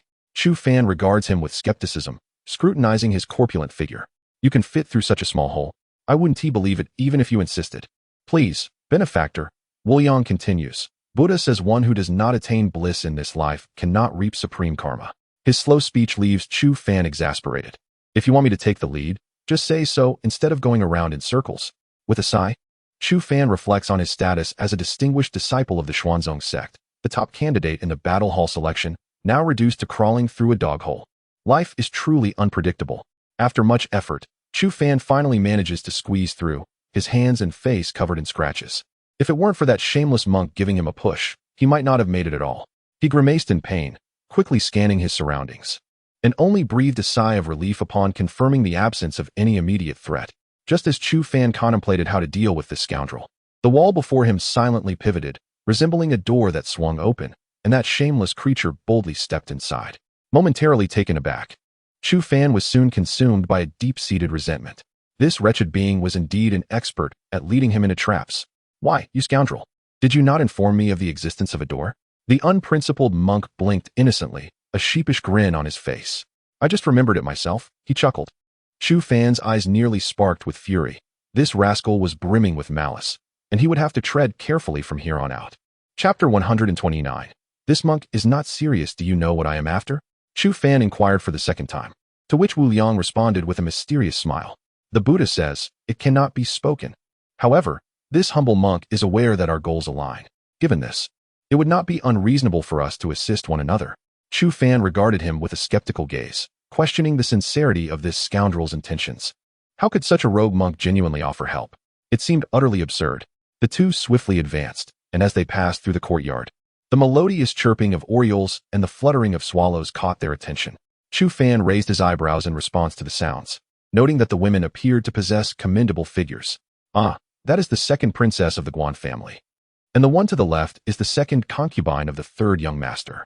To the right, she seems to be a daughter of the Guan family. And that figure at the back, at Ba, it is the elder matriarch of the Guan family. A remarkable 173 years old, exhibiting such vitality, is indeed rare. Wu Liang spoke softly, and Chu Fan gaped in admiration at this creature. Simultaneously, he silently mourned for the men associated with the Guan family, for it was likely that they were all burdened by the weight of their circumstances, all at the hands of an unscrupulous monk. Truly, this was astonishing. After a few minutes, Chu Fan furrowed his brow. Wait, why does it seem to be getting increasingly desolate? He halted and scrutinized the rogue monk. Is this truly the path to the Guan family? Are you jesting with me? Wu Liang blinked. I never claimed this was the route to the Guan family. Then where are you taking me? As long as I can obtain what I seek, it need not be to the Guan family, right? Chu Fan found himself momentarily at a loss for words, deeply sighing as an unsettling feeling washed over him. He had a nagging suspicion that this rascal intended to lead him astray. Half an hour later, they suddenly beheld a glimmer of light and heard a cacophony of voices. Chu Fan paused, perplexed. Who are these people? They are our fellow travelers, Wu Liang replied with a cheerful smile. Chu Fan's eyes widened in disbelief. Fellow travelers? Oh, these individuals are here specifically for the position of leader within the Guan family. Chu Fan's mouth fell open. The position of leader? Indeed. Are you not here for the same purpose? Wu Liang grinned, and Chu Fan took a deep breath, striving to suppress the urge to deliver a fatal blow to this scoundrel. Get lost. Why on earth would I trust your nonsense? He growled, turning to leave. At that moment, Wu Liang darted to his side and whispered in a voice only they could hear. The spiritual level technique you seek is hidden within the archives of the Guan family. Chu Fan paused, his eyes sparkling with intrigue as he squinted at the monk. How do you know I am searching for a spiritual level technique? Wu Liang continued to smile. I have already mentioned that I have seen through the worldly affairs. These matters, my benefactor, I have long since calculated. Chu Fan licked his lips and gazed intently at the man before him. It appeared that this scoundrel indeed possessed some knowledge. How might I gain entry into the cabinet? The selection process for the leader of the Guan family is divided into 4 rounds, with the 4th round taking place at the Guan family's martial arts arena, merely a wall away from the cabinet. The unscrupulous man wore a smile as Chu Fan exhaled deeply. Why do you wish to assist me? Our meeting is fated. What is there to discuss in terms of assistance? Chu Fan curled his lip, suspecting that the rogue was concealing something from him. Perhaps he would ultimately end up as a pawn for this rascal. Caution was indeed warranted. After a brief pause, Chu Fan resolved to remain and participate in the selection. Otherwise, he would risk being discovered by the practitioners of the Dark Sky realm while attempting to steal. Such formidable beings were far beyond his current capabilities. The two chose a quiet spot to sit and took a moment to breathe. At that moment, Chu Fan noticed several disciples from the Vermilion Bird Temple blending into the crowd. His expression shifted. They were clearly not here for the leadership position. What then? Was their true purpose? Could it be that their intentions aligned with those of this unscrupulous monk? The treasures that caught the attention of the Vermilion Bird Temple were certainly not trifles. Moreover, this rogue monk was quite formidable himself. Lan Rua Temple, situated in the southern part of the eastern Shin continent, was a place of great strength, despite its usual low profile. It was rumored to house a practitioner of the celestial sun realm. However, the temple's eminent monks have never engaged in these disputes. And since the celestial sun practitioner had not made an appearance for centuries, many did not regard Lan Rua Temple as a superpower. Judging by the monk's demeanor, he was at least a high-level practitioner of the earth origin realm, perhaps even a cunning old fox of the heaven origin realm. Chu Fan felt a burgeoning curiosity regarding the object of contention among these individuals. In this selection, there are only 5 key figures to watch. The first is a stern man clad in black armor, seemingly a product of rigorous training, named Xing Wanqing. He is a formidable character, an independent cultivator known for his decisive and ruthless nature, ranked 21st on the 5 Veins bounty list, and possessing the strength of the earth origin realm, 8 stars. The unscrupulous monk merely explained the current situation while Chu Fan listened attentively. The stocky, dark-skinned fellow Li Fu had been expelled from the Tianling sect for secretly drugging disciples, resulting in the loss of cultivation abilities for 10 individuals. Alongside the theft of 300 medium-quality spirit stones, Chu Fan raised an eyebrow. It was the first he had heard of such events within the Tianling sect. Jiang Xingtian and Jiang Xingdi, brothers, were prodigies from an affiliated family of the Guan clan. Despite their smiling exteriors, they were adept at treachery. The final individual of note was Zhu Yanli, ranked 106th in the Vermilion Bird Sect's Flame God Palace, a peak practitioner of the Earth origin realm. This man was known for his ruthless nature and exceptional strength. One must tread carefully in his presence. The unscrupulous monk, after finishing his words, left Chu Fan with a look of astonishment. How do you possess such an abundance of information? The monk chuckled lightly. As a wandering monk traversing the vast lands, I naturally cultivate numerous benevolent connections and have made many friends. This information is merely the tip of the iceberg. To be frank, Chu Fan was utterly skeptical of his elaborate ruse. The unscrupulous monk smiled faintly. The esteemed vice master of the foremost intelligence organization in the eastern Shin continent, the Tianji Pavilion, once engaged in profound discussions on the philosophy of life with me. Chu Fan raised his thumb in admiration, exclaiming, "Impressive indeed. Truly remarkable. Like a little cow crossing the river, belly up, boasting to the heavens." He exhaled deeply, observing that the strongest among these individuals was merely at the half-step Tianyuan realm. To him, such power did not present a crushing advantage. Thus, he was resolute in securing the position of leader this time. Chapter 130. Invincible. At this moment, Chu Fan turned to the unscrupulous monk and inquired about the rules of this selection. There are no rules. The first round lasts for a day, and ultimately only 300 will pass. Therefore, you must eliminate the remaining hundreds, either by killing or incapacitating them. Otherwise, they will surely contest you to the bitter end. The monk smiled slyly as he spoke, and Chu Fan nodded slowly, a faint smile appearing on his face.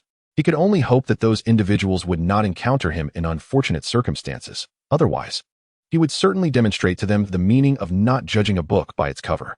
Chu Fan sat quietly on a stone, resting with his eyes closed. The next morning, with the sound of a bell ringing, the crowd erupted into a clamor, and the atmosphere became palpably tense.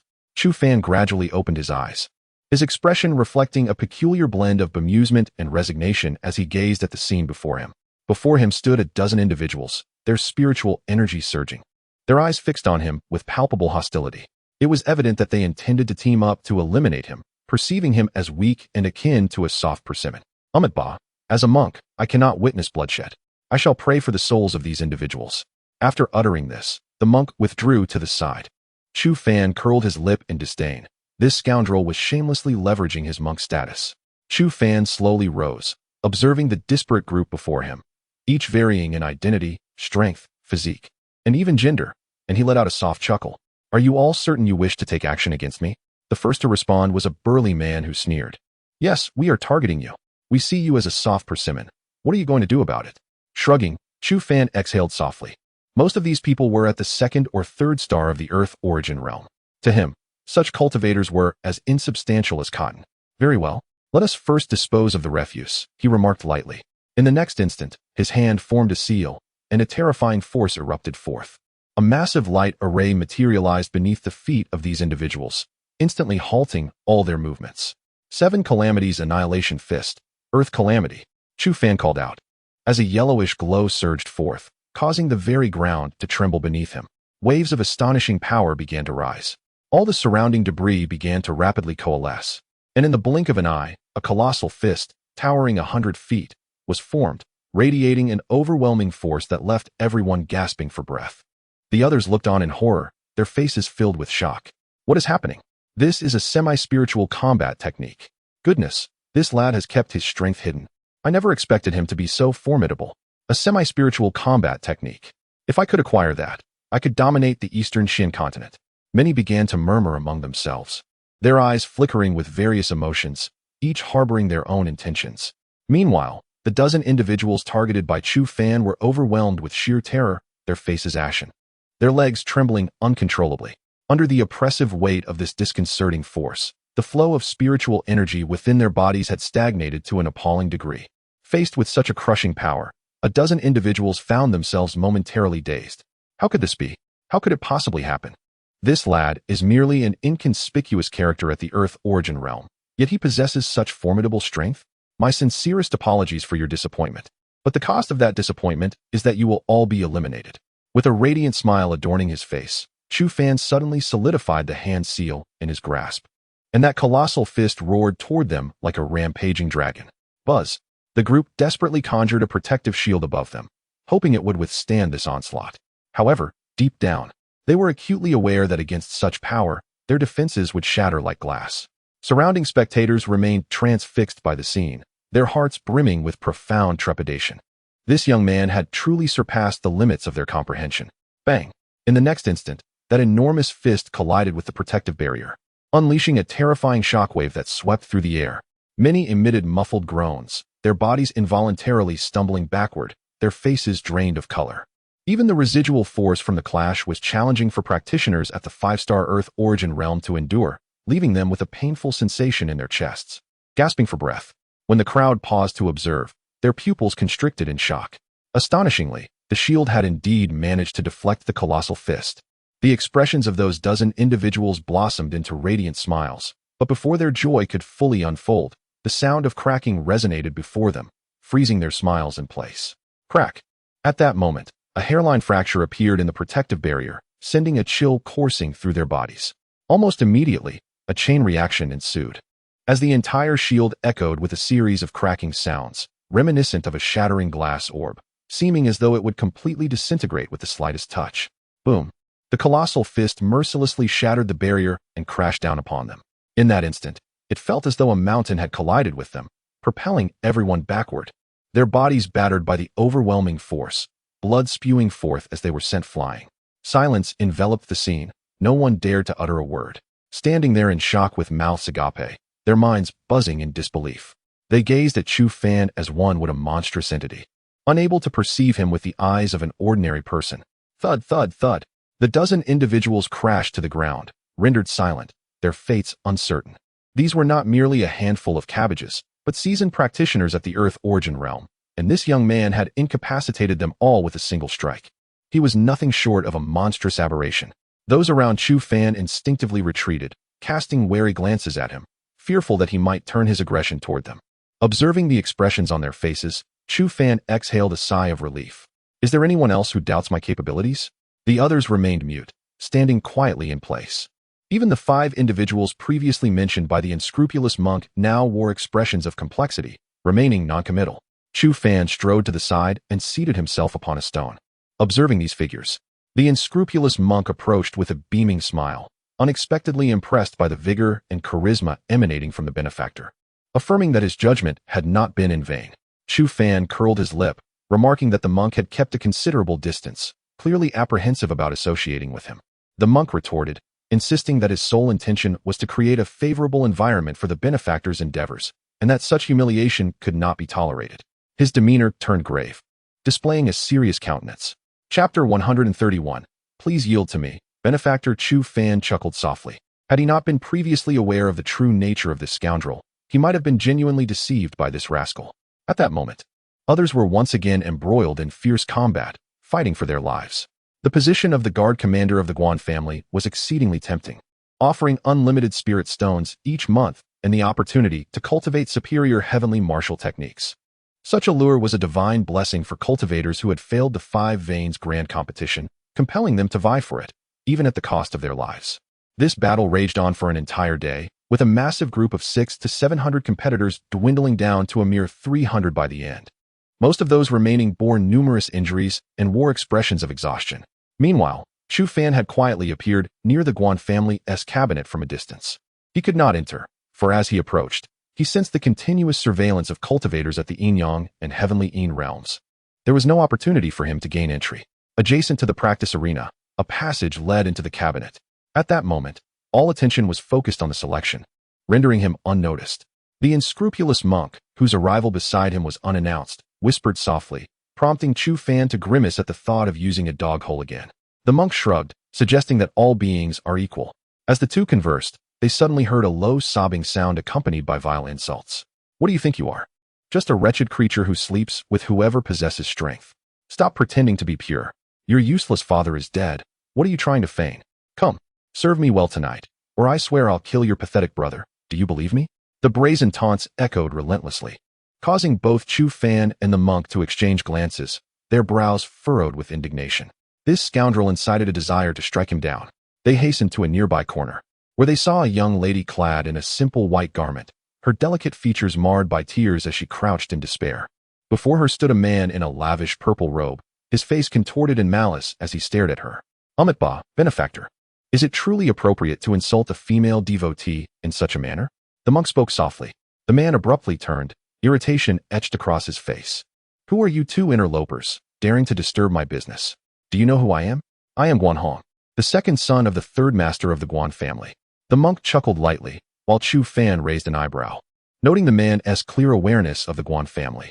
Guan Hong sneered coldly. Since you know who I am, then get lost. This matter is none of your concern. Just obediently return to where you came from. The monk maintained his cheerful demeanor. Amitabha, my Buddhist compassion compels me to intervene when I witness such injustice. Guan Hong paused, taking a deep breath as he clenched his fists and slowly approached. You must be here to compete for the position of guard commander of the Guan family. Am I right? You lowly wretches dare to speak to me? Very well, I shall make you understand the might of the Guan family. As he finished his words, a brilliant blue light coalesced around his fist, flames of azure flickering upward, accompanied by a powerful surge of energy.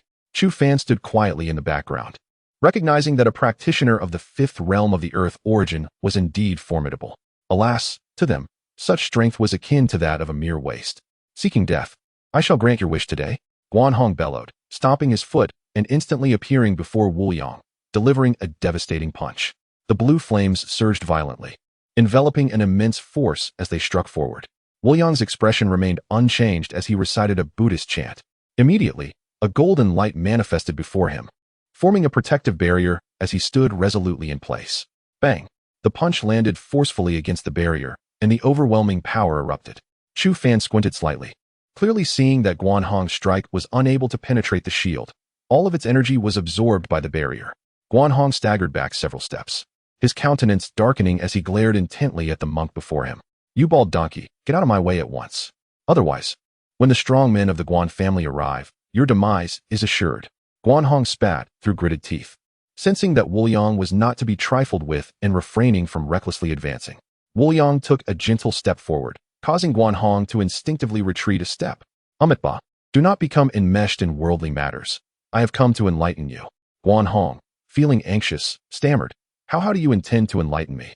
Naturally, I wish for you to renounce worldly ties and embrace the path of Buddhism, freeing yourself to live in tranquility within this world. You speak nonsense. I would rather die than become a monk. Guan Hong vehemently rejected, his face contorted with rage and malice. Wu Yang sighed, his expression sorrowful. My Buddha is compassionate. Please allow me to guide this obstinate demon. Wu Yang ascended gracefully, his palm radiating with golden Buddhist light, and then he struck towards Guan Hong with a resolute blow. There was nothing extravagant about this action, merely a simple yet profound palm strike. However, the power contained within it was enough to astonish even Chu Fan. This strike could rival the might of a heavenly-level combat technique. Guan Hong's face paled in shock as he desperately tried to retreat. Yet Wu Yang remained steadfastly before him, ultimately delivering the palm strike gently against his chest. Bang! Guan Hong felt as though he had been struck by a colossal boulder, sent flying backward, spewing blood, his complexion turning ashen. Amitabha, Do you wish to renounce worldly ties and join the path of Buddhism? Wu Yang inquired as he continued his assault, while Chu Fan merely scoffed. This bald monk is truly unorthodox. Buddhism emphasizes fate, and it is the first time I have witnessed someone forcibly compelling another to renounce their ties. I would rather die than become a monk. Guanhong roared in fury. Bang! The unscrupulous monk delivered another forceful strike upon him, causing Guanhong to be propelled backward like a kite severed from its string, crashing violently to the ground and rolling in agony. Our Buddha is merciful. I cannot bear to see you suffer so why not submit to me? The monk said with a grin. Chu Fan's lips twitched at the audacity of the man, whose words bore the tone of a rogue. Yet, a heavy sense of foreboding filled his heart. Despite the monk's dubious character, his strength was undeniably formidable. If his assumptions were correct, this bald-headed monk was likely a practitioner at the celestial origin level. Taking a deep breath, he pondered the monk's intentions for coming here. Could it be that there exists something even more enticing than spiritual-level techniques? Chapter 132. A desperate escape at this moment. Guanhong's face was etched with sheer horror. How could this bald monk possess such formidable strength? The unscrupulous monk wore a faint smile, standing quietly in place as he regarded him. Now, will you take refuge in the Buddhist faith? Chu Fan was utterly exasperated. This individual was truly shameless beyond measure. What a disgrace to the Buddhist order. Guanhong's lips twitched violently, and he hesitated to outright refuse, knowing that another strike from this man would render him utterly incapacitated. The elders of the Guan family will not allow me to leave, so give up, Guanhong said coldly. The monk chuckled softly. It seems you are truly beyond salvation. Very well. Even the Buddha seems disinterested in rescuing you. You shall fend for yourself. The other two individuals were momentarily taken aback. Wait, isn't this guy supposed to be persistent? Why has he suddenly given up? Oh, my previous attack was merely for the sake of attacking you. It had nothing to do with enlightenment. The unscrupulous monk beamed, causing Guanhong's face to darken as if he had consumed something foul. His fists clenched tightly, filled with a sense of humiliation. Yet, he dared not seek revenge. This man was far too powerful. The monk turned away, resuming that mischievous grin, and then looked at the young lady leaning against the wall, staring vacantly at the individuals before her. My dear, please stand. The girl bit her lip timidly, gazing at him with apprehension. The monk's face radiated encouragement as he gently extended his hand. The girl slowly grasped his hand for support, rising cautiously. Her head bowed as she clutched her clothing tightly, afraid to speak or make any movement. Chu Fan sighed, approaching her side. You need not fear. He will not dare to bully you any longer. The girl bit her lip again, nodding hurriedly. However, when her gaze inadvertently fell upon Guanhong's menacing expression, she flinched in fear. With a swift kick, Chu Fan sent a powerful blow to the rogue, and with a cry of anguish, Guanhong was sent flying, landing in a heap some distance away. Damn it, you frightened this young lady. Today, I shall make you pay for your transgressions. Chu Fan glared, instilling such terror in Guanhong that he dared not utter a sound. My dear, what is your name, and what connection do you have to the Guan family? Turning to her, Chu Fan's expression softened, revealing a different side of him entirely. The girl bit her lip. My name is Yi Qingyao, and my father is the husband of the third princess of the Guan family. Chu Fan nodded slowly, but soon furrowed his brow. The third princess of the Guan family? By all accounts, she should possess a noble status, esteemed above all others. How could you, as her daughter, endure such indignities? My mother passed away a month ago. My father also took his own life at home just half a month prior. Now, it is only my brother and me left, Yi Qingyao said through her tears. Chu Fan gently patted her shoulder, his heart filled with sympathy and sorrow. This girl indeed bore a tragic fate. At this moment, the unscrupulous monk's expression shifted. Do you still possess the token of the Guan family cabinet left by your mother? Yes, Yi Qingyao replied softly, wiping away her tears. Immediately, a smile blossomed on the monk's face. That's splendid. As long as you assist us in entering the cabinet, I can assure you that I will escort you to the Shanqing Palace, where you shall no longer endure the torment of others. Wu Yang spoke with quiet assurance, and Chu Fan's eyes sparkled with the prospect of obtaining that coveted technique. Yi Qingyao hesitated for a moment. What about my brother? Rest assured, I shall take care of him, Wu Yang replied, his demeanor serious and devoid of deceit. Yi Qingyao scrutinized him for an extended period before gradually nodding in agreement. Both sighed in relief and promptly turned towards the cabinet. Are we truly to walk in so brazenly? Chu Fan furrowed his brows, still wary of those practitioners of the Yin-Yang realm. A cultivator of the heavenly Yin realm, stationed at the Guan family, had surpassed 7 centuries in age and was now on the brink of death, confined within a spirit stone, to be summoned only as a last resort. As for those yin-yang realm practitioners, I trust you can handle them, right? For you, is it so difficult to discreetly acquire that technique? Wu Yang chuckled, while Chu Fan narrowed his eyes in suspicion. What is it that you truly seek here? The unscrupulous monk grinned amiably. Benefactor, I have already aided you significantly. I hope that when the time comes, I might count on your assistance. Chu Fan regarded him warily. What are your intentions? Oh, do not be so tense. It is merely a small favor, nothing more, Wu Yang replied with a chuckle, yet Chu Fan remained unconvinced of his ulterior motives. Soon, they entered the cabinet, only to be met by a sharp command. Halt! The trio came to an abrupt stop as a figure clad in armor approached, eyeing them with caution. This is the Guan family cabinet. No outsiders are permitted entry. At that moment, Yi Qingyao produced a jade token from her hand, intricately carved with dragons and phoenixes, exuding elegance. Upon seeing the token, the guard's expression shifted to one of respect. Ah, it is the little princess. Please, proceed. The three were granted unobstructed passage and soon beheld a magnificent palace before them, emanating a potent surge of spiritual energy. Chu Fan licked his lips. The fluctuations indicated techniques and martial arts of at least the heavenly grade. Truly, the Guan family's foundation was formidable. The items you seek lie at the pinnacle of the cabinet. Whether you can ascend depends on your abilities. I can only assist you to this point. You have 1 hour, after which, regardless of whether you secure the items, you must depart. This is the maximum time I can procure. Wu Yang's voice buzzed in Chu Fan's ears like a mosquito. Before Chu Fan could respond, a golden light erupted from Wu Yang's form, flickering out of existence.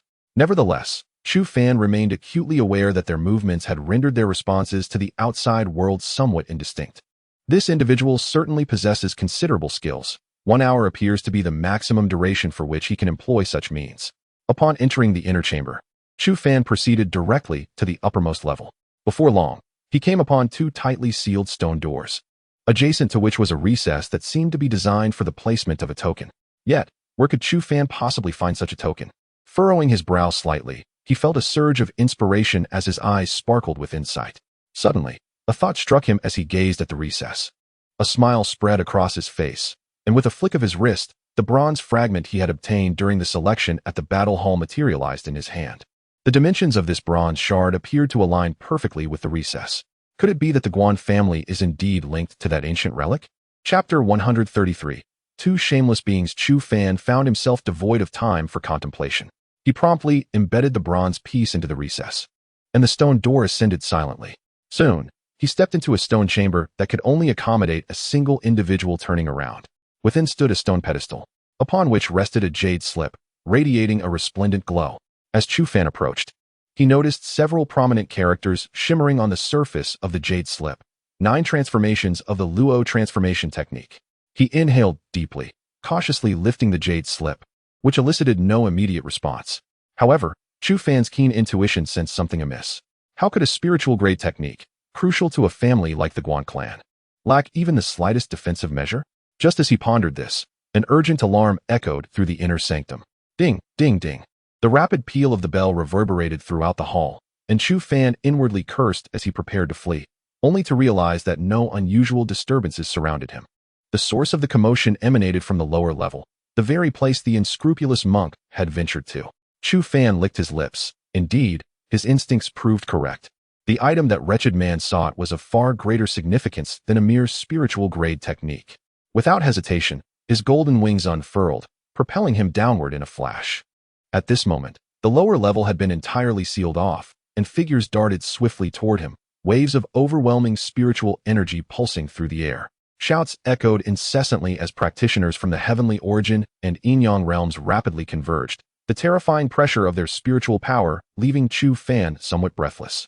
What in the world had that scoundrel taken to incite such a dreadful backlash?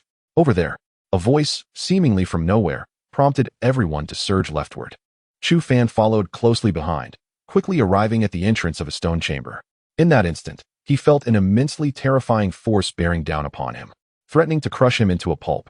His expression changed dramatically. This fluctuation was indicative of a half-emperor artifact. Taking a deep breath, his face reflected sheer astonishment. No wonder that fellow dismissed the spiritual grade technique. It turned out there was a half-emperor artifact here. Chu Fan inwardly lamented the audacity of that shameless monk. Truly a purveyor of misfortune without any regard for others. At this moment, Practitioners from both the heavenly origin and yin-yang realms unleashed a furious assault. Chu Fan, if you do not save me, this Buddha shall perish here. A desperate voice echoed from within the stone chamber, followed by a cacophony of anguished cries. Chu Fan bit his lip resolutely. He fervently hoped that this individual would not entangle him in his schemes. In an instant, he transformed into a beam of golden light, vanishing from his spot. The next moment, gasps of astonishment erupted as a brilliant flash of golden light burst forth from the stone chamber, shattering the outer stone wall and shooting away like lightning. Seize them. No one shall leave today. An ancient, wrathful voice resonated throughout the Guan residence. At this moment, all the cultivators of the stewards surged upwards, transforming into streaks of radiant light, densely pursuing the golden glow ahead. Countless figures relentlessly chased after it, driven by intense hatred and madness. Meanwhile, Chu Fan, in front, exhausted all his strength, fervently channeling his spiritual energy as he dashed forward like a madman. By heavens, find a way to shake these people off, Chu Fan shouted, his expression one of desperation as he clutched the unscrupulous monk in his right hand, whose face was equally filled with innocence. Did I not mention it? At critical moments, I rely on you, for you are my last lifeline. You are mistaken. Is the semi-emperor artifact in your hand merely for show? Chu Fan cursed, causing the monk's lips to twitch. Do you not understand? That is a semi-emperor artifact. If I forcefully activate it, I shall be completely drained. Then why did you take this thing? Are you starving? Chu Fan was truly exasperated, the situation too dire. He could see countless rays of light charging towards them, evidently intent on reducing them to mere pulp. If they were surrounded by this group, even with extraordinary strength, escape would be impossible. It all rests upon you. If you cannot flee, we shall surely perish today.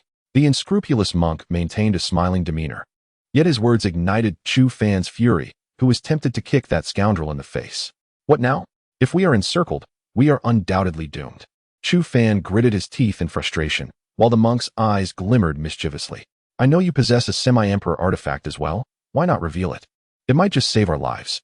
Get lost, Chu Fan retorted, though his mind was racing, fearing he might indeed have to resort to the chaos cauldron. What surprised him was how well this shameless monk seemed to understand him. What was the reason behind this? Three little pests. Today I shall see how you escape.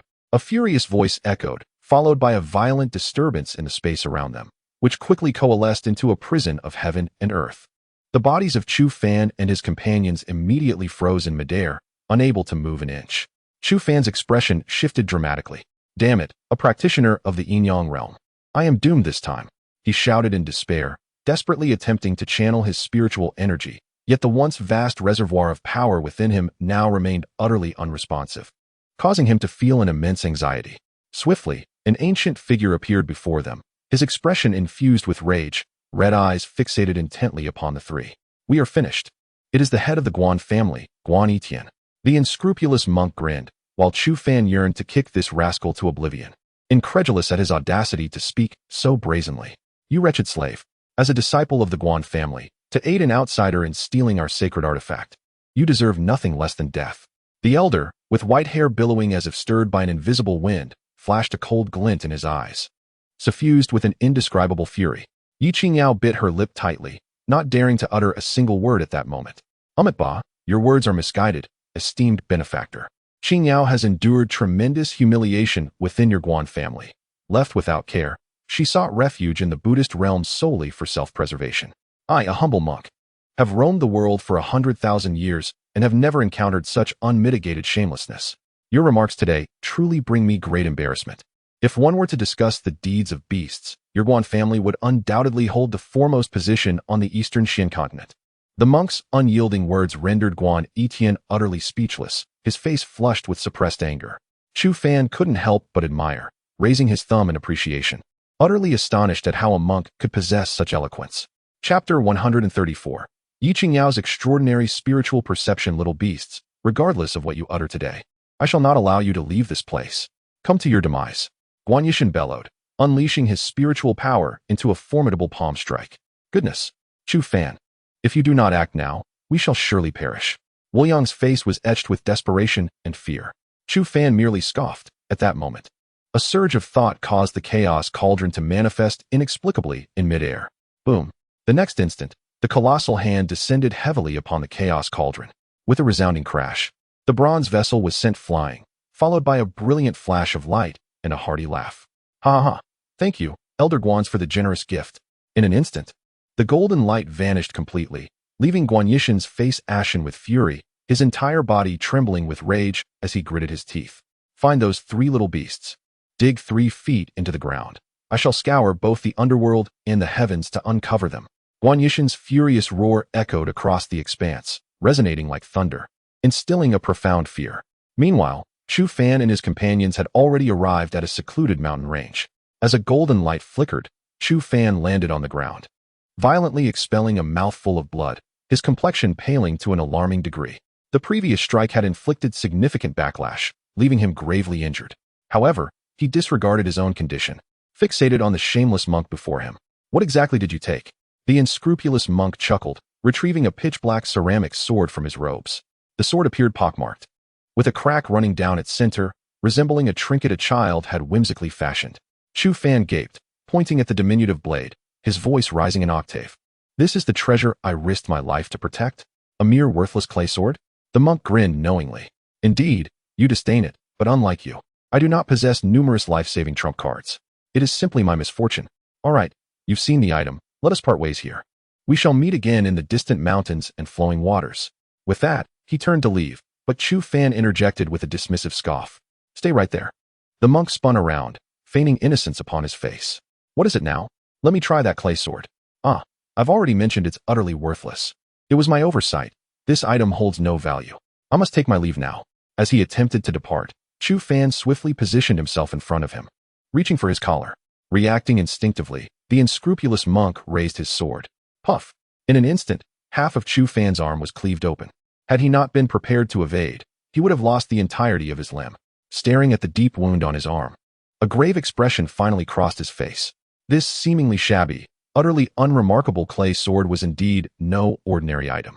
It is important to note that he has just activated the stellar body technique, a feat of formidable physical strength that even a celestial-grade spirit artifact would struggle to breach. However, now, after a mere light touch, his arm is drenched in blood, leaving him utterly astonished. Hey, are you trying to get yourself killed? At this moment, Wu Liang's eyes reflected a sense of relief. Had he indeed severed this fellow's arm today, he would have faced the wrathful pursuit of the Xian sect, a predicament that would have been exceedingly troublesome for him. Chu Fan's arm shimmered with a golden light, swiftly healing itself. The bloodline power of the golden-winged rock is immensely potent, rendering ordinary spirit artifacts utterly ineffective against them. Just as Chu Fan was about to articulate his thoughts, a sudden change in demeanor compelled him to retract all his spiritual energy fluctuations.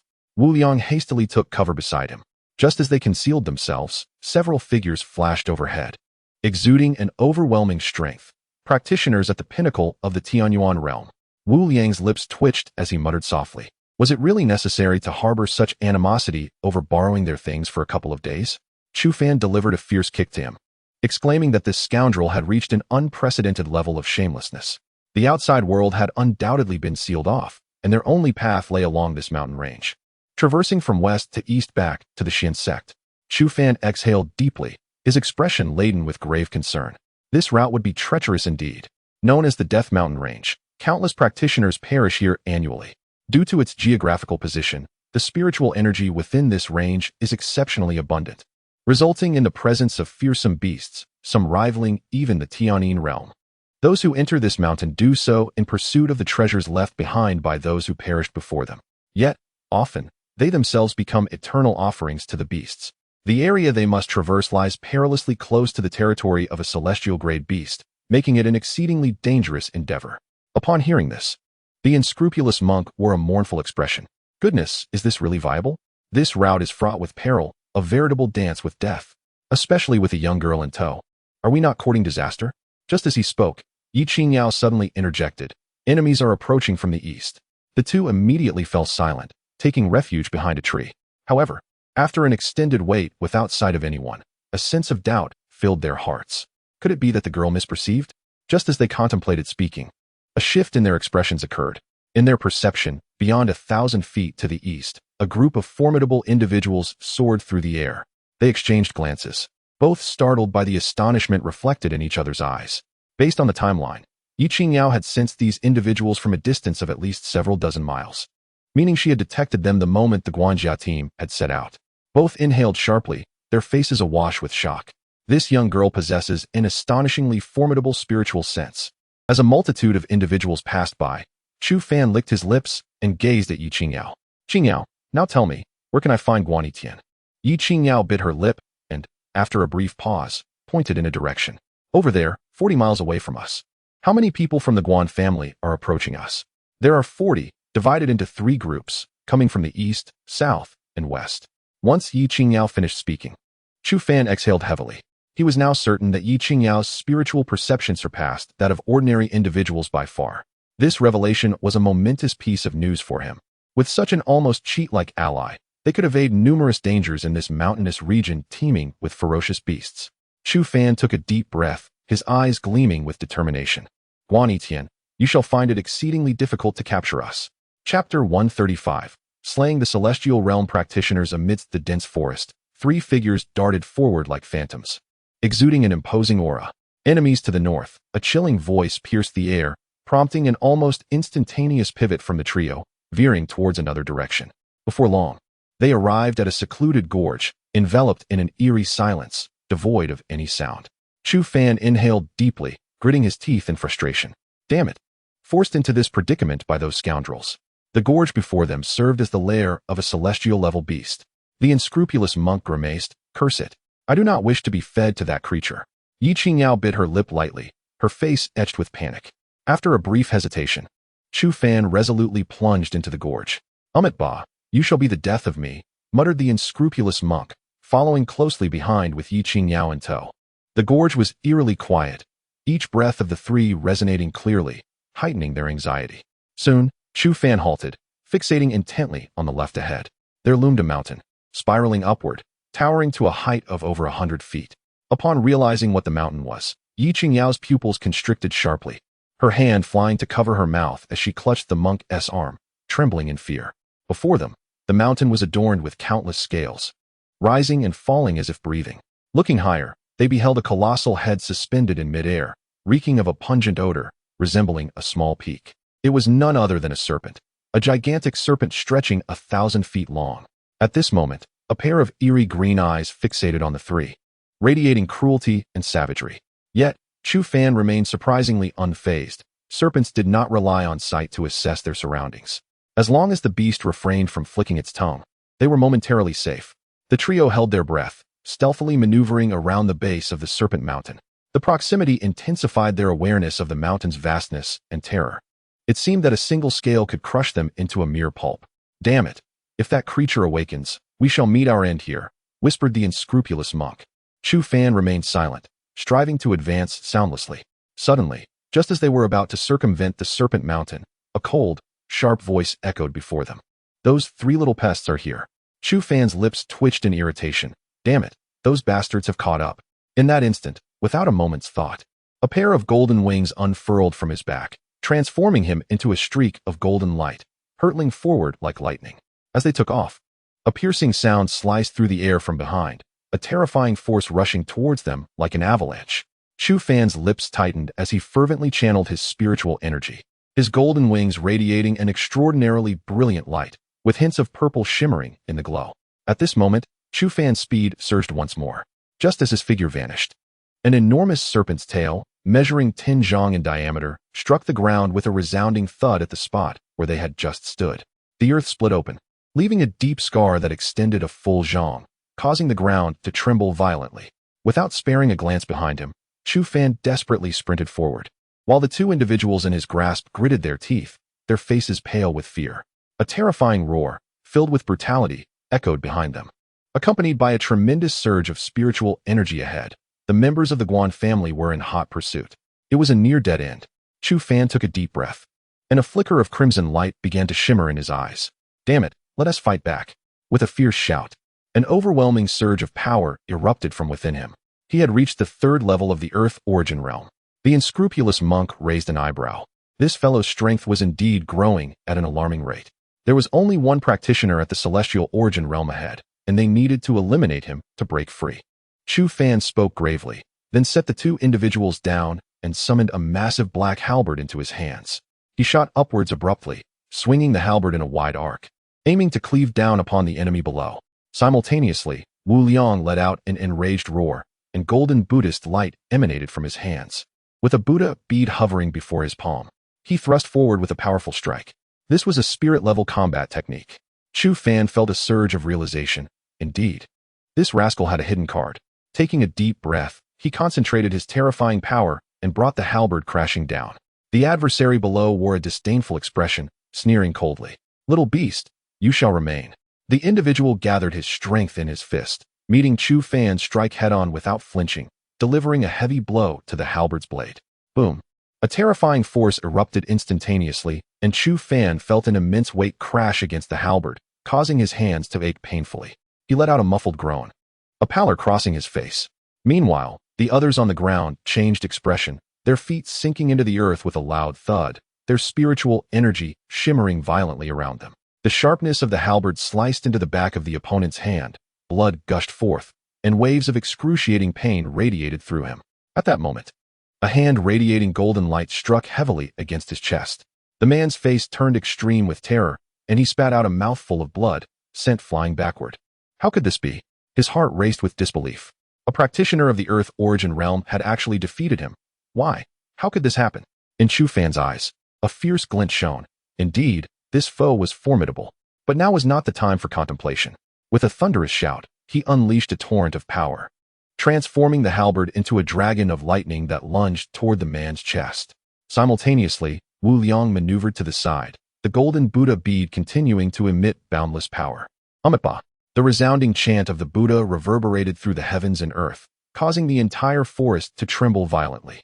Even in the depths of infinity, a colossal ethereal silhouette emerged, a manifestation of a Buddha.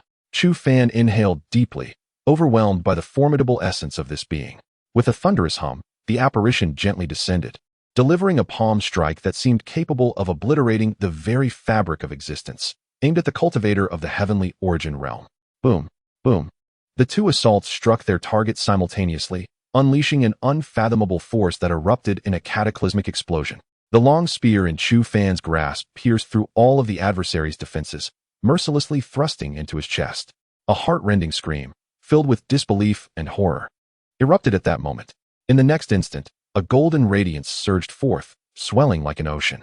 Chapter 136. The people of the Shangxing Palace, a colossal golden Buddha's palm, descended with a thunderous crash, resembling a small mountain. The golden light radiated like a vast ocean, sweeping through the skies with a long tail, akin to a shooting star, crashing down upon the Tianyuan realm practitioner. The member of the Guan family, having just been struck by Chu Fan's spear, was still reeling when an overwhelming force surged towards him. His pupils constricted in an instant, his face contorted with sheer terror. Boom! In the next moment, the enormous hand struck him with tremendous force, sending him flying, blood spewing from his mouth, and his chest caved in. Chu Fan, with a mighty roar, Wu Liang leapt into action once more, a crimson glow flickering in his hand. Cracking earth finger. Immediately, the middle finger of Chu Fan's right hand erupted in resplendent red light, resembling the most resilient red gem, as he pointed it forward. The massive crimson finger, akin to a blazing comet, thundered down upon the man. The ferocious power unleashed swept through the surrounding area, sending shockwaves for 100 feet. Chu Fan was also propelled backward by the force, yet his gaze remained fixed ahead. In that instant, the trees around them bent low, groaning and swaying beneath the onslaught of the terrifying energy wave. Even the ground erupted, creating a deep crater. As silence settled, a radiant smile blossomed on Chu Fan's face. There lay a figure on the ground, charred black, emanating a repulsive stench. It was indeed the Guan family practitioner. At this moment, the man had succumbed to unconsciousness. His skin burned to a cinder, utterly devoid of combat capability. Meanwhile, Yi Qingyao stood at a distance, her mouth agape, her expression one of astonishment. These two individuals had actually defeated a practitioner of the Tianyuan realm. The disparity in strength between the Diyuan and Tianyuan realms was akin to a chasm. Even a peak Diyuan realm practitioner would find it nearly impossible to triumph over a beginner of the Tianyuan realm. Those capable of achieving such feats were undoubtedly extraordinary beings. Yet today, these two had emerged victorious with scarcely a scratch upon them, having decisively vanquished a practitioner of the Tianyuan realm. This revelation was a profound upheaval for Yi Qingyao. Her prior understanding of the hierarchies and realms of practitioners had suddenly become unclear. Were they all monsters? At that moment, Chu Fan inhaled deeply, slowly approaching Yi Qingyao, his mouth twitching as a chill coursed through him. Beside him, the unscrupulous monk wore a mournful expression, lamenting that he was destined to be devoured by the demon beasts that day. Before them, an immensely large serpent had fully awakened, languidly swaying its head while flicking its crimson tongue, seemingly indifferent to the presence of these mere mortals, poised to swallow them whole at any moment. Don't you possess a semi-imperial artifact? Go on, slay it, and you shall earn renown throughout the entire practitioner world. The unscrupulous monk urged Chu Fan, to which the latter merely scoffed. Don't talk nonsense. You just acquired the divine artifact. Why don't you take action? You take the lead, delivering a fatal blow. You expend your energy first, and I shall await the opportune moment to eliminate this beast. Neither of the two wished to engage. Both were searching for various grandiloquent excuses. Yi Qingyao, observing from the side, was utterly dumbfounded by the audacity of these two, far exceeding her expectations. Ultimately, neither dared to charge forward. After all, that creature was a celestial-grade demon beast, a superlative existence capable of contending with practitioners of the celestial realm. To rush in would be tantamount to seeking death. Strangely, however, the beast did not initiate an attack, which astonished Chu Fan. Humans, this is not a place for your kind, echoed a voice from the colossal serpent. Chu Fan's expression shifted as he took a deep breath and bowed deeply. We are left with no choice. We ask for your forgiveness, esteemed elder. The serpent remained silent for a considerable time, yet Chu Fan could sense that its attention was fixed upon him. Are you from the Xin sect? After a prolonged silence, the serpent spoke again, and Chu Fan nodded gently. Xin sect, Battle Hall. Very well, I owe a favor to the Xin sect. Had it not been for that old fool, Tian Xuanzi, I would likely have been struck down by heavenly lightning long ago. You may leave now. I offer you one last piece of advice. Do not approach the relic outside the Xin sect. Chu Fan's heart stirred. Could it be that the serpent was aware of his visit to that relic? The serpent coiled back into a mountain of scales, resuming its slumber. Taking a deep breath, Chu Fan exchanged glances with the other two, and in the next moment, a golden light soared into the sky and vanished in an instant. 3 days later, the group found themselves in the eastern part of the eastern Xin continent, a mere 100 miles from the Xin sect, a distance Chu Fan could traverse within a day. At this moment, the unscrupulous monk took a deep breath, a smile gracing his face. Chu Fan, it is time for us to part ways. Chu Fan nodded. I sincerely hope never to encounter you again. When you sold me out, you didn't even blush as you pushed me out. The unscrupulous monk laughed heartily, his gaze fixed upon him, glimmering with a spark. Chu Fan, you possess a strong affinity for Buddhism. We shall surely meet again. Ha ha ha. The poor monk takes his leave. Yi, rest assured, I will take good care of your brother. Before long, the monk vanished from sight. Chu Fan took a deep breath and glanced at Yi Qingyao, who bit her lip and nodded gently. I can escort you to the Shanqing Palace. I believe you will flourish there. He smiled as they quickly departed, heading towards the Xin sect. Half a day later, Chu Fan suddenly felt a shift in his demeanor and stealthily concealed himself behind a sand dune, quietly observing the scene before him. Two groups faced each other, their eyes ablaze with anger. With their backs turned to them were a dozen women, exuding powerful auras. Chu Fan's expression shifted. Were they from the Shanqing Palace? Opposing them stood a group of burly men, their faces twisted with mockery, eyes filled with fervor and greed, as they licked their crimson lips and grinned menacingly. I must express my dismay at the crude and disrespectful remarks made by the individuals present. The audacity with which they speak of degrading others is truly appalling. A bald man, with a sinister grin, proclaimed his intentions, eliciting laughter and whistles from his companions. The disciples of the esteemed Qing Palace trembled slightly, their anger directed at these ruffians.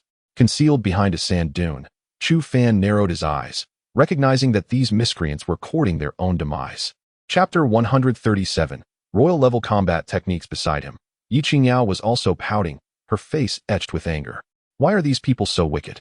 Chu Fan smiled faintly, acknowledging the unfortunate truth that malevolence often permeates this world.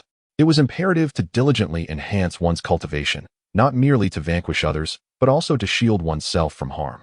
Brother Chu, teach them a lesson. They are utterly infuriating, Yi Qingyao exclaimed, shaking her small fist.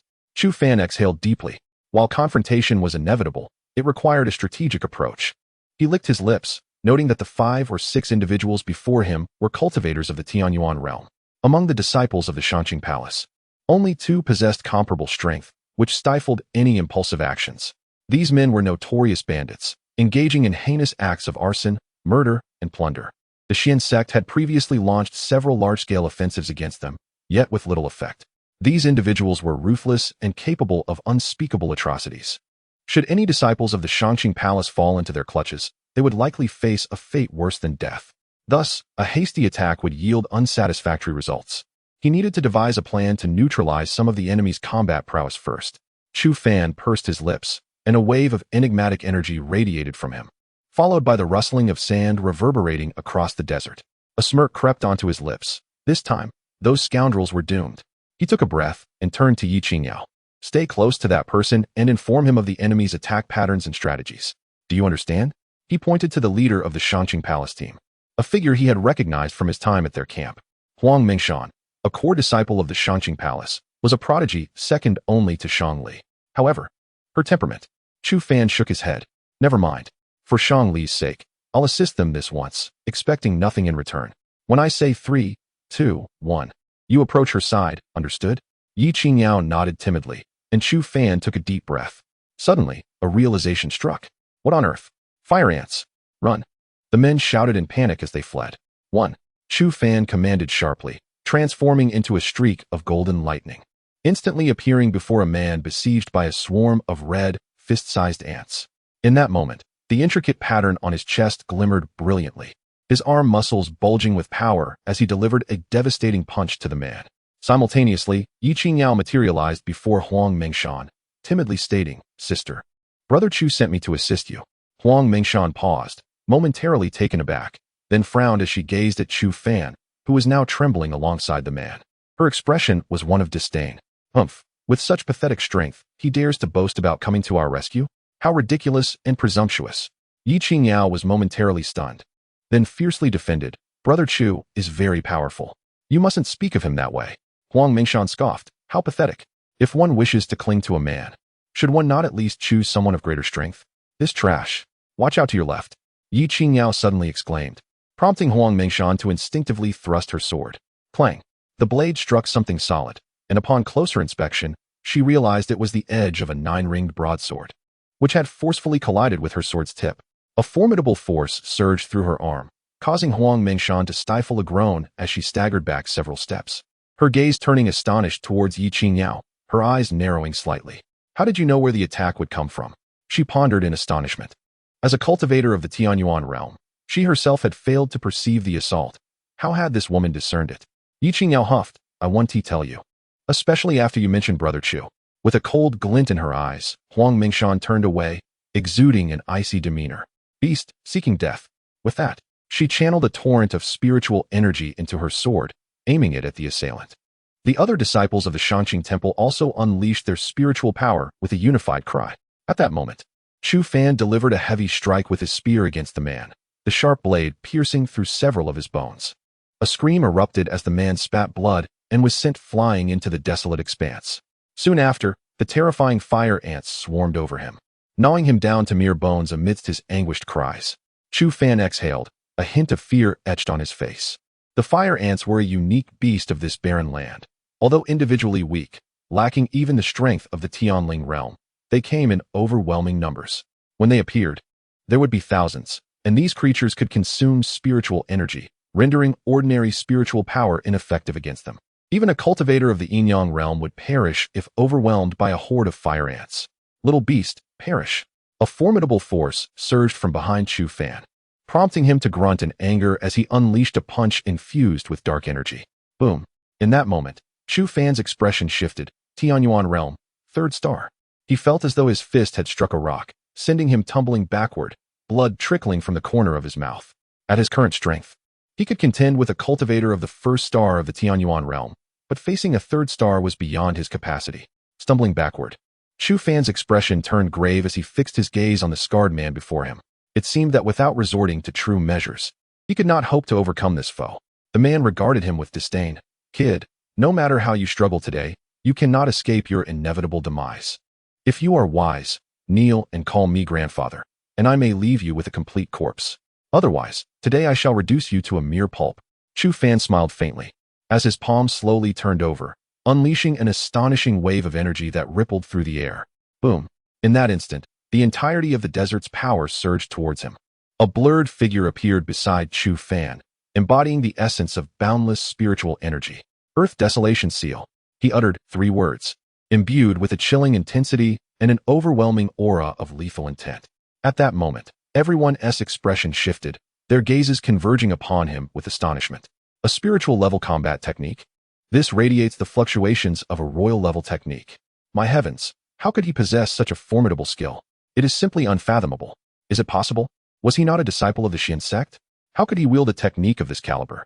Chapter 138. The frenzied battle at the celestial origin realm. At this moment, the disciples of the Upper Qing Palace collectively inhaled sharply, their attacks coming to an abrupt halt. Even Huang Mengshan stood agape, her face etched with terror. How could this be possible? Her heart swelled with disbelief as she stared at the swirling black radiance. The royal grade combat technique transcends the spirit grade techniques, standing as a superlative form of martial prowess. Such techniques are reserved solely for the leaders of the 5 sects and a select few elders, even among the 5 sects. Only cultivators who have reached the yin-yang realm are deemed worthy to practice them, for anyone else would be instantly drained of their vitality. The sheer power of such techniques is extraordinarily fearsome. Describing them as cataclysmic would be an understatement. A practitioner at the heavenly yin realm could, with a royal grade technique, possess a certain probability of vanquishing an adversary at the heavenly yang realm. Across the entire eastern Xian continent, the number of such techniques does not exceed 7, yet now, a terrifying technique of this caliber had manifested in Chu Fan's hands. How could she possibly fathom such a reality? Boom! An endless torrent of spiritual energy surged forth, crashing into Chu Fan's body with reckless abandon. At this moment, the seal he held began to coalesce with excruciating difficulty. Only when one truly attempted to wield such a technique could they comprehend the immense challenges it posed. Even the initial gathering of the hand seals threatened to shatter him, overwhelming him with a staggering force. An inexhaustible stream of spiritual energy flooded into his being, and almost instantaneously, his primordial Dan and meridians were filled to capacity. Yet, he gritted his teeth, enduring the agonizing pain as his meridians were stretched to their limits. Buzz. Shortly thereafter, a faintly discernible seal platform materialized in the air. In that instant, a palpable aura of terrifying spiritual pressure weighed heavily upon everyone's shoulders. Under such oppressive force, even the act of walking became a monumental task. Crack! The ground beneath Chu Fan fractured, his palms bloodied, as waves of excruciating pain assaulted his senses. Opposite him stood his adversary, whose expression shifted dramatically, gritting his teeth. He summoned his own spiritual energy to retaliate. Should this little beast successfully unleash his counterattack, he would undoubtedly be reduced to mere pulp. Demon elephant shattering heaven. Buzz. A colossal elephant slowly took shape before him, adorned with shimmering demonic patterns that radiated a terrifying power. A spirit-grade technique. The disciples of the Upper Qing Palace inhaled deeply once more, their faces reflecting shock. Has the spirit-grade technique become so devalued in this era? Thud, thud, thud. The demon elephant advanced, shaking the very ground beneath its weight, causing endless grains of sand to rise in a whirlwind, instilling fear in the hearts of all present. The giant elephant swiftly approached Chu Fan, letting out a mighty roar as it raised its front legs and stomped down with a resounding crash. In this moment, even the fabric of space seemed to buckle under the force of its descent, unable to withstand the impact. Chu Fan's gaze ignited with a crimson glow, brimming with unbridled madness. At this moment, he astonishingly did not evade or defend himself, exposing himself beneath the feet of the colossal beast. Huang Mengshan furrowed her brows tightly. A look of disdain etched upon her face. How utterly presumptuous, she thought. With such meager strength, he sought to rescue them. It was laughable beyond measure, foolishly wagering his own life. The bandits, witnessing this spectacle, erupted in raucous laughter. Your savior? Such pathetic strength? How utterly hilarious. They jeered. What a fool. This waste dares to emulate a hero saving a damsel in distress. How preposterous. One of them mocked. Have you lost your mind? That king-level combat skill is ours now. As she observed the brazen demeanor of the bandits, Huang Mengshan's complexion paled. Fight while retreating, move quickly, she commanded. The disciples around her wore expressions of concern. A beautiful young woman with an oval face softly inquired, Sister, what about Chu Fan? His death is of no concern to me. If you wish to perish, go join him, Huang Mengshan replied coldly, her sword swinging forth to unleash a flurry of sword lights. In the blink of an eye, the disciples of the Upper Clear Palace retreated 100 paces. Yi Qingyao, her face ablaze with fury, suddenly broke free from her grip and dashed back. Brother Chu, I'm coming back. Watch your right, she shouted. Chu Fan's expression shifted dramatically as he hefted the chaos cauldron, slamming it down with a resounding crash. Clang! The cauldron collided with the 9-ring broadsword, and an overwhelming force erupted, sending blade energy cascading through the air. The sword struck the chaos cauldron, and Chu Fan let out a muffled groan, hurled backward, his eyes glazed with a crimson hue. "Damn it, I'm going all out," he roared, his eyes ablaze as he charged forward. The black halberd transformed into a serpent of darkness, howling as it lunged toward the man's chest. The brute's face contorted with a feral grimace, the broadsword enveloped in dark golden energy. Chu Fan felt a searing pain in his chest, as though he were to be cleaved in two by that strike. Yet, he did not falter. He embodied madness in that moment. All of his rage, resentment, and hatred surged within that halberd, unleashing ferocity untold. It was as though transparent flames surged from him, intent on incinerating the very heavens and earth. Chu Fan, like a deity of war, descended upon the realm, radiated a terrifying power capable of shattering the world. He resembled a valiant hero, bearing a wild, fierce grin. Fearless and immensely powerful. Boom! The halberd struck heavily against the broadsword, causing the Tianyuan realm cultivator to stagger backward, his feet carving deep grooves into the ground. The man's face was a mask of utter disbelief. How is this possible? Boom, boom, boom. The ground around them erupted. Countless fragments of stone propelled at incredible speeds in all directions. Chu Fan paid no heed to the chaos. Though thousands of stones battered him, they posed no hindrance. Bang! The man stamped fiercely on the ground, causing a whirlwind of sand and gravel to rise, enveloping him in a curtain of dust. "You little beast, perish!" he bellowed, as the dark golden light on his blade suddenly erupted into a dazzling radiance. In that instant, Chu Fan felt an overwhelming force surging from across, crashing violently against his halberd. Instantly, Chu Fan's blood surged within him. With a resounding roar, a black glow surged forth from the halberd, its sharp tip thrusting forward with formidable intensity. Crack! The man's eyes widened in terror as he fixated on the fissures forming on his blade. This brat had shattered his celestial-grade spirit weapon. Bang! In the next moment, with a thunderous explosion, the dark golden sword transformed into countless shimmering particles, dissipating into the air. Chapter 139. The Power of Royal Combat Techniques. A cold smile curled at the corner of Chu Fan's lips as he appeared before the terrified individual, seemingly materializing from thin air. The stellar tyrant body technique surged within him, with a right fist imbued with the force of a savage dragon. He struck with a resounding crash. Bang! The man's head exploded like a watermelon, splattering red and white matter across the ground, the scent of blood gradually permeating the air. As Chu Fan landed, he focused his hand seals, a fierce expression etched upon his face. "Let me show you what true royal combat techniques are capable of." With a resonant hum, a colossal seal slowly materialized in midair, radiating an indescribable aura, a torrent of power surging forth. The remaining two individuals wore expressions of profound terror. Gritting their teeth, they exchanged a glance and shouted madly as they charged forward. Two strikes, akin to dragons, lunged towards Chu Fan's chest with lightning speed. Chu Fan let out a sinister chuckle, his finger flicking lightly. Crack! In that instant, his right index finger shattered, blood gushing forth, unable to withstand the overwhelming force. The next moment, that black seal shot forward, crashing into the two attackers. Their formidable assaults collided violently with the seal. Yet the strength of their spiritual level techniques disintegrated in an instant, crushed mercilessly by the seal. Boom! The seal landed heavily upon the two, instantly breaking their bones and sending them flying back, their anguished cries echoing as they hit the ground. An icy demeanor enveloped Chu Fan's countenance as he unhesitatingly delivered a counterstrike. Crack! The earth-shattering seal transformed into a streak of light, growing to a mountain-like size, obliterating all defenses of the two with relentless force.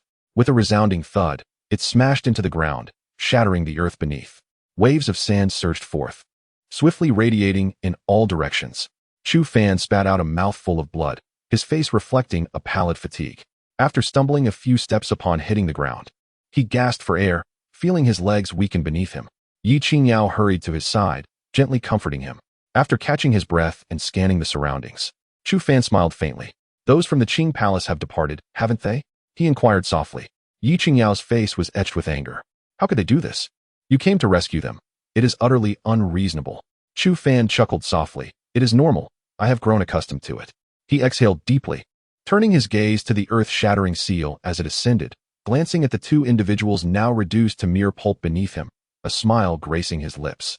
In the end, he had triumphed over cultivators of the heavenly origin realm. The power of royal combat techniques was indeed terrifying beyond measure.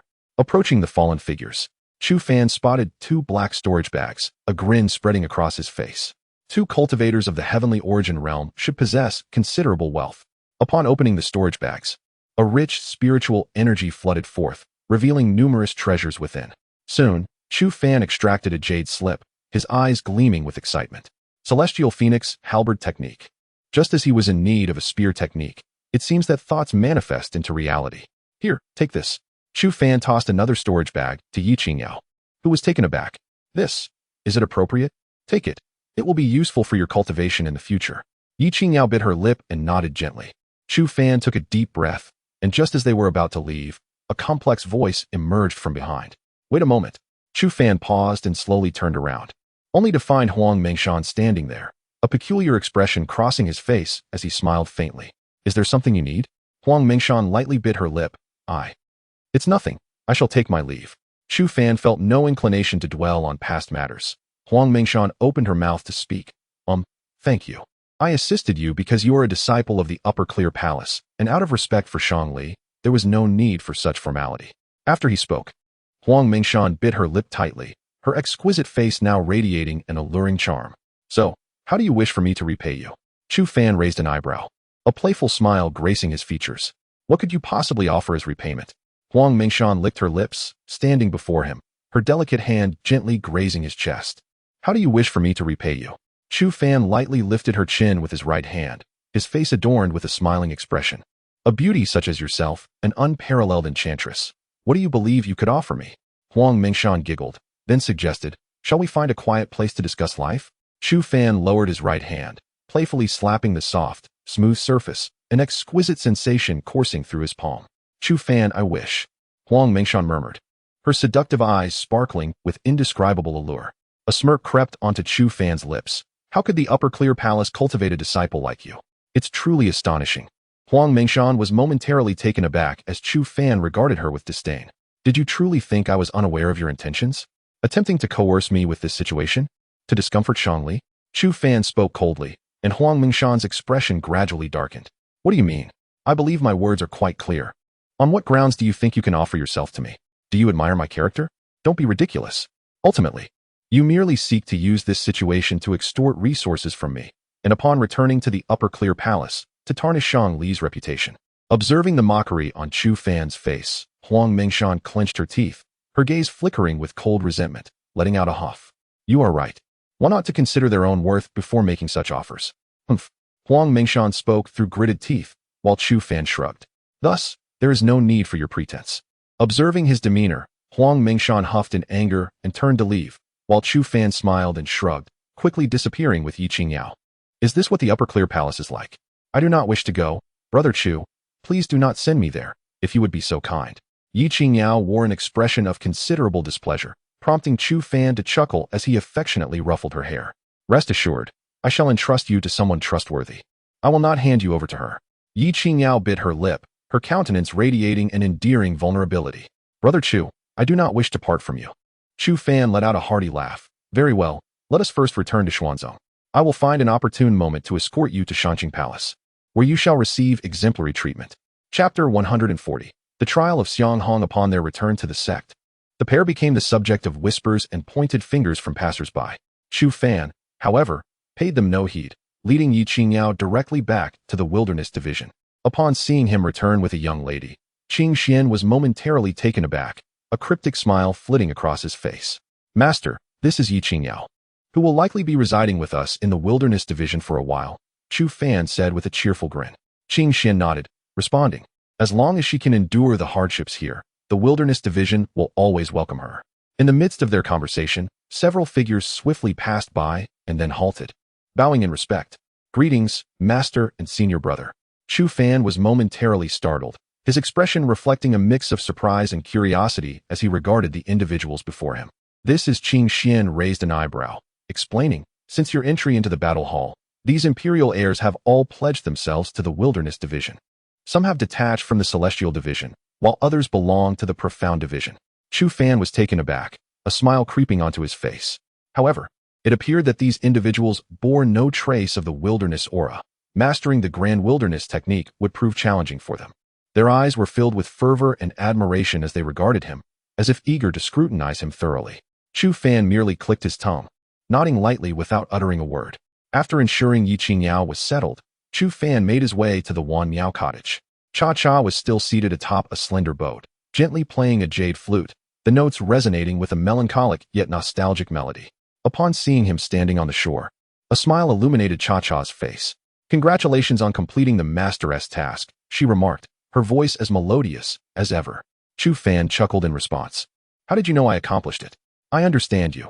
If you hadn't completed the task, you wouldn't be here," she replied.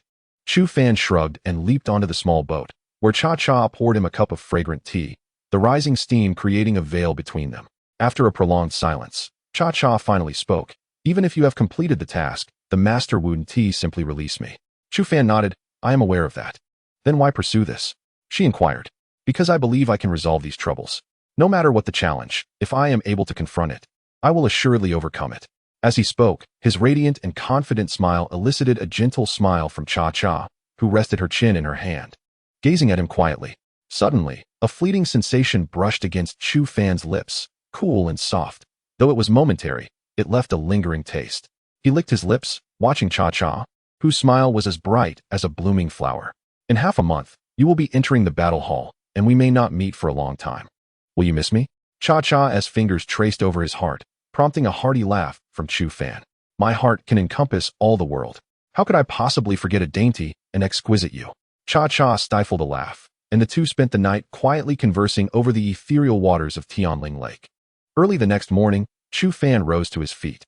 At that moment, a torrent of power surged within him, akin to a primordial beast awakening, radiating an overwhelming aura. "I believe that one day you shall encounter me again amidst this tumultuous world.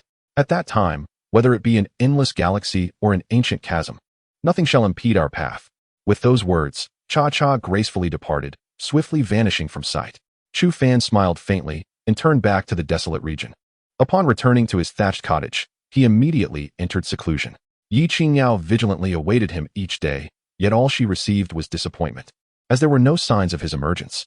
On the 15th day after his return, Xiang Hong arrived punctually, his expression calm.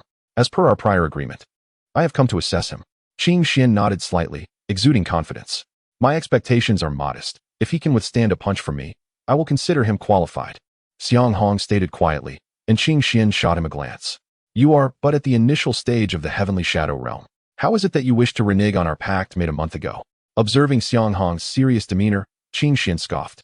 "You had best pray he emerges unscathed. Otherwise, I shall dismantle your battle hall."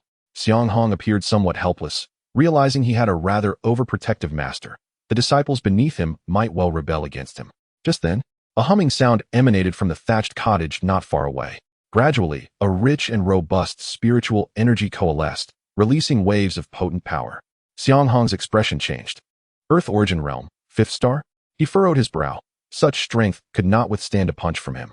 Soon, the door of the thatched cottage creaked open, revealing a lean and tall figure, Chu Fan. Upon seeing the two men gathered, Chu Fan paused, recalling his master's earlier words about today's assessment by Xiang Hong. Taking a deep breath, he became serious. "Disciple Chu Fan, I humbly request your guidance, Hall Master." Xiang Hong nodded, then shook his head. "Chu Fan, while I indeed have faith in you, rules are rules. Should you fail to meet my requirements, I cannot permit you to enter the battle hall. If you can withstand a punch from me today, I assure you, I shall no longer trouble you." Chu Fan nodded quietly. "Very well. I grant you this opportunity. Prepare all your defensive measures, and I shall then strike." Xiang Hong stated calmly. Chu Fan chuckled, not hesitating, and took a deep breath. He swiftly manipulated his palms, gathering streams of spiritual energy into his body. Earth-splitting finger, water calamity tribulation, ice arrow array. In one breath, Chu Fan laid out 2 spiritual level battle techniques and 1 spirit formation comparable to a heavenly level technique. Xiang Hong's expression showed a hint of surprise. This young lad's hidden strengths were indeed formidable. Within Chu Fan's body, a surge of black radiance erupted, gradually revealing a suit of black armor upon his chest, imbued with an aura of immense weight. This was the second tier of the Galaxy Overlord body technique, capable of manifesting armor upon a specific part of the body to withstand the onslaught of adversaries. Xiang Hong's expression grew increasingly grave. A spiritual level martial art. Yet, this was not the end. Chu Fan exhaled deeply, and a nebulous black shadow materialized beside him, followed by a torrent of spiritual energy from the heavens, flooding into his being like a mighty river. In an instant, the spiritual energy of the surrounding ground was forcibly seized and entirely infused into Chu Fan's body. The Great Desolation Technique. At this moment, Xiang Hong's countenance shifted to one of utter seriousness. Yet another spiritual level martial art. Chapter 141. Chu Fan's hidden cards. This little fellow possesses an astonishing array of terrifying combat techniques and cultivation methods within him. The skills contained within Chu Fan alone could undoubtedly establish a repository of spiritual level techniques for an entire sect. I have mentioned before, he will leave you utterly astonished. With a smile gracing his face, Qing Xian observed quietly, while Xiang Hong regarded him with a calm demeanor. The outcome remains uncertain. To utter such statements now seems rather premature. Chu Fan stood silently, licking his lips. This was not even close to his entire arsenal. If Xiang Hong were to discover that he possessed a heavenly-grade spirit weapon, a semi-imperial artifact, and a king-level combat technique, he would likely be rendered speechless in shock. Disciple Chu Fan, I humbly request your guidance, esteemed Home Master. Chu Fan's expression turned exceedingly grave. The strike from a Tianyin realm expert, even if delivered casually, would be immensely challenging for him to withstand. Were it not for the formidable accomplishments that surged within him, he would lack the confidence to accept this wager. Xiang Hong nodded, no longer hesitating, and with a gentle wave of his hand, the world abruptly transformed. A boundless crimson hue erupted from every corner, swiftly coalescing into a massive blood-red fist. The overwhelming pressure emanating from that fist felt as though it could shatter the very fabric of the heavens and earth. A fierce gale swept through, pressing Chu Fan's garments tightly against him as he gritted his teeth. Standing opposite, he could palpably sense the terror of a Tianyin realm cultivator, the kind of formidable power that could instantly reduce him to a mere pulp. This terrifying force was beyond his capacity to resist. However, he found himself with no retreat. He could only brace himself to endure this impending strike. Chu Fan, if you can withstand this punch, I assure you that the resources of the battle hall will be inclined in your favor, Xiang Hong stated coolly, before lightly waving his right hand, summoning forth a thunderous roar that resonated throughout the heavens. Crack! The entire sky trembled, quaking under the weight of this cataclysmic force. In an instant, Chu Fan let out a muffled groan, feeling as though an ocean had surged towards him, suffused with an oppressive power. Go! Chu Fan shouted fiercely, as the crimson, colossal finger transformed into a streak of light, striking down upon the fist. Boom! With a thunderous explosion, the crackling finger shattered into countless luminous fragments. Yet the red fist merely paused momentarily, showing no signs of damage. Following this, a massive fist, entirely composed of swirling water, surged forth with a resounding crash. Chu Fan fixated on the collision of the two fists as azure luminescence erupted, swiftly diminishing the might of the blood-red giant fist. Puff! In the blink of an eye, a finger of the blue fist was obliterated, water cascading down like a torrential rain. At that moment, the power within the red giant fist was finally somewhat diminished. Snap! In less than 10 breaths, the blue fist disintegrated into an endless shower of droplets as the heavens opened up, pouring down a torrential downpour. The radiance emanating from the colossal red fist, though somewhat dimmed, continued to exude an astonishing force, a power far beyond what Chu Fan could withstand. Whoosh! At that moment, countless ice arrows enveloped the red fist like a tempest, desperately striving to deplete its every ounce of strength. Creak! Thousands of ice arrows shattered upon impact, scattering across the ground like a blanket of frost. Chu Fan let out a muffled groan, a trickle of blood escaping the corner of his mouth, his expression heavy with gravity. The casual strike from a practitioner of the heavenly shadow realm was indeed terrifying to such an extent. At this juncture, Xiang Hong shook his head slightly, fearing that this young lad would be unable to complete the assessment. He was acutely aware that this trial was far too arduous for Chu Fan, nearly impossible to accomplish. Yet, Xiang Hong still held hope that Chu Fan could conjure a miracle.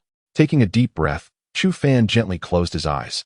The immense red fist, trailing flames, thundered toward him. The surging force crashed against him, rendering Chu Fan akin to a lone autumn leaf caught in a tempest, on the verge of being torn into countless fragments. Xiang Hong, noticing the unfolding scene, braced himself to retract the attack at any moment. Just as the massive fist was about to strike Chu Fan, he transformed into a flash of golden light, vanishing from sight in an instant. Xiang Hong was momentarily stunned, What technique was this? Such profound skill, capable of evading his assault in the blink of an eye. In quick succession, the red fist morphed into a streak of crimson light, swiftly pursuing the golden flash ahead. Xiang Hong furrowed his brow, fixated on the golden gleam enveloping Chu Fan. This speed was something even practitioners of the celestial origin realm would find challenging to attain. What other secrets was this young man concealing from him? Whoosh! The golden light darted past him, a surge of blood energy rippling outward, causing Xiang Hong's expression to tighten. The bloodline power of the golden-winged rock. He inhaled deeply, reflecting on how profoundly Chu Fan had astonished him. Sky Phoenix Halberd technique. Transform into Phoenix Halberd. Suddenly, Chu Fan uttered a cold command, coming to a sudden halt. In his hand, a formidable black halberd materialized, radiating immense power. At that moment, the halberd glimmered with a reddish-golden hue, the ethereal image of a mighty phoenix coiling around it. The entire space quaked as if the sharp force could pierce through any barrier before it, utterly fearsome. Chu Fan's arm muscles bulged, his eyes suffused with a blood-red glow. With a vigorous thrust of his hands, the black halberd surged forward, imbued with extraordinary strength. Caw! The clear, resonant cry of the phoenix echoed throughout the desolate mountain. In the next instant, the black halberd pierced the colossal red fist.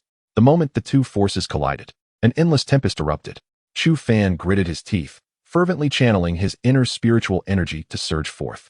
At this moment, he felt as though the long spear in his grasp had pierced an incredibly hard rock, while a terrifying force surged toward him like an overwhelming tide. With a sudden gasp, Chu Fan was met head-on by the crimson energy, leaving him with a swollen visage and causing him to spit forth a mouthful of blood, staining his garments a deep red. Yet, he stood resolutely, refusing to yield an inch or retreat a step. Boom, boom, boom. The ground around him erupted, and even the mountaintop fissured, a crack as wide as a palm swiftly extending forward. A tangible wave of spiritual energy rippled outward, instantly engulfing 100-foot radius. Thunderously, the entire mountain trembled, countless crevices splitting open, rocks cascading down, the peak swaying as if the world were coming to an end. Chapter 142. The Overbearing Aura Creek. The black halberd in Chu Fan's hand bent into a spine-chilling arc, as if it would shatter into pieces at any moment. Just when everyone believed that the halberd had reached its limit, a fine crack suddenly appeared on the massive red fist. Xiang Hong's face flushed red, his lips pressed tightly together, his eyes filled with astonishment. Could this young lad truly achieve such a feat? Hiss! The celestial phoenix halberd, infused with an extraordinarily sharp force, seized the opportunity at this moment and launched a ferocious assault along the slender crack.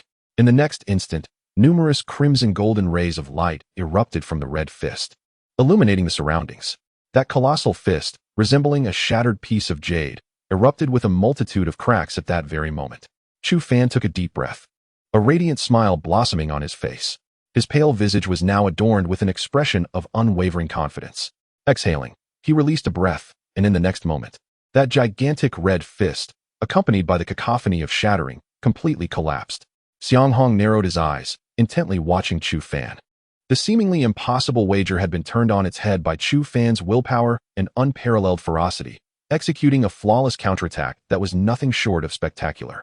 In less than a quarter of an hour, Chu Fan had transformed from a position of retreat into a decisive and flawless counter, achieving this remarkable turnaround in a mere fraction of time. Such an intensely fierce, relentless, and terrifying display of power momentarily pressured Xiang Hong. Were Chu Fan his adversary, he would undoubtedly eliminate this young man without hesitation, for the potential within him was truly daunting. Although he merely threw a casual punch, the force behind it would pose a challenge even for those at the pinnacle of the Yin-Yang realm to withstand. Yet, Chu Fan, merely a mid-stage Earth origin realm cultivator, was separated from Xiang Hong by an insurmountable chasm in power. Nevertheless, Chu Fan forcefully shattered the massive fist, confidently showcasing his unparalleled strength. Xiang Hong now believed that Chu Fan's prowess indeed surpassed that of cultivators at the same level, even rivaling those one realm above him, an achievement that was remarkable. Suddenly, the smile on Chu Fan's face stiffened, and he coughed up a mouthful of blood, his aura instantly waning, even the strength to stand slipping away. It was evident that the recent clash with the red fist had drained the majority of his energy. Kneeling on one knee, Chu Fan was not underestimated by Xiang Hong, who approached him and helped him to his feet. On that face, as cold as ancient ice, there was a hint of appreciation and relief. With a disciple like you in the war hall, I can rest easy. This statement clearly conveyed Xiang Hong's full affirmation of Chu Fan. With a chuckle, Chu Fan finally succumbed to exhaustion, his vision fading to black as he lost consciousness. Xiang Hong, glancing at the distant Qing Xian, nodded in agreement. Your direct disciple is worth as much as all the disciples of an entire sect. Qing Xian smiled, affirming, this is where my confidence in him lies. I have stated before that in a month's time, you will regard him with newfound respect. He will astonish you. Xiang Hong paused before asking, are you suggesting that you wish for him to participate in the duel between the two clans in 2 years? Among the young disciples of the Five Veins, none are as exceptional as Chu Fan. If someone must bear the burden, why not take the initiative? Qing Xian replied calmly, and Xiang Hong nodded in understanding. I comprehend now. Rest assured, in 2 years, I will ensure this young lad matures. Qing Xian smiled, drawing a deep breath, his gaze softening. Chu Fan, the future, selected by your style, is now wholly entrusted to you. Time passed, and when Chu Fan reopened his eyes, he found himself lying on a spacious bed. The surroundings, though still simple, were a vast improvement over the thatched hut he had previously inhabited. Weakly, he rose and pushed open the heavy, grand door. Stepping into a flood of bright sunlight, he realized he stood in a grand hall, which, while not overly luxurious, exuded an air of authority. Outside lay a long road, bustling with individuals hurrying towards a common destination. At the end of this road was an expansive stone area adorned with mysterious black dots, resembling either a formation or runes imbued with enigmatic significance. As Chu Fan slowly exited the hall, a man clad in blood-red armor, his face cold and expressionless, approached him. To the battlefield. Today marks the selection of battle teams for new disciples. Captains will choose you, determining your future affiliation within the battle hall. Chu Fan raised an eyebrow, nodding slightly as the Dahuang Ju within him began to circulate. As the spiritual energy of the world flowed into him, his strength gradually returned. Watching Chu Fan fade from view, the battle hall disciples' eyes shimmered with astonishment. In merely a few breaths, this utterly weakened individual had regained 1/10 of his strength. The speed at which he absorbed spiritual energy was terrifying, sending shivers down one's spine. Should such a person become his opponent, they would indeed be a formidable challenge. After a lengthy walk, Chu Fan arrived at an expansive plaza, entirely paved with hard celestial star rock. The moment he stepped into this arena, he sensed an intensely ferocious power, rife with cruelty, violence, and bloodshed. It was pure battle intent, pure murderous intent, pure savagery.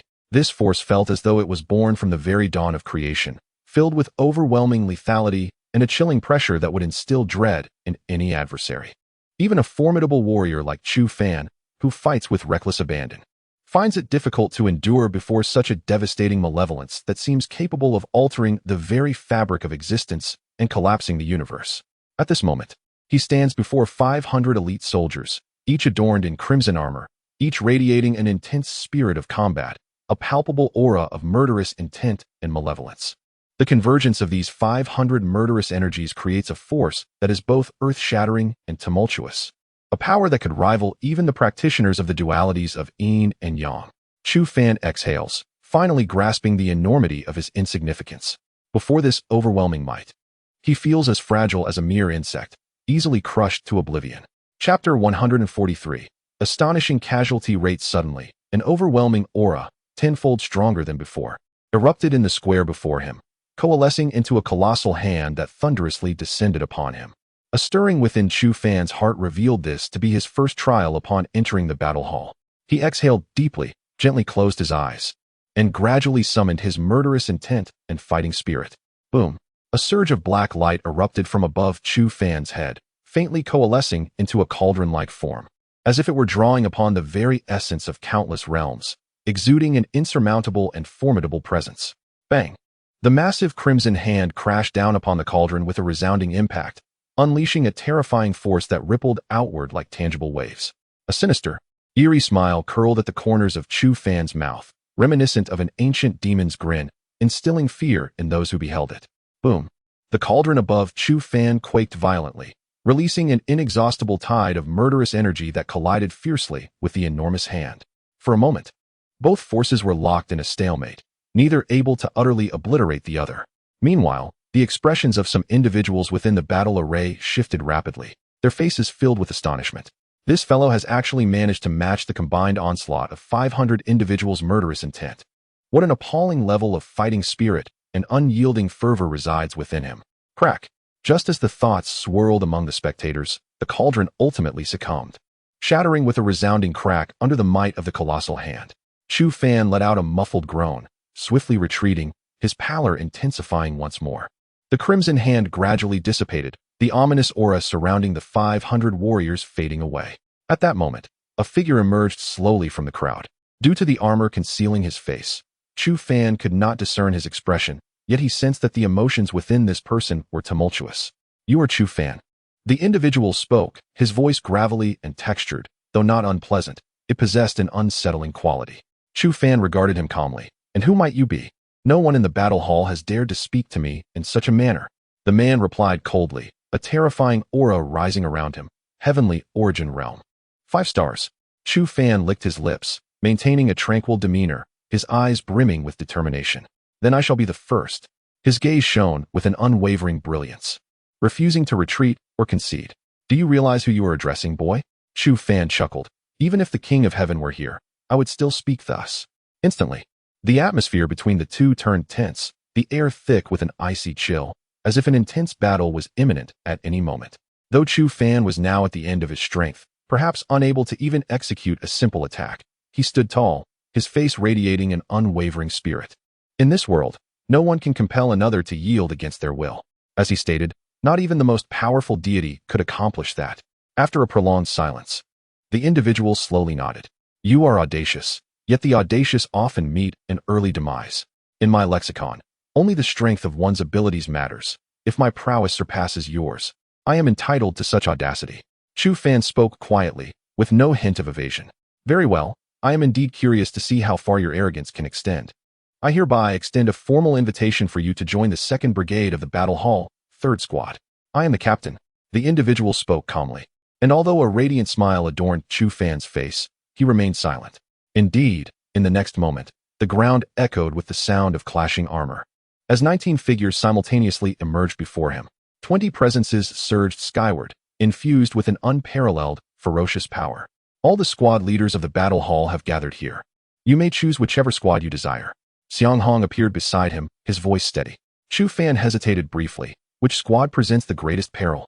"The 1st Brigade, 1st, 2nd, and 3rd squads are the most active in executing missions, bearing the highest casualty rates, and exhibiting the fiercest competition, with the most kills."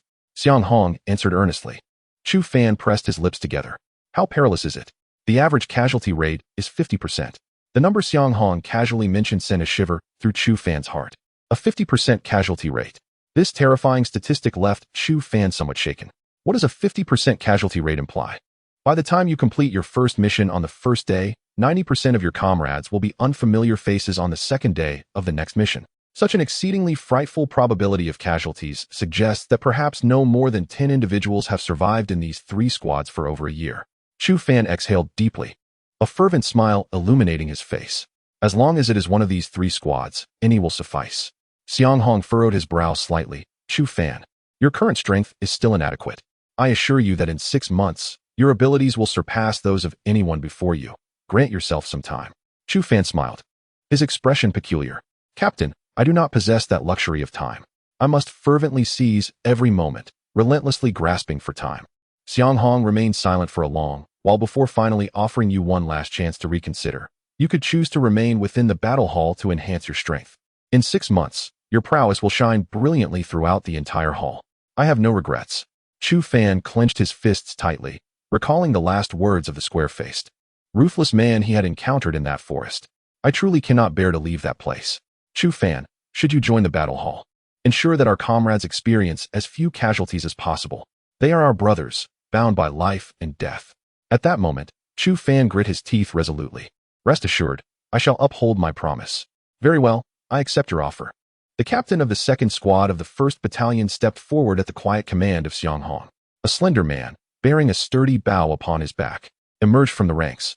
"I entrust Chu Fan to you, and I hope you can enable him to realize his fullest potential." The man nodded silently, devoid of fervent oaths or thunderous shouts. His eyes reflected a profound indifference, a detachment from life itself. This apathy extended not only to the lives of adversaries, but also to his own existence. Chu Fan understood all too well that such foes were the most formidable, for they harbored no fear, Nothing could shatter their mental fortitude. As long as they drew breath, they would cling to the struggle until the very end. To vanquish such a person, one must extinguish their life entirely. Otherwise, they would remain a perpetual nightmare. Chapter 144. Entering the demon realm, the man's face radiated tranquility as he regarded Chu Fan with a measured gaze. Wang Jian, the captain of the second squad of the first team, was an archer skilled in range combat.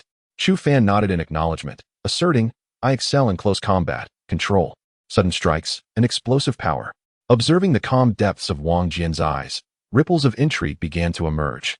Were it anyone else speaking so audaciously, Wang Jian would undoubtedly dismiss them with a scoff, banishing them from his presence. Yet, before him stood Chu Fan, a formidable warrior capable of withstanding the assaults of 500 foes, a champion who had triumphantly secured first place in the selection trials of the battle hall. Wang Jian refrained from mockery, his expression grave. Every position within the team was of utmost significance, determining the fate of the 20 members. Since you claim to be versatile, navigate your role and support. Let us first foster team synergy and identify the position that suits you best. A smile graced Chu Fan's face as he nodded lightly, aware of the gravity of Wang Jian's words. I hope you are truly prepared. The battle hall does not accept the inept. We fight as a team, and I do not wish for your shortcomings to bring about the demise of others. Wang Jian's words were blunt, yet Chu Fan took no offense. He understood the critical importance of each individual's role within a life-or-death team dynamic.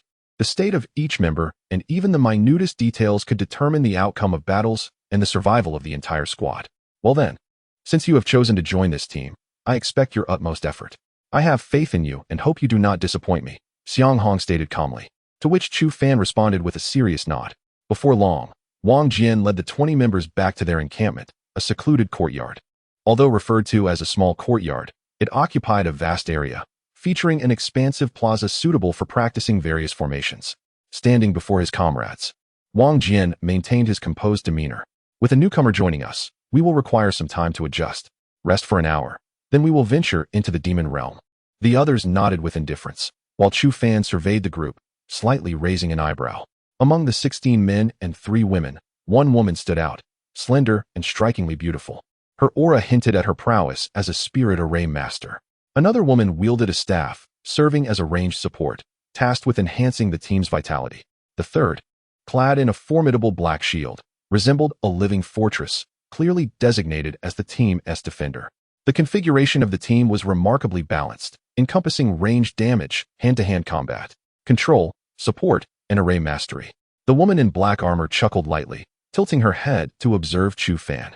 You're quite handsome. Your name is Chu Fan, right? I've heard your name quite frequently of late. With a smile, Chu Fan replied, Has my reputation truly become so notable? Humph, merely a name-seeker. Whether you can fight remains to be seen. A man of diminutive stature and narrow eyes spoke in a mocking tone. Chu Fan smiled faintly, feeling that his internal energy had already been restored to a significant degree. With a swift motion, a beam of golden light flashed, appearing instantaneously before the man. The man's countenance shifted dramatically, and he melded into the air. Yet, just as he was about to completely dissolve into the void, a frigid azure force ensnared him. With a swift hiss, a dark spear lunged toward his throat like a dragon. Fear filled the man's eyes as he fixed his gaze upon the glint of danger hovering before his throat.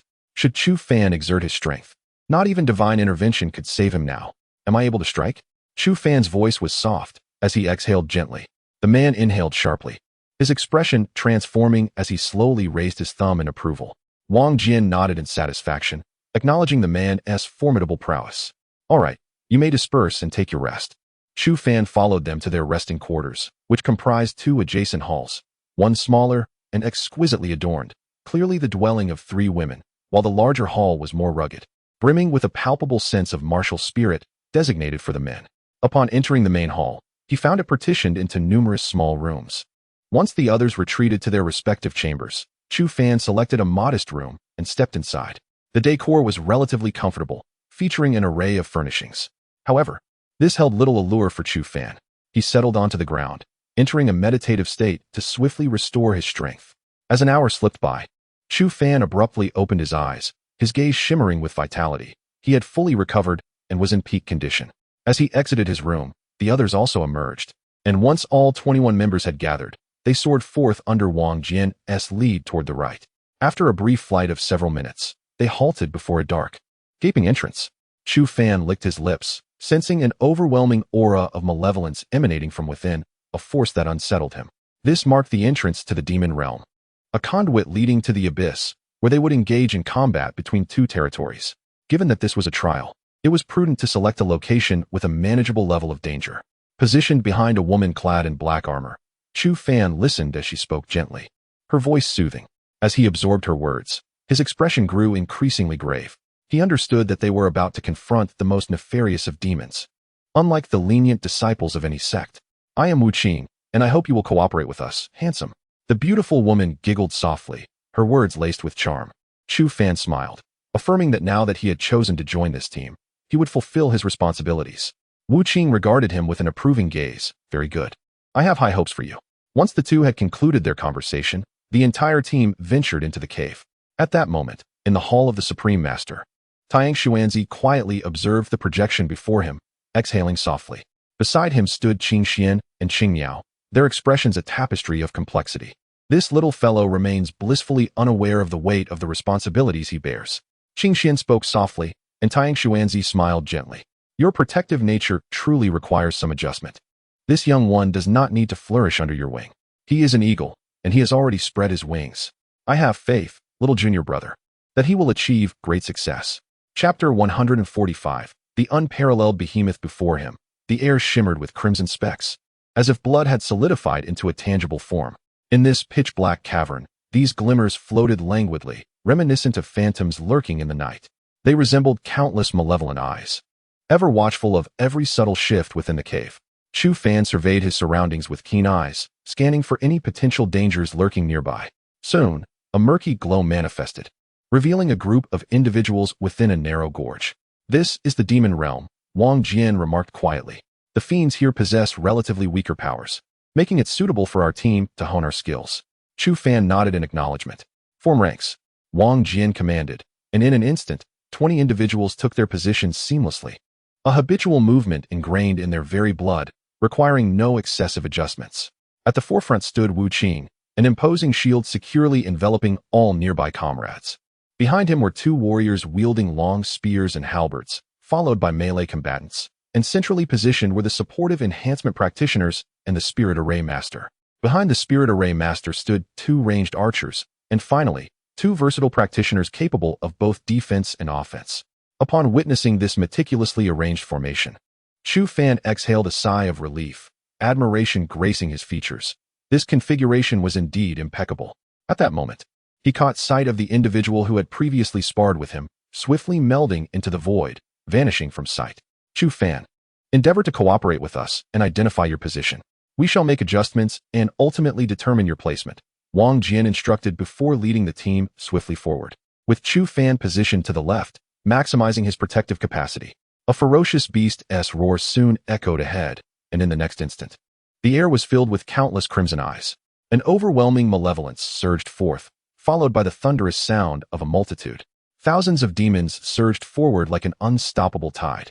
Previously, battles in the demon tower had been one-on-one or at most two-on-one. Now, confronted with an endless expanse of demons resembling a black wave, Chu Fan felt a profound sense of awe. No wonder the casualty rate in the war hall was so alarmingly high. Ranged attack. As the opposing forces closed within 50 paces, Wang Jian issued a sharp command. Instantly, two individuals radiated a piercing brilliance. In the next moment, a volley of arrows filled the air, slicing through the atmosphere with a whistling sound, shooting forth with the swiftness of lightning. Thud, thud, thud. A series of sounds echoed, akin to blades piercing flesh. The front rows of demons fell, howling in agony, as the advancing tide of their kin trampled them into a bloody pulp. Just as the demons were about to surge forth, a flash of cold light swept through, causing a multitude of demons to spurt forth black blood, collapsing to the ground. Chu Fan narrowed his eyes slightly. That was the assassin. Suddenly, the ground beneath the demons erupted with waves of terrifying spiritual light. Countless razor-sharp blades filled the entirety of the space in that fleeting moment, an endless torrent of blood and flesh being ground into fragments. Prepare, Wu Qing suddenly shouted, and everyone assumed a forward-leaning stance, bracing themselves for the impending onslaught. The demons not ensnared within the spirit formation roared as they charged forward, crashing against the massive shield with a thunderous boom. The entire team of 20 staggered back 3 steps, their faces etched with grave expressions. In quick succession, from the crevices of the shield, 5 or 6 long weapons such as spears and polearms emerged, launching long-range assaults. The demons were pierced almost instantaneously, losing their vitality. A buzzing sound filled the air as a rain of arrows descended, causing large swathes of demons to vanish. At that moment, a piercing scream erupted from the squad. A man wielding a long spear had his arm bitten off entirely, blood gushing forth in an instant. The woman responsible for team enhancements rushed to his aid, while other ranged warriors took their positions. Everything unfolded in an orderly manner, and Chu Fan was somewhat astonished by their camaraderie. These individuals appeared to have honed their skills over several years, far from resembling a newly formed team. Was it possible that such a squad could truly face a 50% casualty rate? Just as he pondered this, his pupils dilated in realization as he detected a shadow lurking within their ranks. Without a moment's hesitation, Chu Fan transformed into a streak of golden light. His spear striking like a dragon, aimed at the shadow. In a split second, the shadow's hand was poised just an inch away from Wu Qing's neck. Any delay, even half a breath, would seal her fate. The entire team's expression shifted, yet after confirming she was unharmed, they said nothing, instead resuming their positions and attacking fiercely. Chu Fan furrowed his brow, contemplating his proximity to Wu Qing. "What are you doing? Get back." Wu Qing was startled. Without the shield for protection, she was at risk of being torn apart by the relentless demons. Chu Fan shook his head, rapidly forming hand seals, and a colossal staff materialized on the ground before him. Water calamity. Boom. A massive blue fist plummeted like a meteor, engulfing the demons within a 100-foot radius. The next instant, the fist crashed into the ground, instantly staining the earth with a dark crimson hue, a sight drenched in blood. The entire team stood momentarily dumbfounded, the devastation wrought by this attack eclipsing even that of the previous spirit formation. Thanks to Chu Fan's intervention, a vast expanse of ground appeared before them, allowing the spirit formation master to seize the opportunity and swiftly set up a defensive formation. Everyone quickly positioned themselves behind the formation, pushing their defense forward by 50 feet. The spirit formation master looked at Chu Fan with a gaze filled with astonishment and complexity. "Heavenly Shatter," Chu Fan called out, and a massive crimson finger, 10 feet in size, gradually materialized in the air. Although this finger has significantly diminished in size compared to before, the formidable power it embodies is exceedingly terrifying. Even the ground trembles ominously beneath it. "Go." With a gentle sweep of his right hand, Chu Fan unleashed the giant finger, which emitted a resonant hum as it transformed into a streak of crimson light, striking with lightning speed into the horde of demons. In that instant, as the red radiance surged forward, it cleaved through the demon ranks like a tidal wave, carving out a blood-red vacuum that stretched 100 feet in length. The demons before him continued their relentless assault, while those behind Chu Fan gaped in astonishment, their faces reflecting sheer shock. This individual is truly beyond terrifying, is he not? Chapter 146. The fifthling Yu Chu Fan found himself somewhat astonished at this moment, as he realized that nearly all his combat skills possessed a wide-range attack effect, making them perfectly suited for this team battle. Roar. Within mere breaths, those fiends surged forth once more with frenzied aggression. Chu Fan exhaled deeply, swiftly forming intricate hand seals, as an icy blue radiance began to shimmer around him. This was a spiritual formation. The eyes of the formation master widened in shock as he cried out in disbelief. A faint smile crept across Wang Jian's lips, a sense of serendipity washing over him. At that moment, he recalled Chu Fan's earlier words. Truly, this individual was a jack of all trades. Whether it was ranged defense, close-quarters combat, or spiritual formations, this remarkable person excelled at them all. Wasn't he this simply outrageous? The members of the squad exchanged bewildered glances, finding themselves at a loss for action. All offensive maneuvers were solely undertaken by Chu Fan. Only Wu Qing was tasked with defense, meaning that these two individuals constituted a complete output-focused team. The others merely needed to provide support, continuously channeling spiritual energy. Yet, just as they contemplated this arrangement, a blurred shadow materialized beside Chu Fan. In that instant, the spiritual energy of the heavens and earth surged like a tidal wave towards that shadow, causing Chu Fan's internal energy to rise rapidly, maintaining a steady level. Many felt a pang of dismay. Their status within the team had effectively vanished. Numerous individuals cast resentful glances at Wang Jian, questioning his intentions. Had he summoned a team only to spectate? Wang Jian felt a twinge of embarrassment, clearing his throat. Unsure of what to say, "Buzz." A flurry of icy arrows enveloped the fiends surrounding them, exhibiting a terrifying penetrating force. Large numbers of the demons fell before they could even mount a defense. Chu Fan, panting, turned to see the bewildered expressions on his comrades' faces and felt a surge of urgency. What on earth are you doing? Are you merely watching? Wang Jin shrugged, looking at him helplessly. What should we do? Chu Fan paused for a moment. Then why don't you all join in? Isn't this utterly ridiculous? Wang Jin, caught between amusement and exasperation, replied, All right, let us all take action. Stop just standing there. The others, lacking energy, responded lethargically, but soon reorganized the squad formation and propelled forward with haste. Bang! Chu Fan shattered the skull of one demon with a powerful punch, then, with sheer force, withstood an attack, swiftly tearing the demon's body in half. Everyone felt a wave of disbelief. This individual was remarkably brutal. Puff! The massive halberd in Chu Fan's hands pierced through 3 demons, and with a violent shake, the trio erupted into a mist of blood.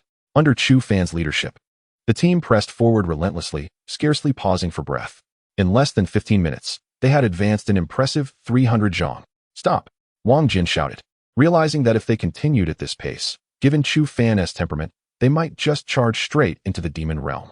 Chu Fan let out a breath, his body marred by numerous wounds, and his skin and face splattered with dark blood, resembling a blood-soaked shura, exuding a terrifying aura that could make one tremble. What happened? Wang Jin inquired with a grave expression. Today's training is nearly concluded. We should return, as there are injured personnel that require attention. In the recent skirmish, only one person sustained severe injuries, while 2 others were lightly wounded, which astonished everyone. Chu Fan felt somewhat unsatisfied, just as he was beginning to find his rhythm. They were about to withdraw, leaving him slightly discontented. Upon noticing the expression on his face, the others could only smile ruefully, acknowledging that he was indeed a battle enthusiast, perfectly suited for such a place. Upon returning to the war hall, the group relaxed and began to rest. As Chu Fan entered his room, he soon heard a knock at the door. Upon opening it, he found the team's spiritual array master standing before him. Her countenance serene, yet her beautiful eyes sparkled with an unusual light. Chu Fan paused for a moment. Is there something you need? The enchanting woman bit her lip. May I come in? Chu Fan shrugged and stepped aside, allowing her to enter quietly. Neither of them spoke, and a palpable tension filled the air. Who taught you the ice arrow array? The woman inquired earnestly, her gaze penetrating. Chu Fan chuckled lightly. Does that affect my combat prowess? I wish to know, she replied, her seriousness unwavering. Chu Fan hesitated before answering. It was Elder Qing Xian. The woman gently bit her lip. In that case, you should address me as senior sister. Chu Fan blinked in surprise. You are also a disciple of Elder Qing Xian? Yet I had not heard of you before. Elder Qing Xian has never mentioned you. I am Fifthling Yu, she introduced herself.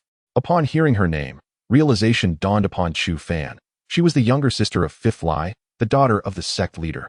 For a moment, he was astonished that the sect leader would allow his precious daughter to endure such brutal trials in the war hall. With a casualty rate of 50%, nearly every 2 battles resulted in a small team being completely wiped out. Under such dire circumstances, even Fifthling Yu could not guarantee her safety. I have heard rumors about you and Elder Qing Xian, Fifthling Yu stated quietly. Chu Fan was taken aback. What rumors? What? Are you afraid to confront them? He asked, gazing at her helplessly. What have I done? Moreover, what rumors are you referring to?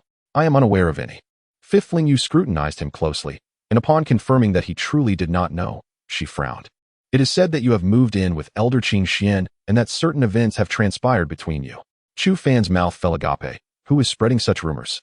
Me and Elder Qing Xian? That is quite audacious. He found it amusing, but soon his expression shifted, narrowing his eyes with a hint of chill. Jiang Shan. It must be that scoundrel. After entering the war hall, that guy is bound to be targeted by Wang Jian. Thus, such rumors have emerged, directing Wang Jian's conflicts toward him, while that scoundrel manages to extricate himself. What a clever scheme it is. Chu Fan exhaled deeply, poised to speak when his expression suddenly shifted, a faint smile gracing his lips. Whatever one anticipates seems to manifest. He gradually turned around, as a chilling voice resonated within the air. Chu Fan, step forward. This voice was not particularly loud, yet it was imbued with an unmistakable coldness and an aura of lethal intent. As Chu Fan stepped outside, the doors of the other rooms swung open in unison, their occupants regarding him with a peculiar gaze. What transpired? Chu Fan shrugged, turning to exit, with everyone trailing closely behind him, leaving no one behind. In that moment, a warmth enveloped Chu Fan's heart. These are true comrades in arms. Chapter 147. Jiang Ling's Challenge. As Chu Fan stepped outside the hall, he beheld a man clad in black armor, wielding a heavy sword, with a square face and thick brows, standing silently before him. Though solitary, he exuded an overwhelming aura of oppression, akin to a towering mountain that seemed poised to collapse at any moment, inflicting lethal harm upon any adversary before him. Chu Fan narrowed his eyes slightly, a grave expression adorning his face, as he sensed an intense ferocity emanating from this individual. He was utterly convinced that should this man choose to attack, he would scarcely have time to defend himself. The man's countenance bore an expression of indifference as he fixed his gaze upon Chu Fan. "You are Chu Fan." Chu Fan replied coolly, "I am." The members of the squad who had stepped out with him showed a marked change in demeanor upon encountering this figure, their faces growing solemn. They encircled Chu Fan, with Wu Qing even summoning her shield. Observing the group's tense stance, the man uttered nothing, merely continuing to watch Chu Fan. "Wang Jian is my captain," Chu Fan stated, maintaining his calm demeanor. Jiang Ling, a member of the first combat team directly under the war hall, a 5-star cultivator of the Tianyuan realm, decisive and ferocious in action. His character is ruthless. In the entire war hall, few dare to provoke him, and he is a formidable general under Wang Jian, Wang Jian whispered. Chu Fan nodded slowly, sensing that this man's combat style would likely align closely with his own. "Thus, you must understand why I have sought you out. Do you not intend to offer an explanation? If you can convince me that you and Elder Qing Xian are unharmed, I may let you go," Jiang Ling stated coldly. Chu Fan smiled slightly. If Wang Jian wished to intervene in this matter, he could do so on his own accord. Furthermore, whether or not Elder Qing Xian was safe was of no concern to anyone else, nor did it require the interference of others. Upon finishing his words, he straightened his back, and a fiery battle intent began to rise within him, his gaze imbued with seriousness. Jiang Ling narrowed his eyes slightly. "Do you realize with whom you are speaking?" Chu Fan wore a strange expression, responding, "I have heard that question many times before. However, in the end, my opponents have met with rather unfortunate fates." Jiang Ling nodded slowly. "I do not wish to make things difficult for you. Forcing the depletion of the war hall's living forces is not our way of doing things. 3 days hence, in the demon realm, it will be just you and I, and we shall speak through strength." Upon hearing this, Wang Jian furrowed his brow tightly. "Do not act impulsively. There are genuine demons of the Tianyuan realm within the demon realm, possessing formidable power that would be highly disadvantageous to you." Chu Fan shrugged, retorting, "Others wish to ride on my back and make demands. Even seeking a wife subjects me to others' scrutiny. If I do not go, would I still be a man?" Wang Jian opened his mouth to speak, but found himself at a loss for words, ultimately letting out a resigned sigh. If you were to fall in the demon realm, it would be a tremendous loss for the war hall. With a confident smile gracing his face, Chu Fan recalled how his mother had consulted a fortune teller when he was merely 3 years old. The blind seer had proclaimed that he possessed an indomitable fate, asserting that he would face no perilous threats to his life before his demise. Wang Jian paused momentarily, then offered a wry smile. Could this fellow still find amusement in jest at such a juncture? "Very well, we shall meet in the demon realm in 3 days. Without a hint of hesitation, Chu Fan readily acquiesced, prompting Jiang Ling to nod, casting a rather peculiar glance in his direction. "You are far more agreeable than that individual." Chu Fan couldn't help but smile, fully aware of whom Jiang Ling referred to. That person was indeed quite loathsome. Jiang Shan. Before long, Jiang Ling departed, and as Chu Fan turned his head, he noticed the expressions of his teammates were tinged with resignation, suffused with sorrow. "What troubles you all? Why such long faces when the battle has yet to commence?" he remarked with a hint of exasperation. Fifth Ling Yu shook her head.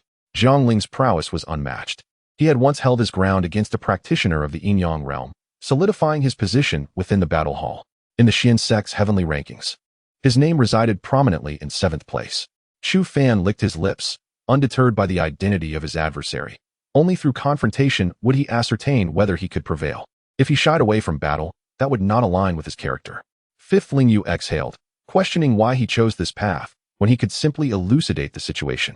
The others nodded in agreement, believing Chu Fan to be a measured individual. How could he opt for such a strategy? Chu Fan chuckled softly. "Have you not discerned? This is Jiang Shan's scheme. That fellow, having been bested by me during the selection, harbors resentment and has concocted this plot to undermine me. Should I proactively clarify matters, I would unwittingly fall into his snare, enabling him to inform Elder Qing Xian of my decision. I had once vowed to Elder Qing Xian that I would avenge Fifth Lie's grievances. Should Elder Qing Xian lose faith in me, my support within the Xian sect would wane significantly, allowing that individual to employ various tactics to deprive me of my cultivation resources. Chu Fan inhaled deeply, a smile lingering on his face. The others were momentarily taken aback, their mouths agape. This fellow is truly extraordinary. Merely from Jiangling's words, he could deduce so much. How frightening. Chu Fan chuckled.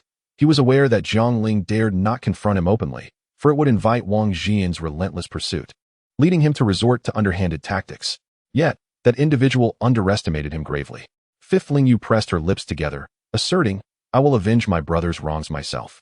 Chu Fan shrugged, donning an indifferent expression. The group exchanged glances, sighing.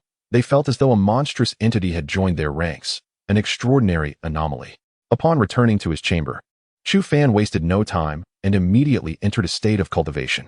After his return from the demon realm that morning, he had gained a new perspective on the demons. He was acutely aware that the wave of demons he had encountered earlier was merely a contingent of lowly minions, possessing only the strength of those in the heaven spirit realm. However, it is undeniable that every race possesses formidable individuals. Once one enters the realm of demons, they are bound to confront adversaries of at least the earth origin level, which poses a significant threat. Chu Fan chose not to retreat. For him, the means of enhancing his strength, no matter how perilous, were inconsequential as long as he could elevate his power swiftly. If he wished to return home, he would have to gamble with his life. For 3 consecutive days, Chu Fan remained in his chamber, engrossed in his cultivation, leaving Wang Jian and the others at a loss for words. When two battle enthusiasts collide, they are destined to create an awe-inspiring confrontation. Let us accompany him, Wang Jian remarked, clicking his tongue, struggling to find an apt descriptor for this unpredictable individual who appeared somewhat reckless. Wouldn't you agree? Wu Qing responded with a smile. Chapter 148. The frenzied Chu Fan. 3 days swiftly passed, and soon the dawn of the 3rd day arrived. At this moment, Chu Fan exhaled gently, his visage serene. He slowly rose to his feet, clenching his fists, feeling the torrent of power surging within him, akin to a mighty river in full flow. As he opened the door, others awaited him at the threshold, 20 individuals, not one missing. Chu Fan chuckled softly, pondering how it resembled a bride's family seeing her off. What was this expression about? Wang Jian could only shake his head. The situation was now set, and given Chu Fan's character, it was utterly inconceivable for him to retreat at such a critical juncture. The group swiftly departed, heading straight for the demon domain. Upon traversing the demon realm, they would enter the demon domain. It was imperative to remain vigilant and avoid awakening any demons of the celestial origin realm or higher. Otherwise, none would escape unscathed today. Wang Jian spoke gravely, and Chu Fan nodded in acknowledgement as the 21 individuals sped towards the demon domain. Half an hour later, the group found themselves within the demon realm. Observing the low-level demons still stationed there like a tidal wave, Chu Fan raised an eyebrow, questioning whether they were expected to eradicate all of these creatures. Over here, Wang Jian uttered softly. Fifth Ling Yu raised her delicate hand, and instantly, a circular aperture shimmered into existence in the stone wall beside them, radiating a gentle light. The group entered through the opening, swiftly adopting a combat formation as they advanced. After several more minutes, Chu Fan suddenly sensed the space ahead becoming somewhat unstable. An overwhelming malevolent aura enveloped him like a suffocating mist. We are nearing the demon domain. Prepare, Wang Jian commanded sharply. Instantly, everyone activated their battle mode, their attacks primed and ready. The next moment, they all burst forth from the aperture, emerging into a dimly lit space infused with a faint crimson hue. Chu Fan furrowed his brow. In this realm, spiritual energy had become scarce, and the dense demonic essence permeated the atmosphere, posing a significant disadvantage to human cultivators. To their surprise, they found themselves in a location devoid of demons, enveloped in an eerie silence. As Chu Fan contemplated this anomaly, Wang Jian's expression shifted dramatically. Be cautious. Boom. Just as he uttered those words, a dark figure collided forcefully against the shield, causing Wu Qing to grunt in pain as the radiance surrounding him flickered rapidly. Chu Fan's expression hardened, almost instinctively. He swung his long halberd. Bang! He felt as though he had struck a solid rock, the impact reverberating through his palm, sending a jolt of pain coursing through him. Simultaneously, a chilling scream echoed before him, and a torrent of black blood erupted forth. At that moment, Chu Fan discerned that the assailant was a simian demon of celestial origin strength, its chest pierced by a long, sharp spike, the very spike that had just collided with the shield.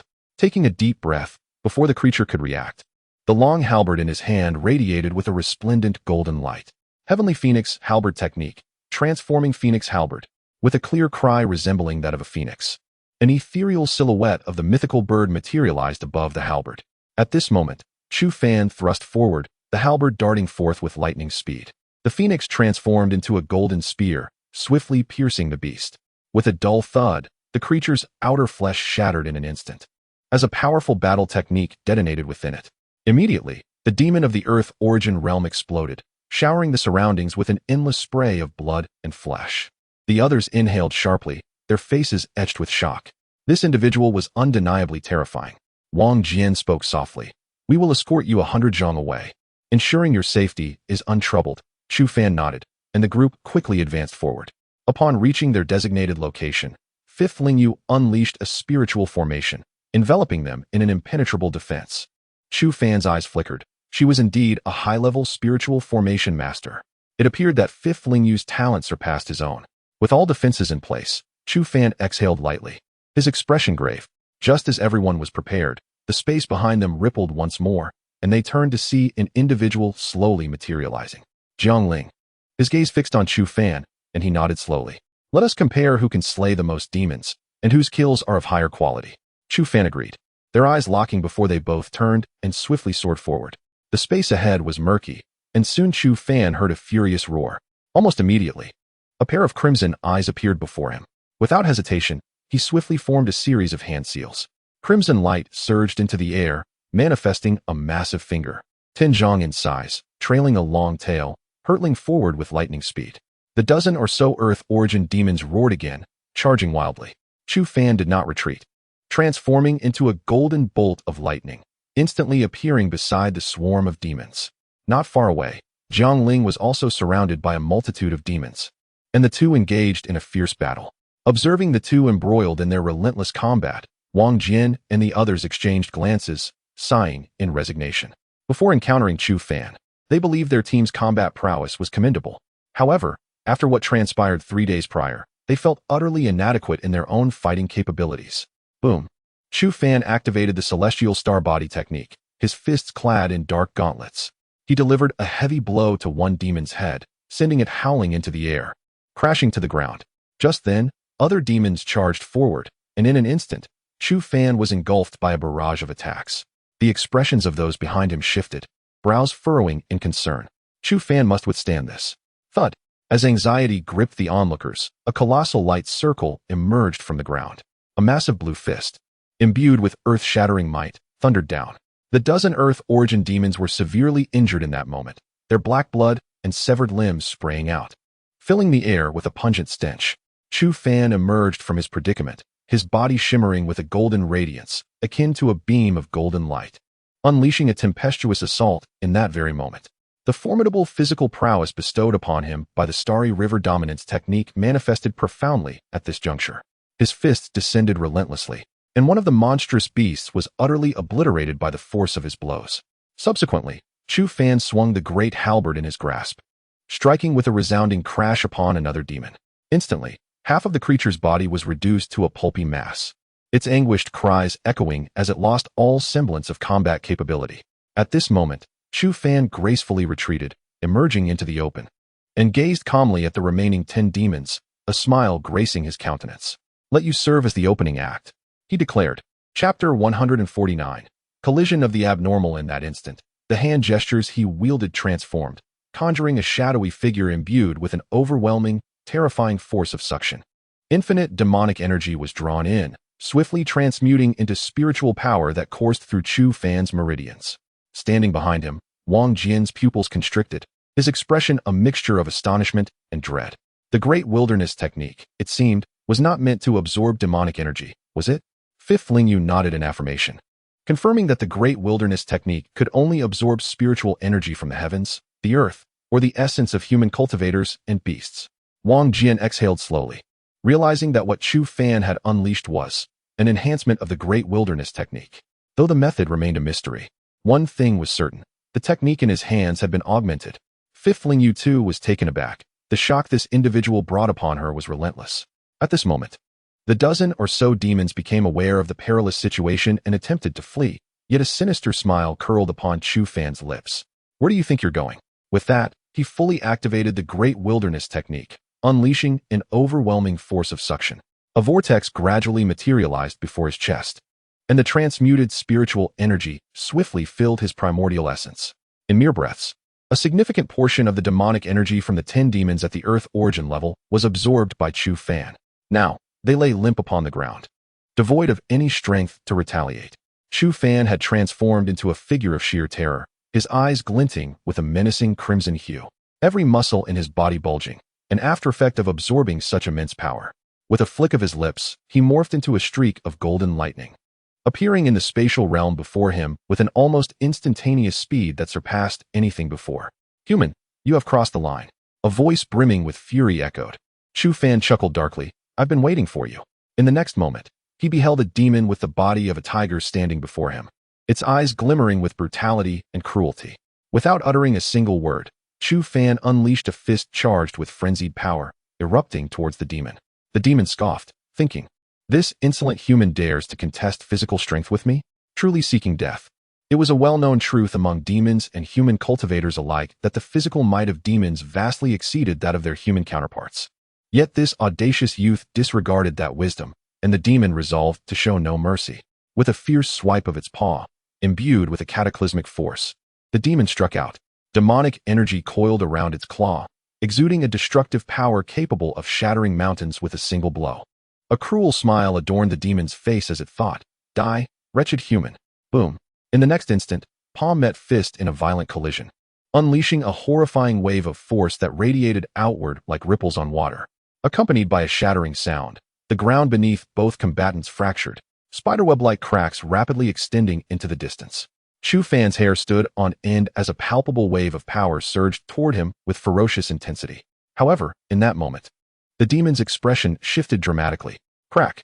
At that moment, his wrist shattered, fractured by a single punch from Chu Fan, and excruciating pain surged throughout his entire body. The demon let out a muffled groan, retreating uncontrollably, its eyes filled with terror. How could this be possible? How could a mere human cultivator surpass him in physical strength and intelligence? It refused to believe. It absolutely could not accept such a reality. As the demon from the celestial origin realm was forced back by Chu Fan's punch, the onlookers stood in stunned silence, their mouths agape in disbelief. How could someone at merely the 5th level of the elemental realm overpower a demon of the celestial origin realm? It was utterly terrifying. Boom. In that instant, Chu Fan transformed into a relentless war machine. His fists, palms, elbows, and legs, every part of his body capable of delivering fierce attacks, unleashed a torrential barrage upon the demon's vital points, akin to a deluge enveloping its form. Bang! The next moment, Chu Fan swung his great halberd with overwhelming force, sending the demon hurtling through the air. Seizing the opportunity, he swiftly appeared above the demon, his halberd radiating a brilliant golden light once more. The demon let out a piercing scream, summoning layers of dark demonic barriers in a desperate attempt to fend off Chu Fan's assault. With a swift thrust, Chu Fan's halberd pierced through several layers of defense, and under the demon's horrified gaze, the final barrier was ultimately breached. In the next heartbeat, the destructive and razor-sharp tip of the halberd struck through its chest. The demon roared in fury, its internal demonic energy surging violently, forcefully propelling Chu Fan away. Upon landing, Chu Fan clutched his wound, overwhelmed by immense pain. Meanwhile, he stumbled several steps after hitting the ground, his face paling slightly. After all, such a high-intensity assault directed at a celestial origin demon was beyond his limits. At that moment, the second team was utterly bewildered. They had initially believed that even if Chu Fan were to unleash his fury, he would only target the demons of the elemental realm, relying on sheer numbers for victory. The odds of success seemed exceedingly slim, especially against Jiang Ling. This individual, known as the Barbarian King in the War Hall, consistently led the charge in every group battle, forcibly breaking through the fray. His ferocious combat style had saved his teammates countless times. Facing such a formidable opponent, the chances of defeating the demons appeared bleak. Even Wang Jian and the others had faith in Chu Fan, yet they believed his odds of victory would exceed 10%. However, now, Chu Fan's display of terrifying power had instantaneously transformed their perception. This fellow was truly formidable. Chu Fan exhaled deeply, stretching his neck and wearing a radiant smile. How invigorating. This unrestrained combat suited him perfectly. This was the true essence of who he was. Unapologetically, Chu Fan was a merchant of war, ever eager to reduce his foes to fragments with his own fists. At this moment, not far away, Jiang Ling had also temporarily concluded his battle, having beheaded a demon of the heavenly origin realm. When he beheld the corpse of the demon lying behind Chu Fan, he was momentarily taken aback, his brow furrowing slightly for the first time. In that instant, Jiang Ling truly felt the weight of pressure. The individual before him, possessing merely a 5-star Earth origin cultivation and having joined the war hall less than 5 days prior, had inflicted such terrifying damage. It seemed that Wang Jian's words held merit. Indeed, this fellow was extraordinary. Ironically, the term extraordinary had once been used to describe him. Chapter 150. The 5 Great Demonic Realms. At this moment, both individuals stood rooted in place, breathless and adorned with expressions of grave intensity. They were acutely aware that the true trial had only just commenced. To surpass one another in vanquishing more demons of higher caliber, they must endure. Facing the impending onslaught of thousands of demons, whoever falters first meets their demise, devoid of any rationale. This is a gamble of life itself, an all-out struggle with everything they possess. Yet neither harbored regrets. It was this fervent battle that resonated with their souls, their true calling. Meanwhile, the onlookers were left in a state of astonishment, their faces reflecting sheer shock. They had never witnessed individuals consumed by such fervor, resembling 2 frenzied warriors. The confrontation seemed endless. Let us then compete to see who can slay more demons of the celestial realm, Jiang Ling suggested nonchalantly. Instantly, Wang Jian and his companions exchanged glances, their expressions shifting dramatically, for it was evident that under this proposed rule, Jiang Ling held a significant advantage. As a practitioner of the celestial realm himself, his spiritual energy's density and endurance, along with the potency of his combat techniques, far surpassed those of the earthly realm practitioners. In contrast, Chu Fan's strength fell short by an entire realm, rendering a direct confrontation futile. Anger swelled among the onlookers. They perceived Jiang Ling as a bully wielding his superior status. As a member of the Battle Hall's elite team, is it truly entertaining to wield your advantage so? Fifth Ling Yu remarked coldly, to which Jiang Ling cast her a fleeting glance. I have never claimed to engage in fair competition with him, for fairness is an illusion in this world. All resources are seized through relentless effort. Why should I extend fairness to a weaker opponent? Fifth Ling Yu's face flushed with fury, yet she found herself at a loss for words. At that moment, Chu Fan took a deep breath, a smile gracing his features. Very well, let us measure the number of demons from the celestial realm each of us can slay. Wang Jian and his companions exchanged worried glances, their brows furrowed in confusion. What were his true intentions? Jiang Ling nodded slowly. I hope you are not merely posturing. Of course, you may concede now, and I shall grant you a life. Chu Fan replied with a faint smile. The concept of surrender does not exist in my lexicon. With a resounding roar, an overwhelming surge of spiritual energy erupted from within him, a torrent of vitality that astonished all present. In that instant, countless tiny black dots emerged on the horizon, and soon it became evident to the onlookers that they were demons, celestial realm demons. Wang Jian and his companions' expressions turned profoundly serious, every offensive strategy poised and ready. Should these beasts launch their assault, they would retaliate without hesitation. Meanwhile, Chu Fan and Jiang Ling exchanged glances, each recognizing the audacity and dominance reflected in the other's eyes. It was the arrogance of sovereign superiority, a defiance of all rivals. Undoubtedly, both possessed the prowess to match their fervor, so when their forces collided, the resulting clash would ignite the most brilliant sparks. 2 individuals charged forward simultaneously, their bodies surging with a tempestuous wave of energy that caused the very space around them to tremble. With a resounding thud, Chu Fan wielded his mighty halberd, bringing it down with a force that shattered the armor of the demon before him in an instant. The sharp blade of the halberd pierced deeply into the demon's flesh, cleaving one side of its body as blood and gore erupted forth. Chu Fan watched in grim fascination as the demon collapsed, its entrails strewn across the ground. In that moment, his expression shifted, a golden radiance flickered around him, and he vanished from sight. Just as he departed, a black spear materialized in the air, its pointed tip driving into the earth and creating a deep crater. Suspended in midair, Chu Fan's face bore a look of solemnity. Indeed, the demons of the Tianyuan realm were formidable adversaries. Soon, 5 Tianyuan demons encircled him, and Chu Fan felt as if a colossal mountain had descended upon him, the weight of immense pressure bearing down. Humans, you have gone too far. I shall flay your skin and hang you atop the demon city as a warning to all your kind for generations to come. You seem quite delectable. I wonder what your flesh will taste like, one of the demons hissed, its face contorted with malice. In response, Chu Fan let out a sinister chuckle. You wretched creatures? Huh, come at me. He erupted with a surge of golden vitality, ascending like a radiant pillar of light amidst the dark crimson sky. The bloodline power of the golden-winged rocks surged within him, enveloping his form in a golden aura, akin to pure gold, brimming with explosive energy. Next, he activated the Star River Dominance technique, his fists encased in a layer of black gauntlets, imbued with earth-shattering might. Cracking his neck, he wore a fierce expression. I would relish the chance to savor roasted demon flesh. The 5 demons scoffed, their eyes glinting with sadistic glee. Earthly 5-demon formation, they shouted in unison, unleashing black light that quickly wove a colossal dark array in the air. In that moment, Chu Fan felt an overwhelming force press upon him, a power that seemed capable of shattering the very earth itself. He inhaled deeply, his face radiating arrogance and dominance. In this world, no one has yet been born who can kill me. With a mighty roar, he transformed into a streak of golden lightning, delivering a powerful punch against the dark formation. The overwhelming force rippled outward, creating destructive waves. The brilliance of his fist flickered urgently, a torrent of potent energy erupting as it struck the black array. Simultaneously, a black beam descended from the heavens, akin to a dark pillar, crashing down upon Chu Fan. With a thunderous boom, he spat blood, his body plummeting to the ground like a meteor, creating a deep crater of considerable size. The expressions of Wang Qian and the others changed drastically, as they yearned to rush forward and rescue Chu Fan. However, in that moment, an endless tide of demons engulfed them, the terrifying impact rendering them immobile, forcing them to hold their ground with unwavering resolve. At the same time, Zhang Ling found himself in dire straits, encircled by 5 formidable demons of the celestial origin realm.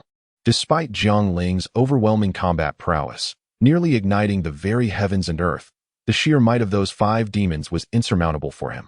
Before long, he found himself at a significant disadvantage, his defenses teetering on the brink of collapse, with the imminent threat of being torn apart by those beasts.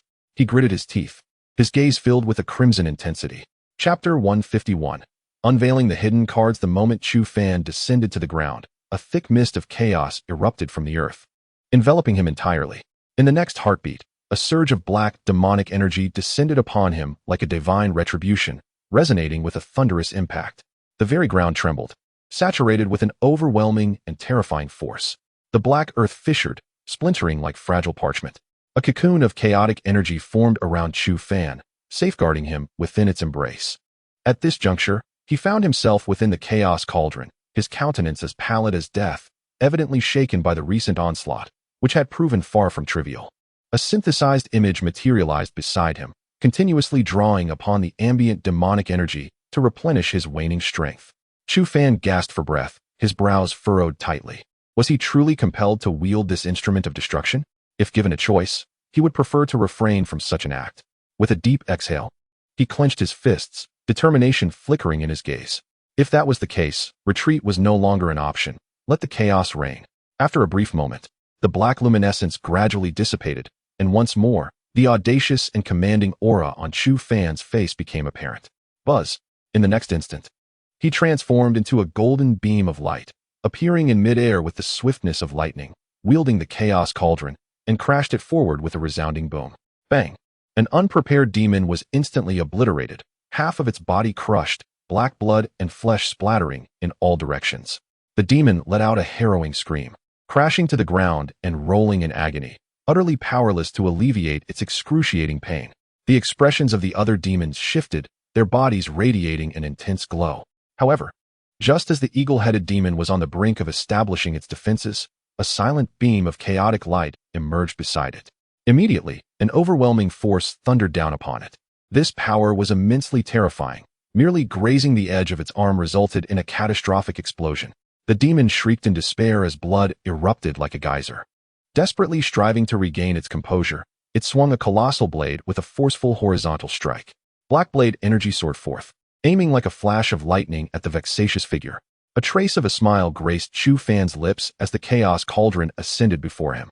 The blade energy clashed against it with a resounding clang, sending the cauldron soaring away, while Chu Fan's divine golden light manifested within.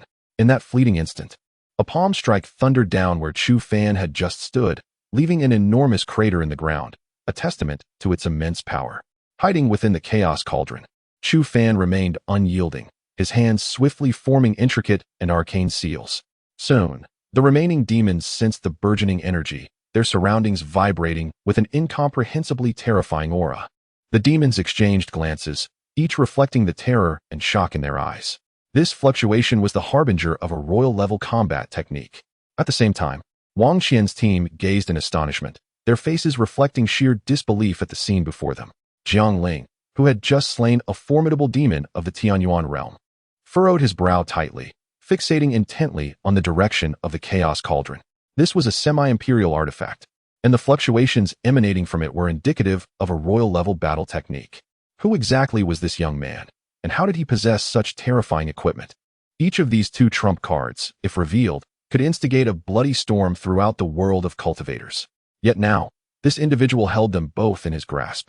It was hard to imagine that even a practitioner of the Tianyin realm could hope to defeat Chu Fan. Jiang Ling inhaled deeply, finally beginning to comprehend why Chu Fan exuded such confidence. Were he in possession of such formidable trump cards, he would be even more audacious. Killing him was imperative. He must not be allowed to successfully deploy this battle technique. One of the demons let out a fierce shout, prompting 8 Tianyuan realm demons to instantly appear beside Chu Fan.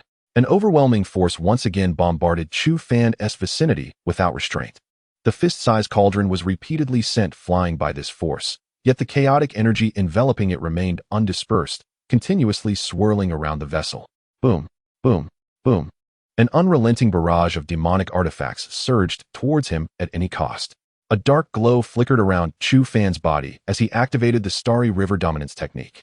Simultaneously, a golden light shimmered in his eyes, the bloodline power of the golden-winged rock coalescing within him.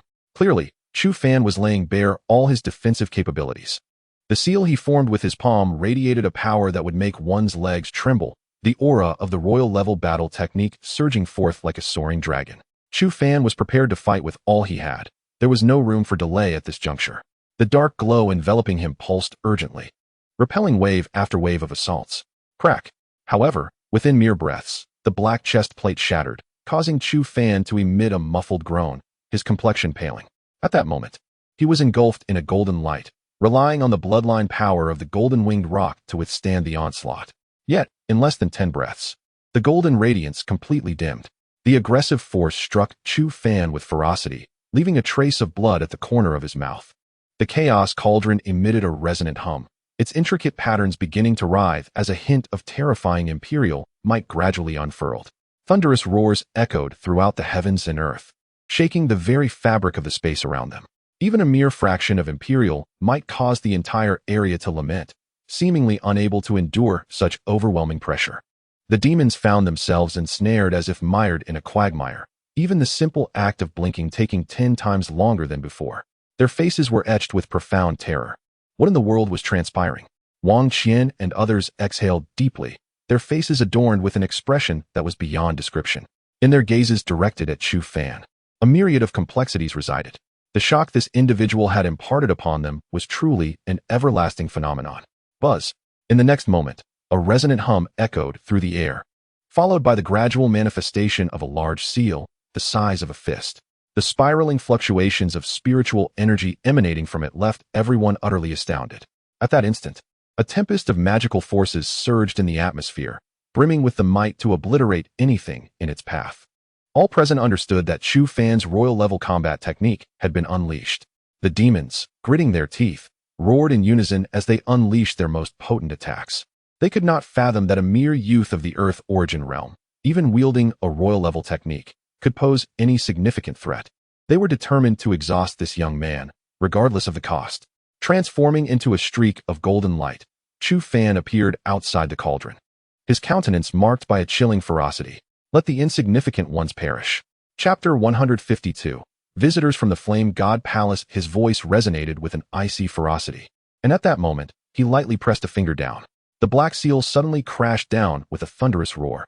The Earth Desolation seal hung in the air, transforming into a mountain that laughed uproariously, wielding a force akin to the collapse of Time Mountain, enveloping everything in a cataclysmic might. The desperate counterattacks of the demons erupted in a cacophony of terrifying energy, sending shivers down the spine as they detonated beneath the Earth Desolation seal.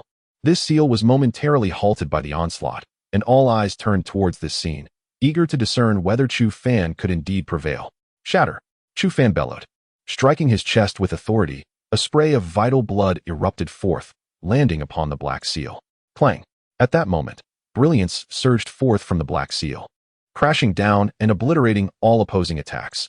A storm of black fragments burst forth, as the great seal embodied the will of a deity, descending upon the 8 demons with unparalleled power. Recognizing their imminent demise, the beasts shrieked in a frenzy, a tumultuous wave of desperation surging forth as they desperately attempted to slow the descent of the seal. Crack! One of the demons could not withstand the terrifying force and shattered like porcelain. Its companion beside it suffered the same fate, losing an arm amidst agonizing howls. This great seal, akin to a ferocious dragon, effortlessly crushed all demonic resistance, landing heavily upon the ground. Boom! The moment the Earth Desolation seal struck the earth, the entire land trembled, infused with an unfathomable, terrifying power that swept wildly in all directions. Wang Jian and the others stood frozen, their expressions vacant as they gazed at the unfolding scene, rendered speechless.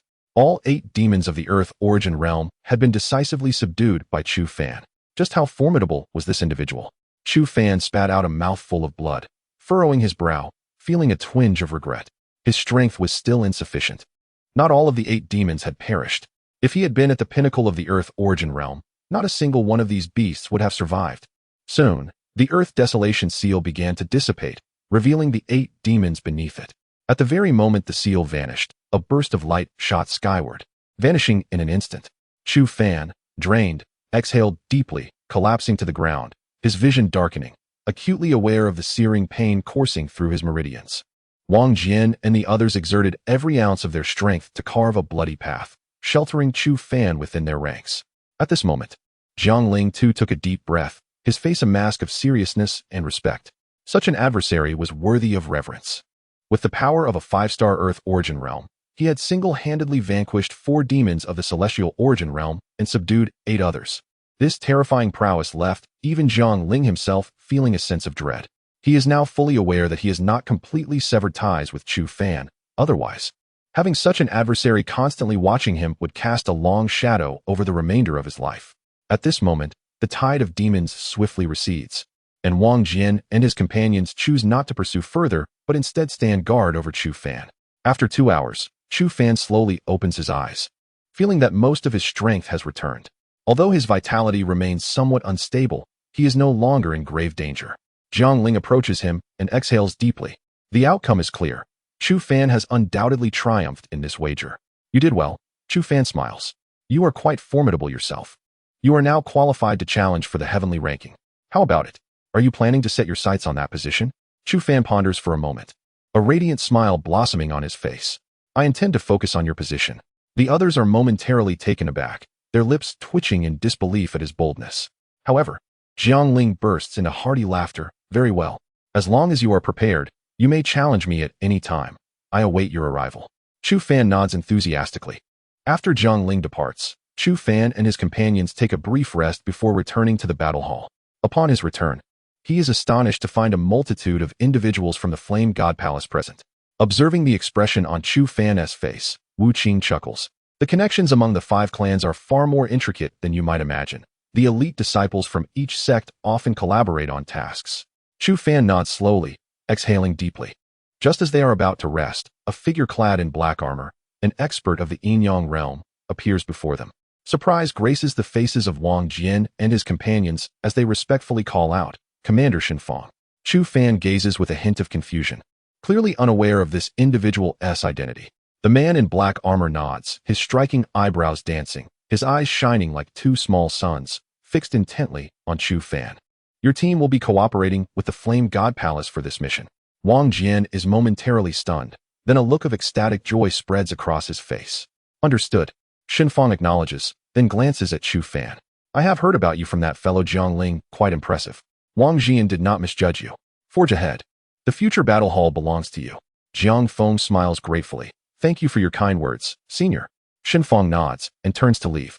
Once he departs, Chu Fan looks quizzically at those around him. Who is this person? Commander Shinfang, one of the 3 supreme commanders of the battle hall, possesses strength in the Yin-Yang realm. He commands over 3,000 corpses of demons at the Tianyuan realm and above.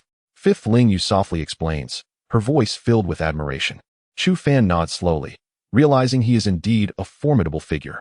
Shortly thereafter, a group of over a dozen individuals clad in crimson armor, resembling a fiery blaze from a distance, approaches, led by a person whose expression is grave and frosty. Commander of the Southeast Battle Zone's 2nd Division, Pei Xinghuan. Captain of the 1st Squadron, 2nd Team of the War Hall, Wang Jian. Pei Xinghuan nodded, taking a deep breath, his countenance etched with gravity. We had collaborated 2 years prior, hence I shall refrain from superfluous words. The Zhuke Divine Sect has stirred up considerable trouble. Our first saintess has been abducted. There is reliable intelligence indicating that she has been taken to the southern regions of the Demon Domain. The one responsible for her abduction is the prince of the 3rd Demon King. Thus, we have come to seek your cooperation. Upon hearing this, Wang Jian raised an eyebrow, remarking, if I recall correctly, your first saintess has been within the sect for scarcely 6 months. How could such an incident occur? Chapter 153. The Wrath of Chu Fan. Pei Xinghuan shook his head, initially intending to seize the Hellfire, but his plans were thwarted by that beast. 2 guardians of the Yin-Yang realm perished, along with numerous disciples from the Earth Origin realm and 3 practitioners from the Celestial Origin realm. His words were laced with deep-seated hatred. Wang Jian and the others nodded gently. A Celestial Origin practitioner is crucial to any sect. A practitioner under 20 years of age in the Celestial Origin realm possesses immense potential to cultivate to the Heavenly Yin or even Heavenly Yang realm in the future. The loss of 3 Celestial Origin practitioners was a grave blow, and it was no wonder that the Zhuke Divine Sect was so enraged. At that moment, Chu Fan's expression shifted dramatically. Who is your first saintess? Pei Xinghuan glanced at him, somewhat astonished, having not encountered this individual previously. However, out of courtesy, he replied, Honey. Boom. An overwhelming, terrifying power suddenly surged from Chu Fan, an aura of murderous intent so profound it seemed capable of piercing the heavens. His eyes turned a blood-red hue, fists clenched tightly, teeth gritting in fury. Honey, how could she have been taken by a demon? Noticing the intensity of his expression, Pei Xinghuan raised an eyebrow, sensing that Chu Fan held some connection to Hanyi. How long has she been missing? 7 days.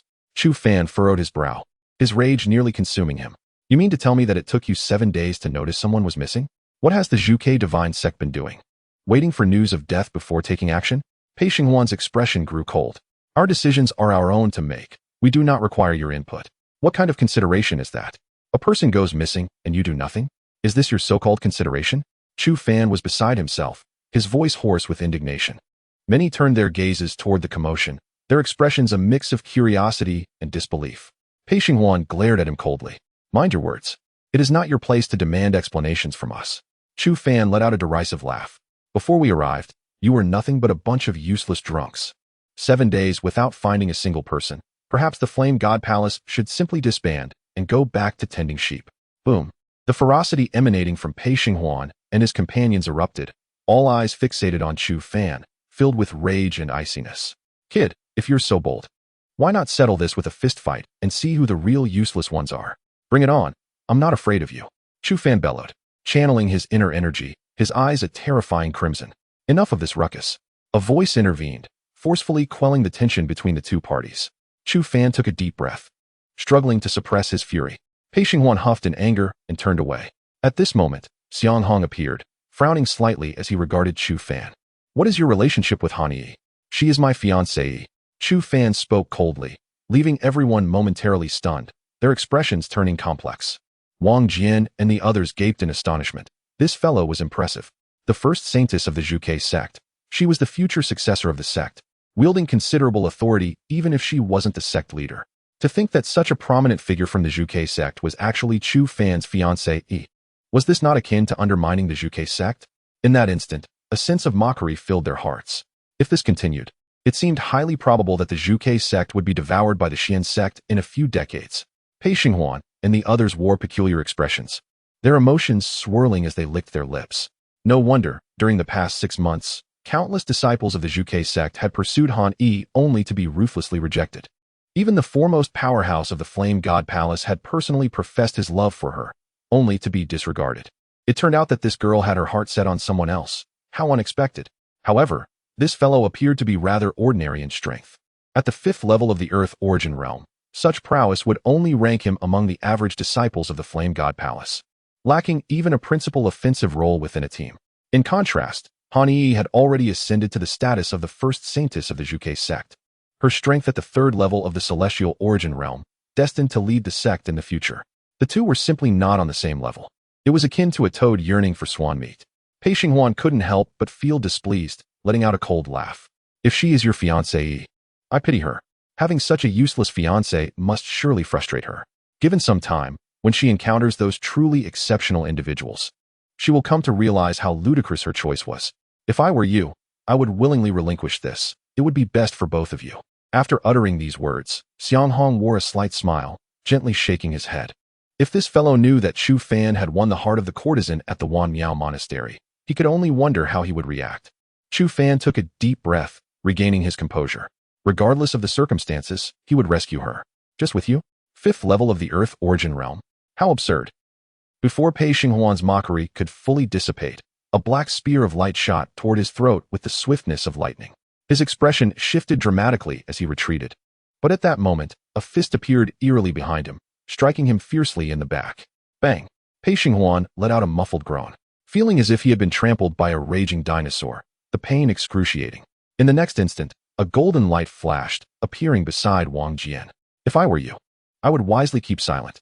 Chu Fan's icy voice resonated, causing the members of the Flame God Palace to change their expressions, the disdain and contempt on their faces evaporating, replaced by solemnity.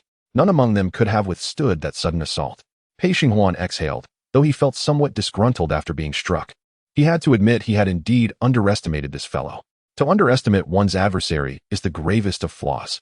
Chu Fan is indeed the core of our squad's offensive capabilities. You will come to realize this in due time.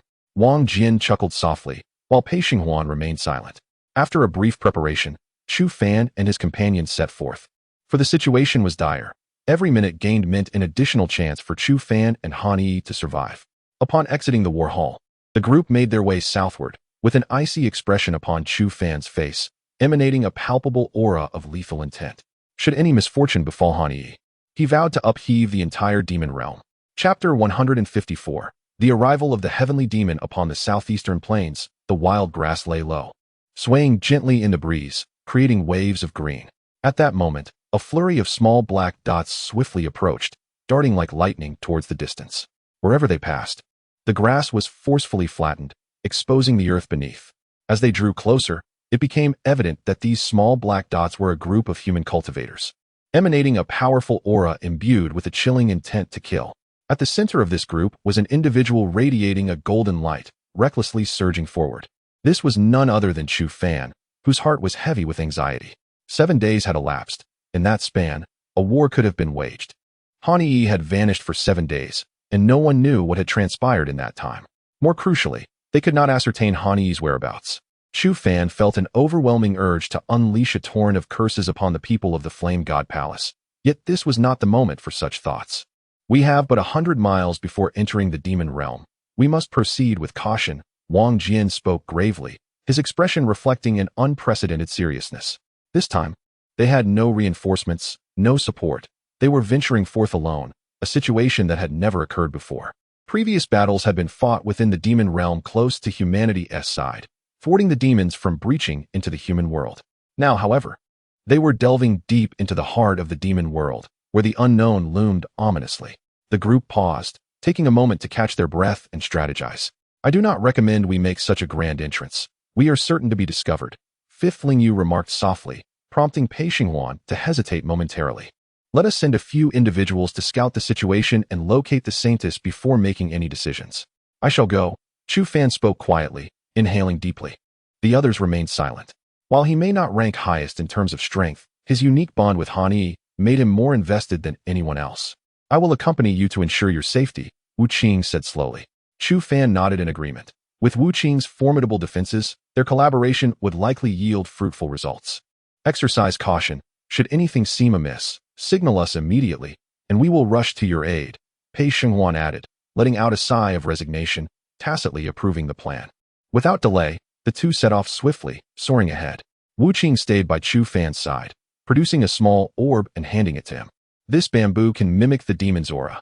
As long as you refrain from using spiritual power, you will remain undetected. Chu Fan accepted the orb and affixed it to himself, feeling his aura transform into one of cruelty, brutality, and bloodlust. After a day of relentless travel, The two managed to cover a distance of over 100 miles. As dusk fell, Chu Fan stood atop a towering mountain, gazing down below. The view revealed a sprawling expanse of buildings, illuminated by lights of various hues, with waves of ominous energy continuously rising into the sky. It was a colossal city, rivaling the grandeur of Xian City, and even from a distance of several miles, the cacophony of its bustling streets could be heard. This was the city of the trolls, governed by one of the princes of the third demon king. It was highly likely that Han Yi had been captured by this prince, thus we needed to devise a means to approach the royal palace. Wu Qing spoke slowly, while Chu Fan nodded in agreement. At that moment, he took a deep breath and darted towards the immense city like a flash of lightning. Soon, the two found themselves before the dark fortress of the demon city, gazing upwards at its towering black walls, a profound sense of insignificance rising within them. The city gates loomed like the gaping maw of a ferocious beast, seemingly ready to devour them, exuding an air of terror. Before the gates stood a dozen demon guards with wolf-like heads, their vicious fangs bared, their eyes glinting with cruelty as they scrutinized every demon entering the city. Halt! Suddenly, one of the demons in front of Chu Fan was stopped. A guard approached and, with a swift motion, knocked the box from the demon's hands, shattering it upon impact. Countless crimson beads spilled forth from the box, releasing a pungent metallic scent that filled the air. The surrounding demons gasped in shock and instinctively recoiled. Carrying blood pills into the city is an unforgivable crime. The guard growled, and before the demon could react, he transformed into a massive wolf towering 5 zhongs tall. The beast opened its gaping maw and tore the demon to shreds. The unfortunate creature barely had time to let out a scream before blue blood sprayed forth, splattering the ground. Chu Fan frowned at this gruesome spectacle. Indeed, these creatures were savage, capable of such brutality against their own kind. Soon, several guards devoured the demon completely, leaving no trace behind. Observing the blue blood at the corners of the wolfmen's mouths, Chu Fan remained silent, secretly preparing his combat skills, ready to unleash an assault at any moment. When it was their turn, the guard's expression distinctly soured. Halt! To which race do you belong? Chu Fan regarded him coolly, his demeanor growing icy as he summoned the power of the bead, an overwhelming pressure emanating from him. Presumptuous! How dare you speak to me in such a manner? Do you seek death? With a thunderous roar, the guard's face paled as he felt the terrifying aura. All the guards fell to their knees, their faces reflecting both reverence and fear. Welcome, esteemed lords of the heavenly demon. A stir of excitement coursed through Chu Fan. This talisman proved to be remarkably effective. The demons were categorized into several races. Previously, they had encountered lower-tier demons, predominantly eagle demons, wolf demons, tiger demons, and others of that ilk. Among the demon races, there existed 5 great royal families and 3 imperial lineages. The heavenly demon was one such royal lineage, with fewer than 1,000 existing among billions of demons, making them exceedingly rare. However, this race possessed extraordinary cultivation talents and held a prestigious status. Generally, when ordinary demons encountered a heavenly demon, they would kneel in homage. Moreover, heavenly demons typically assumed human form, indistinguishable from regular humans. Chu Fan let out a cold snort, his gaze flickering with a cruel and tyrannical glint. Were it not for pressing matters today, he would certainly demand your self-detonation as an apology. Yes, yes, yes, I shall heed the directives of Lord Tianma. The wolf demon replied, cold sweat beading on his forehead, his eyes reflecting sheer terror. Get lost. With another cold snort from Chu Fan, the guards immediately parted. Not daring to lift their heads, Chu Fan and his companion entered the city with ease, vanishing from the sight of those infernal beings. After they had walked a considerable distance, Wu Qing suddenly let out a chuckle. You really played that role quite convincingly. Had I not accompanied you, I might have believed you to be a true demon. Chu Fan regarded her with indifference. How shall I inform you, my dear? Do you believe I could compel you to self-detonate as an apology? Chapter 155. The Rescuer. Yaya Wu Qing pouted, bemused by the addiction of this fellow. The two did not hasten to take action. Surrounding them were millions of demons. A moment's carelessness could lead to their demise amidst this horde. At this juncture, the most crucial task was to observe discreetly. The layout of Troll City differed markedly from the human realm. Here, the edifices were entirely constructed of stone, starkly contrasting with the refined architecture of humanity, exuding an aura of ruggedness and savagery. On the streets, grotesque demons wandered aimlessly. Yet, there were also shops, commerce, and a plethora of entertainment venues. Soon, Chu Fan heard a hoarse scream and, upon investigation, discovered a high-ranking demon engaged in vile acts with a lower-ranking demon. The latter bore resemblance to a human, Seemingly a feline demon, aside from a tail, its features were strikingly anthropomorphic, with a slender and alluring physique. In that moment, the feline demon could only emit desperate cries, trembling in pain and despair, unable to mount any resistance. The surrounding demons laughed and pointed, their discourse fixated on the physique of the lower-ranking demon. Chu Fan exhaled deeply. At that moment, he acutely felt the oppressive hierarchy within the demon world. High-ranking demons were akin to deities to their lesser counterparts, who had no right to refuse. They were often regarded as fodder, sacrifices, or tools for venting frustration and unleashing fury. The high-ranking demons wielded life and death over them, exhibiting unchecked authority. "Stand up," he commanded coldly, prompting the nearby demons to turn their gaze towards him. Upon sensing the despair emanating from his very soul, they hastily knelt. The demon perpetrating the violence lifted its head abruptly, eyes filled with brutality and dissatisfaction. Just as it was about to utter a curse, its heart raced, and it quivered, collapsing to the ground. "I have encountered the Lord of the Celestial Demons," it stammered. Chu Fan approached slowly, lifting the feline demon to its feet and gazing down upon it. "I find such beastly conduct before me utterly distasteful." The demon trembled uncontrollably, daring not to utter a word. "Sever your own arm and remove yourself from my sight." The demon, kneeling, nodded fervently, its left hand swinging without hesitation, causing its right arm, drenched in blood, to soar away. The creature quaked in pain, yet uttered not a sound. Chu Fan snorted coldly, "Begone." The demon nodded vigorously, scrambling away in a panic, its face etched with terror. Chu Fan then supported the female demon, exhaling a sigh. "Are you all right?" The beautiful demon nodded, her eyes glimmering with an enchanting light. "Thank you for your rescue, my lord. I am willing to do anything for you." Chu Fan smiled and suggested they find a place to rest. The demon nodded in agreement and led them to a nearby tavern. Despite being called a tavern, it served not wine but a foul-smelling juice extracted from a blend of plants, which was surprisingly favored by lesser demons. Within the establishment, there were upscale private rooms, and Chu Fan chose a relatively quiet one to sit down. The female demon knelt before him, her face filled with gratitude and reverence. "Master Celestial Demon, how may I serve you?" Chu Fan clicked his tongue and replied, "Please, take a seat." The demon firmly shook her head, insisting, "No, it would be inappropriate for my lowly self to sit alongside you, my lord." Relenting, Chu Fan sighed and inquired, "What is your name?" "I am Yaya, a member of the Blue-Eyed Cat clan," she replied. In his mind, Chu Fan recalled information about this race, a lower-tier demon species primarily composed of females, often kept by higher demons as instruments of indulgence.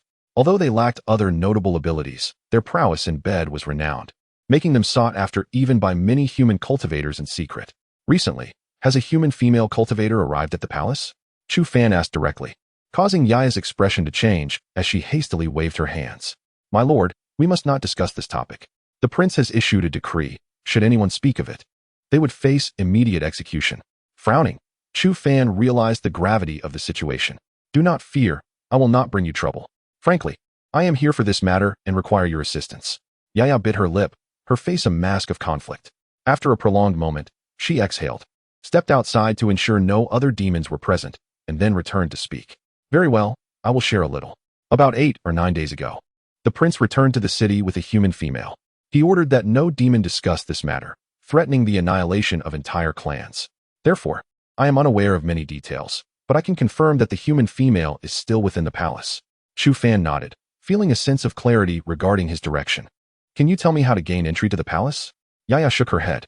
"Entry is strictly forbidden for lesser demons.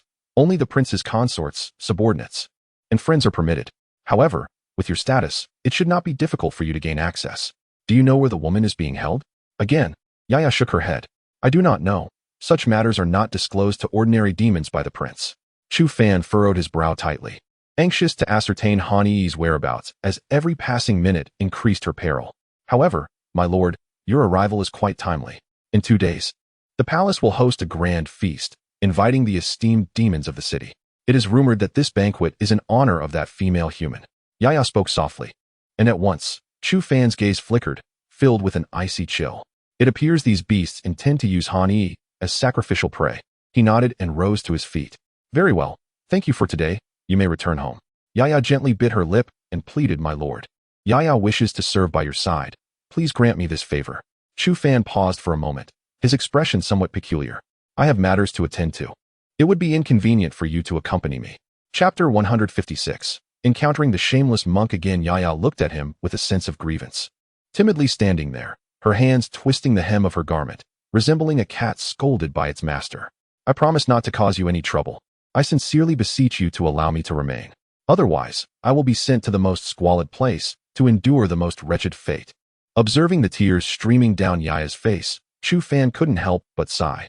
In this rigid hierarchy, the greatest sin of a lowly demon is possessing a beautiful exterior. At that moment, Wu Qing stood nearby, her brow furrowed as she quietly approached Chu Fan. Do not forget that this is a demon. If it discovers our intentions, it will undoubtedly betray us without hesitation. At that point, none of us may escape. After a lengthy silence, Chu Fan turned his palm, revealing a green pill nestled within. Given the peculiar nature of this situation, I must ensure that those around me are trustworthy. If you wish to stay by my side, you must consume this. Without a moment's hesitation, Yaya seized the pill and swallowed it whole, her beautiful eyes curving into crescent moons, a smile gracing her face. Chu Fan blinked. Are you not afraid that this is a lethal poison? Yaya sighed. Even if it is poison, I accept it. Dying is far preferable to enduring such humiliation in this world. Chu Fan nodded. This is indeed a poison. In 3 days, if you do not receive my antidote, the toxin will take effect, corroding your veins and organs. By then, even the gods would be powerless to save you.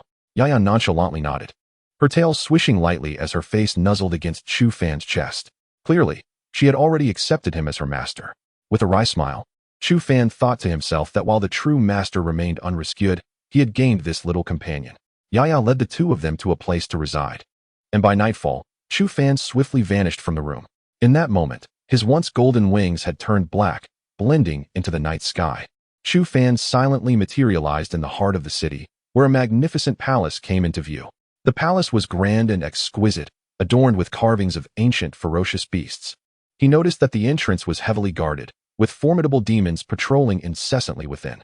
After much effort, he found a gap and stealthily slipped inside. As he gazed upon the thousands of rooms, he fell into a thoughtful silence. Soon, he devised a plan, activating the solar palm. Subtle waves of energy began to emanate from him. He ensured his presence remained concealed while transmitting these vibrations as far as possible. If Han Yi were indeed here, she would surely take action upon detecting such disturbances. Thus, Chu Fan lingered for an entire hour, yet received no response. His brow furrowing in concern as his heart sank deeper. Had Han Yi fallen victim to foul play? Just as Chu Fan's thoughts began to shift, the fluctuations of the solar palm subtly altered, instantly attracting the attention of the patrolling guards. Chu Fan inwardly cursed his misfortune and vanished in a heartbeat. However, his actions proved to be a moment too late. As the entire palace patrol sprang into action, a cacophony of shouts erupting as they swiftly pursued him. As Chu Fan dashed forward, a figure suddenly burst forth, leaving him no time to halt, and he collided forcefully with this unexpected presence. Gritting his teeth, he summoned his strength and unleashed a powerful strike. By the heavens, who dares to collide with me? Are you courting death? A familiar voice resonated in front of him, momentarily rendering Chu Fan speechless. The force he had intended to unleash dissipated entirely upon recognizing the figure before him, a portly monk with large ears, a round face, and shifty eyes that were now scrutinizing him intently. What the devil are you doing here? Chu Fan exclaimed incredulously, his disbelief evident.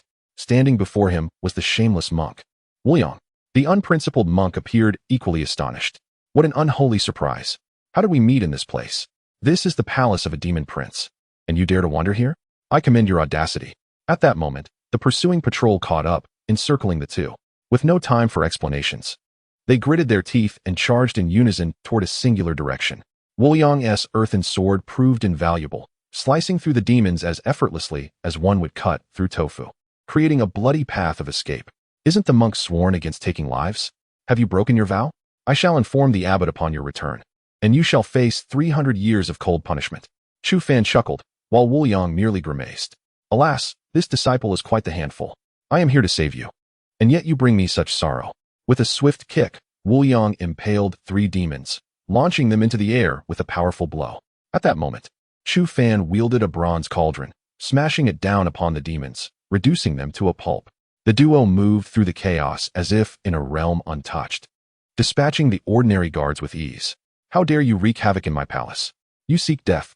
Just then, a furious voice erupted, followed by an overwhelming surge of demonic energy that surged toward them with ferocity. A massive demonic wheel, radiating a terrifying force, hurtled toward them, sharp enough to rend the very fabric of space. Their expressions shifted as they turned, their weapons colliding heavily against the demonic wheel. Clang! The malevolent wheel's razor-sharp gears relentlessly sliced through the weapons held by the two individuals, sending forth a shower of sparks. A colossal force propelled them backward, their expressions etched with gravity.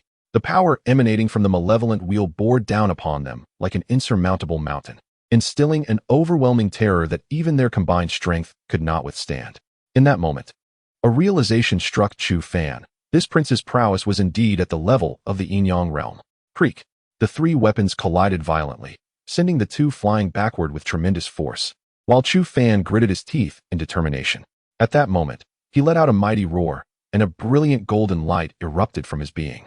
With a swift motion, he grasped the rotund monk and, in an instant, transformed into a streak of golden light, vanishing completely into the horizon. Chapter 157. The background of Han E. A citywide manhunt ensued. The gates were sealed, and every inch of space was meticulously searched. The voice, brimming with fury, reverberated throughout the city. Countless demon warriors surged forth like a relentless tide, scouring every household in the streets. At this moment, Chu Fan and his companion found themselves in the southern part of the city, their faces reflecting palpable dread. The stout monk, baring his teeth, sat upon a stone, exclaiming, "Umitba, my dear benefactor, you are truly ruthless. If not for my ample girth, my intestines would have been severed by now." He gazed at the deep scar on his abdomen, a remnant of the demon wheel that had inflicted it during their escape. Chu Fan smirked, dismissing his plight. "Surviving is commendable enough, yet you still whine incessantly. What brings you here? Surely, you are not eyeing the ancestral grave of the prince's family? Don't be ridiculous. Their ancestral grave is heavily guarded, with a demon of the Tianyin realm stationed there. I wouldn't dare." The unprincipled monk muttered a curse, and Chu Fan chuckled, realizing the shamelessness of this fellow had indeed led him to inspect the grave. "I came here because of this wretched artifact," Woyang said, glancing disgruntledly at the mud sword in his hand. He sighed. "The Guans are exceedingly petty, somehow. They learned of my possession of their belongings and have relentlessly pursued me ever since. I dared not inform the host, and merely wished to slip away for a while. Who could have anticipated being targeted by those scoundrels, causing such chaos?" A grin spread across Chu Fan's face, his eyes gleaming with schadenfreude. "Serves him right. This scoundrel stole someone else's possessions, and it was a semi-imperial artifact at that. If it were his semi-imperial artifact that was pilfered, he would set the world ablaze. And what about you? What brings you here?" Chu Fan exhaled, his expression growing solemn. "I come to rescue my fiancée." The unprincipled monk blinked. "Your fiancée? How daring of you to choose a demon as your betrothed. What race is she? Is she beautiful? I must say, it's best for us humans to seek partners within our own kind. Otherwise..." He abruptly halted mid-sentence, his eyes widening in shock. "Goodness. Recently, a woman was captured here, the first saintess of the Vermilion Bird Temple. Is she your fiancée?" Seeing the monk's eyes grow wide, Chu Fan nodded. "My word. This is monumental." Woyang muttered to himself, and Chu Fan raised an eyebrow.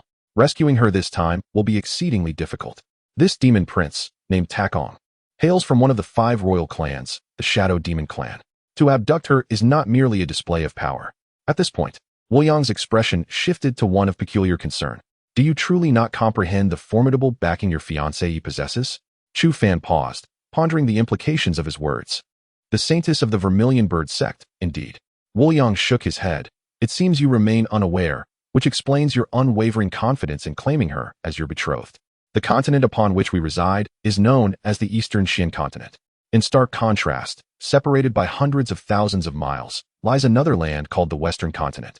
This Western continent is under the dominion of a formidable power, the Western royal family. Your betrothed is the sole descendant of this illustrious lineage." Chu Fan's mouth gaped open in astonishment, his face a canvas of shock. The daughter of an entire continent's royal family? This identity is indeed. The Western continent is far more expansive than the Eastern Xian continent, populated by formidable beings that surpass those of our land, with billions of souls inhabiting its vastness. Among these countless beings, only a handful of royal family members stand at the apex. They wield unparalleled authority, basking in the adoration of billions, revered as deities of the Western continent. And Han Yi is destined to become the helm of the Western royal family. Such an overwhelmingly terrifying force could perhaps only be matched by the combined might of the 5 great clans. The current monarch of the Western royal family is a superlative being, having transcended the Tianyang realm, renowned throughout the realm of cultivators. 13 years prior, all 5 royal princes were brutally slain, inciting the fury of the royal family, which dispatched 7 Tianyang realm cultivators along with dozens of Tianyin realm practitioners to hunt down the perpetrators. To this day, not a trace of the elusive culprit has been uncovered. The lineage of the royal family has since encountered a grievous rupture, leaving only Han Yi alive. Thus, regardless of the circumstances, she is destined to assume control of the Western royal family. The voice of the unscrupulous monk bore an odd tone, a blend of schadenfreude, resignation, and sympathy. Although the Western royal family appears formidable, it is, in essence, but an empty shell. The reigning monarch is over 700 years old, well into the twilight of his life. Meanwhile, Han Yi is still so young, possessing merely the strength of the Tianyuan realm, woefully inadequate to lead the royal family.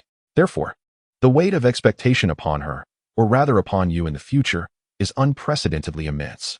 The monk's voice was soft, devoid of mockery. The pressure Chu Fan faced was indeed overwhelming. Chu Fan remained silent for a protracted period, and after a deep exhale, his gaze hardened with resolve and gravity. What caliber of cultivators shall we confront in the future? To the south of the Western continent, tens of thousands of miles from their territory, lies the Nanling. The Nanling royal family has been eyeing the Western continent for centuries. The decline of the Western power is likely intertwined with their ambitions. Most crucially, the monarch of Nanling has only just turned 300 this year, in the prime of life, fully capable of exhausting the Western monarch. Within 5 years, if Han Yi does not mature, the Western continent could find itself in peril. The unscrupulous monk licked his lips, his expression now serious. The ruler of Nanling, like that of the Western continent, is a being of the Shengxian realm. A tremor coursed through Chu Fan's heart, his pupils narrowing as he found himself momentarily speechless. A Shengxian realm cultivator is a terrifying existence, surpassing the Tianyang realm.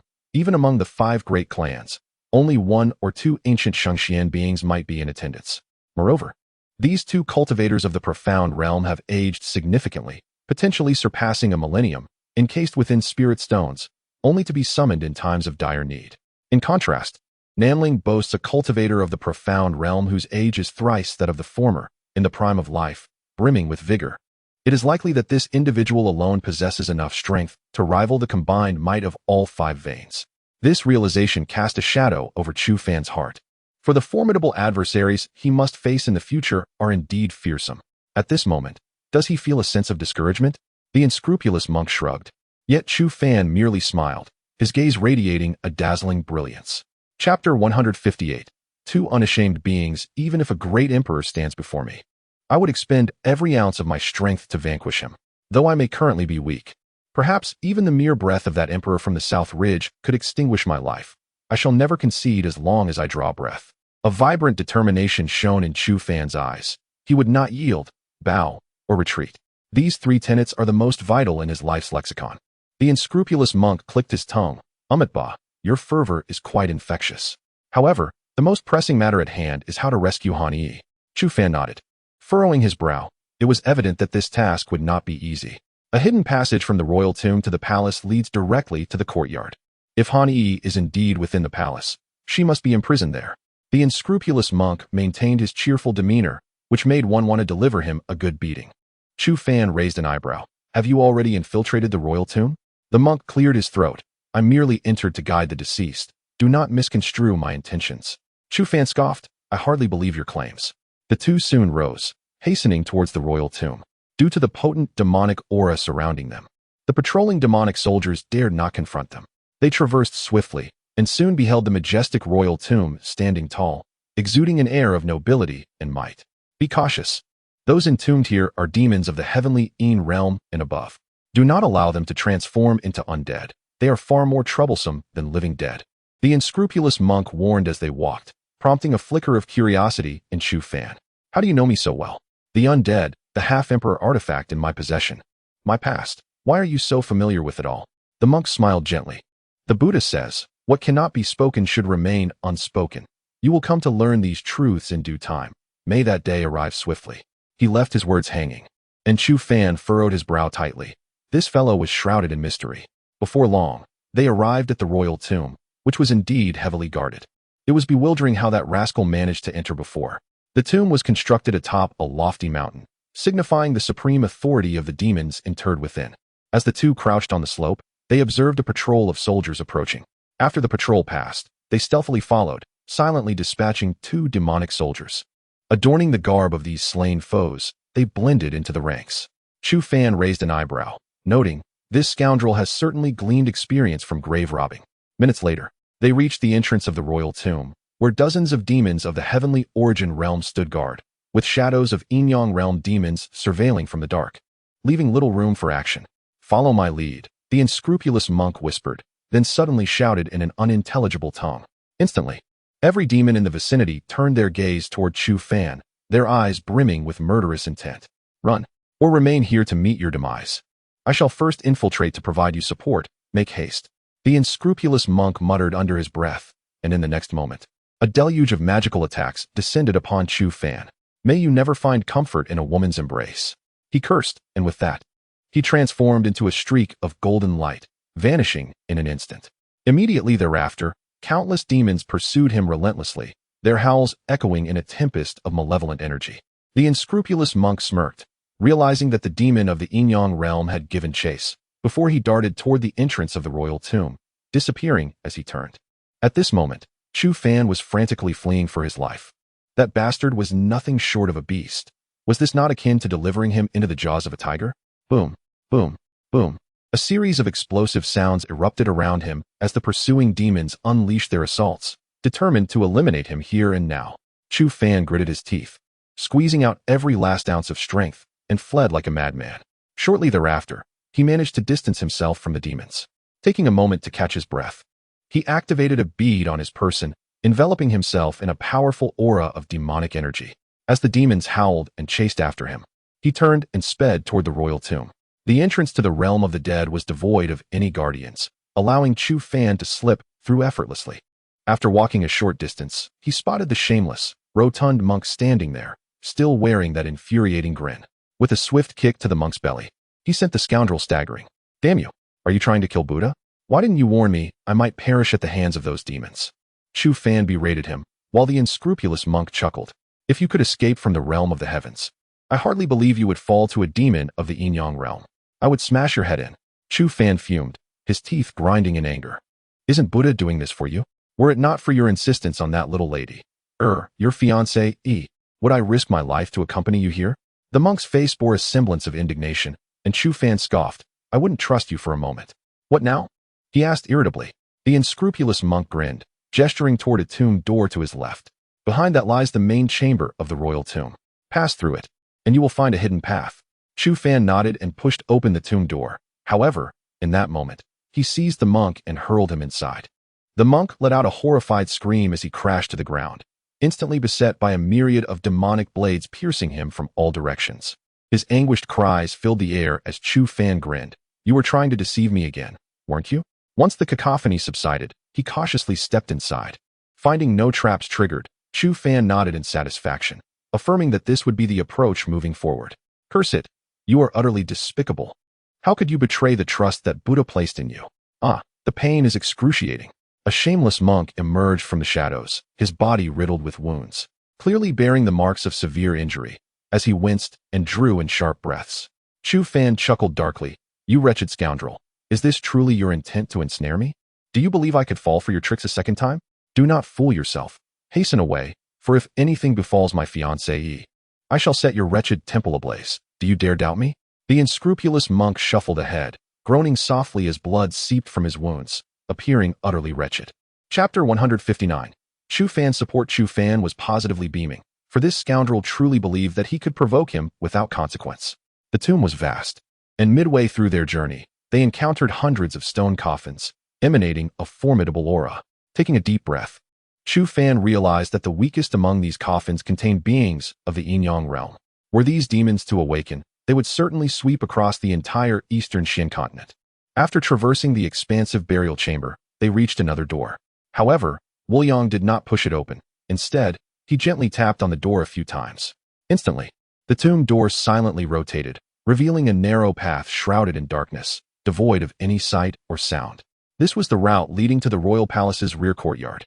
The unscrupulous monk spoke slowly, and Chu Fan nodded in agreement as they both advanced.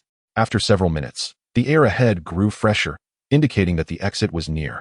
Soon, they emerged into a wide-open space, greeted by the sight of orderly buildings surrounded by vibrant flowers. In the realm of demons, these blossoms might be even more precious than magic crystals. How to ascertain Han Yi's precise location? Chu Fan pondered, furrowing his brow. The unscrupulous monk exhaled, then gestured with a finger, causing a glimmer of spiritual light to materialize in midair. It can guide us. The scintillating light drifted to the left and forward, prompting Chu Fan and his companion to hastily follow. After passing through hundreds of rooms, they finally halted before a chamber located at the center of the third floor of a grand hall.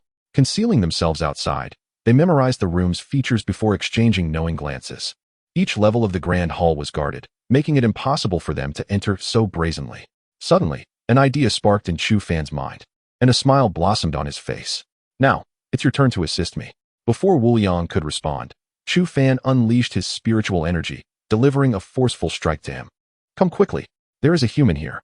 Chu Fan bellowed, sending the unscrupulous monk flying, flailing his limbs in midair. Damn it, the Buddha remembers you. The grand hall erupted with a cacophony of potent energies as numerous figures surged forth, swiftly pursuing the source of the commotion. Seizing the opportunity, Chu Fan stealthily slipped into the designated room. Just as he opened the door, a powerful force surged towards his heart. Feeling the familiar power, he quickly lowered his voice. It's me. The attack dissipated in an instant, and the room illuminated with a crimson glow, revealing a delicate figure standing before him. His heart surged with boundless excitement. It had been 3 long months since he had last seen Han Yi. During this time, countless events unfolded, and on numerous occasions, he nearly lost sight of this girl. At that moment, Han Yi stood there, her eyes shimmering with a hint of brilliance, and she fiercely leapt into his embrace. The two held each other tightly, as if striving to merge their very beings into one. You have arrived. You have finally come, Chu Fan. I have missed you dearly, Han Yi whispered softly. Chu Fan kissed her silky hair, his heart racing with excitement, overwhelmed by emotion. Soon, he straightened up and urged, we must leave quickly. We cannot linger here. Han Yi bit her lip and gently shook her head. I cannot leave yet. Why not? Chu Fan furrowed his brows tightly. He had risked his life to enter the demon realm, and even now, the unscrupulous monks outside bore the constant threat of death, all to rescue Han Yi. If she did not leave, their efforts would be in vain. They are using me as leverage to coerce my grandfather into a marriage alliance with our royal family. I forgot to tell you, I am a princess of the Western continent, Han Yi confessed softly. Chu Fan nodded, acknowledging her revelation. Instantly, Han Yi's face showed a flicker of surprise, but she refrained from further explanation. If I disappear, they will immediately ally with the Southern Ridge and launch an assault on the Western continent. Since you are aware of my identity, you should also understand the precarious situation of the Western continent. If I am not here, it is likely that the entire continent will face annihilation. Chu Fan's brows knitted tightly, his heart a tumult of anxiety and frustration. Having found Han Yi, yet unable to take her away, was truly agonizing. I never expected you would come to rescue me. In this demon realm, millions of eyes are watching you. If you hesitate even for a moment, you might not even leave with your whole body intact. Chu Fan, I am deeply grateful for your efforts to save me, truly. However, I cannot leave with you. Han Yi's eyes brimmed with tears. Despite her efforts to maintain a smile, it was heart-wrenching to behold. Chu Fan slammed his fist against the wall, his gaze filled with furious intensity. How can this be? Leave, Chu Fan. I can no longer be your bride. If there is a next life, I will surely find you, even if it takes a lifetime, I promise. Han Yi spoke softly, her eyes reflecting despair. Chu Fan remained silent for a long time, a bitter expression crossing his face. He yearned to whisk Han Yi away without a care, but given the current circumstances, if he were to do so, the billions of souls in the Western continent would face catastrophic consequences. Han Yi would certainly not agree, and even he found it difficult to summon the resolve to make such a decision. He sighed deeply, feeling utterly powerless. Strength, indeed, it all boiled down to strength. If he were a cultivator of the heavenly shadow realm, he would dismantle this palace to forcibly take Han Yi away. In such a scenario, he could at least fight for the future of the Western continent against the formidable practitioners of the life-profound realm. However, at this moment, even the practitioners of the heavenly shadow realm could extinguish him with a mere breath. The Xian sect's Qing Xian had specifically come to pay a visit to the prince. Just as Chu Fan found himself at a loss, a thunderous voice suddenly resonated from outside. He was momentarily stunned, disbelief filling his eyes. Master? Han Yi's face was equally filled with shock, her mouth agape as she stood there in a daze. The elder of the Xian sect? Is that your master? Boom. At that instant, the city of giants erupted with three immensely terrifying auras, akin to three colossal pillars reaching the heavens, overwhelming all demons into submission upon the ground. Humans, how audacious you are to dare intrude upon the city of giants. Do you wish for death? That frigid voice reverberated throughout the entire city, and at this moment, Chu Fan took a deep breath, his face alight with exhilaration. It was then that he truly comprehended his master's words. You may pursue your ambitions. In this world, those I dare not provoke can be counted on one hand.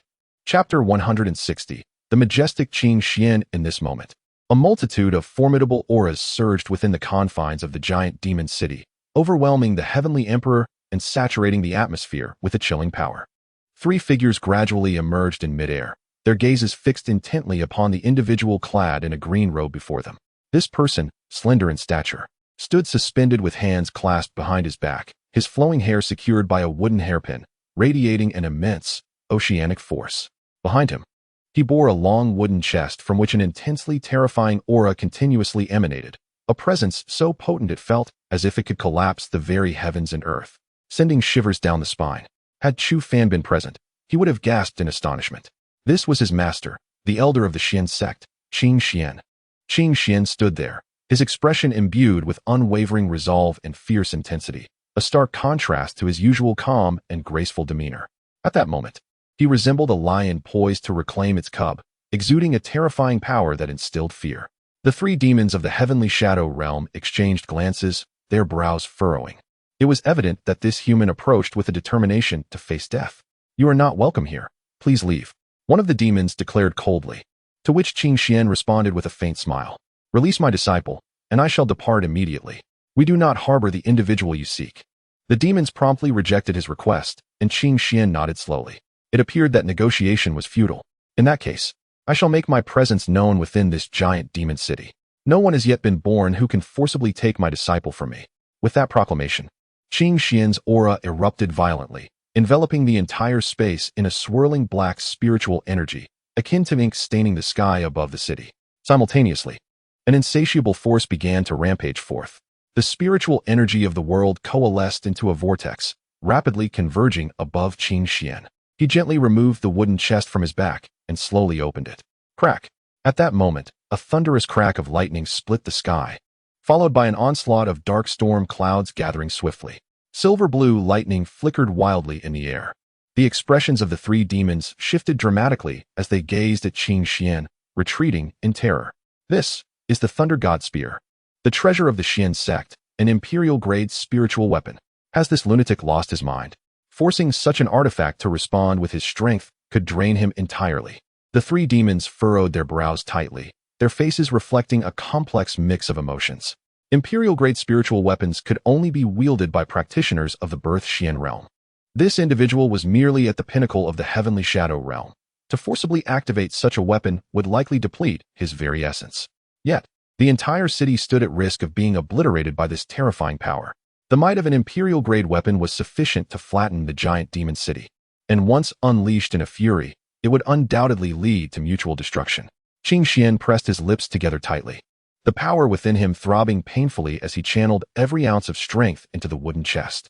Without uttering a single word or attempting dialogue, he decisively revealed this formidable weapon of mass destruction. The three demons of the shadow realm exhibited a myriad of expressions, their brows furrowed in a deep scowl. What do you truly desire? Release my disciple, or today, I shall wager my life to ensure that your Titan city accompanies me to the netherworld. Qing Xian declared with a frigid tone, an icy demeanor gracing his visage. I have never encountered your so-called disciple. There is no such person within Titan City. One of the demons retorted coldly. Qing Xian remained silent, gradually weaving intricate hand seals. With a thunderous roar, the storm clouds above thickened ominously, seemingly powerful enough to crush the very city. How dare you? Do you truly believe we fear you? Another demon bellowed, rage radiating from its countenance. Qing Xian let out a chilling laugh. You may certainly attempt it. I have lived over 3 centuries and have long since grown weary of life. If I can drag a few accomplices down with me before my demise, it would not be in vain. At that moment, the wooden hairpin atop his head shattered, his hair cascading wildly, his eyes filled with a frosty glare. It was evident that Qing Xian had no intention of retreating, even if it meant death here. He would not yield an inch. Master, Just as the tension escalated and both parties prepared for battle, a voice rang out, followed swiftly by two figures appearing beside Qing Xian, golden light radiating around them. The three demons' pupils constricted sharply, their expressions darkening instantly. If you have come today for this girl, I must say, even if Titan City were to fall, I shall not allow you to take her. One of the demons with the head of an eagle and the body of a lion stated coldly, its gaze unwavering. Qing Xian furrowed his brow slightly, pondering the situation regarding the young girl. Standing beside him were Chu Fan and Han Yi. Chu Fan's face was alight with excitement as he exhaled softly.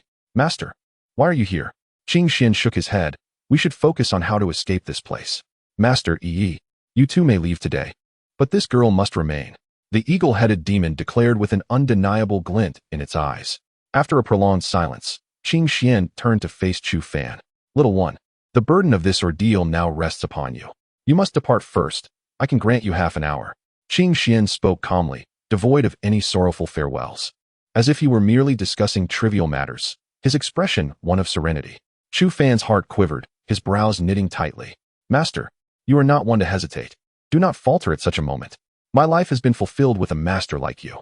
Qing Xian offered a faint smile, his hand seals transforming once more as the thunder god's spear, suspended in the air, erupted with blinding radiance. A ferocious power reverberated through the space, sending tremors coursing through the atmosphere, a daunting pressure crashing down like a mountain, leaving everyone breathless. Go, Qing Xian commanded, charging forth as the thunder god's spear emitted a resonant hum, slowly aiming at the three demons. With a cacophony of thunderous sounds, it began its deliberate advance towards the demons. The sky was filled with a torrential downpour of gunfire, exuding an atmosphere of extreme ferocity.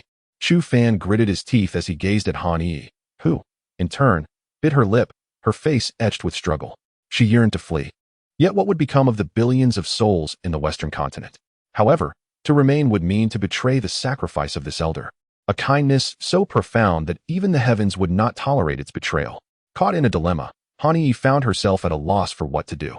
In that very moment, the thunder god's spear collided head-on with the three demons.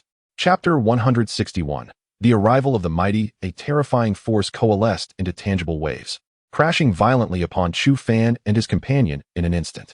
Both of them coughed up blood, hurtling away into the distance. Han Yi slowly closed her eyes. Whispering an apology to Chu Fan, I'm sorry, I cannot do this. She broke free from his grasp and swiftly soared towards the palace. In that moment, Qing Xian's pupils constricted upon his return. He released his power, causing the might of the thunder god's spear to gradually dissipate. The three demons seized the opportunity, launching a frenzied assault upon him. Qing Xian spat out blood, his face marred by a grave expression. Why have you returned? He asked. I'm sorry, Senior, I cannot leave. If I do, the citizens of the Western continent will face ruin. Han Yi's eyes brimmed with tears, prompting a deep sigh from Qing Xian. Alas, my strength is ultimately too feeble.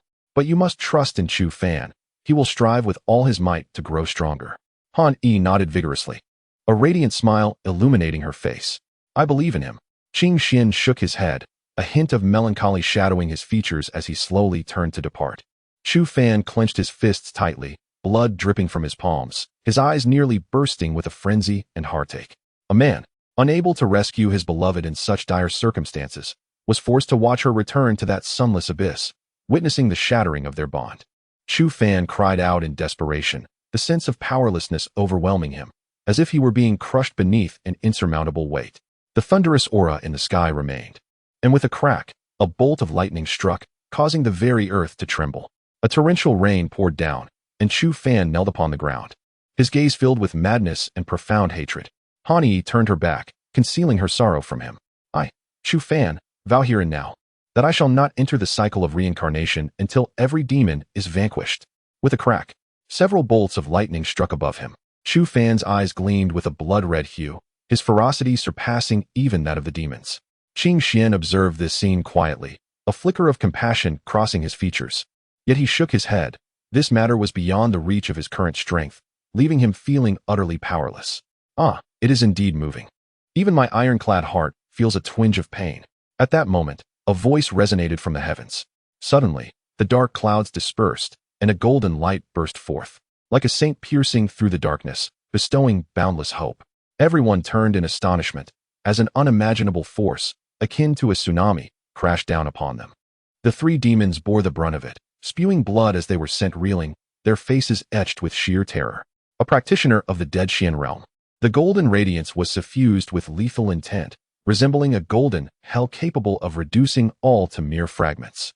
The magnificent aura exuding from this presence is emblematic of a practitioner from the death profound realm.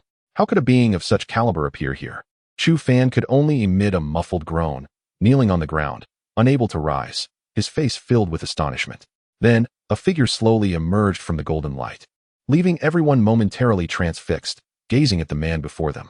He appeared to be around 30 years of age, with a tall and well-proportioned physique, exuding a certain aesthetic of strength with each step. His golden hair cascaded down to his shoulders, radiating an air of rebelliousness. Golden pupils sparkled in his striking visage, accompanied by a lazy smile playing at the corners of his mouth. He resembled a carefree wanderer traversing the mundane world, unrestrained and free-spirited. Yet, no one dared to underestimate him, for he was indeed a practitioner of the death profound realm. Han Yi bit her lip tightly, acutely aware that this man's power far surpassed that of her grandfather. The man chuckled, casting a disdainful glance at the three demons, his expression tinged with displeasure. I cannot abide filthy insects like you, so keep your distance. With a snap of his fingers, the three demons' chests exploded, a cloud of blood mist enveloping them as they were sent flying away. Their anguished shrieks echoed throughout the city. Little one, you are quite remarkable, and I find you rather likable, the man said, turning with a smile to look at Chu Fan, nodding slowly in acknowledgement. Chu Fan was momentarily taken aback, tentatively asking, Senior, do you know me? The man's expression turned peculiar. The bloodline of the rock within you is my legacy. I had intended to seek a fated individual, preferably a beast of kinship with the golden-winged rock, yet you have unexpectedly come into possession of it. Chu Fan's eyes widened in realization, his pupils contracting sharply. This was a powerful being of the golden-winged rock lineage. However, your performance has not disappointed me. Quite impressive indeed. It is the first time I have witnessed a human practitioner wield the bloodline power of the golden-winged rock with such dexterity, the man remarked with a grin. Taking a deep breath, Chu Fan stood and bowed respectfully. Thank you for your generous gift, Senior. Your name is Chu Fan, is it not? My surname is Xing. Xinggu. With a sigh, Xinggu glanced at Han Yi. With such a fiancé, you should consider yourself fortunate. Follow him, trust me. This little one has a bright future ahead. Han Yi was momentarily stunned. But I, Northern Ridge? I doubt they will dare to act against you. As long as I draw breath, the Western continent shall remain safe.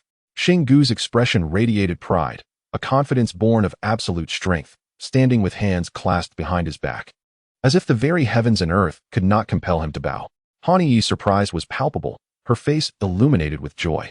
This was the golden-winged rock, the paramount being of the beast realm. Having such a formidable guardian to protect the Western continent was an immense stroke of fortune for them. Thank you, Senior. Han Yi said gratefully, performing a respectful bow, while Xinggu smiled and turned his gaze back to Chu Fan.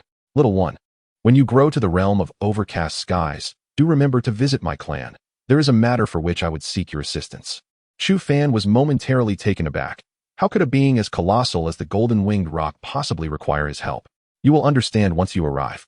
Xinggu smiled, and with a graceful wave of his sleeve, a gentle breeze swept through, lightly pushing Chu Fan and his companion aside.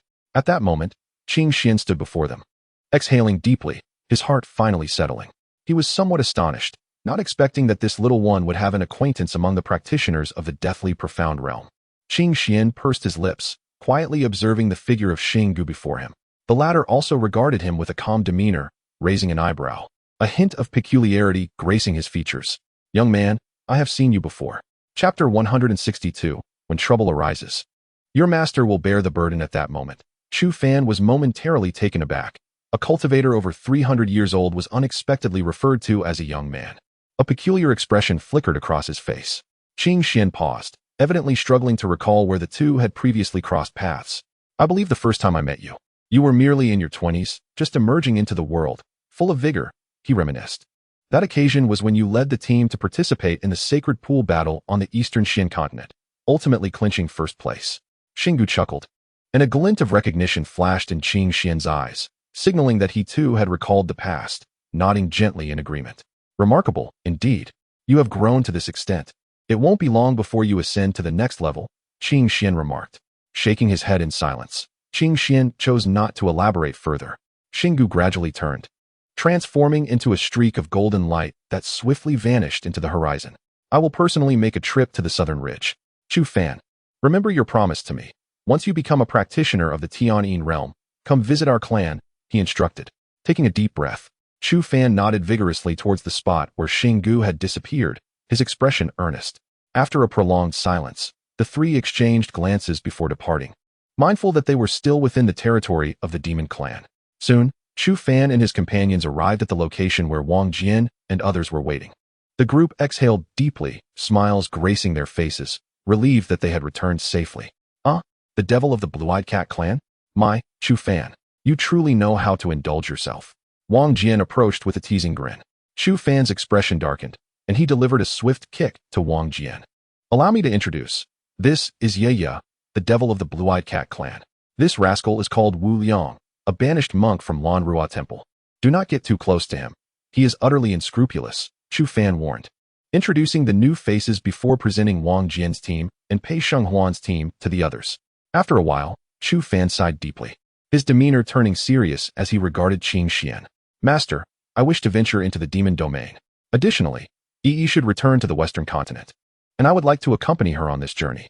Seeing the earnestness on his face, Qing Xian nodded. Go forth. Remember this, my disciple may bully others, but must never be bullied. Should any trouble arise, your master will bear the burden. Upon hearing this, the others expressed their envy with soft exclamations. To have a protector of the Tianyin realm was indeed a tremendous blessing. They wondered why such a formidable guardian had not come to their aid. In 3 months, during the sacred pool battle, we shall await your return. Wang Jian boomed with laughter, turning to lead his companions back.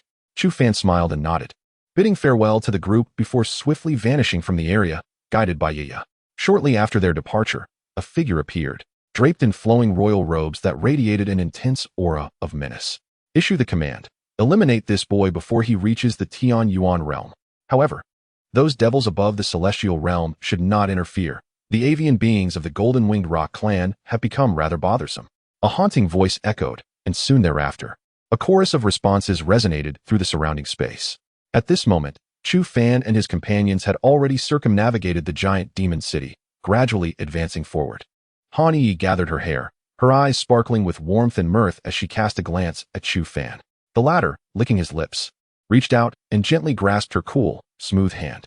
Instantly, Han Yi's face flushed crimson. She offered a token resistance, but ultimately acquiesced, allowing him this indulgence. Chu Fan wore a broad smile, feeling as if he were floating with each step. Observing his foolish demeanor, Han Yi couldn't help but chuckle softly. He was simply shameless. The demon domain is vast, extraordinarily expansive, even surpassing the combined landmass of the human world. The 5 continents of the human realm connect through the heart of the demon domain, extending outward through the natural fissures formed by these continents. It stretches for hundreds of thousands of miles, inhabited by beasts, devils, and all manner of peculiar races. Among these, the territory of the devils occupies a staggering 70%. At this moment, the route taken by Chu Fan and his 2 companions led them from the southeastern part of the eastern Xianzhou, curving towards the central area of the 5 continents, the demon domain. There, he would bid farewell to Han Yi, making this journey one of their rare moments of solitude. What would you do if I truly didn't return? Han Yi inquired softly. Chu Fan chuckled, seemingly indifferent. What could I do? One day, when I ascend to become an emperor, I shall extinguish this demon domain with a mere gesture. Han Yi appeared somewhat displeased. Have you never considered showcasing your masculinity with a bloodbath?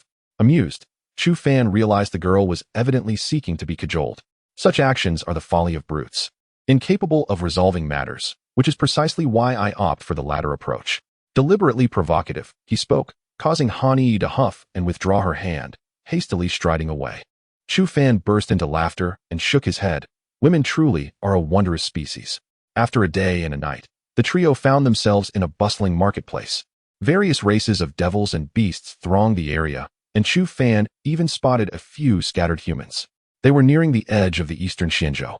Many devils, upon seeing the 2 humans, displayed a hint of hostility in their gazes, yet at least they refrained from immediate aggression. As they strolled through the marketplace, a sudden uproar erupted ahead, drawing a tide of devils towards the commotion. Chu Fan, curious, followed suit to observe the excitement. Before long, they came upon a raised platform adorned with 3 enormous cages. Atop the platform stood a fearsome-looking devil, grinning arrogantly. Ha ha ha, thanks to your patronage. The Satan auction will commence promptly tomorrow evening. Today, as the auctioneer, I shall first showcase some of the items to be auctioned off tomorrow. In an instant, the demons below erupted in jubilant cheers, their eyes ablaze with fervor. The Satan auction, renowned for its prestigious events, consistently showcased high-quality items. Recently, they even auctioned a royal combat technique.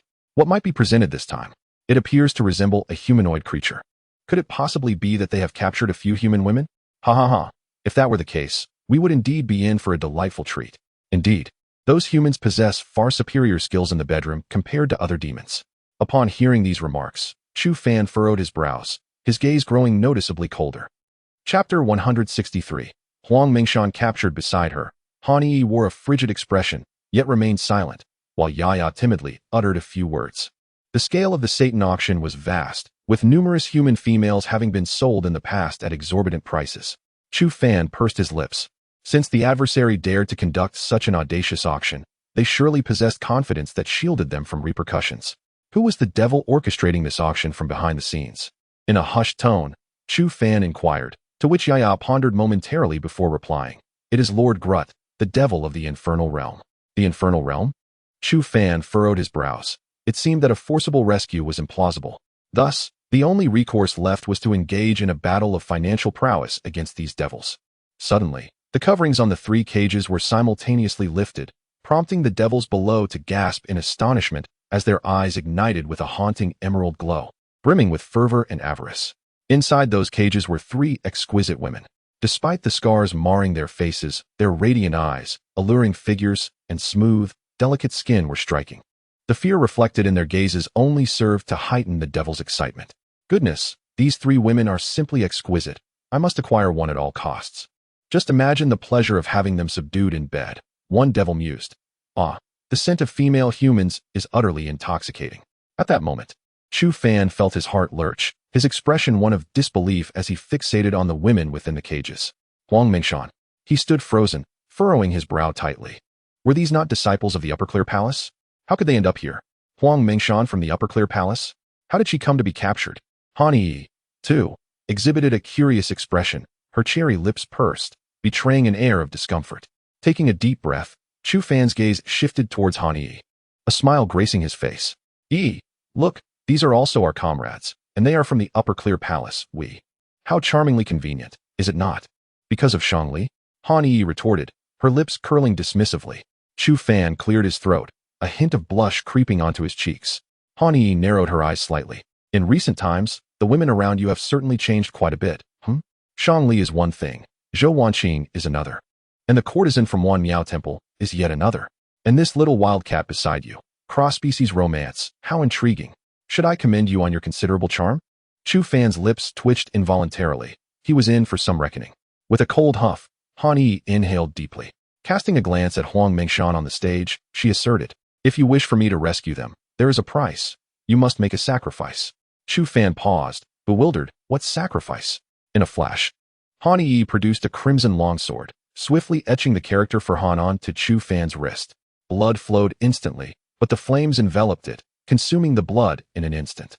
Chu Fan took a deep breath, his expression somewhat peculiar at that moment. Why is it that in every realm, women are invariably drawn to this behavior? Han Yi let out a huff, brushing her hair back.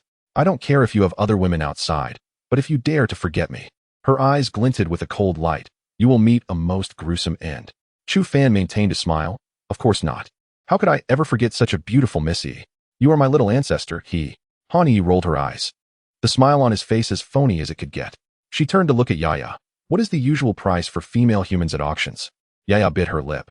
If they are particularly beautiful and possess strength above the Earth origin realm, they start at no less than 10,000 magic crystals, and can even soar up to 30,000. Han Yi paused, realizing they needed a place to exchange for magic crystals. They were laden with spirit stones, which evidently could not be directly used in such a location.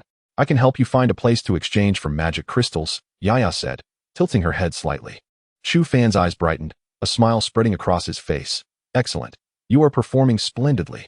Yaya's face lit up with surprise, her beautiful eyes forming crescent moons. Thank you for the praise, my lord. Yaya can do many things. I promise not to disappoint you.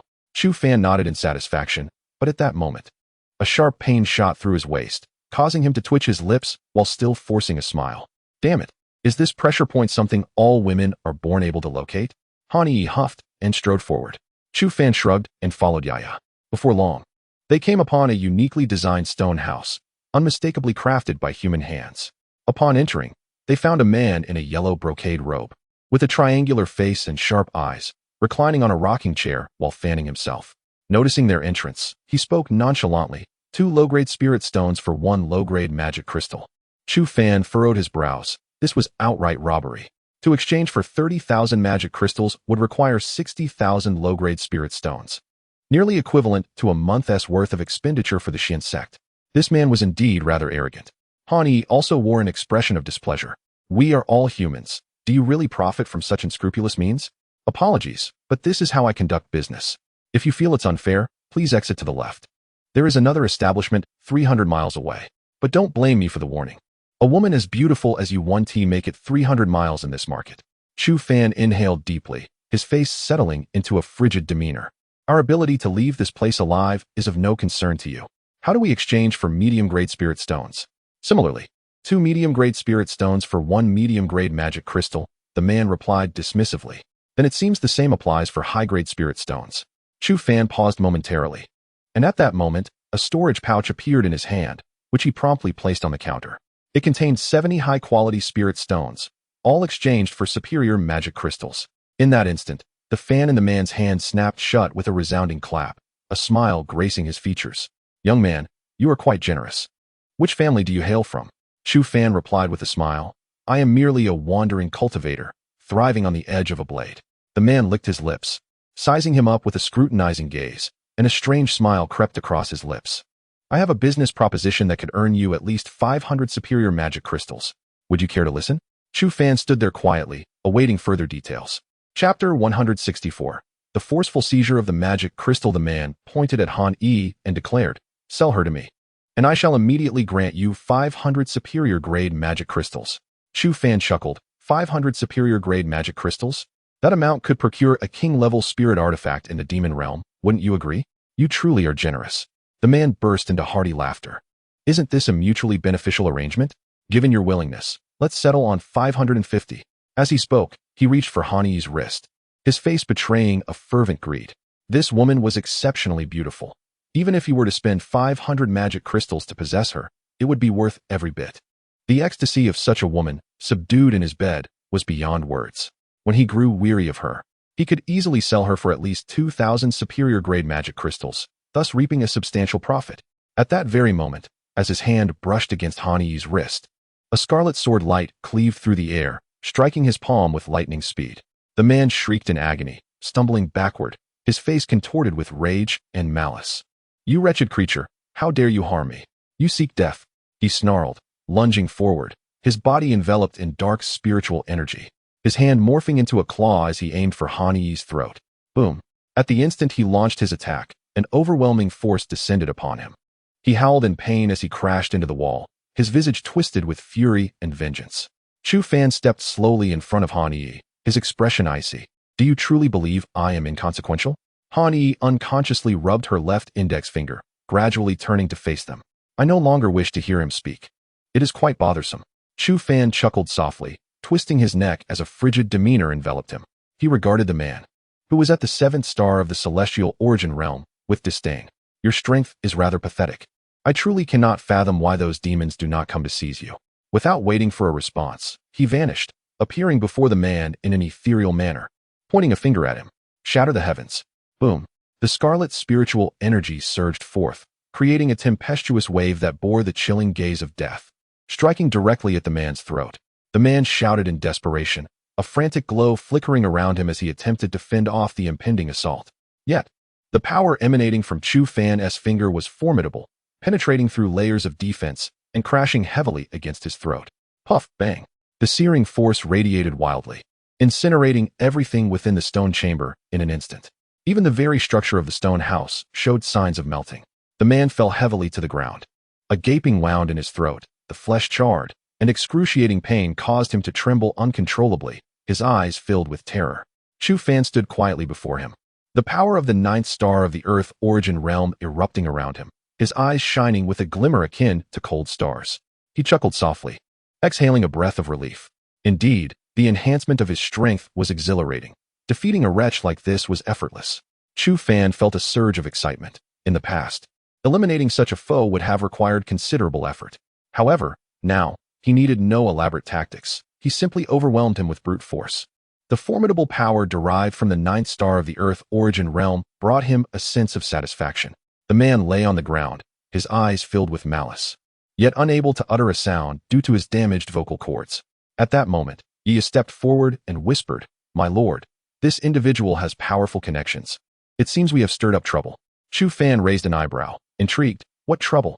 Such trading houses exist in many parts of the demon domain. The formidable figure behind them was a devil of the heavenly sun realm, with ties to one of the royal bloodlines, the Blood Demon clan. A look of helplessness crossed Yi's face, her eyes reflecting a hint of concern. Chu Fan smiled, exuding a confident air. "No need to worry. I am resilient and not destined to perish so soon. Regardless of the adversaries I may face in the future, I have already resolved to deal with this one today." His words were laced with a domineering aura. Yi tilted her head, silently sighing, her gaze filled with a glimmer of hope. If only a lord would be willing to act on my behalf. Chu Fan approached the man, delivering a resounding slap to his face. "You wretch. You utterly disgrace the essence of humanity." After uttering this, he seized the storage pouch from the scoundrel. The moment he opened it, a surge of demonic energy erupted, causing Chu Fan to draw in a sharp breath. There were likely over 100,000 demonic crystals within. He nodded in satisfaction, delivering a kick to the rogue's head, which caused him to groan and lose consciousness. Before long, they emerged outside, and upon seeing Han Yi, Chu Fan wore a brilliant smile, waving the demonic crystals in his hand. "What do you wish to buy? I shall procure it all for you." Han Yi pouted, gently stroking her left fingertip. "You pilfered these items for me? How shameless." Chu Fan chuckled, once again grasping her small hand as they moved forward. Soon after, Han Yi paused before a small stall, her lips pursed in thought. She pointed to a pair of exquisitely crafted red earrings. "Aren't these beautiful?" Chu Fan nodded. "Indeed. They are lovely. I want these." A hint of bashfulness appeared on Han Yi's face. It was the first time Chu Fan had purchased something for her, and her heart fluttered with joy. Chu Fan grinned. "How much for these?" The stall owner, a devil with a wolf's head and a tiger's body, wore an irritated expression as he coolly regarded him. "For a human? 30,000 demonic crystals." Chu Fan frowned. This was merely a simple artifact, not even worthy of the most basic magical tools. At most, it should be valued at 300 demonic crystals. "If you wish to buy, then proceed. If not, be on your way." Laozi has always held disdain for the affairs of humanity. "Begone." Chu Fan's expression was icy, and at that moment, the spiritual energy within him began to circulate gradually, his eyes shimmering with intensity. "Never mind. It is merely a trinket. Let us explore other locales." Han Yi tugged at his sleeve, and as Chu Fan took a deep breath, preparing to turn away, an insidious voice cut through the air. "Heh! How could a worthless fool who cannot even afford 30,000 magic crystals ever be worthy of such a stunning beauty? My dear, I shall purchase you this. Come, join me henceforth." Chu Fan turned back, his face a mask of indifference. Chapter 165. Entering the corpse demon gang, Chu Fan stood quietly, observing the humanoid demon before him, taking note of the sinister grin adorning its face. Regardless of whether they were human or demon, such foolishness was always in abundance among the majority. With a scoff, Chu Fan turned away, leading Han Yi with him. "Stop!" The demon behind him called out coldly. But Chu Fan paid no heed, continuing his leisurely stride. "My young master commands you to halt." At that moment, a formidable force surged towards his back, accompanied by a fierce shout. Chu Fan's expression turned frosty as a flicker of black light flashed behind him, perfectly intercepting the oncoming attack. Clang! A crisp sound of metal clashing echoed as Chu Fan, brimming with surging energy, deflected the residual force of the assault. Slowly, he turned around, his gaze icy. Han Yi remained silent, her crimson sword radiating a brilliant glow, resembling a weapon forged entirely of rubies. "These are members of the Corpse Demon Gang, possessing immense strength. Their companions are formidable as well. We should strive to avoid provoking them," Yaya whispered, her face reflecting a trace of fear.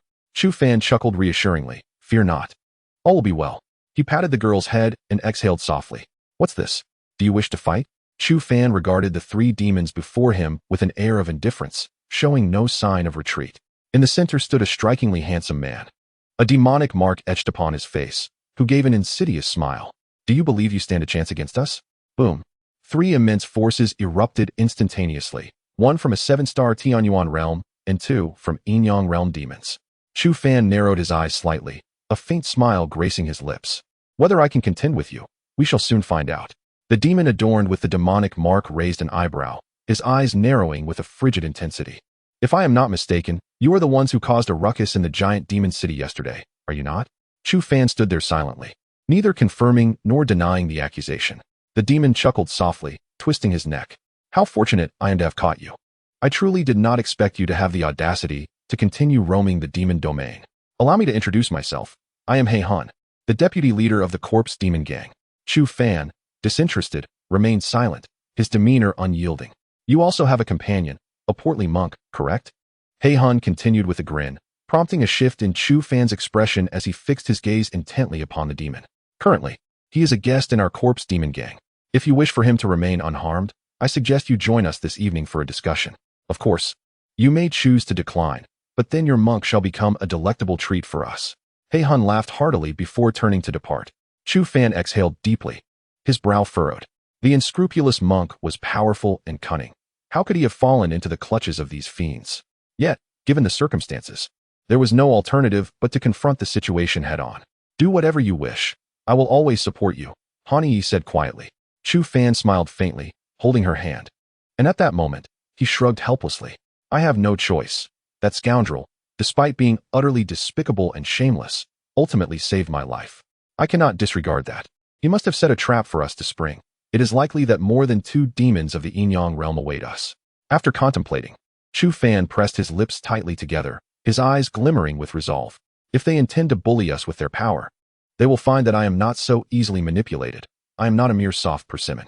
If necessary, I am prepared to risk everything. I refuse to believe they can gain anything from me.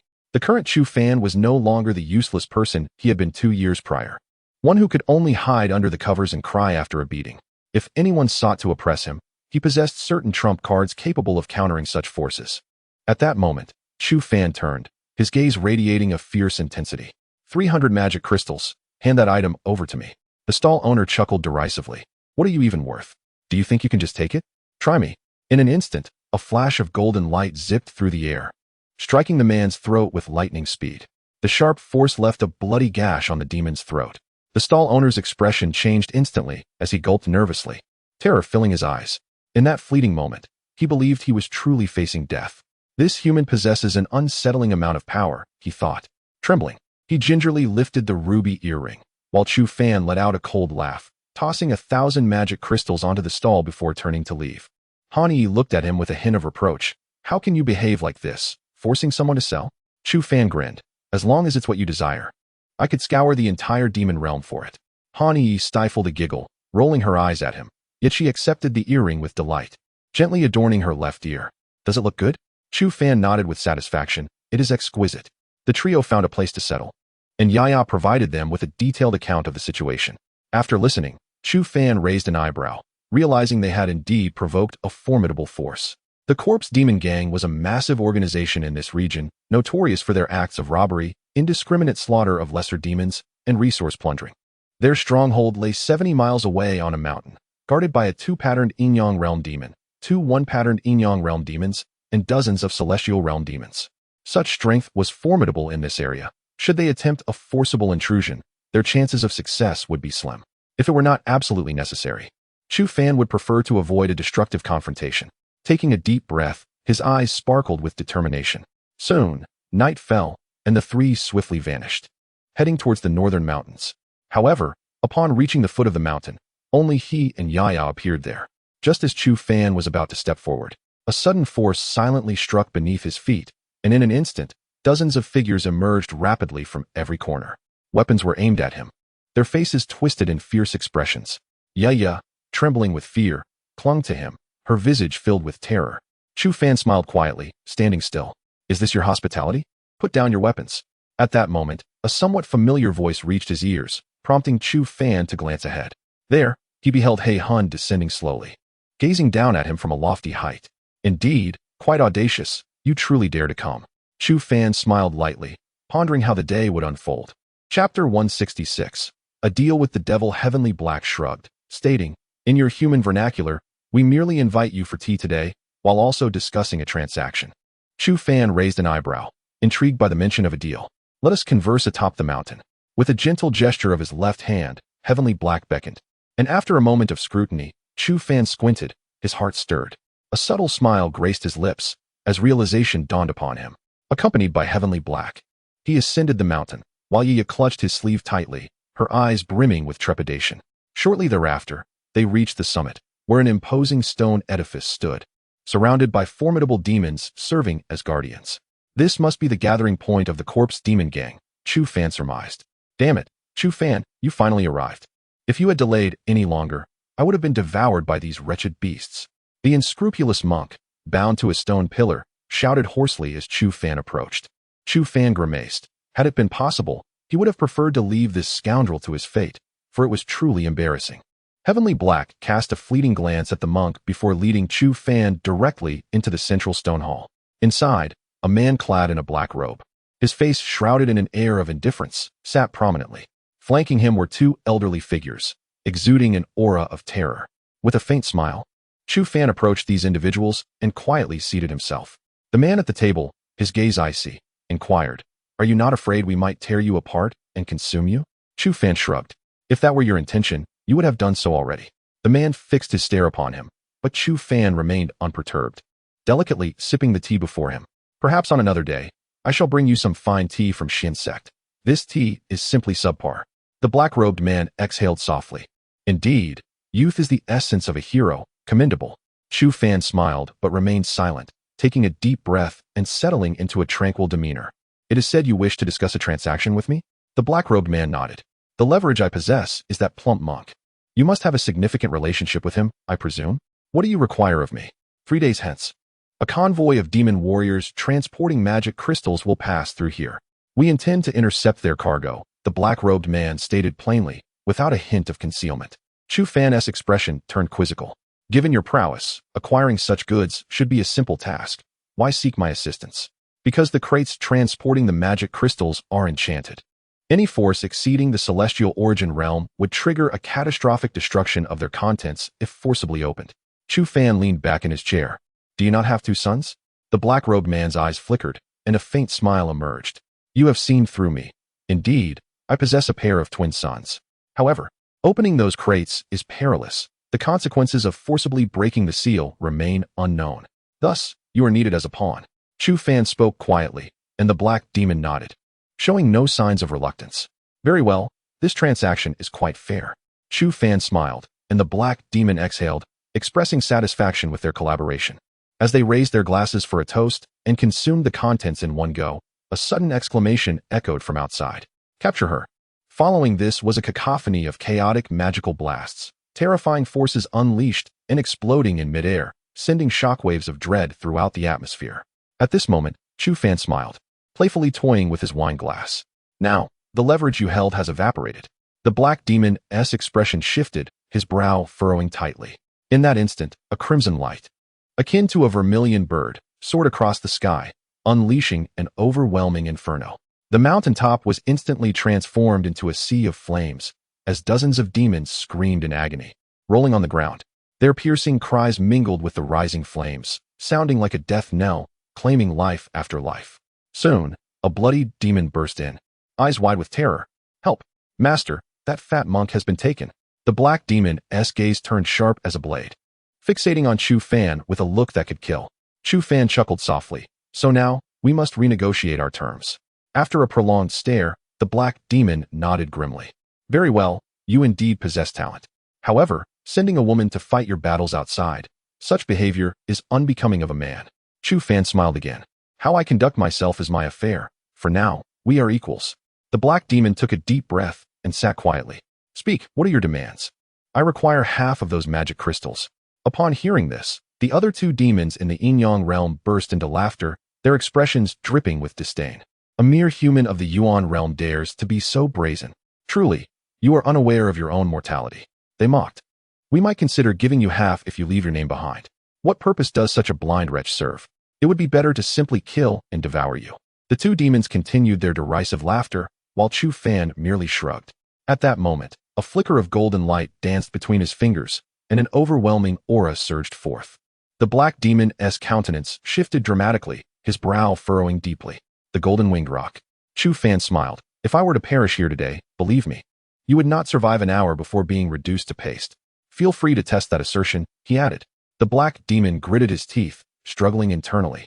He had not anticipated that this boy possessed the bloodline of the golden-winged rock. He observed Chu Fan closely, finding no trace of fear or retreat on his face. Do you know how many magic crystals are in this batch? The black demon asked nonchalantly. Chu Fan shook his head. I do not know, but if you wish for me to cooperate with you, this is the sole condition. He remained seated, unwavering, his eyes filled with resolve. The dark sorcerer is indeed peculiar. He does not appear to be merely posturing, and his confidence seems not solely derived from the backing of the golden-winged rock clan. What other cards does this young man hold that grants him such unwavering poise? Very well, if you can unlock the restrictions on the chest, I shall grant you half. With a smile adorning his face, Chu Fan affirmed, it is a promise. At that moment, he snapped his fingers, and in an instant, a crimson radiance materialized before the hall, slowly undulating inward. The dark sorcerer and his companions raised their gazes, quietly observing as a man and a woman entered, their brows furrowing in response. Could it be that a woman in her 20s possesses such formidable strength? Chapter 167. The disruptor arrives. The expression on the face of the dark mage was one of grave seriousness. At this moment, the unscrupulous monk glared fiercely, drawing a mud sword, ready to thrust it forward in a desperate attempt to confront this scoundrel. Ba, he uttered, the Buddha teaches against taking life. But today I shall break that vow. You wish to consume me? I shall first eliminate you wretches. The unscrupulous monk bared his teeth in a furious roar, yet was halted by Chu Fan. It was evident that the monk had lost his temper, intent on exacting vengeance upon this rogue, provided you do not kill him. In 2 days' time, a fortune of over 100,000 demon crystals shall be yours, Chu Fan spoke softly. The monk paused momentarily, the murderous intent within him gradually dissipating as he exhaled deeply, letting out a huff of frustration. What do you mean? He inquired. Chu Fan smiled, patting his shoulder. In due course, you shall understand. The dark mage chuckled. It is all a misunderstanding. The unscrupulous monk snorted. The Buddha had better acquire those demon crystals, otherwise, I shall surely reduce this mountain to ashes. After declaring this, he strode out, the fury on his face slowly fading. At that moment, Hani gently caressed her left index finger, gazing intently at the dark mage for a considerable time before turning and departing. The three gradually descended the mountain, returning to their previous lodgings. Although they had left the dark mage's sphere of influence, demons still lurked behind, shadowing their every move. Chu Fan, however, remained unfazed by their presence. Upon returning to their quarters, Hani sighed, her face a mask of seriousness. When I was 10, I encountered a powerful figure from the southern ridge. They bore an aura akin to that of the dark mage, she remarked. Chu Fan narrowed his eyes slightly, considering this, realizing that the Corpse Demon Clan and the Southern Ridge were indeed in collusion. The Corpse Demon Clan, one of the 5 royal families, was formidable, with practitioners surpassing the Heavenly Sun realm within their ranks, making them not to be trifled with. Indeed, Yaya murmured softly. Chu Fan nodded slowly, exhaling. It appeared that these individuals were not members of the Corpse Demon royal lineage. Otherwise, they would not resort to a life of thievery. Perhaps through them, they could uncover evidence of the collusion between the Corpse Demon Clan and the Southern Ridge. If that were the case, they could strike preemptively, severing one of their limbs. Chu Fan spoke quietly, and Hani wore a puzzled expression. Just the 3 of us, mere practitioners of the heavenly and earthly realms? How could we persuade the Corpse Demon Clan, which boasts powers beyond the earthly sun realm? Chu Fan chuckled. How will we know unless we try? Hani sighed, nodding gently. Then let us give it a shot. At this moment, Yaya sat obediently beside them, lightly biting her lip. We of the Blue-Eyed Cat Clan have some connections with the Corpse Demon Clan. Perhaps I can be of assistance to you. Chu Fan's face registered surprise. Oh, what connections? One of my ancestors was favored by a lord of the Corpse Demon Clan and became a principal consort. Over the years, our clan has received certain support from the demon race. Otherwise, we would likely have all been turned into slaves by now. Yaya spoke softly, and Chu Fan's eyes brightened. Oh, I see. That's truly splendid. He smiled, recognizing it as a relationship he could leverage. These matters could be addressed later. For now, the paramount task was to focus on the immediate concerns. Hani gently rubbed her left index finger, feeling somewhat fatigued. The explosive surge of combat prowess she had just displayed had drained much of her energy, leaving her feeling rather weak. All right, let us all rest. We have tasks to attend to in a couple of days, Chu Fan said with a smile. The other two departed, while he remained behind. Han Yi watched him warily. Curling up on the bed. Why aren't you leaving? With a grin reminiscent of a cunning wolf, Chu Fan inched closer to her. Given our current situation, why would I want to leave? You annoying. Get out. Han Yi pouted. At that moment, Chu Fan chuckled softly and approached her, leaning down, his potent masculine aura enveloping her. Instantly, Han Yi's face flushed crimson, her long eyelashes fluttered, and she bit her lip, her eyes darting nervously across his handsome visage. A gentle kiss brushed against her lips, and Han Yi exhaled deeply, her body stiffening, her cheeks burning like smoldering embers. After a while, Chu Fan rose slightly, but Han Yi grasped his hand, pulling him to sit beside her on the bed. Almost immediately, a soft, delicate figure nestled into his embrace. Chu Fan, we may not see each other for a long time. Perhaps we might never. I will definitely come looking for you, regardless of the obstacles that lie ahead. Chu Fan interjected earnestly. Han Yi paused, her face lighting up with a radiant smile. All right, I believe you. She clung tightly to his arm, and the two sat quietly on the edge of the bed throughout the night. To say that Chu Fan had no thoughts would be utterly unrealistic. However, he was reluctant to tarnish this beautiful moment. Early the next morning, Chu Fan was roused by a cacophony of noise from downstairs. He frowned slightly as they both descended the stairs, their expressions reflecting displeasure at the unwelcome interruption of their precious time together. Upon reaching the ground floor, they were met by a group of burly demons blocking the entrance, with Yaya cornered and looking terrified. What do you want? She stammered. Oh, look at the little blue-eyed demoness. Today our brothers are in for a treat.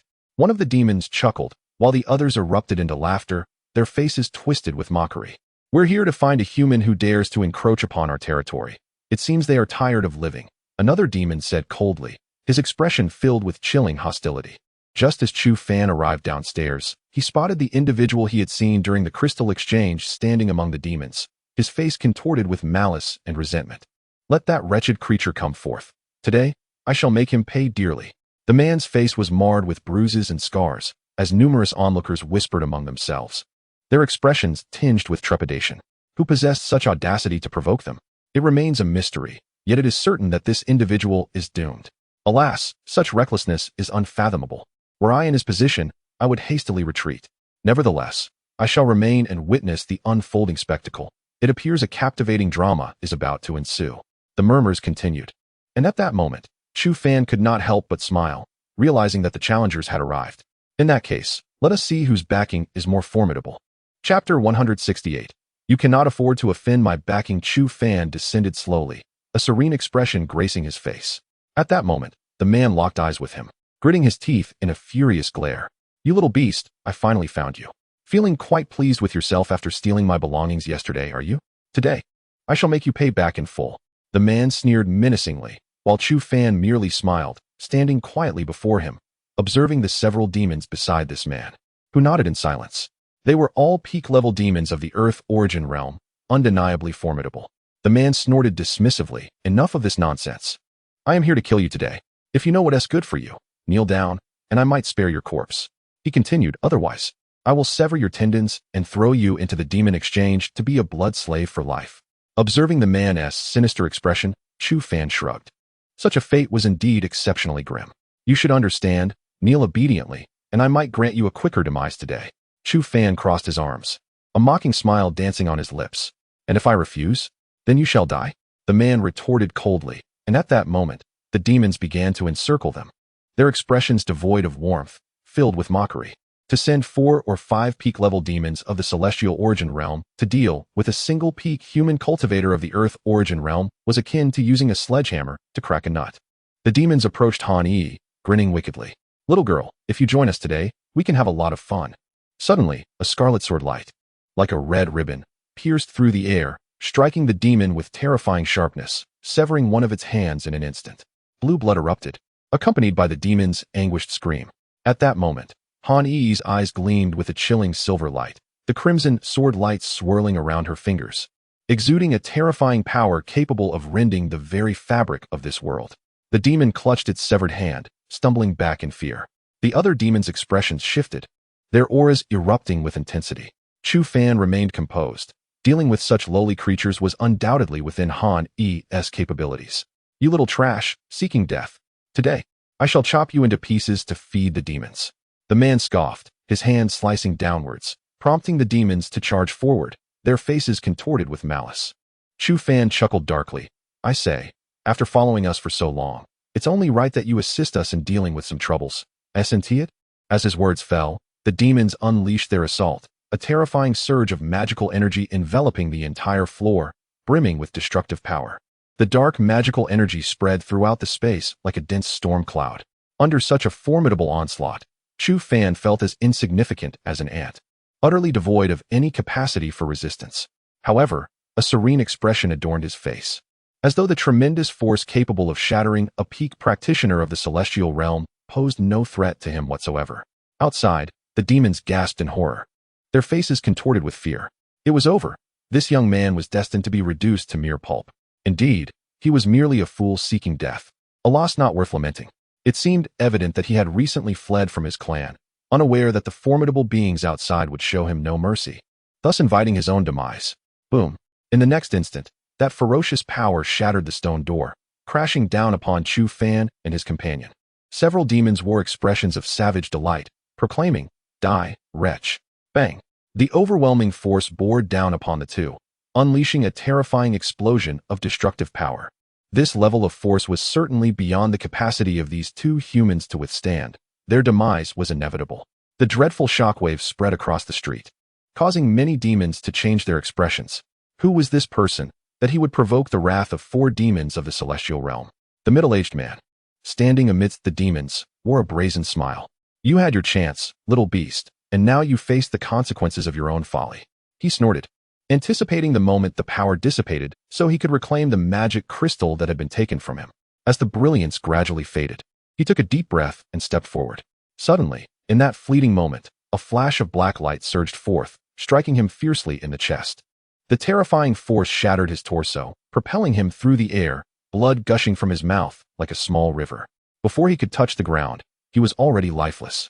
The expressions of the celestial realm demons shifted dramatically, and as they prepared to rush forward, a chilling voice echoed from behind them.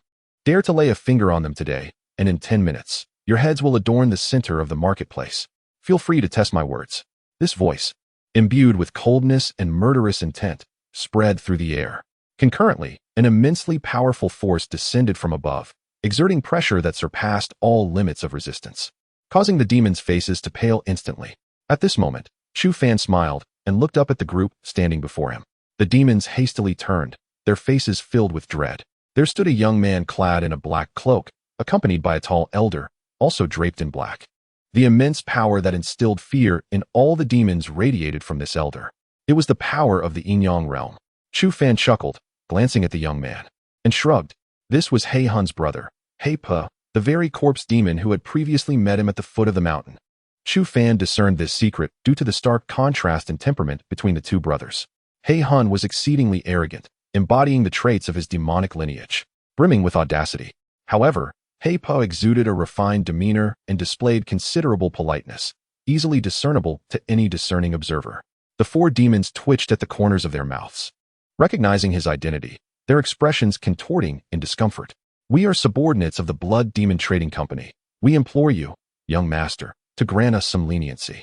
He Pa regarded them with indifference, asserting, they are esteemed guests of my corpse demon gang. Regardless of your grievances with them, as long as they remain our patrons, you shall not lay a finger on them, not even a single digit. Upon his pronouncement, the other demons grimaced, their faces revealing their inner turmoil. The dread of failing to complete their mission loomed over them, promising punishment upon their return. The mere thought of that terrifying retribution sent shivers down their spines. Yet, it was evident that with He Pa present, their ability to carry out their task was utterly compromised. This fellow was proving to be exceedingly troublesome. Chapter 169. The Raid. Chu Fan stood calmly before these fiends, a smile gracing his face. I had forewarned you, yet you chose to disregard my words. Now, you are presented with 2 choices. Either depart this instant, or meet a fate akin to that of this unfortunate soul, he remarked, gesturing towards the lifeless man sprawled on the ground. The demons flinched, their expressions twisted with malevolence as they glared at him. We shall not let you escape. Await your reckoning. Once these adversaries retreated, Chu Fan exhaled deeply, a radiant smile illuminating his countenance. "Thank you, Brother Heipa." Heipa shook his head, stepping further into the room. "I have matters of import to discuss with you." Understanding the gravity of the situation, Chu Fan escorted him to his quarters. Once seated, Heipa wasted no time on pleasantries and spoke directly to the matter at hand. "We have discovered that tomorrow, a batch of magic crystals will be escorted by humans." Chu Fan paused, his brow furrowing in contemplation. "Humans? What are their intentions? They must be associated with the Guan family. As a disciple of the Xian sect, you should be familiar with them." Upon hearing this, Chu Fan raised an eyebrow, a glimmer of intrigue dancing in his eyes. "They have ventured to the southeastern region of the eastern Xian continent, a considerable distance from the Guan family. What could prompt such a journey into the demon realm?" He sensed that the situation was far more complex than it appeared. "Very well, I comprehend the situation. We shall undoubtedly intercept this shipment of magic crystals.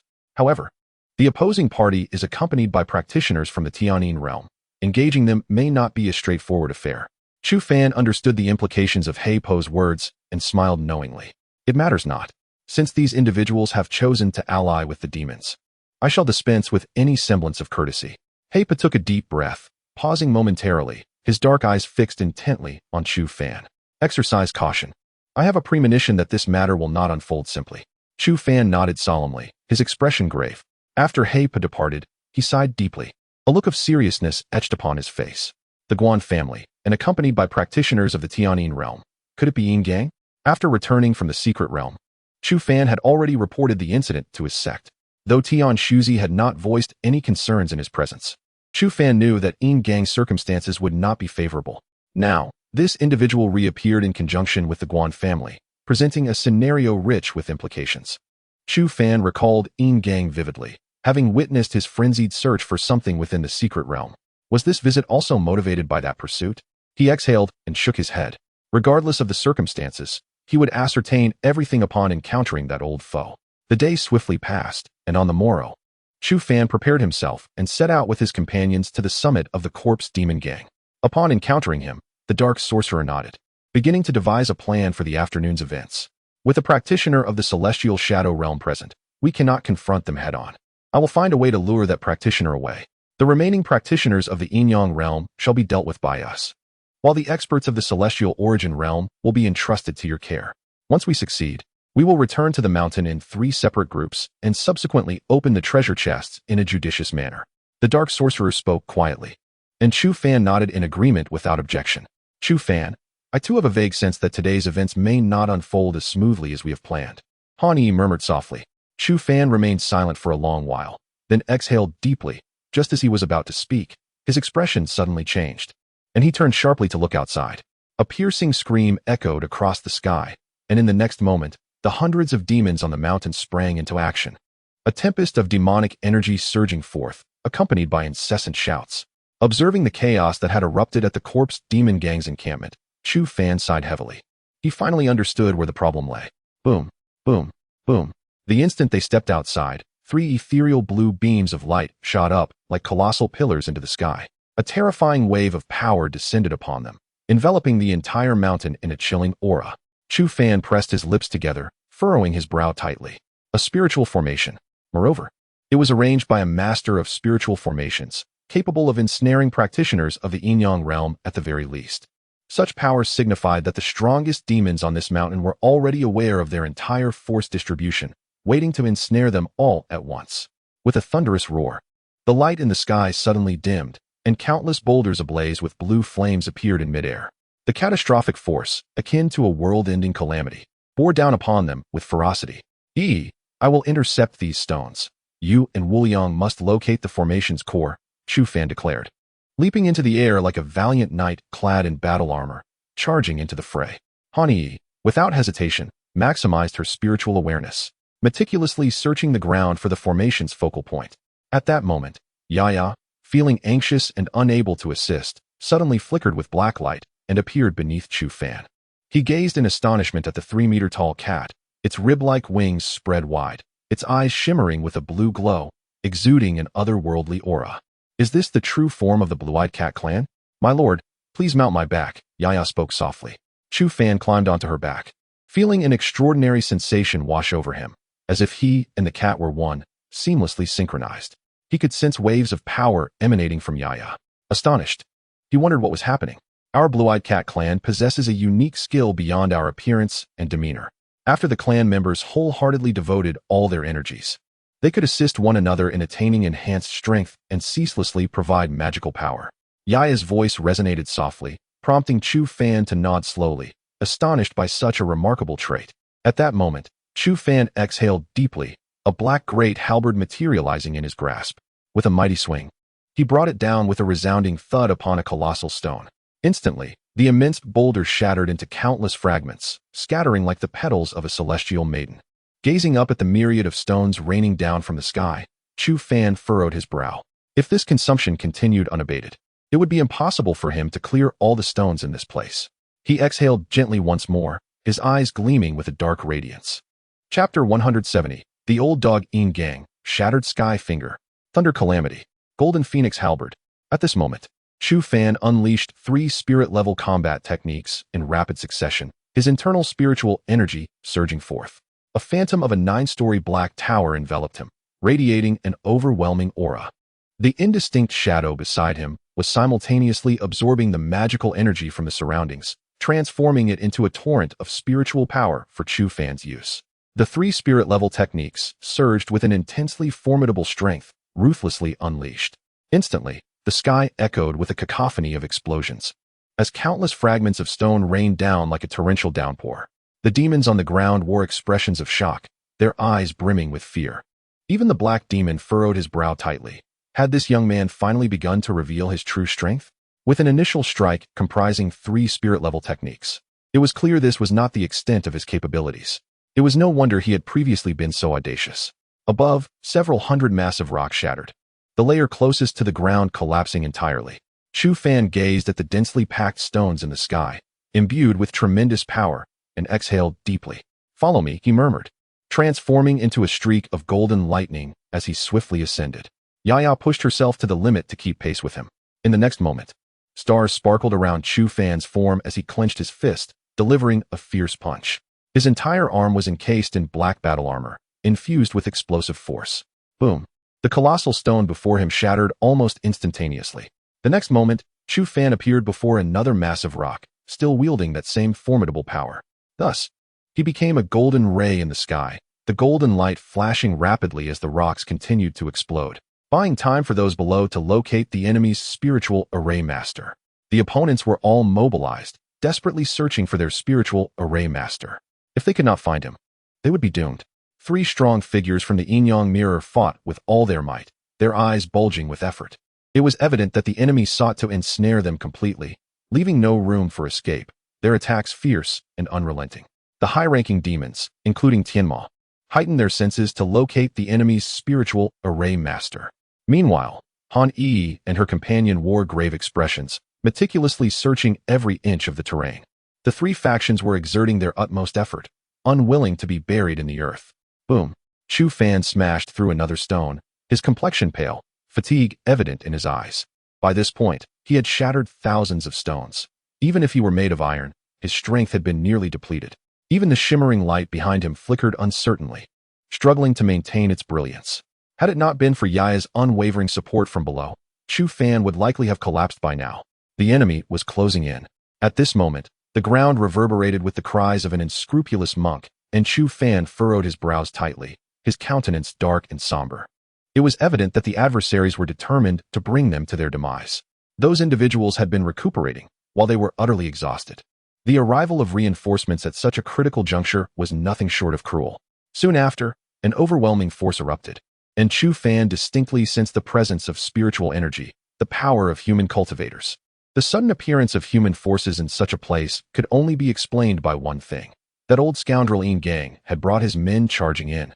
Taking a deep breath, Chu Fan gritted his teeth and had no choice but to reveal one of his trump cards.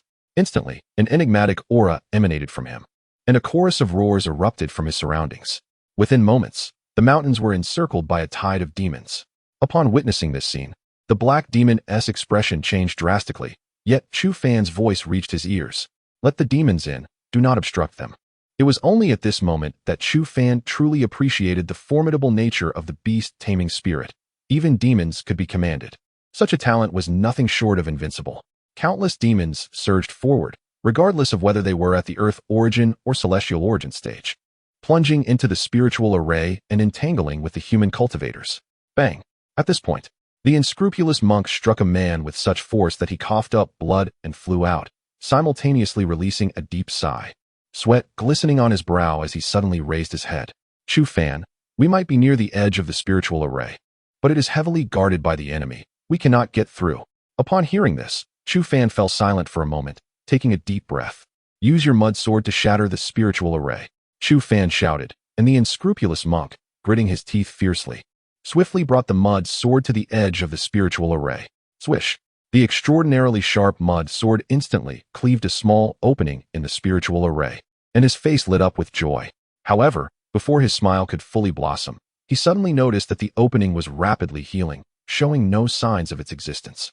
Undeterred, he tried again and again, but each attempt yielded the same result, and the unscrupulous monk was soon drenched in sweat. Amitabha, may the Buddha spare me from dying here today. Chu Fan, the strength of the spiritual array is too formidable. I cannot do it.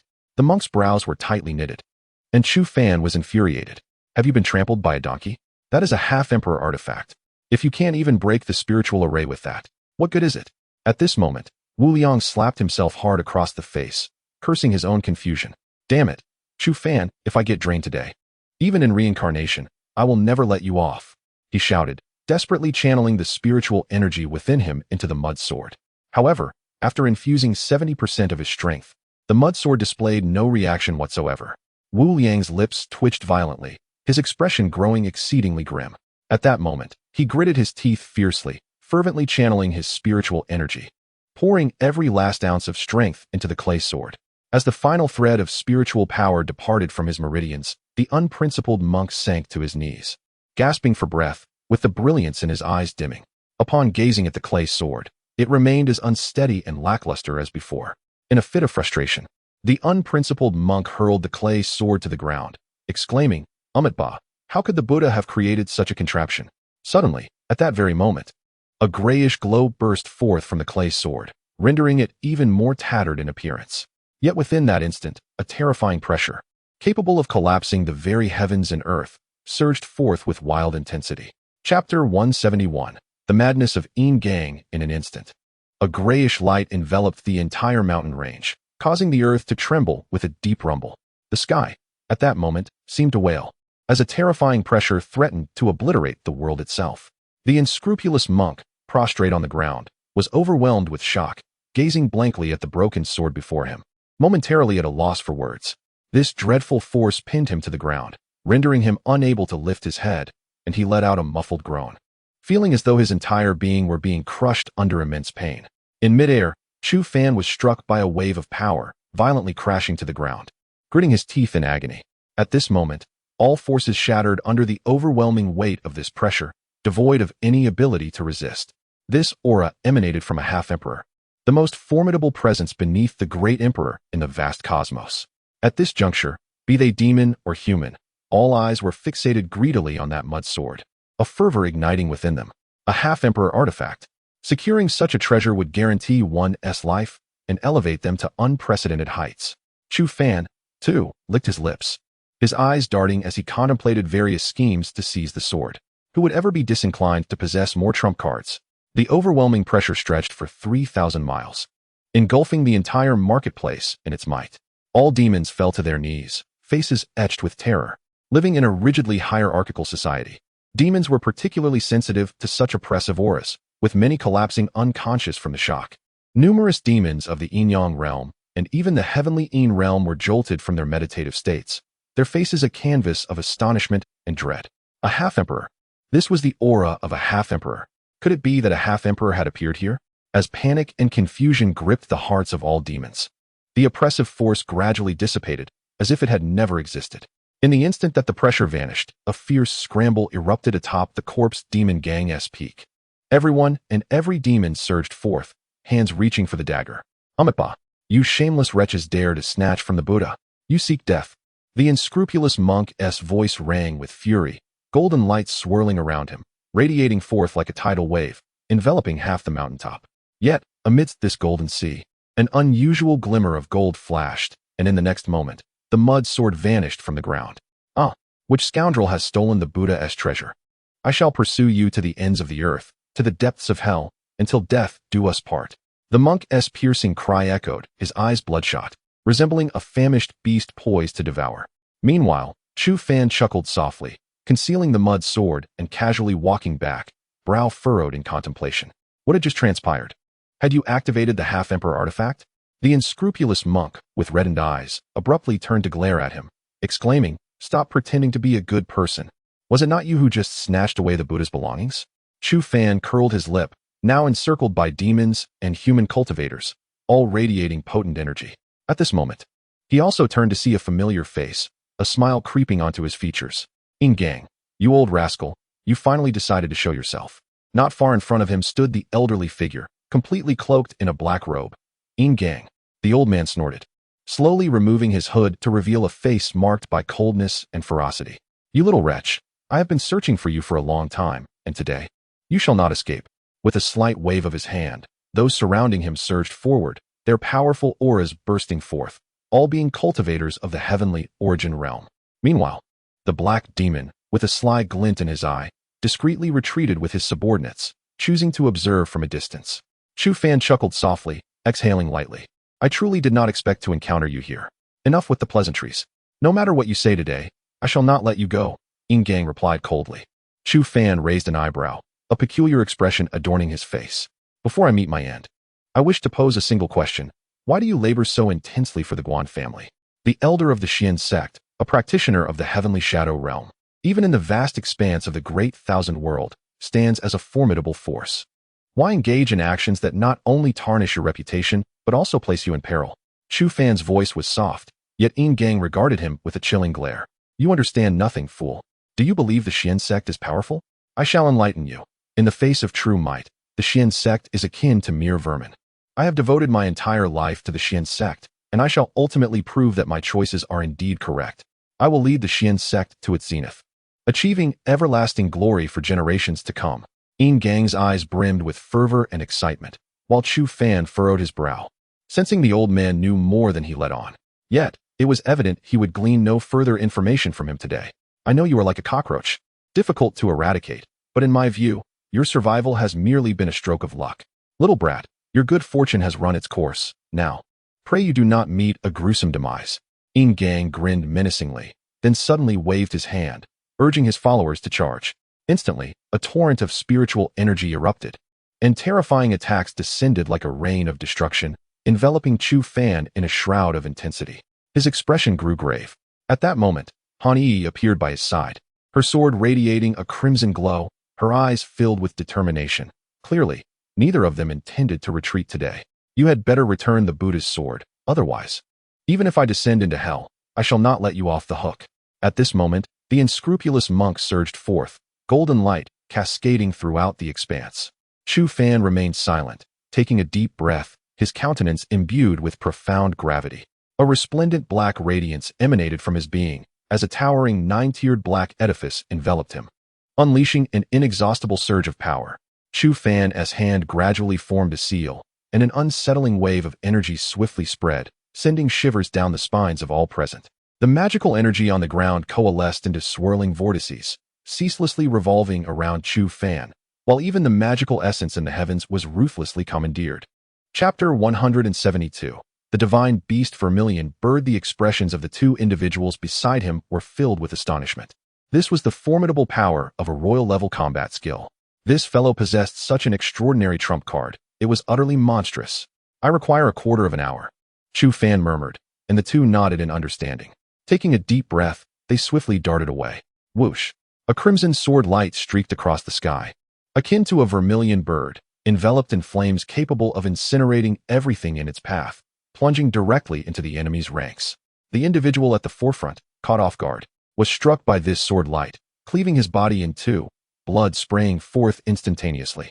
The expressions of those behind shifted dramatically as they unleashed their attacks upon this sword light. Thud, thud, thud. Assaults powerful enough to reduce a pinnacle Earth origin realm cultivator to mere pulp were rendered null, consumed by the sword light, leaving many in shock and fear. What on earth was this woman?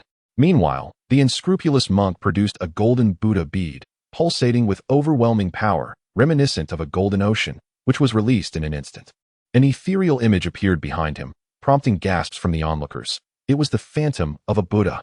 Boom! The colossal golden Buddha descended with a palm strike, causing the entire sky to tremble, golden light surging upwards and enveloping the mountain peak. In that fleeting moment, both individuals unleashed their most potent attacks. Fully aware of the critical nature of the battle, faced with a dozen or more celestial origin realm cultivators, they understood that without securing an absolute advantage immediately, they would not survive even a quarter of an hour. At this moment, the overwhelming power exhibited by the two left all in awe, even causing Yin Gang to furrow his brows. He had not anticipated encountering such formidable beings here. It was fitting to eliminate these two nuisances entirely, lest they become a future threat.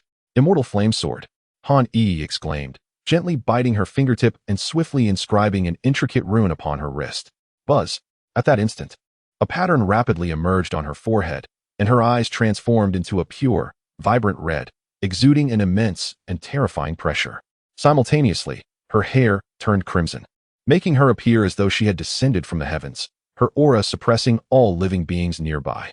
A dreadful conflagration erupted, accompanied by a scorching wave, compelling even the unscrupulous monk to retreat, his face a mask of shock. What manner of power was this? How could it be so? Those in front of Han Yi, many of whom were unable to evade in time, were instantly engulfed by the flames.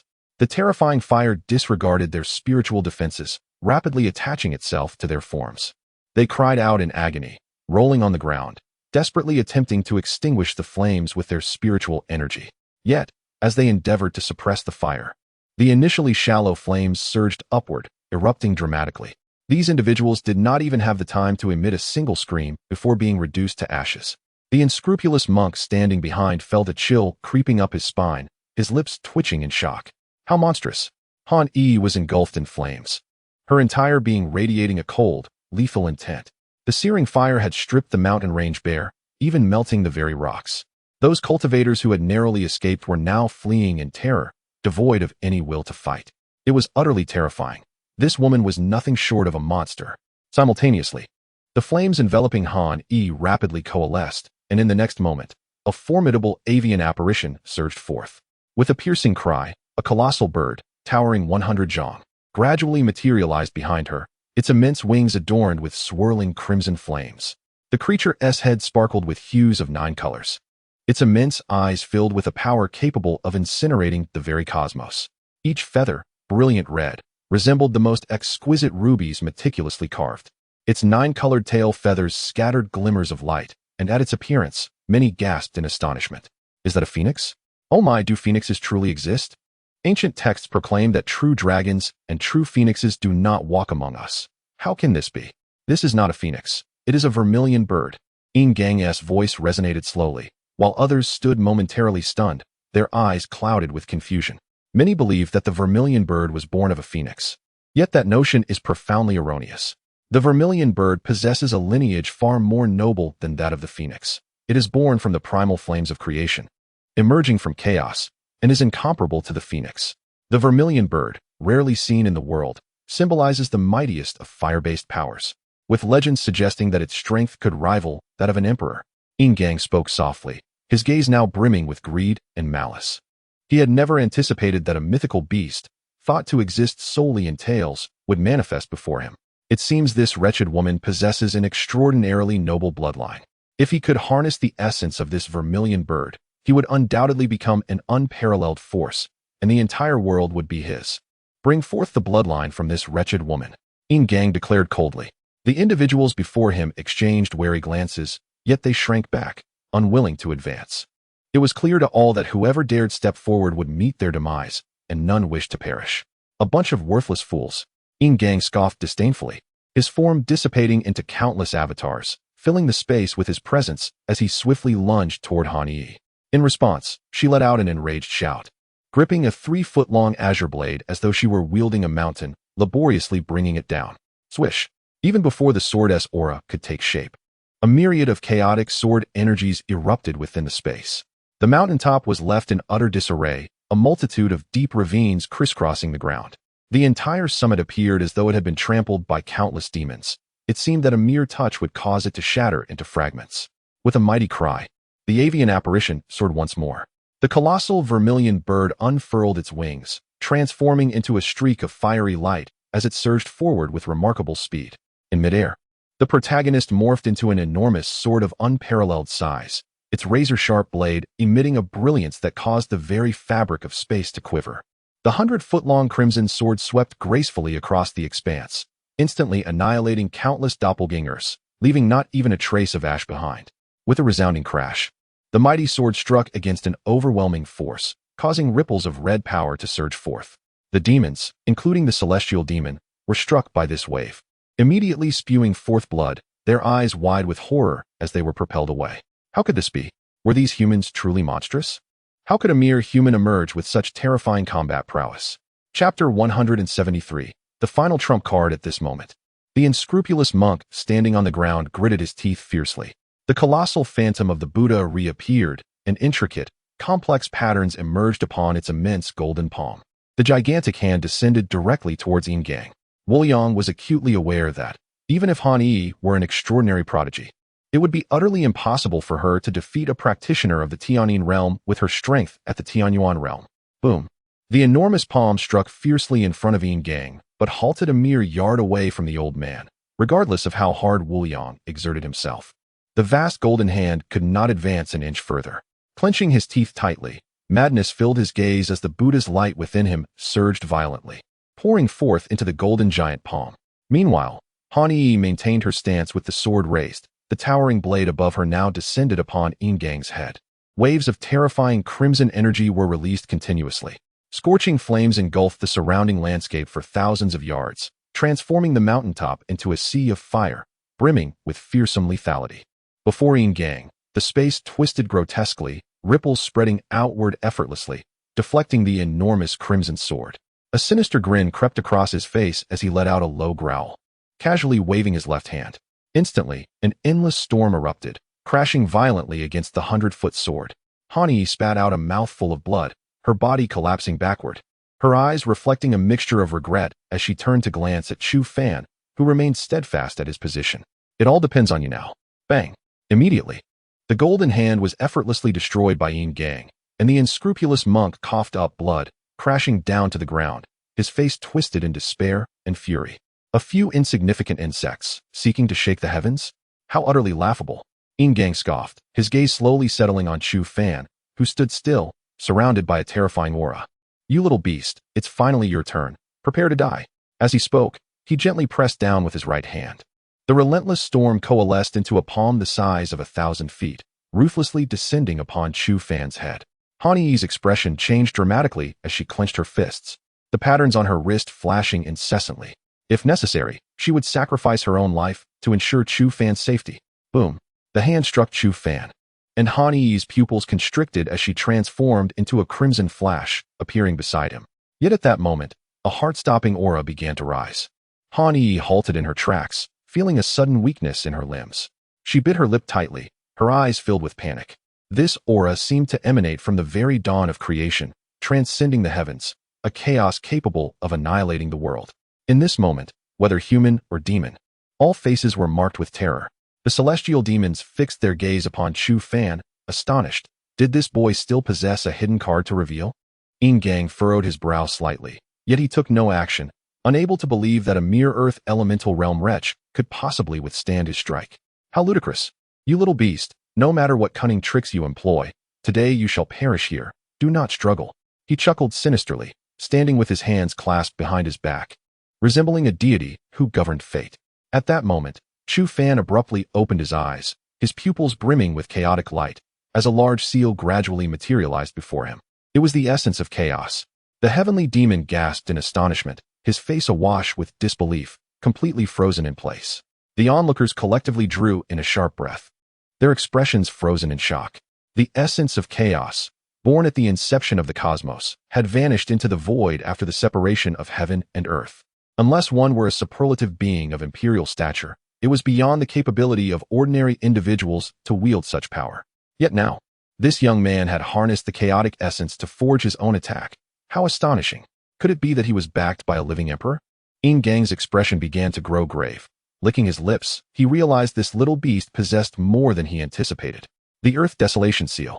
Chu Fan's voice thundered like rolling thunder across the mountain range. The colossal seal, entirely composed of chaotic essence, vibrated and began to advance.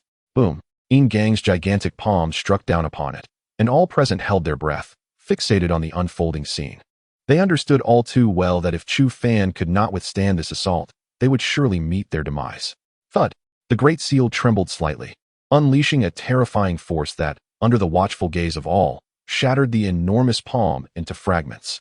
Whether demon or human, they exhaled in disbelief, feeling as if they were caught in a dream.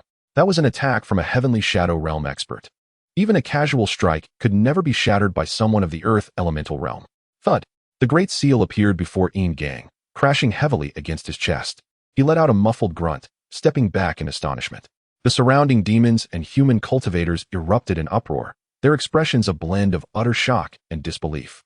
A mere earth elemental realm cultivator had actually forced back a heavenly shadow realm expert. Such a notion was utterly preposterous. Yet now, Chu Fan had accomplished the impossible. It was beyond belief. Thud! The great seal continued its relentless assault, sweeping down with an overwhelming pressure that threatened to crush everything in its path. Yin Gang's countenance darkened. This little beast was courting death. With a furious grunt, he unleashed a torrent of spiritual energy, delivering a powerful punch to meet the seal. Instantly, the very heavens trembled, and countless fragments of stone erupted, radiating outward in all directions. The mountain itself was shattered, fissures several yards wide spreading like a spider's web, threatening to turn the entire mountain into dust with the slightest touch. Boom! The chaotic seal was sent flying, and Chu Fan spat out a mouthful of blood. His face paling to an extreme degree. He clenched his teeth tightly, his eyes filled with resentment and ferocity. Old dog, in this life and the next, I vow not to be human if I do not kill you. Chu Fan's vow, steeped in bitterness, resonated throughout the sky. Humph, sharp-tongued little wretch. You have no chance left. Today, I shall ensure your demise. Yin Gang coldly proclaimed. In the next moment, he conjured a surge of spiritual energy, swiftly directing it towards Chu Fan. A radiant smile graced Chu Fan's face, and at that instant, Yin Gang's heart stirred, and he furrowed his brow. This little beast intends to flee. Chapter 174. An exceedingly difficult future with a thunderous roar, a terrifying stream of spiritual energy descended like a galaxy, enveloping Chu Fan and sending him hurtling away. In that fleeting moment, Han Yi and Wu Yang, who lay on the ground, vanished without a trace. A crisp sound echoed as a golden light flashed by, resembling a radiant golden rainbow, swiftly disappearing into the sky. Yin Gang let out a furious grunt, and ripples surged before him as he unleashed a powerful punch into the undulating air. Meanwhile, Chu Fan and his companions, having found refuge thousands of feet away, lay battered and bruised within a bronze cauldron, bloodied and wounded. Just as they breathed a sigh of relief for narrowly escaping disaster, a colossal fist descended from the heavens with a resounding crash. Grinding his teeth, Chu Fan summoned the full force of the starry river body, the bloodline power of the golden-winged rock surging violently within him. With a thud, just as he reached the mouth of the cauldron, the massive fist struck him back with tremendous force, causing him to expel blood mixed with internal organs. He crashed into the cauldron like a bird with severed wings. At that moment, a voice filled with icy malice echoed through the heavens. In the name of the Western Continent's royal family, I hereby declare that from this moment on, Yin Gang shall be regarded as an enemy of the Western Continent's royal lineage. As long as the royal family exists, the pursuit of him shall never cease. This grudge will never be resolved. Yin Gang's expression shifted dramatically, his teeth clenched in frustration. He had been far too careless, allowing these three insignificant creatures to escape. Now, he hesitated. Although the Western Continent's royal family had fallen from grace, dealing with a practitioner of the heavenly shadow realm was still manageable. However, if they truly became targets of the royal family, living in peace would become a daunting challenge. The demons, including Tianma, displayed expressions of terror. That girl was, in fact, a member of the Western Continent's royal family? The royal family now had only one heir left. Could that girl be? Tianma's pupils constricted, his heart feeling as though it had been struck by a hammer, his face marred by jealousy and horror. She was the future empress of the Western Continent. They had nearly eliminated a future ruler, the sole heir. Realizing this dreadful consequence, the demons fell silent, their faces pale. They were exceedingly grateful they had refrained from taking action, otherwise, their survival would have been in serious jeopardy. At this moment, The three who had escaped this perilous area tumbled into a valley. Han Yi fought valiantly to protect Chu Fan, preventing him from sustaining fatal injuries. Once they rolled down the mountainside, both took a deep breath, their eyes reflecting the relief of having survived the ordeal. The unscrupulous monk coughed up blood, struggling to rise and leaning against a stone, exhaling deeply. Han Yi gasped for breath, their bodies marred with injuries. They exchanged a glance, sharing a bittersweet smile amidst their shared suffering. At this moment, Chu Fan had succumbed to a deep unconsciousness. Han Yi continuously channeled what little spiritual energy remained within her to nurture his meridians, striving to preserve his flickering vitality. By the heavens, this fellow possesses extraordinary abilities. The chaos energy he wields is not something even an emperor can claim without merit. How utterly preposterous. The unscrupulous monk licked his lips and remarked, while Han Yi remained silent, tightly cradling Chu Fan as she sat there. Suddenly, a grayish light flickered from Chu Fan's sleeve. With keen eyes, Wuliang darted forward and snatched up the mysterious object. Amitba, you rascal. You dare pilfer this. May I send you to the afterlife with a swift kick, he declared, preparing to strike Chu Fan. However, at that moment, a scarlet sword aura cleaved the air beneath his feet. Wuliang hastily retreated, glancing at Han Yi, whose expression was as frigid as ice, and let out a nervous chuckle. Just jesting, haha.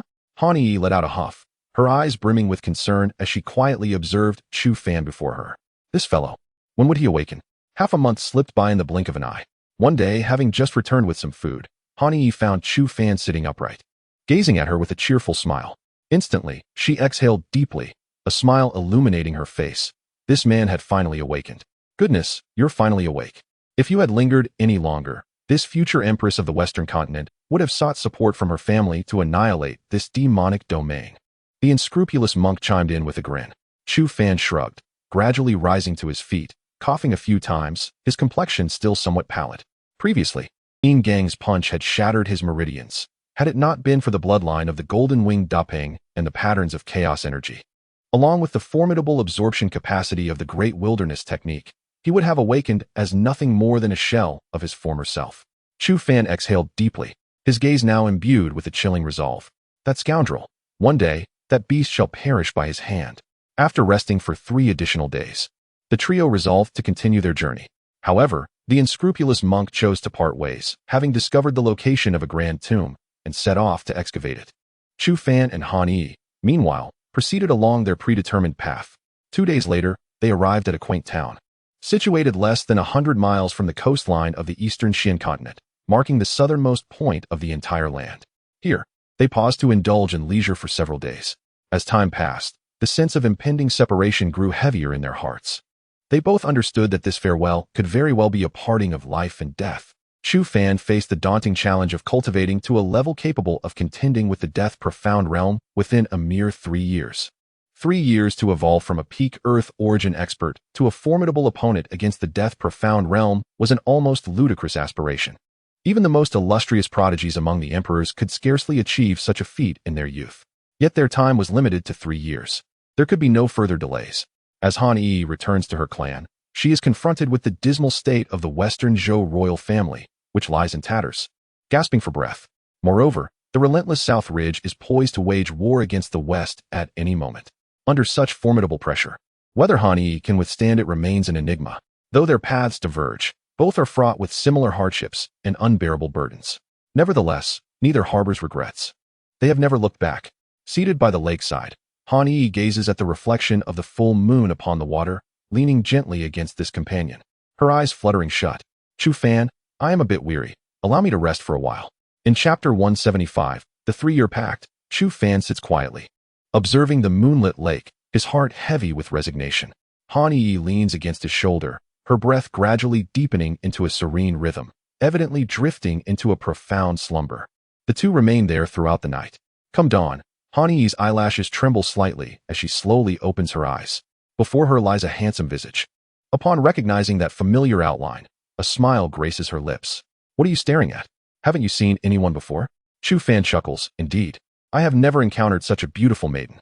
Han Yi, blushing, bites her lip and stretches, shaking off her lingering drowsiness, regaining her usual cool demeanor. I must take my leave. Her words are soft, yet they resonate with a sense of finality that sends a shiver through Chu Fan's heart. This farewell signifies a journey across vast waters and mountains. Han Yi stands quietly before him, not turning back. Chu Fan embraces her from behind, inhaling the scent of her hair deeply. Wait for me. I will surely come for you, without fail. Han Yi nods gently. I will wait for you. Whether it be 3 years, 10 years, or 100 years, I shall wait. Their exchange lacks grandiloquent declarations, yet from the simplest tones emerges a steadfast conviction. They have traversed too many life and death trials, surpassing the ordinary bounds of romantic affection. Suddenly, a crimson light surges forth in the sky ahead, resembling a red cloud that descends in an instant. A terrifying pressure cascades down like a tidal wave, prompting gasps of shock from both demons and humans alike. Chu Fan tightens his lips. That presence belongs to a practitioner of the celestial sun realm. A figure gradually materializes in the air, towering as if to uphold the very heavens. Clad in crimson battle armor, he radiates an overwhelming heat, instilling fear throughout the space. Following this, a multitude of figures appears atop the red cloud, creating a deafening hum. Upon rough estimation, their numbers reach into the thousands. These individuals exude an aura of extreme power. Their terrifying malevolence infused with a battle intent that seems to challenge the might of an ancient beast. Chu Fan exhales deeply. Among them, the weakest are peak practitioners of the celestial origin realm. A legion composed of thousands of cultivators at the pinnacle of the heavenly origin realm possesses a might formidable enough to sweep across the entire eastern Xian continent. Chu Fan licked his lips. Within the Xian sect, a cultivator of the heavenly origin realm is already regarded as a key candidate for nurturing, with the potential to become an elder of the sect in the future. Yet now, even those at the peak of the heavenly origin realm remain mere members of the Legion. Such a staggering disparity in strength is indeed disheartening. Royal Guard of the Western Continent, we welcome the young master. Thousands descended to the ground, the sound of their synchronized kneeling resonating sharply, accompanied by a fierce aura that sent chills down the spine of all present. This formidable legion, invincible in battle, would likely charge headlong into confrontation even if faced with an emperor. Han Yi pursed her lips and turned, a smile gracing her face as she gathered her hair. A gentle breeze swept by, causing her flowing gown to flutter gracefully, while petals from unknown peach blossoms danced around her, making her resemble a celestial maiden descending from the Yao pool. Chu Fan, I await your arrival. You must come, or else I shall be heartbroken. Gazing upon her delicate visage, Chu Fan nodded vigorously, his eyes filled with an unprecedented seriousness and determination. I will definitely be there. The radiance of Han Yi's smile blossomed like the sun in May, radiating a brilliant aura. Young master, this place is unsafe. The group from Nanling may launch a surprise attack at any moment. We should leave promptly. A man of approximately 40 approached respectfully, flanked by 2 cultivators of the Yinyang realm.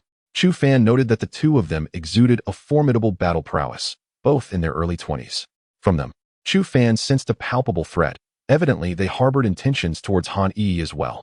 At that moment, a bold and domineering smile crept across Chu Fan's face as he suddenly pulled Han Yi into his embrace. She gasped in surprise, only to have her lips captured by his. Han Yi struggled lightly at first, but soon surrendered to his audaciousness. However, in that instant, the expressions of all the guards shifted, particularly the 2 cultivators, who unleashed a menacing aura and charged towards Chu Fan. Audacious. To be so brazen towards the young master of the royal family is tantamount to seeking death. They bellowed as they rushed forward. Chu Fan was struck by a powerful force, letting out a muffled groan, a trickle of blood escaping from the corner of his mouth. Yet his face remained adorned with a manic smile. Han Yi bit her lip, a flush coloring her cheeks. This guy is insufferable.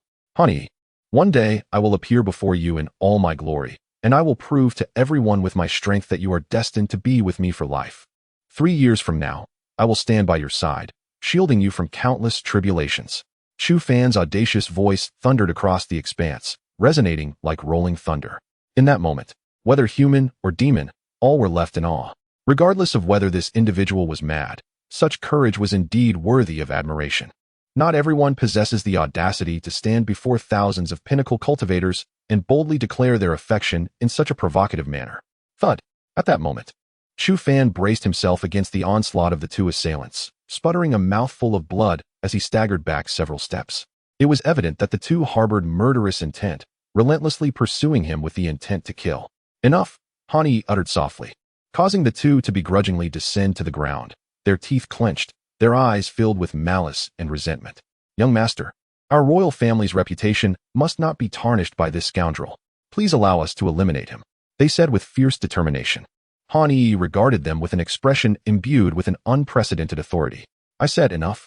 Her voice resonated with greater weight this time, compelling them to clench their fists in frustration but ultimately bow to her command, reluctantly retreating.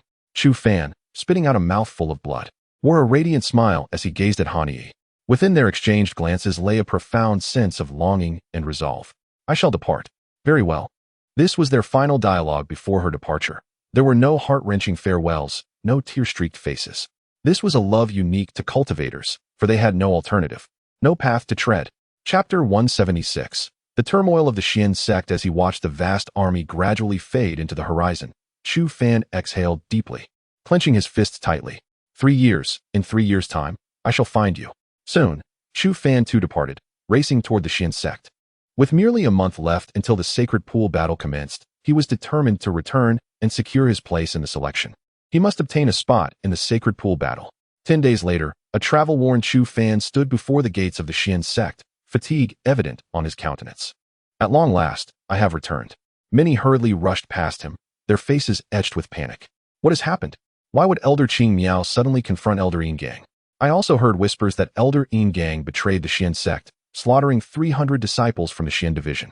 What? Good heavens, has he gone mad? I also heard he colluded with the Guan family, intent on overthrowing the entire sect. However, after being uncovered by the sect leader, he attempted to steal the sect's treasured artifact, but was caught by Elder Qing Miao. Upon hearing these murmurs, Chu Fan's brows furrowed sharply. That old wretch has begun to act against the Xian sect? He took a deep breath, momentarily setting aside his concerns, and swiftly moved alongside the others toward the main peak. As they approached, he could sense the terrifying fluctuations of spiritual energy surging forth like a tidal wave. Many disciples stood nearby, their faces pale, unable to draw closer. Chu Fan's brows knitted tightly as he gritted his teeth, resolutely pushing forward. As he suddenly contemplated a possibility, it struck him.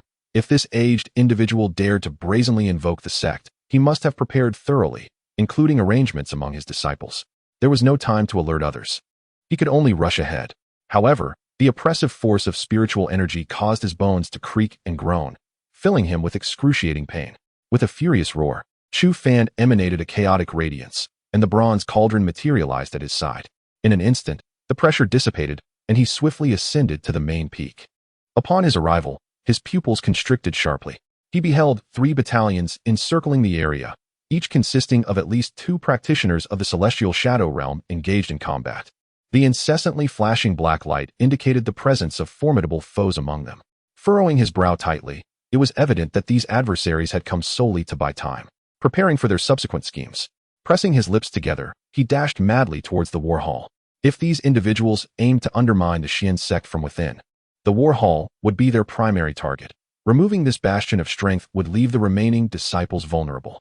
After a quarter of an hour, Chu Fan reached the location, barely able to step inside before his resonant voice echoed throughout the region. The disciples of the war hall immediately heightened their vigilance, sensing the imminent threat. Chu Fan's tone was laced with urgency, his face etched with seriousness and impatience. He feared he might arrive too late. If those foes had already launched an attack on the war hall, it would spell doom. Inside the war hall, aside from a few limited practitioners of the Yin-Yang realm, the rest were of the celestial origin realm and below. A single celestial shadow realm practitioner could fell them like wheat. The moment his voice fell, an eruption of powerful auras surged from within the war hall, as numerous figures swiftly emerged. Yet, at that very instant, a terrifying force struck the complex belonging to the war hall. Boom, boom, boom. Several beams of light crashed down ferociously, their world-destroying power obliterating the entirety of the war hall structures in an instant. Chu Fan watched in horror as dozens of disciples were reduced to mere ashes under this cataclysmic onslaught, leaving not even a trace of flesh. He let out a desperate cry, his eyes ablaze with crimson fury. Beasts, today I shall fight you to the bitter end. With his eyes ablaze, he prepared to charge, but was halted by several voices. Do not make unnecessary sacrifices. We will hold them off. You must flee. At that moment, several practitioners of the Yin-Yang realm surged forward, enveloped in searing light. This light signified the burning of their very souls, indicating their desperate resolve. Yet, in that fleeting instant, they unleashed an overwhelmingly terrifying power, rivaling that of the celestial shadow realm practitioners. Through gritted teeth, Chu Fan conceived a plan.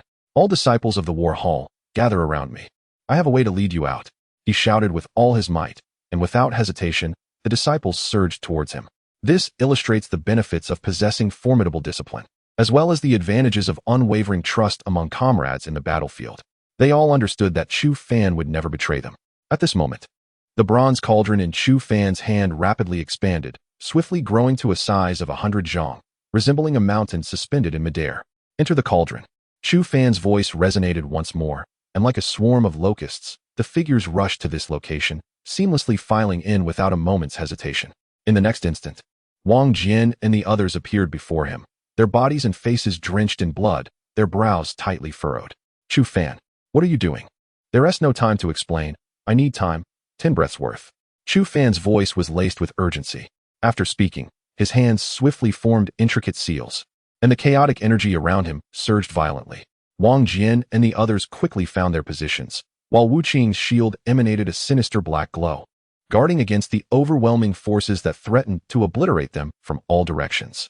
Boom! A beam of light violently struck the shield, causing Wu Qing to cough up a mouthful of blood, her face contorted in agony. Wang Jian and the others gritted their teeth, their internal spiritual energy roaring as they collectively forged a robust defensive barrier. Boom! Boom! Boom! In the next moment, 3 successive forces slammed against their defenses, and all of them spat blood, thrown backward as their formation unraveled in an instant. A blinding ray shot toward Chu Fan's head, its power immensely terrifying. Should it connect, survival would be utterly impossible for him.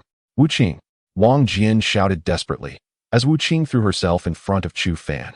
The black shield barely materialized when the colossal attack descended with tremendous force upon her. Bang! Wu Qing's chest caved in, blood mixed with fragments of her internal organs spilling forth like a harrowing message, her eyes dimming with fading light. Upon witnessing this scene, the entire squad went wild, akin to a wounded lone wolf, howling in anguish. Wu Qing was dead. Chapter 177. Preserving the battle hall. Wang Jian and the others clenched their teeth, their eyes filled with profound hatred. They longed to rush out and confront that scoundrel, yet they could not. At this moment, they could only muster all their strength to forge the strongest defense, shielding Chu Fan. Countless beams of light descended like meteors heralding an apocalyptic calamity. The 10 breaths time quickly elapsed, and at this juncture, Wang Jian and the others were battered and bruised, blood caking the corners of their mouths, their faces an ashen pallor. Chu Fan opened his eyes, stabilizing the chaotic cauldron, taking a deep breath. Meanwhile, most of the surviving individuals in the battle hall had also entered the bronze cauldron. Get inside, Chu Fan urged hastily, and without hesitation, Wang Jian and the others swiftly darted in. At this moment, Chu Fan inhaled deeply, clenching his teeth, his face resolute. Leaving the bronze cauldron here was undoubtedly unwise. Once that practitioner from the heavenly shadow realm was free, they would surely come to seek retribution. Thus, he had no choice but to carry the bronze cauldron with him, an endeavor fraught with peril for Chu Fan.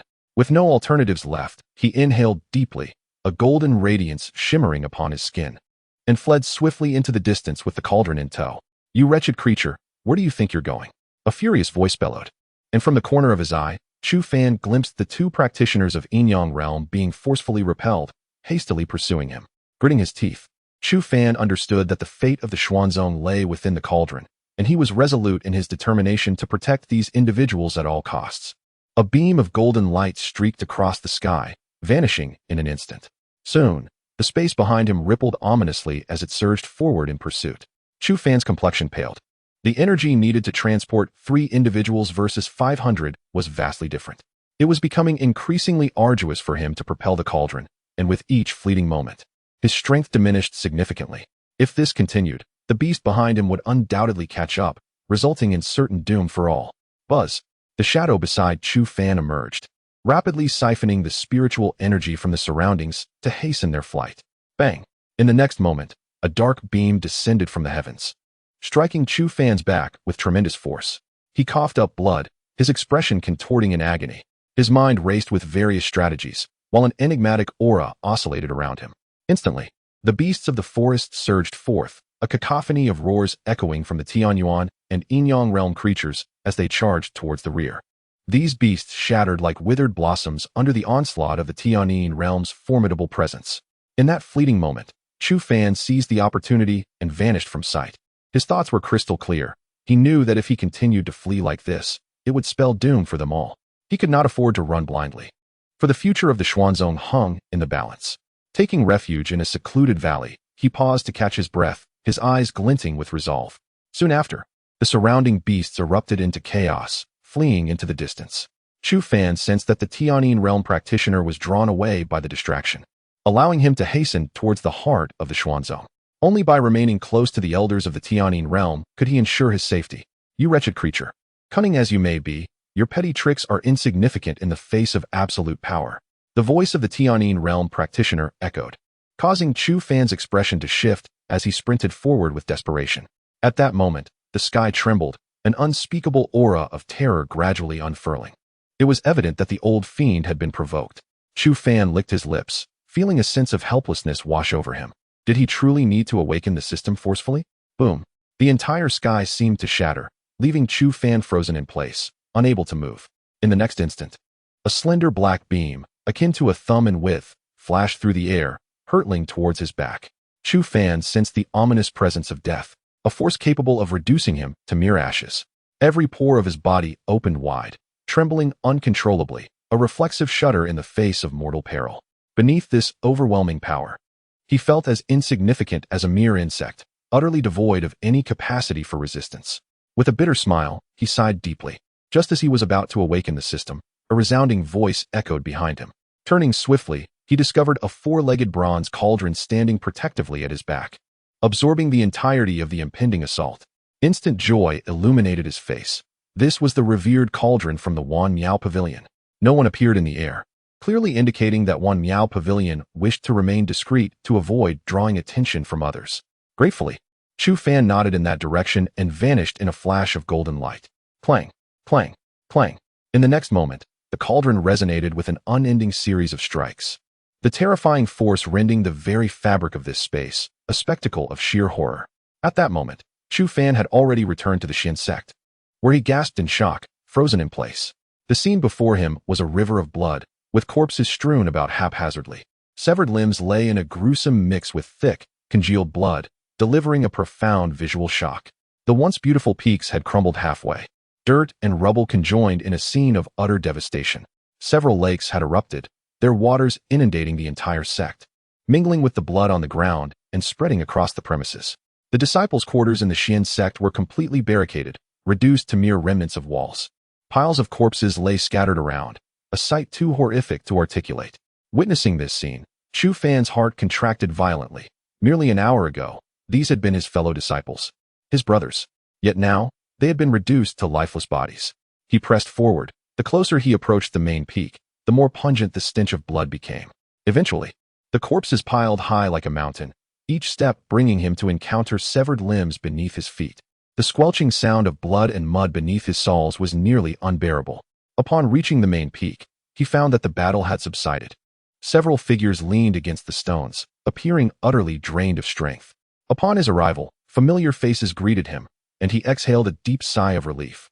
I knew you would survive, Qing Xian said with a smile, while Chu Fan bit his lip, his expression tinged with sorrow.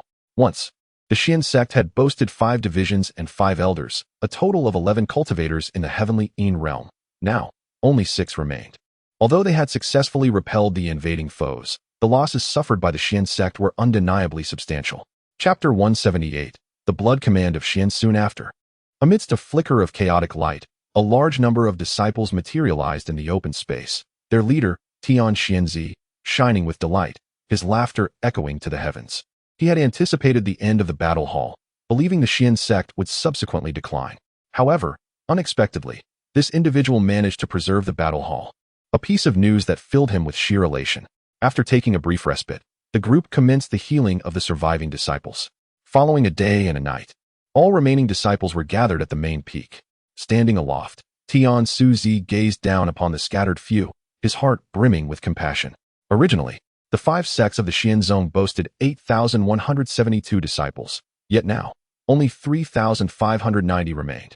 In the recent, unforeseen ambush, they had lost more than half of their brethren, a loss that was both heart-wrenching and challenging. Fortunately, the surviving disciples were predominantly formidable, making the prospect of revitalizing the Xianzong not an insurmountable task. At this moment, Chu Fan exhaled deeply, observing the furrowed brows of Wang Jian and his companions. What of Wu Qing? The group fell silent, and Wang Jian offered a bitter smile. She sacrificed herself. Chu Fan's heart clenched painfully, his fist tightened, teeth gritted.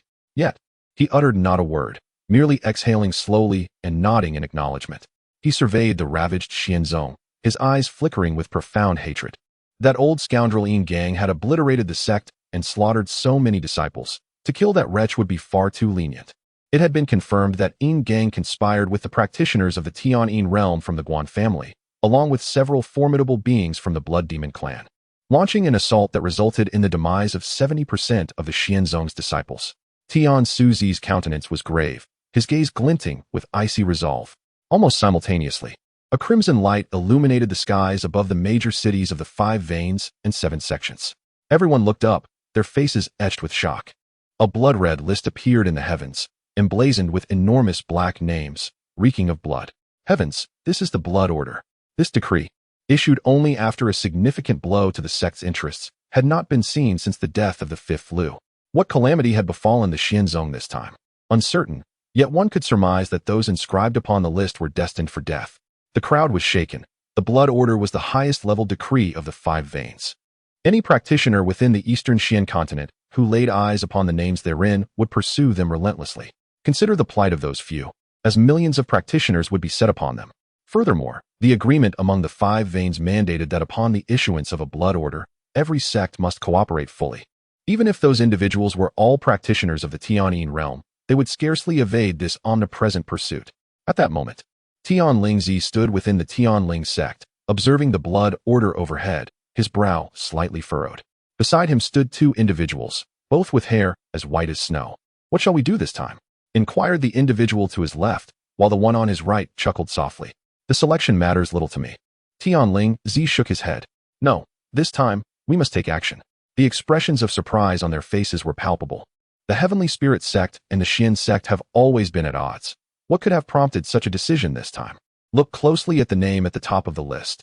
Yin Gang, the esteemed elder of the Xian sect, a practitioner of the 3-patterned celestial Yin realm. In second place is Guan Shengtian, also a practitioner of the 3-patterned celestial Yin realm. The individuals that follow must surely be demons. With such a congregation, their intentions undoubtedly extend beyond merely toppling the Xian sect. If we do not intervene, the Heavenly Spirit sect may very well become their next target. Tian Lingzi spoke quietly, prompting a disdainful smile from the man beside him. Let them come.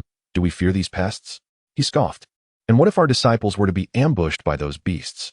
What future remains for us, the old guard of the Heavenly Spirit sect? Tian Lingzi's words sent a chill down their spines, their expressions shifting dramatically. If that were the case, these individuals had significant ambitions. Issue the orders. The elders in charge of peaks 1 through 5 are to abandon their current tasks and pursue these intruders. It is preferable to capture them alive. If that is not feasible, eliminate them directly. As Tian Lingzi spoke, both men nodded, and the 3 of them exhaled simultaneously, their gazes flickering with unspoken thoughts. Meanwhile, within the Xin sect, Chu Fan stood quietly before Jiang Shan, who maintained a calm demeanor, betraying no emotion. Where were you when the disciples of the battle hall assembled? Chu Fan inquired softly. Jiang Shan glanced at him. I have no obligation to answer your questions. I advise you to respond. I am in a murderous mood. Do not force my hand. Wang Jian hissed through clenched teeth, his voice chilling, his eyes filled with a brutal killing intent. The surrounding elders remained silent, quietly observing the unfolding drama. Jiang Shan chuckled lightly, brushing off his garments. You may certainly attempt it. I fear no one. Boom. The terrifying aura emanating from Wang Jian and the others erupted, and without hesitation, they prepared to strike. However, Chu Fan shook his head to halt them, exhaling deeply. None of us know the exact location of the battle hall, not even Yin Gang. Each time we enter, it is through 3 spatial spiritual arrays distributed in different directions.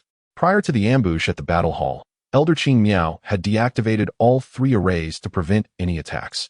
So, who forcibly activated the spatial array from within and allowed that demon entry? Jiang Shan stood there, an expression of disdain on his face. Chu Fan, if you wish to frame me, at least provide a reasonable basis.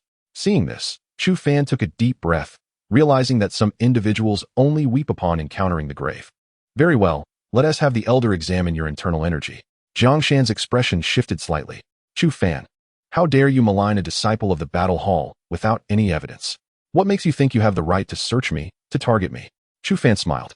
It's quite simple, because within you lies a demonic seed. Upon uttering those words, the demeanor of everyone shifted dramatically.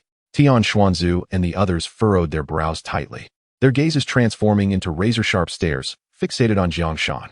The latter's expression turned frigid as he thought, Chu Fan, do you truly perceive me as mere clay to be molded? Humph, if you wish to frame me, you must possess the capability to do so. Prepare to meet your demise. Chapter 179.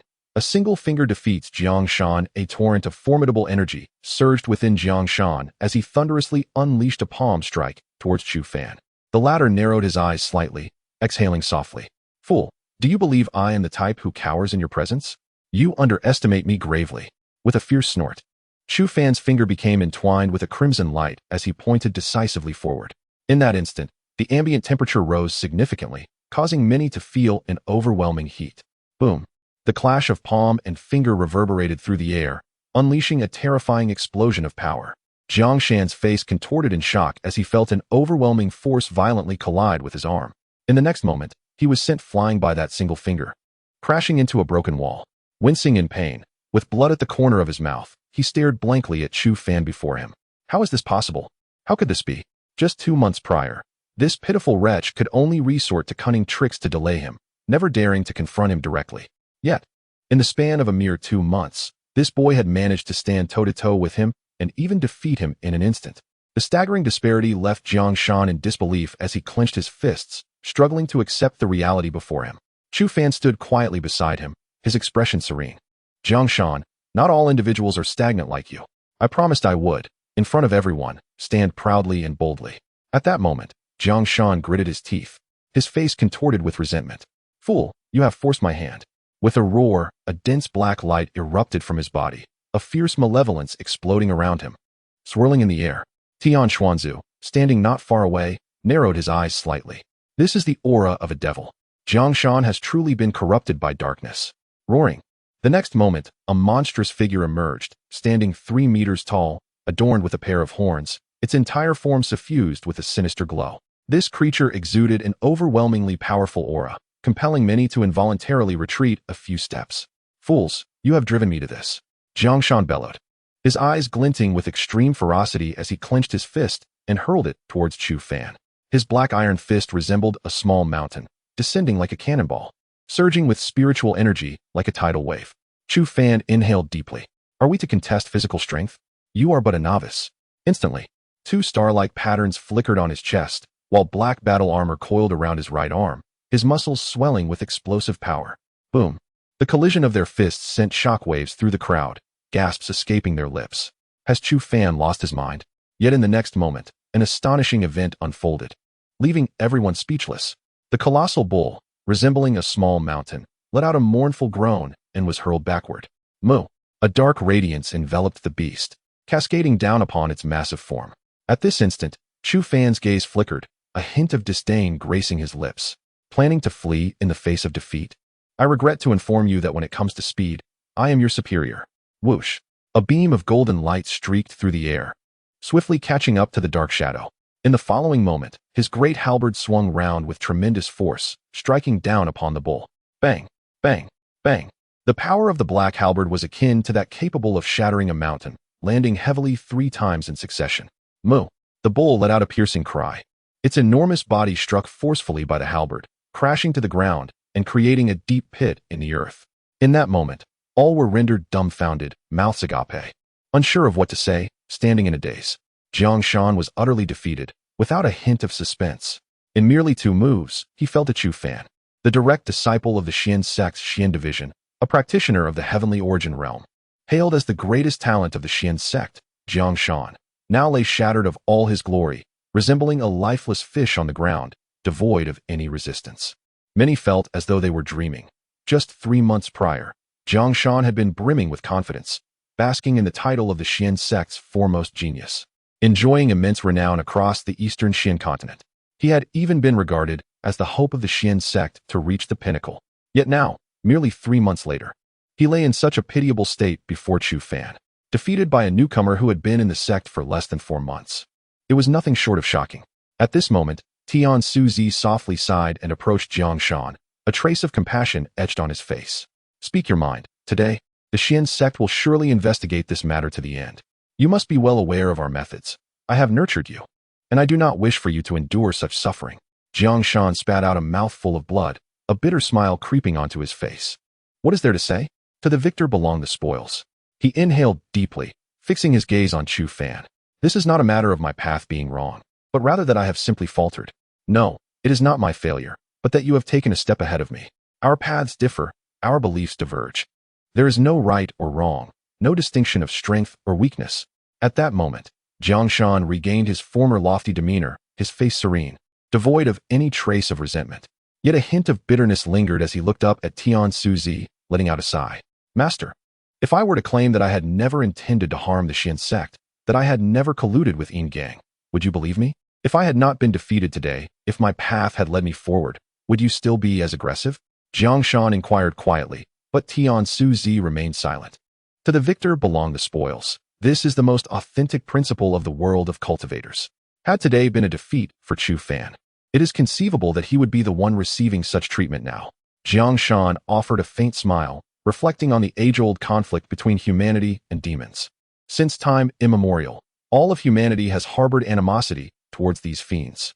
Yet, has anyone pondered why, in every war between humans and demons, it is invariably the demons that emerge victorious? My sole desire is to unravel the source of their power. If humanity could wield strength akin to theirs, we would surely not falter. Regrettably, my journey has yet to commence, and it appears destined to conclude prematurely. At this moment, Jiang Shan found himself in a peculiar state of being, devoid of despondency, sorrow, grief, or rage. It was as if he were narrating a tale unrelated to himself. Nevertheless, one must concede that his assertions held truth. Chu Fan, you are remarkable, formidable. Your strength instills in me a profound sense of fear, trembling, and an overwhelming descent into self-doubt. In this pivotal moment, radiant sparkles emanated from Jiang Shan, and his form began to fade gradually. All present exchanged glances, their hearts echoing a sigh. The once celebrated prodigy of the Xian sect, even in death or defeat, chose to conclude his life in such a manner. A rare smile illuminated Jiang Shan's face as he murmured, I have seen it. I have witnessed the grand epic approaching. I behold the myriad realms collapsing, and countless prodigies engaged in fierce combat. This era shall ultimately conclude in resplendence. Upon uttering these words, he transformed into a cascade of light, vanishing completely. Chu Fan inhaled deeply, his countenance marked by a complex array of emotions. The essence of Jiang Shan eludes description. As he himself had articulated, he has concluded amidst unparalleled brilliance. Strangely enough, Chu Fan felt no overt animosity towards him. Their paths diverged merely due to differing perspectives and choices. There exists no hierarchy of strength. Jiang Shan perished simply because he was defeated, nothing more. The Xian sect devoted an entire month to the reconstruction of their order. Fortuitously, the legacies of various techniques and strategies were preserved, and with a little time, the library could be restored. Concurrently, the selection for the sacred pool battle commenced. Chu Fan received an extraordinary boon. He was granted a direct nomination without the need for selection. This decision faced no opposition, for without Chu Fan, the entire battle hall would likely have faced obliteration. The sacred pool battle allowed for only 8 participants. 3 slots were claimed by the Tianling sect, while the Xian sect secured 2. Chu Fan held 1 place, leaving the remaining competitors to vie for the last spot. During this period, Chu Fan remained secluded, diligently honing his skills with remarkable progress.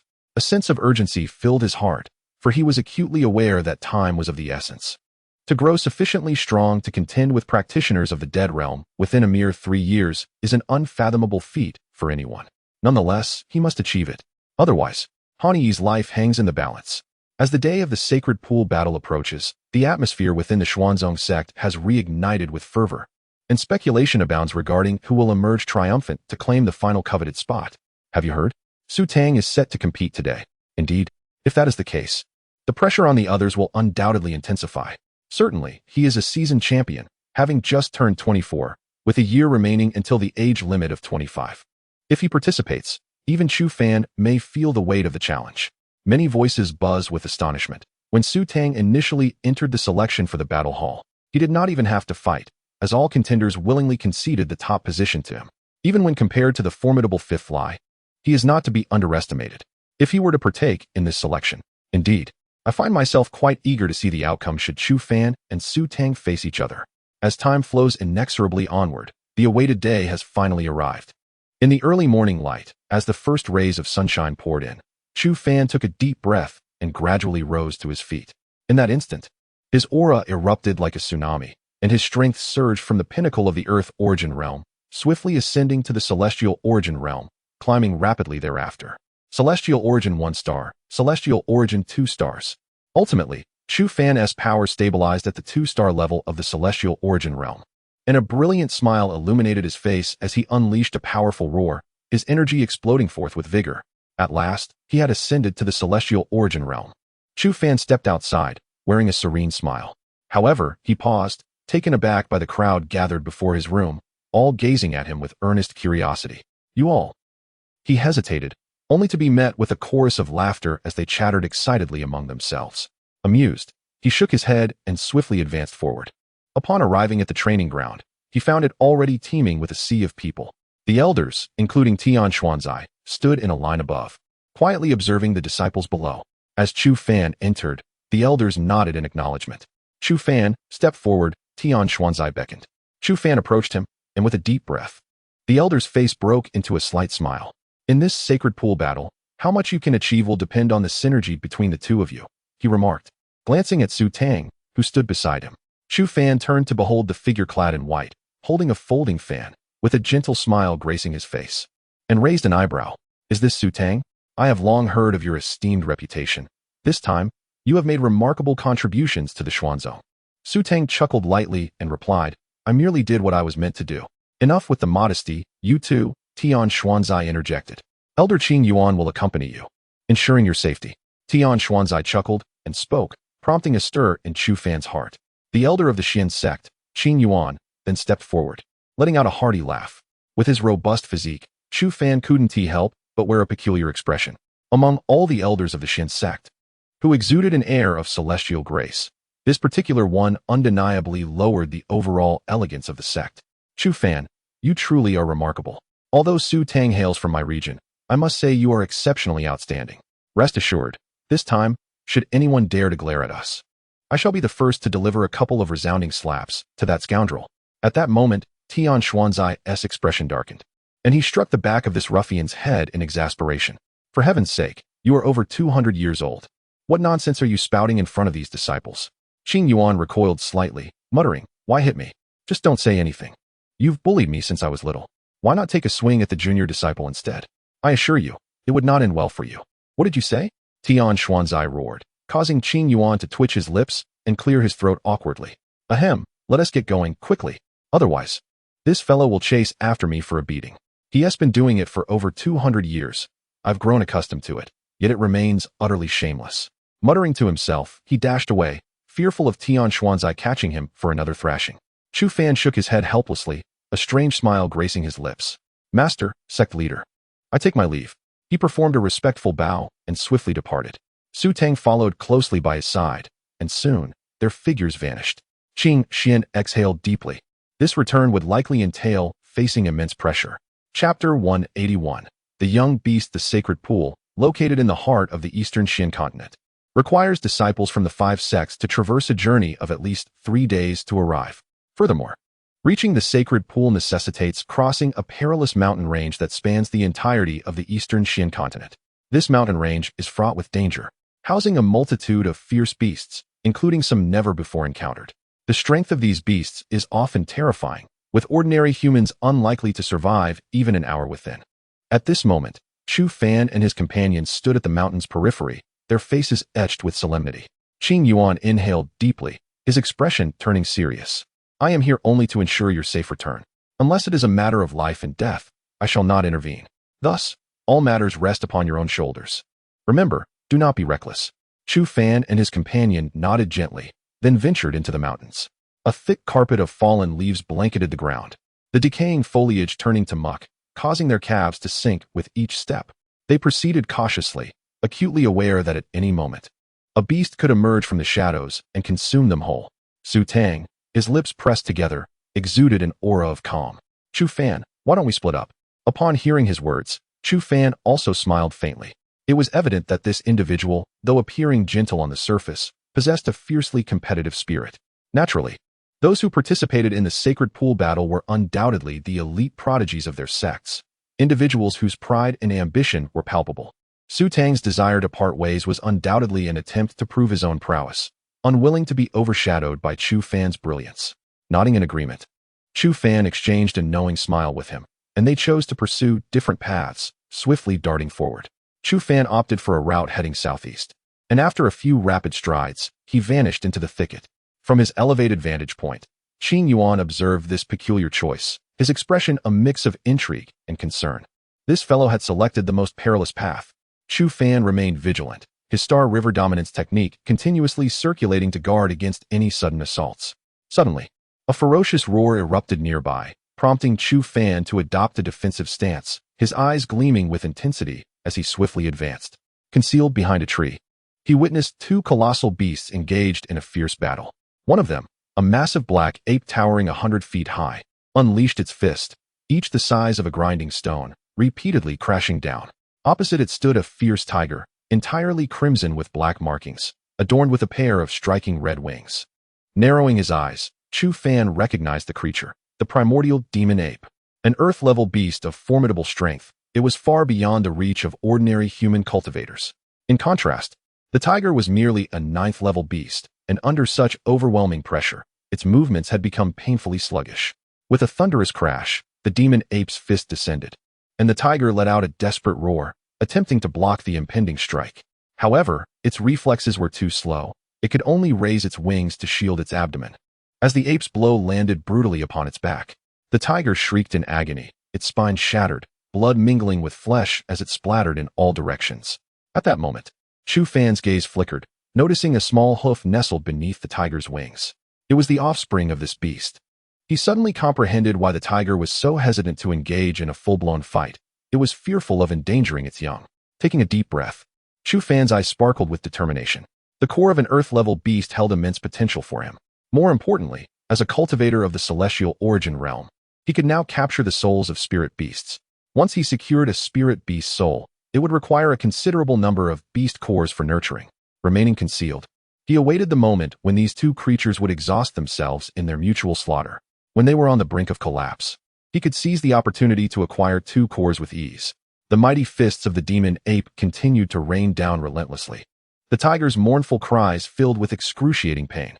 Yet, it stood its ground, refusing to retreat even an inch.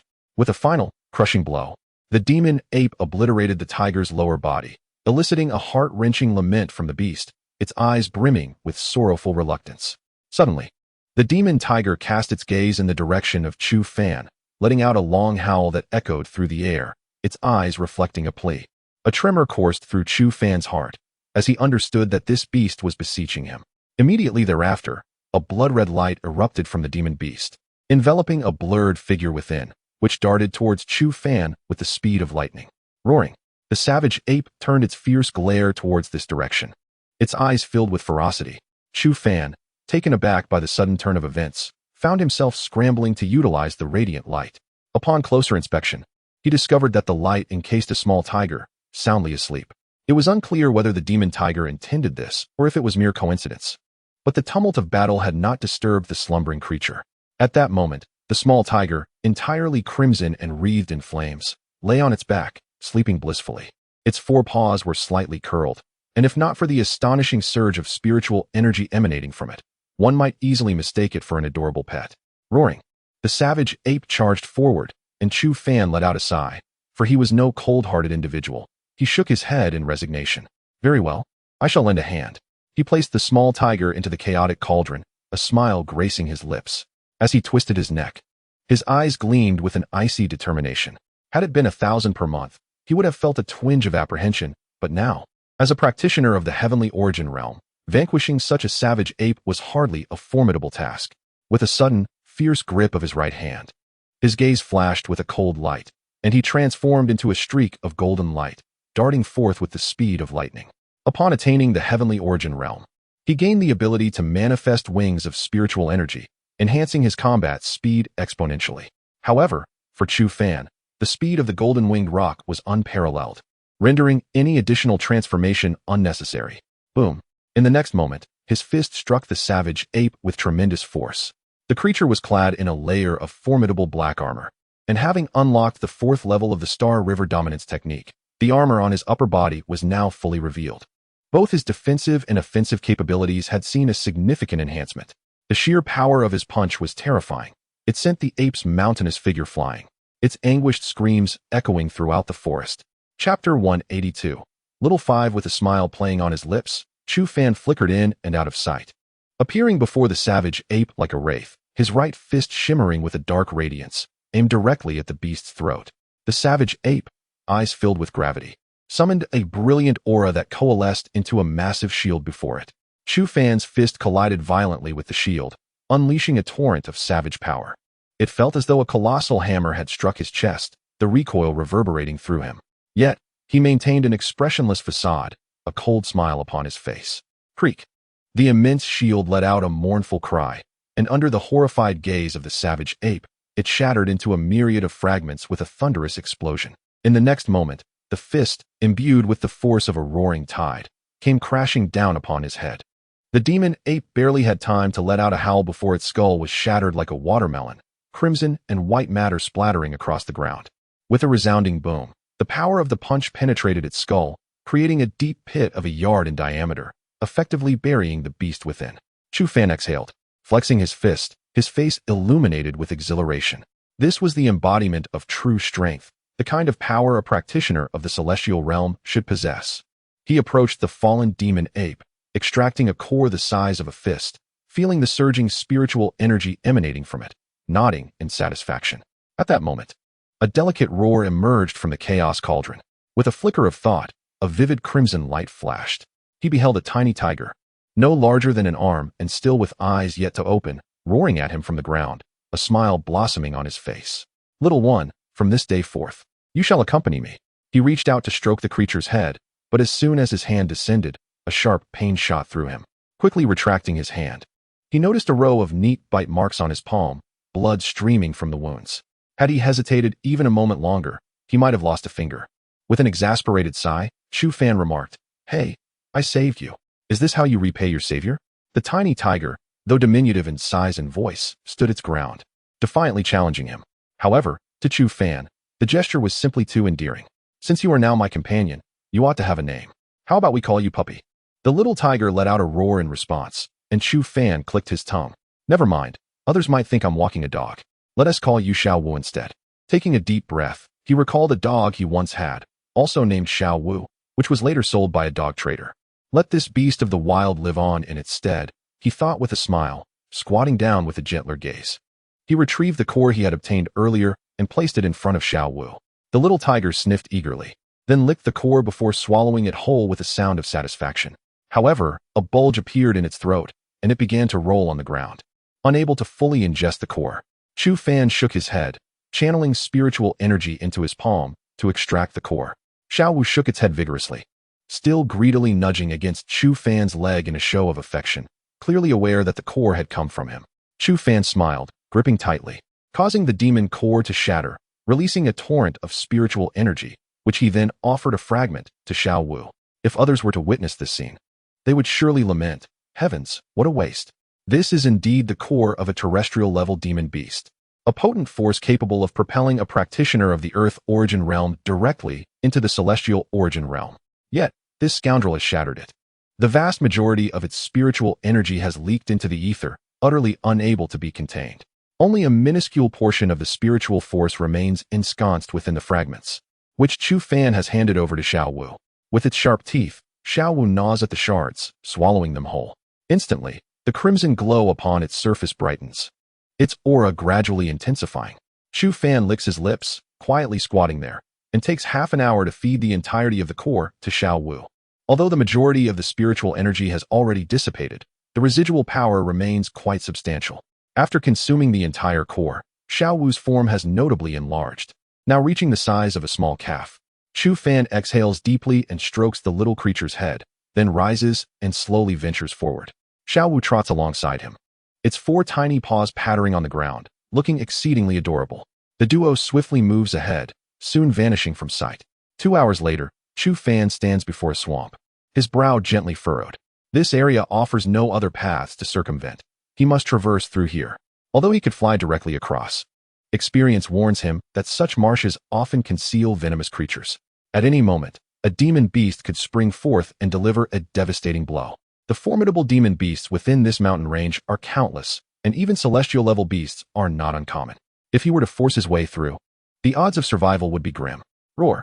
At this moment, Xiao Wu lets out a fierce cry, striding forward with its chest puffed out. Chu Fan's heart stirs, and he refrains from stopping it. In the next instant, flames erupt from Xiao Wu's four paws, lifting it effortlessly above the marsh, soon reaching solid ground. Turning its head, Xiao Wu calls out to him with an air of pride. Chu Fan smiles, his body enveloped in a golden glow as he gradually ascends and moves forward. Xiao Wu growls lowly in its throat, clearly displeased with his actions, its earlier display of bravado having fallen short, inciting a hint of irritation. Despite the smile upon his face, Chu Fan remains tense. In such a place, death can swiftly lead to dismemberment. Xiao Wu turns away, its short legs joyfully bounding ahead. Chu Fan quietly follows, his gaze heavy with gravity.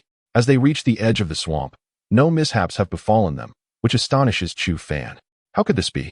He purses his lips, sensing that something must have transpired here. Boom, boom, boom. At that moment, a series of terrifying spiritual energy explosions echoes from the distance. Chu Fan squints slightly. It is the unmistakable sound of human spiritual attacks. It appears that someone has already passed through here. It must be the warriors of the Five Veins. Chapter 183, The Might of Little Five. Chu Fan hastened forward, and Little Five, in a flurry, rushed to catch up, inadvertently tripping and tumbling several times. The duo approached the scene ahead, where Chu Fan paused to catch his breath, observing the battle unfolding not far from him. Before him stood a group of over a dozen individuals, their muscles bulging with power, capable of shattering mountains with a single strike. Opposite them were three lion-like demonic beasts, three Earth-level monsters. Although the humans exhibited formidable strength, only two were at the celestial origin stage, while the remainder were merely at the Earth origin stage. Standing against three such beasts, their defeat was inevitable. Chu Fan raised an eyebrow. These were members of the Great Wilderness Sect. Among the Five Veins, the Great Wilderness Sect had the faintest presence, overshadowed by the superior powers of the Celestial Spirit Sect and the Profound Sect. With only three Celestial Shadow Stage practitioners, their strength was feeble, which had led Chu Fan to overlook them previously. Who would have expected to encounter them here today? We will hold these beasts off. Brother Master, second brother, you must flee at once, shouted a disciple, his eyes shimmering with determination. The man at the forefront, clad in a brown training garb, bore a face marked by struggle. No, I cannot abandon you here. If you perish, the Great Wilderness Sect is truly finished. The faces of the disciples reflected profound sorrow, overwhelmed by a sense of helplessness. Even in the sacred pool battle, they lacked the ability to eliminate the Celestial Shadow Elders to protect themselves. In the Five Veins, the Great Wilderness Sect was too weak, and they could only silently lament their plight, shaking their heads in despair. Roar. One of the demonic beasts let out a fearsome roar as it advanced slowly. Instantly, an aura of dread descended, causing the humans to grunt in fear. Run. Our deaths matter not. What will become of the Great Wilderness Sect if you perish? The disciple cried out desperately. The two men at the front exchanged a glance, gritted their teeth, and swiftly turned to flee. Chu Fan shook his head at this scene. Abandoning comrades was one of the most contemptible acts. Though these two appeared fierce, their actions were truly disgraceful. Roar. Little Five suddenly bellowed, a hint of thunder echoing in its voice, though Chu Fan paid little heed. Just as Chu Fan intended to confront one of the beasts, Little Five, with an air of regal confidence, strode forward as if a sovereign had descended. Chu Fan's expression changed dramatically. This diminutive creature was inviting demise with such bravado, strutting towards a beast that could easily crush it with a single paw. He hurried after, but Little Five, wagging its tail, approached the massive lion and let out a fierce cry. The next moment, an astonishing event unfolded, leaving Chu Fan utterly dumbfounded. Before him stood a lion of colossal proportions, easily 10 zhang in size, which seemed to cower as if confronted by a specter, letting out a mournful whimper. Its eyes were filled with palpable dread as it slowly sank to its knees, bowing down to the ground. Chu Fan was momentarily stunned, his mind a whirlwind of confusion. What on earth was happening? The demeanor of this beast clearly illustrated its profound fear of the diminutive figure known as Xiao Wu, expressing its reverence through such a submissive posture. The surrounding cultivators were equally bewildered, their lips twitching in astonishment, rendered immobile and uncertain of the unfolding events. At that moment, a tremendous aura erupted from Xiao Wu, a presence that seemed to defy the heavens, imbued with an unparalleled majesty. Chu Fan envisioned an enormous tiger, roaring mightily behind Xiao Wu, causing even the very firmament to tremble. The sheer terror of that authority was beyond description, sweeping away all in its wake. He inhaled deeply, pondering whether this little creature possessed some extraordinary power. Meanwhile, the three demonic beasts continued to whimper, streams of yellow liquid cascading from them in a display of sheer fright. With a fierce roar, Xiao Wu advanced with an air of arrogance, gently placing a paw upon the forehead of one beast. It quivered, lowering its head in submission, not daring to resist. Chu Fan, witnessing this spectacle, was left in awe. It seemed evident that this little creature was indeed exceptional. With a glance at the members of the Dahuang sect, he saw them exhaling deeply, their faces reflecting the joy of having narrowly escaped a dire fate. They turned and fled in disarray, vanishing in the blink of an eye. Chu Fan licked his lips and squatted beside the little creature, lifting it by its neck. Xiao Wu struggled in midair, its foreclaws leaving deep gashes upon Chu Fan's face. He winced in pain, retaliating with a light tap on Xiao Wu's head, which elicited a resentful whimper from the little one. Goodness, I feel as if I've stumbled upon a treasure, Chu Fan murmured to himself. The demeanor of the three beasts resembled that of commoners before a sovereign, filled with profound respect. This fear emanated from the depths of their souls and bloodlines. A primal bloodline suppression. It was evident that Xiao Wu's lineage was far more noble than that of the three beasts, explaining their terror. As he stroked his chin, he recalled that the ancestors of all feline demonic beasts were limited to three: the dark pattern tiger clan, the nine nether blood tiger, and the sky-eating demon tiger. These three races had become renowned royal lineages in the realm of demonic beasts, with the sky-eating demon tiger even rivaling the colossal golden-winged roc. Xiao Wu's appearance clearly suggested a return to ancestral traits, though the identity of its ancestor remained a mystery. Regardless of which of the three lineages it belonged to, Chu Fan was convinced he had indeed found a gem. With proper nurturing, this creature could evolve into a companion on par with a practitioner at the life and death mysteries level. Chu Fan licked his lips, feeling that the loss of his core was truly worth it, his mouth curling into a grin that reached his ears. After a day and a night traversing the jungle, he and his beast companion finally encountered a second group of humans, familiar faces. The people from the Vermilion Bird Temple. A smile adorned his face as he observed the wary expressions of the individuals before him. With a casual shrug, he stood 3 paces away, leaning against a grand tree. What a coincidence to see you here. At that moment, a figure approached from across the way, sporting an odd expression. It was Pei Xinghuan, the captain of the Flame God Palace team, who had once been thoroughly berated by Chu Fan and had nearly drawn his weapon in anger. Chu Fan chuckled, surprised that the Vermilion Bird Temple had chosen him to participate this time. Pei Xinghuan wore an expression tinged with resignation. He had initially planned for the Saintess to join him in this competition, but now that she had departed from the eastern Xin continent, he feared they may never meet again. Chu Fan shrugged and shook his head as they proceeded side by side. So, how many peaks do you plan to seize this time? Pei Xinghuan inquired softly as they walked. Chu Fan paused for a moment, perplexed. What? It was Pei Xinghuan's turn to be taken aback. You don't know the details of the Sacred Pool battle? Chu Fan managed an awkward smile. He had been so focused on enhancing his strength that he had neglected to keep abreast of such matters. Pei Xinghuan shook his head in exasperation and gathered his thoughts. The Sacred Pool battle consists of 3 segments. The first is peak occupation. There are 50 peaks in total. The more you occupy, the greater the volume of Sacred Pool essence you can absorb later. The second part involves broken tablets. 1,000 spiritual tablets will be erected, each containing immense power that can be used for body refinement. The third part is immersion, which is the final phase of enjoyment. Pei Xinghuan offered a brief overview, and Chu Fan nodded, beginning to comprehend the concept. What did you mean about the quantity of spiritual water? The water in the Sacred Pool isn't entirely beneficial. The sacred essence manifests in droplets within the water. By occupying a peak, you can obtain a single droplet of sacred essence. Chu Fan nodded thoughtfully, realizing that it meant some individuals might only acquire 1 or 2 droplets, or perhaps none at all. The peak occupation process is essentially a contest. You must earn the recognition of all to claim a peak. Otherwise, challengers will continuously test you until you are dethroned. Pei Xinghuan spoke softly, and Chu Fan exhaled, recognizing the brutal reality of it all. The essence was exceedingly powerful. Typically, securing 10 droplets would facilitate a breakthrough to a significant realm.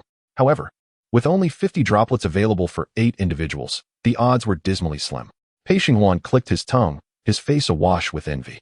Chu Fan chuckled, clenching his fists tightly. A whole major realm awaits. At this moment, time held paramount importance for him. If he could save such a significant amount of it, he was determined to make a bold attempt regardless of the circumstances. Thus, he aimed to conquer at least 10 peaks. The challenge was formidable, as all the disciples competing hailed from the most elite sections. Defeating 10 such formidable adversaries was no small feat, and even Chu Fan felt uncertain of his victory. As the group journeyed together, they traversed the periphery of the dense jungle over the course of a day. At that moment, Chu Fan raised an eyebrow, for he had not spotted Su Tang. Given that Su Tang had chosen a shorter route, he should have arrived before him. What could have happened? A slight furrow formed on his brow, an ominous feeling creeping into his mind. Something must have befallen that fellow.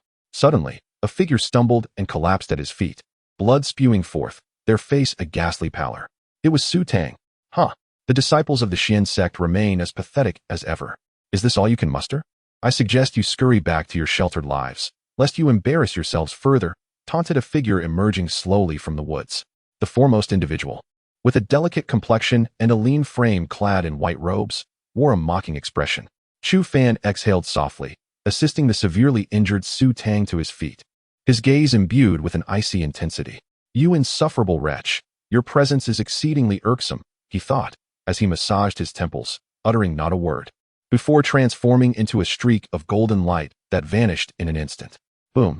In the next moment, Chu Fan's fist collided with the chest of the taunting figure, sending him staggering backward, a dark expression overtaking his face. You dare to harm me? You seek death, the man snarled, gritting his teeth as he unleashed his spiritual energy toward Chu Fan. Chu Fan squinted slightly, recognizing the adversary as a 6-star practitioner of the celestial origin realm. A month prior, such a level would have posed a challenge for him, yet now, he deemed this opponent beneath his notice. With determination, Chu Fan clenched his right fist, rapidly channeling the power of the Starry River Body technique, and delivered a formidable punch. Bang! The fist struck the man's palm with tremendous force, shattering the ground beneath them, uprooting trees and leaving chaos in their wake. With his hair cascading in the air, Chu Fan's eyes glimmered with a frosty light, resembling an ancient demon king, exuding a bloodthirsty aura. In that moment, the man's expression changed drastically as he let out a muffled grunt. The force from Chu Fan's punch shattered his defenses, sending him flying. Gasps of astonishment erupted from the onlookers, their faces marked with disbelief. Soon after, other competing teams arrived, and upon witnessing the scene, they began to murmur among themselves. Isn't that the little celestial lord, one of the 3 revered of the Tianling sect? I recall he once triumphed over a peak practitioner of the celestial origin realm. Indeed, he is one of the most distinguished disciples of the Tianling sect. And yet he was repelled by this fellow with a single blow. How astonishing. That fellow appears to be Chu Fan. Not long ago, the Xian sect was on the brink of annihilation, yet it was this individual who safeguarded every member of the battle hall, ensuring the sect's survival. Is that correct? He is indeed Chu Fan. I have heard whispers that he has mastered the sect's foundational technique, the Grand Desolation art, though I remain uncertain of its veracity. At this moment, voices echoed around, prompting Chu Fan to stretch his neck and exhale, his countenance icy. The scoundrels of the Tianling sect continue to repulse me as ever. Immediately, the expressions of the 2 individuals opposing him darkened considerably. Scoundrel, I shall slay you. The young Tianzuan, who had been sent flying by a punch, now glared with bloodshot eyes, ready to charge forth. This bastard had the audacity to defeat him in front of so many, shattering all his glory and dignity in an instant. This was an affront he could not abide. Return, you are no match for him. At that moment, a man in a black robe, unremarkable in appearance, spoke calmly. The young Tianzuan halted mid-air, gritting his teeth, his eyes filled with venomous resentment. He has insulted the Tianling sect. I cannot let him escape. Should you rush in, it would only play into his hands, granting him a second opportunity to humiliate the Tianling sect. While the exchange between the 2 went unheard by others, it was evident to all that the young Tianzuan had already suffered defeat. In just a single move, he had fallen before Chu Fan. Chapter 185. The commencement of the sacred pool battle. Chu Fan stood there, his demeanor cold and resolute, while the young Tianzuan clenched his jaw, standing defiantly opposite him, his gaze rife with animosity. The 3 members of the Tianling sect emanated a formidable aura, fixated intently on Chu Fan. You shall perish in the sacred pool battle, the ordinary-looking man stated quietly, before leading his companions through the forest, vanishing swiftly from sight. A smirk played on Chu Fan's lips as he tossed a spirit stone to Su Tang. Hurry and restore your strength. The sacred pool battle is about to commence. Su Tang, his face marred by embarrassment, nodded in acknowledgement, clutching the spirit stone tightly as he gazed at the place where the three had disappeared. Half a day later, Chu Fan and his companions arrived at the sacred pool, gazing at the towering peaks before them and the shimmering lake at the center, glittering with golden flecks. Chu Fan inhaled deeply. This was the swiftest means to enhance one's power. A cough interrupted the silence, and an elderly man, hunched and slowly approaching, wore a gentle smile. Ah, young ones, you have come to participate in the sacred pool battle, have you not? Everyone turned to face him, yet no one spoke. Chu Fan smiled and replied, Indeed, esteemed elder, we are disciples of the five veins, here for the sacred pool battle. The elder nodded slowly. Before this, you must undergo a trial. I shall select the most qualified individual, who will receive unimaginable rewards. Upon hearing this, the young Tianzuan scoffed. Old man, who do you think you are? What gives you the right to impose a trial upon us? The elder did not express anger. He merely smiled quietly, remaining silent. The three members of the Tianling sect stood still, motionless. In their eyes, the legacy of the Tianling sect was already among the pinnacle of existence on the eastern Xian continent. They had come here solely to expedite their cultivation. As for other matters, they regarded them with indifference. Most disciples from other sects shared a similar mindset. At this moment, Chu Fan's expression shifted as he inquired, Elder, are you the guardian of this place? The elder exhaled deeply and shook his head. Guardian? I am merely a servant. Well, if you have no interest, I shall take my leave. As he turned to depart slowly, Chu Fan felt an instinctive sense that this elder might indeed embody great fortune. Unlike these rigid individuals, he hailed from Earth. In novels from Earth, such a sweeping monk-like figure was not uncommon. If this elder were indeed such a figure, he must possess some extraordinary power. Chu Fan licked his lips, contemplating whether he should indeed test this theory. All present were participating in the sacred pool battle for the first time. No one had informed them when it would commence or what they should do. After a brief pause, a tumultuous rush began as they scrambled for the peaks. Chaotic fluctuations of spiritual power erupted in that instant as 5 or 6 individuals commenced their fierce contest for the summits. These were the most elite disciples from their respective sects. While they did not exert their full strength against one another, they would not allow others to seize the peaks unchallenged. Meanwhile, Chu Fan and Su Tang remained silent, observing the fray, allowing the others to contend while they awaited the opportunity to reap the rewards. You've arrived, a cool voice resonated beside Chu Fan. He turned to find a beautiful woman clad in a flowing azure dress, her exquisite features radiant and fair. Chu Fan smiled in return, affirming, Indeed, I came for you. Before him stood none other than Shang Li. A glimmer of amusement flickered in Shang Li's eyes, while Chu Fan's gaze shifted to the person beside her, Huang Mengshan. During their time in the demon domain, Huang Mengshan and several disciples from the Shangqing Palace had been auctioned off. Later, on his way back, Chu Fan had rescued them. And now Huang Mengshan had accompanied Shang Li to participate in the sacred pool battle. The latter wore a complex expression, gazing at Chu Fan with an apologetic air. I am aware of what happened with Han Yi. I must admit, you possess considerable courage, Shang Li remarked quietly. Chu Fan shrugged. What could I do? I couldn't let a woman face such challenges alone. Would that still be a man? In his view, Shang Li was merely being overconfident. 3 years is insufficient for you to reach that level, she stated candidly. Chu Fan chuckled. Whether I am overconfident or not is irrelevant now. After 3 years, all will be revealed. It seemed that her purpose for coming this time was to challenge the yin-yang mirror. Shang Li's tone remained calm, devoid of any emotional fluctuation. Chu Fan pursed his lips and nodded. Indeed, I can assist you, but I have one condition. Shang Li regarded him with solemnity, and Chu Fan, anticipating his words, waited expectantly. After the battle at the holy pool concludes, you must come to the Qing Palace. We require your essence. Chu Fan was momentarily taken aback, a peculiar expression flickering across his lips. Essence or blood? With a swift motion, Shang Li unleashed a radiant beam towards him. Chu Fan hurriedly evaded, watching as the massive boulder behind him shattered explosively. He swallowed hard and chuckled nervously. I am quite serious about this transaction. Shang Li spoke in a grave tone, and after a brief pause, Chu Fan replied, I am merely a fellow of the celestial origin realm. What use could you possibly have for my essence? You will understand in due time. Chu Fan regarded him in silence for a prolonged moment before slowly nodding. Very well, I will acquiesce. I shall cede half of the mountain I occupy to you, in addition to what you already possess. That should suffice. With a sigh of relief, he gazed up at the surrounding peaks. At that moment, The others had already begun claiming their mountains. The trio from the Heavenly Spirit sect was particularly domineering, having seized a total of 25 peaks.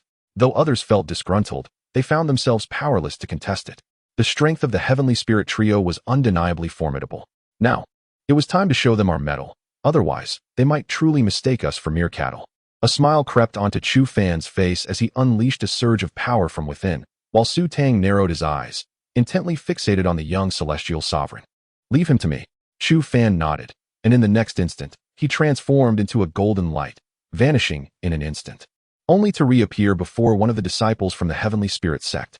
Gasps of astonishment rippled through the onlookers. This fellow truly dared to challenge them. One of the Heavenly Spirit sect's esteemed figures, the young celestial sovereign, was an 8-star practitioner of the celestial origin realm. Was he out of his mind? If he were to actually defeat the young celestial sovereign, his strength would be terrifying indeed.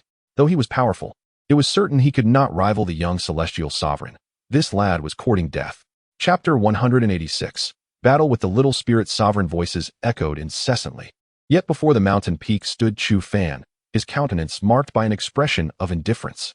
The man before him, strikingly handsome and almost otherworldly in appearance, let out a cold laugh. "There truly are those who fear not for their lives. Do you truly believe I am but clay in your hands?" Chu Fan shrugged nonchalantly. "You will soon discover whether I am mere clay or not. But rest assured, the 8 mountain peaks you wield today shall not remain intact." The little spirit sovereign, Wang Tungyan, responded with a chilling chuckle. "Is that so? Just on the basis of your confidence?" "Indeed, it is," Chu Fan replied, a faint smile gracing his lips. In an instant, a surge of power emanated from him, and he unleashed a formidable punch.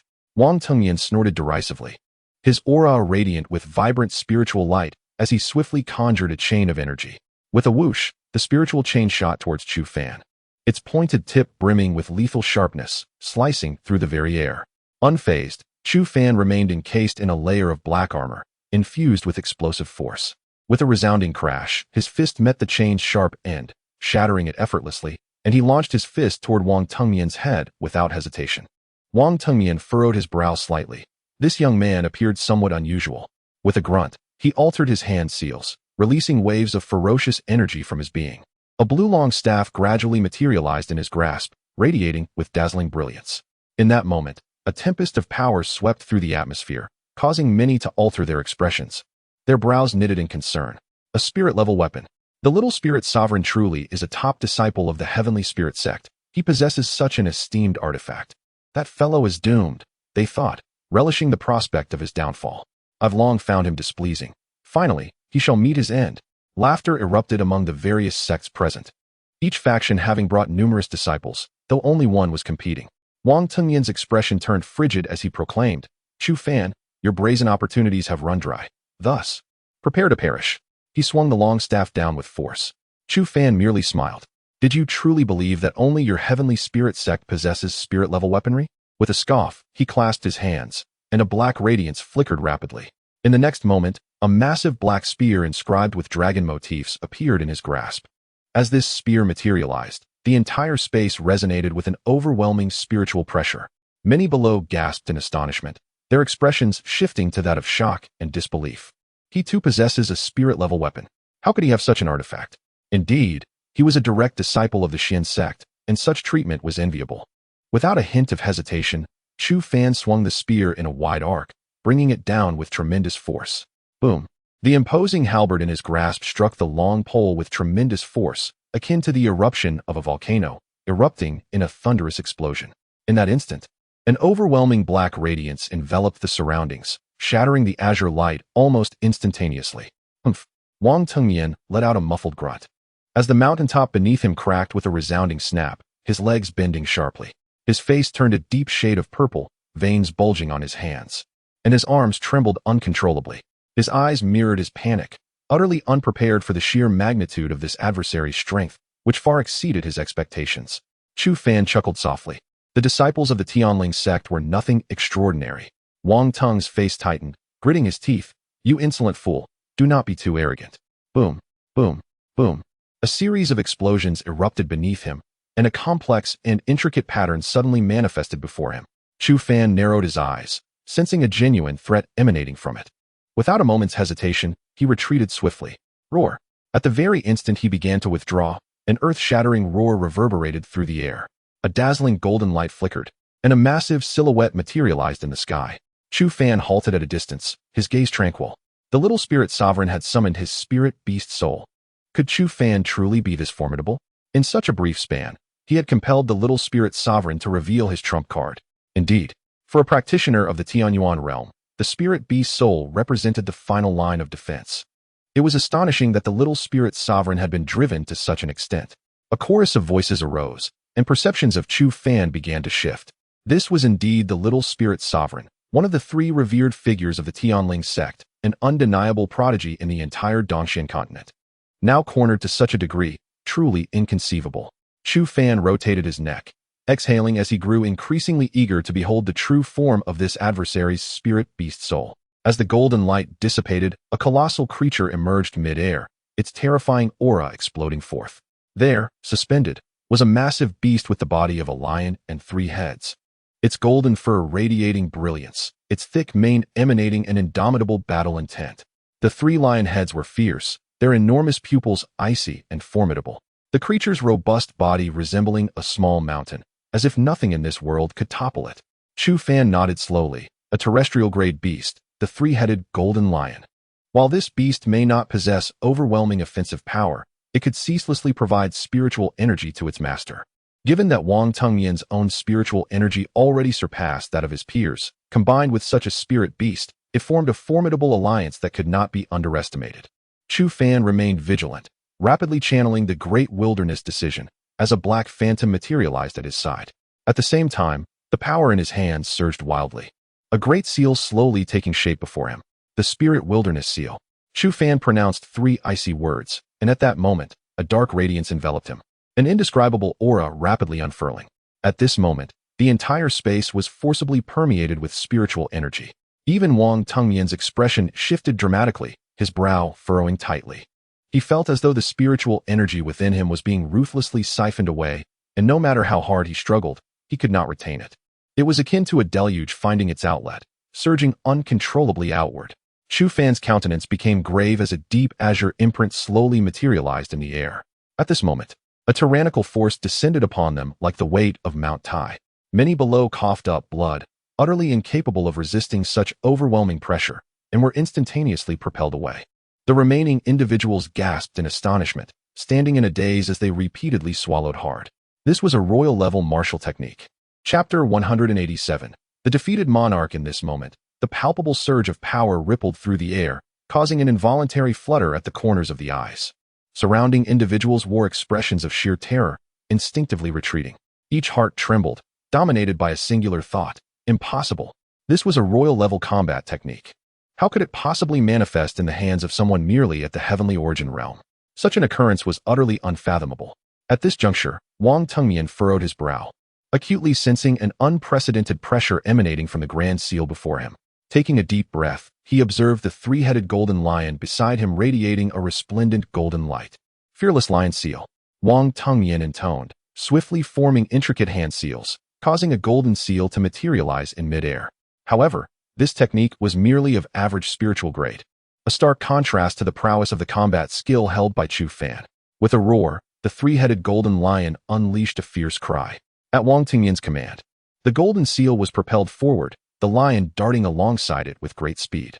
An overwhelming torrent of power surged forth, the golden light expanding like a vast ocean. Chu Fan smiled faintly, then gently pointed a finger.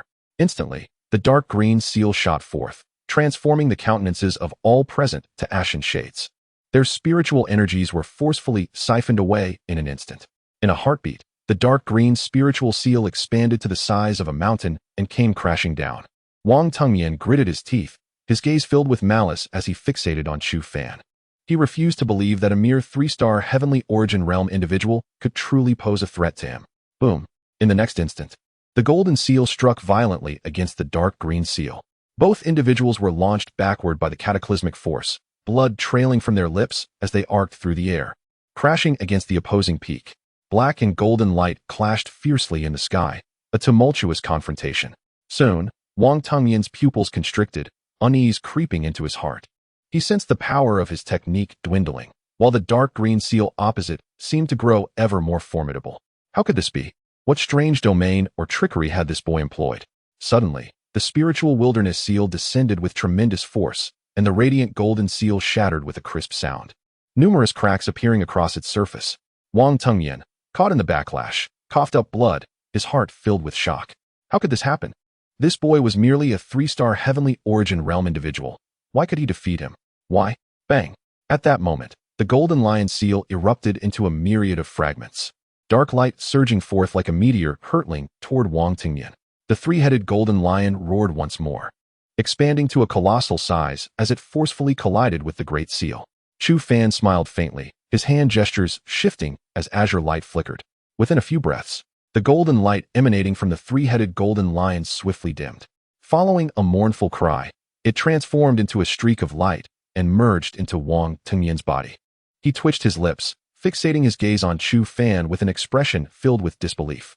"Scram, I advise you to leave at once, or I shall surely end your life." Chu Fan exhaled softly, casually waving his hand to disperse the large seal. The onlookers were momentarily stunned, pondering the implications of his actions. Did he intend to surrender? Wang Tengyan also breathed a sigh of relief. The power emanating from that seal was indeed terrifying. "You are not worth my employing such a combat technique." However, the next moment, Chu Fan's words caused Wang Tengyan's expression to darken ominously. "You fool, you seek death," he bellowed, as golden light erupted from his body, revealing a swiftly manifesting rune before him, imbued with formidable power. Gasps of astonishment arose from the crowd. That was the battle spirit rune of the celestial spirit sect. It was a life-saving talisman, and to see a minor spirit lord wield it now was astonishing. The ability to execute a royal-level combat technique was indeed fearsome. Voices of awe echoed continuously as Chu Fan licked his lips and shook his head. "No matter how you struggle, you are doomed today." Grasping tightly, the black great halberd reappeared in his hand, radiating a brilliant crimson gold light. A colossal phoenix phantom materialized behind him. "Heavenly Phoenix Halberd Art, Fallen Phoenix Halberd." Chu Fan roared, and instantly, a resounding cry of a phoenix reverberated through the space, followed by a piercing force capable of shattering the very fabric of this realm. The light emanating from the phoenix bathed the entire space in a majestic crimson gold hue. An immense pressure of spiritual energy descended relentlessly, leaving the spectators in a state of numbness. They had collectively concluded that Chu Fan was indeed a monstrous being, exceeding all bounds of exaggeration. "I am quite eager to see how long your battle spirit rune can withstand." Chu Fan scoffed, thrusting his hands forward violently. The crimson gold halberd beam shot forth like a lightning bolt. With a resounding impact, the beam struck the rune, unleashing a torrent of power that caused the surrounding mountains to begin collapsing, compelling the onlookers to retreat. The light upon the battle spirit rune flickered rapidly, and ultimately, under the shocked gaze of Wang Tengyan, it erupted into a dazzling array of spiritual light with a thunderous boom. Wang Tengyan's pupils constricted sharply, his heart racing, as his expression transformed into one of profound astonishment. With a resounding crash, the force struck him, propelling him like a bird with severed wings, and he fell to the ground, blood frothing at the corners of his mouth. How could this be? How is this possible? This fellow is merely a 3-star practitioner of the celestial origin realm. Why can he defeat me? At this moment, a hint of pallor crossed Chu Fan's face, clearly indicating that the recent exertion of 2 powerful combat techniques had taken a considerable toll on him. Yet, his face beamed with a radiant smile. For these 8 majestic peaks now belonged to him. As he seized control of the summits, a delicate rune appeared in his hand, inscribed with the symbol of infinity, and he exhaled a long sigh of relief. At that moment, a collective gasp echoed among all present, including the competitors from other sects. None could have anticipated that Chu Fan would so decisively vanquish Wang Tengyan and claim the 8 peaks. Suddenly, 2 distinct sounds reverberated through the air, as Shangli triumphed over a disciple of the Zhuke Temple, securing control over 4 of the peaks. Meanwhile, Su Tang and the young heavenly sovereign fought to a standstill, both succumbing to unconsciousness and tumbling from the heights. Chapter 188. The Sacred Pool Steal in an Instant.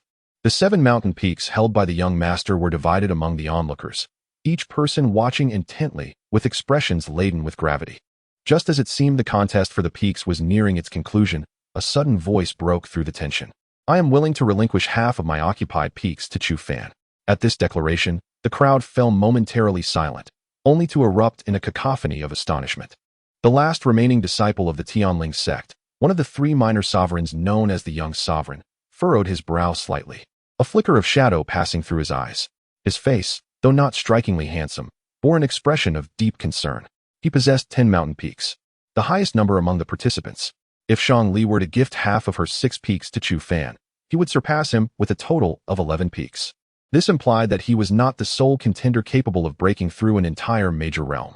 Such a prospect posed a considerable challenge for the young sovereign. The Xian sect and Tianling sect were in a competitive stance. Should Chu Fan achieve a breakthrough into the Yinyang realm, it would spell disaster for the Tianling sect. I do not consent, the young sovereign declared, his voice steady, echoed by many who furrowed their brows in disapproval at the late hour of the proceedings. Shangli cast him a nonchalant glance. The control over these 6 peaks belongs to me. How I choose to handle them is of no concern to you.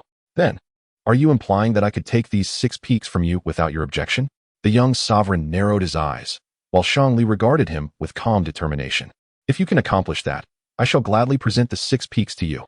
Their gazes locked, and an invisible spark ignited between them, an overwhelming aura rising steadily. Shangli's spiritual power erupted, her long hair billowing as a potent force radiated from her.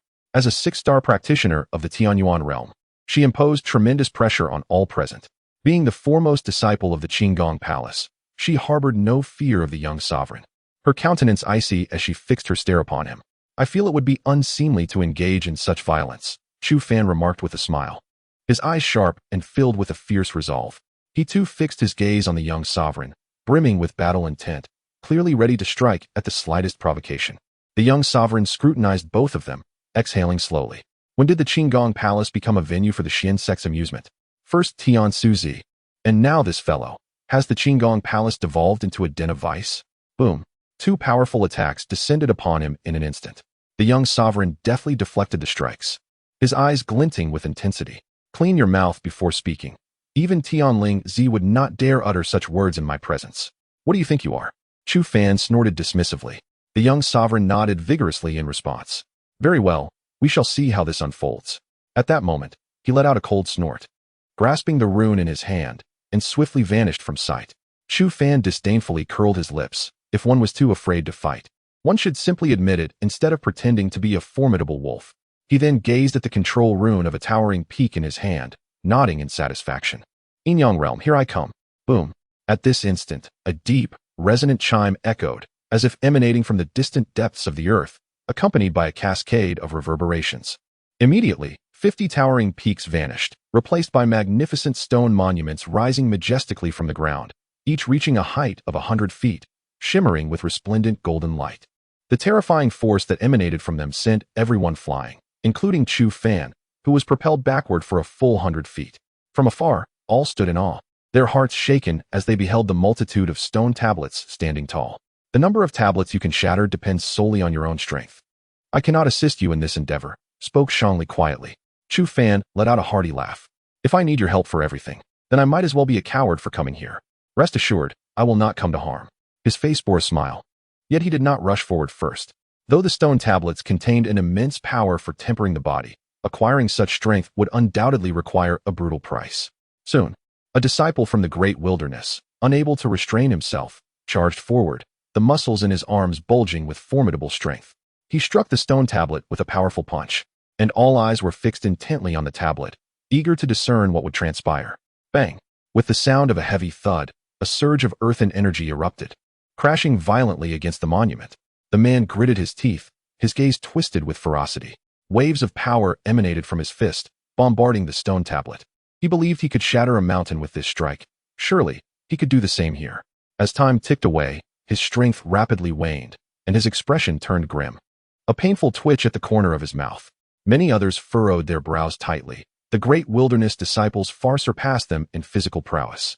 If even this individual could not break a stone tablet, their chances were even slimmer. Moreover, these stone tablets could only be shattered using sheer physical strength. Spiritual attacks had no effect whatsoever. Soon, the radiance surrounding the disciple completely faded, and a gasp of disbelief arose from the crowd, their faces reflecting their dismay. The stone tablet remained utterly intact, not even a single crack marred its surface. Many bit their lips in frustration, filled with a sense of helplessness. It seemed that the coveted power would remain out of their reach. Yet, some remained eager to try, including Pei Xinghuan and Chu Fan. The two exchanged glances and shared a smile, simultaneously taking flight.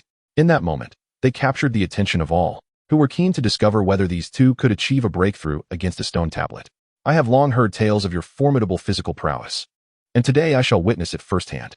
Pei Xinghuan chuckled, while Chu Fan merely shrugged. At this moment, both were akin to bricks, intently gazing at the stone monument before them.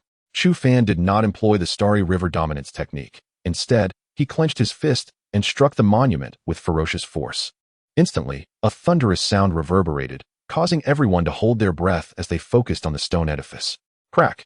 At that moment, a subtle noise emerged, prompting a collective gasp from the onlookers. Could it be that this individual truly intends to accomplish the impossible? Shangli pursed her lips, a hint of astonishment flickering in her eyes. Indeed, this person possesses remarkable strength. Chapter 189. The Secrets of the Stone Tablet. Bang! In the next moment, the colossal stone tablet shattered with a thunderous crash. A beam of golden light surged into Chu Fan's body, and he immediately felt his physical strength swell like a balloon. Astonishingly, his power had increased by a remarkable 10% in a mere instant. A radiant smile adorned Chu Fan's face. Indeed, this enhancement of strength was nothing short of terrifying. Meanwhile, those standing behind him inhaled sharply, their expressions filled with disbelief. In particular, the disciple from the Great Wilderness sect stood frozen, utterly unable to comprehend the scene before him. He had just unleashed his full power against the stone tablet without success. Yet this fellow, with what appeared to be a mere light punch, had caused it to collapse. It was simply outrageous. Beside Chu Fan, Pei Xinghuan's expression grew grave as well. His fist, enveloped in a crimson glow, struck the stone tablet with tremendous force. Having undergone refinement with the ancient blood of the vermilion bird, his strength was extraordinary, and this punch was capable of shaking the heavens and splitting the earth. Bang! The force of his punch surged forth, instantly cracking the stone tablet, with fissures rapidly spreading across its surface. Pei Xinghuan's eyes were filled with seriousness as he furrowed his brow. To his astonishment, this punch had failed to shatter the stone tablet. Bang! With a second strike, the stone tablet crumbled, and a golden light surged into his body. Although he too had destroyed a stone tablet, it was evident to all that the disparity between him and Chu Fan was vast. Chu Fan had effortlessly obliterated a stone tablet with a casual punch, while Pei Xinghuan had expended all his strength and still could not achieve the same feat in one blow. Such was the clear distinction. As both men felt a surge of power, the eyes of the onlookers sparkled with fervor. In the next moment, a cacophony of attacks erupted as they rushed forward. Soon after, the air was filled with the sounds of relentless bombardment. However, the majority of them possessed feeble physical strength, incapable of inflicting any structural damage. Bang! Another explosive sound resonated, drawing everyone's gaze. To their astonishment, it was Shangli. Chu Fan's expression mirrored their surprise as he watched Shangli effortlessly shatter a stone tablet with a gentle palm strike. His heart trembled in response. Her delicate, crystalline hand appeared soft and powerless, yet it harbored an overwhelming force that left onlookers in awe. The golden light merged into Shangli's body, and a chaotic radiance erupted from her surface, evidently enhancing her prowess. Chu Fan stared at her for a considerable time before exhaling deeply, his face etched with gravity. An innate chaos body. This was a rare and formidable cultivation physique. While the cultivation speed of an innate chaos body was not particularly rapid, once it transcended the limitations of its bloodline, its rate of advancement would soar to unprecedented heights, surpassing even divine physiques. Moreover, this extraordinarily potent physique, upon reaching a certain zenith, possesses the remarkable ability to directly absorb chaotic energy from the void for its own utilization. The attacks forged from this chaotic energy are nothing short of cataclysmic. When the chaotic body reaches its pinnacle, it can rival even the mightiest of emperors. This physique surpasses the divine body, and throughout the annals of cultivation history spanning over 1,000,000 years, it has manifested but once. That individual was hailed as the Celestial Emperor. Chu Fan was taken aback to witness such an exceedingly rare physique, one that existed only in legends, materialized before him, leaving him somewhat bewildered. Shangli pursed her lips, her gaze flickering momentarily. I hope this secret remains solely between us. Chu Fan slowly nodded, and Shangli chose not to pursue the topic further, as at that moment, Du Xiangqian launched his assault. Boom, boom, boom. The colossal stone tablets continued to topple, each successive force more terrifying than the last, erupting in a cacophony of explosions. Bang! With a single punch, Chu Fan shattered a stone tablet, exhaling deeply as he had already demolished 20 of them. His gaze flickered slightly, During the brief interval, he had discerned an intriguing phenomenon. Not all the stone tablets contained identical energy. Some possessed merely half the strength of an ordinary tablet, or even less. Yet, others harbored immensely powerful energy, significantly enhancing Chu Fan's own strength. He stood calmly, not rushing forward. Shangli appeared beside him, inquiring, "What is the matter?" Chu Fan pursed his lips. "Take 3 steps forward to your left, then 1 step back. There are 2 stone tablets to destroy. Give it a try." Shangli frowned. "I am not your subordinate. You have no authority to command me." Chu Fan clicked his tongue, a look of helplessness on his face. "Could you please help me out?" With a huff, Shangli turned and followed his instructions, shattering the 2 stone tablets, though her brow furrowed slightly. The power within the 2 tablets varied significantly. Chu Fan smiled, realizing his hypothesis was indeed accurate. On the stronger tablet, the black mark was somewhat shallower. Upon hearing this, Shangli swiftly shattered 3 more tablets, all of which bore shallower black marks. Upon returning, she nodded in confirmation. Chu Fan chuckled. "Well then, let the rest be left to those unfortunate souls." Shangli smiled lightly, and the 2 transformed into streaks of light, swiftly vanishing from sight. Subsequently, stone tablets were continuously shattered, as golden light radiated from their bodies, their physical strength surging rapidly. Whoosh! Chu Fan descended as a beam of golden light, exhaling deeply, his gaze sparkling with brilliance. The energy coursing through him instilled a profound sense of satisfaction. He felt as though he could obliterate a mountain with a single punch. Chu Fan brimmed with confidence, believing that even relying solely on his physical prowess, he could now shatter an 8th star of the celestial origin realm with a single blow. If he were to confront Wang Tingyan again, he could defeat that fellow in an instant. Soon after, Shangli appeared here, radiating an overwhelming surge of power. Chu Fan narrowed his eyes slightly. It was astonishing to witness Shangli having reached the pinnacle of the celestial origin realm. The golden light had evidently enhanced her spiritual prowess. This peculiar augmentation of strength left him somewhat astonished. Indeed, the innate chaotic body was unparalleled in its might. At this moment, Shangli nodded gently, feeling quite pleased. After soaking in the sacred pool, she was confident in her ability to break through to the Yin-Yang realm. Chu Fan chuckled, "Wonderful. At that point, the 2 of us shall dominate the Yin-Yang realm, and those who dare to oppose us will be swiftly dealt with." Shangli shot him a sidelong glance. "Continue dreaming your dreams." Chu Fan shrugged in resignation. This woman truly had a low tolerance for jest. Chapter 190. The mysterious trial. Chu Fan stood there with a smile on his face when suddenly, his expression shifted.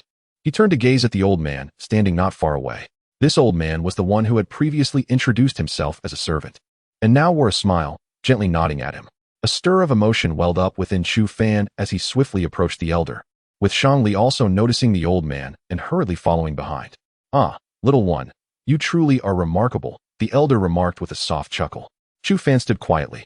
"Senior, you once mentioned that if we pass your trial, we could obtain unimaginable opportunities, correct?" The elder chuckled lightly. "What, are you interested?" Chu Fan licked his lips and replied, "I am intrigued by any method that can enhance my strength." The elder regarded him steadily. "Very well, but there is a prerequisite. Should you wish to partake in this trial, you must forfeit your place in the sacred pool. Furthermore, this trial is exceedingly arduous, with a failure rate of 90%. However, should you succeed, the rewards will be unprecedented." The elder's voice was calm, and at this moment, Chu Fan hesitated. It was evident that this was a gamble, betting on whether he could pass the trial. Should he fail, all his efforts would be in vain, and the gap between him and others would become insurmountable. Even 3 years hence, he might find it impossible to stand before Han Yi with dignity. His entire life could collapse due to this one decision.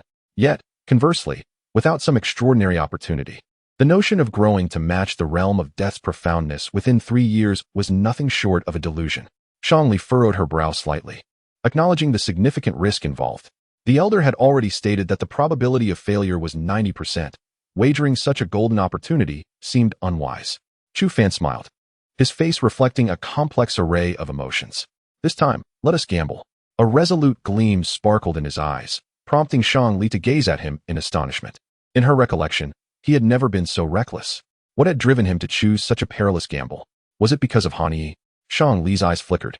She wondered what enchantment the woman possessed to incite such madness and recklessness in someone like Chu Fan. "Senior, I am willing to take the risk," Chu Fan declared earnestly, and the elder nodded gently in acknowledgement. With a faint smile, the elder gestured with a finger, causing a radiant light to erupt from Chu Fan. The control symbols of 11 peaks slowly ascended. You have relinquished your claim to these. Thus, let them be assigned to others. As the elder spoke, the symbol shattered with a crack, scattering into a myriad of luminous particles. Simultaneously, the control over the 11 peaks was released. Shangli pressed her lips together, hoping for Chu Fan's success. After speaking, she swiftly darted forward, appearing before the peaks to contend for their control. Observing the chaotic scene at the sacred pool, Chu Fan exhaled deeply, realizing that his path of retreat had been irrevocably severed. He chuckled softly, stating that there was no opportunity for regret now. Come, I shall lead you, he said, his voice now softened considerably. As Chu Fan lifted his gaze, he was astonished to discover that the old man's eyes had turned completely black. Momentarily taken aback, he instantly realized that this elder was indeed extraordinary. The two walked side by side, soon vanishing from sight. At that moment, the young emperor who had seized a mountain peak wore a cold smile. You have forfeited this excellent opportunity on your own accord. Do not blame me for what follows. Once I succeed, I shall ensure the demise of both that waste from your Xuanzong and the wretched individual from the Shanqing Palace. Meanwhile, Chu Fan had accompanied the elder to the foot of a great mountain. Young one, you possess an impressive array of treasures, the elder remarked with a sudden smile. Chu Fan's expression shifted. What do you mean, senior? The elder pointed with a finger, and immediately, a chaotic radiance shimmered around Chu Fan's body, revealing a small cauldron floating into view. Chu Fan's pupils constricted, a wave of horror washing over him. To sense the presence of the chaos cauldron indicated that the observer was at least a practitioner of the Tianyang realm. Despite his prolonged stay at Xuanzong, even Tian Xuanzai had failed to detect the anomaly within him. Yet this elder, after merely glancing at him a few times, had discerned the existence of the chaos cauldron. This was truly terrifying. A half-emperor artifact? This aura, is that of the Empress Nuwa? The black-eyed elder murmured. At that moment, Chu Fan trembled violently, disbelief etched across his face. The elder was aware of Nuwa. With a gentle gesture, the elder summoned a black great halberd and the jade slip of the Tianhuang seal.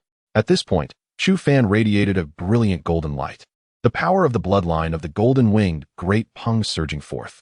All his hidden cards had been revealed by this elder, causing him to involuntarily twitch the corner of his mouth, his expression tinged with anxiety. Indeed, at your age, few can achieve such a level.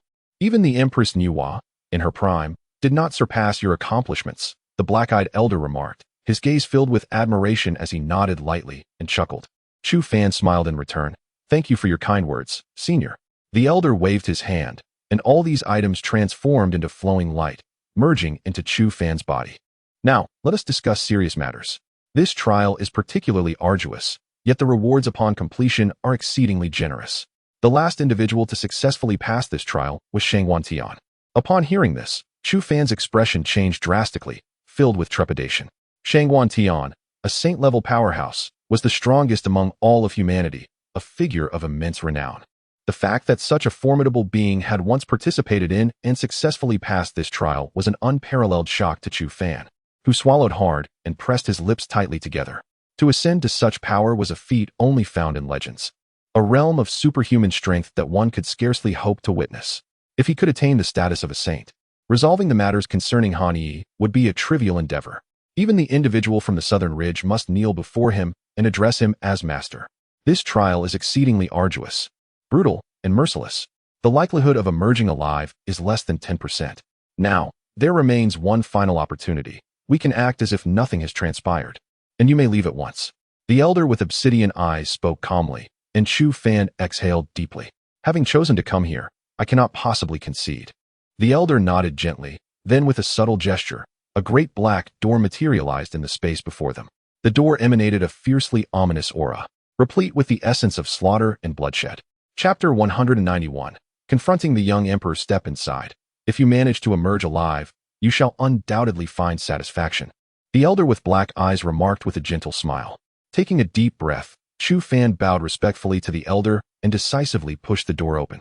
Moments later, a radiant light flickered beside the elder, revealing the presence of another individual. It appears this young one has chosen to tread this path.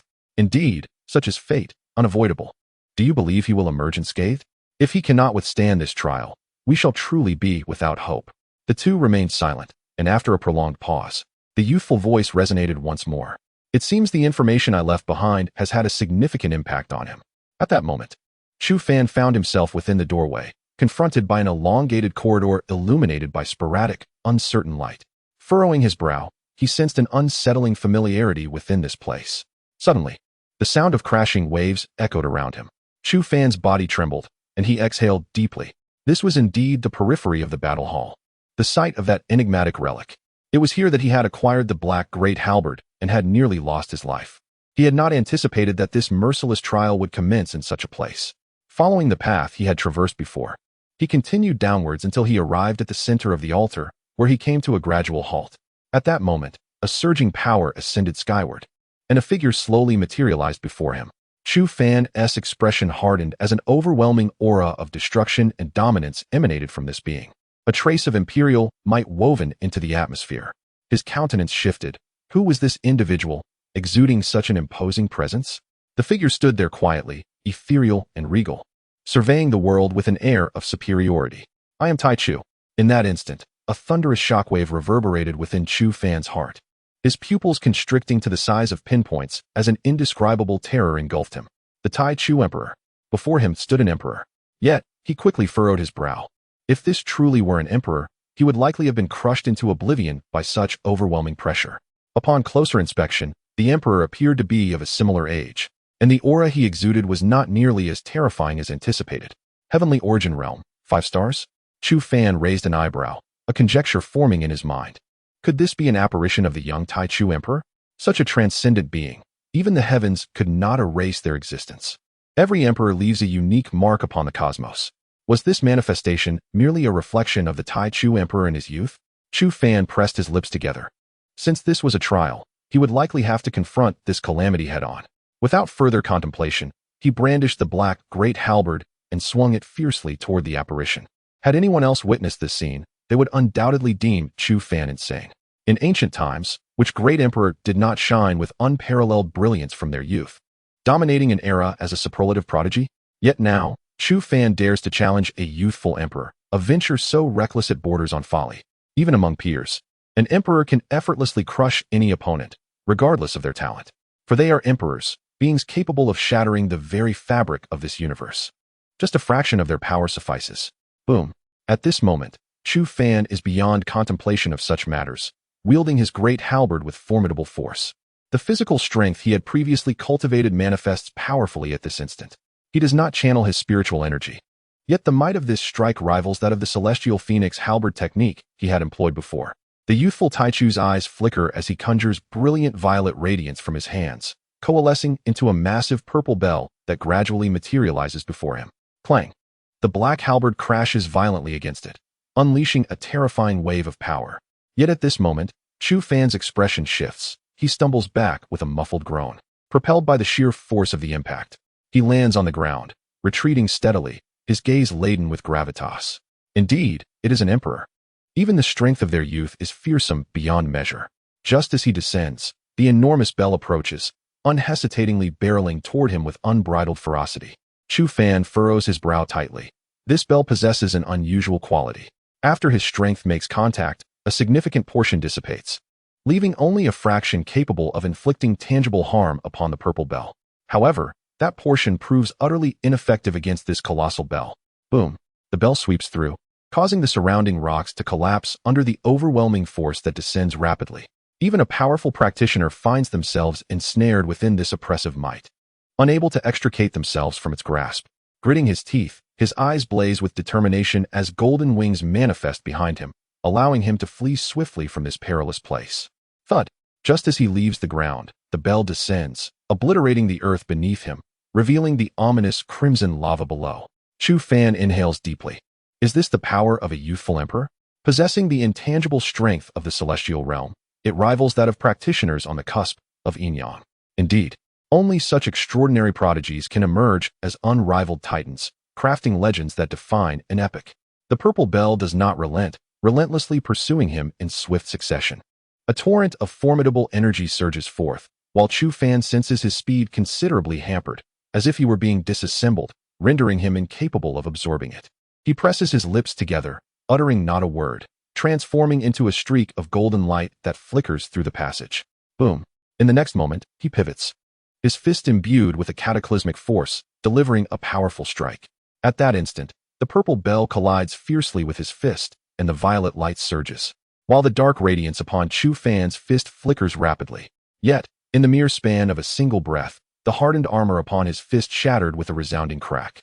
Chu Fan felt a sweetness in his throat, a viscous liquid surging upwards, yet he resolutely suppressed it. Merely from that fleeting contact, he had sustained grievous injuries. His body was violently hurled away, crashing heavily against the nearby stone wall. The purple bell loomed like a relentless specter of death, mercilessly pursuing him. Chu Fan took a deep breath, fully aware that this bell represented a combat technique rather than a mere spiritual artifact. This implied that the martial skills mastered by the primordial emperor in his youth had far surpassed his comprehension. Such a level of existence was indeed terrifying. Chapter 192. The blood battle of the primordial emperor. Chu Fan now comprehends the repeated warnings from the elder with black eyes, emphasizing the extreme peril of this trial. Engaged in combat with the youthful emperor, this trial undoubtedly serves as a selection process. Who can triumph over the young emperor? Only those whose talents and powers surpass those of the emperor himself. Such individuals, provided they do not encounter insurmountable obstacles, are destined to evolve into formidable forces, akin to the likes of Shangguan.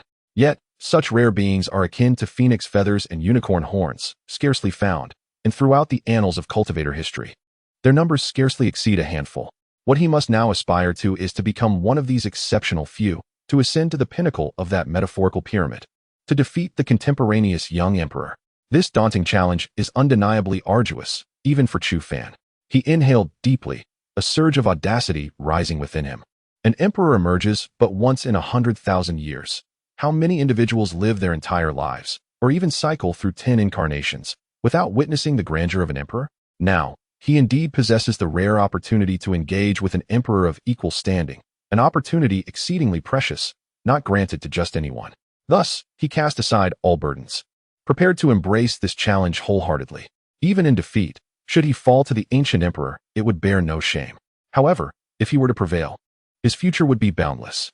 With a wild grin, Chu Fan summoned forth a dark power enveloping his palm, forming a fist that struck forward with ferocity. In that moment, his fist transformed into a celestial body, swirling with cataclysmic force, unhesitatingly propelled forward. Boom! His fist collided fiercely with the violet bell, sending ripples of purple radiance cascading outward. Chu Fan's gaze intensified as the power within him surged forth, resonating thunderously against the great bell. Clang, clang, clang. The space reverberated with the resounding chimes of the bell, its waves crashing against the surrounding stone walls. The entire underground passage trembled, large fragments of rock collapsing around him. Chu Fan gritted his teeth, enduring the overwhelming force that threatened to reduce him to mere pulp. He yearned for a direct confrontation with the young emperor, eager to ascertain the upper limits of the primordial emperor's strength at this stage. Bang! In the next instant, his fists might propel the great bell into the air. Chu Fan gasped for breath, his expression solemn. Yet, before he could act, a thunderous dragon's roar reverberated through the space. Following that, Chu Fan beheld a long sword shimmering with purple luminescence, soaring toward him like a serpentine dragon. The blade brimmed with an unfathomable lethality, causing the black halberd in Chu Fan's grasp to tremble violently, even showing signs of fracturing. A twitch graced the corner of Chu Fan's mouth. This was a royal-grade spiritual weapon. He inhaled sharply, his heart swelling with astonishment. Chu Fan initially believed that achieving a royal-level combat skill while still in the Earth origin realm was a remarkable accomplishment. However, he now found himself in awe as the primordial emperor not only unleashed a royal-level combat technique, but also wielded a royal-level spiritual artifact. The sheer magnitude of this terrifying power augmentation left him in a state of helpless resignation. Truly, this ancient emperor had encountered such fortuitous circumstances at a remarkably young age. The overwhelming pressure of spiritual energy made it difficult for Chu Fan to even lift his hand, yet he was resolute in his determination, recognizing that such a rare opportunity might only come once in a lifetime. Furthermore, if he were to concede now, he would forever be unable to keep pace with Han Yi, a thought that tormented him more than death itself. With clenched lips, Chu Fan felt a surge of fervent battle intent within him, akin to a starving wolf unleashing a desperate howl in the face of adversity. In that moment, waves of spiritual energy coursed through him, a golden radiance flashing as he instantaneously appeared before the youthful emperor, his fist imbued with formidable power, striking without hesitation. Boom, boom, boom. Chu Fan transformed into a weapon of war, launching a tempestuous assault.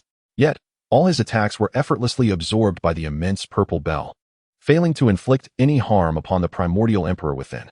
At that moment, a powerful suction emanated from Chu Fan's body, drawing in the energy from the purple bell with great haste. With lips tightly pressed, a sudden spark ignited within him, his eyes gleaming with brilliance. He mobilized his internal spiritual energy, setting it into motion along a specific pathway. Soon, a massive black bell gradually materialized before him, and an overwhelming joy filled his heart, excitement radiating from his expression. Miraculously, it was indeed possible. The black bell exuded an aura of domineering plunder, its intricate patterns vaguely reminiscent of those belonging to the Spirit Desolation seal. Chu Fan adjusted the flow of his spiritual energy, condensing the Spirit Desolation seal into the form of a bell. With a hearty laugh, he lightly pointed with his right finger, and the black bell emitted a resonant hum as it surged forward with fierce determination. Bang! The two bells collided violently, unleashing a tempest of light that ravaged the surroundings. The bell crafted by Chu Fan brimmed with unparalleled might, as if it could obliterate the very heavens and earth. The black bell steadily absorbed the energy from the purple bell, causing the violet light to dim progressively until it finally dissipated into ashes with a soft puff. Simultaneously, the purple longsword emitted a sharp clang, striking the black bell with lightning speed. The bell's form wavered, nearly shattering under the impact. Chu Fan let out a muffled groan, feeling a searing pain in his chest that was nearly unbearable. He remained silent, channeling his internal spiritual energy to relentlessly strike against the longsword. The two forces clashed violently within the space, generating terrifying shockwaves that caused the underground corridor to collapse halfway, unable to withstand such overwhelming power. Bang! The violet longsword, imbued with the majesty of a descending deity, struck fiercely against the obsidian bell. In an instant, the ebony radiance flickered urgently, ultimately transforming into countless luminous specks as it was utterly shattered. Chu Fan, caught in the aftermath, coughed up a mouthful of blood, his eyes filled with profound gravity. He had exhausted nearly all his means, yet still found himself no match for this young emperor. The terror, the dread, the sheer might was overwhelming. He now comprehended why. Over the span of 1,000,000 years, only 12 emperors had emerged. Such an extraordinary power, capable of defying the heavens, is simply beyond the reach of ordinary beings. Chu Fan took a deep breath. With all his methods rendered futile, he was left with but one final trump card. Swiftly, he formed intricate seals with his hands, and soon a chaotic radiance began to shimmer upon his body. Chapter 193, Overcoming the Emperor Buzz. At this moment, the space trembled incessantly, accompanied by a thunderous roar, as a seal, entirely composed of condensed chaotic energy, gradually materialized before Chu Fan. It radiated an aura of true supremacy, as if it were the embodiment of dominion over all. That power seemed to emanate from the very dawn of creation, a fragment of the most primal chaotic essence. Chu Fan's body quaked relentlessly, blood erupting from his pores, a reflexive response to the overwhelming force bearing down upon him. The royal-level martial technique, forged from chaotic energy, was imbued with an indescribable terror. Indeed, it had subtly reached the mid-tier of the royal level. His gaze was laden with gravity as he clenched his teeth, enduring the excruciating pain. In truth, he could have summoned the chaotic cauldron directly. The youthful primeval emperor would undoubtedly be unable to withstand such a force. However, Chu Fan was unwilling to do so. He took immense pride in his abilities and wished to test the limits of his own strength, to measure himself against his peers, the young emperors, and ascertain who was superior. Were this sentiment to be disclosed to others, it would surely be met with derision.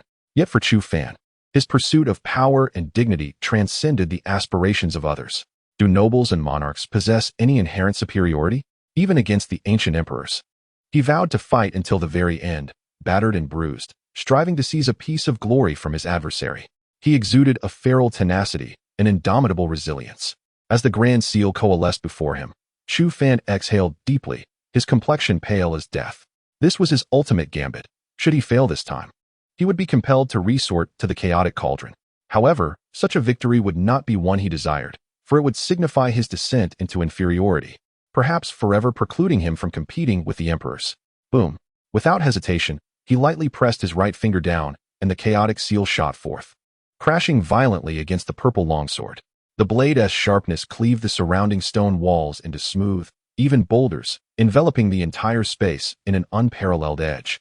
As Chu Fan was grazed by the onslaught of the sword's brilliance, 3 of his ribs were instantly shattered, the ends remarkably neat, with not a drop of blood shed. At that moment, his eyelids twitched uncontrollably. This sword was simply too fearsome, beyond the capacity of ordinary individuals to withstand. Sizzle! Countless beams of sword light struck the chaotic seal, causing its brilliance to rapidly dim as its power dwindled. Just as Chu Fan sighed, preparing to summon the chaotic cauldron, the purple glow suddenly faded dramatically. The chaotic seal struck fiercely, and the once razor-sharp sword light, capable of cleaving the heavens, vanished in the blink of an eye. Bang! With the impact of the chaotic seal, the purple longsword shattered into a myriad of luminous particles, disappearing completely. Chu Fan paused, a glimmer of realization sparking in his eyes. Indeed, even the mightiest primeval emperor was now merely a 5-star cultivator in the Tianyuan realm. The energy within him must inevitably reach a limit. The recently unleashed power remained at the pinnacle of this level, but now, with spiritual energy depleted, the attack inevitably waned. Chu Fan exhaled deeply, a torrent of blood escaping his lips, yet his face bore a radiant smile. The chaos seal surged forward in an instant, expanding to a size of 10 zhang, crashing down like a small mountain. Bang! The violet radiance flickered once more, making a final struggle. Gritting his teeth, Chu Fan shouted and bit down on his tongue, a mouthful of essence blood splattering onto the chaos seal. Instantly, a surge of spiritual energy coursed through him, amplifying the power of the chaos seal, which then struck with a resounding boom, tearing a rift in the violet light. In the next moment, the chaos seal swept through the air like autumn winds scattering leaves, ruthlessly crushing all violet luminescence before forcefully slamming into the chest of the young Taichu Emperor. With a soft pop, the image shattered into fragments, slowly dissipating into the ether. At that moment, Chu Fan coughed up a mouthful of fresh blood, his aura dwindling to its utmost limit as he collapsed onto the ground. Gasping for breath, the world around him fading to darkness. His body was marred with countless wounds, each seeping blood, and the gash beneath his ribcage was particularly fatal, nearly exposing his heart, cleaved by that sword light. Chu Fan was utterly exhausted, his body limp. Should the young Taichu Emperor survive this assault, he would be rendered incapable of further combat. A wave of dread washed over Chu Fan. It had been a near miss. Ultimately, his spiritual energy had triumphed, or else he would have been reduced to mere flesh upon the ground. He now deeply understood the words of the old man with black eyes. Only the truly extraordinary could escape this place, with a 90% chance of perishing here. For this realm was undeniably terrifying. Not long after, however, Chu Fan suddenly erupted into laughter, a wild and unrestrained mirth. Even as blood froth spilled from the corners of his mouth, nothing could quell his joyous outburst. The reason was singular. He had triumphed over the young Taichu Emperor. Such an accomplishment, if known, would send shockwaves throughout the world. Throughout history, there had been only 12 emperors, each of whom had never crossed paths, their true strengths remaining a mystery. Yet one fact remained. Each emperor was the epitome of unparalleled strength and divine destiny in their respective eras. They dominated their contemporaries, subduing the heavens and the earth, unmatched by any adversary. Yet now, Chu Fan had vanquished the young Taichu Emperor. Though this did not guarantee that his future achievements would surpass those of the Taichu Emperor, it signified that, at this stage, Chu Fan's prowess and talent surpassed those of his contemporary. Such an irreplaceable and unrivaled feat was enough to send the entire world into a frenzy. The legendary figure, once thought invincible, had been defeated by Chu Fan, igniting a surge of pride within him, despite his resilient nature. Chu Fan took considerable time to recuperate here, feeling that it would take him nearly 3 days to fully restore himself. As he rose to his feet, he continued to stride forward, his gaze imbued with unwavering determination. Regardless of what lay ahead, he was resolute in his quest to forge onward. Outside, individuals had commenced their immersion in the sacred pool, fervently vying for the divine elixir to enhance their own prowess. Only the elder with obsidian eyes stood sentinel before the towering mountain, for it is likely that none could fathom the breathtaking confrontations that would soon erupt within that mere 10 miles of space. Should that young lad succeed, he would undoubtedly emerge as a preeminent force in this world, with achievements that may even rival those of the great emperors. Those who hail from that enigmatic realm possess an astonishing level of talent and strength that is nothing short of astonishing. The legendary Empress Nuwa from hundreds of thousands of years ago, along with the present-day Chu Fan, stand as testaments to this truth. Chapter 194, The Sage. The sound of footsteps echoed closer, gradually breaking through the dim light, revealing a young boy, approximately 16 or 17 years of age. clad in a black garment. His figure was tall and well-proportioned, exuding an aesthetic beauty of absolute power in his stride, akin to a tiger poised to pounce. Ready to strike. The boy came to a halt, gazing at the stone door before him, and exhaled softly. The stone door creaked open, and with the illumination from within, it became clear that standing there was none other than Chu Fan. At this moment, a serene expression adorned Chu Fan's face, compared to 3 days prior. He appeared more composed and tranquil, with a diminished sharpness. Upon pushing open the stone door, he beheld a modestly sized stone chamber, inside which lay a meditation mat and 3 small jade vials arranged upon the ground. Approaching the central jade vial, he immediately sensed a surging wave of power. It contained the most refined essence of spiritual energy, dense enough to take one's breath away. The vial on the left shimmered with a golden light, emanating a force that seemed capable of collapsing the very fabric of eternity. Conversely, the vial on the right exhibited no discernible energy. Chu Fan remained unaware of its contents for the moment. After a thorough inspection of his surroundings yielded no abnormalities, he finally settled onto the meditation mat in a state of ease. Without a moment's hesitation, he uncorked the central jade vial and swallowed the viscous liquid in one swift motion. Boom! In that instant, as the liquid entered his body, a terrifying surge of spiritual energy erupted within him. Chu Fan furrowed his brow tightly, rapidly channeling this energy into his core. In the blink of an eye, his core was filled to capacity, propelling him from the 3rd star of the Earth origin realm to the 4th star. Radiance continuously emanated from his body, unparalleled in strength. Chu Fan sat quietly, diligently suppressing his burgeoning power, unwilling to allow his strength to escalate too swiftly. Time flowed rapidly, and on the 7th day, he gradually opened his eyes and gently clenched his fist. A satisfied smile graced his face. He had achieved the 6th star of the Earth origin realm. Over these 7 days, he had tirelessly solidified his power, rigorously honing his abilities, ultimately stabilizing his strength at the pinnacle of the 6th star. Now he possessed the confidence that even a peak practitioner of the Earth origin realm standing before him would be no match for his single punch. With the 2 remaining jade vials secured, he twisted his neck and began to advance. Upon exiting the stone chamber, the space before him opened up expansively, revealing a vast expanse of grassland. In the distance, he spotted a small dark figure. Chu Fan hastened toward it, and as he drew closer, his pupils constricted upon seeing a gaunt elder, seated in quiet meditation. This elder radiated a dark golden glow, as if forged from a unique metal. What left Chu Fan astounded was the palpable life force emanating from this elderly figure. The aura within the elder seemed capable of shattering heaven and earth, overshadowing the cosmos, and dictating the ages. This was a sage-level powerhouse. Chu Fan took a deep breath, realizing he stood before a living sage. He stood before the elderly man, feeling minuscule, as if the slightest tremor of that formidable power could reduce him to mere ashes, making him vanish from existence. At that moment, a chill ran down Chu Fan's spine. Surely, he was not being summoned to confront such a sage, was he? Just then, Xiao Wu emerged from the chaotic cauldron, and in the span of merely 10 days, this little creature had grown to the height of Chu Fan's calf. At that moment, Xiao Wu was enveloped in crimson flames, hinting at the formation of scale-like armor. A tail whipped back and forth like a stone club, exuding an aura of destruction. Xiao Wu extended its tongue to lick Chu Fan's fingers and roared at the sage, causing Chu Fan to furrow his brows in confusion. There was something profoundly peculiar about this place. After waiting for so many years, you have finally arrived.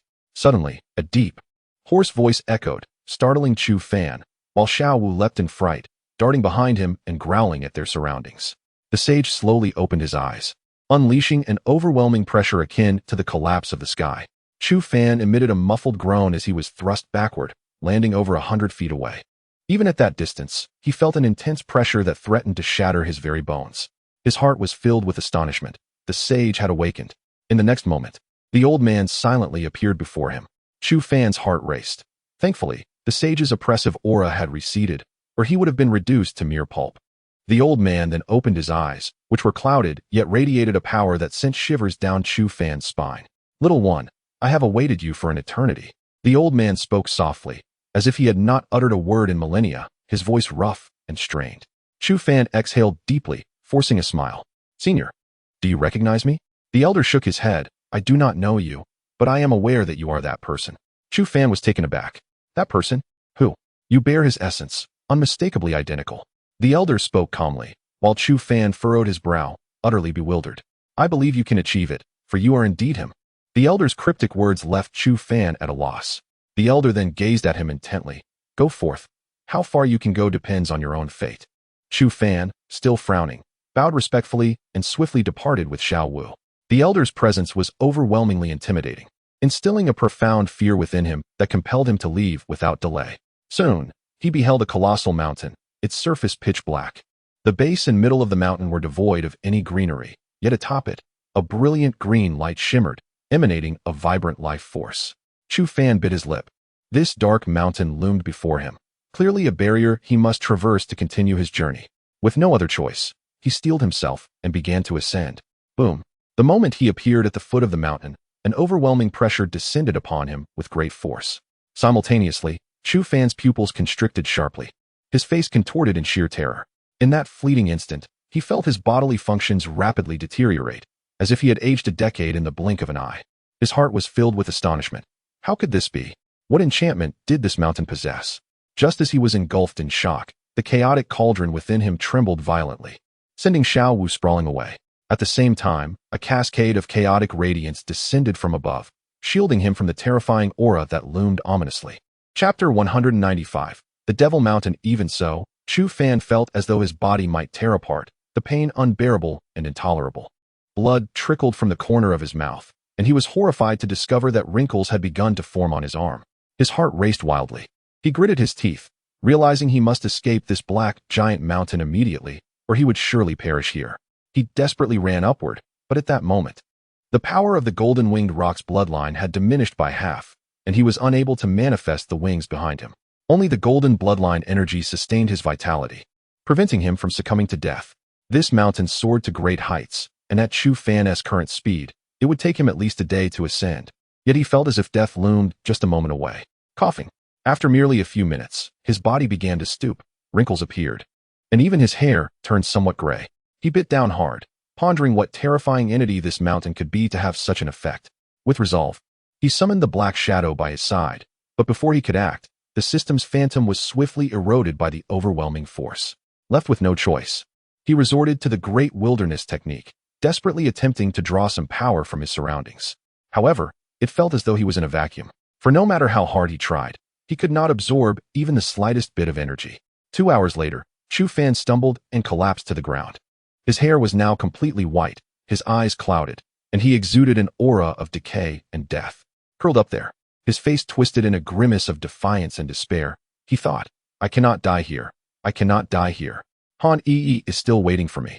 I must not perish." Suddenly, a small jade vial shattered on the ground, and a surge of potent energy rapidly spread. Chu Fan trembled and struggled to turn his head, and upon seeing the golden liquid, joy surged within him. He bent down, gulping the liquid down with fervor. Soon, he felt waves of robust strength circulating through his limbs.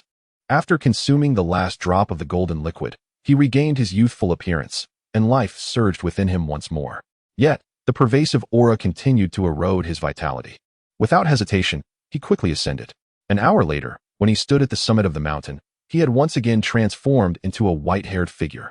But he could still walk and breathe. Before him stood a tiny grass, merely an inch tall, radiating a brilliant light, with an overwhelming vitality pulsating from it. A smile broke across Chu Fan's face. He had finally escaped this cursed place. He licked his lips, fixated on the little grass, convinced it was an extraordinary herb. If he took it with him, he would gain another trump card. However, the moment he pulled the grass from the ground, it withered instantly. Devoid of any trace of life, Chu Fan was momentarily stunned, bewildered by the turn of events. He furrowed his brow tightly, consumed by an overwhelming sense of unwillingness. Was he truly to stand by and witness the demise of this miraculous herb? Suddenly, a thought struck him, and he retrieved another small jade vial from within his garment. A vessel whose purpose had previously eluded him. If the first 2 vials possessed efficacy, then this one must harbor a unique significance. Perhaps this was its destined moment to shine. With a resolute determination, Chu Fan uncorked the vial and submerged the delicate sprout within. Almost instantly, the jade-like green began to blossom anew, crystalline and resplendent, radiating an exquisite beauty. A surge of joy illuminated Chu Fan's countenance as he exhaled deeply. His conjecture had proven correct. Holding this divine herb, Chu Fan felt his vitality swiftly rejuvenate, rendering the external forces impotent against him. After summoning Xiao Wu, he departed with haste. It took Chu Fan 4 hours to traverse the formidable Black Mountain, and upon reaching its summit, he beheld an endless expanse of ocean. The sea stretched infinitely, tumultuous and roaring, with waves that could easily claim him as their own. Taking a deep breath, Chu Fan surmised that the sounds of the waves he had heard in the previous passage originated from this very place. The dense moisture enveloped him, and as he gazed upon the vast waters, he furrowed his brow once more. Crossing this sea would be no simple feat. Although he now wielded the power of the golden-winged Dapeng, the true magnitude of the ocean remained a mystery to him, and should his spiritual energy wane midway, he would be as good as lost. Moreover, if his earlier suspicions were accurate, this was indeed a sea.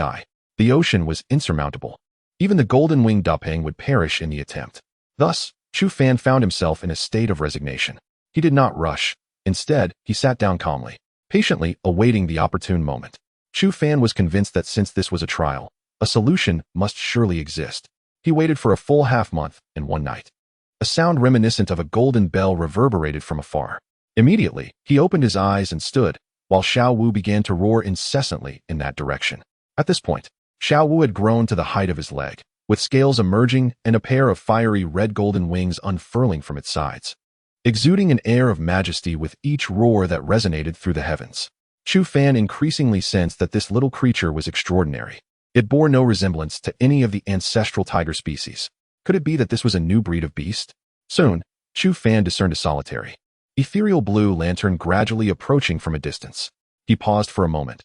Then his pupils constricted sharply as he recalled the enormous warship he had previously encountered. That ship had been filled with corpses, yet the souls of those aboard lingered, having once engaged in a fierce battle with a demon. If it were indeed that very ship, it would make perfect sense. He exhaled deeply, suddenly sensing an unseen hand propelling the entire affair forward. Before long, a colossal warship emerged before him. Xiao Wu roared incessantly, his eyes brimming with terror, clearly intimidated by the sight of the cadaverous figures. With a cacophony, the warship lingered for scarcely a moment before veering into the depths of the ocean. Chu Fan's expression shifted, and he hastily soared forth, boarding the vessel. Gazing upon the deck strewn with lifeless corpses, a shiver ran down Chu Fan's spine. Yet, his heart brimmed with reverence. After all, these ancestors had long since departed from the realm of the living, yet they remained steadfast, guarding these mountains and rivers, deserving of utmost respect. He gently pressed his lips together, when suddenly, he noticed a jade stone. Chu Fan retrieved the jade from one of the cadavers, and in the next moment, his face was alight with ecstatic joy, his fists clenched tightly as he erupted into a wild laugh. Chapter 196. The supreme combat power of all eternity. What lay before him was a majestic martial technique, a royal-grade combat art. Chu Fan's face radiated with exhilaration. He could hardly fathom that in such an extraordinary location, he would unearth a royal-grade martial skill. Truly an immense stroke of fortune. Though it was merely a low-tier royal-grade technique, it vastly surpassed the spiritual-grade skills and efficacy. The Rakshasa Celestial Tower. This martial art was divided into 4 tiers, with the first tier capable of condensing the Rakshasa Blood Tower, wielding tremendous power that could vanquish practitioners of the Yin-Yang realm. Chu Fan chuckled with delight, gently caressing the jade artifact, nodding in satisfaction. Suddenly, a tempest erupted upon the sea, monstrous waves surged, and the entire warship creaked ominously, as though it would disintegrate at any moment. Chu Fan stood on the deck, swaying precariously, while Xiao Wu bellowed incessantly, sensing imminent danger. In the next instant, the ship began to spin violently, whirling downward into the depths, as a formidable force, resonating with the essence of an ancient epic, assailed him. Having prior experience, Chu Fan comprehended that he was about to confront the second emperor. He inhaled deeply, his gaze laden with grave seriousness, fully aware that this emperor would be an even greater adversary. Before long, the entire vessel was ensnared by a colossal whirlpool, crashing to the ocean floor with a thunderous roar, only to find the surroundings astonishingly pristine and refreshing as the seawater cascaded above. Concurrently, Chu Fan sensed an incredibly formidable aura, one that seemed capable of tearing the very fabric of the universe asunder, imbued with an unspeakable malevolence. This presence clashed relentlessly with the might of the emperor, exhibiting an equal ferocity. A twitch crossed Chu Fan's lips. Could it be that this ancient malevolence had ensnared a primordial emperor within the sea's depths? As his thoughts spiraled, a resonating hum heralded the arrival of a cerulean light before him. In that moment, a man with a square face, thick brows, and eyes like starry galaxies materialized before him. From this individual emanated an overwhelming pressure that rendered Chu Fan distinctly uncomfortable. Clad in a black robe, the man wielded a dragon-shaped heavy spear, exuding an aura that seemed capable of subjugating the heavens and the earth. Chu Fan exhaled, recognizing the primordial emperor. His eyes sparkled with intensity, uncertain of the connection between this emperor and the Yuanshi Tianzuan of earth. Yet he knew one undeniable truth. This emperor's combat prowess was unrivaled throughout history. The primordial emperor had spent his life in relentless warfare, fighting for his ascension, for the survival of humanity, and to ensure the strength of the human race. Having departed from this world over 1,000,000 years ago, he was perhaps the greatest benefactor of humanity's continued existence. In his lifetime, he had slain 13 alien great saints, 7 alien quasi-emperors, and even after achieving his own emperor status, he personally ended the lives of 2 alien sovereigns, emperors among their kind. Such accomplishments were unparalleled in the annals of human history. No subsequent 11 emperors had ever matched such feats of aggression. The illustrious deeds of the primordial emperor, even in the present day, continue to resonate through time, destined for immortality. Now, standing before this extraordinarily powerful young emperor posed a formidable challenge for him. He gazed at the man, observing the cosmic brilliance reflected in his eyes, and a profound admiration welled up from the depths of his heart. Only such an unparalleled figure could rescue humanity from the brink of extinction and lead its flourishing development to the present day. Yet, he felt no fear within. Through his previous battle with the primordial emperor, Chu Fan had discerned that while these visions were immensely powerful, they would eventually exhaust their strength. His chances of victory against these youthful emperors were, in truth, evenly matched. Now, he found himself with no alternative but to take a bold gamble. Bowing deeply to the apparition, Chu Fan's eyes suddenly sparkled with fierce determination. Offended, with a swift motion, the formidable black halberd carved a path, allowing Li Fan to strike with his fingertips, as if the halberd pierced through space, crashing down with lightning speed. Simultaneously, the primordial emperor made his move. Instead of retreating, he chose to confront the attack head-on, thrusting forward with his heavy dragon spear, the sound echoing as it struck. Clang! Boom! The clash of their powers erupted instantaneously, shaking the surrounding waters and creating a vacuum of 100 feet in diameter. Chu Fan felt the ground beneath him crumble as he sank slightly, the hard stone beneath his feet shattering with a crack. His eyes glinted with fervent battle spirit as torrents of formidable energy surged forth. Boom! Another explosion resounded as Chu Fan staggered back several paces, while the primordial emperor merely took a single step back. Clearly, in that brief exchange, the primordial emperor had gained the upper hand. In the next moment, a shadow darted past, the weighty dragon spear, devoid of any tricks or intricate designs, lunged directly at him. Chu Fan understood the principle of overpowering with sheer strength.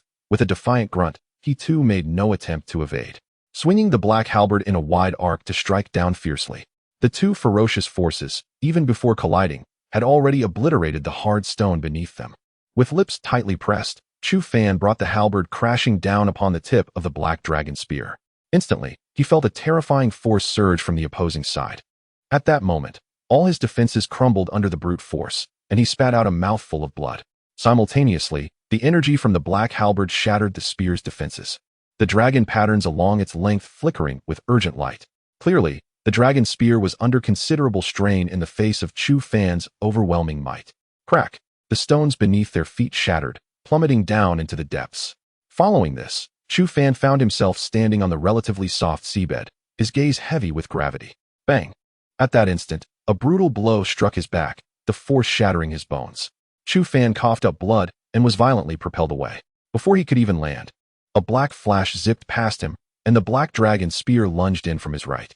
With a sudden thud, Chu Fan felt excruciating pain in his ribcage, and upon closer inspection, he realized that the black dragon spear had pierced him completely. With a pained groan, Chu Fan felt a surge of golden light erupt within him as he desperately sought to extricate himself from the dragon spear's grasp. Upon landing on the ground, he was nearly overwhelmed by agony, teetering on the brink of unconsciousness. The legendary might of the unparalleled emperor, renowned throughout history, was indeed no exaggeration. The golden radiance enveloping his body rapidly mended his wounds. In that moment, the power he had previously acquired from the stone tablet proved invaluable. Within mere moments, his bleeding ceased, and he exhaled a profound sigh of relief. To his astonishment, he discovered that the blood he had lost bore a hint of gold. At this juncture, The primordial emperor refrained from launching another assault, granting Chu Fan a precious moment to regain his composure. Chapter 197. The fierce battle of the great emperor with a swift motion, before Chu Fan could fully mend his injuries. The primordial great emperor launched another assault. In that moment, black shadows of spears filled the sky, exuding an aura of extreme terror and ferocity. Descending upon him like a torrential downpour. Chu Fan's expression shifted. The primordial great emperor was now dead serious. With a resounding crash, he forcibly parried a spear thrust, only to be gripped by a chilling realization. Each spear's brilliance bore the same formidable power as the previous full-force strike from the primordial great emperor. This was utterly terrifying. With thousands of spear rays raining down upon him, could he possibly withstand this multitude of attacks? Such a notion was absurd. Not only was he incapable of enduring this onslaught, but even another cultivator of the Yin-Yang realm would undoubtedly falter. Taking a deep breath, Chu Fan's eyes glimmered with determination. Swiftly, he formed intricate seals with his hands, summoning the surrounding sea water to converge towards him. Streams of spiritual energy were relentlessly drawn forth, enveloping him in a fierce power. Simultaneously, golden light flickered around him, transforming into a streak of golden lightning, evading the barrage of spear rays. In no time, a disquieting force erupted from within him, causing Chu Fan's expression to grow solemn, his teeth clenched tightly. The heavenly desolation seal, accompanied by a resonant hum, a dark, palm-sized square seal materialized in midair. Although its size paled in comparison to the previous two techniques, the power contained within was incomprehensibly terrifying. The very space around it began to ripple, unable to bear such might. As a six-star cultivator of the heavenly origin realm, Chu Fan could unleash an exceedingly dreadful force with this technique. Though he could not achieve the apocalyptic might of Qing Xian, he was confident in his ability to utterly annihilate this attack from the primordial great emperor. With a thunderous roar, the great seal summoned boundless power, surging with spiritual energy, causing the entire sea to rise in towering waves. At this moment, the seal descended before him, creating a thin layer of protective force that enveloped him entirely. The rain-like spear rays struck against it, merely causing ripples to form, failing to breach this safeguard. Chu Fan exhaled in relief, his expression still grave as he gently waved his hand. The seal soared through the air, accompanied by a series of booming sounds, gradually advancing forward. Simultaneously, a cacophony of shattering noises erupted as countless spear rays were obliterated by the palm-sized seal. With a flurry of explosive sounds, Chu Fan surged forward. In the next instant, the innumerable spear rays flickered together, coalescing into a colossal spear, 100 feet long, seemingly capable of cleaving the sea itself asunder. Without hesitation, the giant spear lunged towards him. Chu Fan narrowed his eyes slightly and called out, "Heavenly Desolation Seal." The seal stood firm before him, and in an instant, the spear's tip struck like lightning against it. A tangible shockwave erupted, crashing violently against Chu Fan, causing him to grunt in pain, his face etched with gravity. Two utterly disproportionate assaults unleashed their cataclysmic power at that moment. Such force could effortlessly rend apart a peak practitioner of the celestial origin realm, emanating an aura of unparalleled terror and supreme holiness. The surrounding seawater erupted violently, the vacuum zone expanding to 1,000 zhang radius, an indescribable chaos mingling with a lethal atmosphere, wreaking havoc throughout this space. Chu Fan was relentlessly forced back, his gaze filled with gravity and ferocity. Simultaneously, not far away, the primordial emperor was also propelled by this force, his expression remaining eerily calm. Boom. After a brief moment, accompanied by a thunderous explosion that could even rattle one's heart, the colossal spear shattered into fragments. The ferocious power struck Chu Fan, causing him to spit out another mouthful of blood, his complexion growing pale. The palm-sized square seal, though its radiance dimmed, barely maintained its form, transforming into a streak of lightning that imprinted itself upon the chest of the primordial emperor.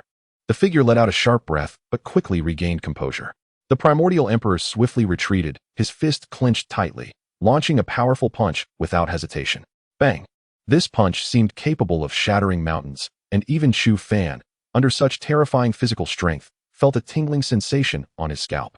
This physically honed power surpassed his own by more than a fold. The heavenly desolation seal flickered desperately before ultimately shattering, causing the primordial emperor to grunt, clearly affected by the attack as well. Chu Fan exhaled. In this battle, he held the upper hand. The two faced each other from 100 zhang distance, their eyes flashing with intense combat spirit. Chu Fan bit his lip. Each emperor was a unique existence, their successes irreplicable. Each had walked their own path to the utmost limit, impossible to duplicate or recreate. Engaging with two emperors had granted him immense insights. Such encounters were rare in the annals of cultivation history, likely experienced by only a handful. Rumble. Soon after, a surge of formidable battle intent erupted from the opposite side, and the gravity of the situation weighed heavily on Chu Fan. He took a deep breath, watching the fist shimmering with dark light as it bore down upon him. The fist bore a seal, seemingly encapsulating the pinnacle of power in this world, shaking the very heavens at that moment. Chu Fan dared not delay. He fervently channeled the spiritual energy within him, the starry river dominance technique operating at full throttle. His entire being was enveloped in a suit of armor, adorned with dark red patterns, exuding ferocity and dominance. This represented the ultimate state of the starry river dominance technique, powerful enough to fell a raging Tyrannosaurus. Yet, he sensed it was still insufficient, far from enough. Chu Fan clenched his lips tightly, feeling the breath of death emanating from that punch. It was lethal. He gritted his teeth, urgency flickering in his eyes. Yet, he has exhausted all his hidden cards, leaving him devoid of any additional combat techniques. In that moment, Chu Fan truly comprehended the sheer terror of the ancient emperors. Their formidable presence rendered one utterly powerless, an overwhelming force beyond reckoning. Suddenly, a roar erupted beside him, and in an instant, Xiao Wu charged forward with remarkable speed. Chu Fan's pupils constricted. Xiao Wu was still in its juvenile phase, its strength barely reaching the celestial origin realm. Such power, when clashing with a youthful emperor, was tantamount to courting death. At that moment, he could no longer concern himself with anything else, and with a frenzied shout, he surged forward, golden light surging within him, all converging into his right fist. He was determined to fight with everything he had. Chapter 198. The Rakshasa Tower. In that moment, Chu Fan cast aside all emotions, transforming his madness, hysteria, and fervor into the fiery blaze that ignited in his gaze. Even when confronted by the young emperor, he felt no fear, for he understood that retreating now would ensure the failure of this trial. Bang! The next instant, a dull thud echoed ahead, followed by a rapid flickering of crimson light, as a figure was sent hurtling backward in disarray. Accompanied by a piercing scream, Jiang Feng's heart lurched as he witnessed Xiao Wu crash to the ground, his scales shattered, blood gushing forth. Chu Fan's eyes reddened in an instant. With a roar, he unleashed a terrifying power from his clenched fists. He had never experienced such overwhelming combat prowess, feeling as though he could shatter the very heavens with a single blow. Bang! In the next moment, his fist collided forcefully with an opponent's, as if it were forged from steel. Gritting his teeth, the golden light surged rapidly into his fist, the force capable of obliterating mountains erupting in a series of explosions. Bang, bang, bang. The two combatants exchanged blows with frenzied intensity. Chu Fan endured a barrage of strikes, half of his body rendered incapacitated, yet he roared defiantly, pushing forward through sheer will. The primordial emperor fared better. Though his chest caved in and one arm was broken, his demeanor also quite ragged. Had others witnessed Chu Fan forcing the primordial emperor to such an extent, they would have been utterly astounded. The emperor, renowned throughout history for his unparalleled strength, was locked in a stalemate with Chu Fan. If this news were to spread, it would undoubtedly send shockwaves throughout the world. Chu Fan fell to the ground, agony coursing through him, yet he paid it no heed. The crimson hue in his eyes rendered him utterly devoid of reason. His singular focus was to vanquish the foe before him. Swish! In the next heartbeat, Chu Fan vanished, reappearing like a specter behind the primordial emperor, brandishing his halberd with a sweeping arc aimed to strike down. Bang!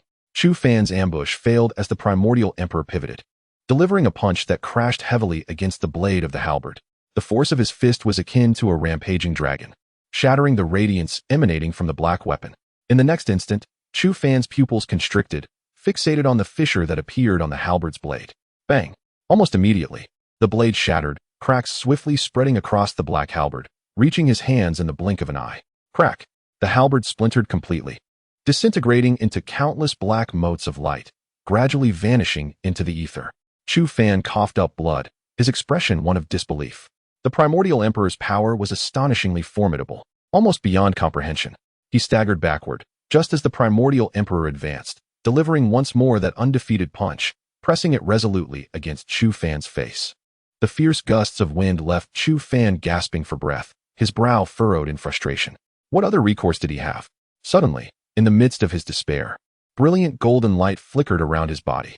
A suit of golden armor materialized upon him, imbued with formidable defensive strength and earth-shattering offensive power. causing Chu Fan's eyes to gleam with renewed vigor. He stood firm, unhesitatingly launching a powerful punch. The golden radiance was derived from the steel he had encountered earlier, and now it began to manifest its full potential. With a resounding thud, their fists collided, and Chu Fan felt as though he had struck a solid rock, waves of intense pain surging through him. Yet, he gritted his teeth, refusing to retreat even a single step. At that very moment, a flash of crimson gold light surged forth, crashing violently into the primordial emperor before him. Immediately, Chu Fan sensed a reduction in the force opposing him, seizing the opportunity to channel all his inner strength into his fist. In the next instant, accompanied by a muffled sound, the primordial emperor was sent flying. Chu Fan did not let this chance slip away. He darted forward with lightning speed, rapidly forming a series of hand seals, culminating in the emergence of a large black seal suspended in midair. The Heaven Desolate Seal. With a deafening explosion, the black seal shattered the emperor's formidable defenses, ruthlessly imprinting itself upon his chest. An overwhelming force surged forth, causing the figure to ripple and thin, ultimately fading from view. Chu Fan landed heavily on the ground, coughing up blood, his complexion as pale as death. This battle had been extraordinarily brutal. He had come perilously close to perishing at the hands of the primordial emperor. The emperor, renowned throughout history for his unparalleled combat prowess, truly lived up to his reputation. At that moment, Xiao Wu lay beside him, whimpering and drenched in blood. The brightness in its eyes dimmed. Jiang Feng tenderly patted its head, tossing it a high-quality spirit crystal. Had it not been for Xiao Wu's desperate strike, his own survival would have been in grave doubt. Chu Fan exhaled deeply and sat down to rapidly recuperate his strength. After a considerable time, he opened his eyes, not rushing forward, but instead beginning to cultivate that royal-level combat technique. Meanwhile, the sacred pool battle had concluded, erupting with a terrifying aura that pressed down upon the heavens and earth with immense might. Everyone present wore expressions of shock. This was the aura of the Yin-Yang realm. Had someone truly broken through to it? Many hastily opened their eyes, gazing intently at the source of the radiant pillar. The little emperor. At that moment, Shangli pursed her lips, a hint of complexity on her face, realizing that this individual had indeed transcended to the Yin-Yang realm. She wondered how Chu Fan fared in comparison. With a deep sigh, she pondered, the sacred pool battle has ended. Where could you possibly be, Chu Fan? Meanwhile, Chu Fan was diligently practicing the combat technique, aware that without the System S enhancements, he had to start from scratch. Fortunately, his innate talent for cultivation was formidable, allowing him to quickly grasp the essence of the technique. 7 days later, a powerful aura suddenly surged within him, a radiant light akin to blood illuminating the surroundings. Gradually, a colossal crimson tower materialized beside him, emanating a formidable aura of slaughter that stirred the ocean into furious waves. With a resounding boom, Chu Fan gently waved his hand, and the Rakshasa tower shot forth violently, instantly transforming the sea before him into nothingness, creating a vacuum area of 100 square feet. Such power was sufficient to reduce a peak practitioner of the Heaven Origin realm to mere pulp. At this moment, Chu Fan exhaled deeply, his strength having ascended from 6 stars to 7 stars within the Heaven Origin realm. Upon opening his eyes and dispersing the power from his palm, his companion, Xiao Wu, appeared even more majestic, a glint of ferocity glimmering in his gaze. Chapter 199. The Tomb of Immortals. The tail behind him sharpened, seemingly coalescing into the semblance of a serpent's head. Chu Fan found himself increasingly perplexed. What manner of tiger-like beast was this little creature? Rising to his feet, he wore a calm expression, attuned to the remnants of imperial aura lingering before him, and exhaled deeply. Curiosity regarding this emperor gripped Chu Fan. He yearned to discern the connection between the primordial heavenly sovereign and this formidable figure. At this juncture, his understanding of the situation had grown increasingly opaque. Nuwa had emerged in this extraordinary realm, accompanied by a nameless yet immensely powerful cultivator, also hailing from Earth. Moreover, several superlative beings appeared to possess profound knowledge of Nuwa, rendering the entire affair shrouded in mystery. Should the primordial emperor indeed be the primordial heavenly sovereign, then all historical accounts would be rewritten. What, after all, had those ancient ancestors sought in this place? Why had they not returned to Earth? Shaking his head, Chu Fan felt ensnared by these enigmas, fatigue weighing upon him. He inhaled deeply, compelling himself to abandon these thoughts, when suddenly, his attention was drawn to the dragon's spear lying quietly on the ground, radiating immense power. Astonishment washed over his face. The dragon's spear was not merely an illusion. He hurried over, grasping the weapon with both hands. The spear was exceedingly heavy, Had he not previously tempered his body with that golden light, he would have struggled to lift it. As he sensed the fluctuations of power within, a grin spread across Chu Fan's face. This was a royal-grade spirit weapon. With a deep breath, he acknowledged that as his strength ascended, so too did the prowess of his adversaries. Spirit-level combat skills and weapons could no longer meet his battle requirements. Royal-grade techniques and weapons had become the standard for his foes, necessitating an upgrade to his own armaments. With a profound exhale, Chu Fan, accompanied by Xiao Wu, ventured forward. The warship carried them slowly toward the ocean's expanse, and as he gazed at the vast waters, a flicker of brilliance ignited in his eyes. Suddenly, he perceived an extraordinarily terrifying aura emanating from the sea, a force imbued with a chilling, bloody essence, reminiscent of the depths of the abyss, sending shivers down his spine. Beneath these waters surely lay something capable of upending the world. One day, he would return to uncover the secrets concealed within. 7 days later, Chu Fan arrived at the shore, confronted by sprawling ruins. Through the remnants, he could vaguely discern that in ancient times, this place must have housed a magnificent architectural complex. It was once the cradle of a resplendent civilization of cultivators, yet for reasons unknown, it had been utterly obliterated. He pressed his lips together, a grave expression settling upon his features. Suddenly, from an unknown source, the sound of a bell tolled, signaling that he had reached the final trial. Beyond this point lay the completion of the entire assessment. With determination, he pressed onward. The path was littered with ruins, and he could not find a single intact structure. Suddenly, his pupils constricted, and his body froze in place. Before him, at a distance of 10 zhang, a shadow materialized like a wraith. It was the sage he had encountered earlier. Chu Fan inhaled deeply, his expression turning somewhat more reverent. "Senior, what place is this?" The elder smiled gently, his eyes filled with nostalgia and complexity. Indeed, it felt like an eternity ago, so distant that even the current generation no longer recognized it. "This is the tomb of immortals." Upon hearing this, Chu Fan was momentarily stunned. He had no recollection of this place in his mind. Long before the endless ages, even before humanity had emperors, true immortals existed. They were immensely powerful, capable of annihilating the heavens and the earth, and they could also create entire universes. However, even immortals have lifespans. When they perish, they are laid to rest here, hence the name Tomb of Immortals. The elder spoke softly, and Chu Fan was astonished to learn that the legends of immortals were indeed true. It felt so far removed from us. After that incident, they vanished without a trace and never reappeared. The sage's voice was filled with the weight of time, steeped in helplessness and reminiscence. What incident could cause the destruction of the immortal palace? Chu Fan curiously inquired. The elder sighed deeply. "We are but pitiful creatures, manipulated by others. Child, all hope rests upon you. We have prepared for so long, exhausting all the strength and fortune of humanity. If we fail this time, our entire civilization will collapse." At these words, Chu Fan's heart trembled violently, his face reflecting shock. What could possibly evoke such despair from a sage? He longed to ask about the intricacies of this matter, yet the elder merely shook his head and remained silent. "Go, seek your final opportunity.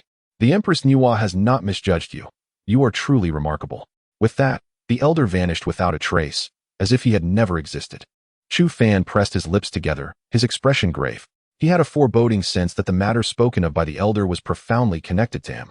Suddenly, memories surged back to him. The black iron rod, the tomb of Niwa, the chaotic cauldron, the inscriptions on the stone table. All of these subtly indicated that he had been ensnared in an immense conspiracy. Yet, he was oblivious to the nature of this conspiracy and its origins. Chu Fan took a deep breath. He could only focus on his own affairs, for if he did not resolve this matter, he might perish before uncovering the truth. He slowly advanced, an inexplicable thought rising within him. He felt oddly familiar with this place. This revelation astonished Chu Fan. He was certain he had never been here before. Otherwise, he would have already ascended to immortality. Yet that thought lingered in his mind, refusing to be expelled. Visions surged within his mind, awe-inspiring yet terrifying, reminiscent of an epic clash between deities and demons. However, these images were exceedingly vague, vanishing in a fleeting moment, leaving him unable to discern their content. A profound sense of desolation enveloped his heart. After a considerable time, Chu Fan suddenly felt a cool wetness upon his face.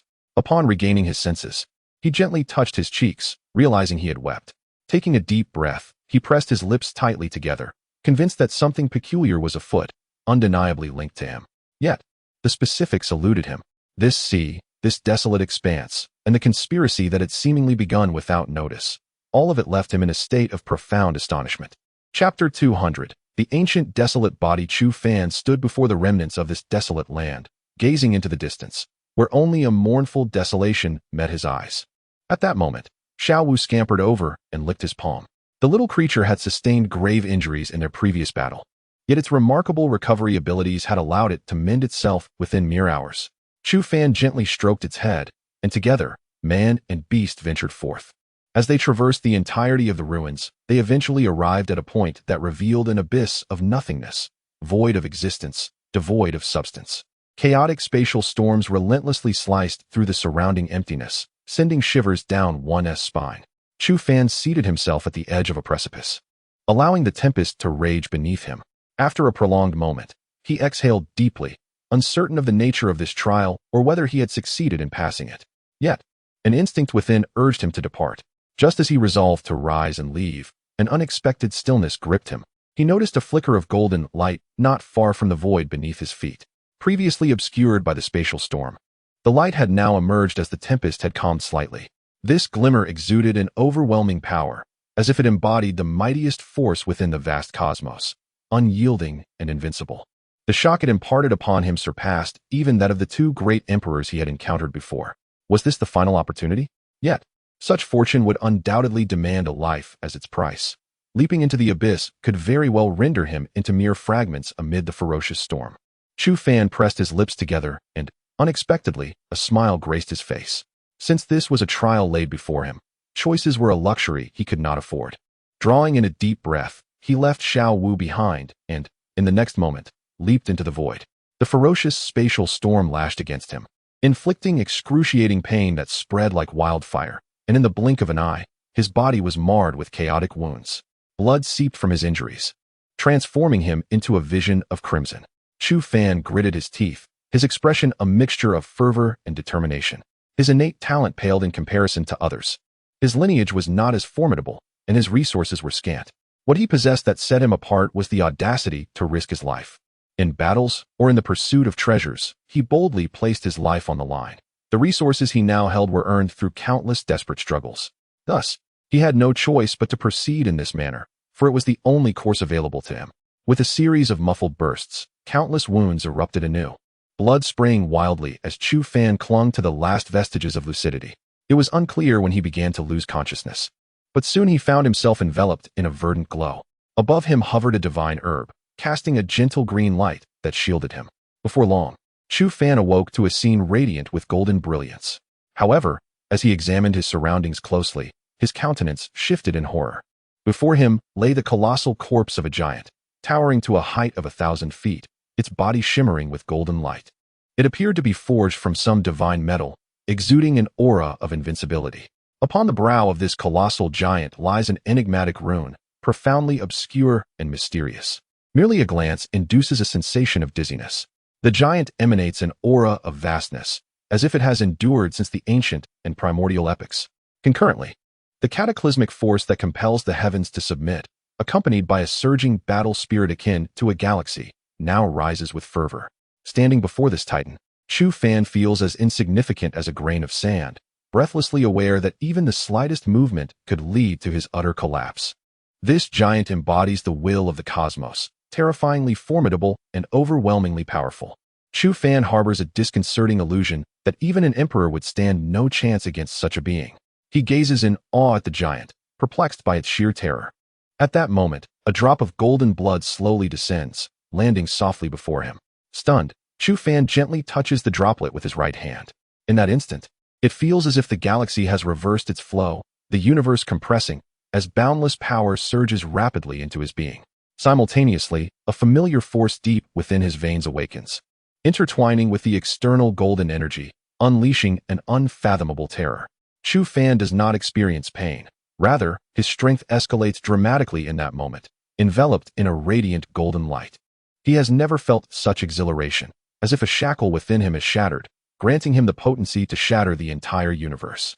This intoxicating power ensnares him, drawing him deeper into its embrace. The bloodline energy burgeons, nearly eclipsing that of the golden-winged rock. In the presence of such noble lineage, the rock appears as a mere commoner, while this bloodline stands as an exalted emperor, incomparable to any other. Within Chu Fan, a ferocious force surges, his entire being cloaked in golden radiance, even his hair glimmering with a golden hue. His eyes sparkle with brilliance. He has never felt so powerful, not even during the zenith of the system's activation. This strength emanates from the essence of his being, an indomitable confidence and might that cannot be vanquished or destroyed. Chu Fan howls towards the heavens, his voice resonating like thunder. At this moment, he embodies the overwhelming might of the giant, his face alight with ecstasy. He comprehends the nature of this power, recognizing the significance of this bloodline. The primordial wild body. This extraordinarily unique physique has etched a remarkable legacy in the annals of cultivators. Be it divine bodies or innate chaotic forms, all have faltered before the primordial wild body. Its physical prowess is unparalleled. Even emperors find themselves unable to contend with its might. This superlative physique defies the heavens, forcefully breaching the barriers of emperors, striving for the supreme realm. Numerous ancient texts have chronicled that during the epic devoid of a great emperor among humankind, 6 primordial beings of extraordinary nature embarked on their paths to transcendence, shattering the imperial doctrines and striving to attain the most exalted realm. Regrettably, all 6 of these beings met with failure.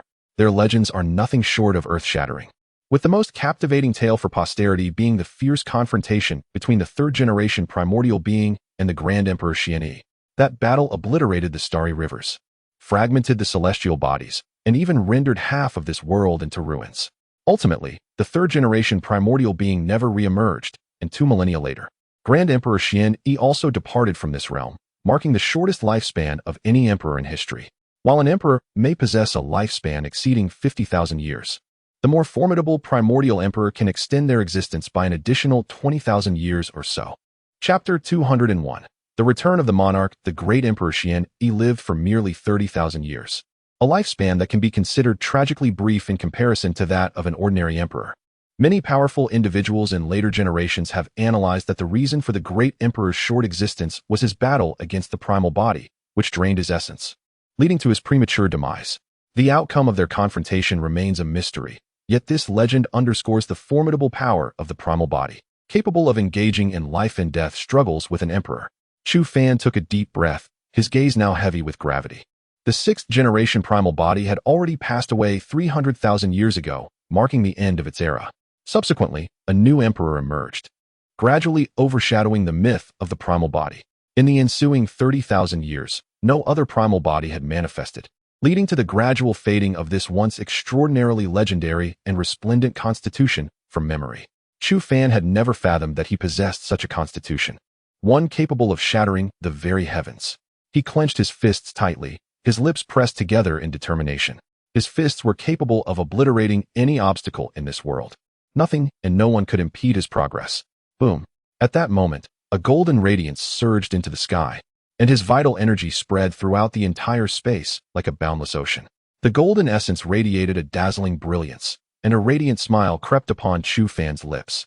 Simultaneously, his pure white primordial Dan transformed into a harmonious union of yin and yang. 2 celestial fish, one yin and one yang, intertwined beautifully, and at that moment, Chu Fan's comprehension of spiritual power transcended his previous realm. With a mere flick of his hand, a surge of golden energy erupted forth. Chu Fan was astonished. This power was extraordinarily terrifying. Had he stood in this very place just a day prior, he would have been confident that this attack could have obliterated his former self 3 times over, for he had ascended to the yin-yang realm. Taking a deep breath, Chu Fan recognized himself as a practitioner at the one-pattern yin-yang realm. He clenched his fists, a smile gracing his lips. Ding! The sound of a bell resonated once more, followed by the emergence of a vortex in the void before him. Chu Fan turned to observe this space, filled with countless secrets, immense power, and inexplicable phenomena. He had a premonition that he would return here, and when that time came, all mysteries would be unraveled. Without hesitation, Chu Fan turned to leave, accompanied by Xiao Wu. The vortex gradually faded away, as if it had never existed. The space plunged once again into an eerie silence, devoid of sound. Soon, a flicker of light appeared before Chu Fan, causing him to squint slightly. Having spent so long in that dim space, he was still somewhat unaccustomed to the brightness. "Oh, little one, you have emerged." The elder with black pupils appeared before him, a serene smile gracing his face. Chu Fan exhaled in relief, his expression filled with reverence. Thank you, Senior, for granting me this opportunity. The elder with black pupils chuckled softly, shaking his head, his eyes reflecting a hint of surprise. This trial has endured for over 100,000 years, with only 5 individuals ultimately capable of passing it. You are one of them, possibly the last among those who have faced this challenge. A glimmer of brilliance sparkled in Chu Fan's eyes as he pressed his lips together. What lies beneath that vast ocean? The elder with black eyes shook his head, indicating that such knowledge would come to you, but not at this moment. Little one, I truly did not anticipate your emergence. You have taken me by surprise. Chu Fan chuckled. I sent it a delightful surprise for you, elder. The black-eyed elder laughed heartily, exclaiming, You are indeed remarkable, powerful, and exceptional. You are the most outstanding young person I have ever encountered. His face bore a look of approval. Yet Chu Fan exhaled deeply, refusing to succumb to pride, for he understood that a long road lay ahead. Go forth, pursue your aspirations. The future belongs to the youth. A new golden age is about to dawn. If you possess lofty ambitions, seize every opportunity. For those who ascend to the throne are those blessed with great fortune. The elder spoke gently, and Chu Fan nodded vigorously in response. Soon, the elder gradually faded from view, a profound sigh echoing with the weight of ages. In the distance, a faint voice reached him, but the wind scattered it, rendering it indecipherable. Chu Fan could only make out a few indistinct words. Burial of immortals. After parting from that place, he swiftly made his way towards the Xin sect. Having advanced to the Yinyang realm, it was time to bid farewell to the Xin sect. 3 days later, Chu Fan appeared before the Xin sect, which had regained its former glory. Have you heard? This new cohort has a formidable individual who calls himself the Barbarian King. Indeed, that fellow is incredibly strong. Many seasoned disciples have been bested by him. The Barbarian King has issued a challenge to Chu Fan. Upon hearing this, Chu Fan raised an eyebrow, suddenly becoming alert. He had spent an entire year at the Xin sect, yet within that bizarre space, he had been oblivious to the passage of time, remaining for a full 3 months. Due to significant losses in disciples, the Xin sect had commenced recruitment this year. Look, it's Chu Fan. Quick, look, he has returned. Good heavens, it truly is him. He survived. Hurry, inform the main peak. Chu Fan is back. Soon, the entire sect was abuzz with excitement, as countless individuals rushed to the scene, their faces alight with joy and anticipation. Chu Fan stood quietly, wearing an expression of resignation. Before long, a dense crowd surrounded him, a cacophony of voices swirling around. Chu Fan, you have finally returned. Wang Jian, upon hearing the news, hurried over, embracing him tightly and playfully punching his chest. Chu Fan smiled, asking, What about the rest of the team? Wang Jian's expression darkened. A month ago, the demons launched a large-scale offensive, resulting in heavy casualties at the battle hall. Several squads were completely annihilated. In our squad, only Fifth Ling Yu and I survived. Chu Fan fell into a moment of silence, releasing a soft sigh. Suddenly, he lifted his gaze, a gentle expression adorning his face as he looked ahead. Master, Qing Xian stood before him, nodding with a composed demeanor. It's good that you have returned. I shall await you on the desolate mountain tonight, with fine wine. Chu Fan chuckled heartily, nodding vigorously as he exhaled deeply. He had endured the fervent adoration of thousands of disciples from the Xin sect, their frenzied antics rendering him somewhat uneasy. It was not until the afternoon that he managed to slip away from the crowd to catch his breath, and at that moment, he spotted someone. A faint smile gracing his lips as warmth spread through his heart. It was Cha-Cha. Chapter 202. The 3 great celestial dynasties dressed in a flowing tea-green gown that danced gently with the breeze. Her exquisite face bore a warm smile. Her beautiful eyes twinkled as if filled with tiny stars. Chu Fan approached her, chuckling. What brings you here? I heard you were back, so naturally. I had to come and see, she replied. Chu Fan shrugged, and the two walked side by side out into the world. In his heart, Chu Fan harbored complex feelings for Cha-Cha. He always felt a deep sense of indebtedness towards her, believing he owed her far too much. Yet, Cha-Cha had never once asked for anything, which filled him with guilt. He couldn't even offer her a mere promise, and she remained like a gentle breeze, never competing or demanding. As they strolled by the Tianling Lake, both wore relaxed expressions. I didn't expect you to have become a practitioner of the Yinyang realm, Cha-Cha remarked with a smile. Chu Fan shrugged again. What can I do? I can't just stand still, can I? Cha-Cha pressed her lips together, sitting down on a large stone, her gaze soft and kind. A month from now, the Tianjiao ranking on Dongxin continent will be updated. The competition will be held near the Shanqing Palace. Are you interested in going together? After hearing this, Chu Fan raised an eyebrow, suddenly recalling his promise to Shang Li to visit Shanqing Palace. What exactly is the Tianjiao ranking? He inquired, puzzled. Cha-Cha blinked and shook her head in exasperation. Sometimes I truly wonder if you are even from Dongxian continent, given how little you seem to know. Chu Fan chuckled awkwardly. She was indeed correct. He was not from the Dongxian continent. The Tianjiao ranking lists all young practitioners under the age of 30 across the entire Dongxian continent, ranking their strengths. Wang Jian from the Xuanzong is ranked 5th, while Lu Sheng, the young emperor of the Tianling sect, holds the 3rd position. Cha-Cha spoke softly, and Chu Fan nodded in agreement, sensing the significance of this ranking. Wang Jian broke through to the Yin-Yang realm a month ago. The young emperor did so 3 months prior. The 1st and 2nd places. Cha-Cha paused, a strange expression crossing her face. One of them, named Tu Quanglan, has an unknown origin but possesses formidable strength, having broken through to the 3-patterned Yin-Yang realm half a year ago. The 2nd place is a woman named Ling Yun, who achieved her breakthrough to the 2-patterned Yin-Yang realm 6 months prior. After absorbing this information, Chu Fan exhaled deeply, a grave expression settling in his eyes. It appeared that all his competitors had advanced to the Yin-Yang realm. The battles would intensify. He took a gentle breath, his gaze sparkling with determination. Are you going to participate as well? Chu Fan asked, eyeing Cha-Cha. She pursed her lips before responding, of course I will go. Chu Fan. It has been 99,997 years since the last great emperor ascended. Do you understand what I mean? Chu Fan's eyes flickered, and he slowly nodded. The two sat quietly together until evening fell. Prepare well. I will come find you in a month, he said. The laughter of Cha-Cha, reminiscent of silver bells, gradually faded away as Chu Fan rose to his feet, a radiant smile adorning his face. Let us engage with these individuals. He understood Cha-Cha's implication, signaling that a new era of competition was about to commence. Upon returning to the desolate region, Qing Xian sat quietly on the precipice, 2 flasks of fine wine positioned behind him. Little one, this may well be our final conversation. Qing Xian's voice was calm yet infused with a hint of reluctance. Chu Fan sighed helplessly. Indeed, after this departure, he would likely not return. To be frank, you are the most gifted and diligent disciple I have ever encountered. Even in my youth, I did not exert myself as fiercely as you do. Your growth has far surpassed our expectations. We initially believed it would take you at least 2 years to reach the Yin-Yang realm, yet here you are, having achieved it in merely a year. Qing Xian smiled, and Chu Fan, seated beside him, wore a subtle grin as well. From the moment you entered the sect, I knew that the Xian sect could not contain you. Yet, I have no regrets. You are the finest disciple I have ever taught. Qing Xian's voice resonated with complexity. Chu Fan pursed his lips.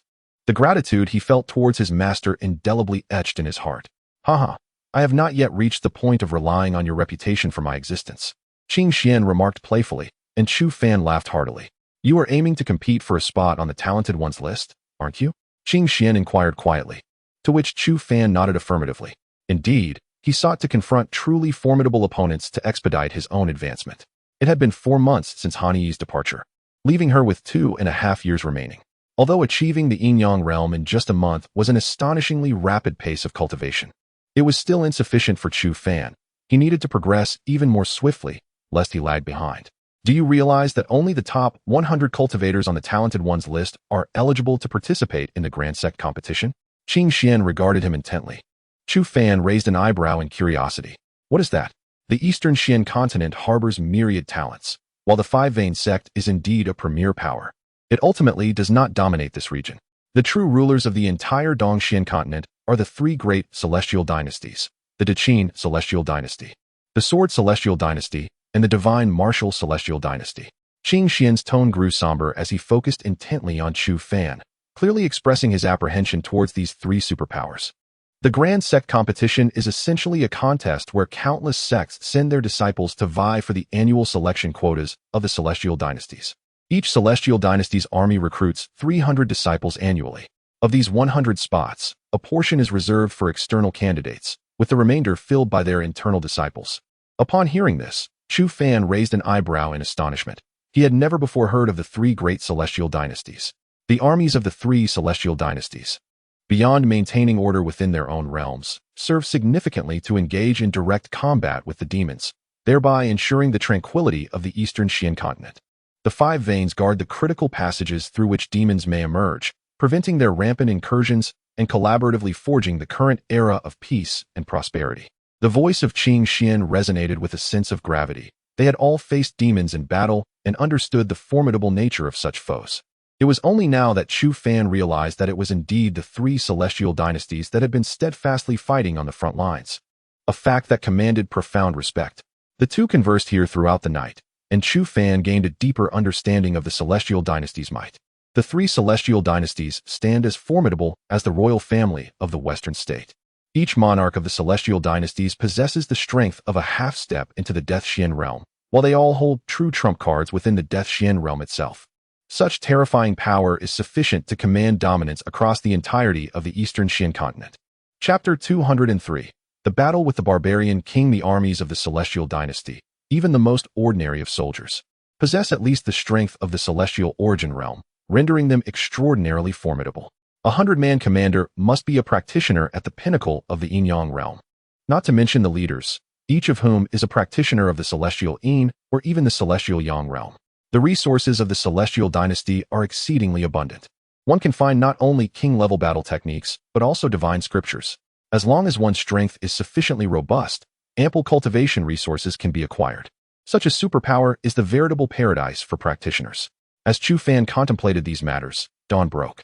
Turning his head, he noticed Elder Qing Xian seated cross-legged, peacefully asleep. Chu Fan bit his lip, his eyes reflecting a hint of reluctance. However, he had no alternative. This was the path he had chosen, and he must persevere regardless of the hardships that lay ahead. With a gentle exhalation, he slowly rose to his feet. Suddenly, his expression shifted, and he turned to see a familiar figure standing there. Fifth Ling Yu, what brings you here? Chu Fan inquired with a light chuckle, to which she nodded in response. The Barbarian King has set up a platform in the training ground and specifically requested to challenge you. With a resigned sigh, Chu Fan remarked, Isn't Wang Jian the strongest in our Xuanzong? Why does this fellow persistently target me? Fifth Ling Yu smiled knowingly. You may not be aware, but on his very first day in the sect, he was thoroughly thrashed by Wang Jian, and he has since refrained from mentioning his name. Chu Fan burst into laughter, realizing that he had unwittingly become a tool for this young man to salvage his pride. Very well. I am curious to see just how capable this little fellow truly is. At that moment, Xiao Wu let out a roar, its eyes gleaming with a fierce crimson light. Chu Fan shook his head in exasperation. This little creature had drunk half a jug of wine the previous night and was still inebriated. The trio, 2 humans and 1 beast, slowly made their way forward, while Fifth Ling Yu frequently glanced at Xiao Wu, her expression one of intrigue. Is this your demon beast? But shouldn't a practitioner of the celestial origin realm be able to accommodate a spirit beast soul? Chu Fan smiled. Since I can have this little fellow by my side, why should I seek to strip away its beast soul? After a moment of reflection, Fifth Ling Yu conceded, indeed, a living demon beast possesses far greater combat capability than a spirit beast soul. However, this demon beast is only of the celestial origin 7-star strength. Having it by your side offers you little assistance. Xiao Wu let out a fierce roar just as Fifth Ling Yu finished speaking, glaring at her with a menacing gaze. Chu Fan laughed heartily. This little one has quite the strong sense of pride, and its growth is rapid. I am confident that before long, it will be able to fight alongside me. Upon hearing this, Xiao Wu proudly lifted its head, flapping its wings in evident delight at the affirmation. Fifth Ling Yu shook her head, bemused. It seems that peculiar individuals raise peculiar beasts. Before long, the trio arrived at the training ground, where a throng of onlookers had gathered, buzzing with speculation. Isn't the Barbarian King being exceedingly arrogant? No matter how one may argue, Chu Fan is undoubtedly the foremost benefactor of our Xian sect. Is there not even a modicum of respect to be accorded? Indeed, it must be noted that his adversary has yet to reach a level capable of challenging Chu Fan. However, it is worth mentioning that this individual has already attained the status of a Tianyuan realm cultivator, an unprecedented achievement in the annals of our Xian sect. Chu Fan reached the Tianyuan realm 6 months ago. Does he truly fear this opponent? A chorus of voices arose, and Chu Fan merely smiled as he stepped forward. Look, Chu Fan has arrived. This promises to be an entertaining spectacle. I hope he does not disappoint. Indeed, for the Barbarian King possesses immense strength. The crowd parted, allowing Chu Fan and his companion, Xiao Wu, to advance smoothly to the martial arts arena. At that moment, a man of formidable stature, reminiscent of a rhinoceros, stood in the center of the arena. His gaze was filled with dominance and arrogance, his muscles bulging with an alarming explosive power. Are you Chu Fan? The burly man bellowed, to which Chu Fan nodded in acknowledgement. What is your name? I am Man Guang, known as the Barbarian King. Rest assured, soon you shall willingly address me as such. The Barbarian King chuckled coldly, while Chu Fan remained composed. Which division do you belong to? The Xian division. though I have little interest in this pathetic sect. What a disgrace to call themselves one of the 5 meridians. His derisive laughter incited a wave of outrage from the onlookers. This fellow is insufferably arrogant. Chu Fan, eliminate this scoundrel. Cast him out of our sect. We do not need such filth. The barbarian king sneered at the crowd, scoffing at their indignation. All you do is shout. If you have the courage, step forward and face me. Instantly, the voices fell silent, no one daring to utter a word, while Chu Fan smiled faintly. He relished such obstinate challengers. A confrontation would be exhilarating. At this moment, Chu Fan chuckled softly. Your strength appears commendable. A Tianyuan realm, 3rd star. Yet, I must inquire, with such prowess, why did you not choose a sect earlier? Logically, one could have participated in the grand competition of the 5 meridians during the Dilling realm. Why did you abstain? The man's expression faltered, his lips twitching. I had no time. What of it? Chu Fan smiled knowingly. A cultivator pursues power. Any opportunity to enhance one's strength is seized without hesitation. A talent such as yourself would never let such an opportunity slip away. Man Guang's expression soured, leaving him momentarily speechless. The crowd murmured in astonishment, their faces painted with disbelief. How can this be? Who is this individual? What is his purpose in the Xian sect? Many voices echoed in speculation, their gazes fixed on the furrowed brow of Man Guang. Chu Fan smiled serenely. In truth, you are not a cultivator of the Tianyuan realm, but rather one of the Yinyang realm. Upon the conclusion of his statement, a wave of astonishment swept through the crowd, as every individual gazed at the formidable figure in the center with disbelief. The latter's countenance darkened to an extreme, fixating a penetrating glare upon Chu Fan, his eyes brimming with a predatory intensity. The esteemed first disciple of the great wilderness sect, Man Shenghong. It is our first encounter at the Xian sect, and we have yet to extend a proper welcome. A smile adorned Chu Fan's face, instantly leaving the disciples beneath him in a state of bewilderment. How could a representative from the great wilderness sect appear here? The individual opposite remained silent for a protracted moment, before releasing a deep sigh, at which point a powerful aura erupted from his being with a resounding blast. Gasps of astonishment resonated from the crowd below, their faces reflecting sheer shock. A practitioner of the Yinyang realm. Chapter 204. The brave of the great wilderness sect. When Chu Fan uttered that name, the fierce Saint Hong fixed his gaze upon him, his eyes brimming with gravity and ire. Logically, having once been associated with your great wilderness sect, I would expect at least a modicum of respect from you, if not gratitude. Is it your intention to tarnish the reputation of the great wilderness sect by causing a ruckus here at the Xian sect? With a furious snort, Saint Hong declared, during the sacred pool battle, we could not secure a single peak, so what talk of favors remains? I shall be candid. I am here to seize resources. Either you relinquish half of what you obtained from the sacred pool battle, or no one shall leave unscathed. Saint Hong spoke coldly, while Chu Fan merely smiled faintly. Let us do this. If you can withstand a single punch from me, I shall agree to your terms. However, should you fail, you must depart quietly. Saint Hong chuckled mockingly, a grin of derision and malice upon his face. Young man, you have made this claim. Do not renege if you lose. Chu Fan smiled calmly, taking a deep breath as he stood there. He clenched his fist lightly, and in the next moment, with the force of a cannonball, he propelled himself forward, delivering a seemingly effortless punch. A golden radiance enveloped his fist as the power of the primordial wilderness body surged forth. Saint Hong let out a cold laugh, wondering if this fellow had come to offer him a treasure. He too unleashed a punch, his eyes gleaming with pride and ferocity. Boom! In the next instant, a fist collided violently with his own, the force akin to the collapse of a galaxy, crashing down without reason. Saint Hong's brow twitched violently, an ominous premonition creeping into his heart. Bang! In an instant, all of Saint Hong's defenses were obliterated, and he spat a mouthful of fresh blood, his arm reduced to a bloody pulp. The terrifying power coursed through him, shattering half of his body, drenched in blood and gore. Saint Hong crashed to the ground, letting out a mournful cry, the light in his eyes dimming, his life force rapidly waning, clearly on the brink of collapse. At that moment, those watching below were filled with terror, their faces painted with disbelief. How could this be possible? One punch. Just one punch had reduced a practitioner of the Yinyang realm to this state. This must be a joke. So brutal. So ruthless. Was this truly the extent of Chu Fan's power? Had he also ascended to the Yinyang realm? My word, such strength is utterly monstrous. The onlookers murmured incessantly, unable to comprehend the scene before them. Saint Hong lay there, tears streaming down his face. A 2-meter-tall, extremely muscular man was now silently weeping in this position. Chu Fan stood quietly, a complex expression on his face, letting out a gentle sigh. I understand you did not act for yourself, but reality is as it is. There is nothing to be done. Saint Hong's voice trembled with emotion. In the prime of the great wilderness sect, we were once the foremost among the 5 veins. Brimming with talent, we have nurtured disciples not only of the Yin-Yang realm, but even those of the heavenly Yin realm. However, at present, the entire Dahuang sect comprises fewer than 1,000 members. Of these, only a scant 5 possess the innate talent to cultivate to the level of Tianyin realm. After expressing these thoughts, Chu Fan stood silently, tossing a spirit stone to him before quietly taking a seat beside him. The Dahuang sect has exhausted its resources. I, the foremost direct disciple, receive merely 1 upper-grade spirit stone each month, let alone what others receive. Without resources, there can be no formidable newcomers, and without formidable newcomers, the sect has no future. The Dahuang sect has reached a dire impasse. This time, the Holy Pool battle was our last gamble. Yet, we did not anticipate such a disastrous defeat, returning empty-handed. Man Sheng wept like a child, overwhelmed by despair.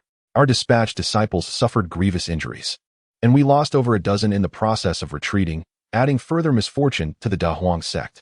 I cannot discern where our future lies. We are truly at a dead end. Upon hearing this, Chu Fan let out a deep sigh.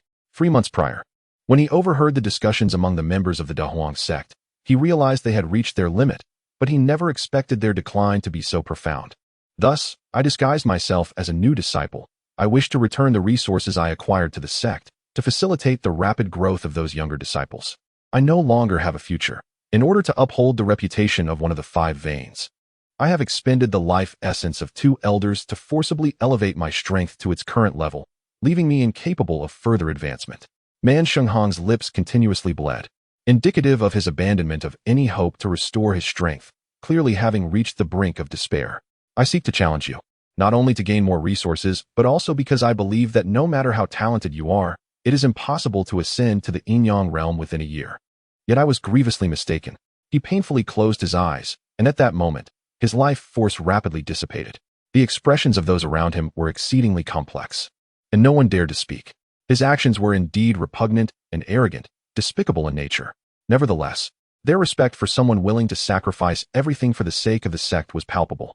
I can assist you, but I have one condition, Chu Fan suddenly declared. Man Shenghong was momentarily taken aback, but in the next instant, he grasped Chu Fan's hand, his eyes alight with fervent joy. What did you say? I said, I can provide you with cultivation resources. You should already possess the techniques and combat skills. As for spirit stones for cultivation, there will be as many as you need. Chu Fan's voice remained steady. Man Shenghong held onto his hand, speechless for a long while. As long as you can save the Dahuang sect, I will do anything you ask. Man Shenghong nearly shouted these words, and Chu Fan shook his head. Not just you, but the entire Dahuang sect. I will supply you with cultivation resources, but when I require your assistance, you must charge forward without hesitation. Even if it means being used as cannon fodder, you must be willing to rush into danger for me. Chu Fan spoke quietly, his face devoid of any expression, while those around him gasped in astonishment, lightly furrowing their brows. It was evident that they all felt Chu Fan's actions were excessive. However, he remained seated in silence. He was no benevolent figure, incapable of offering assistance without expectation of return.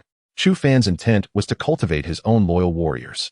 He aimed to challenge Namling, necessitating the formation of a devoted team of fighters who would heed his every command, thus enabling him to contend with Namling. At present, the Great Wilderness sect represented the most advantageous choice. These individuals possessed strength and talent, yet lacked the necessary resources for cultivation. Chapter 205. The inevitable departure. As long as a continuous stream of resources is provided, these individuals will swiftly ascend in strength. By then, even if they cannot stand shoulder to shoulder with him against the formidable practitioners of the dead profound realm, they will at least alleviate a considerable amount of his burdens. Man Saint Hong paused momentarily, clearly realizing that Chu Fan intended to hold their lives in his grasp, wielding the power of life and death. He remained silent for a long time, prompting Chu Fan to exhale deeply. Never mind, consider this my personal support for you. Take it. He tossed a pouch of spirit stones beside Man Saint Hong and turned resolutely to continue on his path. I promise you. At that moment, Man Saint Hong clenched his teeth, his expression grave. Without glancing back, Chu Fan flicked his fingers, sending a pill into the man's hand. This is a poison pill. Should I wish it, your life could extinguish at any moment. After consuming it, come find me in the wild department, and we shall have a thorough discussion. He departed swiftly with Xiao Wu, leaving Man Saint Hong with a complex expression as he stared at the pill in his hand, letting out a deep sigh.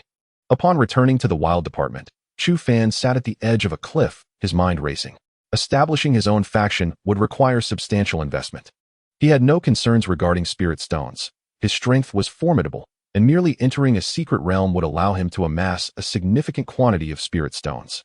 Moreover, once he became a practitioner of the Yin-Yang realm, the primary source of his cultivation power would not rely on spirit stones. Spirit pills. These unique elixirs are crafted by practitioners of the heavenly Yin realm and above, through the condensation of the spiritual energies of heaven and earth. They are imbued with immense spiritual power, far surpassing spirit stones in both quality and ease of absorption. One spirit pill can be exchanged for 2 high-grade spirit stones, and the effects are considerably superior. Typically, a practitioner of the first rank of the Yin-Yang realm requires 10 spirit pills to satisfy their cultivation needs, making spirit pills exceedingly precious. Within the Xin sect, only Wang Jian has the privilege to cultivate using spirit pills. Of course, now there is also Chu Fan. In the future, the spirit stones Chu Fan gathers can be delivered to the Great Wild Sect, and with his prowess, fulfilling the cultivation needs of those individuals will be quite manageable. You, my friend, do possess some hidden talents that I had not noticed before. Are you truly so ruthless as to have the entire Great Wild Sect serve you? That is one of the 5 main sects. Do you not fear their wrath leading to your annihilation at the hands of their leader? Fifth Ling Yu inquired, her eyes wide with curiosity. Chu Fan chuckled. I was not killed by that old scoundreline gang when I was in the Tian Yuan realm. It will not be so easy for practitioners of the heavenly Yin realm to eliminate me now. Fifth Ling Yu pouted. You may not know much, but you certainly have a flair for boasting. What exactly are you aiming to accomplish? Cultivating so many powerful individuals. Are you planning to challenge an immortal dynasty? Fifth Ling Yu gazed at him in astonishment. Chu Fan merely smiled, remaining silent. The girl had indeed guessed correctly. He was indeed preparing to challenge an immortal dynasty, though not one from the eastern profound continent, but rather the dynasty of the southern ridge. Not long after, Man Shenghong limped over and, in front of Chu Fan, consumed the poison pill. Chu Fan nodded, and at that moment, a radiant glow emanated from his hands, revealing 1,000 superior spirit stones, 8,000 medium spirit stones, and 20,000 inferior spirit stones. Man Shenghong's eyes instantly glimmered with desire. These were resources for cultivation that one could hardly encounter in a lifetime. Of course, among these were also 1,000 poison pills. As for your sect leader, let that be, for he is the head of a sect. I must not be overly demanding. However, all those above the earth spirit realm, beneath the sect leader, must consume these. Chu Fan's tone was quite indifferent. His modus operandi was always to prioritize action over courtesy, for otherwise, it would be he who ultimately bore the consequences. He was no benevolent soul. He felt an urgent pressure and could not afford to act selflessly without expectation of return. Man Shenghong gritted his teeth. Very well, I assure you I will comply. Your assurances hold little weight. I shall dispatch someone to accompany you and supervise the consumption of the poison pills. Of course, you may attempt to eliminate my envoy. However, from that moment onward, the Great Wilderness sect will cease to exist, Chu Fan stated calmly. Man Shenghong clenched his fists tightly, his eyes filled with turmoil. But ultimately he let out a sigh. Agreed. Soon, Man Shenghong departed, and the individual Chu Fan sent to follow him was Li Chong. That fellow had now also reached the 5th level of the Tianyuan realm. Although he had made rapid progress and had become a direct disciple, he paled in comparison to his peer, Chu Fan. By sending him this time, Chu Fan was essentially expressing his trust, silently conveying, from now on, this place is entrusted to you. During this period, Li Chong had also won the heart of Zhou Wanqing, and their relationship had progressed swiftly. Chu Fan exhaled. If the two truly became a couple, he would consider it a gift he bestowed upon them. Only they understood the vast benefits of managing an entire sect. Half a month passed swiftly. During this time, Chu Fan diligently cultivated, continuously solidifying his strength. He also took the opportunity to practice the combat techniques he had previously acquired, gradually familiarizing himself with the formidable power bestowed by the wild body. However, he felt a twinge of unease. The system had previously indicated that once he became a Yin-Yang realm cultivator, it would automatically awaken. Yet, after such a lengthy period, the system remained silent, leaving Chu Fan at a loss. He was acutely aware that something must be amiss with the system. However, there was nothing he could do at present but wait for the day it would awaken to inquire further. Before long, Li Chong sent word that everyone had consumed the poison pills, allowing Chu Fan to rest easy. He smiled gently, letting out a slow breath as the light in his eyes gradually intensified. He stood at the edge of a cliff, his internal spiritual energy erupting with a thunderous roar. He then imparted the techniques of Qian Kuan Sun and Moon Palm, Falu Long Shattered Sky Kick, Seven Calamities Annihilation Fist, Galaxy Overlord Body Technique, and other divine and spiritual grade techniques to Wang Jian. He instructed Wang Jian to find suitable individuals to pass down these techniques and methods. He simultaneously gifted the Black Spear to Li Chong. Chu Fan left behind 5,000 top-grade spirit stones, 20,000 mid-grade spirit stones, and 100,000 low-grade spirit stones. After completing these arrangements, he exhaled deeply, casting a lingering glance at his surroundings before sighing and slowly making his way down the mountain. Qing Xian did not accompany him but softly uttered a phrase. Should you ever encounter trouble, do inform me. As long as I draw breath, I shall ensure your survival. There were no grandiose proclamations, nor was there a heart-wrenching farewell, just that one commanding statement, yet it was more than enough. Chu Fan smiled, humming a gentle tune as he descended. Soon, he reached the base of the mountain, and upon witnessing the scene before him, tears welled in his eyes, overwhelming him with emotion. Chapter 206. TT is upset. Before him stood a throng of admirers, their eyes brimming with adoration and reluctance. At the forefront were Tian Xuanzai and several elders, while thousands of disciples stood silently behind them, clad in matching attire, gazing at him with reverence. May our brother Kuanping soar to great heights, wishing him a splendid future, renowned throughout the world. The collective voices of thousands rang out, their genuine blessings resonating like thunder, echoing through the air and even shattering the clouds above. Chu Fan stood there, his eyes slightly reddened, quietly observing the crowd, feeling a lump in his throat. This was the essence of a sect, a bond forged in mutual sacrifice and unwavering commitment to uphold their shared ideals. Deeply bowing in respect, Chu Fan hoped that when they next met, they would have become powerful forces in the world. Farewell, Xian sect, he exclaimed with a hearty laugh, transforming into a beam of golden light that swiftly vanished from sight. Everyone watched the spot where he had disappeared, fully aware that although Chu Fan had departed from the Xian sect, his legend would endure. Tian Xuanzai and the other elders exhaled deeply, acknowledging that this young man was indeed a prodigious talent, destined to be a brilliant star in the future. I have a feeling this young lad will astonish us with his future achievements, Qing Miao remarked softly. Tian Xuanzai smiled gently and nodded, hoping to witness that day come to pass. At this moment, Chu Fan had arrived before Tianling Lake, where a woman dressed in a tea-green gown, as elegant as the fragrance of tea, stood quietly by the water's edge, embodying a gentle serenity. With a smile, Chu Fan approached her. Have you bid farewell to your master and brothers? She asked softly. Chu Fan nodded and then stretched his neck. Let us go? It is time to head to the Shangqing Palace. TT nodded, gracefully raising her delicate hand to summon a silver-white talisman that floated in the air. She then leaped onto the talisman. Chu Fan raised an eyebrow, recognizing it as a spirit control talisman, an artifact of remarkable speed, capable of traversing vast distances with ease.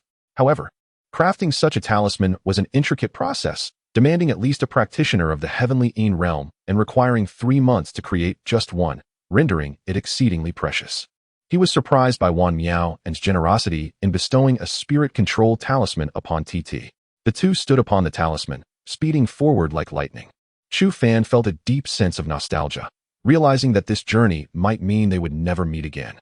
2 days later, they entered the territory of Shangqing Palace. In the distance, they beheld a palace perched atop the highest peak, shrouded in swirling clouds, as if it had emerged at the dawn of creation, exuding an aura of ancientness. Chu Fan stroked his chin thoughtfully. Shangqing, in Earth's cultural context, is one of the 3 purities, the abode of the Lingbao Tianzuan. The figure of Lingbao Tianzuan is a subject of mixed opinions and legend, yet it is undeniable that the doctrines he established continue to influence the world today. If the essence of the Shangqing Palace aligns with the teachings of Lingbao Tianzuan, then this situation becomes intriguing. With a soft chuckle, Chu Fan gradually descended upon the mountainside. As he touched down, numerous figures swiftly surrounded him. Who dares to enter the sacred grounds of Shangqing Palace? A chilling voice echoed. Chu Fan stood silently, observing the practitioners clad in flowing black robes, emanating formidable energy, and nodded slowly. The strength of Shangqing Palace is commendable. I have been invited by Shangli. I kindly request that you escort me inside. Chu Fan spoke softly. Immediately, a male disciple beside him scoffed derisively. What are you? That you deserve an invitation from the fairy Shangli? Leave now, or we shall not be polite. Upon hearing these words, Chu Fan sighed, lamenting the prevalence of such arrogance. In an instant, a brilliant green light flickered beside him, followed by an explosive surge of spiritual power. The disciple let out a shriek as he was sent flying.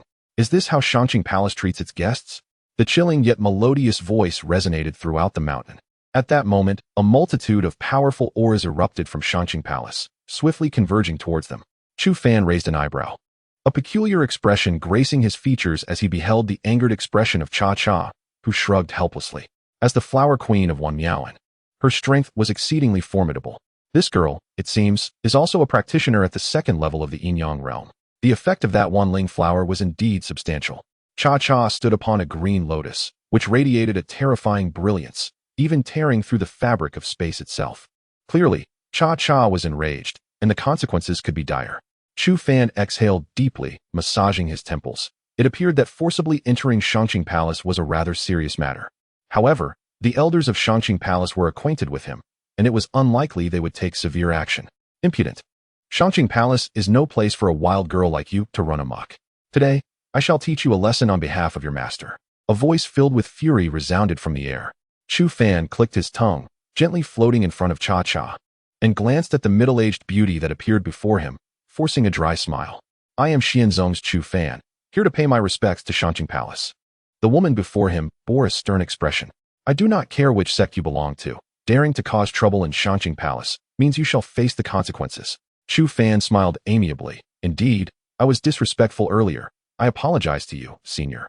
Observing his courteous demeanor, the middle-aged beauty's anger began to dissipate, though she continued to regard him coldly. You are Chu Fan. Indeed, that is me, Chu Fan replied with a smile. The woman snorted. I truly do not understand what makes you so special, that Shangli is so fixated on you. Now step inside. Upon hearing this statement, Chu Fan finally let out a sigh of relief, grateful that a significant disaster had been averted. Beside him, Cha Cha's expression subtly shifted, yet she remained silent, quietly trailing alongside him. The two soon found themselves in the grand hall of the Shangqing Palace, where solemnity reigned. Flanking the hall were 2 rows of guards, numbering over 100, predominantly composed of male disciples, each possessing remarkable strength.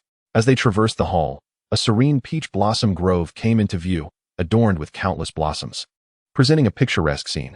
Shangli awaits you ahead. You may proceed on your own, the middle-aged woman spoke softly. Chu Fan expressed his gratitude and swiftly advanced with Cha Cha by his side.